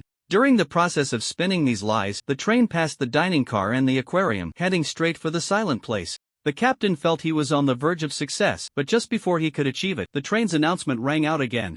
Approaching destination, silent place. Passengers preparing to disembark. Please get ready. Silent place? I'm arriving, Captain. After the stop, I'll try the method you mentioned. Can you hold off on speaking for a moment? I'm afraid the communication might be affected. Don't leave me alone in a place like this, you're all I can rely on. Lin Shen forced back a smile and said seriously, of course, as long as that illusion disappears, I can guide you out of here. The captain replied in a voice even more serious than Lin Shen's. If it weren't for having read An Actor Prepares, Lin Shen would have struggled to maintain his composure. The train arrived at the station, and the doors opened. Lin Shen stood by the door, not immediately stepping onto the platform. He wanted to wait until the last moment before the doors closed to enter. As the doors were about to close, Lin Shen took off his earpiece and stepped onto the platform, with the girl following closely behind him. As a professional actor, he knew that keeping the earpiece on would yield better results. But Lin Shen wasn't sure which was a higher priority for the earpiece captain, deceiving Lin Shen or killing him. If it was the latter, Lin Shen's head would explode the moment he stepped onto the platform. He also wanted to take a look at the aquarium, so this time he didn't wear the earpiece onto the platform. This would surely alert the earpiece captain, but like all deceived individuals, it wouldn't react immediately. It would look for excuses for Lin Shen's actions until it could no longer deceive itself. Until then, Lin Shen's left hand, holding the earpiece, was safe. The sound of his heartbeat echoed in his ears, and Lin Shen controlled his breathing to slow his heartbeat, trying to reduce his vital signs and the speed of all his organs. With the experience from the last simulation, he felt much better this time passing through the silent place. The girl found the ticket to the aquarium in the restroom, and when she handed it to Lin Shen, the earpiece captain finally recognized reality. However, as soon as it uttered the first syllable, Lin Shen silently threw it away. He had simulated this action in his mind dozens of times. No matter how loud the earpiece captain was, it wouldn't affect Lin Shen and the girl. You bastard. The earpiece captain finished its last words and exploded in the tunnel, fragments splattering against the tracks and walls, just as Lin Shen had anticipated. After a while, the next train arrived, and a burly man appeared nearby. Lin Shen ignored the slowly approaching man as the train stopped in front of them. As he entered the train, Lin Shen gave a middle finger to the man behind him, who was then ensnared by the girl, who was already prepared inside the train, using her tentacles to bind his joints. Lin Shen sat down to rest and handed the ticket to the aquarium station to the conductor. Since he hadn't moved much, Lin Shen's injuries this time weren't severe. Of course, not severe didn't mean he was fine. He was afraid to engage in any vigorous activity, fearing it might trigger internal injuries and lead to sudden death. Humans are that fragile. After a while, the train's announcement sounded. Approaching destination, church. Passengers preparing to disembark, please get ready. Lin Shen looked out the window. The platform connected to the entrance of a pitch-black church, where a priest sat on a bench at the church's entrance. As the train pulled into the station, the priest stood up and nodded to Lin Shen, only turning to enter the church once the train had moved away. After a while, the train's announcement sounded once again. Arriving at the station, aquarium. Passengers preparing to disembark, please get ready. Finally arrived. Lin Shen stood up and moved towards the door, but this time the girl did not get up. It was the first time she hadn't followed Lin Shen. What's wrong? Lin Shen asked. I don't want to go out. The girl lowered her head. Her tentacles poking into the strong man's body. As long as she killed the strong man, everything would start over. But I have to go out. The train doors opened, and Lin Shen did not stop his steps, walking into the deep darkness. The girl could only lower her head and follow behind Lin Shen. The aquarium was not actually dark. The ceiling lights illuminated a small area of the platform and the nearby glass walls, but in the places where the light did not reach, the deep black curtain overwhelmingly created an illusion of being in the pitch-black deep sea. Lin Shen did not linger on the platform for long, just a few seconds, and he was about to be swallowed by that pitch-black deep sea. Ascending the stairs, passing through the ticket hall, Lin Shen quickly found 2 points of a jigsaw puzzle that did not connect, and the opposite side was clearly not the world of the organization. As he had guessed, only by resolving the anomalies at the station could he complete this simulation task. If the organization's station were a lunatic asylum, it would be great. Just kill a few madmen to complete the task. Lin Shen sighed. Who are you? Did you turn this place into what it is? On the other side of the puzzle, 2 fully armed teams quickly entered the passage, guns pointed at Lin Shen and the girl. It was obvious that the other side had been monitoring this place. As soon as they appeared, the other side sent people over. We are explorers from another world. We encountered the same situation as you. The situation below is very complicated, and I can tell you all the information I know. Could you not point guns at me? Lin Shen glanced at the girl, who looked unhappy, and the team leader on the opposite side staring at the tentacles, and sighed. Remaining simulation attempts. 6. Buzzing. Lin Shen opened his eyes in the prison car. He did want to commit suicide after collecting enough information, but he didn't expect to die in a gunfight. It was the other side that struck first. The leader of the opposing team did not want to communicate with Lin Chen but was prepared to capture Lin Chen and the girl to interrogate them about the subway station anomaly. Although he felt a bit unwell after passing through the silent place, Lin Chen compensated for his physical weakness with rich experience, and with the energy concentration in this world being decent, he and the girl quickly killed the opposing advance team. Originally, Lin Chen wanted to retreat back to the aquarium station to continue gathering information, but unexpectedly, the other side directly fired some kind of individual energy missile at the ticket hall, and the girl was half destroyed while protecting Lin Chen, with the strong man also killed in the explosion. An enraged Lin Chen took the girl and the conductor's body to the surface, and after killing hundreds of people by various means, Lin Chen was shot dead by the opposing side. Before closing his eyes, Lin Chen saw a massive shadow, nearly the size of half a city, appear in the sky above the city. It seemed the other side had resolved the conductor by some means. The girl was right, there were indeed 4 entities. Damn, it's up there. This meaningless war made Lin Chen very unhappy. If he didn't have simulation abilities, the other side would pay the price for someone's arrogance. Symptoms of the first stage began to appear, and Lin Chen skillfully pondered some questions about rune knowledge. The prison car once again stopped outside the subway entrance, and Lin Chen repeated his previous actions, being the first to enter the subway entrance. This time, Lin Chen was prepared to resolve this simulation task, so he did not engage in much conversation with the captain, simply finding the ticket to the silent place in the restroom as usual.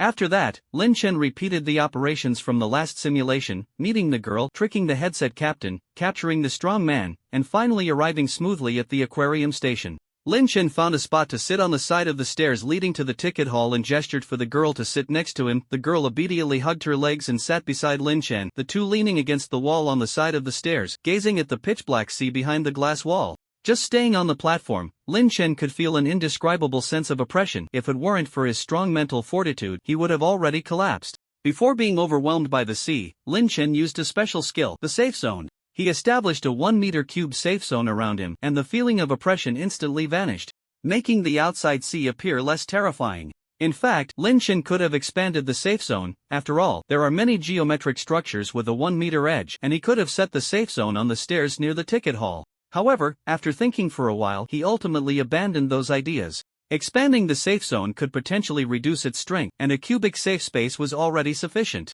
Lin Chen also had no intention of escaping to the ticket hall. If he couldn't resolve the anomalies in the aquarium, he wouldn't complete the simulation task, making it meaningless to escape anywhere. If the aquarium's anomalies still existed an hour later, Lin Chen would consider checking out the botanical garden and the church next time. If there was truly no way out, he would hold a ritual in the aquarium to summon the abyssal evil god and perish together with it. At that time, he would also take a look at what the 4th stage of the affliction truly entailed. Can you handle it? Just don't kill it. Due to his large size, most of the muscular man's body was outside the safe zone. Sure. The girl extended a few tentacles, dragging the muscular man out of the safe zone, and excised the excess parts outside the safe zone. Tiny tentacles quickly grew from the cut, healing the wound. After pulling the remaining half of the muscular man back into the safe zone, the girl looked at Lin Chen, only to find him staring at the glass wall in front of them. A massive blue-gray translucent eyeball was pressed against the glass wall. Due to its enormous size, they could only see the eyeball and not its owner. It seems to be looking at us. The girl curiously examined the patterns on the eyeball. It was her first time observing the details of an eyeball so clearly. Because we are the exhibits of the aquarium, rare exhibits like us are not often seen, so of course, it would take a few extra glances. Lin Chen was also carefully observing the patterns on the eyeball, which seemed to resemble some kind of runic structure. After a while, the eyeball disappeared into the depths of the pitch-black sea, and soon after, a school of small fish glowing blue appeared outside the glass wall. The small fish were only the size of a palm, but the entire school, consisting of thousands of identical fish, showed no differences at all. All these small fish looked at Lin Chen with one eye, swaying their tails in unison. Outside the safe zone, the muscular man's severed limbs flopped a couple of times, gradually transforming into identical small fish, bouncing around outside the safe zone, opening their fish lips and making strange sounds. Lin Chen ignored the small fish outside the safe zone and instead admired the synchronized movements of the school through the glass wall. After a while, seeing that Lin Chen was unbothered, the school left the glass wall and disappeared into the depths of the ocean. The few bouncing small fish fell to the ground, dead. So beautiful, too bad we can't eat them. The girl rested her head on Lin Chen's shoulder, her long hair entangling with his body, admiring the giant sea creature gradually approaching outside the window. It is indeed a pity. This is my first time in such a place. I should have brought some food. Lin Chen thought of the delicious food at the restaurant station and suddenly felt that not having food was acceptable. Huge aquatic plants, various deep-sea giants, ruined deep-sea structures, strange statues, all sorts of things passed by the glass wall, briefly observing the two before leaving. When a giant blood-red eyeball covered in fleshy strips left the glass wall, the platform shook and began to gradually return to its original state. The duration of the safe zone had not yet ended, and Lin Chen was in no hurry to leave. "Why don't you kill it? That way, I might not be able to leave." Lin Chen asked the girl. "I don't know either. Originally, I planned to trick you into the botanical garden and turn you into a vegetable so you could stay here with me forever, but then I gave up." The girl sighed and poked the corpse of a small fish outside the safe zone with her tentacle. "Thank you so much, I really don't want to become a vegetable." Lin Chen was relieved he hadn't believed the girl's nonsense about the botanical garden, otherwise he might not even have had a chance to simulate again. "Let's go, it's time to leave here." The girl stood up, pulling a half-strong man towards the stairs leading to the outside world. "Come on, if you don't go, I can't leave either." The girl turned back and said to Lin Chen, who was still sitting on the ground, "What will happen to you after we leave?" Lin Chen stood up, knowing the simulation was about to end. "How would I know?" The girl smiled and pulled Lin Chen out of the subway station. Simulation end. Remaining simulation attempts. 6 random items obtained from this event. 6 title obtained. Most valuable exhibit. Continuous special mental pollution detected in the shelter. Cleaning in progress. Cleaning complete. Lin Chen opened his eyes in the shelter's bed. As he had expected, as long as he returned to the absolutely safe shelter, the system would help him deal with that kind of ailment. What surprised him was that the anomaly capable of causing various stages of illness through mental influence was merely a special mental pollution. So the 4th stage is to confront the source of the pollution? Or will other things appear? Lin Chen certainly wouldn't let his curiosity allow the ailment to develop to the 4th stage, so he could only continue to be curious. "Thanks, this time I was observed by your kind for quite a while." Knocking on the fish tank, Lin Chen poured some concentrated nutrient solution for the goldfish. Blub blub. The goldfish swayed its beautiful tail and blew a few bubbles at him. True, with a layer of fish tank in between, it's hard to say which side is the observer and which side is the observed. Although he felt that this bulging-eyed goldfish was hinting at something rude, the mental fatigue prevented Lin Chen from saying much. After taking care of the plants and animals for a while and finishing the sumptuous lunch he had prepared, Lin Chen began to check his spoils. The 6 items were 2 dead fish, a dark red card, a pitch black ticket, a water blue entrance ticket, and a small white trumpet statue. Lin Chen first picked up the dark red card depicting the girl. Flesh and blood spirit body preservation card. A brand new individual born in the stomach. The spirit originates from a certain high-risk special mental pollution and a newly born deity. Note: warning. Using this card will reconnect the survivor's mind with the high-risk pollution source. Leaving the shelter will restart the pollution process. The girl stood vividly on the card, with blood and flesh tentacles etched along the edges, and behind her was a layer of dark red flesh membrane. Putting away the card, Lin Chen picked up the 2 dead fish. Salty fish puncture. A teleporting salty fish that, upon piercing an enemy, will turn the enemy into more salty fish. Note: the moment of harvest has arrived. The salty fish stared at Lin Chen with its dead fish eyes, seemingly expressing dissatisfaction. "Damn! This is too insidious, right? Luckily, a good person like me got this insidious item. I will use it properly." Putting away the salty fish, Lin Chen picked up the pitch black ticket. Subway ticket. Restaurant station. A ticket that can be used to board at any subway station, leading to the restaurant station. Note: the food has long been prepared. They have been waiting for a long time. The center of the ticket read restaurant, and below the text was a long dining table filled with various bizarre foods, with a smiling waiter standing on either side of the table. Who would go there? You can't be suggesting I take a train full of passengers to the restaurant station, right? Putting away the ticket, Lin Chen picked up the water blue entrance ticket. Aquarium entrance ticket. After use, you can visit the aquarium to admire various beautiful and unique deep-sea creatures. Additionally, this ticket allows you to participate in various fun deep-sea interactive activities. Note: this is a very rare VIP ticket for 2. No one can refuse such a date invitation. The water blue ticket is printed with various colorful cartoon fish with smiling faces. If Lin Chen hadn't just emerged from that pitch-black deep sea, he might have considered going to see it. Why is it always this kind of junk? Who would want a date at an aquarium? Putting away the ticket, Lin Chen picked up the last item. Deep sea statue. A statue sourced from the deep sea. Carrying it may lead to special events related to the deep sea. Note: warning, survivor's rank is too low. Please do not actively engage with special events related to the deep sea. The deep sea statue is a pure white humanoid figure, made of an unknown material, depicting an alien human with features of deep sea creatures, only a few centimeters tall, easily held in hand. Lin Chen directly tossed the deep-sea statue into the pile of junk in the basement. He didn't want to encounter anything related to the deep sea during simulations and system tasks. After checking the item information, Lin Chen looked at his new title through the system. Most valuable exhibit. You have been rated as the most valuable exhibit in this exhibition by a large number of deep-sea creatures. Note, which one do you think is the most valuable exhibit among them? I prefer the ruined deep-sea buildings. The schools of fish are nice too.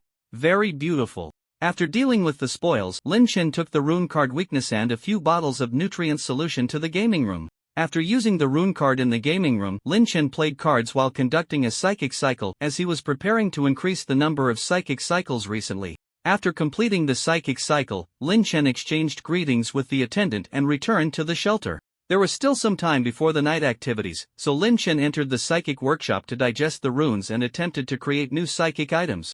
Before the night activities began, Lin Chen left the workshop to start preparing dinner. While cooking, Lin Chen was still pondering how to utilize the weakness rune. He hadn't yet integrated it into his combat system. After finishing dinner, Lin Chen opened the group chat and started eating. 5276841000000. A new week has begun. No, it started in the morning. It feels like the day only truly begins after the night activities. Today should be the maze exploration, right? Pretty much. Hope we can get the shelter upgrade blueprint today. Have you all advanced? Of course, it feels like the system will spawn a bunch of second-tier creatures in the maze, otherwise there won't be enough mutated organs. Don't! I haven't advanced yet. Then you better hurry up. Don't die in front of Lao Yu. You phone? Ha, Lao Yu, you're at it again with the group chat. Night activities begin. Tonight's activity. Maze exploration. Would you like to join? 09 to 59 join. Maze exploration, starting. Wishing everyone can get the shelter upgrade blueprint, except for Lao Yu. You phone, without that initial blueprint, I can't use it even if I get it. That's too tragic. Lin Chen, fully armed, sat by the bed feeding the goldfish, and he felt, whether it was an illusion or not, that the goldfish seemed a bit fatter than in the morning. 00:0100. 00 Night activities begin. 3:59:59 Gain special skill Fate. After using this skill, you will be guided by fate. You can choose to accept or reject fate. 11 Note, don't be too quick to refuse, because once you refuse, you will never know what you missed out on. Lin Chen awoke on the red floor, surrounded by the familiar red maze. Fate? What kind of ridiculous skill is this? Lin Chen hesitated for a second and directly used the special skill Fate. Then he saw a very obvious green arrow shadow on the ground. Is this the guidance of fate? Lin Chen had no intention of rejecting fate. After all, this was a special skill that could only be used after countless card draws. Why refuse? Following the direction of the arrow, Lin Chen passed several locked rooms in a dark red corridor, and before he encountered the so-called fate, he had already begun to incur losses. This must be fate. Lin Chen quickened his pace, winding through the red maze for half an hour, passing by several locked rooms, before finally entering a dark red corridor under the arrow's guidance. At the end of the corridor was the familiar double red door. Lin Chen pushed the door open, only to find Guardian number 3 lying in the center of the hall like a corpse. Lin Chen initially thought the other party was faking death, but through his mental perception, he realized it was a body devoid of any life. How could the system allow a corpse to be a guardian? Is there a trick? Lin Chen wanted to probe further, but the arrow of fate pointing at the corpse suddenly dimmed, about to disappear. Quickly guessing the reason, Lin Chen rushed forward and stripped the corpse, gathering all the items on it into his arms. Among these items, the most eye-catching was a dark red jade cube, which was currently emitting a blinding red light. Just as Lin Chen hesitated about whether to throw it away, a large number of complex runic structures suddenly appeared beneath his feet. Damn! I haven't even gone to the item room. Before he could finish his sentence, the runic structure completed, and the red light from the cube grew brighter and brighter, engulfing Lin Chen.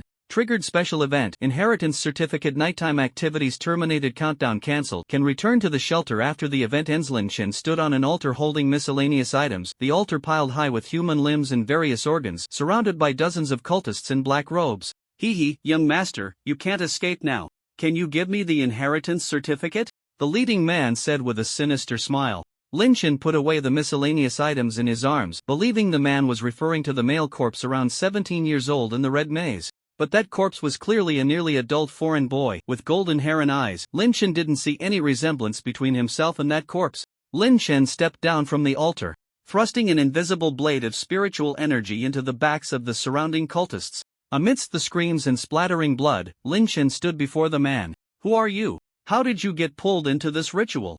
Realizing something was wrong, the man stepped back in terror, drawing a spiritual energy pistol and aiming it at Lin Chen. Lin Chen could clearly perceive all the man's information. A third-tier spiritual energy user, wearing only a black robe with average protective ability and wielding a pistol of average power along with 2 magazines, panicking and preparing to fire. Although the man was a third-tier spiritual energy user, his physical fitness and mental strength were far inferior to Lin Chen's, and his intelligence wasn't very high either. Before the man could fire, Lin Chen used the blade of spiritual energy to sever the trigger finger, then stood still watching as the man repeatedly pulled the trigger with his severed finger. After a while, the man finally understood what had happened. Ah! The man pressed his finger in terror as he stepped back, but his retreat was clearly not fast enough. Lin Chen pinned the man to the ground with his foot and spoke his first words since arriving here. "Tell me everything you know, don't waste time." "If I tell you everything, will you spare my life?" the man asked cautiously. "Of course not, but as long as you tell me, I won't stab you with this dagger." Lin Chen took out the dagger of despair, brushing it above the man's eyeball. Looking at the dagger of despair, the man was persuaded by Lin Chen and carefully relayed all the information he knew. This was a large city known as the City of Sin, and those who could establish a foothold here were not ordinary people. The man was a peripheral member of the Spider God cult, and he had been instructed to hold a ceremony here and obtain a certificate of inheritance from a noble young master. As for what the certificate entailed and what to do with it after obtaining it, he had no idea. Lin Chen looked at the man's corpse with a face full of disbelief. Knowing too much was indeed a problem, but being completely clueless about what he was doing was ridiculous. The place where the Spider God cult held its ceremonies was a dilapidated underground parking lot. After searching the entire parking lot, Lin Chen found nothing of value except for some local currency. Exiting the parking lot down the slope, he found himself on a rundown road surrounded by semi-abandoned buildings. Lin Chen could sense some living people moving about in these derelict structures. As he left the abandoned area along the road, the surrounding buildings began to look more normal, and the number of pedestrians gradually increased, with even some high-rise buildings appearing in the distance. On the surface, the City of Sin seemed no different from an ordinary big city, but Lin Chen had yet to encounter a single ordinary person on the street, and everyone carried weapons. At first, Lin Chen was worried that his evening attire would stand out too much, but he soon realized that his outfit was actually quite understated compared to the crowd. There were burly men in full armor, tall women in leather jackets carrying heavy machine guns, priests riding two-headed goats, and men and women in revealing clothing soliciting outside bars. The City of Sin was even more chaotic than Lin Chen had imagined. He casually found a restaurant by the roadside and ordered some food. He still hadn't figured out how to complete this special event, so he decided to explore the city first. The restaurant served food quickly, and before long, the table in front of Lin Chen was filled with various dishes. Salads, stews, grilled ribs, meat sauce wraps. Lin Chen sampled the dishes made from unknown ingredients. He had sensed the restaurant's kitchen, and although he hadn't seen the materials inside, they were all within his acceptable range. While Lin Chen was tasting the food, the other diners were observing him. "Hey, dude, is this your first time in the city?" A young woman with red hair and fair skin sat down across from Lin Chen and spoke to him. "Yes, are you going to show me around the city? I can pay you a tour guide fee." Lin Chen glanced at this first-tier woman whose hair was slightly shorter than his, taking a sip of a sweet and sour drink. Sure, but I'm not cheap." Watching Lin Chen elegantly cut into his steak, Lily suddenly felt she might have misjudged him. "No problem, I'm quite wealthy, especially in this city," Lin Chen replied with a smile. After finishing the meal, Lin Chen began to follow Lily as they strolled through the city. "Is there anywhere you want to go?" Lily had initially planned to just take this obviously out-of-place outsider for a casual walk and then send him out of the City of Sin before nightfall, thinking it would be a good deed while scamming him. But after spending some time with Lin Chen, she gradually abandoned this naive idea. "Are there any local snacks? Girls tend to like those." Although the grilled offal recommended by Jiang Yu hadn't pleased Alice, that was a matter of Jiang Yu's taste, and Lin Chen didn't give up on the idea of leveraging a normal woman's preferences. Are you talking about proper snacks? Or some kind of code for contraband?" Lily confirmed with Lin Chen. "Of course, proper snacks. Are there contraband items here?" Lin Chen asked, somewhat puzzled. "Oh, there are definitely no contraband items here, but many things become contraband once you leave the city," Lily said as she led Lin Chen into a slightly older commercial street, where the pedestrians appeared noticeably more normal compared to outside. "Did you come in from outside? What did you do?" Lin Chen curiously looked at Lily's slender back. One must not judge a book by its cover, as he found it hard to imagine what she looked like when committing wrongdoing. "I didn't do anything wrong. I'm here to find a friend," Lily briefly explained. "Your friend isn't a blonde young man, is he?" At that moment, Lin Chen felt the weight of fate. No, she's a white-haired girl my age." Lily looked at Lin Chen with confusion. "Did she not leave you an address?" Lin Chen sensed the unpredictability of fate. "She's gone missing. Her family said she was likely brought here. Lily's tone was somber, but she quickly regained her composure. So I came here. I will find her no matter how long it takes. Oh, do you have any leads? Lin Chen felt the pull of destiny once more. No. The city of sin is too vast and dangerous. I can only search for clues during the day on safer streets. Lily sighed. She rarely sighed, but in this situation, even she couldn't help but feel a sense of loss. Do you know what I do? Lin Chen suddenly said. You? I don't know. At first, I thought you were just a noble young master here for fun, but noble young masters aren't as easy to talk to as you. Although they had only interacted briefly, Lily was sure she had never met anyone like Lin Chen. I'm an expert in handling incidents, specifically dealing with various troublesome matters for those above. Lin Chen said confidently. Can you help me? Lily turned to look at Lin Chen. Of course, finding someone is a trivial matter for me, even in the chaotic city of sin. Lin Chen naturally met Lily's gaze. If that girl was still in the city of sin, he could find her. Are you willing to help me? What price do I need to pay? Lily asked seriously. She knew very well that unless a miracle happened, it would be difficult for her to find that person in this city. I'm not cheap. You probably can't afford to hire me. How about this? Help me pick your favorite snack, and then fate will tell me whether to help you. Lin Chen looked towards a nearby grocery store. Lily entered the grocery store, and Lin Chen thought she would hesitate for a while, but she quickly came out holding a bag of colorful spherical candies. This is her favorite snack, and it's also my favorite snack. Lin Chen took out Alice's snack bag and placed the bag of candies inside. Soon, the bag of candies disappeared, and the snack bag had more items in it. Lin Chen reached into the snack bag and pulled out a bag of milk soft candies. What does this mean? Lily looked at Lin Chen nervously. Lin Chen popped a piece of candy into his mouth. The flavor was rich, and the texture was quite nice. Do you believe in fate? He handed a piece of soft candy to Lily and turned to walk towards the bar they had passed earlier. I don't believe in it. Lily followed Lin Chen, stating firmly. Neither do I, Lin Chen replied with a smile. The Blazing Flame Bar, the stronghold of the Wild Dog Gang. The Wild Dog Gang is one of the lowest tier gangs in the city of Sin, but just like its name, its members roam the city like wild dogs, appearing in various places, making them well informed. Since it was daytime, there were only a few burly staff members inside when Lin Chen entered the bar. Customer, the bar opens at night, one of the staff said to Lin Chen. Where's your boss? I need to talk to him. Lin Chen pierced through several staff members who had drawn their guns with his psychic blade from behind, and before they could respond, he quickly walked into the bar's interior. Sir, what do you need? The wild dog who saw Lin Chen's actions didn't flee or resist, knowing that doing so would be pointless and only provoke the other party. I'm looking for a missing girl.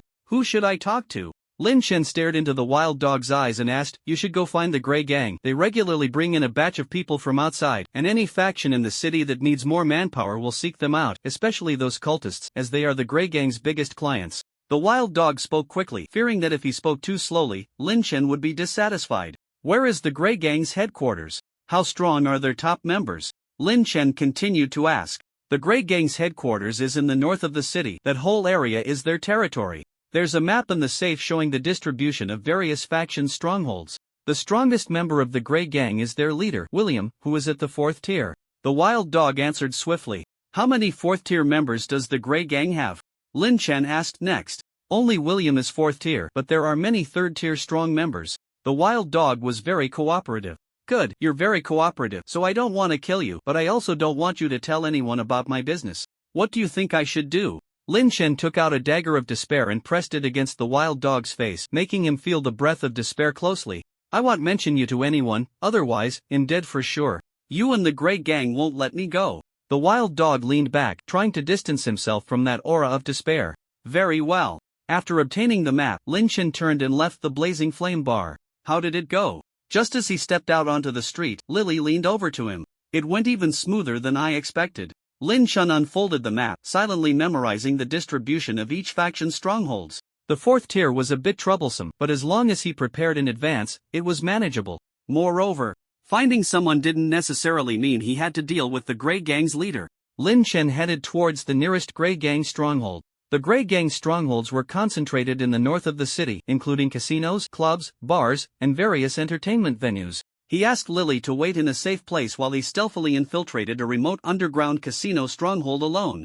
The quality of the Grey Gang members was clearly much higher than that of the Wild Dog Gang, but in front of Lin Chen, the difference was negligible. It didn't take long for Lin Chen to sneak into a secret room located deep within the casino. Inside the room was only a Grey Gang officer who was sleeping. Lin Chen pulled a chair to the bedside, sat down, took a wet wipe from the bedside to clean his hands, and popped a piece of milk candy into his mouth. Until the candy began to melt, the bald, fat man on the bed remained asleep. Lin Chen had no choice but to use his psychic energy to wake this fat pig up. It was the first time he had encountered a psychic with such poor alertness. Who are you? The fat man barely opened his eyes, glaring at Lin Chen with impatience. Who am I? That's a complicated question, but to you, I'm just an ill-intentioned intruder. Lin Chen said cheerfully while chewing on the candy. Someone, help! The fat man finally realized his situation and reacted in the most normal way. Lin Chen did not stop the fat man from screaming. The morning simulation task had left him mentally exhausted, and now he needed some time to relieve that fatigue. After experiencing a series of complex abnormal events, having friendly conversations with normal people was a nice way to relax. The fat man shouted for a long time, but outside, it remained eerily silent. Seeing the fat man stop, Lin Chen smiled and said, "Do you know what a perfect infiltration is?"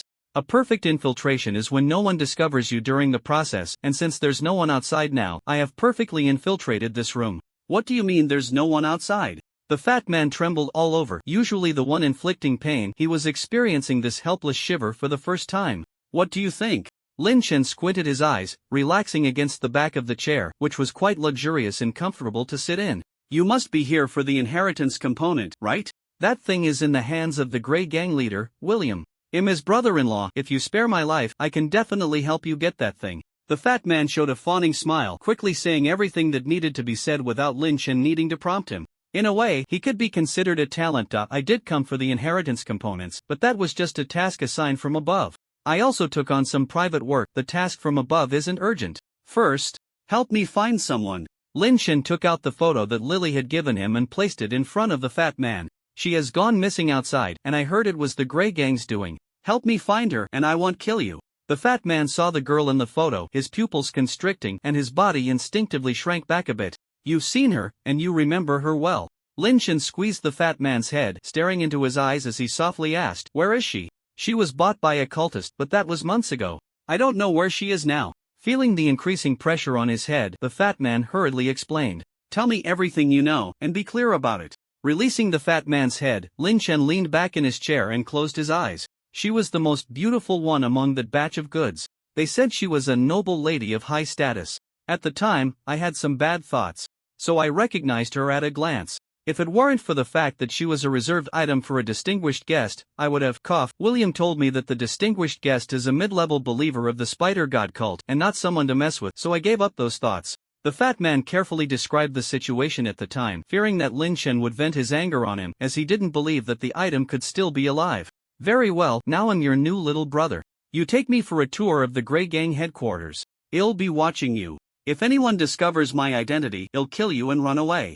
Of course, you can also try to seek help from William and see if he can save you. Lin Chen walked outside the room, changed into clothes that looked more like a little brother's outfit, then locked the casino's main door before getting into the sports car parked by the roadside with the fat man. The fat man's driving skills were decent, and the sports car quickly stopped in front of a luxurious hotel. After handing the car to a nearby valet, the fat man led Lin Chen into the hotel, which was the headquarters of the Grey Gang. The Caston Hotel had 12 floors, with 3 additional floors of luxurious casinos underground.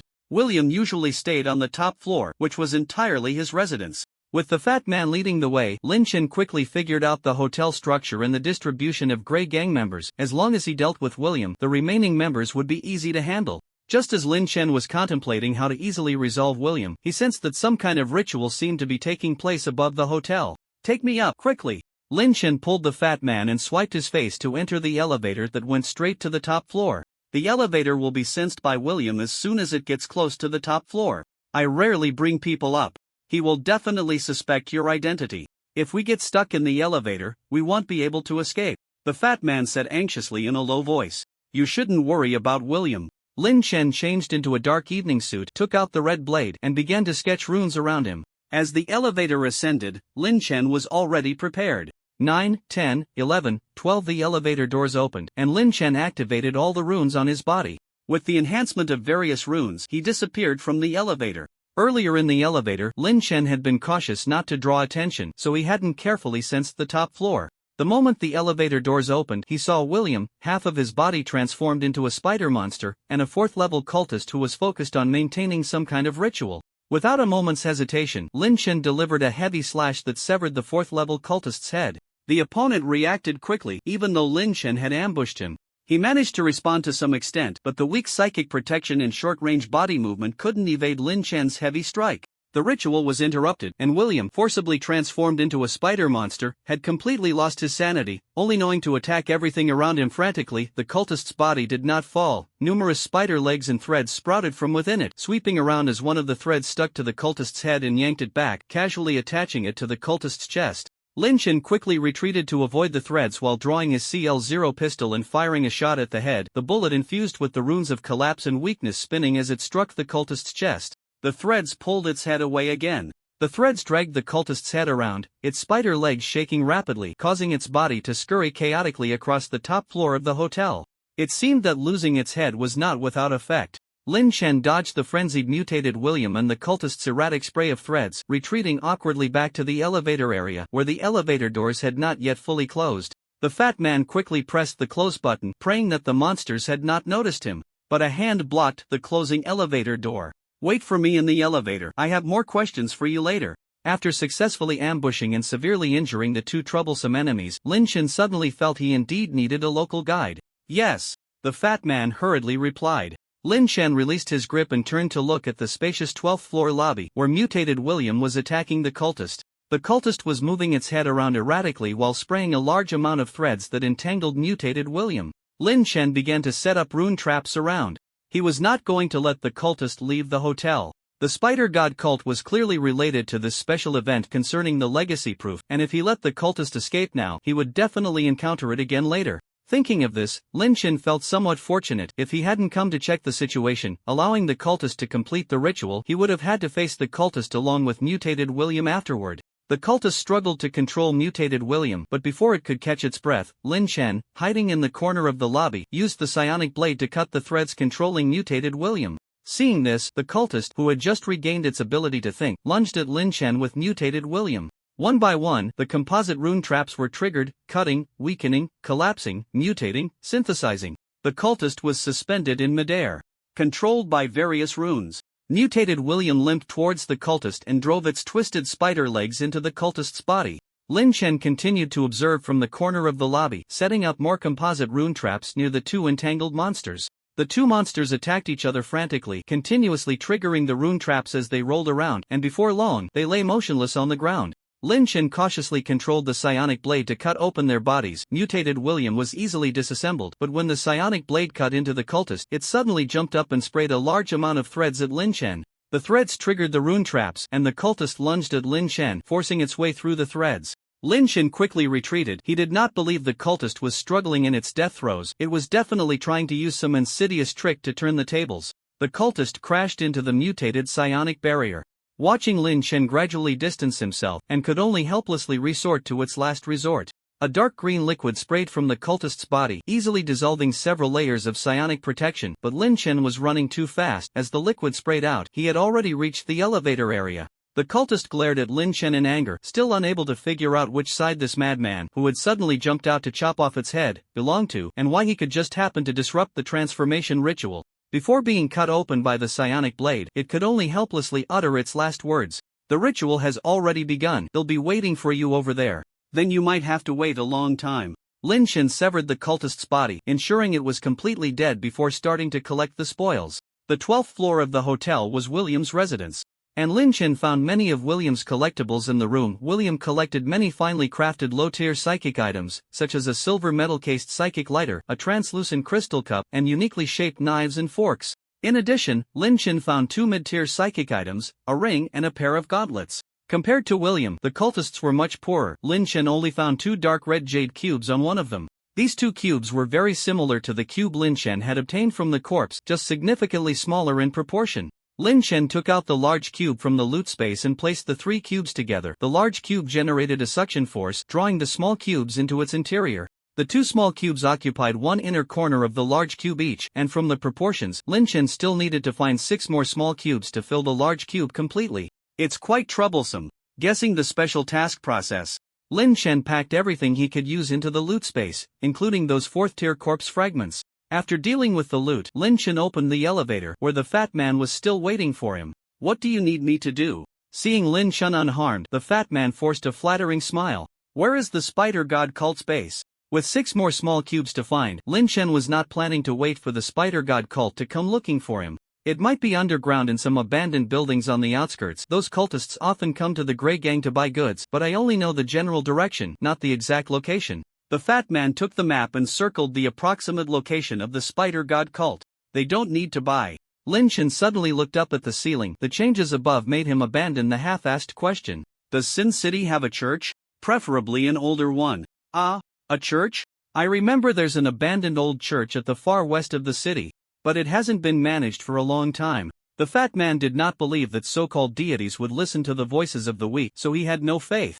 "Very well, thank you for your help. You don't need to follow me anymore." Lin Chen entered the elevator and casually used his psychic power to push the fat man out of the elevator. "You mean?" The fat man stood outside the elevator, at a loss. He felt a thrill of joy but couldn't believe it was true. "That's right, you're free, and everything in the room is yours. Take as much as you want." Lin Chen pressed the button, and before the elevator doors closed, he said to the impatient yet hesitant fat man, "I've let you go, but you have to take responsibility for your previous actions. Your fate was sealed when you traded with the cultists."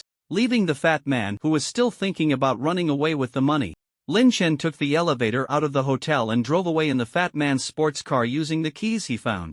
Lin Chen parked the car outside a restaurant and met Lily, who was waiting inside. "Did you find her?" Seeing only Lin Chen in the car, Lily bit her lip and asked. It was better if he hadn't found her. She was afraid of hearing another possibility. "Your friend was bought by the cultists of the spider god cult. Later, I will go talk to them." Lin Chen replied calmly. He thought of the severed limbs and organs near the altar when he first arrived, feeling heavy-hearted. Later? Not receiving the worst answer, Lily felt a slight sense of relief.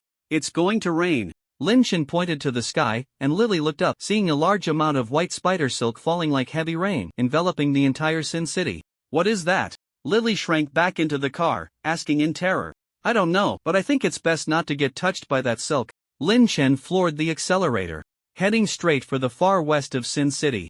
Outside the car window, screams echoed. The threads hanging from the sky equally pursued all living beings within the city. People were running wildly in the streets to avoid the threads, but as soon as one got entangled, they would soon be overwhelmed by the multitude of threads that followed. Threads landed on the top of the sports car, piercing through the windows like worms and crawling into the vehicle's interior. Lin Chen maneuvered the car, dodging obstacles on the road, while sketching runes nearby to deal with the threads of varying thickness that had crawled inside. These threads were difficult to handle. The energy blades infused with the concept of cutting could only sever the thinner threads, while the thicker ones required 2 to 3 cuts to be completely severed. Even if cut, the severed parts would relentlessly crawl towards nearby creatures. Lin Chen could only set up a protective barrier of altered energy around him and continuously sketch weakening runes to suppress the activity of these threads. But soon, the car was filled with threads of various thicknesses, and the altered energy protection began to shatter and disappear. Why are all these threads crawling to the right? Is Lily carrying something that attracts them, or is there some item on me that prevents them from attacking? Lin Chen controlled the steering wheel with one hand, took out a jade cube from the loot space, and then retrieved a smaller cube from inside the large one. "Here." Lin Chen handed the small cube to Lily. As soon as Lily took the small cube, the threads immediately stopped moving and ceased their assault on the crumbling energy barrier. Losing their target, the threads piled up in the back seat quickly withdrew from the car windows, turning to attack other prey. "What is this?" Lily looked at the cube in surprise, having just begun to contemplate her last words. "The spider god cult must have created such a scene for these cubes. We can't lose them." Lin Chen put the large cube back into the loot space, and even with a layer of space between them, the threads did not attack him. Lily gazed thoughtfully at the cube in her hand. With the interference of the threads gone, Lin Chen turned on the car's sound system, cranked the volume to the max, and continued to accelerate towards the west of the city. Lin Chen actually hated noise, but now the entire city was filled with chaotic screams, gunfire, and explosions. Playing some music wouldn't affect anyone else. "I never thought I would have a day driving a sports car in the city of Sin." Looking at the passers-by cocooned in threads by the roadside, Lily sighed. At this point, the voices of resistance in the city had begun to diminish, and the road was piled high with white thread heaps resembling cocoons, slightly trembling as if the people inside were still breathing. "It's a pity the weather isn't great, and there are a lot of debris on the road." Scanning the insides of those thread piles with his mental power, Lin Chen continued to accelerate, ruthlessly crushing each white cocoon. The threads would certainly not be damaged by the tires, but the embryos inside that had not yet completed their alteration were not so resilient. Lin Chen watched with satisfaction in the rearview mirror as the cocoons were crushed and oozed flesh and blood, gradually finding the feeling he had when playing racing games to the beat of the dynamic music. Lin Chen did not tell Lily that he actually didn't have a driver's license. This was his first time driving. However, he had watched others drive a few times and had played some violent motorcycle games, so he wasn't a complete novice. Are you driving too fast? Lily, sitting in the passenger seat, felt the sports car was already lifting off the ground, especially every time they crushed a thread pile, giving a sensation of flying at low altitude. It's fine, I'm very good at driving. In the game, Lin Chen silently added in his mind. That's good. Lily quietly fastened her seatbelt. Lin Chen secretly manipulated the energy to impact various parts of the sports car to maintain stability. If it weren't for Lin Chen's decent grasp of physics, they would have rolled off the track long ago. They arrived at the church without any major incidents, and Lin Chen drifted to a stop at the church entrance, ending this dangerous journey. Lily stole a glance at the inexplicably dented roof of the car, saying nothing of the church, just as the fat man said, was an abandoned building long neglected and in disrepair, but the materials were decent enough to serve as a temporary stronghold. After instructing Lily to stay on the bench and not run around, Lin Chen began to set up rune traps inside the church. Those insect cocoons would hatch into mutated creatures before long, and by then, the city of Sin would turn into a paradise for monsters. Lin Chen was unsure if the spider god cult had any means to control these mutated creatures, so he had to prepare in advance for an attack by a large number of them. Just as he was etching runes into the walls with fourth-tier flesh and blood, he sensed someone approaching the church. Lin Chen did not stop his actions but was ready to act. As soon as the other party showed any hostility, he would strike with all his might. After all, time was running out, and the church was not fully set up yet. A burly man, carrying a heavy machine gun and wrapped in ammunition belts, pushed open the church door. He intended to walk straight in, but upon sensing the setup inside, his right foot hovered in midair. Charles was just looking for a place to rest, and when he passed by the church, he saw a sports car parked outside with a bumpy surface, thinking he might find someone to collaborate with. Through the church door, his perception was affected, making it hard to determine who was inside, but once he opened the door, it became even more uncertain. First, there were those complex, blood-stained rune structures etched into the floor and walls, which Charles dared not perceive closely with his mental power. Mental contact was the most dangerous form of interaction. He did not want to be influenced by those runes and end up as a babbling madman. Secondly, there were two low-tier psychics inside the church, one at the first tier and the other at the second tier. The tier of a psychic was hard to disguise, as advancing left obvious marks on their bodies, and after a few promotions, it was easy to tell. But could two low-tier psychics really carve out such complex rune structures? Charles nervously retracted his right foot. He had no desire to get closer to this cursed place. You should have that cube, right? Can you give it to me? Lin Chen glanced at Charles and continued setting up the rune traps. Cube? You mean the inheritance proof? Are you also a participant in the ritual? Charles looked at Lin Chen nervously, his right hand slowly reaching behind him. That thing is the inheritance proof? I won't rob you. Sooner or later, you guys will fight, and the winner will naturally come looking for me, Lin Chen said casually. Then he'll leave? Charles halted his reaching hand and began to step back. You don't need to worry about me. I won't kill for no reason. What you should be concerned about are the monsters that are about to be born in the city. Time is running out. Lin Chen continued to set up rune traps in the church. He didn't think the other party could survive alone in a city full of monsters, but that was not his concern. Previously, the psychic energy concentration in the city of Sin could only be considered average, but as a certain ritual began, the concentration of psychic energy in the environment started to rise gradually, as if someone had sealed off the city and was continuously injecting psychic energy into the sealed area. This was not a bad thing for Lin Chen. As long as the psychic energy kept up, he could hold out here for a long time. Is there anything you need me to do? Lily watched Lin Chen hurriedly set up the church and asked softly, What can you do? Lin Chen did not directly refuse Lily. In his view, even an ordinary person had their significance, let alone a first-tier psychic. I did pretty well in school. My friends all say I sing quite well. As she looked at the incomprehensible symbols on the walls, Lily's confidence dwindled. Great. You can help me smash this flesh and blood and sing a song for me while you're at it. Preferably something uplifting. I didn't sleep well this morning. Lin Chen dumped all the flesh from the spoil space onto the ground and handed a sturdy thigh bone to Lily. Okay, Lily smashed the thigh bone onto the juicy chunks of meat, blood spraying everywhere. To prevent the blood from splattering into her mouth, Lily pulled up her collar and began to sing. With each line she sang, she smashed another piece of flesh. Lily had never imagined that her first job after leaving school would be this. Amid her intense singing, Lin Chen continued to work happily, his efficiency greatly improved with someone helping him with the chores. Half an hour later, Lin Chen finished setting up the church, and at that moment, the distant calm city echoed with the monstrous roars. "Let's take a break, we might not have time to rest later," Lin Chen said, pouring a glass of what looked like an expensive drink from his loot space for Lily. It was one of the rare beverages from William's collection, the rest being high-proof spirits. "Thank you, this cup is so beautiful," Lily said, picking up the cup and holding it up to the light, the liquid inside sparkling. "If you like it, I'll give it to you. I have several more." Lin Chen poured himself a glass as well, and through the cup, he could see the monsters rushing towards the church in the distance. It was a Spider-Man, its spider features haphazardly stitched together with human parts, white silk threads writhing all over its body.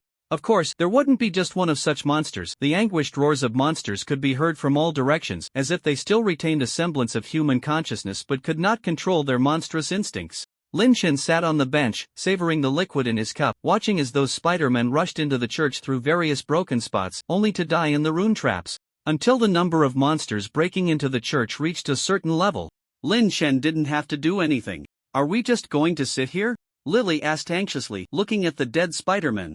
"You could sing a song to encourage them," Lin Chen said, popping a piece of milk candy into his mouth after finishing his drink. "Encourage them to come eat me? I mean, shouldn't we prepare a bit? Like smashing these Spider-Men?" Faced with an uncontrollable situation, Lily wanted to do something. "I still have use for these corpses. If you're bored, you can play chess with me." Lin Chen took out an exquisite chessboard, which was also one of William's collectibles. "Ha! I'm not very good at this noble game," Lily said, seeing that Lin Chen had already opened the chessboard, so she helped him set up the pieces, secretly relieved that she had played with Sophie before, otherwise, she wouldn't even know the rules and would be embarrassed. "What are you doing? You can only place one piece at a time." Lin Chen pushed the little figures Lily had set up off the board. "Ha! Aren't we supposed to set up the pieces first?" Lily asked in confusion. "No, the board is mine, so I decide the rules. You can only place one piece at a time, and the first person to connect 5 pieces in a row wins." Lin Chen placed a black piece in the center of the board. "Oh, I see, so that's how it's played. I was wondering why I could never win. It turns out the rules were wrong.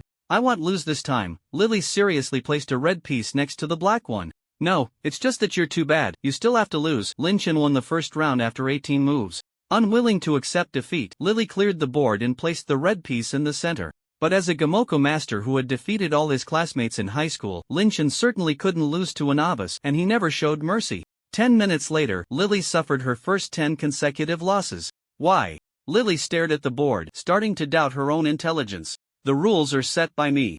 What makes you think you have a chance to win?" Lin Chen said, using his psychic blade to finish off the first Spider-Man that rushed through the rune trap. "But the rules are fair, right?" Lily didn't understand where the problem lay. "Fair is good. If it were unfair, you wouldn't be playing 10 games with me continuously." The sound of heavy machine gun fire and the roar of cars came from outside the church. Lin Chen turned to look at the church's main door, and before long, Charles pushed it open, accompanied by a man and a woman. "Friend, the city of Sin has been sealed off, and there are monsters everywhere outside. We hope to cooperate with you to hold out until the ritual is over." The 3 of them were covered in cobwebs and wounds, looking quite disheveled. "I don't need to cooperate with you, but I can let you take refuge in the church, provided you show enough sincerity." Although all 3 were formidable third-tier psychics, Lin Chen didn't care. The church was his territory, and intruders would die. "Which family are you from?" "I am the heir of the Donald family. If you help me secure my inheritance rights, I can give you anything once we leave here," Jimmy said, pushing Charles aside to speak to Lin Chen. "So you're saying you're not prepared to give me anything? You really don't fear death?" Lin Chen turned back to continue tormenting Lily. Although the other party was somewhat rude, he wasn't about to kill them outright. At most, he would watch them get bitten to death by the spider people. "I can show you the proof of inheritance. Can you let me in?" Sensing the complex runes inside the church, Bella decisively abandoned her somewhat brainless companions. "Sure." Lin Chen liked smart people. It was less troublesome to communicate. "I'll give you one too. If you keep running around outside, don't say anything about inheriting the estate. I might end up leaving behind my own legacy." Charles wasn't stupid either, not to mention the Yetoapir spider god cult. Those spider people outside could easily kill them. "Big brother, I was wrong. Give me a chance." Jimmy quickly admitted defeat. Without his companions, he wouldn't last a minute outside. The 3 handed a small cube to Lin Chen, who didn't make things difficult for them and let them into the church. The number of spider people outside was increasing, and he needed more hands for defense. Especially with Charles holding a heavy machine gun, having him around would make defense a bit easier. You handle those spider people that have crossed the rune traps, don't let them come over and bother me. Lin Chen continued playing chess with Lily. These people arrived just in time, or he wouldn't even have time to slack off. Are you playing chess? Jimmy glanced a few times but didn't understand what they were doing. Is the family you mentioned earlier made up? If it is, you have quite a talent. You almost fooled me. The entire church was under Lin Chen's control, and he would deal with the spider people that the three couldn't handle. The Donald family is quite famous, but he might not actually be the heir of the Donald family, Bella interjected. Her weapon was a sharp heavy sword, capable of cleaving through a spider's body with a single strike. If such a famous family is sending members in here to die, does that mean your family has too many third-tier members to use and is sending some in to expend them? Lin Chen asked, puzzled. Sigh, the family is on the verge of collapse. Someone just happened to give me a chance to inherit the ancient family legacy. I didn't expect it to turn out like this, Jimmy sighed. He knew there was a problem but didn't expect it to be this big. Ancient family? Which family?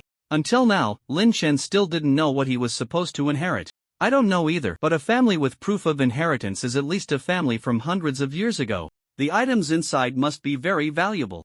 And there might even be relics. Jimmy looked at Lin Chen enviously. If he could obtain a relic, he could revitalize his family. So the proof of inheritance isn't something from a current family but rather a relic of some ancient family? As long as you can gather it, you can obtain that family's legacy? Lin Chen had previously thought that the young man was the heir of some family and that he was going to help him inherit the family legacy. Yes, the proof of inheritance is a product of an ancient technique that has been lost. Although many proofs of inheritance have been unearthed, the Empire has yet to crack this technique. Bella looked at Lin Chen in confusion. Although inheritance certificates are rare, anyone with a certain level of status would know the relevant information. After easily dealing with Lily again, Lin Chen put away the chessboard. It seemed that something had changed outside. More and more spider people were squeezing into the church, and he no longer had time to slack off. Lin Chen absorbed the spiritual energy in the environment, continuously backstabbing the spider people with the spiritual energy blade, and with the help of rune traps, he quickly cleared the spider people from the church. But before long, more spider people pushed into the church, triggering the rune traps one after another. Stepping over the corpses of their companions, the spider people approached near the benches. Lin Chen had already set up several layers of mutated spiritual energy protection near the benches. When the spider people crashed into the spiritual energy barrier, they were pierced through by the spiritual energy blade. I'm running low on bullets. At this rate, we won't last long, Charles shouted loudly. You three defend near the benches in turns, leave the monsters to me. Lin Chen drew out the experimental long knife. The spiritual energy blade was too inefficient, only able to deal with one monster at a time. And there were too many spider people. Compressing, shaping, cutting, speed. Die! Lin Chen shouted as he swung the long knife. Scorching energy erupted from the hilt, merging into the compressed spiritual energy within the blade. The fused energy, after passing through the shaping, cutting, and speed runes, erupted forward. Boom! The spider people in front of Lin Chen were cleared out. The compressed energy, after rough shaping, sprayed forward like shotgun pellets, blasting apart all the enemies blocking Lin Chen's path. This strike, which Lin Chen called the shotgun knife, was a product of his research on spiritual energy compression. Good thing I didn't talk too much. Jimmy was very relieved that Lin Chen hadn't given him a knife earlier. Lin Chen stood in front of the bench absorbing spiritual energy. The church's main door had already been chopped away by him, and a large number of spider people surged into the church. The spiritual energy blades that appeared out of thin air continuously backstabbed the approaching spider people. Once the church was filled with spider people, Lin Chen would unleash another shotgun knife. Charles and the others were responsible for dealing with the spider people squeezing in through the damaged parts of the church. As long as Lin Chen was in front, they could hold out for a long time. Lin Chen continuously unleashed shotgun knives, occasionally taking time to repair the rune traps. The concentration of spiritual energy around them was increasing. As long as his mental strength was sufficient, he could hold on for a long time. The corpses of the spider people quickly piled up in the church, and the front half of the church was almost completely dismantled by Lin Chen. He occasionally took a break to drink water, and when he finished his second bottle of mineral water, the influx of spider people into the church finally decreased. Is that it? Charles let go of the heavy machine gun and sat down on the ground. Even with continuous firing, he was almost out of bullets. Damn it, I have to kill that bastard who gave me the inheritance certificate when I get back. Jimmy sat down next to Charles. He was the weakest among the three, and if it weren't for Charles' help just now, he might not have made it back. Bella leaned against her great sword sitting on the bench. She still had some strength left. You don't think this is over, do you? Lin Chen sat next to Lily, taking out a piece of milk candy and putting it in his mouth. The spider god cult? Bella's expression grew serious. She knew very well how difficult those cultists were to deal with. They had destroyed the entire Sin City, and they wouldn't let them go before achieving their goals. Boss, you can definitely deal with those cultists, right?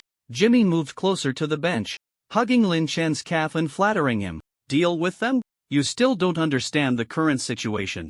This city is the lair of the Spider God cult. It's their chessboard, and you people who came to fight for the inheritance certificate are just pawns set up on it. What makes you think you can deal with them? Lin Chen closed his eyes. Sin City wouldn't have only William as a 4th-tier spiritual energy user. The spider people that attacked the church just now were at most 3rd tier, and they were the weaker kind. What about the other monsters? As if answering Lin Chen's question, a group of cultists riding spider people gradually approached the church. The spider people being ridden were all transformed from stronger 3rd-tier psychics, and behind those cultists stood 4 spider monsters transformed from 4th-tier psychics. You haven't died yet, and you've even killed off the remaining offspring. I should have come to deal with you sooner.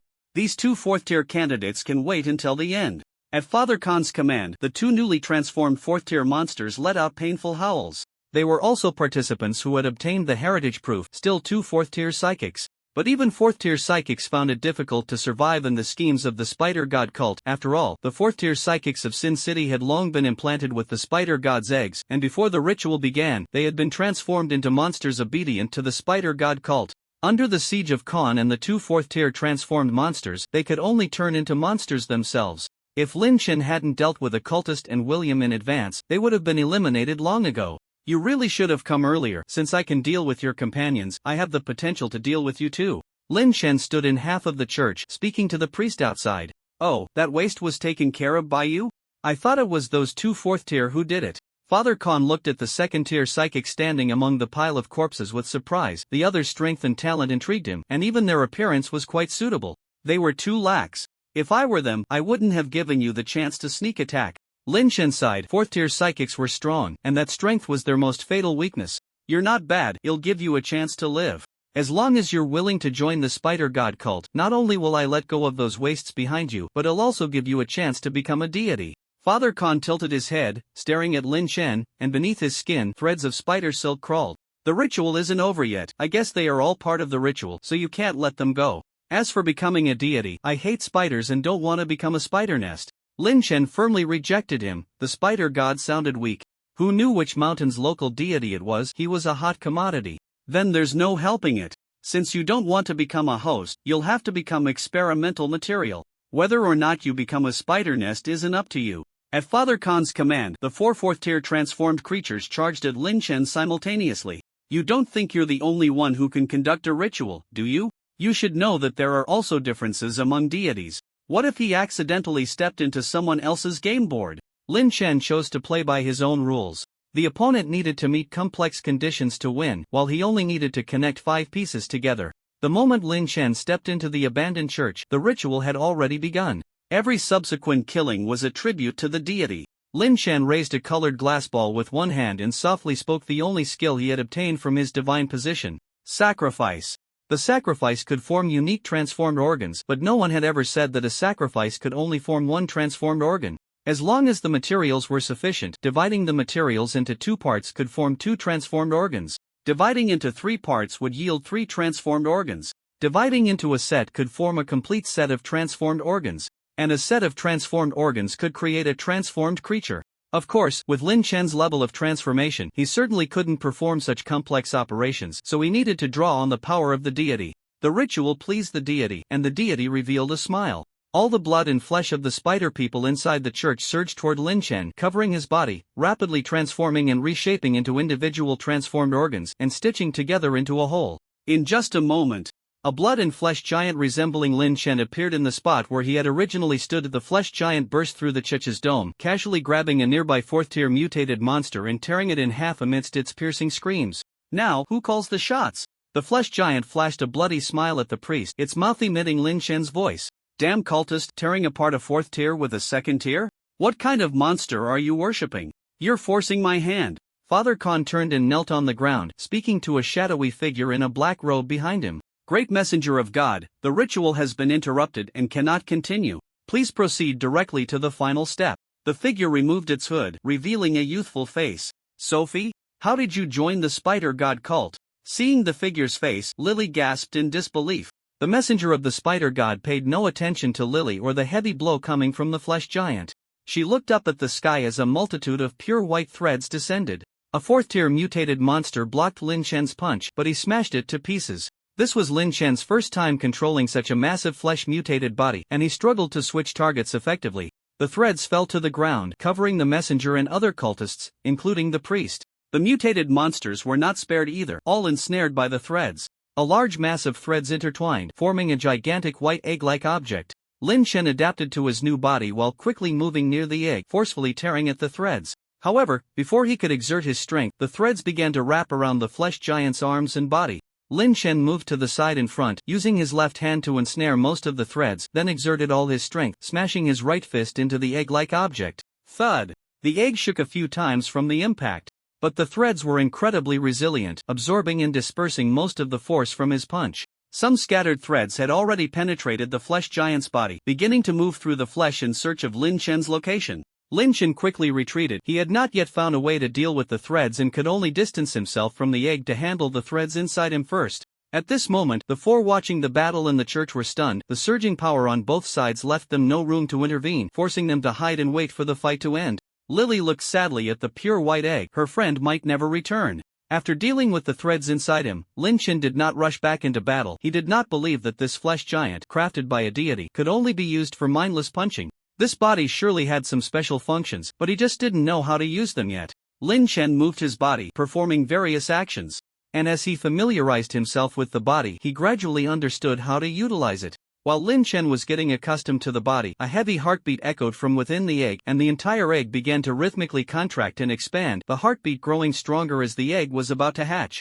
Lin Shen fixed his gaze on the egg. The moment it hatched would be when he made his move. The pure white threads retracted towards the center of the egg, and a giant mutated monster was about to be born there. Lin Shen contemplated each subsequent step, inscribing speed and strength runes on some key parts of the flesh giant. Without making Lin Shen wait long, 8 sharp limbs tore through the egg and a giant spider covered in heads crawled out. Before it could take in the outside world, the prepared flesh giant vanished from its spot, appearing right in front of the giant spider. The giant spider was ready for battle. But it clearly did not expect Lin Shen to charge at it heat, showing no signs of slowing down. The flesh giant collided with the giant spider, tightly embracing its body, allowing those sharp limbs to pierce into it. As the flesh giant charged at the giant spider, Lin Shen had already slipped away from its back, so no matter how much those limbs poked, they couldn't reach him. The subsequent actions had already been instinctively etched into the body of the flesh giant, requiring no control from Lin Shen at all. This was the essence of the flesh giant's formation and its strongest ability, super speed aberration. The flesh giant melted into the giant spider. The flowing flesh surged into the giant spider's body, initiating an irreversible aberration collapse for the giant spider. This was the ultimate fate of most aberrant creatures, and the flesh giant merely accelerated the process significantly. Lin Shen stood at a distance, calmly watching the cultists' bodies collapse within the flowing flesh. Although they had become part of the giant spider, they still retained a degree of self-awareness, bringing them closer to divinity and eliciting desperate wails. Father Khan did not wail. He had long contemplated his fate, only not expecting it to arrive so soon. Lin Shen focused on the giant spider, which was continuously aberrating and collapsing in its struggles. The primary task was nearly complete, but he still had some personal business to attend to. The envoy of the spider god had not yet died. Like Lin Shen, its body was buried within the giant spider's form, and it had enough time to escape to safety before the aberrant flesh reached it. Now it was hiding at the bottom of the deteriorating flesh, waiting for an opportunity to deal with Lin Shen. But Lin Shen had already locked onto its position. He was not in a hurry. The giant spider was still aberrating, and it wouldn't be long before it would come out on its own. Lily ran to Lin Shen's side, looking sadly at the struggling giant spider, and said to him, "Sophie isn't one of the spider god's people. I know, the envoy is parasitizing her body and controlling her." Lin Shen had seen through it long ago, but the envoy and Sophie were deeply connected. If he didn't kill Sophie, he couldn't kill the envoy. The envoy was harder to kill than Sophie. "Can you help her?" Lily looked at Lin Shen with pleading eyes. "I can give her a chance, it just depends on whether she can seize it." Lin Shen walked toward the completely collapsed giant spider and said to the pile of rotten flesh, "Aren't you coming out? I don't mind, after all, I just want you all dead. You can choose your own way to die." Seeing that Lin Shen had discovered its position, the envoy crawled out from the pile of rotten flesh, having to hide at the very edge to prevent its body from aberrating. Sophie looked around in confusion, as if she had just awakened from a long nightmare. "Sophie? Is that you, Sophie?" Lily asked incredulously, gazing into Sophie's bewildered eyes. Lily? Where is this? What happened to me? Blurred memories began to clarify, and Sophie gradually recalled the chaotic and frenzied experience. It's still inside me. Kill me quickly, hurry. Sophie clutched her head, letting out a painful scream as strands of spider silk writhed beneath her snow-white skin. I'm sorry, I can't save her. I can only make her passing less painful. Lin Chen apologized to Lily, then swung a knife toward Sophie's neck. As Lin Chen swung the knife, strands of spider silk shot out from Sophie's body, stabbing toward various parts of Lin Chen's body. Got you. With the enhancement of various runes, Lin Chen suddenly swung his left hand, and the solid thigh bone accurately struck one of the strands. The moment the strand was hit, all the strands were shattered into powder, including those within Sophie. Just as Lin Chen had thought, these strands were not only the envoy's essence but also its vital points. I knew you would try to parasitize me, you brainless fool. After sensing the interior of Sophie's body and confirming there were no remaining strands, Lin Chen began to sort through the spoils. But in truth, there was nothing much to sort. The flesh giant and the giant spider had both turned into a pile of rotten flesh, and due to the influence of the aberrant flesh, the spiritual items inside were also rendered useless. What a loss! I should have fought first if I had known. Lin Chen obtained the remaining 4 small cubes from Sophie and Lily, who were huddled together. When he placed all 8 small cubes into the large cube, a line of system prompts appeared before him. Special event concluded. You can return to the shelter. Automatic return after countdown ends 9:59-9:58. So where's my inheritance? Lin Chen held the complete cube and looked around. There was nothing around. Thank you so much this time. The ceremony is over and we can go out now, Bella said, looking enviously at the cube in Lin Chen's hand. How do you use this thing?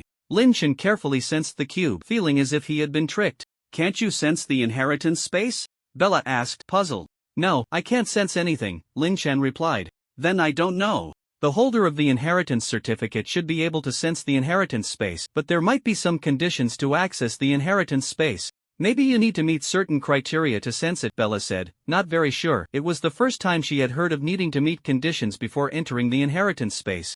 Alright, can you help me send them home? Lin Chen glanced at Lily, who was crying while hugging Sophie. Of course, you saved our lives. Sending them back is a small matter for us, Charles interjected.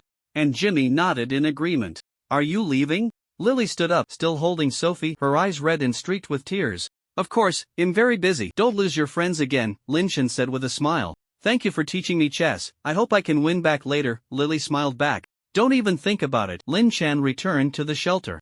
Obtain special inheritance certificate connected to inheritance space. Please draw today's card. My turn. Draw a card. When Lin Chen returned to the shelter, the fish tank with the bulging-eyed goldfish had already disappeared. A phantom white door appeared in the center of the shelter, which should lead to the inheritance space. This time, the card was a mirror. As the card dissipated, a square mirror that could just fit a human face appeared in the center of the shelter, with intricate patterns carved on its dark red frame, and the back of the mirror was pitch black. Lin Chen picked up the mirror, and the Lin Chen in the mirror locked eyes with him. Just as Lin Chen was about to praise his handsome appearance, the Lin Chen in the mirror looked away. You live in a place like this? The Lin Chen inside the mirror spoke.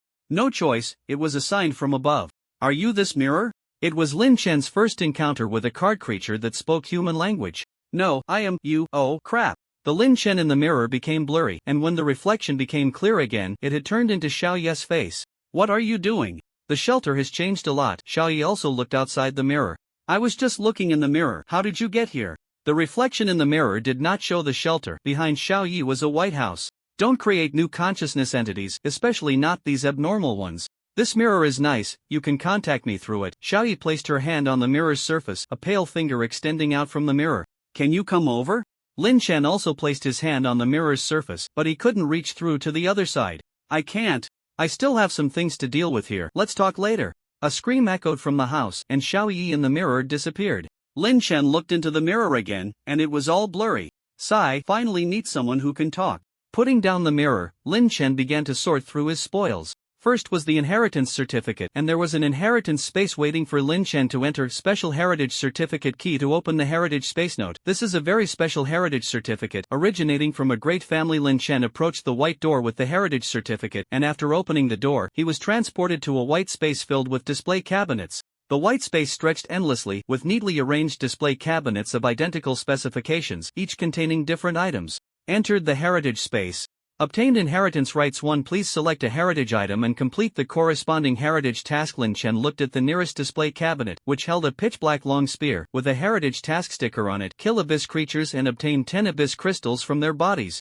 Could you at least label what an abyss crystal is? Lin Chen had no desire to accept such an unknown heritage task. If there was a time limit, it would be troublesome if he couldn't complete it. Moreover, tasks related to the abyss were bound to be very troublesome. After wandering in the heritage space for half an hour, Lin Chen finally found a relatively reliable heritage task: kill 10 mid-tier mutated creatures and obtain their energy cores. The display cabinet for this task contained a pitch-black handgun with a long barrel and numerous complex runes engraved on its body, looking very dangerous. Since the task target is mid-tier mutated creatures, this gun should at least be a mid-tier energy weapon. I happen to need a more powerful handgun. Lin Chen selected the heritage task from the display cabinet and the system transported him back to the shelter. The white door in the center of the shelter disappeared, and Lin Chen found the heritage task interface on the system screen where he could submit task items. Only by completing this heritage task could he accept the next one. After dealing with the heritage space, Lin Chen continued to check other items.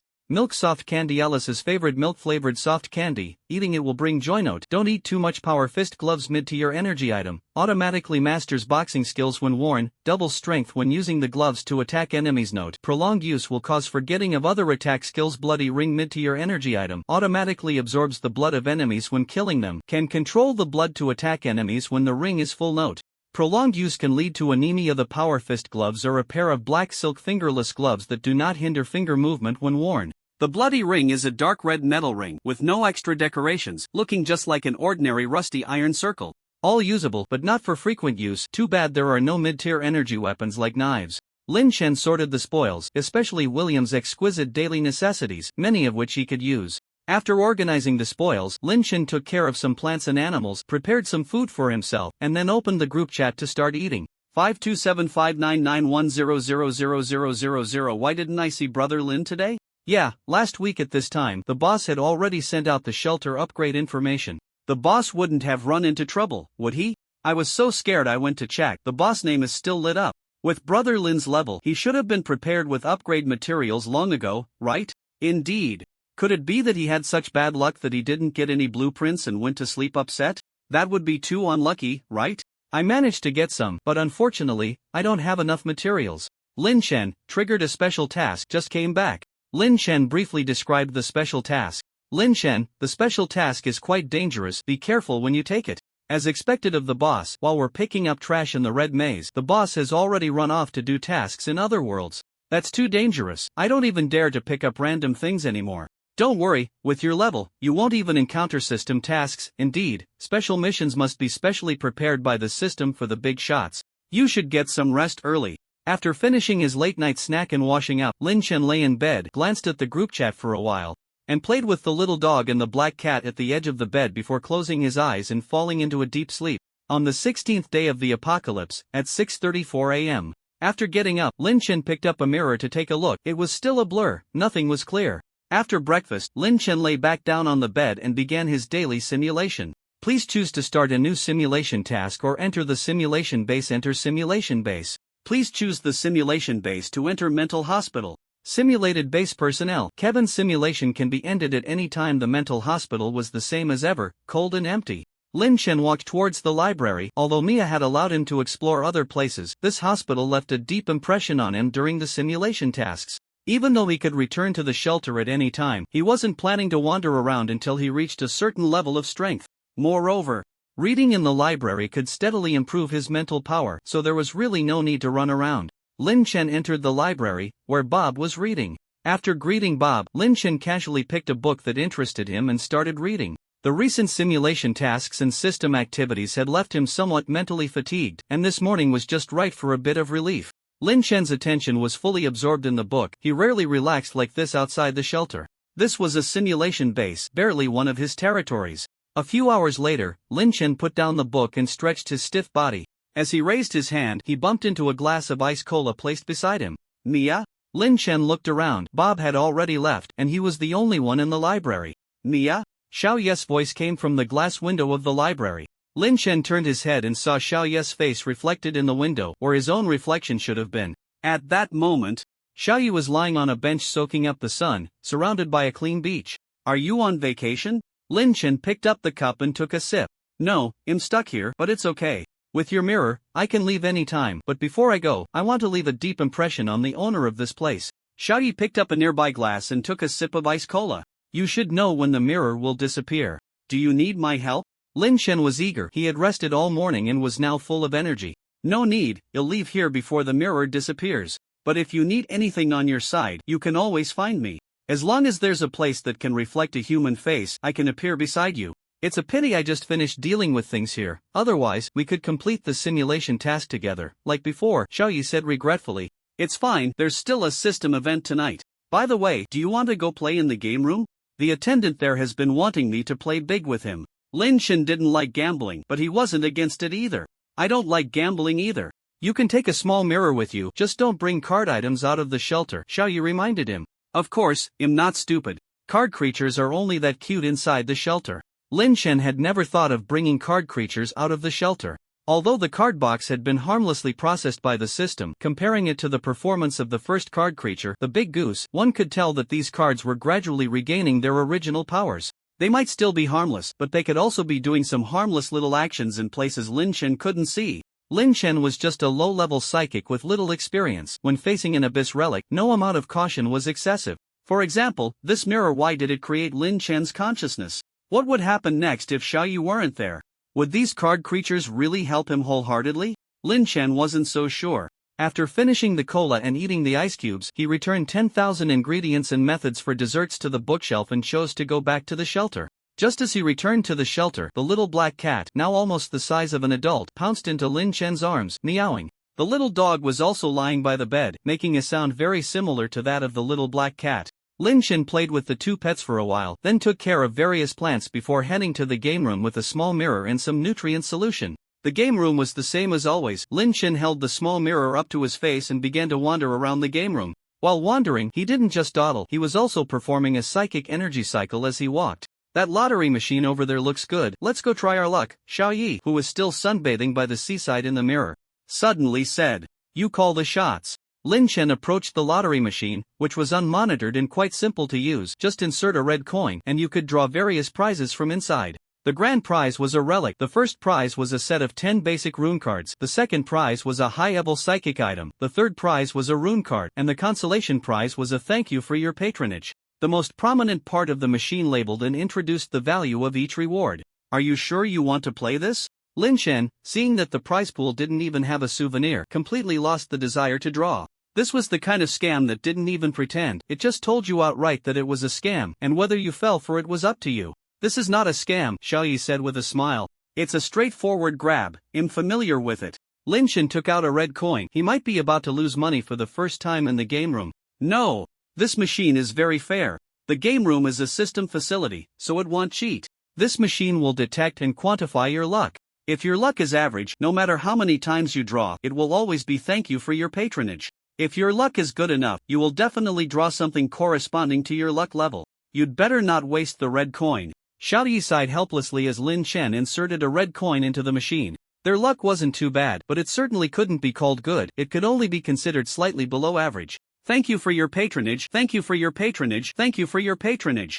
The machine emitted a somewhat mocking sound and spat out a note saying thank you for your patronage that fell to the ground. A waiter silently appeared behind Lin Chen, cheerfully echoing the machine's voice to say thank you for your patronage. Lin Chen stepped on the note, expressionless, and took out a cat-shaped fortune cookie to put in his mouth. If you don't want the person who gave you that cookie to have bad luck, you'd better not insert a coin. Xiaoyi looked at the pocket containing the animal cookies in surprise. She could sense the machine's desire for that bag of cookies, not for the cookies themselves, but for the creator of the cookies. This machine can detect more than just luck? Lin Chen, sensing the waiter's regretful gaze, cautiously withdrew the red coin. Of course, this is a fair machine, it will fairly exchange your luck for prizes. So as long as your luck reaches a certain level, you absolutely cannot insert coins into the machine. Xiaoyi reached her hand out from the mirror, took a red coin from Lin Chen, and inserted it into the machine. The machine fell silent for a moment before suddenly erupting into cheers that echoed throughout the game room. Grand prize! Grand prize! Grand prize! Grand prize! Grand prize! Grand prize! Lin Chen? He wasn't worried about Xiaoyi because he didn't think she was foolish enough to insert a coin knowing the machine had issues. He was merely lamenting the unfairness of the world. Clearly, they were almost the same person, yet their luck could differ so greatly. You don't worry, this isn't my luck. The master of this world bound me to a certain extent when he tricked me into coming here. My luck is about the same as yours, so this lottery consumes his luck. No more talking, I have to run now. See you tonight. As soon as Xiaoye finished speaking, she disappeared from the mirror. Before she vanished, Lin Chen saw a towering black wave behind her. Good luck, Lin Chen said to his reflection in the mirror. Mr. Lin Chen, I knew you wouldn't disappoint me. This is your grand prize, and this is a personal gift from me to you. Please make sure to visit the game room often in the future. The attendant smiled as he handed Lin Chen a beautifully crafted small box and a black invitation card. All right, I will definitely come to play more. Lin Chen took the gift box and the invitation. He came here every day for the spiritual energy cycle. Is that the big shot, Lin Chen? It seems so. A big shot is indeed a big shot, even the grand prize in the lottery. I remember that the grand prize from that machine seems to be a relic. Wow, the big shot is impressive. Hearing the cheers from the machine, all the survivors absorbing spiritual energy in the game room gathered around it. Lin Chen had shared tips on using the game room in the group. The drop rate for the game room invitation was not low, so many survivors came to leech off the spiritual energy. Hello everyone, even though I won the grand prize, you'd better not touch this machine. If you don't believe me, there's nothing I can do. Lin Chen briefly introduced the machine's functions and stated that his luck was average, having paid the price with an item. After finishing, Lin Chen found a card table to continue his spiritual energy cycle, completing his daily routine and winning back the consumed red coins before returning to the shelter. Back in the shelter, Lin Chen opened the gift box, which contained a coin. Lucky coin relic. Using the lucky coin will cause the user's luck to continuously worsen until the user is in a desperate situation, at which point the user will enter a state of absolute luck for 10 seconds. Note, luck is a talent. The lucky coin is a metal coin, pure white on one side with intricate patterns, and pure black on the other, with no designs on the surface, but faint light flows in the pitch black depths. What if I use this coin directly in a desperate situation? Lin Chen put away the lucky coin. He wouldn't use it unless forced into a desperate situation. However, as long as the reality simulation wasn't consumed, he wouldn't be pushed to that extent. Lin Chen then looked at the black invitation card given to him by the attendant. Death game invitation. A death game that can only be participated in by betting everything. Using it will make you a participant in the death game. Note, those without value do not qualify to bet everything. Receiving an invitation means you are very valuable nonsense. Lin Chen threw the invitation into the storage area of the basement. Back in his bedroom, Lin Chen practiced heavy strike techniques for a while, then entered the spiritual energy workshop to start researching the use of runes by making spiritual energy items. An hour before the night activities began, Lin Chen stopped his research and started preparing dinner for himself. After preparing dinner, Lin Chen opened the group chat and began to eat. 5275991000000 brothers. The night activities are starting. Today should be a sight task, right? Pretty much, the first sight task of the third week. Hope it's not too difficult. I'd rather hope to encounter a few reliable teammates. If the system assigns me 3 big shots like Lin Chen, I'd be flying high. Flying high? More like crashing. 3 Lin Chen big shots. I can't even imagine the task difficulty. Crashed? What are you talking about? Ha, indeed, the system assigns sight tasks based on strength. If you get sent to Lin Chen's task, you might not survive 5 minutes. 1 minute, no more. 50 seconds. 5 seconds. 3 seconds. Why is it getting shorter? Speaking of the big shots, today I saw one of them draw a relic in the game room, and the whole place erupted in cheers. That scene. Details. I saw it too. The big shot is just amazing. I used to play that machine, but it was always just thank you for your patronage. Lin Chen, well, you have good luck. Lin Chen sent the machine's principals to the group, stating that he also received thank you for your patronage without using any items. Forced trading luck, that's too sinister. Right? No, you used it voluntarily, no one forced you. Good thing I never used that machine, or my luck would definitely have been traded away. The nemesis of the lucky. Is Big Shot Lin also just thank you for your patronage? Suddenly feels balanced. Balanced? They are big shots who don't rely on luck, while you are a luckless loser. What balance are you talking about? Stop cursing. My talent ability is related to luck. Can I get that machine for free? Don't think about exploiting bugs. If your talent gets sucked away, don't come crying. That would be terrifying. Night activity begins. Tonight's activity. Site mission. Do you want to join? Join. 959 brothers, see you in the group tomorrow. See you in the group tomorrow. Wishing everyone fills their loot space.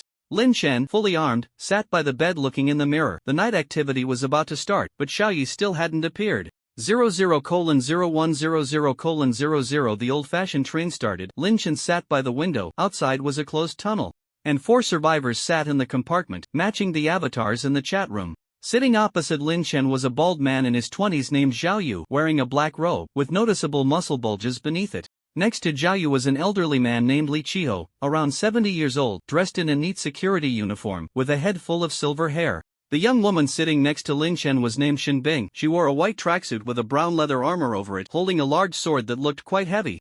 Zhao Yu, Lin Chen? You can't be that Lin Chen, right? Lin Chen, am I that famous already? Xin Bing, many people in your group are sharing information outside. They are spreading your name. Lin Chen, I asked them to share information, not my name. It's a bit embarrassing. Li Chiho, what's there to be embarrassed about? Doing good deeds should be known by others, otherwise, it's meaningless. Lin Chen, you're right. Zhao Yu, oh no, running into a big shot like you. This mission is definitely going to be tough. Xin Bing, indeed, I also encountered a relatively famous big shot last time, and it almost ended badly. Li Chiho, the harder the mission, the greater the reward. Why are you young people more timid than this old man? Lin Chen, Uncle Li is right, don't be timid. Although my missions have always been quite difficult, the rewards are particularly generous enough that I can't use them for now. Zhao Yu, are you sure you're trying to comfort me? Xin Bing, whoa, this vehicle feels off, I want to get off. Li Chiho, hee, not dressed well, but thinking quite beautifully. Zhao Yu, this robe is a tier 3 psychic equipment. Xin Bing, -2, otherwise, I wouldn't wear it over my tracksuit. Li Chiho, you guys are just too weak, you can't even get a fitting piece of clothing and have to wear dead people's clothes. Zhao Yu, I didn't wear dead people's clothes, I stole this robe. Xin Bing, then it's better to strip a corpse. While they were chatting happily, 2 prompts popped up in the chat room. Please choose a site to get off, survive until the train arrives tomorrow and take the train away from the site note. After 10 sites, the train will enter the shallow sea area. Li Chiho, should we go check out the shallow sea area? This time we have experts with us. Lin Chen, no, ordinary sites are already difficult enough. Li Chiho, sigh, how come you young people lack the spirit of exploration compared to this old man? Lin Chen, you can go by yourself, the system didn't say you have to get off at the same station. Li Chiho, I still want to live a little longer. The first station has arrived. It's still a station introduction similar to a movie poster. 4 friends plan to take a cruise, but beneath the depths of the sea, unseen currents are stirring. Will they be able to leave the cruise alive? Below the text is a luxurious cruise ship, with 4 abstract little figures singing and dancing on the deck, but beneath the ship, a massive shadow is gradually approaching. Zhao Yu, the environment is too poor. Next one. Xin Bing, I've never been on a luxury cruise. Next one. Lin Chen, the deep sea is very dangerous. Next one. Li Chiho, then let's go to the next one. 10 minutes later, the train arrived at the second station. Station introduction, your friends invite you to ski in the snowy mountains, but when you arrive at the destination, you find that there is no ski resort as your friends said, only a desolate snow-capped mountain. Below the text is a tall snow mountain shrouded in clouds and mist, with 4 abstract little figures shivering at the foot of the mountain. Zhao Yu, this one seems okay, but there might not be much to gain. Xin Bing, I've never skied, it feels fine. Lin Chen, I've never been to the snowy mountains, I only know the basics. Is this considered an extreme environment? Will psychics freeze to death at night? Li Chiho, you two really don't have much common sense. Don't think that a snowy mountain is just a bit cold. Let's find a familiar environment. Zhao Yu, now that you mention it, I also feel something is off. Xin Bing, I'm fine with anything. Another 10 minutes passed and the third station arrived. Station introduction, as horror story enthusiasts, you and your friends have joined a horror-themed tour group, with the destination being a mysterious ancient village hidden deep in the mountains. Will you be able to return alive? Below the text is a moving bus, with a group of abstract little figures without heads sitting inside eating snacks, and at the end of the road, a silent mountain village can be faintly seen. Zhao Yu, how about this one? Xin Bing, horror theme? It feels like we might encounter something terrifying. Lin Chen, why do only 4 little figures have heads? Li Chiho, once we enter the village, there might not be any left. Zhao Yu. Then let's go to the next one. Xin Bing, agreed. Another 10 minutes passed, and the 4th station arrived. Station introduction. As external personnel of the Security Bureau, you have received a long-awaited simple missing person task, but is this task really that simple? Below the text is a bustling city with tall buildings, where 4 abstract little figures stand in the city center, each with a large question mark above their heads. Lin Chen, let's go with this one, I'm quite good at finding people. Zhao Yu, not bad, it's the city environment we're most familiar with, and we can get help from the Security Bureau. Even if the task isn't simple, it doesn't matter. Xin Bing, we can also collect some spoils before leaving. Li Chiho, then let's get off here. The four of them got off the train and entered the light green gate of the exit in turn, and Lin Chen lost consciousness. Station selection completed. Additional tasks obtained. Optional 1. Kill enemies and receive rewards based on the number and strength of enemies. 2. Find the target person and protect her until dawn. 3. Eliminate all enemies hidden in the city. The chat room popped up with 3 additional tasks, and Lin Chen woke up in a hotel bed. On the table in the room was a file. Sarah, female, 19 years old. The file only had a strangely simple introduction and a blurry photo. Lin Chen tried to reconstruct the appearance of the photo's owner in his mind, but without seeing her in person, he couldn't be sure if his reconstruction was correct. Shinbing, I'm in room 715, do you have a file there too? Zhao Yu, I'm in room 716, if there is one. Lin Chen, I'm in room 717, the face is blurry, but it's okay. Li Chiho, 718, this file is simply ridiculous, the security bureau must have a problem. Lin Chen, indeed, we can't rule out that the security bureau is a hostile faction. Zhao Yu, then it's over. Shinbing, you didn't have to drive to blow up the security bureau. Before we turn against each other, we can use the security bureau to find our target. Li Chiho, I think we should take the initiative and directly kidnap the head of the security bureau to clarify the whole situation, and we can also replenish our weapons and equipment. Lin Chen, that's fine, but we can't ignore the target. How about this? We split into 2 groups, you 3 in one group, and he'll go alone to find and protect the mysterious girl while infiltrating the security bureau to kidnap the director. You choose one. Zhao Yu, as expected of a big shot, I choose to protect the girl. Shinbing, same here, can we send someone with you? Li Chiho, are you okay going alone? Lin Chen, I'm fine, I'm familiar with the security bureau. I'm more worried about you guys. If anything happens, notify me in the chat room and I'll rush over as soon as I can. Li Chiho, you're underestimating us a bit. Lin Chen, no, it's you who are underestimating me. This is a mission I'm executing with you. You guys are still the main force. You don't really think finding the girl is safer than causing trouble at the security bureau, do you? Zhao Yu, hearing you say that, I almost wanna back out. Shinbing, same here. Li Chiho, if you keep embarrassing yourselves like this, I might have to slap you. Lin Chen, then I'll take my leave. Good luck, everyone. Lin Chen closed the chat room, took a sip of the ice cola beside him, and saw Xiaoyi eating fast food at a nearby window. He wasn't alone. Is everything okay on your side? Lin Chen finished the cola and asked. It's fine now. That mirror is very convenient, but unfortunately, it can only be used for 1 day. Xiaoyi handed Lin Chen a piece of fried chicken through the glass. Now I need to go to the security bureau to replenish weapons and ammunition and kidnap the director. Do you have any suggestions? Lin Chen took the fried chicken and took a bite. The tender, spicy chicken was juicy and quite delicious. Do it quickly. I heard screams. Xiaoyi suddenly stood up and walked out of the fast food restaurant, the shadow on the glass disappearing. Lin Chen finished the fried chicken and ice, then quickly walked downstairs. As the elevator passed the 3rd floor, he vaguely heard screams. Lin Chen, there's something going on the 3rd floor of the hotel, be careful. Zhao Yu, got it. After leaving the hotel, Lin Chen borrowed a sports car from the roadside. Recently, he occasionally felt the urge to race. He drove straight to the city center, using his mental power to sense the nearby spiritual energy fluctuations. Before long, he found the headquarters of the security bureau located in the city center. Lin Chen entered the security bureau directly, without any disguise. Do you need something? The receptionist in the lobby asked upon seeing Lin Chen. I'm an external member taking on a job. Our team recently received a missing person task. We've found the person, but her condition is a bit off. And we don't know how to handle it. I want to ask what to do next. Lin Chen chatted with the receptionist. Ah, I know that task. Wait a moment, let me check. You need to take the elevator to the 3rd floor to find Captain Bill in his office. The receptionist had no doubts about Lin Chen's identity and opened the elevator door for him. Thank you, Lin Chen said with a smile, then took the elevator upstairs. The smooth elevator door reflected Lin Chen's figure, which twisted and transformed into Xiaoyi moving through an alley. Is it still chasing you? Lin Chen asked. Yeah, but it's okay, it's starting to have bad luck, Xiaoyi replied. The elevator reached the 3rd floor, and Lin Chen got off, quickly finding the captain's office. Knock knock. Lin Chen knocked on the door. The materials used in the security bureau headquarters contained some substance that blocked mental power, so through the door and walls, he could only sense a small area. Come in. A man's voice came from inside. Lin Chen pushed the door open, and there was only Bill in the captain's office. You said you found the target? Bill was a scruffy middle-aged man with a serious expression, his hairline receding, a 3rd-tier spiritual energy user. Yes, her condition is not quite right, and we don't know how to handle it. Lin Chen discreetly sensed his surroundings. This was the security bureau.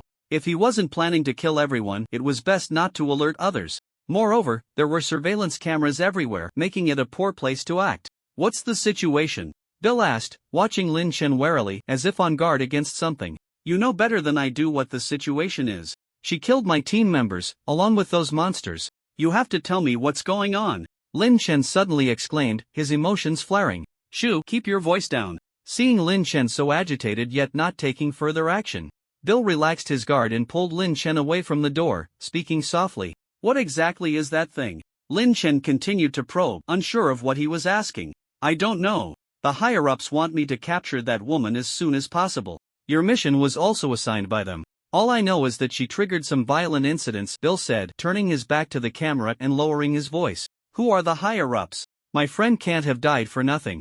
I need to find out why this happened and make those responsible pay. You have to help me. Lin Chen also turned his back to the camera and spoke quietly. The deputy director is involved, but I'm not clear on the specifics. There might be other big shots above, Bill replied, uncertain. Help! Help me! Suddenly, screams and cries for help echoed down the corridor while the two were talking. Bill nervously drew his handgun, aiming it at the door, showing no intention of going out to check the situation. Do you have a map of the security bureau? Where are the director's office and the armory? Lin Chen ignored the screams outside. He had important business to attend to. What are you planning to do? Bill asked warily. You can hide here, but I need to go look for evidence. It might be dangerous on the way, so I need weapons, Lin Chen stated decisively. Bill hesitated for a moment but eventually told Lin Chen the locations of the two places. Thanks. Lin Chen left the captain's office. There was nothing outside the door, but there was a drag mark of blood on the floor. Whatever had been dragged away was beyond saving. The armory was on the first floor. Wearing the captain's uniform he had taken, Lin Chen used Bill's access card to smoothly reach the armory door. Many people greeted him along the way, and Lin Chen responded to each one. Who are you? The uncle in charge of the armory looked at Lin Chen in confusion. He didn't remember this person in the bureau. I'm an expert sent from above to handle abnormal incidents. Open the armory, Lin Chen said, staring at the uncle whose glasses reflected the shadow of Xiao Yi. The uncle mechanically nodded and then turned to open the armory door. The armory was filled with various psychic firearms and some other auxiliary equipment. Lin Chen closed the armory door and began to fill his space with spoils. After equipping himself, Lin Chen left the armory and took the elevator straight to the top floor, where the director's office was located at the deepest part. To Lin Chen's surprise, there was no one in the director's office, not even the director's secretary.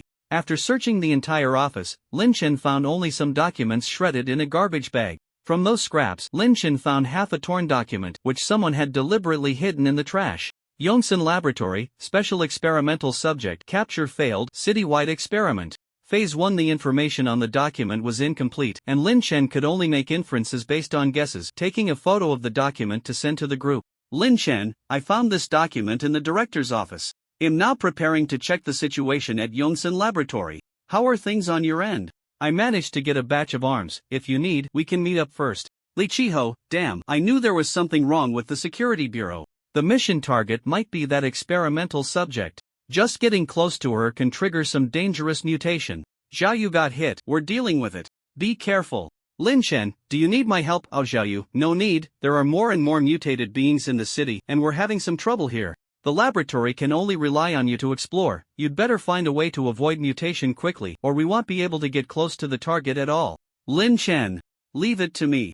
Lin Chen hadn't figured out how to find the Yongsan Laboratory yet. On his way downstairs, he stopped by the captain's office. Bill didn't know where the Yongsan Laboratory was either. He had never heard of that name. Intense gunfire erupted from upstairs, and to avoid being mistaken for a suspicious person, Lin Chen had no choice but to drive away from the safety bureau. How's it going on your side? Taking out a small mirror, Lin Chen saw Xiaoyi sitting on a bench. Not bad, and you? The sky darkened in the mirror and Xiaoyi sat alone on the bench with no one around. I need to find the Yongsan Laboratory, but I don't know where the informants are. Unlike the safety bureau located in the city center, the Yongsan Laboratory was in a different part of the city, which was too large for Lin Chen to search without any clues. You can use that coin, it might guide you to find clues. Xiaoyi said uncertainly while sitting in the dark. Ha? Is that really necessary? Lin Chen didn't think it was time to use the lucky coin. I'm not asking you to use the coin's function. It's a lucky coin, an artifact. You can achieve a lot without directly using it, but don't use artifacts too often. Luck comes at a cost. Xiaoyi stood up and left the bench. Okay, I'll give it a try. Lin Chen took out the lucky coin and flicked it into the air with one hand. Heads turn left, tails turn right. The coin fell back and Lin Chen caught it with one hand. Heads. Lin Chen turned the car into a small road. Heads get out of the car, tails keep driving. Tails. Heads go straight, tails turn left. Tails. Following the hints from the lucky coin, it wasn't long before the sports car stopped in front of an apartment. According to the hint, Lin Chen got out and entered the apartment. Heads go upstairs, tails hearing a quarrel on the second floor of the apartment. Lin Chen put away the lucky coin and quickly ran toward the source of the sound. I've already called the hospital. The doctor said your child is not cured at all and ran out by himself. The hospital has sent someone over. Just wait for that lunatic to be taken away, said a sharp-tongued woman. My son is not sick. Let's see who dares to come. Another woman shouted angrily. Lin Chen went up to the second floor and found quite a few people gathered in the hallway. What's going on? Lin Chen pushed through the crowd to get closer to the source of the argument. Who are you? What's it to you? The sharp-tongued woman snapped at Lin Chen. I'm the investigation captain from the safety bureau investigating a murder case. Lin Chen took out Bill's ID and waved it in front of them. Oh, I'm so sorry. Please come in. This woman's child is a lunatic. The murder case must be related to that madman. The woman immediately changed her attitude, her voice polite as if she were meeting her own parents. Don't talk nonsense. My child has never left the house. How could he kill someone? The other woman hurriedly replied. Who knows if he was home at night? I heard someone moving around the building last night. Who walks around the building at midnight like a normal person? The sharp-tongued woman just wanted to drive the lunatic living across the hall back to the mental hospital. Don't say that. I didn't hear anyone moving around. The woman retorted. I heard it too. Around midnight, the footsteps were heavy and stopped after half an hour. Indeed, I heard it too. It even stopped outside my house for a while. I wanted to go out and check, but thinking about how chaotic it's been outside lately, I didn't dare to open the door. I heard it too. Since she's lying, it must be her child who caused it. So it was that lunatic, the surrounding residents murmured. It's really not. I'm not lying. Maybe I was asleep. The woman started to panic a bit. Let me take a look at your child. Everyone else can leave.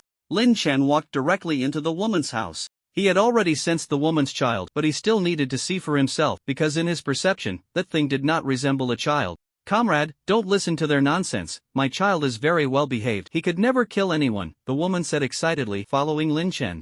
I know, I just want to take a look to confirm. Lin Chen replied politely to the woman. Everyone has a mother, and so does he. Pushing open the door, Lin Chen saw the woman's child, a boy in his teens. The boy was thin, with pale skin, sunken eye sockets, and dry yellow hair, looking like a shriveled corpse. After Lin Chen opened the door, the boy slowly turned his head towards the door, his movement more like a plant that could move than a human. In Lin Chen's perception, all the boy's bones had been hollowed out, with a green plant growing in the gaps. This plant thrived within the boy's flesh and blood.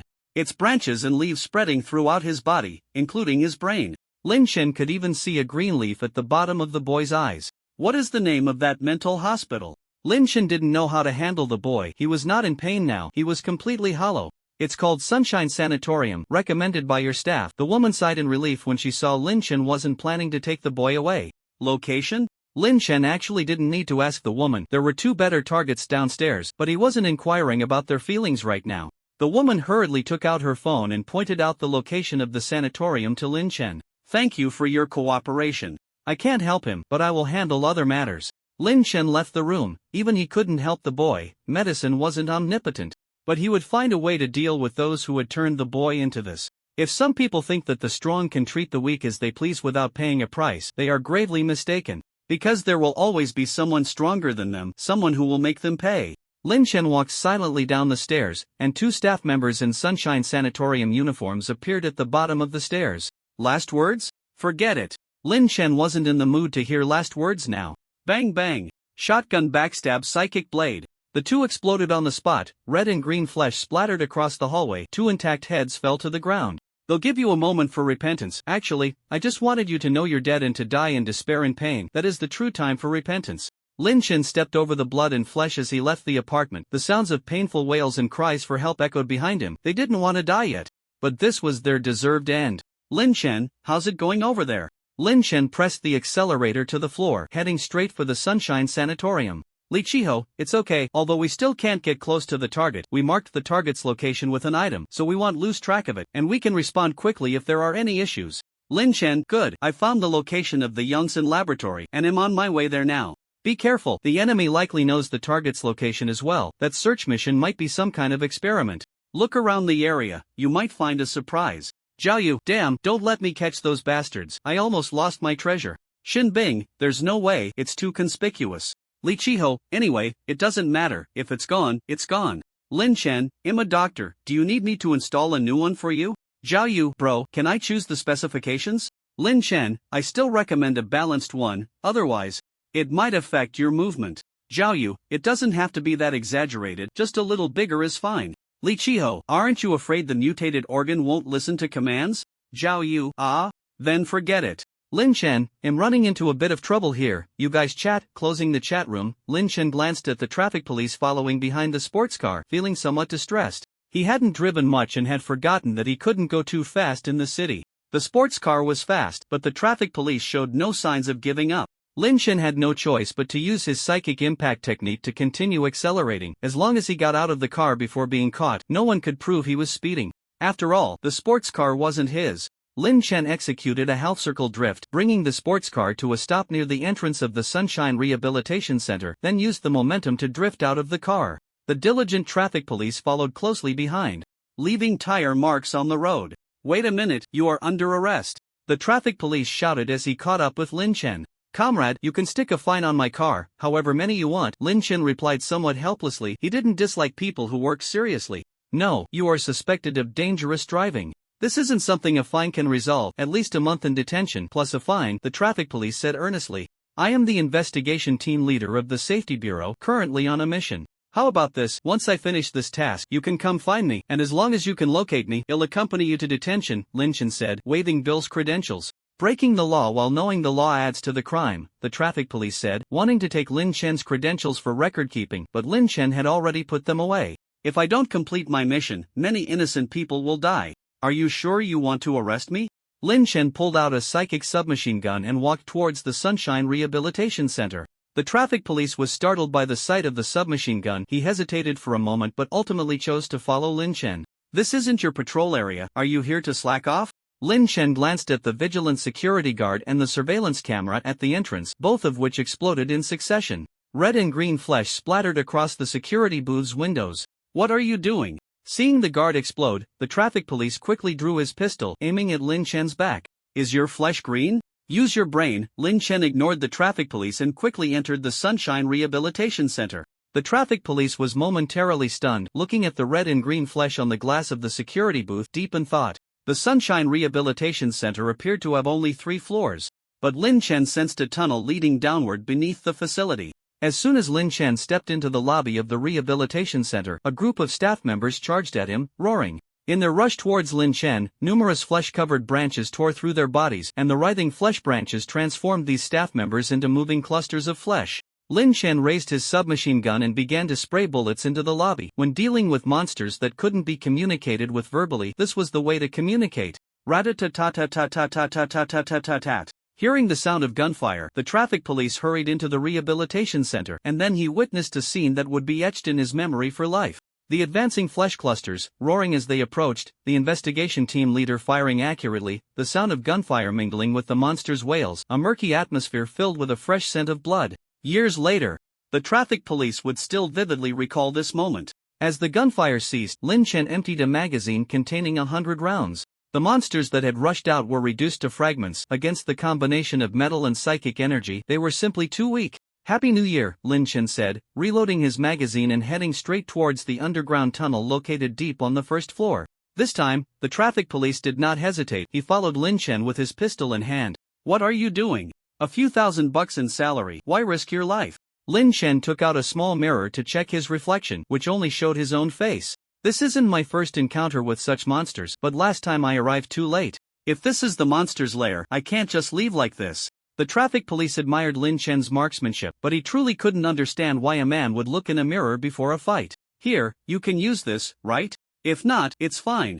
Just don't shoot me. Lin Chen took out a psionic rifle and several magazines to hand to the traffic police for self-defense. Sure, I used to be a security bureau employee, the traffic police said as he took the psionic rifle and skillfully checked its condition. Good, our goal is to kill all the enemies below, no need for prisoners, got it? Lin Chen used his psionic blade to cut the lock and pushed open the hidden door leading to the tunnel. The pitch-black passage was eerily silent, like a giant mouth wanting to swallow everything. Understood, no prisoners, the traffic police smiled. He liked this captain. Lin Chen led the traffic police to a small underground rail train, but the power in the tunnel had been cut off, so they could only walk along the tunnel. In the darkness, numerous plant people quietly approached the two, but in Lin Chen's perception, they were as obvious as torches in the dark. The invisible shotgun backstab psionic blade quietly activated. As long as the plant people got within a certain distance, they would explode on the spot. Although the traffic police was a third-tier psionic, his mental strength was average and his perception range was far less than Lin Chen's. He could only hear the sounds of explosions and sense pools of shredded flesh after taking a few steps. If it weren't for the clear perception that Lin Chen was only second-tier, he would have thought Lin Chen was a mid-tier boss sent from above. Lin Chen silently absorbed the surrounding psionic energy. The concentration of psionic energy in this world was average, and he needed to carefully control his psionic consumption. These plant people had no obvious vital points. If the attack power was insufficient, they might get back up to continue fighting, or even split into two enemies. Fortunately, the shotgun backstab psionic blade mainly consumed external psionic energy, and although it required high mental strength, Lin Chen was least afraid of consuming mental energy. With Lin Chen clearing the way in front, their speed was not much slower than the small rail train, and before long, Lin Chen sensed an underground building. However, due to the building materials being similar to those of the security bureau, he couldn't perceive the internal structure of the building. "What is this?"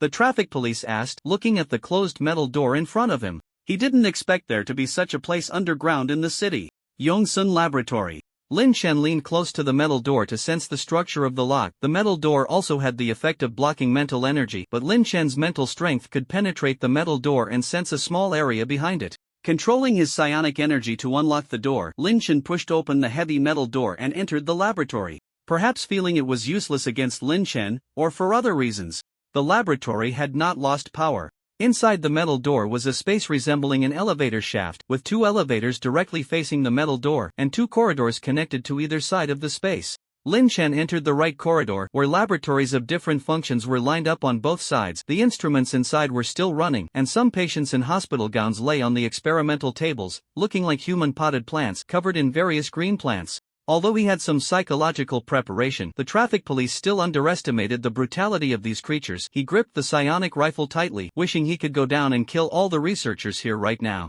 The two began to search the laboratory, but all important data had been taken away, and no researchers were left on the underground floor. After passing several corners, the two returned to the elevator shaft from the left corridor.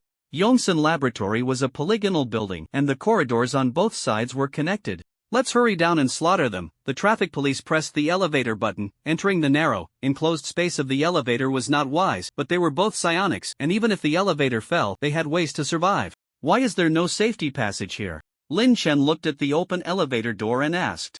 "I don't know, and no one comes here to check, so it was omitted?" The traffic police didn't think these scumbags would care about safety issues. This is a laboratory. What if something goes wrong with the elevator? How could such a research institution be so unprofessional? Unless... Lin Chen sensed the elevator structure and found no abnormalities. Unless what? The traffic police also sensed that something was off. Unless this place was designed like this from the start, they want us to take the elevator down. Lin Chen was an old hand at setting traps. The moment he saw the elevator, his trap radar was activated. What should we do? Look for a safe passage? Or dismantle the elevator? The traffic police asked. There might not be a safe passage at all. It's only like this that we must take the elevator down. As for dismantling the elevator, I suggest you stay away from the elevator shaft. In Lin Chen's perception, the elevator was fine. The problem lay with the elevator shaft. It's okay, we can help them create a safe passage. Lin Chen drew out a long knife from the experimental items and used a shotgun knife on the ground of the elevator shaft. Open. Boom. A large pit was blasted into the ground, and faint lights from the second underground level could be seen at the bottom of the pit. This is underground, aren't you afraid of collapsing it? The traffic police felt a slight tremor underfoot and asked. Actually, I thought about directly collapsing this place and burying them underground, but bringing down such a structure isn't easy. And I still need to go down to gather intelligence. Lin Chen used psychic energy to clear the pit and then jumped directly into the second underground level. The traffic police followed behind Lin Chen. The structure of the second level was similar to the first. Just as he was about to explore the second underground level, Lin Chen had already shouted and opened a pit leading to the third underground level. Aren't we checking this level? The traffic police asked. No need, we go straight to the bottom level. I don't believe they dare hide near the first underground level.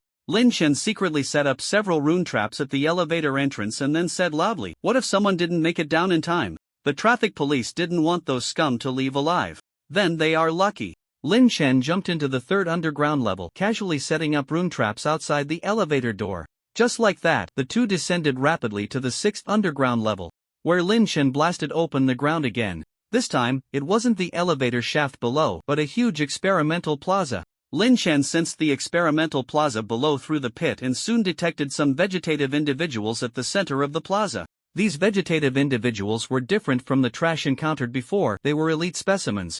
Prepare for battle, Lin Chen reminded the traffic police before jumping into the experimental plaza. The plaza was an underground space the size of a football field, with some elite vegetative individuals standing at the center. Hiding behind them was a group of researchers in white coats. It seemed like they were about to say something, but Lin Chen directly opened fire on those vegetative individuals. After the first magazine was emptied, the traffic police picked up a rifle and began to fire at the remaining standing elite vegetative individuals, while Lin Chen reloaded and started a new round of shooting. After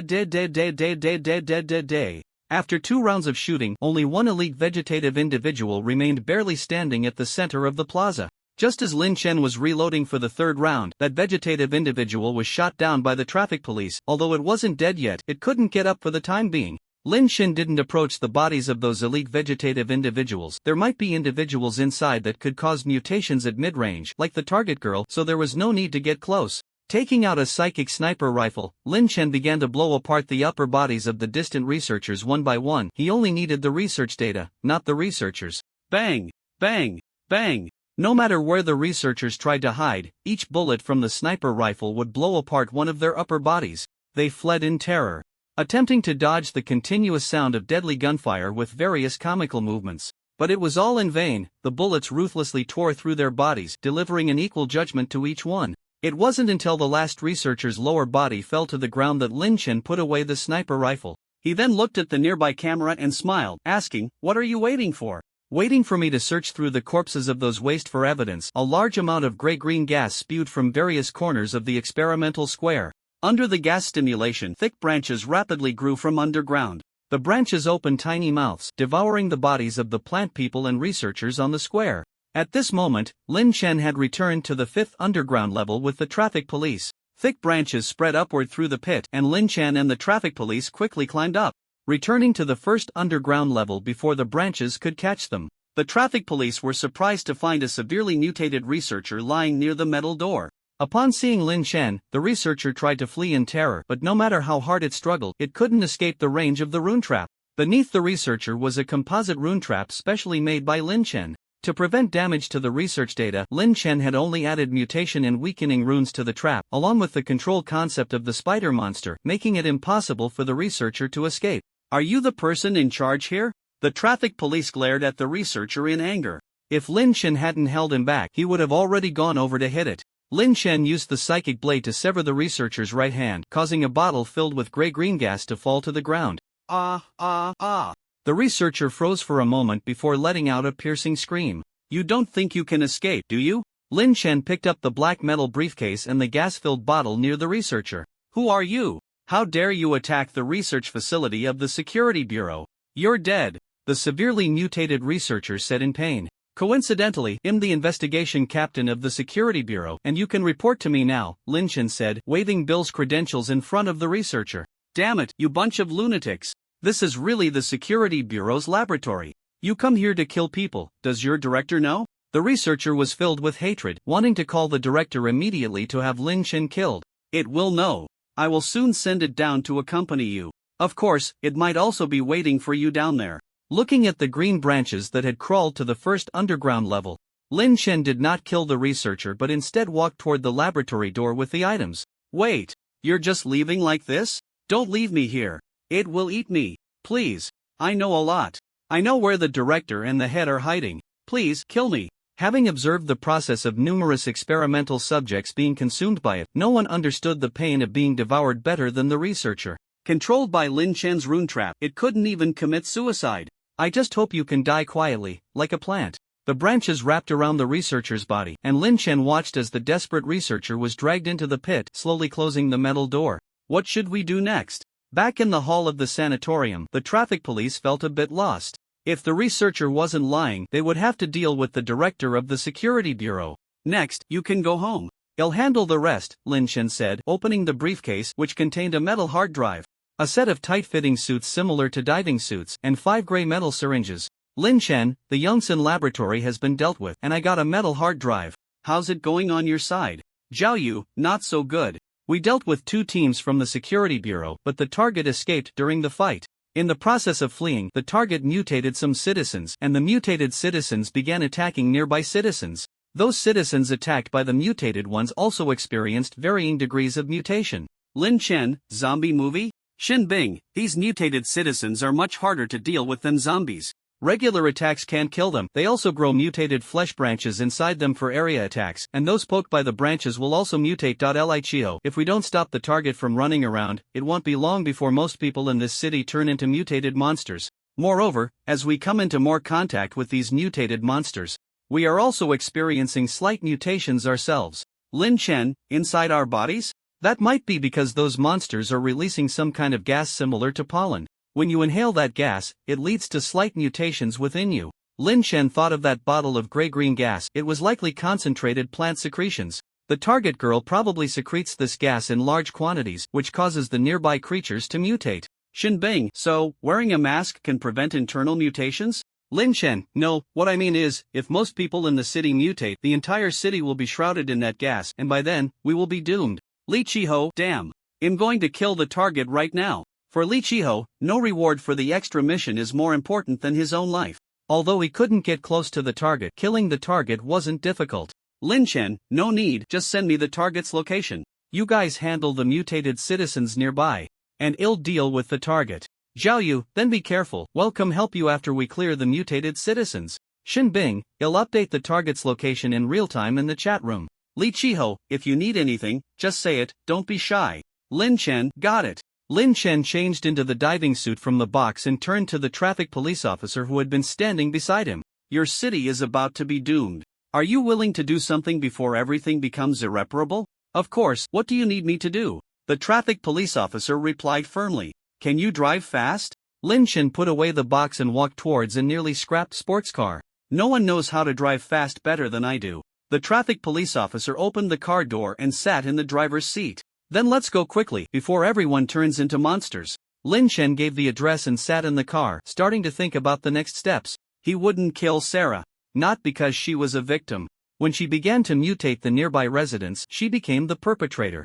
At first, she might not have done it intentionally, but she must have realized her abnormal state long ago. Staying in the city center until now is very problematic. Lin Chen didn't want to kill Sarah because of the extra mission. The system wouldn't give meaningless extra tasks. Why would they want to protect Sarah? What would happen if Sarah died? That was the reason Lin Chen didn't want to kill Sarah. The fact that she was chosen by the director of the security bureau as the subject of this experiment must have a reason. Yes, this was all a large-scale experiment that had left the Yongsan laboratory. The entire city was the experimental site, and all citizens were experimental materials. The search mission was just a part of the experiment, probably to test what kind of reaction would occur when the psychic team came into contact with Sarah. Lin Chen pondered the overall situation. At this moment, signs of chaos were already appearing on the streets. Screams echoed from the alleys, a car accident occurred in the middle of the road, and bloodied pedestrians were running wildly in the streets. Clearly, Sarah was not the only experimental subject to leave the laboratory. We're almost there. Turn right in 100 meters to the address you mentioned. The traffic police officer also sensed the chaotic atmosphere, but he didn't know what he could do to turn the situation around, so he could only pray that Lin Chen could really solve the problem. Park on the right, no need to turn off the engine, we'll be back soon. Lin Chen walked straight towards a truck parked by the roadside, where 5 psychics were inside, 3 second tier and 2 third tier. But after Lin Chen passed by the truck, there were no psychics left inside. After dealing with the security bureau staff hiding in the truck who had turned into vegetative states and taking their laptops, Lin Chen entered the dream bar. At this point, there were no living people left in the bar, only some mutated monsters gnawing on corpses. Lin Chen passed by those mutated monsters, getting close enough that the nearby mutated creatures exploded one after another, splattering red and green blood and flesh across the walls and floor of the bar. Pushing open the door to the private room, Lin Chen sat down on the sofa. Sarah curled up in the corner of the room, staring in shock at the man in a full bodysuit and a fully enclosed gas mask. It was the first time she had seen someone approach her without turning into a monster since that experiment. Lin Chen did not communicate with Sarah. He took out his laptop and a metal hard drive, beginning to check the information stored on the drive. Who are you? Sarah's voice was hoarse. She hadn't spoken in a long time. I'm an external agent of the Security Bureau. I will protect you until tomorrow morning, but I have things to do. So I need you to come with me. Lin Chen quickly skimmed through the data on the hard drive. He wasn't interested in the cause of the incident, only wanting to know where the head of the Security Bureau was hiding. The Security Bureau? You still don't know, do you? It was the Security Bureau that turned me into this monstrosity. Sarah didn't know how the other party would treat her, but she no longer cared. She didn't want to run anymore. I know, and am preparing to take down the head of the Security Bureau and the lab director. If you're willing to cooperate, we can resolve this matter sooner. I can have a late-night snack with my friends, and fewer citizens outside will die. The information on the hard drive was quite complex, and Lin Chen needed more time to finish reading it. Are you serious? Sarah looked up. She didn't think the other party had any reason to lie to her. Of course, you don't have to do anything, just follow me and don't run around. In the research materials, Lin Chen found the blueprints for Research Base Number 2, which was located beneath the abandoned subway station on the outskirts of the city. But if I get close to other people, it'll turn them into monsters. They don't have your equipment. Sarah didn't want to see anyone else turn into a monster. This is a plant inhibitor. It can temporarily suppress your current state. Try it out, and if it doesn't work, they'll find you a safe place to hide. Lin Chen took a gray syringe from his suitcase and injected it into Sarah's neck, administering the medication into her bloodstream. Before Sarah could react, the cold medicine entered her circulatory system. At first, it was just a slight burning pain, but soon intense pain spread throughout her body.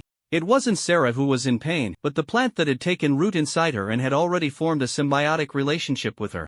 Lin Chen carefully sensed the changes within Sarah, while also taking pictures of some important data to send to the chat room. Li Chiho, we've almost resolved things on our end, but some residents in other areas have also mutated. How's it going on your side? Lin Chen, I'm preparing to take the target to Research Base Number 2 to deal with the head of the Security Bureau hiding there. I can handle things here myself. You all can focus on stabilizing the city. Zhao Yu, are you going alone? Why don't we first deal with the mutated citizens in the city together, then head to Base Number 2? Xin Bing, yeah, I suspect that director is a Tier 4 psychic. That's the Security Bureau's stronghold. It must be very dangerous. Lin Chen, I'm afraid they'll make a move while we're dealing with the mutated citizens. There's no more efficient tactic than switching homes. Li Chiho, but we don't have a home to switch to, do we? Lin Chen, I suspect that if the target dies, it will trigger a disaster that affects the entire city. Which is why the system wants us to protect the target. They must be planning to kill the target at some point, so the target is our home. Zhao Yu, so you're bringing the target to their base? Ugh, that's too sinister, isn't it? Li Chiho, then we won't join the fun. You don't have to push yourself too hard. You can withdraw when it's about time. The target can die at their base. Lin Chen, I will handle it properly. Lin Chen packed away the suitcase and laptop, dragging the half-conscious Sarah out of the bar. As Sarah looked at the red and green paint splattered across the floor and couldn't help but vomit everywhere. Just as Lin Chen had thought, after the injection of the suppressor, Sarah temporarily lost her ability to cause the surrounding creatures to mutate. Lin Chen tossed Sarah into the back seat of the sports car and then told the traffic police the address of Research Base Number 2. The traffic police glanced at the weak Sarah in the rearview mirror, asked no further questions, and pressed the accelerator to the floor, drifting away. Lin Chen took out a small mirror. At that moment, Xiao Yu was reading in a library somewhere. Is everything okay on your side? Lin Chen sensed a relaxed atmosphere from Xiao Yi. Yeah, you'd better not rely on that coin. Those with bad luck are really miserable. Xiao Yi sighed, not expecting the other party to die in such a comical way. I'm almost done here too. We can grab a late-night snack together tonight. Lin Chen didn't keep track of time, so he had no idea how long was left until the day ended. Yeah, you can take the mirror in a bit. I can help speed things up a little. Xiao Yi put down the book she was holding and said. The traffic police glanced at Lin Chen, who was talking to his reflection in the mirror, and pressed the accelerator hard. He had long suspected that something was off with him. Sarah struggled to get up from the back seat.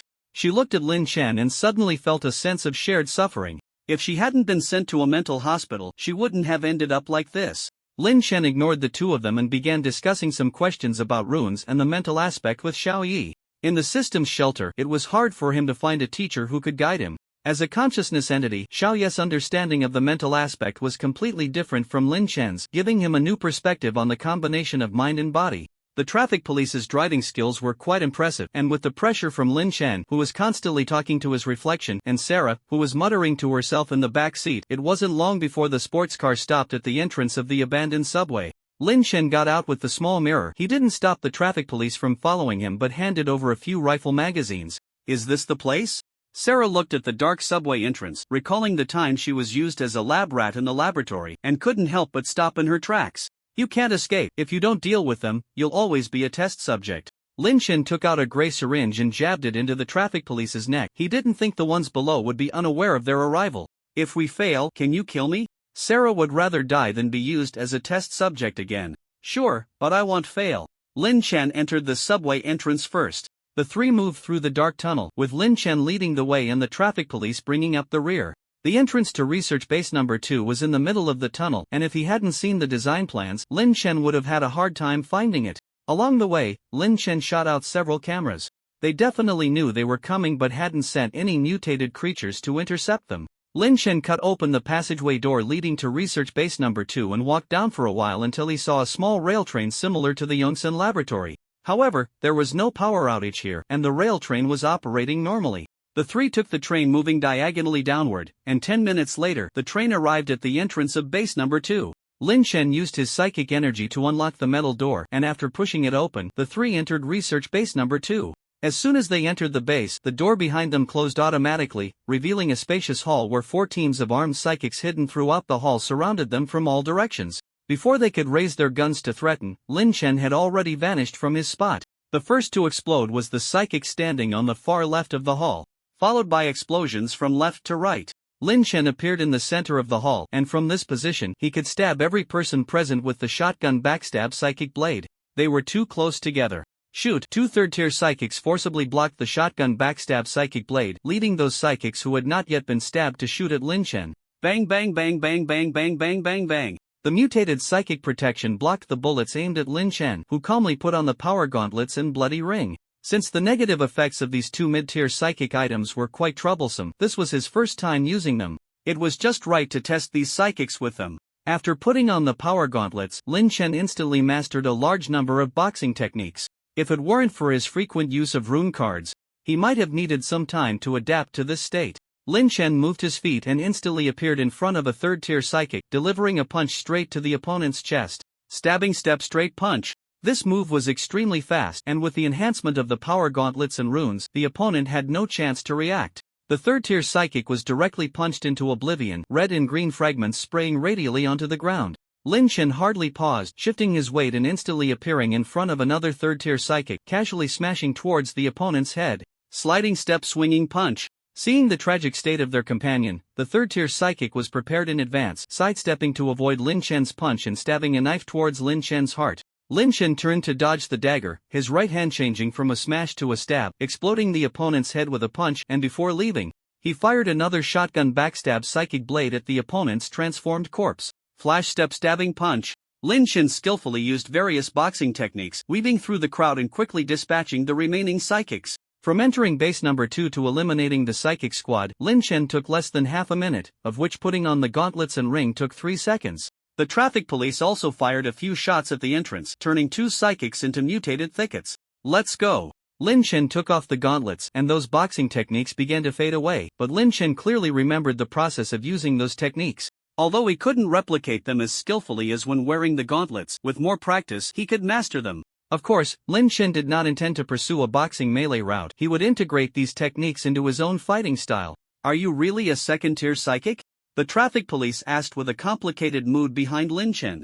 Yes, but you don't need to compare with me. I've probably killed more monsters than you've seen people. Lin Chen reassured him. Alright, where are we going now? The traffic police asked. Base number 2 was much more complex than the Yongsan laboratory, and the materials used to construct the base could also shield mental power, so the 3 of them would need a long time to explore the entire base. I've seen the architectural blueprints. All the important facilities are on the lowest level of the base. We can go directly there. It doesn't matter if the director isn't present.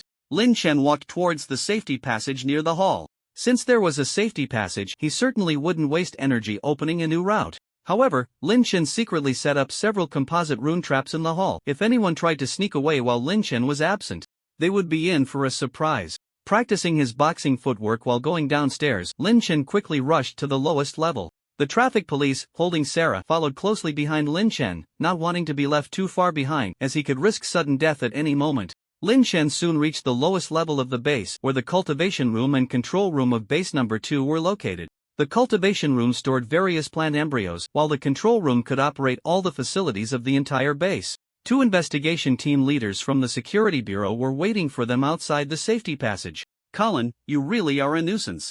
You've been demoted to a traffic police officer, yet you still managed to come out and cause trouble, one of the investigation team leaders said with a smile. I'm quite glad to be reassigned, otherwise, I would have probably been killed by you guys already.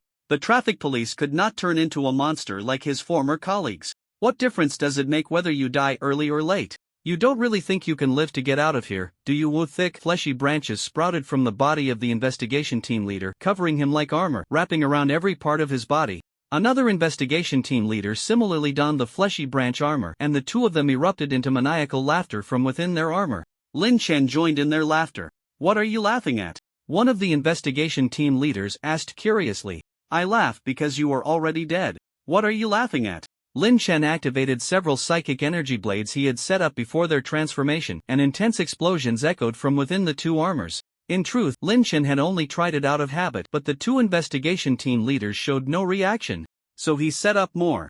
Mutation represents loss of control. The deeper the mutation, the more severe the loss of control. Your mental strength has been too deeply influenced by those plants. Stepping over the two bodies that had been reduced to minced flesh, Lin Chen walked toward the control room. Inside the control room, there was only one person, the director of the security bureau, a fourth-tier psychic. What surprised Lin Chen, yet didn't surprise him too much, was that the director had no plants within him and showed no signs of mutation. Your mental strength is quite strong, the director said, ignoring the agitated traffic officer and the trembling Sarah. His eyes were solely on Lin Chen. Are you an RPG enthusiast? Lin Chen asked curiously. I don't play games, the director replied, not understanding Lin Chen's meaning. Then why send people to deliver food to me bit by bit?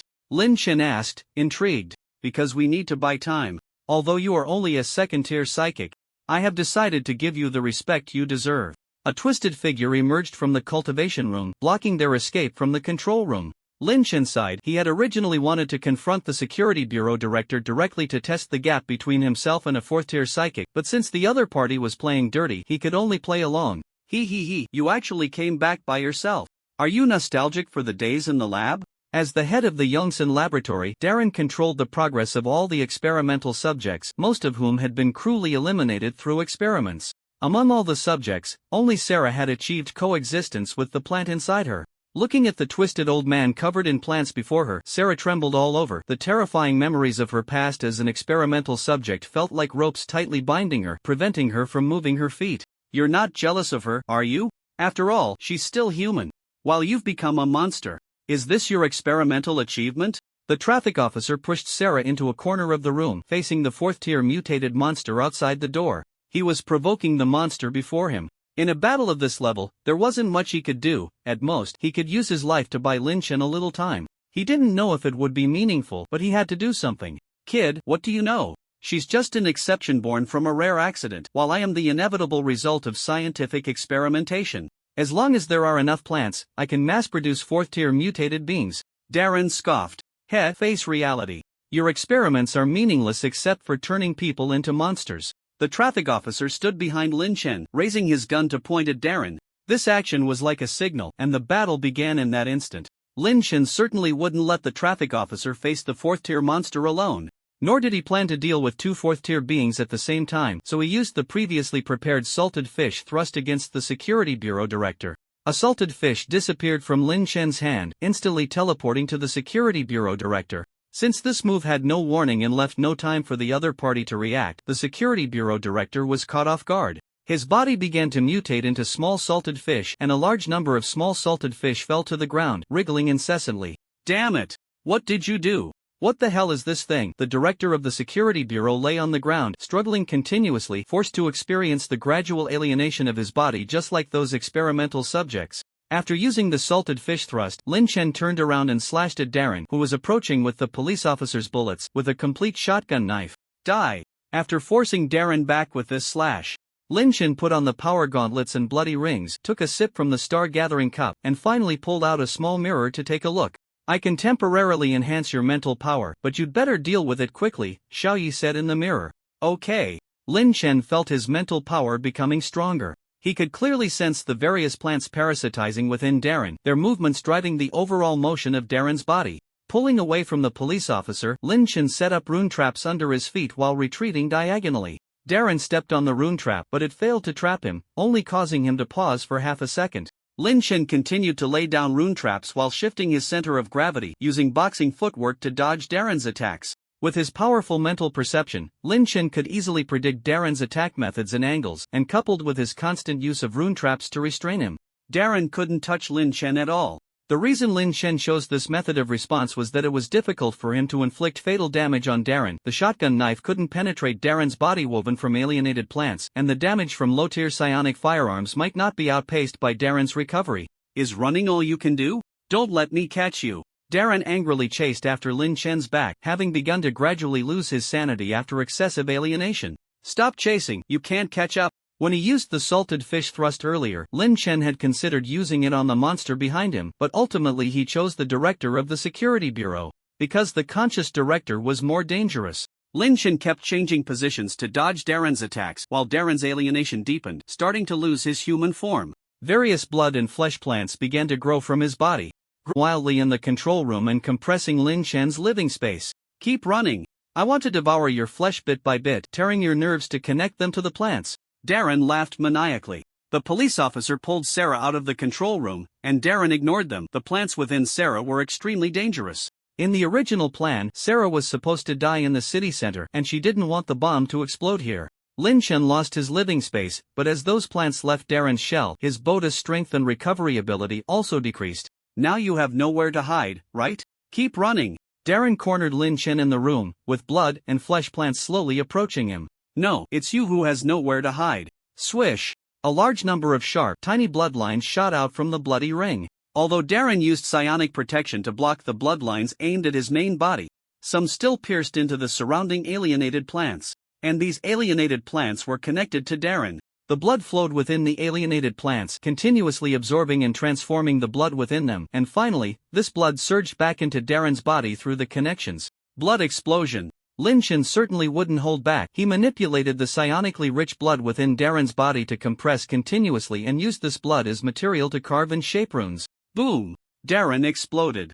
A large number of compressed blood-red psionic blades erupted within him, tearing him into tiny chunks of flesh, and the alienated plants growing outside were not spared, being cut into pieces by the numerous psionic blades. Lin Chen had set up several layers of alienated psionic protection in the corner of the room, and even so, his protective suit was shredded into rags. Fortunately, the quality of the protective suit was good, or he would have been cut to pieces by his own attack. Indeed, it's still not possible to detonate a bomb in a confined space. Lin Chen changed into his evening gown and began searching for loot among the meat chunks. But aside from some dangerous salted fish, he found nothing. Lin Chen used the red blade to insert the salted fish into the loot space. He could touch the salted fish before because it was a system item obtained through a simulation task, but now he dared not touch these third-generation salted fish carelessly. After inserting the salted fish, Lin Chen walked out of the control room. The corridor was empty, and neither the traffic police nor Sarah was in sight. Lin Chen took out a small mirror, and his reflection showed his face. His mental strength had returned to normal, the card items had disappeared. And it was already a new day. I was hoping to have a late-night snack together. Lin Chen regretfully put away the small mirror and walked down the corridor towards the cultivation room. The traffic police wouldn't abandon their companion and leave directly, so someone must have taken him away. Sigh, I was deceived. Lin Chen wasn't deceived by Sarah, but rather by the system task. The system had instructed them to protect Sarah, which made Lin Chen overlook the possibility that Sarah could be an enemy. Lin Chen entered the cultivation room, where Sarah was facing away from him, performing some operations on a cultivation base. Lying on the cultivation base was the traffic police, who had already lost consciousness. Hearing the sound, Sarah slowly turned around, tilting her head expressionlessly to look at Lin Chen. Her movements resembled that of a plant capable of movement. Are you Sarah? Or the plant inside her? Lin Chen didn't think a plant's performance could deceive him, but he still asked. Sarah? There has never been a Sarah. I have controlled this body from the very beginning. What you see is merely an illusion created by hormonal stimulation. Sarah slowly moved in front of Lin Chen, merely admiring his body without any intention of attacking him. All the seedlings here were her offspring. All the creatures in this world were her nursery. That self-righteous director of the security bureau thought he was always in control of the situation, but in reality, that was just what she wanted him to think. She wouldn't implant seedlings in that man's body, only in this way could she truly control him. Aren't you afraid he'll kill you? This is an underground base, as long as I kill you here, you won't contaminate the surface. Lin Chen took out a suppressor and jabbed it into Sarah's neck. Just as he thought, she didn't care at all. Unless you can completely destroy your own body, I will regrow inside you. I've long wanted to switch bodies. Sarah was unfazed by Lin Chen's threat. She quite liked his body and wasn't in a hurry to move in. Then come on, I surrender. Lin Chen raised his hands in surrender, deciding to offer up his body, which of course was impossible. You want to lure me out? Useless, I can do whatever I want to you at any time. Sarah collapsed to the ground, struggling to lift her head. She saw Lin Chen holding an empty metal syringe, which was not the suppressor she had seen before. You're so strong. This is a powerful sedative syringe specifically for mental entities from the psychiatric hospital, and you actually held on for so long before falling. Lin Chen had always kept a powerful sedative syringe in his glove space, and today he finally used it. Just now, Lin Chen had deliberately taken out the suppressor in front of her to lower her guard. At the moment before inserting the syringe, he swapped the two syringes. The powerful sedative syringe was specially made for mental entities by the head nurse. It was a medication that would be effective in that psychiatric hospital. Unless the patient's mental strength was at a certain level, this syringe would definitely take effect. Lin Chen looked at Sarah, who lay motionless on the ground. Now it was time to do as he pleased. He had already begun to think about how to deal with Sarah while injecting the sedative. First of all, he definitely wouldn't kill Sarah.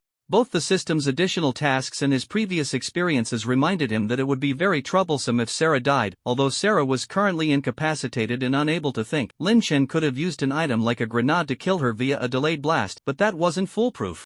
Therefore, Lin Chen decided to handle this nuisance in a more fundamental way. Lin Chen retrieved an alienated organ inside a sealed bag from his loot space. This organ originated from a certain cathedral in the Great Void. Its system description read, a special alienated organ. After transplantation, you will feel the presence of a great being and become its believer. Lin Chen had 4 such organs. He brought one along during every night operation for emergencies just like this. This was the perfect time to use it. Lin Chen sliced open Sarah's chest and emptied the strangely shaped, pulsing alienated organ onto her sternum. All of Sarah's internal organs were already connected to the plants. Several vines actively burrowed into the alienated organ, beginning to grow within its core. Lin Chen started carving synthesis runes inside Sarah's body. He intended to fuse Sarah, the plants, and the alienated organ into an entirely new entity. This was Lin Chen's Sarah remodeling plan. He wouldn't kill her. Death wasn't necessarily a bad thing, and she didn't yet deserve the privilege of dying. Lin Chen lost track of how many runes he carved, but he worked for a full half-hour.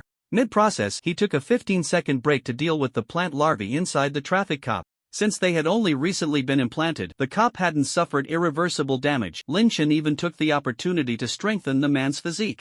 Are you okay? The traffic cop scrambled up from the growth medium, looking urgently at Lin Chen. He was terrified that Lin Chen had been ambushed by Sarah as well. Are you really a safety bureau employee? Your alertness is so low. I wonder if you got the job through the back door, Lin Chen asked with a smile. If I knew how to use the back door, I wouldn't be in this mess, the cop sighed in relief. If Lin Chen had been controlled by Sarah, he truly would have fallen into despair. What happened to it? He asked, gesturing to Sarah on the floor. She gave you a plant larva, so I gave her an alienated organ. Fair trade, right? The synthesis was nearly complete. Lin Chen didn't know what kind of monstrosity he was creating, but based on previous results, he could only pray it wasn't too disastrous. Plant larva? The cop nervously checked his internals. I've already handled it. Of course, if you like, I can put it back in for you. The synthesis concluded. On the surface, Sarah looked unchanged, but internally, her flesh and the plant matter had completely merged. Even as her creator, Lin Chen had never seen such artistic yet grotesque organs as the ones now inside her.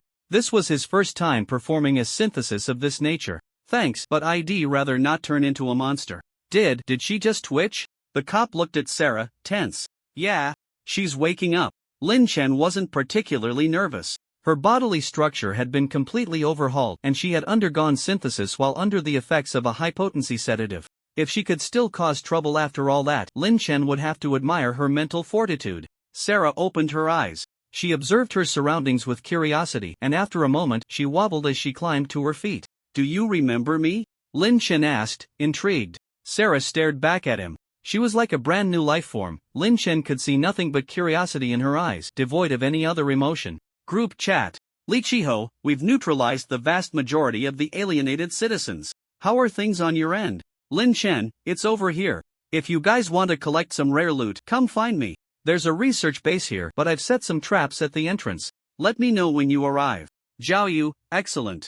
We were just about to head to the safety bureau to grab a batch of weapons. A research base should have plenty of spares, right, Lin Chen? Of course, I have some unused weapons here that I can share with you. I want to take a small freezer back, the loot space might not be enough. The refrigerator in the shelter has been full for a long time, and there's still space in the basement. This time, Lin Chen plans to bring back a larger freezer. Xinbing, I also want to take a freezer back, but unfortunately, the shelter is too small, and we can barely fit the supplies. Lin Chen, haven't you ever opened extra room blueprints? Xinbing, I've heard of them, but the drop rate for blueprints is too low, you hardly see them in the trading area, and if one does appear, it gets sold for an exorbitant price. Li Chiho, I have a blueprint for expanding the shelter and am almost done gathering the materials. Zhao Yu, that's impressive. My shelter is also about to be filled with supplies. I can only wait until night to move around. Xinbing, you can go to the game room. I go there every day to absorb spiritual energy. Zhao Yu, you need an invitation to go to the game room, and you have to keep spending red coins. I can't afford it at all. Xinbing, the invitation isn't expensive, and as for the red coins, I only spend about 20 after staying there for an afternoon. You can't be losing all the time, right? Zhao Yu, huh? I played for an hour last time and lost 47 red coins. Li Chiho, you guys are too weak. I always manage to win a little when I go to the game room. Xinbing, what about you, big shot? You must go to the game room often to absorb spiritual energy, right? Lin Chen, I have a key card for that place, so I go there every day for the spiritual energy cycle. As for winning or losing, I won't say anything. While chatting, Lin Chen was collecting loot at the research base. He could understand most of the instruments here, and whenever he found something useful, he would store it in the loot space. Sarah had been following closely behind Lin Chen, while the traffic police kept a vigilant watch on her actions.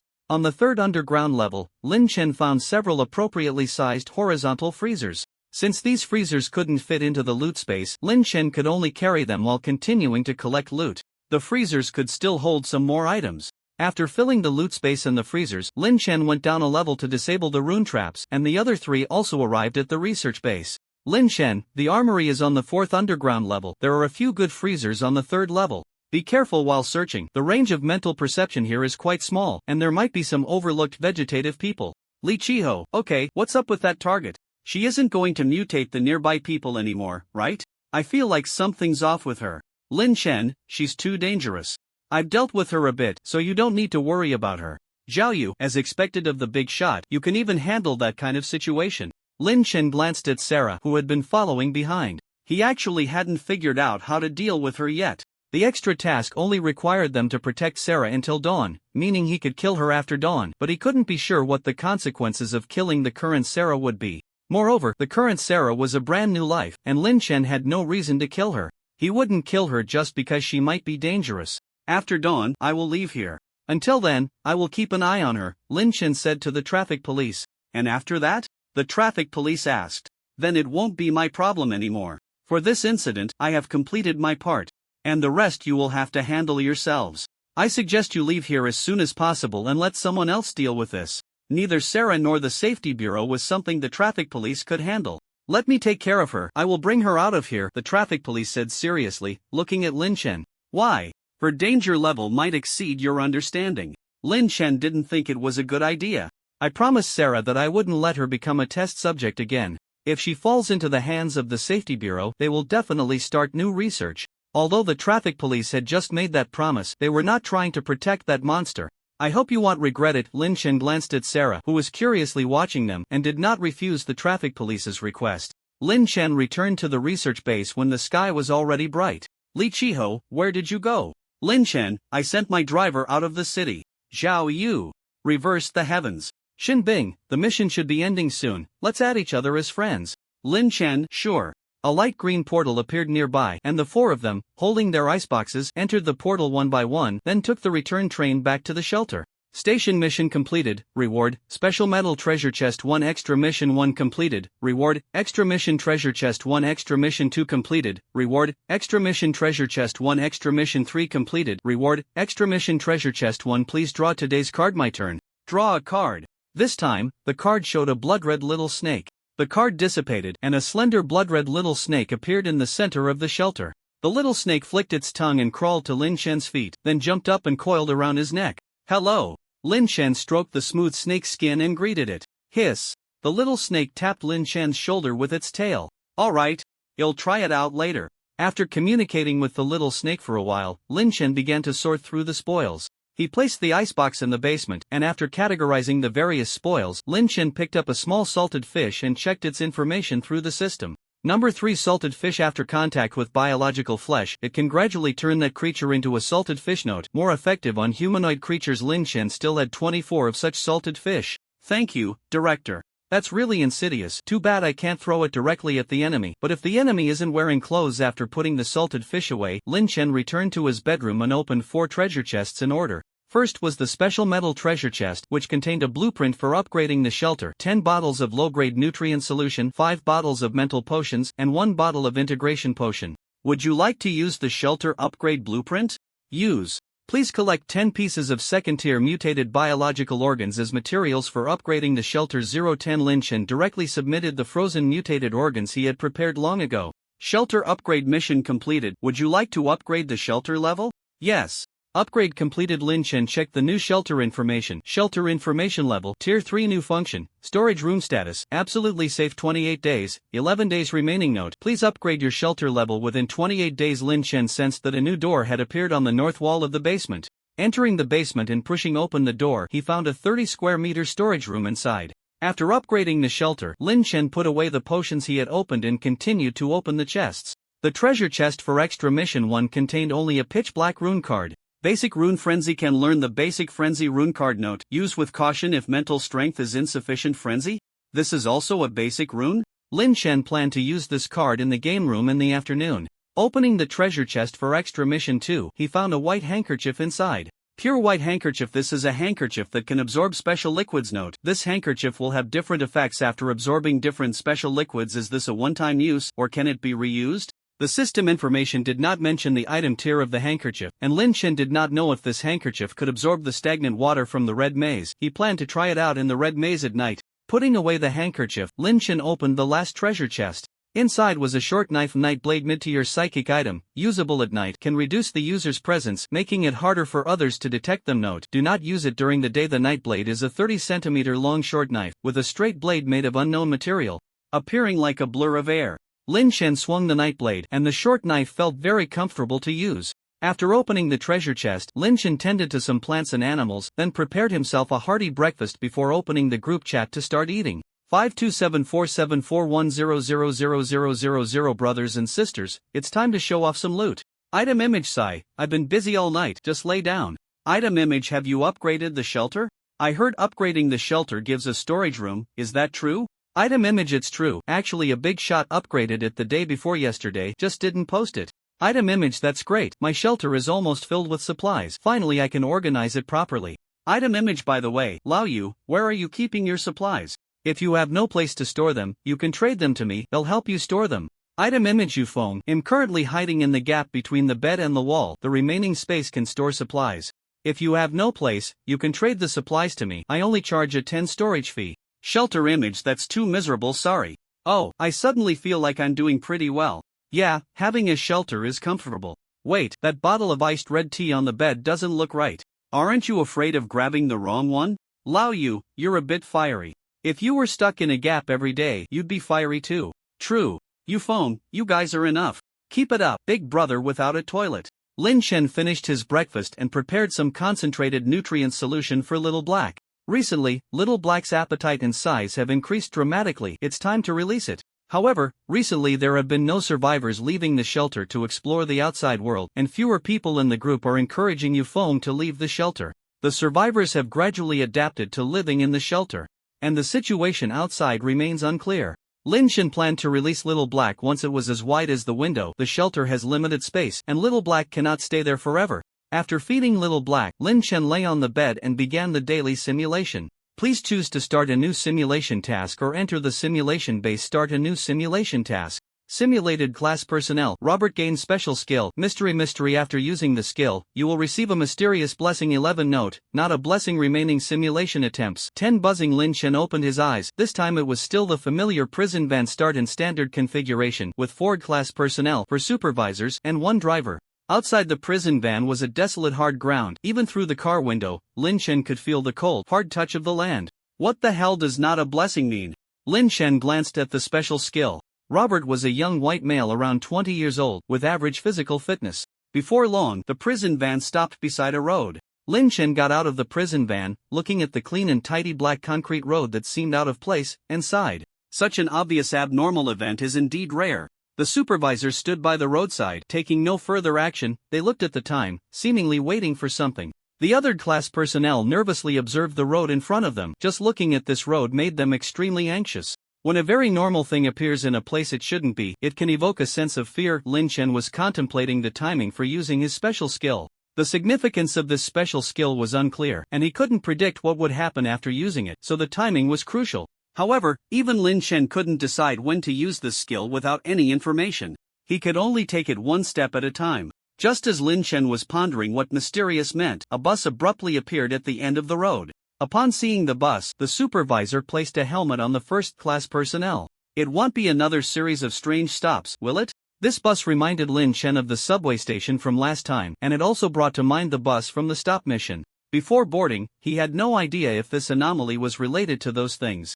The bus gradually approached and finally stopped by the roadside. Its body was a pale yellow, with no embellishments, and it looked just like a normal bus. Through the windows, he could see that there was no one inside. There was no stop information inside or outside the vehicle, but its appearance was identical to that of a bus. Lin Chen couldn't determine the function of this vehicle either. At the supervisor's request, the first personnel boarded the bus and took the driver's seat. Drive.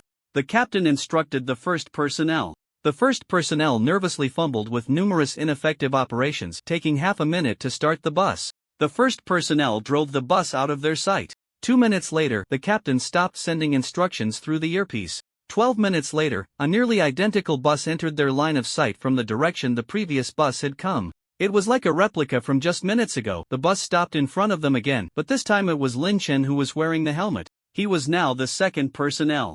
On the bus windshield, there was a blurry stain that looked like dried blood. If the person responsible for that stain was the first personnel, he might not be coming back. Lin Chen boarded the bus and took the driver's seat.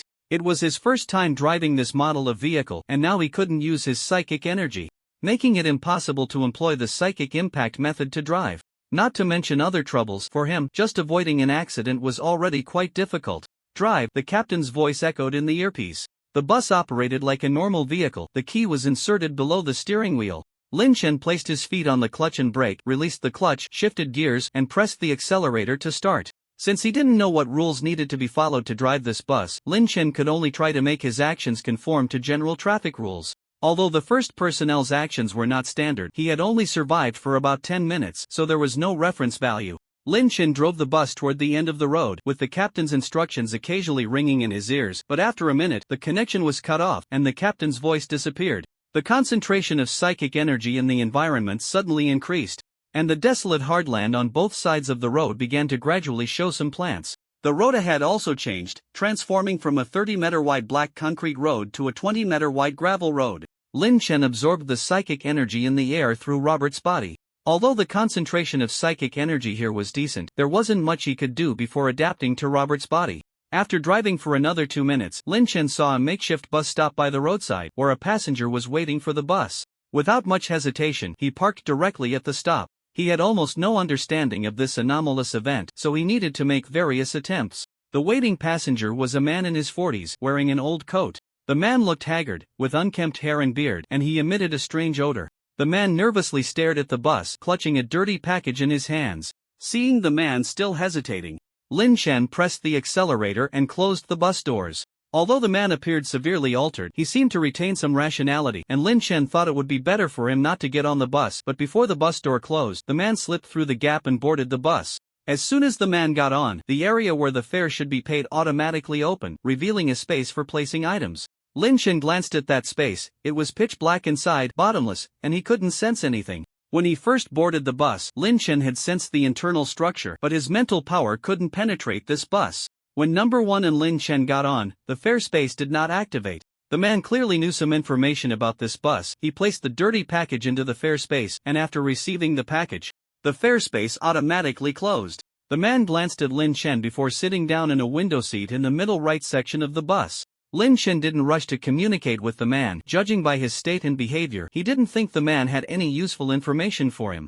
Unlike the calm Lin Chen, Yang Lin was nervously observing his surroundings. Although it was his first time riding this bus, which usually only appeared in rumors, he had gathered a lot of tales about it before arriving at the stop. Lin Chen continued driving down the road. The first passenger seemed relatively stable, but he didn't believe the passengers behind would be so ordinary. The gravel road stretched ahead as if it had no end, and with no other vehicles on the road, Lin Chen pressed the accelerator and began to gradually speed up. As the speed increased, Lin Chen finally found a bit of the feeling of driving. This was his first time driving at such a moderate pace. Suddenly, a three-meturtal humanoid mutated creature appeared in the middle of the road. Seeing the monster appear out of nowhere, Lin Chen showed no intention of turning the steering wheel. Instead, he floored the accelerator and drove straight toward the creature. Bang! The monster was knocked away by the bus, and Lin Chen slightly turned the steering wheel, allowing one side of the tires to roll over the creature. An ordinary person would be unable to perform such precise maneuvers at this distance. Yang Lin was stunned. When the monster appeared, he had already prepared for an emergency stop, never expecting this outcome.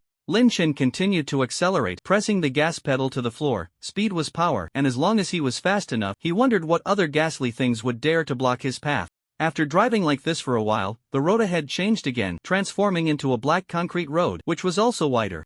A bus stop appeared on one side of the road ahead, with several passengers waiting for the bus. Upon seeing the bus stop, Lin Chen began to slow down and successfully stopped the bus right in front of it. This time, the passengers were a relatively complete family, a neatly dressed couple, a lovely child, and two elderly people with gray hair. This family also brought their tickets, but upon seeing Lin Chen and Yang Lin on the bus, they put away their packages, ignoring the open fair space, and walked toward the back row of the bus. Lin Chen watched them through the rearview mirror as they sat in the last row. These people boarded without buying tickets. They had prepared tickets but chose not to hand them over, clearly intending for someone else to pay for them. Lin Chen accelerated the absorption of spiritual energy. He had no interest in paying the price for others.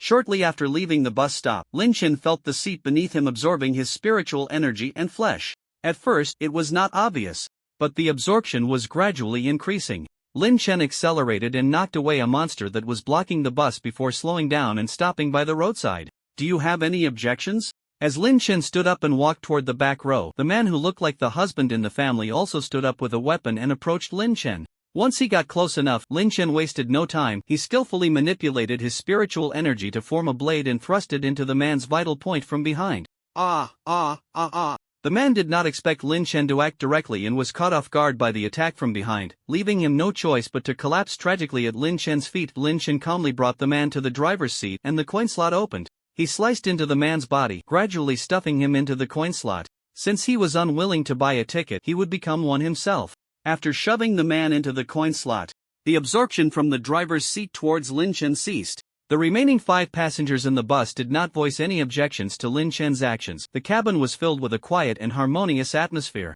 Yang Lin nervously observed Lin Chen, who had returned to his original seat. The rumors he had gathered earlier contained no information related to the driver. He had thought the driver was unimportant. It now seemed that anyone connected to the driver might have already died, which was why there were no rumors. With the ticket issue resolved, Lin Chen continued to drive the bus forward. Occasionally, monsters would suddenly appear on the road, and Lin Chen crushed them all under the wheels. A monster appeared again in the middle of the road. Just as Lin Chen was preparing to skillfully knock it away, the monster jumped up. Thud! A heavy object landed on the roof of the bus, a shadow flashed by, and a crack appeared on the left side of the driver's window. Lin Chen tried to attack the monster with his psychic blade, but with the bus in between, his mental power couldn't control the energy on the roof. He had not yet fully adapted to Robert's body, and the range of his mental influence was still very limited. Otherwise, he could have dealt with the monster on the roof through the window.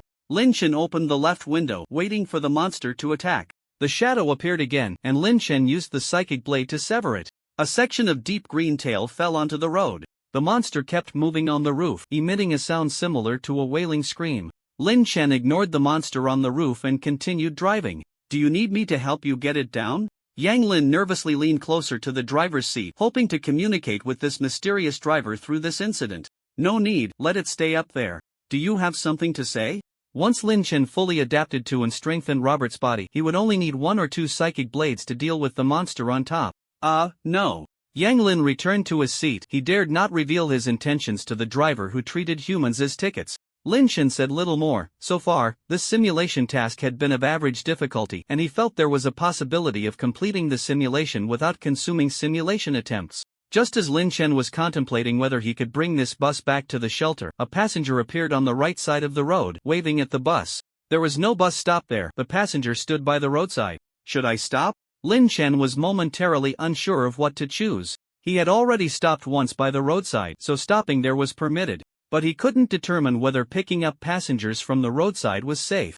After thinking for a few seconds, Lin Chen decided not to stop this time. Because if picking up passengers from the roadside was allowed, there would be no need to establish bus stops. Therefore, in Lin Chen's view, letting roadside passengers board was a very dangerous action. The bus sped past the passenger, and as it approached, Lin Chen glanced over. It was a beautiful woman dressed in luxurious red, holding a red paper umbrella.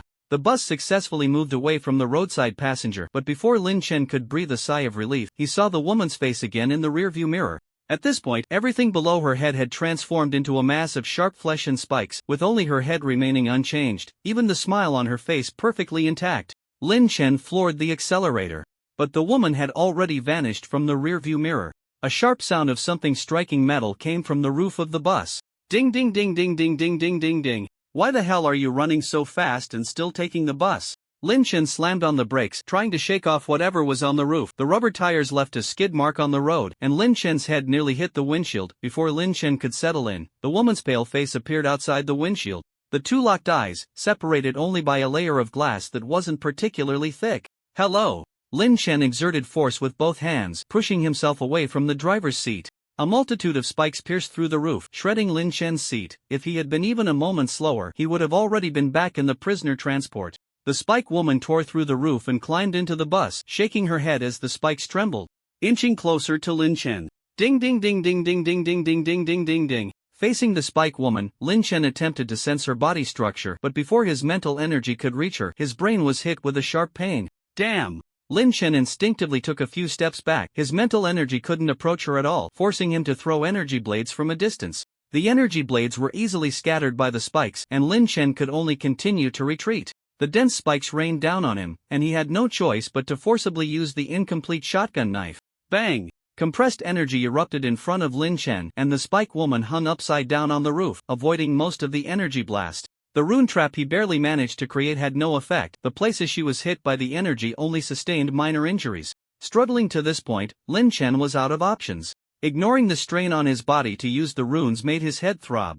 And his consciousness was hazy. Just standing was already a challenge. But Lin Chen still assumed a boxing stance. Unable to use mental energy, he still had this fragile body. Before being pierced by the multitude of spikes, Lin Chen threw a beautiful jab. Buzz buzz buzz. Lin Chen opened his eyes. He was back in the cold, hard atmosphere of the prisoner transport. Remaining simulation attempts. 9. Looks like I still have to be a good person. This time I can only let her on the bus. Unable to fight back, Lin Chen could only pick up the woman by the roadside. The process was the same as last time, but this time Lin Chen requested to drive first and casually asked the captain for an energy pistol. He wanted to see if driving first would lead him to another road. It didn't. The road, stops, and passengers were all the same as during the last simulation, just with different timing for encountering the blocking monsters. Number 1 might have been killed by these monsters. After handling the ticket issue, Lin Chen encountered the red-clad spike woman again. This time, he parked the bus by the roadside and opened the door to invite her in. Once on the bus, the spike woman didn't transform, but the coin slot didn't open and she didn't submit a ticket, directly sitting behind the driver's seat. Remembering the consequences of the previous family not paying for their tickets, Lin Chen had an unpleasant suspicion. As soon as the bus started, Lin Chen felt a strong sucking sensation. The seats below began to forcibly draw his energy and flesh. Even when he moved away from the seat, the absorption didn't stop. Instead, it intensified. Lin Chen had no choice but to stop the bus by the roadside and turn to look at the last row of passengers. I've already paid for my ticket. Seeing Lin Chen approach again, the boy exclaimed excitedly. You still have 4 bodies. Give me 2 more as tickets, and I won't bother you anymore. Of course, you can refuse. That way, Lin Chen could collect 4 tickets. He wasn't sure how many tickets the spike woman needed, but it was better to be prepared. After a friendly exchange with the passengers, Lin Chen successfully obtained 2 tickets. He gradually stuffed the 2 tickets into the coin slot, and only after he had inserted both did the absorption from the driver's seat completely cease. Quite greedy. After resolving the ticket issue, Lin Chen continued driving. He had previously considered staying in one place for a while to absorb energy and adapt his body, but as soon as he parked and lingered, he felt an unsettling sensation. The bus sped down the road as Lin Chen continued to knock away the monsters that appeared in the middle of the street. After crashing into a monster, Lin Chen would always stop to collect its corpse. No one knew how many passengers like the spiked woman were still behind him. He had to stockpile some spare tickets. Fortunately, he didn't need to pay for tickets for the corpses, or else he would have had to stack them on the roof of the bus. After driving for a while, a new passenger appeared by the roadside. Considering the example of the spiked woman, Lin Chen stopped the bus at the curb. This time, the passenger was a man with gray mushrooms growing all over his head. The man had a vacant expression and swayed back and forth as he walked, as if he might fall at any moment. Although this mushroom man seemed unable to catch up with the bus, Lin Chen knew better than to judge by appearances. Even if the man suddenly transformed into Mushroom Superman, he wouldn't be surprised. Ding ding ding ding ding ding ding ding ding ding. As soon as the mushroom man stepped onto the bus, the spiked woman sitting behind Lin Chen suddenly entered her spiked state. In a flurry of spikes, she maneuvered around the mushroom man and jumped off the bus, quickly disappearing at the end of the road. The entire process took less than a second. Lin Chen looked at the mushroom man's vacant face, feeling an impulse to jump off the bus. If even the spiked woman fled, the man must be very dangerous. However, Lin Chen couldn't run away at all. A strong sucking sensation gripped his body, and only after consuming 4 monster corpses did the sensation below fade away. Now there were only 2 monster corpses left on the bus. Lin Chen had no choice but to keep driving. The mushroom man sat down in the empty seat next to Yang Lin, who turned pale. He didn't know how dangerous the spiked woman was, but just by looking at the man's speed, he knew he couldn't provoke him. Even the powerful spiked woman had to run away upon seeing the mushroom man. Lin Chen used his mental power to sense the situation in the bus. The mushroom man was just quietly sitting next to Yang Lin, showing no other movements. But he couldn't be completely harmless, otherwise the spiked woman wouldn't have fled. Just as Lin Chen pondered what preparations to make, a very upscale bus stop appeared by the roadside. A familiar figure stood at the stop, smiling at Lin Chen. Lin Chen parked the bus beside the stop and watched as Xiaoyi boarded. The coin slot opened, and Xiaoyi took out a dirty package and placed it inside. "What are you doing here?" Lin Chen asked, somewhat puzzled. Although Xiaoyi could appear anywhere, it was too coincidental for her to show up at the simulation task stop without reason. "You really should make more friends, at least when you hallucinate. You won't only see me." Xiaoyi leaned back, and a recliner appeared out of thin air to catch her body. Hallucination? That mushroom man? Lin Chen immediately realized what was happening. "Yes, brother Lin." Li Ji suddenly appeared behind Lin Chen. "Want a cookie?" Alice stood next to Lin Chen, putting a cat-shaped fortune cookie into his mouth. "We agreed to have fish head hot pot," Ella said, looking at Lin Chen in the rearview mirror. "Are you Alice?" "I'm Jiangyu, the one who exchanged snacks with you." Jiangyu forcibly held Alice's hand, and Alice looked at Lin Chen reluctantly. "Where is this?" "I rarely go out to play." Mia opened the bus door and entered. "Why are they all women?" Lin Chen asked Xiaoyi. "Do you prefer men? Do you need me to bring Joe one out?" "He's quite cute," Xiaoyi said with a mischievous smile. "No need." "How do I wake up?" Without these illusions, Lin Chen wouldn't have realized he had already fallen into a trap. "I should actually do everything I can to keep you here, making you believe this is the real world.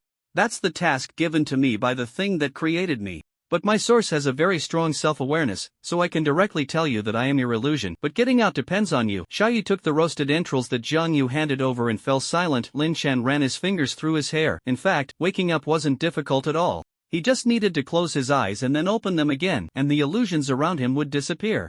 But he couldn't be sure if opening his eyes would lead him into a new illusion. When a person can't distinguish between hallucinations and reality, for them, there's no difference between the two. Because even if he escaped the illusion, he couldn't be certain of that fact.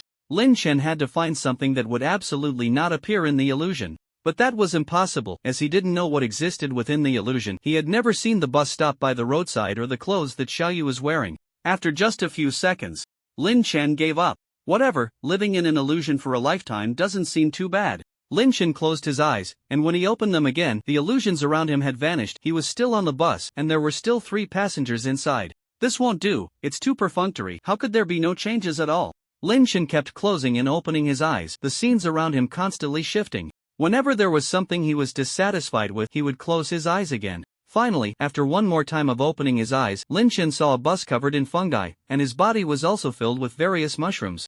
Some monsters, covered in mushrooms, were wandering around the bus. The mushroom man had disappeared, and young Lin and the boy were also filled with mushrooms, murmuring to an empty space. Now this is interesting. Lin Shen closed his eyes again. He still believed this was an illusion, but no matter how many times he closed his eyes, there was no change around him. Is this really reality? Lin Shen couldn't be sure, as he couldn't distinguish at all. This is indeed reality, you've come out. Xiao Yi suddenly appeared in front of Lin Shen. You didn't appear at first just to trick me, did you? Lin Shen looked at the illusion in front of him with confusion. If that were the case, I wouldn't have appeared at all, Xiao Yi explained. I suggest you commit suicide as soon as possible. I've already appeared, and soon you'll fall back into the illusion. Xiao Yi continued. Lin Shen drew his gun and pressed the barrel against his head, but he didn't pull the trigger. If I commit suicide, it would mean I've accepted this as the real world, and wouldn't that mean I could never escape again? Lin Shen lowered the gun. When Xiao Yi appeared and told him this was the real world, there were a few moments when he almost believed it. But in the end, he couldn't fully trust anyone, not even Xiao Yi.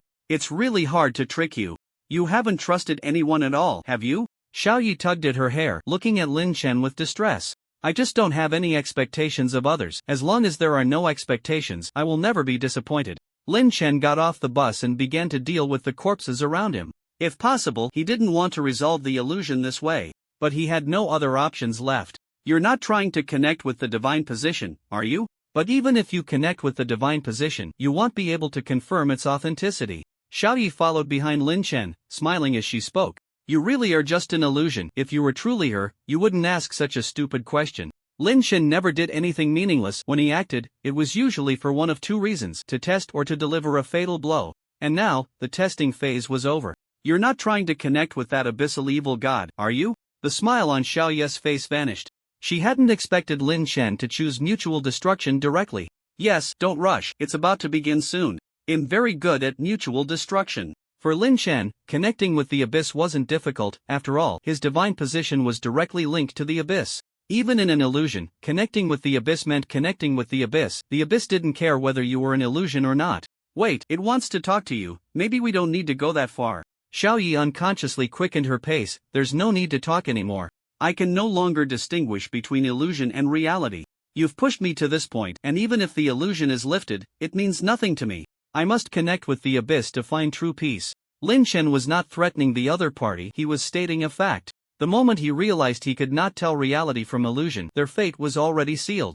Are you ready? Without waiting for a response, Lin Shen directly pulled out the mushroom growing from his head and offered it as a sacrifice to the abyssal evil god. The ritual began, the sky and ground vanished, and everything around started to fall downward. A dilapidated divine seed appeared beneath Lin Shen, and the abyss descended here. The mushroom man appeared in the void, attempting to grasp the edges of the divine seed, but before it could touch it, its body began to rapidly mutate. In an instant, it transformed into a mass of rotten flesh and plummeted into the abyss. A massive figure loomed behind the divine seat, looking at Lin Shen seated upon it, extending its right hand toward him. Just as the hand was about to touch the divine seat, Xiaohong suddenly appeared beside Lin Shen's side and pushed him to the edge of the seat. A stream of blood-red energy flowed into Lin Shen's body, and his form began to mutate. The speed of this mutation was not fast, but it fundamentally altered his body structure. Just as Lin Shen was relieved that his true body was not here, he felt that this energy had found its way to his true body far away in the shelter through their connection and began to merge with it. This merging did not trigger the shelter's safety mechanisms. Although most of the red energy was absorbed by Xiaohong and Robert, a small portion still integrated into Lin Shen's true body. Lin Shen had no idea what consequences this merging would bring, but he could not resist it and could only endure silently. This was his choice. No matter the cost, he had to accept it. The ritual ended, the abyss vanished, the sky and ground reappeared, and the divine seat returned beneath him as Lin Shen fell onto the road. The road was empty, the bus and passengers had disappeared. Robert's body could not withstand this level of mutation, and Lin Shen was about to die. How do you feel? Xiaohong poked Lin Shen's cheek, her hair color deepening slightly. Not good at all. I can't control this body, it's too complicated to operate. Lin Shen tried to squirm in response but failed. If it weren't for the system's translation function, he wouldn't be able to speak normally at all. It's normal, you'll be fine after a while. Xiaohong patted Lin Shen's head. Sorry, are you okay?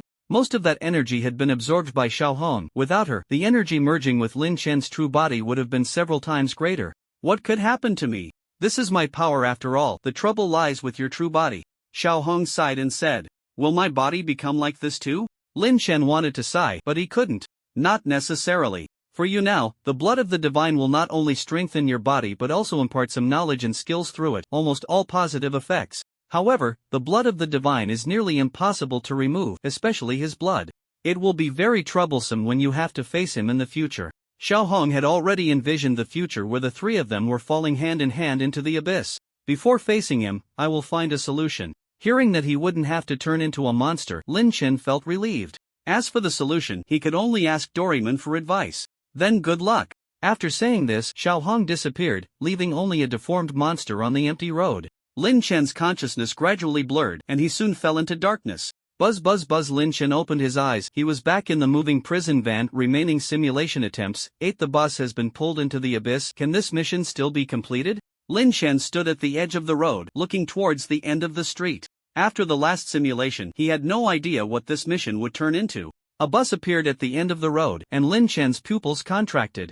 He sensed the breath of the abyss coming from the bus. Damn, it's already driven into the abyss. What's the point of coming back? Following the process from the last simulation, Lin Chen drove the bus away. The road was no different. Yang Lin and the boy boarded the bus one after another, both of them tainted with a slight breath of the abyss. The higher the rank, the easier it is to fall into the abyss upon contact. The spiked woman was still waiting for the bus at the roadside, but this time she did not get on. Even when Lin Chen opened the door and waited for her for a while, she showed no intention of boarding and instead moved away from the bus. Seeing that the spiked woman was not planning to get on, Lin Chen had no choice but to leave her behind and continue on his way. If the spiked woman had boarded, he could have determined the danger level of the passengers based on her reactions. Along the way, Lin Chen ran over some monsters, collecting their bodies onto the bus. The bus passed the spot where the mushroom man had boarded in the last simulation, but this time there were no passengers standing there. Lin Chen continued driving forward. Occasionally, some passengers appeared by the roadside, but none of them boarded the bus. Just when Lin Chen thought he could drive to the destination smoothly, a crossroads appeared ahead. He needed to choose one of three paths. The left path was a gray gravel road leading to a gray wasteland, where some gray plants could be seen in the distance. The right path was a black concrete road leading to a ruin of buildings, or an abandoned city could be seen in the distance. The path ahead was a broken dirt road leading deep into the mountains, where some creatures could be seen moving in the distance. Lin Chen turned directly into the right path. The road conditions were better here, and it seemed safer than the other two paths. The bus navigated through the ruins, with some shadows hiding among the debris, observing the bus as it drove along the road. Lin Chen ignored those shadows. He just wanted to reach the destination as quickly as possible to complete this simulation task and check on his body in the shelter. But the things in the ruins did not want him to leave. Some shadows jumped onto the roof of the bus, and heavy knocking sounds echoed from above. Those shadows pressed parts of their bodies against the windows, and eyes of various sizes opened from different parts, observing the interior of the bus.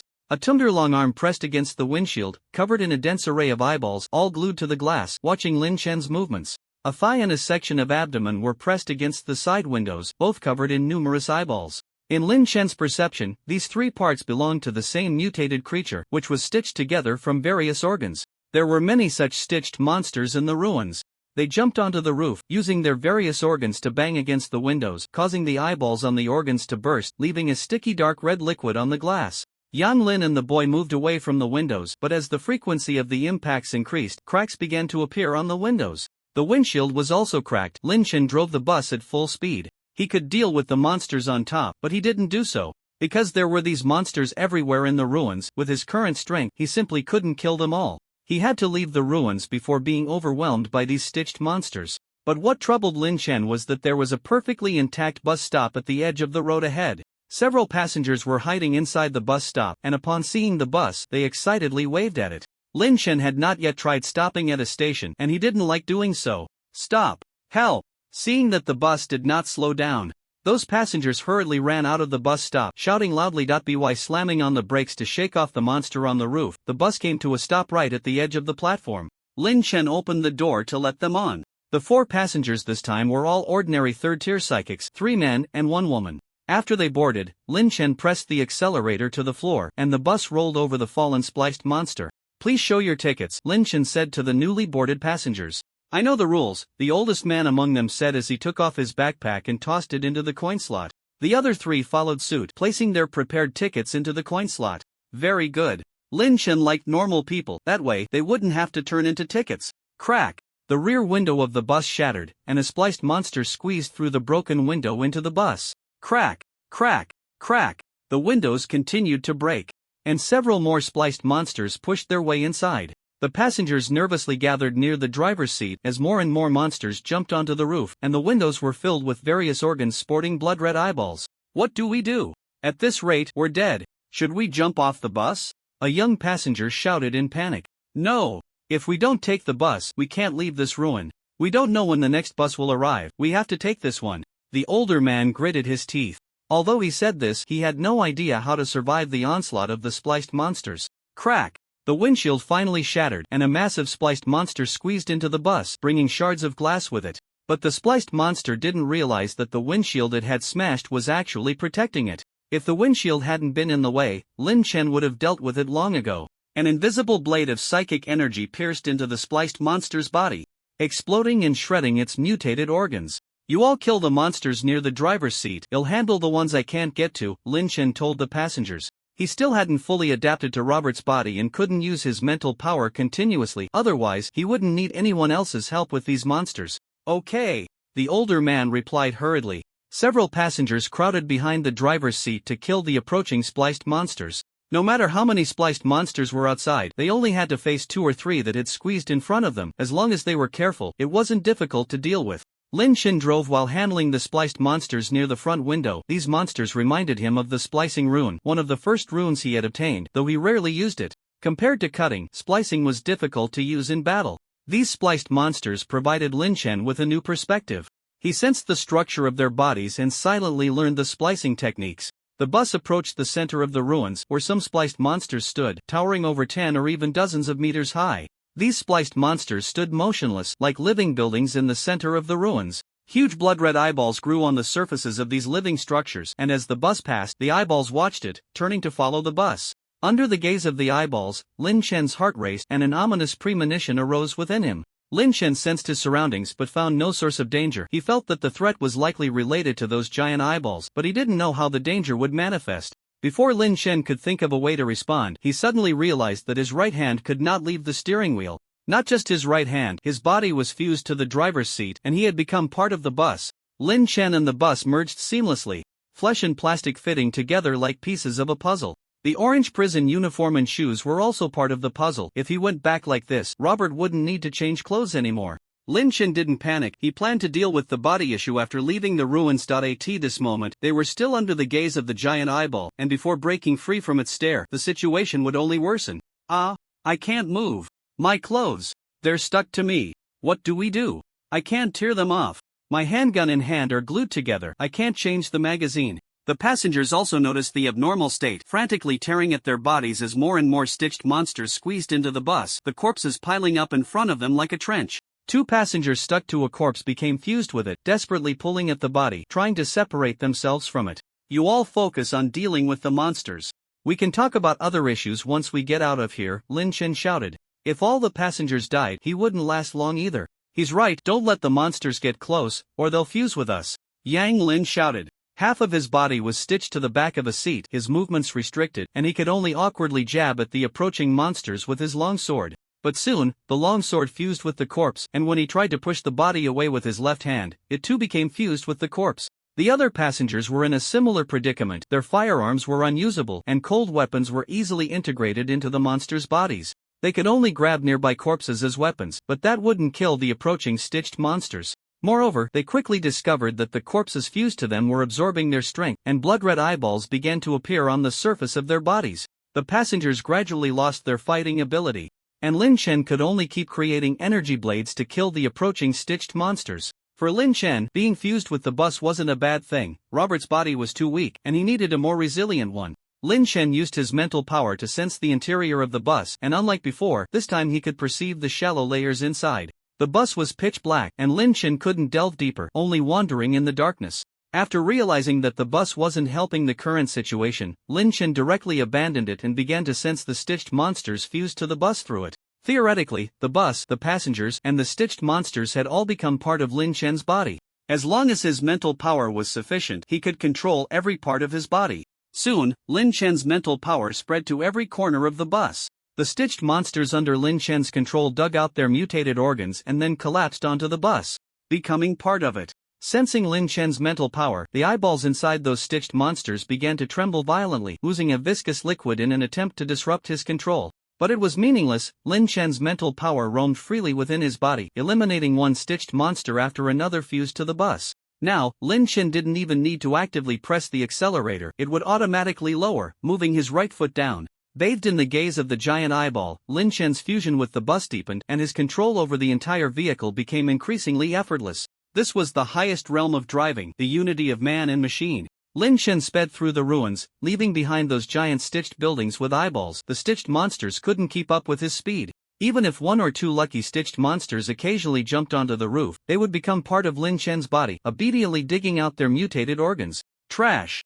Enjoy the exhaust fumes back there. The bus speed increased rapidly, soon surpassing the normal vehicle's maximum speed, and before long, the city ruins were left behind. But Lin Chen was still accelerating, the surrounding environment turning into a blur of colors lingering on his retina, and this speed gave him a sense of exhilarating freedom. The monster that appeared in the middle of the road was smashed into pieces, and the passengers on the side of the road didn't even have time to wave at him, let alone chase the bus. This gave Lin Chen a delusion that no one could stop him. This illusion made him unaware that the bodies and passengers on the bus were gradually decreasing, and his body was being gradually consumed by the driver's seat. Nothing comes without a price. Great power naturally requires a hefty cost. Now it was time to pay the price. Buzz buzz buzz. Lin Chen opened his eyes, still immersed in that unstoppable freedom. Remaining simulation attempts. 7. This is the body affecting the mind. It's terrifying. My consciousness was completely awake at the time, yet I made decisions completely different from my normal state, and I didn't even notice anything unusual. Fortunately, it was just a short-term experience. If I stayed in that body for a long time, I might become a Lin Chen completely different from now. Lin Chen thought of his original body in the shelter. He hadn't worried too much before, but now he was a bit afraid of being influenced by that abyssal evil god. The body affects the mind, but the mind can also affect the body. Does that mean as long as my mental strength is strong enough, nothing can change me? Lin Chen decided to spend more time in the library reading. The psychiatric hospital should have many ways to enhance mental strength. This simulation base seemed to be much more important than he had thought. Lin Chen sat back in the driver's seat of the bus according to the previous simulation process. His previous experience of merging with the vehicle had deepened his understanding of this bus, and when he was consumed by it, he vaguely sensed something deep within the bus. Just like the last simulation, when they reached the intersection, there were only Yang Lin and the boy as passengers on the bus, but this time Lin Chen spared the boy's other body and only let it submit the ticket. Which way should we go this time? Lin Chen had been pondering this question since he got on the bus. The city ruins were an option. As long as he could control the bus well enough, he could take the passengers out of the ruins alive. But Lin Chen couldn't be sure if he could maintain his sanity when he merged with the vehicle again, so he was reluctant to go to the city ruins once more. As for those passengers, they could wait for the next bus. How about we check out the left side this time? Looking at the somewhat familiar lead gray sky, Lin Chen turned the bus into the left fork. He still had 7 simulation attempts left, so he could try a little. Not long after entering the fork, everything outside the bus turned into an unchanging gray. This was a gray world. Is this the gray realm? Lin Chen had experienced an anomaly related to the gray realm while reading the compendium of gray realm anomalies. Additionally, Ella had mentioned the gray realm when explaining relics. According to her, the gray realm was a special dangerous plane on par with the abyss. Although everything here was gray, Lin Chen wasn't sure if this was truly the gray realm. After all, aside from the color and the eerie silence, there didn't seem to be anything particularly special about it. Compared to the abyss, this place was just too ordinary. Lin Chen's perception was very sharp, but driving here, he felt no sense of danger. In his perception, it was as safe as the shelter. There were no monsters appearing in the middle of the road, nor were there dangerous passengers on the side. Only the light gray road and sky remained. The 2 passengers on the bus looked out at the scenery, their moods growing calmer, gradually forgetting the purpose of riding this bus until their eyes lost their luster, leaving only a clean gray. Lin Chen calmly glanced at the rearview mirror. He knew something was wrong, but it didn't matter. As long as he could stay in this quiet gray world, he was willing to do anything in the system, the shelter, the main body, the simulation tasks. None of these are important anymore. But if I keep driving forward, it won't be long before I leave this world. What can I do to stay here? The gray realm did not affect Lin Chen's thinking ability. On the contrary, without the noise, his thoughts became clearer. Stopping is definitely not an option. I had a premonition before that as long as I stop for a while, a crisis will approach. Maybe I can give it a try. This is the gray realm. The crisis might not affect here, and even if I die, I can enter the next simulation again. No, once I leave the Grey Realm, I will return to normal and I definitely won't come back then. So what should I do? Just as Lin Chen was pondering how to stay in the Grey Realm, a grey bus stop appeared on the side of the road. There was a passenger waiting for the bus at the stop. Lin Chen parked the bus next to the stop, and a girl in a school uniform boarded the bus. After the girl got on, the coin slot did not open, and the bus did not absorb Lin Chen's spiritual energy or flesh. Senior, it's been a few days. How did you end up like this? The junior sat in a seat near the door, smiling as she spoke. As the junior spoke, the completely grey bus regained its color, and a glimmer of light appeared in Lin Chen's eyes. A few days? Why do I feel like it's been a long time? Lin Chen suppressed the impulse to jump out of the bus and rush into that grey world, letting out a regretful sigh. Even after returning to normal, he couldn't completely abandon the thought of staying in the Grey Realm. The Grey Realm had a deadly allure, which was the fundamental reason Lin Chen, knowing full well how dangerous it was, still chose to enter. The moment he first saw that lead grey sky, he was already captivated. Is that so? I don't know how many days have passed on your side. After all, the duration is different on both sides every day. The junior said casually. Thanks. Are you a character in a story or the real person? Lin Chen asked curiously. For beings like us, there is no difference between the story and the real person. By the way, I think I mentioned last time that when we meet again, I would fight you, senior. The junior looked at the back of Lin Chen's head with eager anticipation. No, it's only been a few days.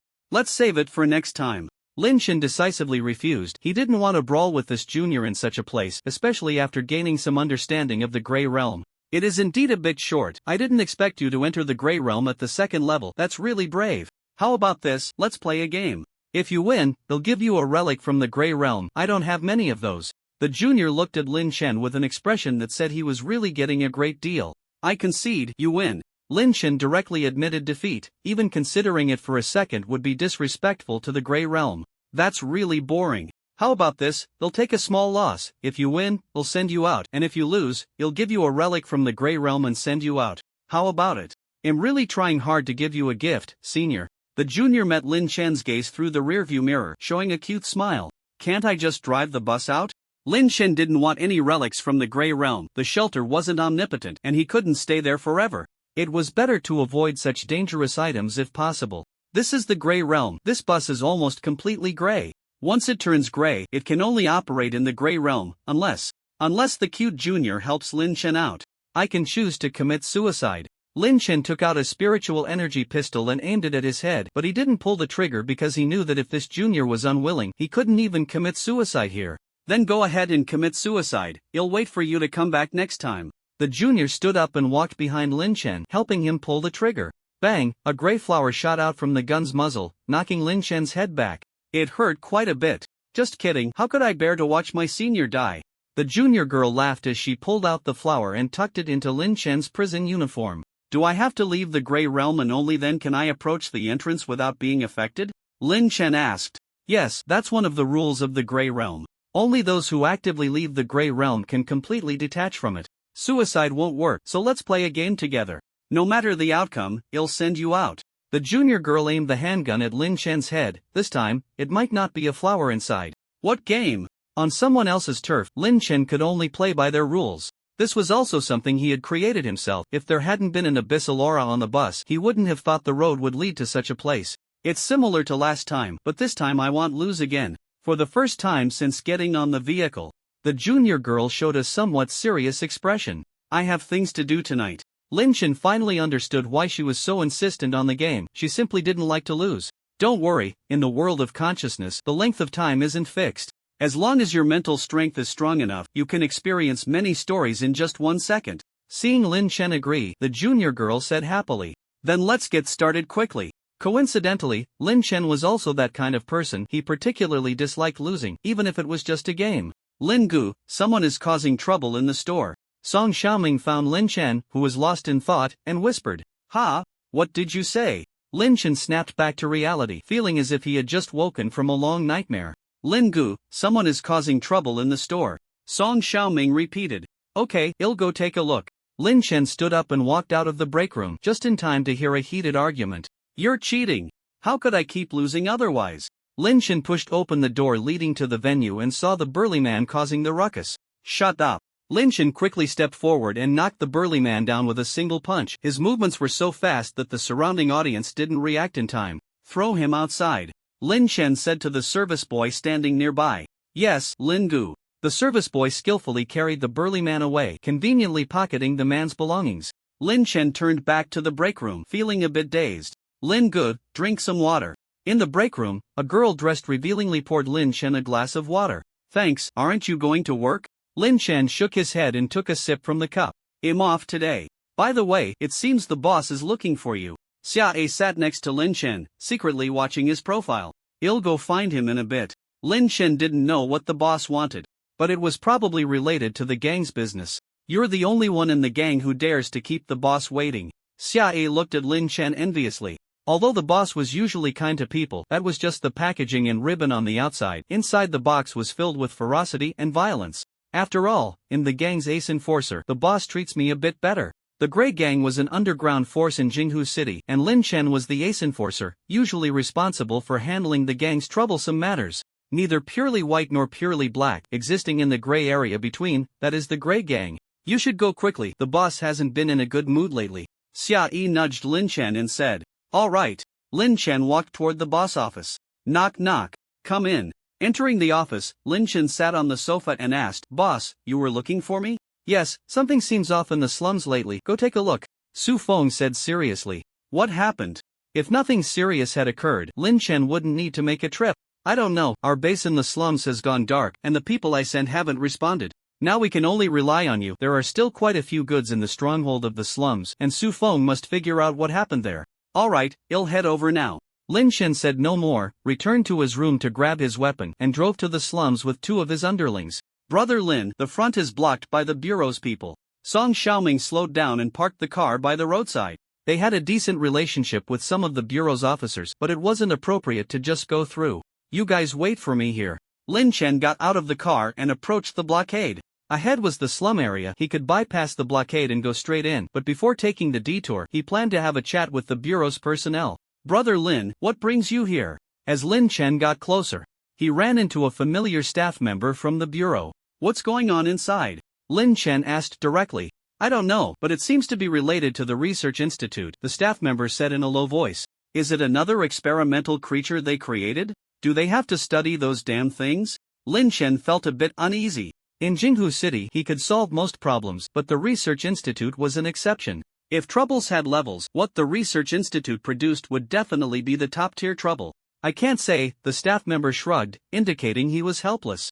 Forget it, they'll take a look inside. Lin Chen bypassed the blockade and entered the slums, where the surrounding staff pretended not to see him. The slums were the most chaotic place in Jinghu City, filled with true lunatics and real poor people. Lin Chen quickly walked towards the Grey Gang's stronghold, but as he passed a narrow path barely wide enough for one person, a smiling researcher approached him. The researcher wore a protective suit without a helmet, with slightly long hair disheveled to the sides, bulging eyes, and a smile so exaggerated that 10 white teeth were visible. Upon seeing Lin Chen, the researcher smiled and quickly rushed towards him, its eyes bulging out of their sockets. Without a moment's hesitation, Lin Chen drew his pistol and fired a shot at the researcher's head.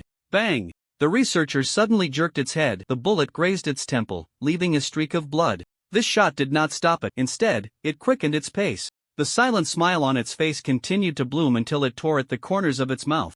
The researcher wobbled its jaw and tongue as it ran up to Lin Chen. Bang bang bang! This time, Lin Chen waited until the researcher was close enough before shooting, and he made a certain degree of prediction with each bullet. At the moment Lin Chen fired, the researcher again jerked its head. But this time the distance was simply too close, and since Lin Chen had predicted before shooting, its head was blown apart. The researcher, with half a shattered head, continued to approach Lin Chen, who kicked it in the chest, sending it flying. The body twitched on the ground for a while before finally lying still. Damn! What the hell is this thing? It was Lin Chen's first time encountering such an outrageous creature that could dodge bullets at close range. Before he could catch his breath, several smiling figures squeezed in from the opposite side. Lin Chen immediately turned to run, but as he turned around, he saw several eerily similar smiling faces. Damn, if I had known, I wouldn't have taken the shortcut. Lin Chen drew the short knife from his waist and charged towards the entrance. He had to kill his way out before the smiling freaks behind him got too close. Once surrounded, his ace fighter would turn into an ace smiling freak. Even if he thought about it, Lin Chen could guess that this strange disease would spread to others. I just don't know how it spreads. I hope it's not airborne. Bang bang bang bang bang bang bang bang. Lin Chen quickly emptied the bullets in his pistol, then put the gun back in its holster and drew another short knife. With prediction and a barrage of fire, the 8 bullets blew the heads off 3 smiling freaks, while 3 more had just squeezed into the entrance. Lin Chen also reached the vicinity of the entrance. Recently, the smiling monster lunged at Lin Chen. Lin Chen swung a knife towards the monster's neck, but the creature blocked the short blade with its forearm while trying to bite at Lin Chen's head. The monster was strong, but Lin Chen was stronger. He forcefully drove a second short knife into the monster's neck, pushing its head away from himself. At the same time, he shook the blade, severing the monster's cervical spine. Even with its spine broken, the lower half of the smiling monster continued to move, its limbs twitching as it drew closer to Lin Chen, the still smiling head bobbing grotesquely above its neck, looking both comical and terrifying. 2 more smiling monsters squeezed in from behind. Due to the narrow path, their bodies were lined up one behind the other, but their heads were pressed together side by side. The front monster was trampled beneath them, and both heads lunged at Lin Chen's face. Lin Chen thrust his short knives into their necks with both hands. The forward monster grabbed Lin Chen's arm, but before it could gain control, Lin Chen's knife severed its cervical spine. A large number of smiling monsters pushed into the narrow path behind him, the nearest one just a step away. Lin Chen hurriedly pushed away the twitching corpse pressed against him and jumped over it to escape the path. Once out, Lin Chen quickly ran towards the exit of the slums. These smiling monsters were a real nuisance. And no one knew how many of them were hiding in the slums. He didn't want to be surrounded by them. As for the gang stronghold, he would deal with that after this was over. Bang! A group of soldiers in hazmat suits sealed off the slums, and Lin Chen nearly got shot as he approached the blockade. He had no choice but to turn and run. He was just a top thug in a gang and couldn't handle a group of armed soldiers. Seeing Lin Chen run deeper into the slums, the soldiers did not continue shooting at him. Lin Chen dashed towards the gang stronghold. The slums were vast, and the enemy couldn't completely seal them off. He knew of some remote paths leading to the outside world. However, to escape through those paths, he would have to traverse most of the slums. Normally, that wouldn't be a problem, but in this situation, Lin Chen didn't want to head directly into such areas. Who knew how many smiling monsters were hiding in the slums? So, Lin Chen decided to head to the gang stronghold to regroup. There should still be a stash of weapons and equipment there. Moreover, it was getting dark, and he needed to find a place to hide before nightfall. Brother Lin. Just as Lin Chen was quickly running towards the gang stronghold, he suddenly heard someone calling his name from an abandoned building nearby. Lin Chen turned to look at the building, where a young man with yellow hair was peeking out and waving at him. Yellow hair? What are you doing here? Lin Chen drew his pistol, having reloaded the magazine while fleeing earlier. Brother Lin, the boss sent me to check the situation. Hurry up and come up. Yellow hair winked at Lin Chen, then glanced back. Alright, I'm coming up. Lin Chen understood Yellow Hair's hint, pulled out his short knife, and entered the abandoned building. However, before Lin Chen could rush up to attack, a man pushed Yellow Hair into view at the top of the stairs. Lin Chen, things have turned out this way. There's no need for us to fight to the death. I hope we can talk. Xiao Yang held a pistol to Yellow Hair's head. He was a security officer from the management bureau and had had some dealings with Lin Chen, knowing he was not easy to deal with. When Yellow Hair called him Brother Lin, he sensed trouble. You let my man go first, and then we can talk. Lin Chen glanced up the stairs. There were only 3 people on the opposite side, 1 man and 2 women, one of whom was Xiao Yang's subordinate, while the other was in protective gear. If not considering Yellow Hair's life, Lin Chen was confident he could take care of them in half a minute. The smiling monsters were much harder to deal with than them. Fine. Xiao Yang hesitated for a moment but ultimately agreed to Lin Chen's request. It wasn't that he didn't want to threaten Lin Chen, he just didn't think Lin Chen would care about the life or death of the yellow-haired guy. The Grey Gang was not the management bureau. For the Grey Gang, losing 1 or 2 thugs was nothing at all. Brother Lin, when I came over, the base had already been taken over by those monsters. Those monsters might have been created by that girl, the yellow-haired guy said, pointing at the woman in the protective suit. It wasn't me, it was the research institute that created them. I'm just an ordinary researcher, Wu Shaoling hurriedly explained. She didn't want to be resented by these Grey Gang thugs, especially in a place like this. Tell me everything you know, Lin Chen said, glancing at the sky. He decided to gather some information before heading to the gang's base. I also want to know what exactly is going on, Xiao Yang said, looking at Wu Shaoling. He had been ordered to protect the researchers from the institute, but no one had told him that they were researching such terrifying things. Seeing everyone looking at her, Wu Shaoling had no choice but to share what she knew. Everything started with an experiment 2 months ago. As you know, the external environment is getting worse, and surviving in the city is becoming increasingly difficult. The Research Institute has been looking for a more stable and safer living space. Get to the point, Lin Chen interrupted Wu Xiaoling's self-comforting ramble. Regardless of the initial intentions, the result was that they had failed and ended up creating a group of monsters. We opened a door to another world. Since everything in that world is gray, we called it the Gray World. At first, we thought the Gray World was safe, but all the researchers who entered it went missing. After several failed explorations, the director decided to close the door to the Gray World. However, before closing it, we collected some items from the Gray World using machinery for future research. We isolated a special substance called gray matter from these items. Research on gray matter did not go smoothly. It is a strange substance that affects the mind, and we couldn't decipher its structure until the director accidentally extracted a byproduct from it. This byproduct was named black matter. Black matter is even more extraordinary than gray matter. Those who absorb it enter a state of heightened mental concentration. In this state, the absorber can do many things that ordinary people cannot. One of the absorbers killed a researcher through bulletproof glass in some unknown way. At first, we thought we had found the hope for human evolution, but soon we realized this was just the beginning of a nightmare. All the test subjects who absorbed black matter eventually turned into those kinds of monsters outside. The terrifying part is that this transformation spreads to others in some unknown way. Even more frightening is that when we first started researching black matter, one test subject escaped the research institute using some ability. We tried to find and eliminate that test subject, but we failed, and that's how it ended up like this. After explaining the whole situation, Wu Xiaoling felt it had little to do with her. She was just a researcher following orders. You guys are really something. Our gray gang probably hasn't killed as many people as you have, the yellow-haired guy sighed. Stop talking nonsense, it's getting dark. I need to go to the gang's base to rest.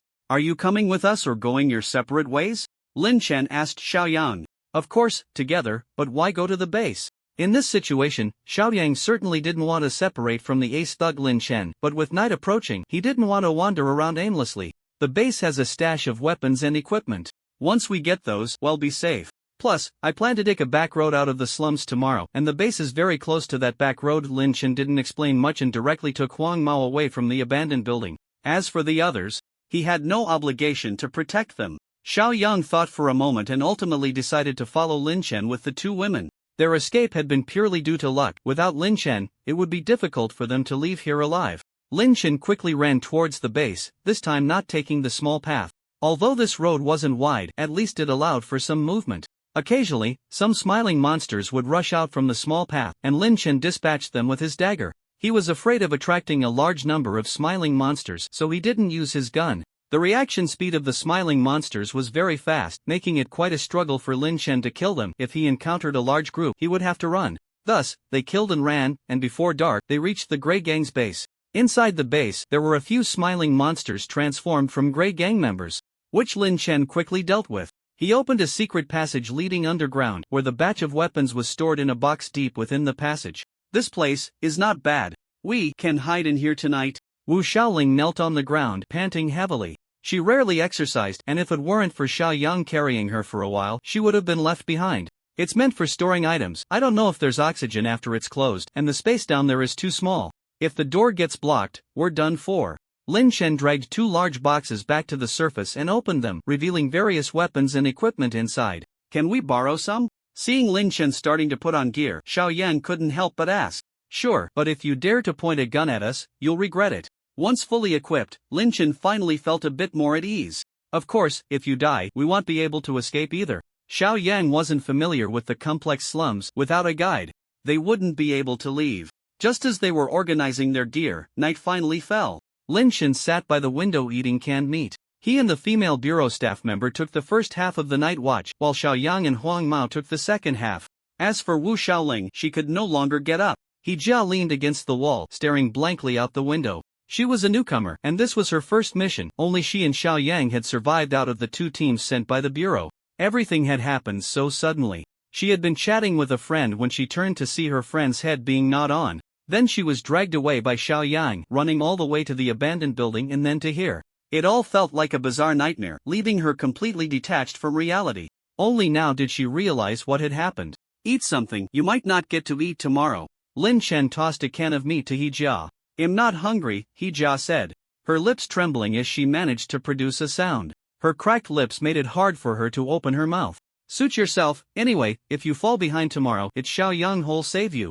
Lin Chen looked out the window, feeling as if something in the darkness was watching them, but he couldn't see anything. I'll eat, thank you. He Jia tore off a piece of her cracked lip, put a greasy chunk of meat in her mouth, and suddenly covered her face and started crying. Is it that bad? Lin Chen muttered in confusion. He actually quite liked this kind of canned food. Lin Chen looked outside. It seemed like the things out there had disappeared. The next morning, Lin Chen crawled up from the wooden plank bed. He had hardly slept at all last night. Let's go. After stretching a bit, he led his teammates, who also hadn't slept much, out of the gang's base. I'll handle the monsters in front, you guys take care of the ones behind. I'll clear the path ahead. If you don't want to die, don't fall behind. Lin Chen stood outside a narrow path, speaking to his teammates behind him. Soon he would definitely have to shoot, and at that time, a large number of smiley-faced monsters would gather around them, so they couldn't stop. If they did, they would be surrounded by the smiley-faced monsters. I'll take care of the back. Xiao He, you lead researcher Wu. Xiao Yang checked his rifle one last time. It was his first time using this workshop-assembled piece. Seeing that everyone else was ready, Lin Chen took the lead into the narrow path. There were many such narrow paths in the slums, only wide enough for one person, and every year some people got lost and went missing inside. Lin Chen quickly navigated through the alleys. As the ace enforcer of the Grey Gang, he was very familiar with this area. Today, Lin Chen seemed to have much better luck. After passing 7 intersections, he encountered the first smiley-faced monster. Lin Chen didn't draw his gun but instead stabbed the smiley-faced monster to death with a short knife. However, gunfire erupted from behind. After the gunfire, a slight tremor shook the ground as a large number of smiley-faced monsters approached them. Lin Chen ignored the commotion behind him and charged forward with his rifle. As long as a smiley-faced monster appeared, he would blow its head off at close range. He was starting to adapt to the rhythm of these smiley-faced monsters. Thus, the entire team gradually accelerated under Lin Chen's lead, stepping over the corpses of smiley-faced monsters, carving a bloody path through the maze-like alleys. Before long, Lin Chen ran out of bullets, but fortunately he had spare ammunition from his teammates. He Jia and Huang Mao would hand Lin Chen and Xiao Yang their reloaded weapons. They had tried shooting before, but most of the bullets had missed the vital spots of the smiley-faced monsters. Not knowing how many smiley-faced monsters they had killed, Lin Chen finally led the team into an alley. At the end of the alley was a stone wall, and behind the wall was a garbage dump. They could cross through the dump to leave the slums. The stone wall was about 2 meters high, but they could climb over it using the adjacent wall. You go first, I'll cover the rear. These few teammates were decent enough, and Lin Chen decided to help them. If he ignored them, 1 or 2 of them would probably die here. Huang Mao was the first to climb up the wall, but he didn't immediately jump over. Xiao Yang pushed Wu Xiaoling up, and Huang Mao pulled her up. A horde of smiley-faced monsters squeezed into the alley, and a 2-meter-tall smiley-faced monster poked its head over the stone wall, grabbing Huang Mao and pulling him down from the wall. Hearing the screams from behind, Lin Chen reacted quickly, wasting no time as he turned and climbed over the stone wall, emptying his magazine at the smiley-faced monster that was gnawing on Huang Mao. Bang bang bang bang bang bang bang bang. The bullets hit the monster's head accurately, but it didn't stop. The shattered head formed strips of flesh with broken bones, and the monster lunged at Lin Chen, who had just jumped down from the wall. Lin Chen drew 2 handguns and shot at the monster's body in various places. He didn't believe this thing had no weaknesses. Bang bang bang bang bang bang bang bang. The monster charged at Lin Chen, arms outstretched, its neck's flesh strips shaking continuously, like worms with a mind of their own. After emptying the magazine, Lin Chen stepped forward with a short knife, slashing at the monster's neck. With one stroke, he severed its neck, completely separating the flesh strips from the body before they could hit his face. The monster's body fell to the ground, twitching for a while before finally going still. Lin Chen approached Huang Mao, who had been bitten on the chest, blood pouring from the wound. Wu Xiaoling jumped down from the stone wall to help Huang Mao with his injury. Her backpack contained an emergency medical kit. Am I going to turn into a monster? Huang Mao asked weakly. The transmission route of this phenomenon is unknown. I don't know if you'll turn into a monster, Wu Xiaoling said, skillfully cleaning, disinfecting, and stopping the bleeding from Huang Mao's wound. He Jia and Xiao Yang climbed over the stone wall in succession, and a large number of smiley-faced monsters followed them over the wall. Lin Chen reloaded his gun and shot the grinning monster that had climbed over the stone wall, but more and more grinning monsters were approaching. After running out of bullets, Lin Chen could only use his short knife to deal with the grinning monsters that got too close. Brother Lin, let's retreat for now. Xiao Yang helped up the blonde and rushed towards the entrance of the junkyard. Lin Chen slashed and retreated, buying time for the others. They quickly reached the vicinity of the junkyard entrance, where there was not a single person inside. The glass of the security room was smeared with red liquid. It seems those damn things have already come out, Xiao Yang said, worried about his family living in the city. Let's hurry, I'm worried something might happen to the gang. The Grey Gang's territory was very close to the slums, and Lin Chen did not want to return to find the boss with a beaming smile. I wonder if the lockdown on the slums has ended. Xiao Yang feared they would be surrounded by the Bureau's forces as soon as they entered the city. I advise you not to return to the Bureau. As a gang member, Lin Chen understood the bureau better than Xiao Yang. In situations like this, the bureau only had one way to handle it: eliminate all sources of infection. Lin Chen saw nothing wrong with this approach, but he wouldn't just surrender, so he had to kill all the high-ranking officials of the bureau. He had figured this out the night before. He activated the van parked by the roadside using a wiring method and drove them straight to the Grey Gang headquarters. Before even getting close to the headquarters, Lin Chen saw some grinning monsters wandering in the street, which gave him a bad feeling. "Brother Lin, it hurts so much, am I going to die?" The blonde leaned against the car door, despairingly looking at the window, where the face he was most familiar with was displaying an exaggerated smile. "I don't know, but if you give up, I can give you a ride," Lin Chen said, pulling out his gun and aiming it at the blonde's head. He had seen the blonde's injuries. As long as they were treated in time, they wouldn't be fatal, but if the blonde's answer didn't satisfy him, he would really pull the trigger. Seeing the gun's muzzle, the blonde shivered. He knew Lin Chen was serious. "No, I think I can still be saved." The blonde straightened up, the smile on his face disappearing. "That's good." Lin Chen tucked the gun back into his waistband. He didn't want to kill the blonde. Before long, Lin Chen arrived at the Grey Gang headquarters. The street was empty, and the younger brothers who should have been guarding outside were nowhere to be seen. Lin Chen rushed into the gang's headquarters, where tables and chairs were overturned, chaos reigned, and dark red bloodstains covered the floor and walls, but there were no complete corpses left behind. "Boss!" Lin Chen burst into the office, but there was no one inside. Although he didn't see Su Feng's body, he could roughly guess what had happened. Lin Chen silently opened the gang's weapon storage room and stuffed all the weapons inside into bags. He was preparing to visit the research institute. He knew this was pointless, but he had to do something. It wasn't about right or wrong, it was simply a matter of revenge. As Lin Chen passed by the lounge with the bags, he heard faint knocking sounds coming from inside. Lin Chen pushed open the lounge door, and the knocking was coming from a cabinet on one side of the lounge. "Is anyone in there?" With a glimmer of hope, Lin Chen asked. "Brother Lin?" The cabinet door was pushed open from the inside, and Xia Yi crawled out. She looked uninjured, just a bit mentally drained.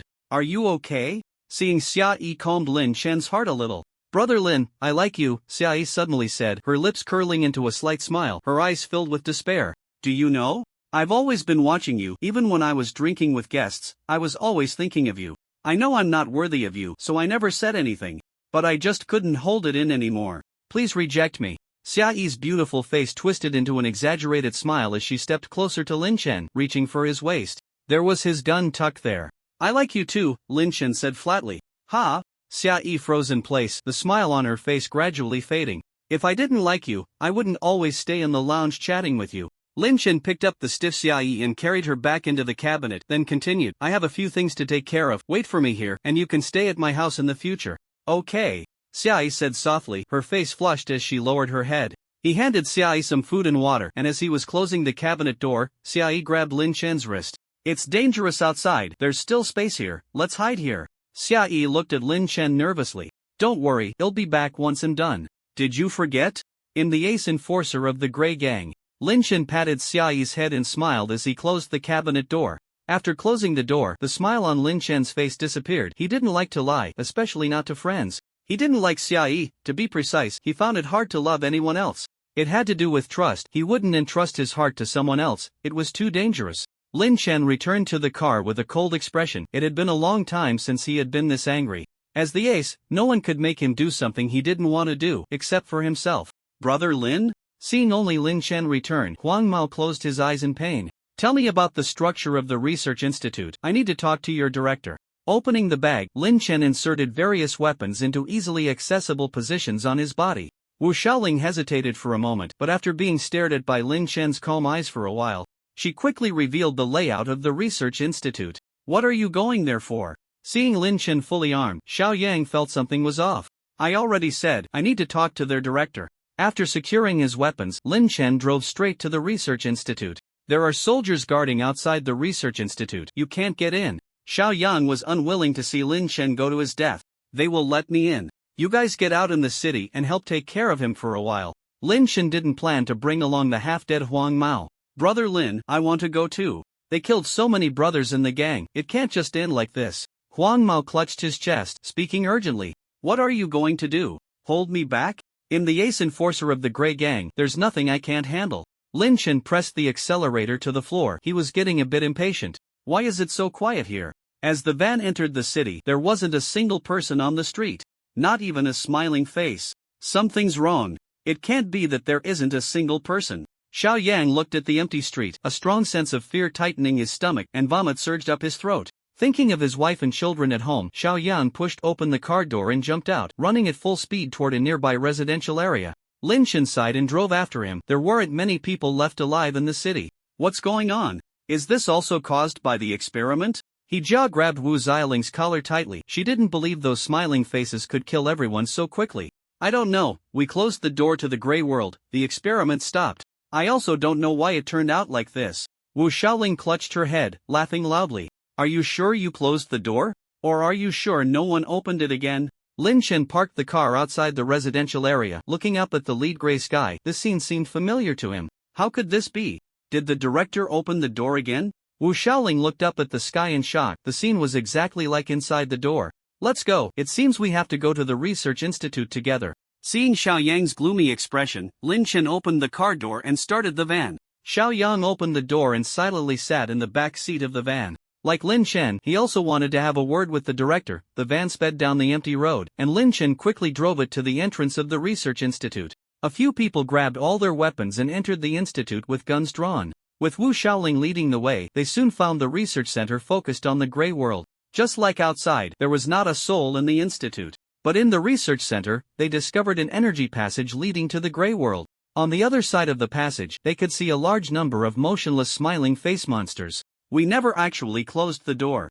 We just felt like we did. From the moment we opened the door, we were influenced by the gray world. Wu Xiaoling knelt on the ground, despairingly looking at the other side of the passage, a smile returning to her face. If we close it now, will it be completely over?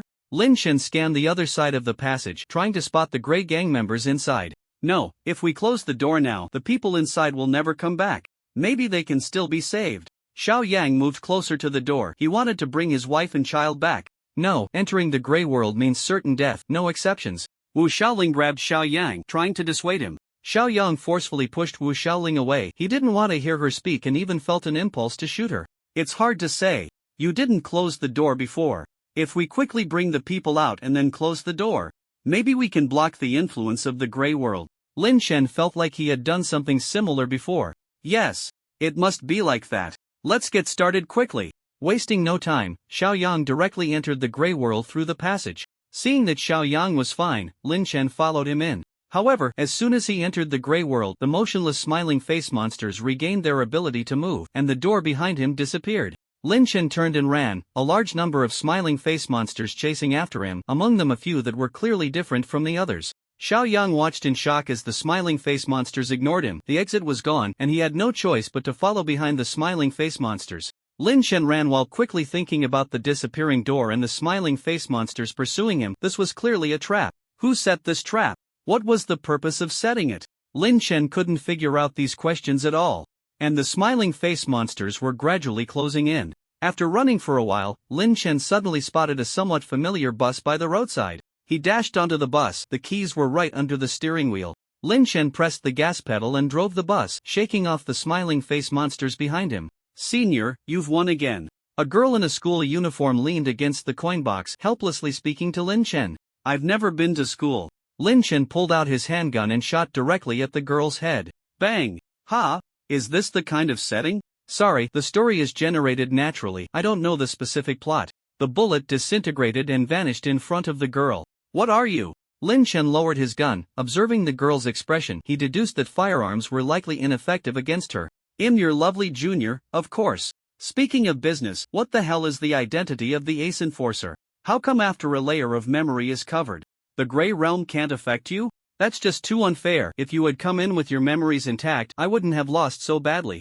Is this identity devoid of emotions? The junior tugged at Lin Chen's hair, unwilling to accept it. I'm not devoid of emotions. You killed my boss, and am very angry right now, Lin Chen said angrily. Wow, so your emotions are all just an act. These false memories are similar to performances. Since you've gotten used to them, they don't affect you at all, so the Grey Realm can't affect you either. You're really interesting. The junior stared at Lin Chen. Previously, she had only paid attention to him because of the game's outcome with Xiao Yi, but now she was genuinely interested in this man. She really wanted to know what was hidden deep within Lin Chen's heart. So can you let us out now?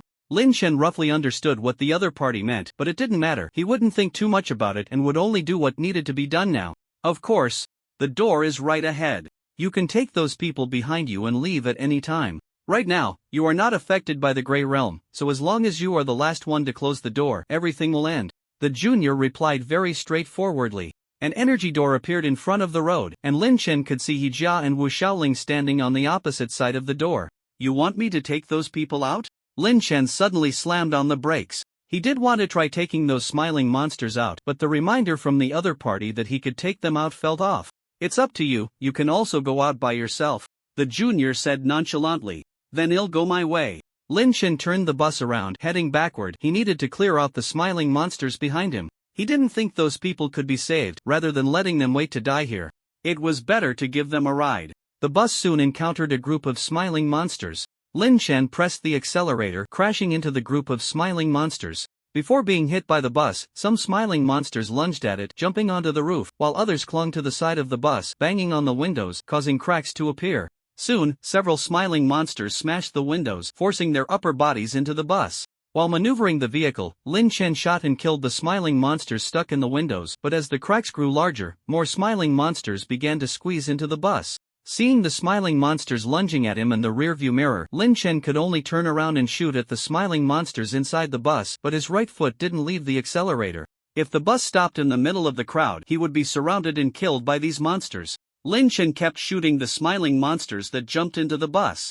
But the number of smiling monsters inside didn't decrease. Fortunately, the bus finally broke free from the crowd, and without a source, the smiling monsters inside were gradually cleared out. They are all ordinary citizens. Why do you want to kill them? The junior asked curiously. You want me to take them back, which means you can connect to our world through them, but leaving them here also carries certain risks. So I think killing them all is the safest choice. Lin Chen received a message from Xiao Yang, who was following behind the smiling monsters. He smiled at Lin Chen as if he couldn't see the junior and said, "What are you doing? Why did you kill them? They are beyond saving, we can't take them back. Do you want them to wander in this world forever?" Looking at Xiao Yang, whose mouth was gradually opening, Lin Chen added, "Don't you think there are too few monsters here?" "What do you mean?" Xiao Yang asked eagerly. "Maybe most citizens have retreated with the management bureau's troops. Your relatives might be among them. Help me kill them all, and I'll take you back." Lin Chen turned the bus around and crashed into the crowd again. "Then hurry up, what should I do?" Xiao Yang just wanted to see his family now. "Help me drive, just keep the accelerator pressed down, and leave the rest to me." Lin Chen switched places with Xiao Yang. There were still many smiling monsters, but he also had plenty of bullets and 2 short knives. "Are they all dead?" Xiao Yang lay on the broken bus, surrounded by the corpses of smiling monsters. "They're all dead." Lin Chen leaned against the plastic seat. His clothes had been chewed to shreds, and his body was covered in bite marks. The bus was surrounded by the corpses of the smiling monsters. Lin Chen had expended all his bullets, severed his short knife, and broken his fingers in multiple places before he managed to kill all the monsters that kept surging onto the bus. Some of the smiling monsters could also use some kind of emotional attack, but fortunately, it had a mediocre effect on him. Finally, it's over. Huang Mao lay in the midst of the corpses. He had rushed in alone with a weapon to provide support, and although he hadn't planned to return, he hadn't expected to have to kill all the monsters here. "Sorry, if my driving skills were a bit better, we wouldn't have been surrounded by them." Xiao Yang was also badly injured. He and Lin Chen were trapped on the bus by the monsters. If Lin Chen hadn't been in front, he would have been dead long ago. "No, it's the bus fault. There were too many collisions. It's already impressive that you didn't flip over." Lin Chen looked at the younger girl leaning against the coin box, her school uniform still clean and tidy, and revealed a victor's smile. "All right. You win. As long as you kill those 2 people and then go out to close the door, the Grey Realm won't be able to locate that dimension anymore. After that, it'll help you open the door to leave the Grey Realm. Although it's a pity, that gift will have to wait until next time," the younger girl said regretfully. "I won't kill them, I promise to take them out," Lin Chen refused firmly. "This time I'm not lying to you. As long as you do as I say, this story will be completely over. If you take them over there, the connection between the 2 dimensions won't be severed, and the door might open again," the younger girl said seriously. "What does that have to do with me? I only do what I want to do, kill who I want to kill. Don't threaten me with the world, I don't care," Lin Chen said as he got up and walked off the bus, with Xiao Yang and Huang Mao following behind him. They hadn't heard the conversation just now. This is just a fictional story. They are just characters in the story. "Are you going to lose this game for them?" the younger girl asked, leaning against the bus door. "I said I don't care. Even if this is just a story, I still want a good ending," Lin Chen replied without looking back, heading straight for the energy door. The three of them passed through the door back to the research center, where Wu Shaoling and He Jia were still waiting outside for them. Lin Chen closed the door, and after tending to his injuries and destroying all the research institute's materials related to the Grey World, they decided to split up. Xiao Yang took He Jia and Wu Shaoling outside the city to find the army and surviving citizens. Xiao Yang was lucky and found his family among the crowd. Lin Chen took Huang Mao back to the headquarters of the Grey Gang. Huang Mao rested in the car while Lin Chen entered the lounge alone and opened the cabinet where Xia Yi was sleeping inside. "What time is it?" Xia Yi rubbed her eyes and sat up, still not fully awake. "It's not dark yet, you can sleep a little longer or we can go have dinner together," Lin Chen said calmly. Since he had said those words, he would play this act until the very last moment. "I want to sleep a bit more." Xia Yi curled up on one side of the cabinet, leaving space for Lin Chen. "All right." Lin Chen sat beside Xia Yi and closed his eyes in the deserted city. Lin Chen opened his eyes. He was sitting in the seat opposite the coin space while the younger girl was driving. "Driving is quite interesting. You won, you can give me the gift now." Although he lost the game, Lin Chen didn't feel there was anything wrong with his choice. Even if he hadn't lost his memory and had to choose again, he would still give the same answer. Winning like this is worse than conceding. "Let's call it a draw this time. I won't give you the gift, but I will help you open the door to leave the Grey Realm." The younger girl parked the car by the roadside and switched places with Lin Chen. "Is that okay? Just like I won." Lin Chen started the bus, and a door that occupied the entire road appeared ahead, leading to a world no longer monotonous in color. "No, if you won, as the loser, I would pay for the fare. Now I've decided to ride for free. I'm quite expensive." The junior disappeared from the car and appeared on the side of the road, waving goodbye to the bus that was leaving the Grey Realm. "Goodbye. Come play games with me again next time, Senior Lin Chen." As the bus passed through the gate and left the Grey Realm, an extremely strong sensation of being sucked in emanated from inside the bus, and in an instant, Lin Chen and the passengers on the bus were completely drained. Just before losing consciousness, Lin Chen saw a familiar road. Buzz buzz buzz. Lin Chen opened his eyes. He was back in the prison vehicle. Remaining simulation attempts, 6. Damn it, if I could just hold on for 10 more seconds, I could have gone to the shelter for a meal. Just before losing consciousness, Lin Chen saw that initial road. "Do I have to walk the road leading to the Grey Realm to return?" "No, after all, it's a bus. It should be able to return to the starting point from any road. I can't go down the road to the Grey Realm, and the city ruins are also not feasible. I can't pass through with the human vehicle integration. This time, I can only check the middle road, and if that doesn't work, I'll use the special skill." Lin Chen was reluctant to use that ambiguous special skill. The system notes had never indicated an error, and he felt that skill would be very troublesome. "Forget it, I've already summoned an evil god, so let it be." Following the previous simulation process, Lin Chen arrived at the intersection again. There were still only Yang Lin and the boy as passengers on the bus. Lin Chen glanced at the leaden gray sky on the left, did not turn, and drove the bus onto the middle broken dirt road. The middle road led to a stretch of mountainous terrain, and the bus drove along the rugged mountain path. Ever since merging with the bus, Lin Chen's driving skills had improved several levels. Now, even without using psychic energy to collide, he could drive smoothly on such roads. This fork in the road was exceptionally quiet. There were no sudden monsters appearing in the middle of the mountain path, and there were no passengers or bus stops by the roadside. The creatures he had seen from a distance were also gone. But Lin Chen did not let his guard down. This was between the Grey Realm and the city ruins. How could there not be any anomalies? Just as Lin Chen was speculating how anomalies might appear, a building appeared on the right side of the mountain road. At first, Lin Chen thought it was a bus stop, but soon he realized it was a small temple in the mountains. The small temple was only a quarter the size of a bus, and through the entrance, he could see human stone statues being worshipped inside. Lin Chen hesitated for a second but ultimately did not stop, mainly because there were no passengers by the roadside. He couldn't just take the stone statues into the bus, could he? The bus passed by the small temple, and Lin Chen carefully sensed his surroundings. Nothing happened, and he perceived nothing. Just as Lin Chen was pondering what the small temple represented, the boy's mother sitting at the back suddenly exploded, blood and flesh splattering all over the boy. "What are you doing? Unwanted bodies can be put into the coin space." Although he said this, Lin Chen felt it might be related to that small temple. "My body suddenly exploded uncontrollably. I didn't do it." The boy's voice was filled with excitement and a hint of fear. Although it could change bodies, the main body exploding meant it had no chance to switch. It had almost died just now. "Be quiet, you're disturbing me." Lin Chen continued driving forward, and not long after, another small temple appeared by the roadside. This time, Lin Chen parked the bus at the side of the road, got out, and entered the small temple, moving the stone statues inside onto the bus. As he had expected, the coin space opened. Lin Chen stuffed 2 previously stored corpses inside, and the sensation of being sucked in from the driver's seat completely disappeared. After placing the stone statues on the empty seats, Lin Chen hit the road again. This time, nothing unusual happened inside the bus. However, not long after starting, Lin Chen sensed the stone statue behind him move slightly. It turned its orientation, its eyes facing Lin Chen's back, and he could feel its gaze. Lin Chen observed the statue closely and suddenly realized it was a man wearing sportswear. Due to the differences in material and art style, Lin Chen took several glances before realizing this matter. What the hell is this? It's too abstract, isn't it? Lin Chen would rather believe that this was a statue transformed from a mysterious athletic man than accept that someone had carved and offered this thing. If this statue was a transformed human, then destroying it would be very dangerous. While Lin Chen was contemplating, the statue left its seat and slowly moved behind him. Lin Chen slowed down and parked, then got up to move the statue to the last row, placing it in the arms of the boy's father. You keep an eye on it for me, and let me know if there are any changes.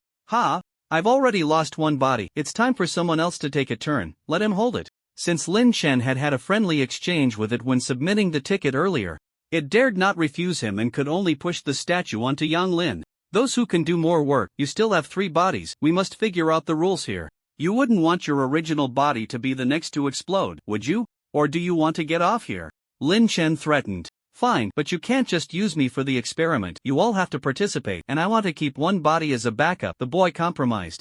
I promise you. Lin Chen looked at Yang Lin. Okay. Yang Lin didn't want to die here, but he couldn't refuse Lin Chen either, as Lin Chen's proposal was quite fair. Of course, the main reason was that he couldn't beat Lin Chen. Lin Chen returned to the driver's seat and continued driving forward.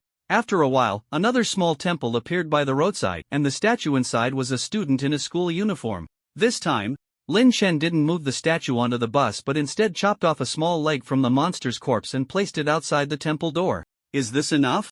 If not, we can negotiate further. Mentioning the temple made Lin Chen think of offerings. He wanted to reach an agreement with the small temple, as the supply of corpses in the vehicle was limited, and 2 corpses per small temple was a bit much. Lin Chen walked around inside the temple and, seeing that the statue inside showed no reaction, returned to the vehicle to continue driving. This time, there were no unusual occurrences until the bus had moved far away from the small temple. My body is starting to petrify. At this rate, in about 10 minutes, that body will be completely petrified, the boy sitting in the last row suddenly said.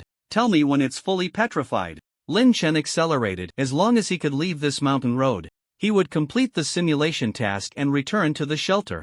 Okay. The boy ran to the front row with the other bodies, keeping a distant watch on the body holding the statue. Lin Chen continued driving forward and soon encountered another small temple. The statue inside the temple was a young woman in pajamas. Lin Chen again chopped off a section of a small leg from the corpse and placed it outside the temple door, but this time the statue inside moved slightly, looking at Lin Chen, seemingly dissatisfied with the offering. Why don't you say how much you want? Lin Chen chopped off a section of a small arm from the corpse and placed it outside the temple door. This time, the statue in the small temple shifted its gaze and no longer looked at him. Lin Chen returned to the vehicle and continued driving forward, but just after a short distance, Yang Lin behind him suddenly let out a scream. His right hand had exploded. Paying for nothing? Lin Chen felt an impulse to go back and smash the small temple and the statue. Yang Lin gritted his teeth, sprinkled some hemostatic powder on his wrist, and then wrapped his right wrist with a piece of rag. So, the temples are different from each other. Some accept offerings and then do not attack us, while others still attack us after accepting offerings, though the offerings might reduce the intensity of their attacks. Lin Chen noted the image of the statue in the temple. If just providing offerings, next time he could accumulate more corpses before entering. After analyzing the patterns, Lin Chen continued driving forward. Every so often, a small temple would appear by the roadside, and each time he encountered a small temple, Lin Chen would stop outside the temple door to place an offering. So, it wasn't long before the corpses in the vehicle were all used up. Not only that, but the boy's father, who was holding the statue, was almost completely petrified. Lin Chen had no choice but to continue driving forward, praying that they could leave this mountain road alive. After all, he was considered a deity. If it weren't for his recent encounter with the abyssal evil god, he would definitely have performed a ritual at these small temples to see which side required offerings. Another small temple appeared by the roadside, but this time Lin Chen didn't stop because there were no offerings left in the vehicle. He couldn't possibly cut up a passenger to use as a sacrifice, could he? Wait! Stop the bus! That statue in the temple looks like my daughter! Yang Lin exclaimed, his eyes wide with pain. He had noticed earlier that the school uniform on the statue was the same as his daughter's. As a father searching for his daughter, he couldn't be mistaken. He had been observing the statue in the temple, torn between not wanting his daughter to become a statue here and hoping to find clues about her. In his turmoil, he finally saw that unforgettable face in the temple. Lin Shen slowed down and parked the bus by the roadside. As the bus driver, he naturally wouldn't stop passengers from getting off. However, before the bus could come to a complete stop, Yang Lin's upper body exploded, the remaining half of his corpse tumbling out of the open door. Very well. Lin Shen closed the door and continued driving forward. He planned to deal with this small temple next time. The life and death of the passengers were none of his concern, but Yang Lin's blood had splattered onto him. The timing of the attack was too precise, clearly a provocation aimed at Lin Shen. It moved. The boy in the back suddenly said. The petrified father, holding the statue, slowly approached the front row of the bus, both the father and the statue's eyes fixed on Lin Shen's back. Lin Shen ignored the things behind him and pressed the accelerator to the floor. Continuing forward, he didn't have much time left, and in this final stretch, he needed to explore more useful information. The bus sped ahead, quickly passing another small temple, and this time it was Lin Shen who was chosen. His entire right arm vanished into thin air.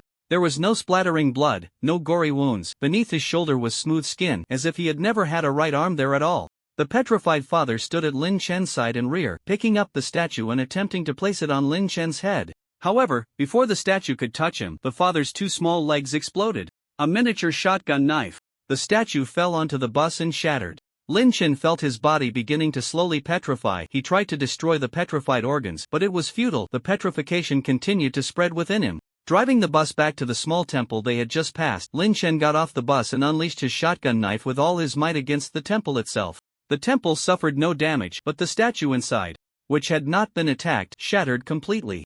The petrification within Lin Shen accelerated, and he continued to attack the temple, causing it to show signs of damage, but the petrification was also speeding up. Before he was completely petrified, Lin Shen used compressed spiritual energy to destroy his own head. Buzzing, Lin Shen opened his eyes. He was back in the prison vehicle. Remaining simulation attempts 5. What a hassle. I can only use special skills now. In fact, Lin Shen had other ways to clear the level. As long as he collected enough corpses, he might force his way through the middle fork. But Lin Shen still planned to use the special skill because he was very curious about its effects. He wouldn't be able to sleep if he didn't try it out. Originally, Lin Shen intended to test it before the simulation ended, but now he had to do it early. Following the previous simulation process, Lin Shen arrived at the crossroads again, but this time he drove slowly, collecting many monster corpses. At the crossroads, Lin Shen parked the bus and used the special skill. Mystery. A special skill used. Mysterious received a mysterious blessing. Extracting the blesser. Lin Shen saw a series of blurry images flash before his eyes, many of which he couldn't understand or remember, but one girl in a gray robe looked very familiar. Additionally, Lin Shen sensed the aura of the abyss in some of the images. He didn't know if that abyssal evil god was among them. Blesser extracted. Library manager. Mysterious blessing obtained. Special random event. Special random event. A special random event may occur at any time around you. Note, as long as there is a probability, the event has a chance of occurring. Damn. What a deceptive blessing. Lin Shen hurriedly pressed the accelerator and dashed into the middle fork. The danger of this blessing was too great. The moment he saw the blessing, his first thought was whether he should commit suicide. The bus sped along the mountain road, and Lin Shen focused on sensing his surroundings, ready to take his own life at any moment. The possibility of him being trapped in this world was not zero, meaning he could very well be stuck here due to a special random event. The likelihood of this happening was low, but Lin Shen had a feeling that under the influence of this blessing, the less likely something was to happen, the more likely it was to occur. This was the special skill of card creatures. If Lin Shen were not the owner of the card box, he would have already been trapped to death here. Considering he was the owner of the card box and the nature of snakes, Lin Shen did not immediately commit suicide. The bus soon approached the first small temple, and Lin Shen parked it by the roadside, cutting off a thigh from a corpse and placing it outside the temple. The stone statue inside the temple remained still.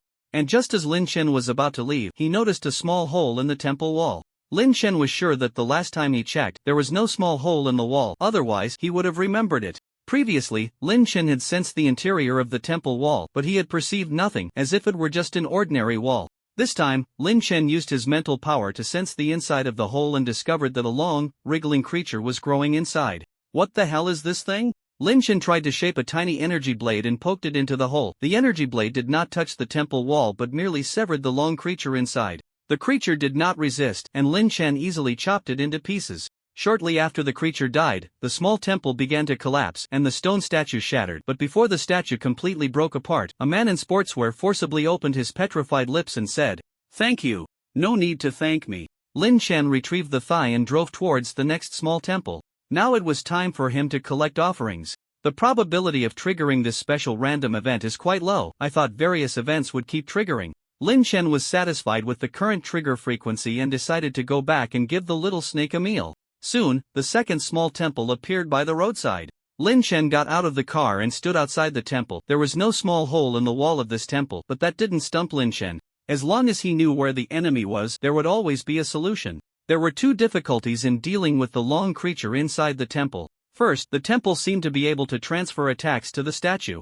Second, after attacking the statue and the temple, the attacker would experience petrification. Last time, Lin Chen hadn't figured out the details of these two difficulties, as he had run out of time to find the next small temple. So Lin Chen could only try now. He placed the thigh outside the temple door. Seeing that the statue inside remained still, Lin Chen acted without warning. He first carved weakening runes on the temple wall, then used a compressed cutting energy blade to poke at the wall. The energy blade smoothly penetrated the temple wall. The statue did not shatter, and Lin Chen experienced slight petrification, but before the petrification could spread, he chopped the long creature inside the wall into pieces. After the creature died, the petrification phenomenon stopped. The students in school uniforms did not shatter like the mysterious athletic man, but slowly broke free from their petrification. Thank you for saving me, being turned to stone. I was going crazy. The student sobbed as he knelt before Lin Chen, clutching his pant leg. He would rather die than become a statue again. That feeling was simply too despairing. No need to thank me. Do you want to get on the bus? Or stay here? Lin Chen picked up a thigh and walked towards the bus. I want to get on the bus, don't leave me behind. But I don't have a ticket. No, I have a ticket, I just need a weapon. The student looked at his left hand. He had ended up in this hellish place by getting on that bus, so he knew he had to hand over the ticket to leave. Don't be foolish, there are plenty of corpses on the bus. Of course, if you want to chop off your hand to scam insurance, I wouldn't mind. Lin Chen was always tolerant towards the students. Thank you. The students scrambled onto the bus. Lin Chen tossed a piece of meat into the coin slot. The student's ticket was quite cheap.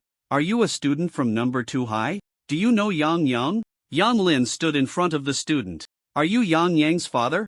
I saw you once at the parent-teacher meeting. The student looked at Yang Lin in surprise, not expecting to encounter a classmate's father in such a place. Where is Yang Yang? Yang Lin tightly grasped the student's arm, asking nervously. She was also on the bus at that time. I accidentally damaged the statue and became a substitute for it. She was fine then, but I don't know what happened afterward. The situation inside the bus had been extremely dangerous, and the student didn't think Yang Yang could survive, but he didn't dare to say this to Yang Lin. Yang Lin released the student's arm and sat back down, feeling somewhat weak. Even if the student didn't say anything, he could guess his daughter's situation. He could only pray that his daughter had also been turned to stone. That way, at least there would be a chance of her being saved. Thinking of this, Yang Lin moved closer to the driver's seat, kneeling behind Lin Chen, and pleaded, if my daughter has also turned to stone, can you save her? Even if you don't say anything, I will deal with all the small temples I encounter. As for whether your daughter can survive, that depends on her luck. Lin Chen knew that his daughter was in one of the small temples ahead, but that didn't matter, as he also didn't know what would happen next.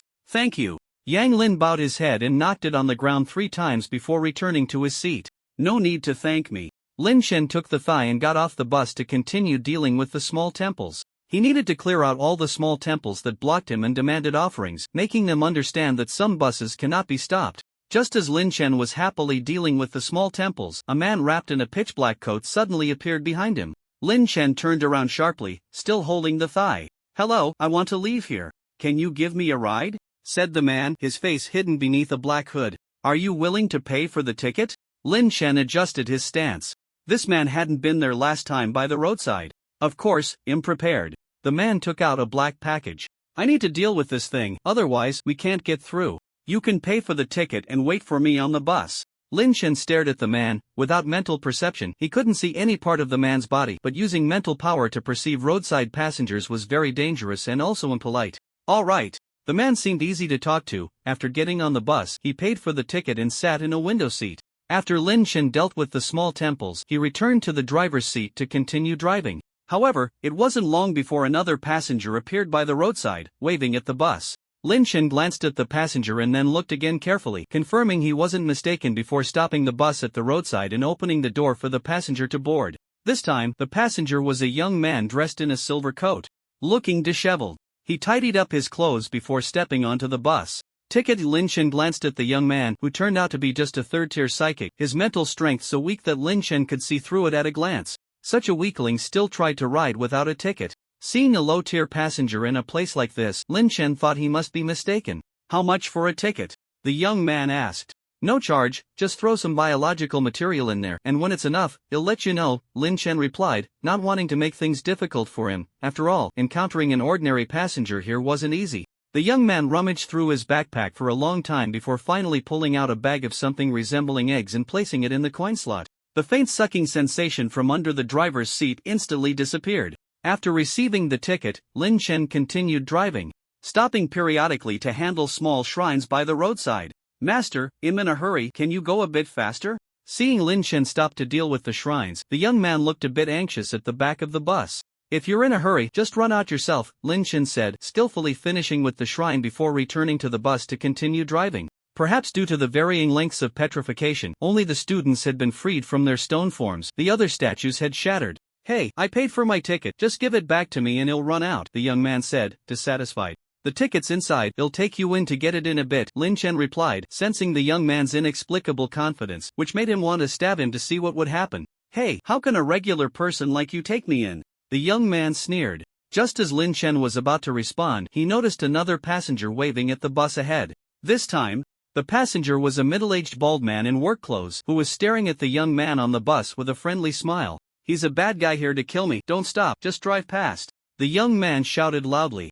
Lin Chen, of course, ignored him and slowed down, steering the bus toward the roadside. The young man moved closer behind Lin Chen and stabbed at his neck. A slanted, altered psychic energy shield deflected the knife, and Lin Chen swiftly countered with a backstab of his psychic energy blade, piercing the young man's vital point. The young man had never expected a psychic blade to appear behind him, and he was easily taken down by Lin Chen. How interesting, you treacherous bastard, you actually have a day of being treacherous yourself. The middle-aged bald man boarded the bus, happily grabbing the young man's head.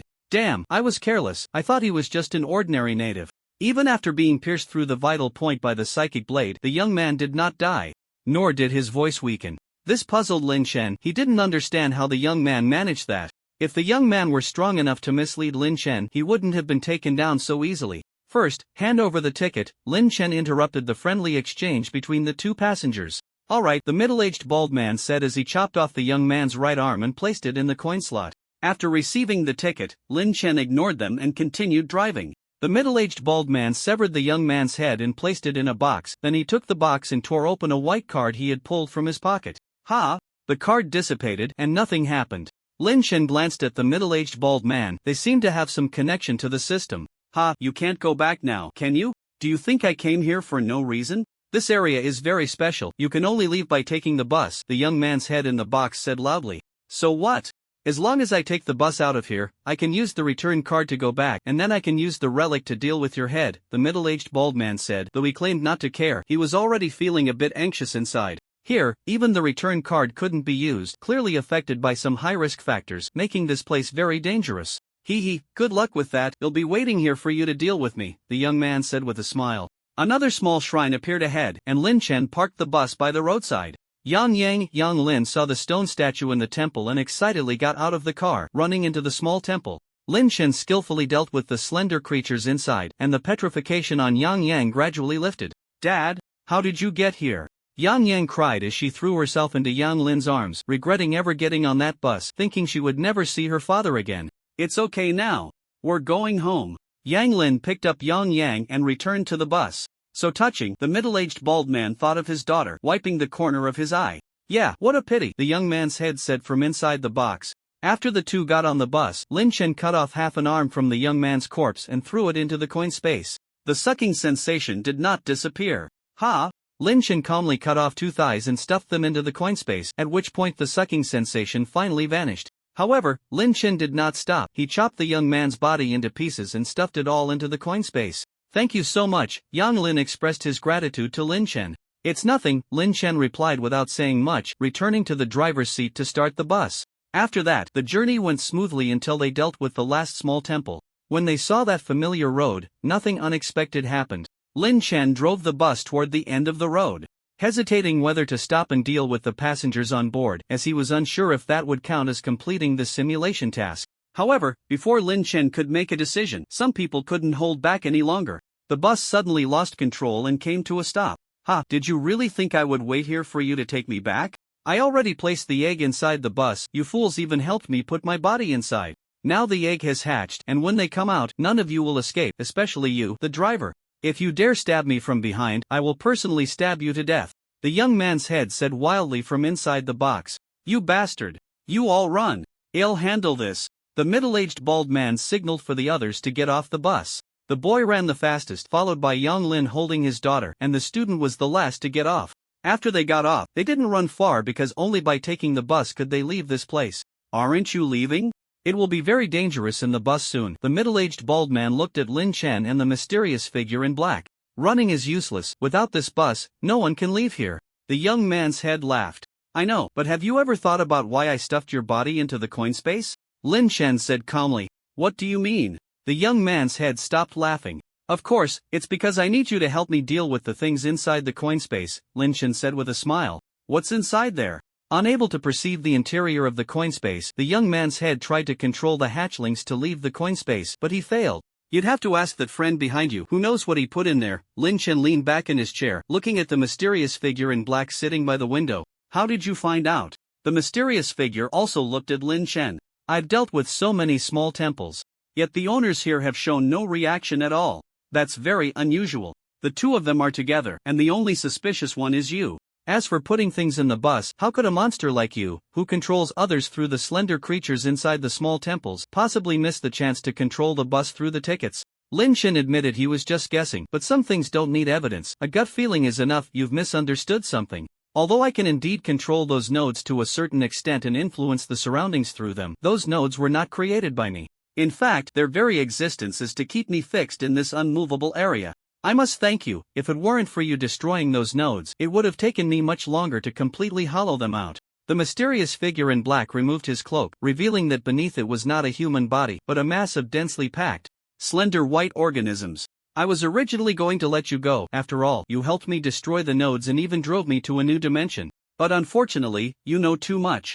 The middle-aged bald man quietly exited the bus and closed the door, leaving only the box inside. "Damn it, take me with you!" The young man's head roared. Although he had gained some special abilities from devouring a fragment of a relic, it was clear that these two on the bus were not ordinary people. Now he couldn't control the hatchling, and staying here might really lead to his demise. "Goodbye, I'll miss you." The middle-aged bald man retreated to Yang Lin's side, watching the scene unfold from outside the bus. He knew the young man had other means, so he planned to wait until the big guys inside the bus had done enough fighting before going in to finish things off.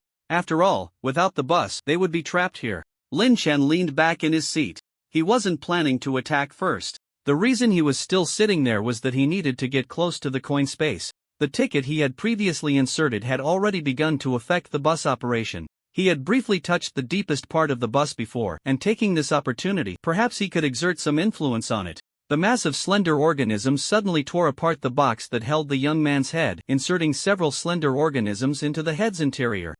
Let me see what kind of strange thing you put inside. Now I can't even control what's inside." "Hiss, don't poke it. Didn't I tell you? That's a derivative of a relic fragment known as a egg hatchling. I suggest you drive the bus out first, otherwise, if what's inside escapes, none of us will get away." The mass did not stop its actions. The young man's head continued to twitch slightly, and before long, it became completely still. Strands of black and white filaments silently emerged from every corner of the bus, wrapping around all the creatures inside. The mass casually shredded the young man's head, then ignored the surrounding filaments and unleashed a large number of slender organisms towards Lin Chen. However, before those slender organisms could get close to Lin Chen, they were torn apart by the runic traps inside the bus. "When did this happen?" the mass asked in surprise, looking at the runic traps that covered the entire bus. "I started setting up these runic traps shortly after getting on the bus. Concealment is the most important trap technique." After multiple simulations, Lin Chen had become familiar with Robert's body. Although he couldn't engage in direct combat, as long as he underwent certain enhancements, he could still set up some runic traps. "So what? Although you killed a large number of my branches before, leaving me very weak, I'm not weak enough to be killed by these low-level runic traps." The mass shredded the surrounding black and white filaments. It stopped attacking, as the part of its body that went into the coin space was very important to it, and it was indeed very weak now. "Ultimately, we have no need to attack each other. Drive the bus outside, and then I can let you go." Good idea, let them get on the bus. Lin Chen was still sensing the depths of the bus through the coin space. He had made some progress, but there was still a distance to success, and he needed to buy a little more time. Damn it, he's clearly stalling for time. You should kill him quickly and drive away. I don't want to die with you. A slender organism growing on the mass suddenly spoke. You actually didn't die. Is this the consciousness transfer technology? As he spoke, the collective suddenly crushed the slender creature. It's useless, you've come into too deep contact with me. Your brain-dead actions have ruined my egg. And now I can only use your body. The young man transferred to another slender creature. While the two argued, the black and white filaments in the bus increased, occupying all the unoccupied spaces. Lin Chen continuously controlled the runes to cut through the nearby black and white filaments, but he knew it was meaningless because the depths of the bus were filled with a large number of black and white filaments, and in the densest area of the filaments, an egg-shaped object with black and white patterns was being nurtured. Hey, kid, hurry up and drive the bus out. You don't want to die here, do you? The collective and the young man reached an agreement. They decided to deal with Lin Chen first and escape this cage. Haven't you realized? This bus has already been controlled by the things you created. I can't drive it either. As soon as Lin Chen finished speaking, the bus automatically drove towards the outside. It also wanted to leave here. Seeing the bus move, the passengers still under the bus hurriedly rushed towards it, not wanting to be trapped in such a place. Great! Finally, we can leave here, the collective said excitedly. It didn't care about the young man inside, it was just an additional consciousness to it, nothing significant. The young man was also very excited. As long as he could leave here, he had a way to get the collective back. Once they got there, it would be his say. However, they hadn't been excited for long when the bus stopped. Lin Chen certainly wouldn't let the bus return like that. The organization's task was to resolve the anomaly, not to bring a bus full of anomalies back. He didn't want to start over again. Oh, do you think you can deal with the three of us alone? The collective and the slender young man looked at Lin Chen simultaneously, and the black and white filaments in the bus began to gather towards the driver's seat. They knew that only Lin Chen, sitting in the driver's seat, could stop the bus. No! I'm just an ordinary person, I can't deal with any of you three. But after all, I am the bus driver, so let me drive. Ignoring the middle-aged bald man outside who hesitated about whether to get on the bus, Lin Chen skillfully started the bus. The bus slowly moved forward, sweat soaking through Lin Chen's prison uniform. Lin Chen struggled to use his mental power to connect with the deepest part of the bus, activating its fundamental functions. Where is this place? The environment changed instantly, and the collective looked out at the oddly shaped plants, feeling a sense of foreboding. Didn't you want to leave that world? Now you can get off the bus. Lin Chen opened the door, and outside was a sparsely vegetated wilderness, a thick abyssal aura flooding into the bus. Damn it! This is the surface of the abyss. Are you crazy? The young man was the first to notice the problem. Unlike Lin Chen, who often came into contact with the abyss, they had only heard of its great name, sensed its aura, but had never been in such close proximity to it. Hurry up and drive us back. Otherwise, it'll kill you. The collective waved the slender creature, aiming it at Lin Chen's head. The surrounding black and white filaments also began to stir. It didn't want to stay here any longer. I don't have the ability to drive the bus back, and also, don't scare me, or if I get scared, I might step on the gas again and drive straight into the depths of the abyss. When Lin Chen activated the bus functions, he had already anticipated the possible destinations, and the abyss was one of them. After all, the depths of the bus were filled with the aura of the abyss. What do you want? The collective retracted the slender creature. It now had to admit that the initiative was no longer on its side. It's simple, get rid of the things you put in the bus. I can't control the bus to go back, but as long as we deal with this creature affecting the bus operation, the bus will automatically return to the right track. Lin Chen had already thought of a solution. Okay, but you have to help too. The collective thought for a moment and ultimately agreed to Lin Chen's solution. Alright, but I suggest you hurry, it's about to hatch, Lin Chen said, controlling the nearby rune traps to shred the surrounding black and white threads. The collective also began to take action, quickly clearing all the black and white threads from the vehicle. Lin Chen opened the coin space, and they could sense the egg-like object hidden deep within the bus that was about to hatch. Cut me off and throw me in, I'll get it out. You all get ready to attack, the young man suddenly said. You don't mean to control its body, do you? The collective saw through the young man's thoughts at a glance. Let it in, at least it can still communicate normally. Otherwise, once whatever's inside hatches or gets targeted by nearby abyssal creatures, we might not be able to leave, Lin Chen said. Not caring who controlled the monster that was about to be born below, he just wanted to deal with all of them. Fine, you'd better not be playing me, or you'll regret it, the collective said as it cut off the slender creature the young man was in and threw it into the coin space. Lin Chen glanced at the slender creature. The young man certainly wouldn't control the egg-like object to take a beating. Those eggs were merely backup bodies he had prepared for himself, but their quality was average, and whatever hatched from them couldn't compare to the monster that would emerge from this egg-like object. I truly am the child of destiny. Even being hunted to this place, I can obtain a perfect body. The young man controlled the slender creature to approach the egg-like object, and it was easily torn apart by the egg-like object. Hee, now this body is mine. Once I finish hatching, you all will die here, especially that damned driver. I will make sure to trap him inside and torment him slowly. The young man merged his consciousness with the original consciousness of the egg-like object, and as for the purity of the consciousness, he no longer cared. Aren't you afraid it will hatch and kill you?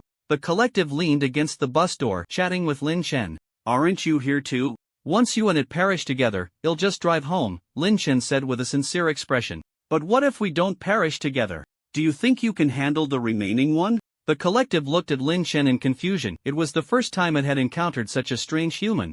You will perish together. I have prayed to the gods for this. It is divine will, Lin Chen said devoutly. You still believe in the gods? But this is the abyss, a place where the light of the gods cannot reach. You don't actually believe in the abyssal evil gods, do you? The collective didn't think so. Lin Chen seemed too normal. Not at all like a follower of an evil god. I don't believe in the gods, but I occasionally pray to them, Lin Chen admitted, sometimes revealing answers to enemies. He knew it wasn't good, but he couldn't help it. You don't believe in the gods, not even a believer. What good is prayer then? The collective looked outside the bus. It was still daytime, and the surface of the abyss was relatively calm, but it had to leave before nightfall. Sincerity brings results. Prayer is just a way to communicate with the gods. As long as the gods are willing to listen, they will naturally bestow divine will, Lin Chen said, closing his eyes to rest. This simulation task had gone on for a while, and it was time to end it.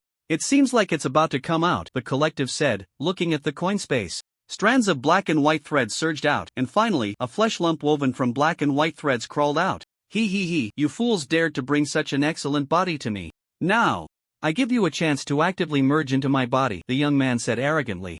Although he couldn't hatch a complete individual due to insufficient materials, this was already enough. The black and white threads surged toward Lin Chen and the collective. It aimed to deal with both of these troubles at once. Lin Chen activated the rune trap, shredding the fine threads that surged towards him, while the collective offered no resistance, allowing the black and white threads to flow into its body. Not just the black and white threads, but after their contact, even the flesh tumor's essence seemed to be uncontrollably pulled into its interior. What have you done? Why is my body being absorbed by you?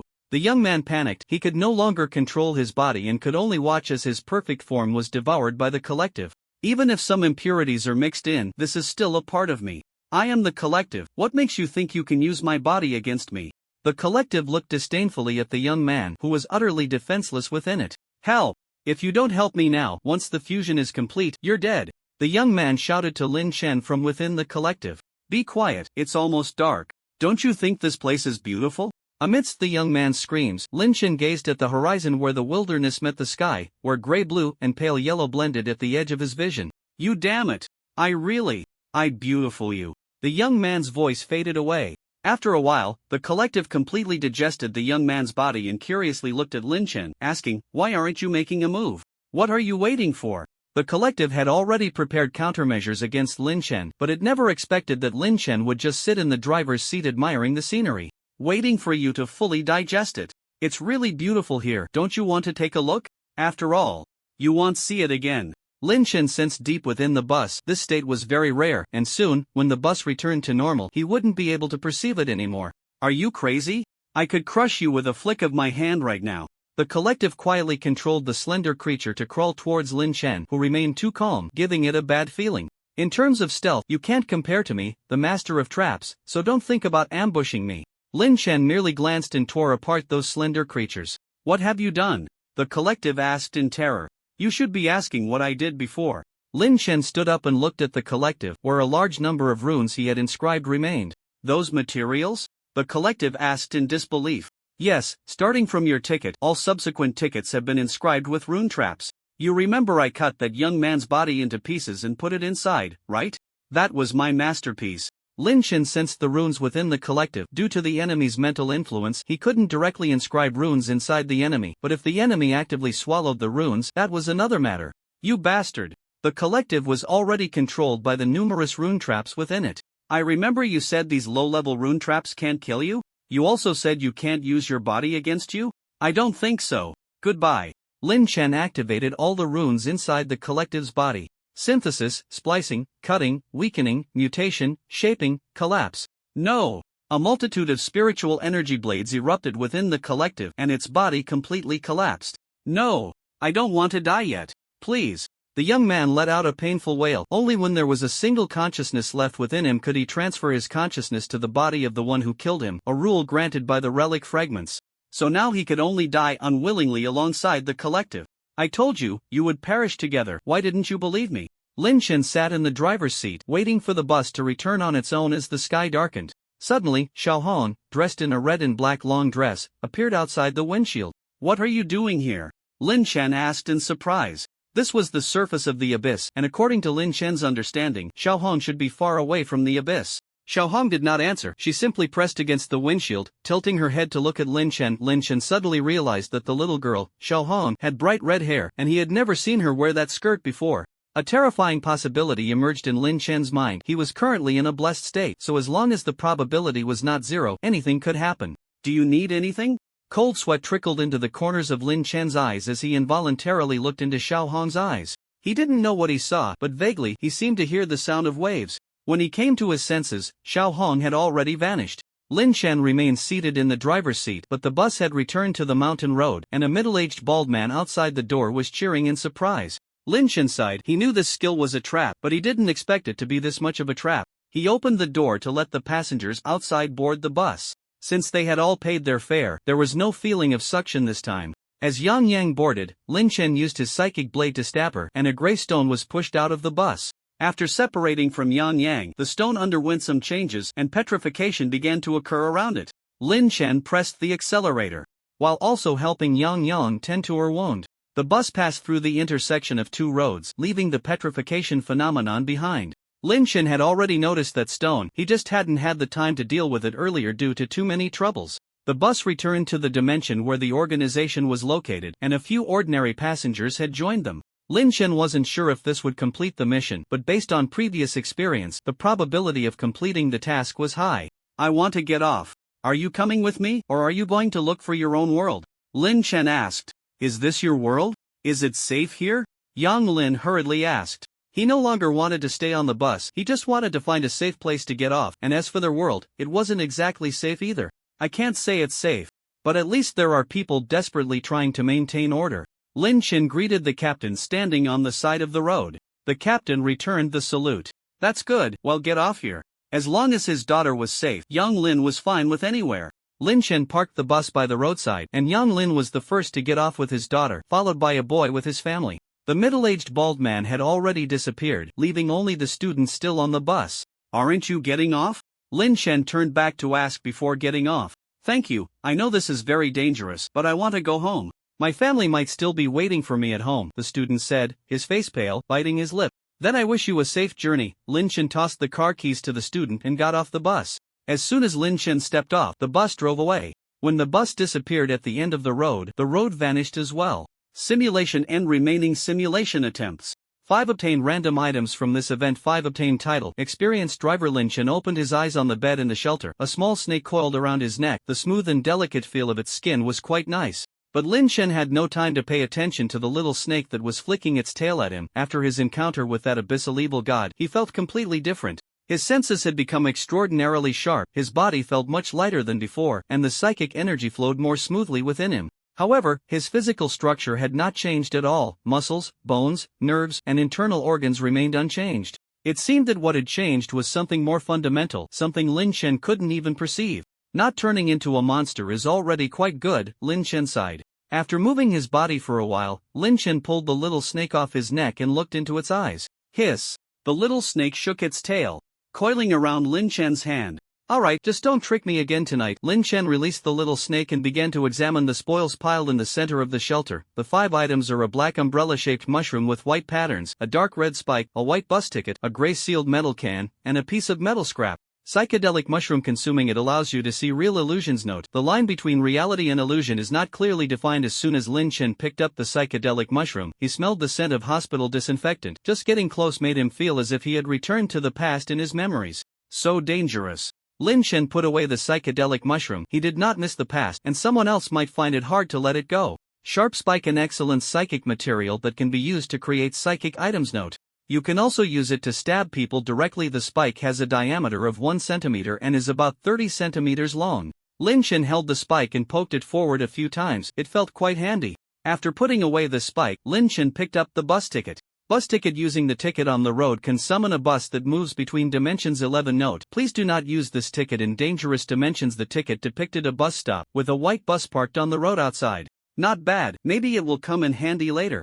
After putting the ticket away, Lin Chen picked up the gray metal can. Gray matter, artificially purified gray realm substrate, average purity, can be inhaled. Consuming it has a very low chance of awakening psychic skills and a high chance of causing mental illness. Note: only true madmen would need this thing. Another one of those seemingly useful but actually useless junk items. Lin Chen sighed and placed the gray matter where it belonged. Relic fragment: a relic fragment containing a certain amount of rule power. You can use it to create psychic items or extract the remaining rule fragments inside. Note: of course, you can also swallow it. Just like its previous owner, the relic fragment is a fist-sized piece of metal. Lin Chen tried to sense its internal structure with his psychic power, but his psychic energy was blocked from entering the fragment by some force. This one is okay, I can study it slowly. Finally encountering a somewhat decent item, Lin Chen put away the metal piece and then checked his new title through the system. Experienced driver: you are now a qualified experienced driver, even without a license. Note: maybe you can try other modes of transportation. Buses and starships are not that different, they'll give it a try when I have the chance. After sorting through his spoils, Lin Chen took care of the plants and animals for a while, played with a snake, and then went to the game room with low-level nutrient solution and rune cards. The game room was the same as before, and Lin Chen directly used the Frenzy rune card. A large amount of chaotic knowledge flooded into Lin Chen's brain. This rune card was special, as Frenzy is a mental state. Influenced by knowledge related to Frenzy, Lin Chen entered a state close to Frenzy. He forcibly suppressed this state but still inevitably felt its effects. So, during this psychic cycle, Lin Chen directly played a card game with 100 red coins. As he began to absorb psychic energy, Lin Chen noticed some differences from before. The psychic energy flowed very smoothly in his body, the strengthening speed increased significantly, and his bonus tolerance for psychic energy also rose. After completing 7 psychic cycles, Lin Chen left the game room with the 2,900 red coins he had won. Surprisingly, it doesn't feel uncomfortable, instead, I feel happy. Lin Chen organized the knowledge in his mind. This was the easiest time he had used the rune cards. While organizing the knowledge, Lin Chen also prepared dinner. The time spent on the simulation task in the morning was a bit long, and nighttime activities were about to begin. After preparing dinner, Lin Chen opened the group chat and started eating. 5274741000000 Maze exploration, start. Garbage collection, start. Have you all eaten? Food image: eat up, eat up. Food image: acquiring second-tier mutated organs. What are you collecting? Just go to the red maze and kill a few monsters. As expected of a big shot, your words are so solid. There can't still be people who can't kill second-tier monsters, right? Today I ran into Brother Lin in the game room, and I have to say, even the gambling god needs to learn more from Brother Lin. I ran into him too, 100 red coins around, 10 consecutive wins. I was there too. At that time Brother Lin was still absorbing spiritual energy to strengthen his body. He didn't take the game seriously at all. Impressive, you're making me a bit eager. I suggest you don't think too much, you might end up losing everything but your underwear. Night activity begins. Tonight's activity: personal special random event. Join? Join. 9:59. Wait. Why is my task not maze exploration, but some personal task? Oh no, I didn't realize it and I've already joined, huh? Why am I maze exploration? You must be joking. No, I'm not maze exploration either, it's a personal special random event.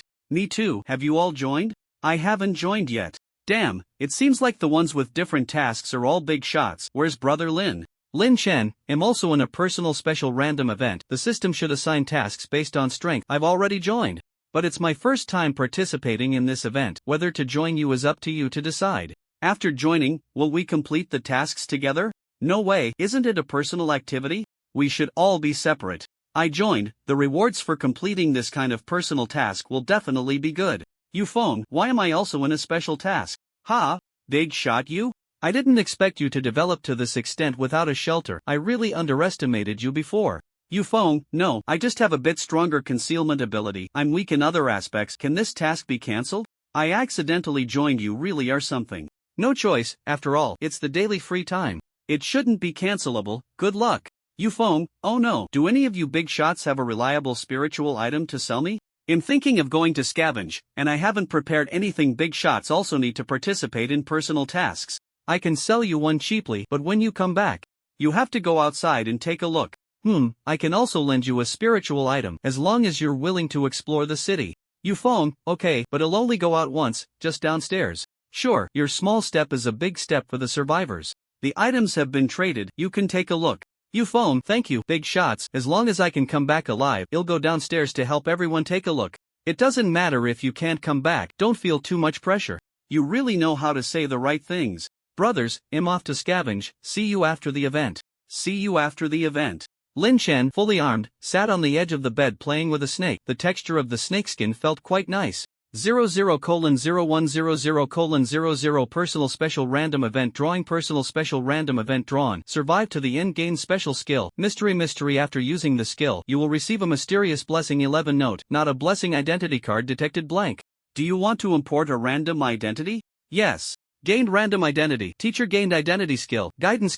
When you complete a full guidance session and gain heartfelt recognition from your students, you will receive a random card note. This is the teacher's duty. Lin Chen opened his eyes. He was lying on the hotel bed. He was wearing a thin nightgown, and his evening dress and various equipment were nowhere to be seen, and he couldn't sense the loot space either. Not only that, although the body is still the original, both spiritual energy and mental power cannot be used, as if sealed. Just as Lin Chen was pondering his current situation, a concise self-introduction appeared in his mind.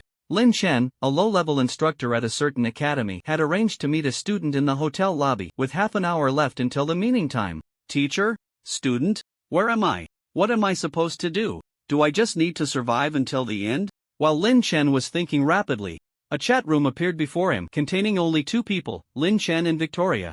Lin Chen, hello. Victoria, no, I'm not well, and you're not doing too great either. Lin Chen, no, I'm fine. If you could tell me the current situation, I'd be even better. Lin Chen put on his coat and carefully checked the entire room. Unable to use his mental power, he could only check manually. Victoria, this is a game organized by the controllers, and you're unfortunate to be paired with me. Lin Chen, then you're lucky. I rarely lose at games. I'll help you win. Where are you? Victoria, no, I'm not in the game. You're the participant and I'm the supporter. I can't directly participate in the game, only provide you with some assistance. Lin Chen, what kind of help can you give me? Victoria, sorry, not yet. For certain reasons, I'm forced to participate in this game. If the game fails, I'll lose everything. You and I being paired together is not random. It's because you have the lowest rank among all participants. Lin Chen, alright, tell me the game rules. Victoria, the rules are simple. Kill other participants, survive until the end, and achieve the highest score among all participants. Victoria, each participant has a simple basic identity. You need to distinguish between participants and locals. Killing participants will earn you points and cards, while killing locals may provoke local forces. Victoria, there are many types of cards. You should currently be in a state where your spiritual energy and mental power are locked. Some cards can unlock your abilities and items. Victoria, besides killing participants, there are other ways to obtain cards, which you'll need to explore yourself. This is my first time participating in this game as well. Victoria, the game map is vast. The city you're in is just a small part of the entire game map, so you'd better gather resources quickly. Victoria, do you have any questions? Lin Chen. Not for now. Lin Chen glanced at the white card he found under the cabinet. White card randomly unlock one item from the loot space. 11 Note, I hope your loot space isn't too cluttered. Lin Chen crushed the card, and a dark red dagger appeared in his hand. A tier 3 spiritual item, the mutated dagger. Lin Chen placed the mutated dagger in an easily accessible spot and then covered it with his clothes. If I could use my mental power, this wouldn't be so troublesome. After adjusting his clothes in front of the mirror, Lin Chen left the room. He still had to meet his student. Just as he stepped out of the room, he encountered a middle-aged man with a nervous expression in the hallway. The middle-aged man brightened upon seeing Lin Chen, quickly walking towards him with a smile. Hello, I've lost my room card. Can you help me call the service staff using the room phone? Of course, come in. Lin Chen opened the door, allowing the middle-aged man to enter his room, and then locked the door. Before the middle-aged man could turn around, Lin Chen stabbed his heart from behind with the mutated dagger and skillfully covered his mouth and nose with force. Whoa. The middle-aged man tried to struggle, but even without the use of spiritual energy, Lin Chen's physical strength remained robust. Coupled with his heart being pierced and unable to breathe, the middle-aged man quickly fell silent. First kill of a participant, received random card 1. A light green card appeared before Lin Chen. Green card skill can place a rune trap. 11 at a designated location. Note, the type of rune is random. Is the skill card a skill I possess? Or is it a skill I had used before? If it's a skill I have used before, then Lin Chen needs to grind for more skill cards. After all, there are many skills he currently cannot use at all. Putting away the green card just as Lin Chen was about to deal with the middle-aged man's corpse, the body shattered and disappeared like a card. Victoria, the participants' bodies will automatically disappear, but the locals won't. Your physical condition is quite good, but you were too impulsive just now. If he had called out, you would have been done for. This is a high-end hotel in the city center, and there are many surveillance devices in the corridor. Lin Chen, he was already about to make a move. I just acted a bit faster than him. Victoria, he wanted a room to temporarily stay in. If you don't open the door, he wouldn't dare to act against you in the corridor. Lin Chen, what level are you? You haven't killed anyone, have you? Victoria, I am a 10th level psychic. I am not against you killing, but I hope you can be more cautious. Otherwise, if you attract the attention of other participants, we will be very passive. Lin Chen, don't worry, I'm super cautious. Victoria, is your mental state a bit off? Lin Chen, no. My mental state is super good. Without the suppression of powerful mental energy, the knowledge of frenzy began to gradually affect Lin Chen's mental state. Lin Chen, are all supporters 10th level? Victoria, no. There are also some high-level psychics. Lin Chen, 7, 8, and 9 are high-level. What about 10th level? Victoria, 10th level is a transitional stage. You are only 2nd level. You should be considering how to advance from 3rd to 4th level to give birth to a psychic core, rather than asking these meaningless questions. Lin Chen, how do you give birth to a psychic core? Victoria, you are a survivor of the system, just follow the system. It's best not to mess around, like learning certain dangerous knowledge, as that can easily lead to trouble. Lin Chen, how do you know I am a survivor of the system? Victoria, the system sent me your basic information. Lin Chen, oh? What does the information say? Victoria, it only has your name and level. It doesn't contain anything useful. To the system, any information is valuable, and I need to pay corresponding resources to view your specific data. Lin Chen, how much is my information worth? Victoria, I don't know, right now, I don't even have the money to check your information. Lin Chen, then you're having a bit of a rough time. Victoria, you'll understand why I'm in such a bad situation once you reach a high level. Lin Chen, alright. Lin Chen sat in the hotel lobby chatting with Victoria. He didn't understand why the teacher wanted to meet the students in the hotel lobby, nor did he know the purpose of the meeting or even what his students looked like. Just as Lin Chen was pondering and categorizing various possibilities, 2 female students in blue and white uniforms entered the hotel. As soon as they entered the lobby, they began to look around, seemingly searching for something. When Lin Chen noticed them looking in his direction, he waved to them. Are you Teacher Lin? Li Shiyan was not very sure. The person in front of her didn't feel like a teacher. Yes, sit down and talk. Lin Chen carefully observed the 2 students, especially their changing expressions. The 2 introduced themselves briefly and then sat down opposite Lin Chen. Teacher Lin, although we appreciate you taking the time to bring us to the practical class, we've encountered some trouble recently and may not be able to leave the city with you. Song Qian was a bit nervous. She always felt someone was watching her from behind. Don't worry, Song classmate, if the trouble you're talking about is that man behind you, I will help you deal with it. After all, I am your teacher, and teaching you how to handle trouble is part of my job. Although Lin Chen couldn't use his mental power right now, judging by the man's movements, he wasn't even a psychic. Man, is someone following us? Li Shiyan's expression was serious, but she didn't turn around. Well, tell me about your troubles. Once we deal with them, we still have a practical class to attend. Under normal circumstances, Lin Chen wouldn't be so arrogant, especially since he couldn't use his mental power or spiritual energy right now. But influenced by the knowledge of frenzy, he had no thoughts of restraint at all. We are being targeted by cultists. It's not just us, many students have already gone missing from the school, and we believe it's the work of the cultists. Li Shiyan moved her chair next to Lin Chen and whispered, haven't you told anyone else about this? Lin Chen found it strange, with so many students missing, wasn't the city's public security management doing anything? We reported this to the security bureau a long time ago, but they just sent someone to take a look at the school and brushed it off without any in-depth investigation. Moreover, Song Qian also pulled her chair closer to Lin Chen. Li Shiyan seemed relatively stable, but Song Qian was already a bit mentally strained. After a pause, Song Qian continued. We went to the homes of the missing students, and their families were all acting strangely. They didn't seem to care at all about the missing students. I suspect they might have been influenced by the cultists. Song Qian didn't think this teacher would believe her so-called nonsense. This wasn't the first time she had said such things to a teacher. But for some reason, just being watched by those pitch-black eyes made her smoothly express the words that had been piling up in her heart, words she could barely hold back. Very well, since we have a suitable case, let's have our practical class in the city this time. The first lesson I will teach you is how to deal with cultists. Follow me. Lin Chen stood up and left the hotel. The two students hesitated for a moment but ultimately followed behind him. First, we need to gather intelligence. We must figure out who the enemy is, where they are, and what their objectives are.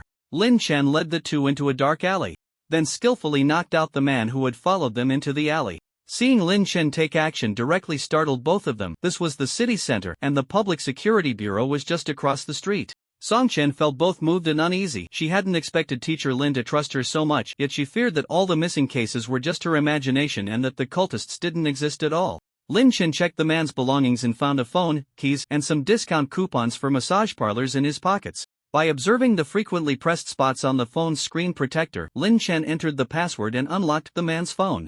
After absorbing the blood of the deity, his senses had become much sharper. The phone contained a lot of information, and based on this, Lin Chen gained a certain understanding of the man and found his residence. This is the first step in gathering intelligence. Many times, if you don't actively collect information, you might not know what happened until death. Information is life. Lin Chen carefully taught the two every step of gathering information, casually lifting the manhole cover and throwing the man into the sewer so that he wouldn't be discovered by passers-by. Completed a guidance session, randomly obtained a card, obtained a white card, unlock, remove mental block for 1 minute 11. Note, 1 minute isn't long, but you can do a lot in that time. Indeed, a lot can be done. Lin Chen put away the card. With this card, he could easily handle ordinary low-level spiritual practitioners. I understand, teacher. Are we going to his house to gather information next? Li Shiyan was much more proactive than Song Qian. Yes, but we can also be a bit more proactive. Lin Chen sent a message to his superior using the man's phone. Why don't we just ask him directly?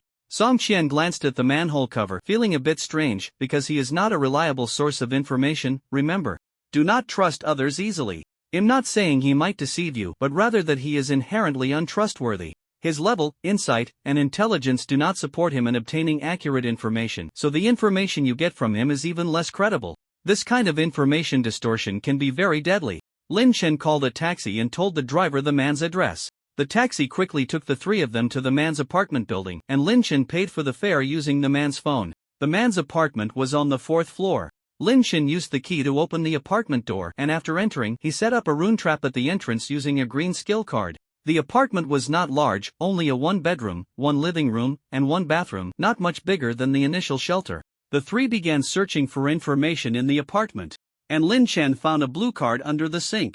Blue card support. Using this card can reveal the locations of participants within 1,000 meters. 33 Note, participants detected by the card will receive a system prompt. Lin Chen, is the support card related to you?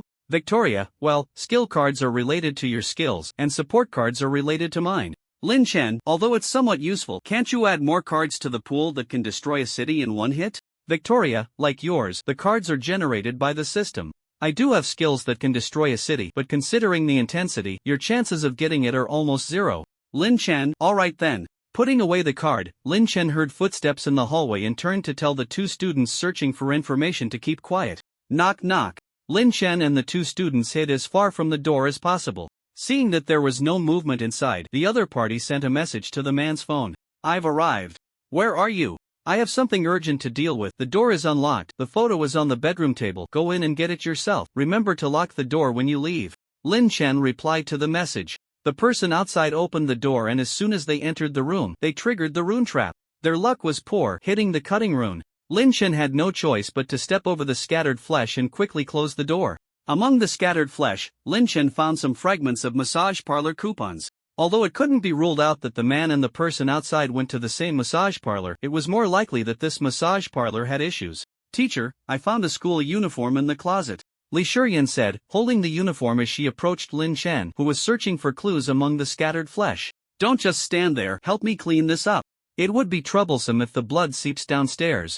Lin Chen began to instruct Li Shiyan on how to handle the body. The girl learned quickly and had a talent for it. In contrast, Song Qian was not as capable, often giving off an awkward vibe. What are you doing? Song Qian curiously peeked her head out from the bedroom and asked. We're cleaning the floor. You can continue looking for clues in the room. Li Shiyan answered before Lin Chen could. Okay. Song Qian didn't ask further and pulled her head back in. Sorry, teacher. Li Shiyan laid a large amount of paper towels on the floor to absorb the blood. It's fine, although I personally prefer to be prepared. Under normal circumstances, you shouldn't need this kind of knowledge. Lin Chen took out the massage coupons and checked the address of the massage parlor on his phone. The massage parlor was just in the neighboring community, only a 5-minute walk from this apartment. After dealing with the scattered flesh, Lin Chen left the crime scene with the 2 students. I'm going to check out that massage parlor. You 2 go to the fast food restaurant on the roadside. It's daytime, so even if you run into cultists also eating fast food, it won't matter. Call me if anything happens, and try not to wander around. Lin Chen sent a fast food red envelope to Li Shiyan. After all, he was the adult, and it wouldn't be right to make the students pay for their meal. Okay, teacher, be careful, and don't worry about us. Li Shiyan entered the fast food restaurant with a worried Song Qian. Lin Chen walked alone towards the massage parlor, and as he got closer, he felt a sense of discomfort. Looks like I found the right place. The massage parlor was named Shui Run Massage, with a pink sign that looked quite unseemly. Lin Chen pushed the door open and entered the massage parlor. It was his first time in such a place. Hello, sir, you must be visiting us for the first time, right? The receptionist was a stunning young woman with a curvy figure, smiling as she introduced various massage packages to Lin Chen. Let's try the 298 package first. If it's good, you'll come back for the 998 package next time. Lin Chen pretended to be experienced and followed the staff deeper into the massage parlor. Do you have a preferred therapist? The staff asked as they led Lin Chen into a room that resembled a hotel standard room. Is therapist number 4 available? Lin Chen casually inquired. We don't have a therapist number 4 here, the staff replied. You only have 3 therapists? Lin Chen found it a bit strange. No, the numbers are chosen by the therapists themselves. Therapist number 44 is currently free. Would you like to choose her? The staff pulled out a phone with pictures of the therapists, each labeled with a number. Sure, I'll take her. Lin Chen glanced at the phone. Therapist number 44 was a very attractive young woman, and the other pictures were similar. If the images weren't edited, the quality of the therapists at this place was astonishingly high. Alright, here is a bottle of mineral water for you. The staff placed a bottle of mineral water on the bedside table and then exited the room. Lin Chen certainly wouldn't touch that bottle of mineral water. A thick, sweet fragrance floated in the room, making his mouth dry. He didn't have to wait long. Soon, the sound of rhythmic, almost mechanical footsteps echoed in the hallway. Thud, thud. Come in. Lin Chen gripped the altered dagger tightly, ready to crush the white card at any moment. If it weren't for the 1-minute limit, he would have acted as soon as he entered the massage parlor. Hello, the 44th therapist is here to serve you. A woman who looked exactly like the one in the photo approached Lin Chen with a smile. If it weren't for Lin Chen's keen eyesight, he wouldn't have noticed the stiffness of her smile, hiding the numbness and fear beneath the dim light. Hello. Lin Chen released the altered dagger and quickly shoved his right hand into the therapist's mouth, pulling out a long white worm from deep within her throat, its surface covered in dark green patterns. The worm was quite long. Lin Chen pulled out nearly half a meter, but still, part of it remained inside the therapist. Whoa whoa whoa, the therapist let out a low, mournful cry. Lin Chen had only pulled out the upper half of the worm. The lower half was deeply embedded in various parts of her body like plant roots. If Lin Chen forcibly pulled out the worm, it would tear apart all the organs inside the therapist's body. Kill me, please, kill me, let me die, the therapist mumbled incoherently. Lin Chen used the altered dagger to sever the upper half of the worm, then thrust the dagger into the lower half, stabbing it several times. If the therapist truly wanted to die, he could grant her a quick end. But that would have to wait until he dealt with the cultists and this damned worm. Lin Chen exited the room and returned to the entrance of the massage parlor, lowering the roller shutter in the face of the receptionist's puzzled gaze. He should have done this long ago. Hearing the chaotic footsteps in the hallway, Lin Chen crushed the white card in his hand. What does it feel like to have mental power without spiritual energy? Although Lin Chen had experienced it many times in simulation tasks, this was the first time it happened to his real body. Since it was a familiar body, Lin Chen didn't need to adapt. He instantly controlled the external spiritual energy. A group of rushing staff hadn't even exited the hallway before being pierced through vital points by the backstab of the spiritual energy blade, their bodies piling up in the corridor. Lin Chen's mental power spread outward, sensing the entire massage parlor. And soon he discovered 2 hidden spaces beneath the massage parlor. Do you know who we are helping? The female receptionist trembled as she looked at Lin Chen, not much stronger than the corpses in the hallway, so she could only attempt to communicate with him. I don't know, do you have high-level psychics? Lin Chen casually set up a few rune traps at the door before walking deeper into the massage parlor. Time was limited, otherwise he could have chatted a bit more with her. The psychic blade pierced the receptionist's vital point from behind. She wanted to say yes, but it seemed too absurd, so she kept silent. High-level psychics were at the pinnacle of psychics. How could they possibly appear in such a small place? As Lin Chen passed by the corpses, he discovered a purple card on one of them. Purple card mission. Using this card grants a random mission. Completing the mission rewards the system note. After the event ends, uncompleted missions will lower the survivor's system rating, while completing missions will raise it. Lin Chen casually crushed the purple card. Random mission acquired. Clean up the massage parlor. Clean up the massage parlor. Dim lighting, a heated atmosphere, a cold operating table hidden underground. The massage parlor is undoubtedly a good place to develop cult followers. You have discovered a cult stronghold. Such strongholds will not be limited to just one, as there are many similar massage parlors in the city. You need to find and eliminate them. Note: clean at least 5 massage parlors. The more parlors you clean, the greater the rewards. Lin Chen glanced at the mission and swiftly dealt with a few technicians who lunged at him.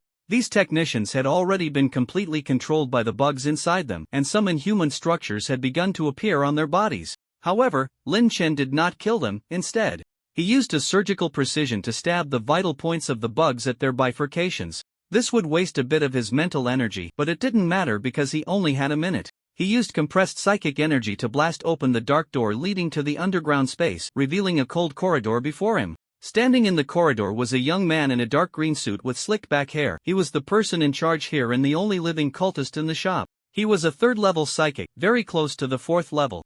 If you're here to cause trouble for this cult, perhaps we can talk. I actually have nothing to do with this cult. The young man held a green card in his hand, feeling incredibly unlucky to have become the head of a cult stronghold just after entering. Although he was also a cultist, he was not on the same level as those who played with bugs. Before he could even settle into his position, he was blocked underground by a terrifyingly strong 2nd level psychic, unable to use his psychic energy or mental power. With only a decent but hardhouse green skill card in hand, Lin Chen decisively stabbed the young man with the psychic blade, and just as he was about to follow up with a full version of the shotgun knife, he realized the young man was already dead. Playing dead? You did a good job, but at least you should have put up some resistance. Lin Chen stabbed a few more times before realizing the other party wasn't pretending. It wasn't until Lin Chen saw the green card in the young man's hand that he understood what was going on. This type of system card seemed to have a built-in feature that shielded mental perception, only observable with the naked eye. Green card skill: concentrate a psychic spear in hand, can decide the throwing direction. 11 Note: no one would really get hit by such a skill that requires charging and has average flight speed, right? Trash skill. Lin Chen put away the card and pushed open the door to the operating room, a thick, cloying smell of blood flooding his nostrils. In the dim operating room, a middle-aged man with a beer belly was lying on the operating table, sleeping. A blissful smile adorned his face, drool pooling on the table. Lin Chen ignored him and pushed aside a full-length mirror attached to one side of the operating room wall, revealing a staircase leading down to the 2nd underground level. The underground 2nd level is a space of at least 100 square meters, filled with a large number of half-human, half-insect monsters. In the center of the space stands a white worm tree, beneath which lies a pile of shredded corpses, and the tree is adorned with white worms. With 5 seconds left on the 1-minute countdown, Lin Chen threw the energy blade he had been shaping and inscribing runes on since the countdown began into the underground space. Boom! The energy blade struck the trunk of the worm tree with precision. The tree's roots tried to withdraw to evade the violent energy, but under the influence of various runes, the withdrawal not only failed to escape the explosion's range but also resulted in its roots being shredded as well. Once the explosion had completely subsided, Lin Chen entered the underground space and retrieved a pink card from the corpse of the worm tree. Pink card loot: this card can be used during the event to transform into other colored cards, or it can be used after the event ends to convert into a piece of loot. Note: it can also be left as an inheritance for enemies to use. Lin Chen directly crushed the pink card. Having used the white card, he now needed to replenish his combat cards. The pink card transformed into a white card. White card unlocked completely. Note: yes, there is no time limit. Lin Chen crushed this card as well. A surge of energy flooded into Lin Chen's body, flowing freely within him. Without the restraint of mental power, the energy automatically permeated throughout his body. At first, Lin Chen was worried about his body undergoing mutation, but ever since absorbing the blood of the divine, his body had been stable to the point of being unyielding, showing no signs of mutation whatsoever. Although it's not as good as unlocking mental power, this is already quite decent. Even if he couldn't use runes to manipulate external energy, Lin Chen could still use the energy within him to deal with some ordinary energy users. Just as Lin Chen was moving his body, he received a message. Teacher, several men in black suits have barged into the fast food restaurant trying to catch us. We've already run out and are now escaping on the street. Send me the coordinates. I'll head over right away. Lin Chen stimulated the middle-aged man lying on the operating table with energy before leaving the massage parlor. Considering that the security bureau might have issues, he didn't want the man to see his face. He had previously casually destroyed the surveillance equipment in the massage parlor. As for those technicians, he could only leave them to the security bureau to handle, hoping there were still normal people in the bureau. Following the coordinates on his phone, Lin Chen quickly found 2 students and several men in black suits following them. "What do you want with my students?" Since they were on the street with many pedestrians around, Lin Chen didn't act directly. "Kid, if you don't want to die, get lost. Our boss has business with them." Slap. One of the men in black stepped forward to push Lin Chen aside but was knocked to the ground by a slap from Lin Chen. Lin Chen didn't use energy and even applied only a fraction of his strength, otherwise, the guy's head would have at least spun around 2.5 times on his neck. "You bastard." Seeing Lin Chen make a move, the other men in black surrounded him. Slap, slap, slap. Each one received a slap. Lin Chen wouldn't go easy on them. At that moment, a lecherous-looking old man named Lao Deng emerged from the crowd of onlookers, cautiously approaching Lin Chen. "You must be a teacher from the academy, right? Truly young and promising. I'm a steward from the Wenchuan Society. Our president has some questions for your students. Could we ask them to come with us? This matter needs to be resolved, and you can't protect them forever. Besides, we have several energy users in our society, and the president is acquainted with a few captains from the security bureau." Lao Deng's smile was friendly, but the threat was evident in his words. "Do you see that coffee shop over there? I'll give your president 10 minutes. If he doesn't come, I'll take you out first, and then I'll go after him. Do you understand?" Lin Chen grabbed Lao Deng by the hair, pulling him close to force him to meet his gaze. "Understood. I'll notify the president right away." Old Deng's eyes widened, no longer calm as before. As an elder who handled affairs in the association, he had seen many people, so he was very clear that Lin Chen was not trying to scare him, he really intended to kill him. "Let's go, we can grab something to eat at the cafe." "I haven't been to a cafe yet." "Girls your age should like places like this, right?" Lin Chen was not choosing randomly. If it were just him, he would have opted for an old noodle shop by the roadside instead of this trendy cafe. "Yeah, I've been there a few times with friends and even took some photos," Li Shiyan said. She wasn't particularly interested in cafes, but as part of socializing, she could perfectly blend into the friendly atmosphere. "I haven't been to a cafe either. I don't dare to approach such beautiful places." Song Qian clutched Li Shiyan's clothes. She had always been timid, and if it weren't for meeting Li Shiyan, she might not have dared to resist those cultists. "That's great, it's just the right time for us to try it out." Lin Chen glanced at Old Deng, who was on the phone, and Old Deng consciously followed behind him. The cafe was very quiet, with only 2 tables occupied. The manager was a tall, handsome woman, and there were no waitstaff, just her alone. "You'll have a slice of strawberry cheesecake and the best coffee you have, and pack a recommended snack as well," Lin Chen casually ordered after glancing at the menu. Li Shiyan also ordered cake and coffee, while Song Qian opted for a cream muffin and soda combo. Before their meals arrived, a black luxury sedan stopped outside the cafe, and a sophisticated middle-aged man walked in, followed by 2 burly bald bodyguards. Both bodyguards were low-level psychics. Old Deng, sitting next to Lin Chen, quickly stood up to give his seat to the newcomer. "I am Zhao Wenchuan, the president of the Wenchuan Association. You must be Mr. Lin from the academy, right?" Zhao Wenchuan was very polite. He could handle students from the academy without background, but dealing with the academy's teachers was not so easy. "Get to the point, I'm busy," Lin Chen said, thinking that at this distance, he could blow his head off in just a second. "The thing is, a friend's child is also a student at the academy, and he has gone missing. It seems you know some information. I hope you can tell me," Zhao Wenchuan earnestly said to Li Shiyan. "Isn't your friend missing? Could it be you yourself?" Lin Chen interjected, then shared all the information they had discovered with Zhao Wenchuan. It wasn't that Lin Chen trusted Zhao Wenchuan that much, it was a simple test. He would judge the other person's connection to the cult based on Zhao Wenchuan's expressions and eyes, thus deciding how to handle the Wenchuan Association. "So that's how it is." After hearing Lin Chen's account, Zhao Wenchuan painfully closed his eyes. The missing student was his illegitimate son. He wasn't very familiar with the child, only occasionally meeting for a meal, while the child was usually cared for by a nanny. But after all, that was his child. You don't need to be too sad. That student still has a chance of survival. For now, I haven't figured out the cultists' intentions. Once I deal with a few more cult strongholds, I might find clues about that student, Lin Chen said, taking small bites of the strawberry cheesecake. He only took a sip of the manager's special coffee. He didn't quite understand the pleasure of drinking coffee. "What do you need me to do?" Zhao Wenchuan immediately asked. "Help me find those massage parlors that might be cult strongholds. I also need a car and a driver familiar with the area, and help me get a batch of silenced psychic firearms." Lin Chen said straightforwardly, not being polite at all. "The first part is no problem, but the psychic firearms are a bit tricky. They could attract the attention of the Public Security Bureau. I can get you 2 silenced psychic handguns, but it's best not to use them," Zhao Wenchuan said, risking it all.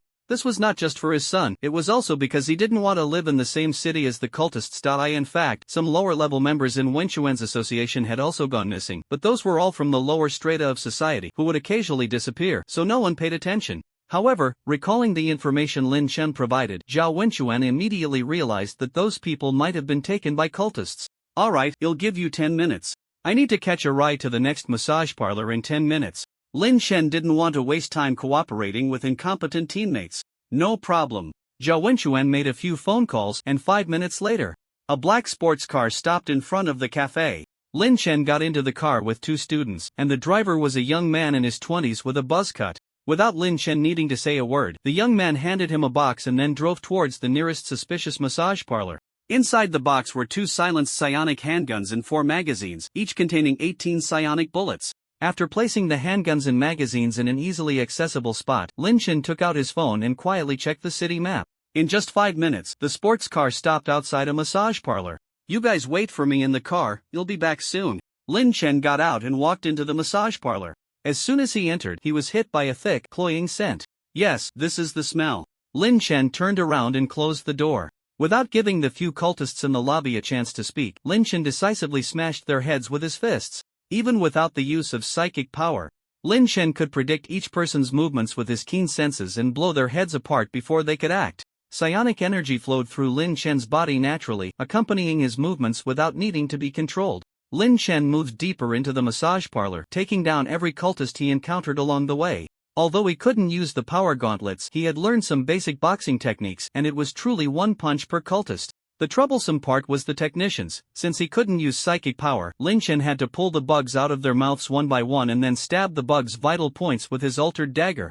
At first, Lin Chen needed to take a careful look before making a cut, but after dealing with a few technicians, he gradually became familiar with the process, and now he could handle one technician in about 5 seconds. In contrast, the cultists were much easier to deal with. Relying on his senses, Lin Chen quickly found the hidden door leading underground. This time, the base leader wasn't waiting for him in the hallway, but Lin Chen could vaguely hear strange sounds coming from deeper within the building below the corridor.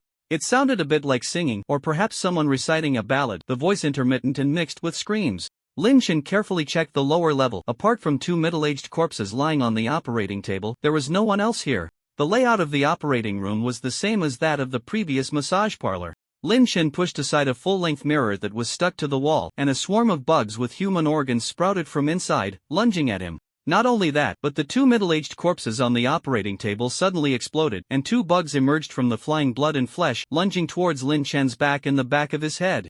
This was a trap that had been prepared long ago.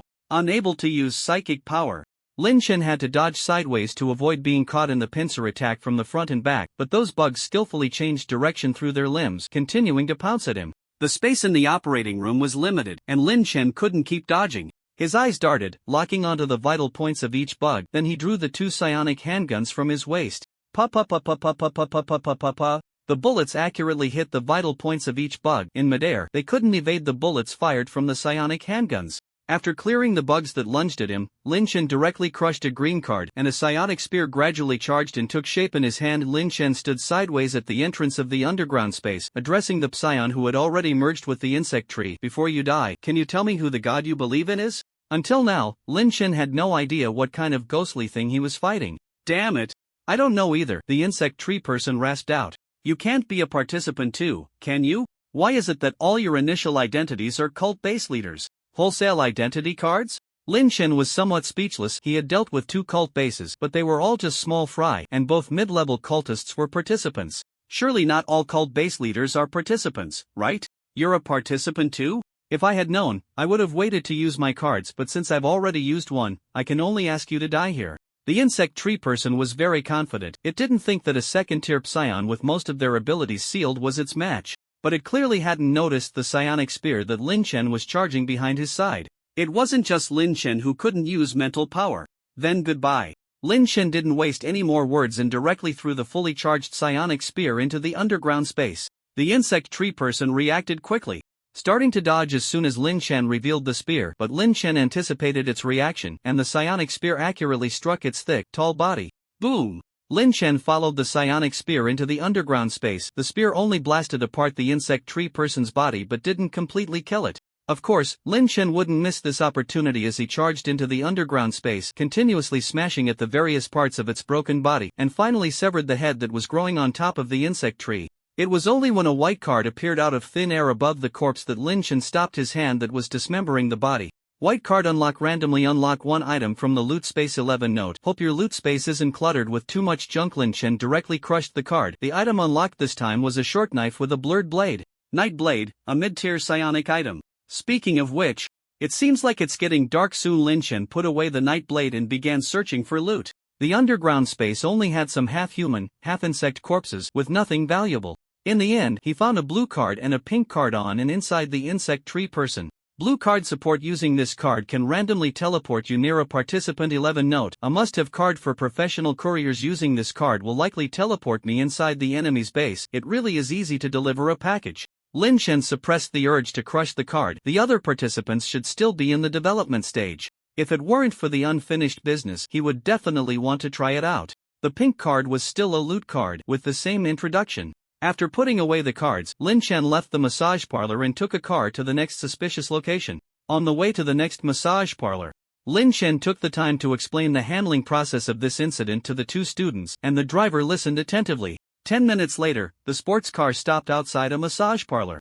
Let's pause here, I'll continue when I get back. Lin Chen entered the massage parlor and quickly realized that this shop was not a cult base. Although it didn't look very proper, it wasn't his concern. Lin Chen left the massage parlor under the strange gaze of the front desk staff. This one isn't it, let's go to the next one. Back in the car, Lin Chen continued to guide the two students. This one isn't it? There's a member in the association who went missing here. I thought the driver found it a bit strange, but he didn't say much, just muttering something as he turned around to head to the next one. Wait, let me take another look. Lin Chen got out of the car and scanned the surrounding environment. It was very close to the outskirts of the city, with very few residents living nearby. And it was extremely quiet. It's indeed a bit strange for a massage parlor to be in a place like this. Could it be because they're afraid of being inspected by the security bureau? Lin Chen's judgment that this massage parlor was not a cult stronghold was based on 2 points. First, there were no strange smells or sounds in the shop. Second, the front desk and service staff were all normal humans, not cultists. But cults can also hire ordinary people, and smells and sounds can be masked. If this is indeed a cult stronghold, it means this place is important and needs to be well disguised. With these thoughts in mind, Lin Chen glanced at the darkening sky and drew his nightblade, re-entering the massage parlor. Lin Chen wandered casually around the massage parlor with the nightblade in hand, and the staff completely failed to notice him. The effect of the nightblade was far better than he had anticipated. It was truly worthy of being a mid-tier psychic item. This massage parlor had many rooms, and considering that the other party might hide their stronghold in a secret room connected to one of the guest rooms, Lin Chen could only check them one by one. Some guest rooms still had clients and technicians inside, but as long as he held the nightblade, even if Lin Chen stood by the bed, they wouldn't notice him. Wang Minghui shivered, his gaze blankly fixed on the ceiling, but he suddenly noticed a figure standing at the edge of his vision. Ah, who are you? Wang Minghui was so startled he almost jumped up, staring at the young man who had suddenly appeared in the room, hurriedly wrapping himself in the blanket. Ha! You can see me? Lin Chen looked curiously at the panicked Wang Minghui. He was the first person in the massage parlor to notice him. Of course. Who are you? Why are you here? Wang Minghui grabbed his pants from the bedside and put them on, feeling a bit more relaxed. I'm the action team leader from the security bureau. I'm here because there's a case to handle, Lin Chen casually lied. Action team leader? Which department are you from? I've never seen you before. Wang Minghui looked at Lin Chen suspiciously, quietly reaching for his coat pocket. Of course you don't know me, I'm not a local. Don't move, Lin Chen said to the technician who was trying to sneak out of the room. Not a local? You are. Wang Minghui felt a bit more at ease once he got his gun, but Lin Chen was putting a lot of pressure on him. Someone reported to headquarters that cult activities are rampant here, and even the security bureau has been controlled by the cult. Lin Chen stared at Wang Minghui, looking into his eyes, and asked slowly, Are you a cultist? Of course not. How could I be a cultist? There are no cultists in the city. Wang Minghui said excitedly. Oh, but I've already destroyed 2 cult strongholds. Do you want to deceive the action team leader at headquarters? Lin Chen frowned and asked. What? Are there really cultists in the city? Wang Minghui was very surprised. Lin Chen shared the information he had gathered. He didn't think Wang Minghui's surprise was feigned, so he wanted to hear the security bureau employee's perspective. Ha! A massage parlor? These cultists are so rampant? Could it be here too? Thinking of his own interests, cold sweat broke out on Wang Minghui's forehead. He then realized that since Lin Chen appeared here, it likely meant that this place was also related to the cult. That's right, this is also a cult stronghold, but it might be more important, which is why the entrance is so concealed. Lin Chen looked at the wall that divided the two guest rooms. The length of the room was off, and there was a small section of space missing between the two guest rooms. One of my colleagues suddenly resigned. But she never mentioned wanting to resign before, and I can't reach her on her phone, the technician standing beside them suddenly said. I will find her, although the outcome may not be good. Lin Chen carefully examined the wall. He could punch through it, but that would make too much noise. This was an important stronghold, and before killing anyone, he wanted to gather some information first. Soon, Lin Chen found a hidden button behind the bedside table. Pressing the button, the wall flipped, revealing a passage leading underground. Are you coming down with me, or do you want me to knock you out? Lin Chen looked at the two and asked. I am, after all, a sheriff, so of course I have to go down with you. As for her, it's better she stays behind. It's too dangerous for ordinary people down there, Wang Minghui replied. No, I'd rather go down than get knocked out. If the cultists come, I'm done for. Lu Xian was not foolish. When the fighting broke out below, someone would definitely come to check the situation, and whether she could survive would entirely depend on the mood of the other party. Then you two follow me closely, don't get too close, and don't run away. I'll go ahead and scout the way, Lin Chen said, gripping the night blade as he entered the passage, disappearing from the sight of the two in an instant. Aren't you afraid? Wang Minghui asked, holding his service pistol. He hadn't dealt with a case that required firing a gun in a long time, so he was terrified. Afraid, but I'm more afraid of going missing like my colleagues. The Public Security Bureau won't care about us. No matter his motives, if he's willing to help us, I at least shouldn't hold us back. Lu Xian completely did not believe Lin Chen was from the Public Security Bureau. She had seen many men and heard many lies. She could tell that the man genuinely wanted to help her find her colleague. Alright, these damn cultists, massage is my only hobby, and you guys are forcing me. After mentally preparing himself, Wang Minghui entered the passage, with Lu Xian following closely behind him. Lin Chen moved through the passage into the underground space, which connected to a narrow corridor lined with cramped cells. Some cells were empty, but they were stained with dark red blood, while others contained people whose conditions were clearly abnormal. As Lin Chen advanced down the corridor, he did not disturb the citizens locked in the cells. There were too many people here who needed help, and he had to deal with the cultists first before he could let them out. However, Wang Minghui and Lu Xian could not become invisible like Lin Chen, and soon noises began to arise from behind them. A cultist, hearing the commotion, prepared to check the situation but was suddenly stabbed in a vital spot by a short knife. Lin Chen covered the cultist's mouth and nose, stabbing a few more times before dragging the body into a nearby cell. There was more than one cultist who heard the noise. Lin Chen stood in the middle of the corridor, killing one after another as they approached. Soon, the bodies piled up in the adjacent cell, forcing Lin Chen to take a few steps forward to switch to another cell to continue disposing of the bodies. After switching through 5 cells, he finally finished dealing with the cultists' bodies, and the cultists finally ceased their delivery behavior.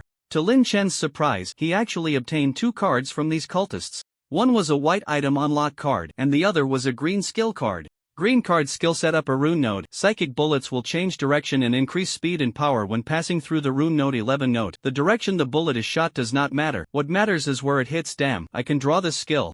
Too bad I didn't get the deadly joke or the ace. Lin Chen crushed the white card, and a number 3 salted fish appeared in his hand. Damn! How did I get this? Lin Chen hurriedly let go. Fortunately, the number 3 salted fish was much weaker than the original version, otherwise he would have to switch hands. This is really dangerous. Lin Chen stripped a piece of clothing from the cultist's body and wrapped the salted fish in it. He hadn't yet figured out how to use this thing. After dealing with the salted fish, Lin Chen continued deeper into the cultist stronghold with the night blade. The corridor was long, and he had no idea where it would lead. Whether the cultists had hidden away or been wiped out, Lin Chen did not encounter a single cultist along the way. However, the citizens in the cells on both sides of the corridor did not decrease, and as Lin Chen gradually delved deeper, the condition of the citizens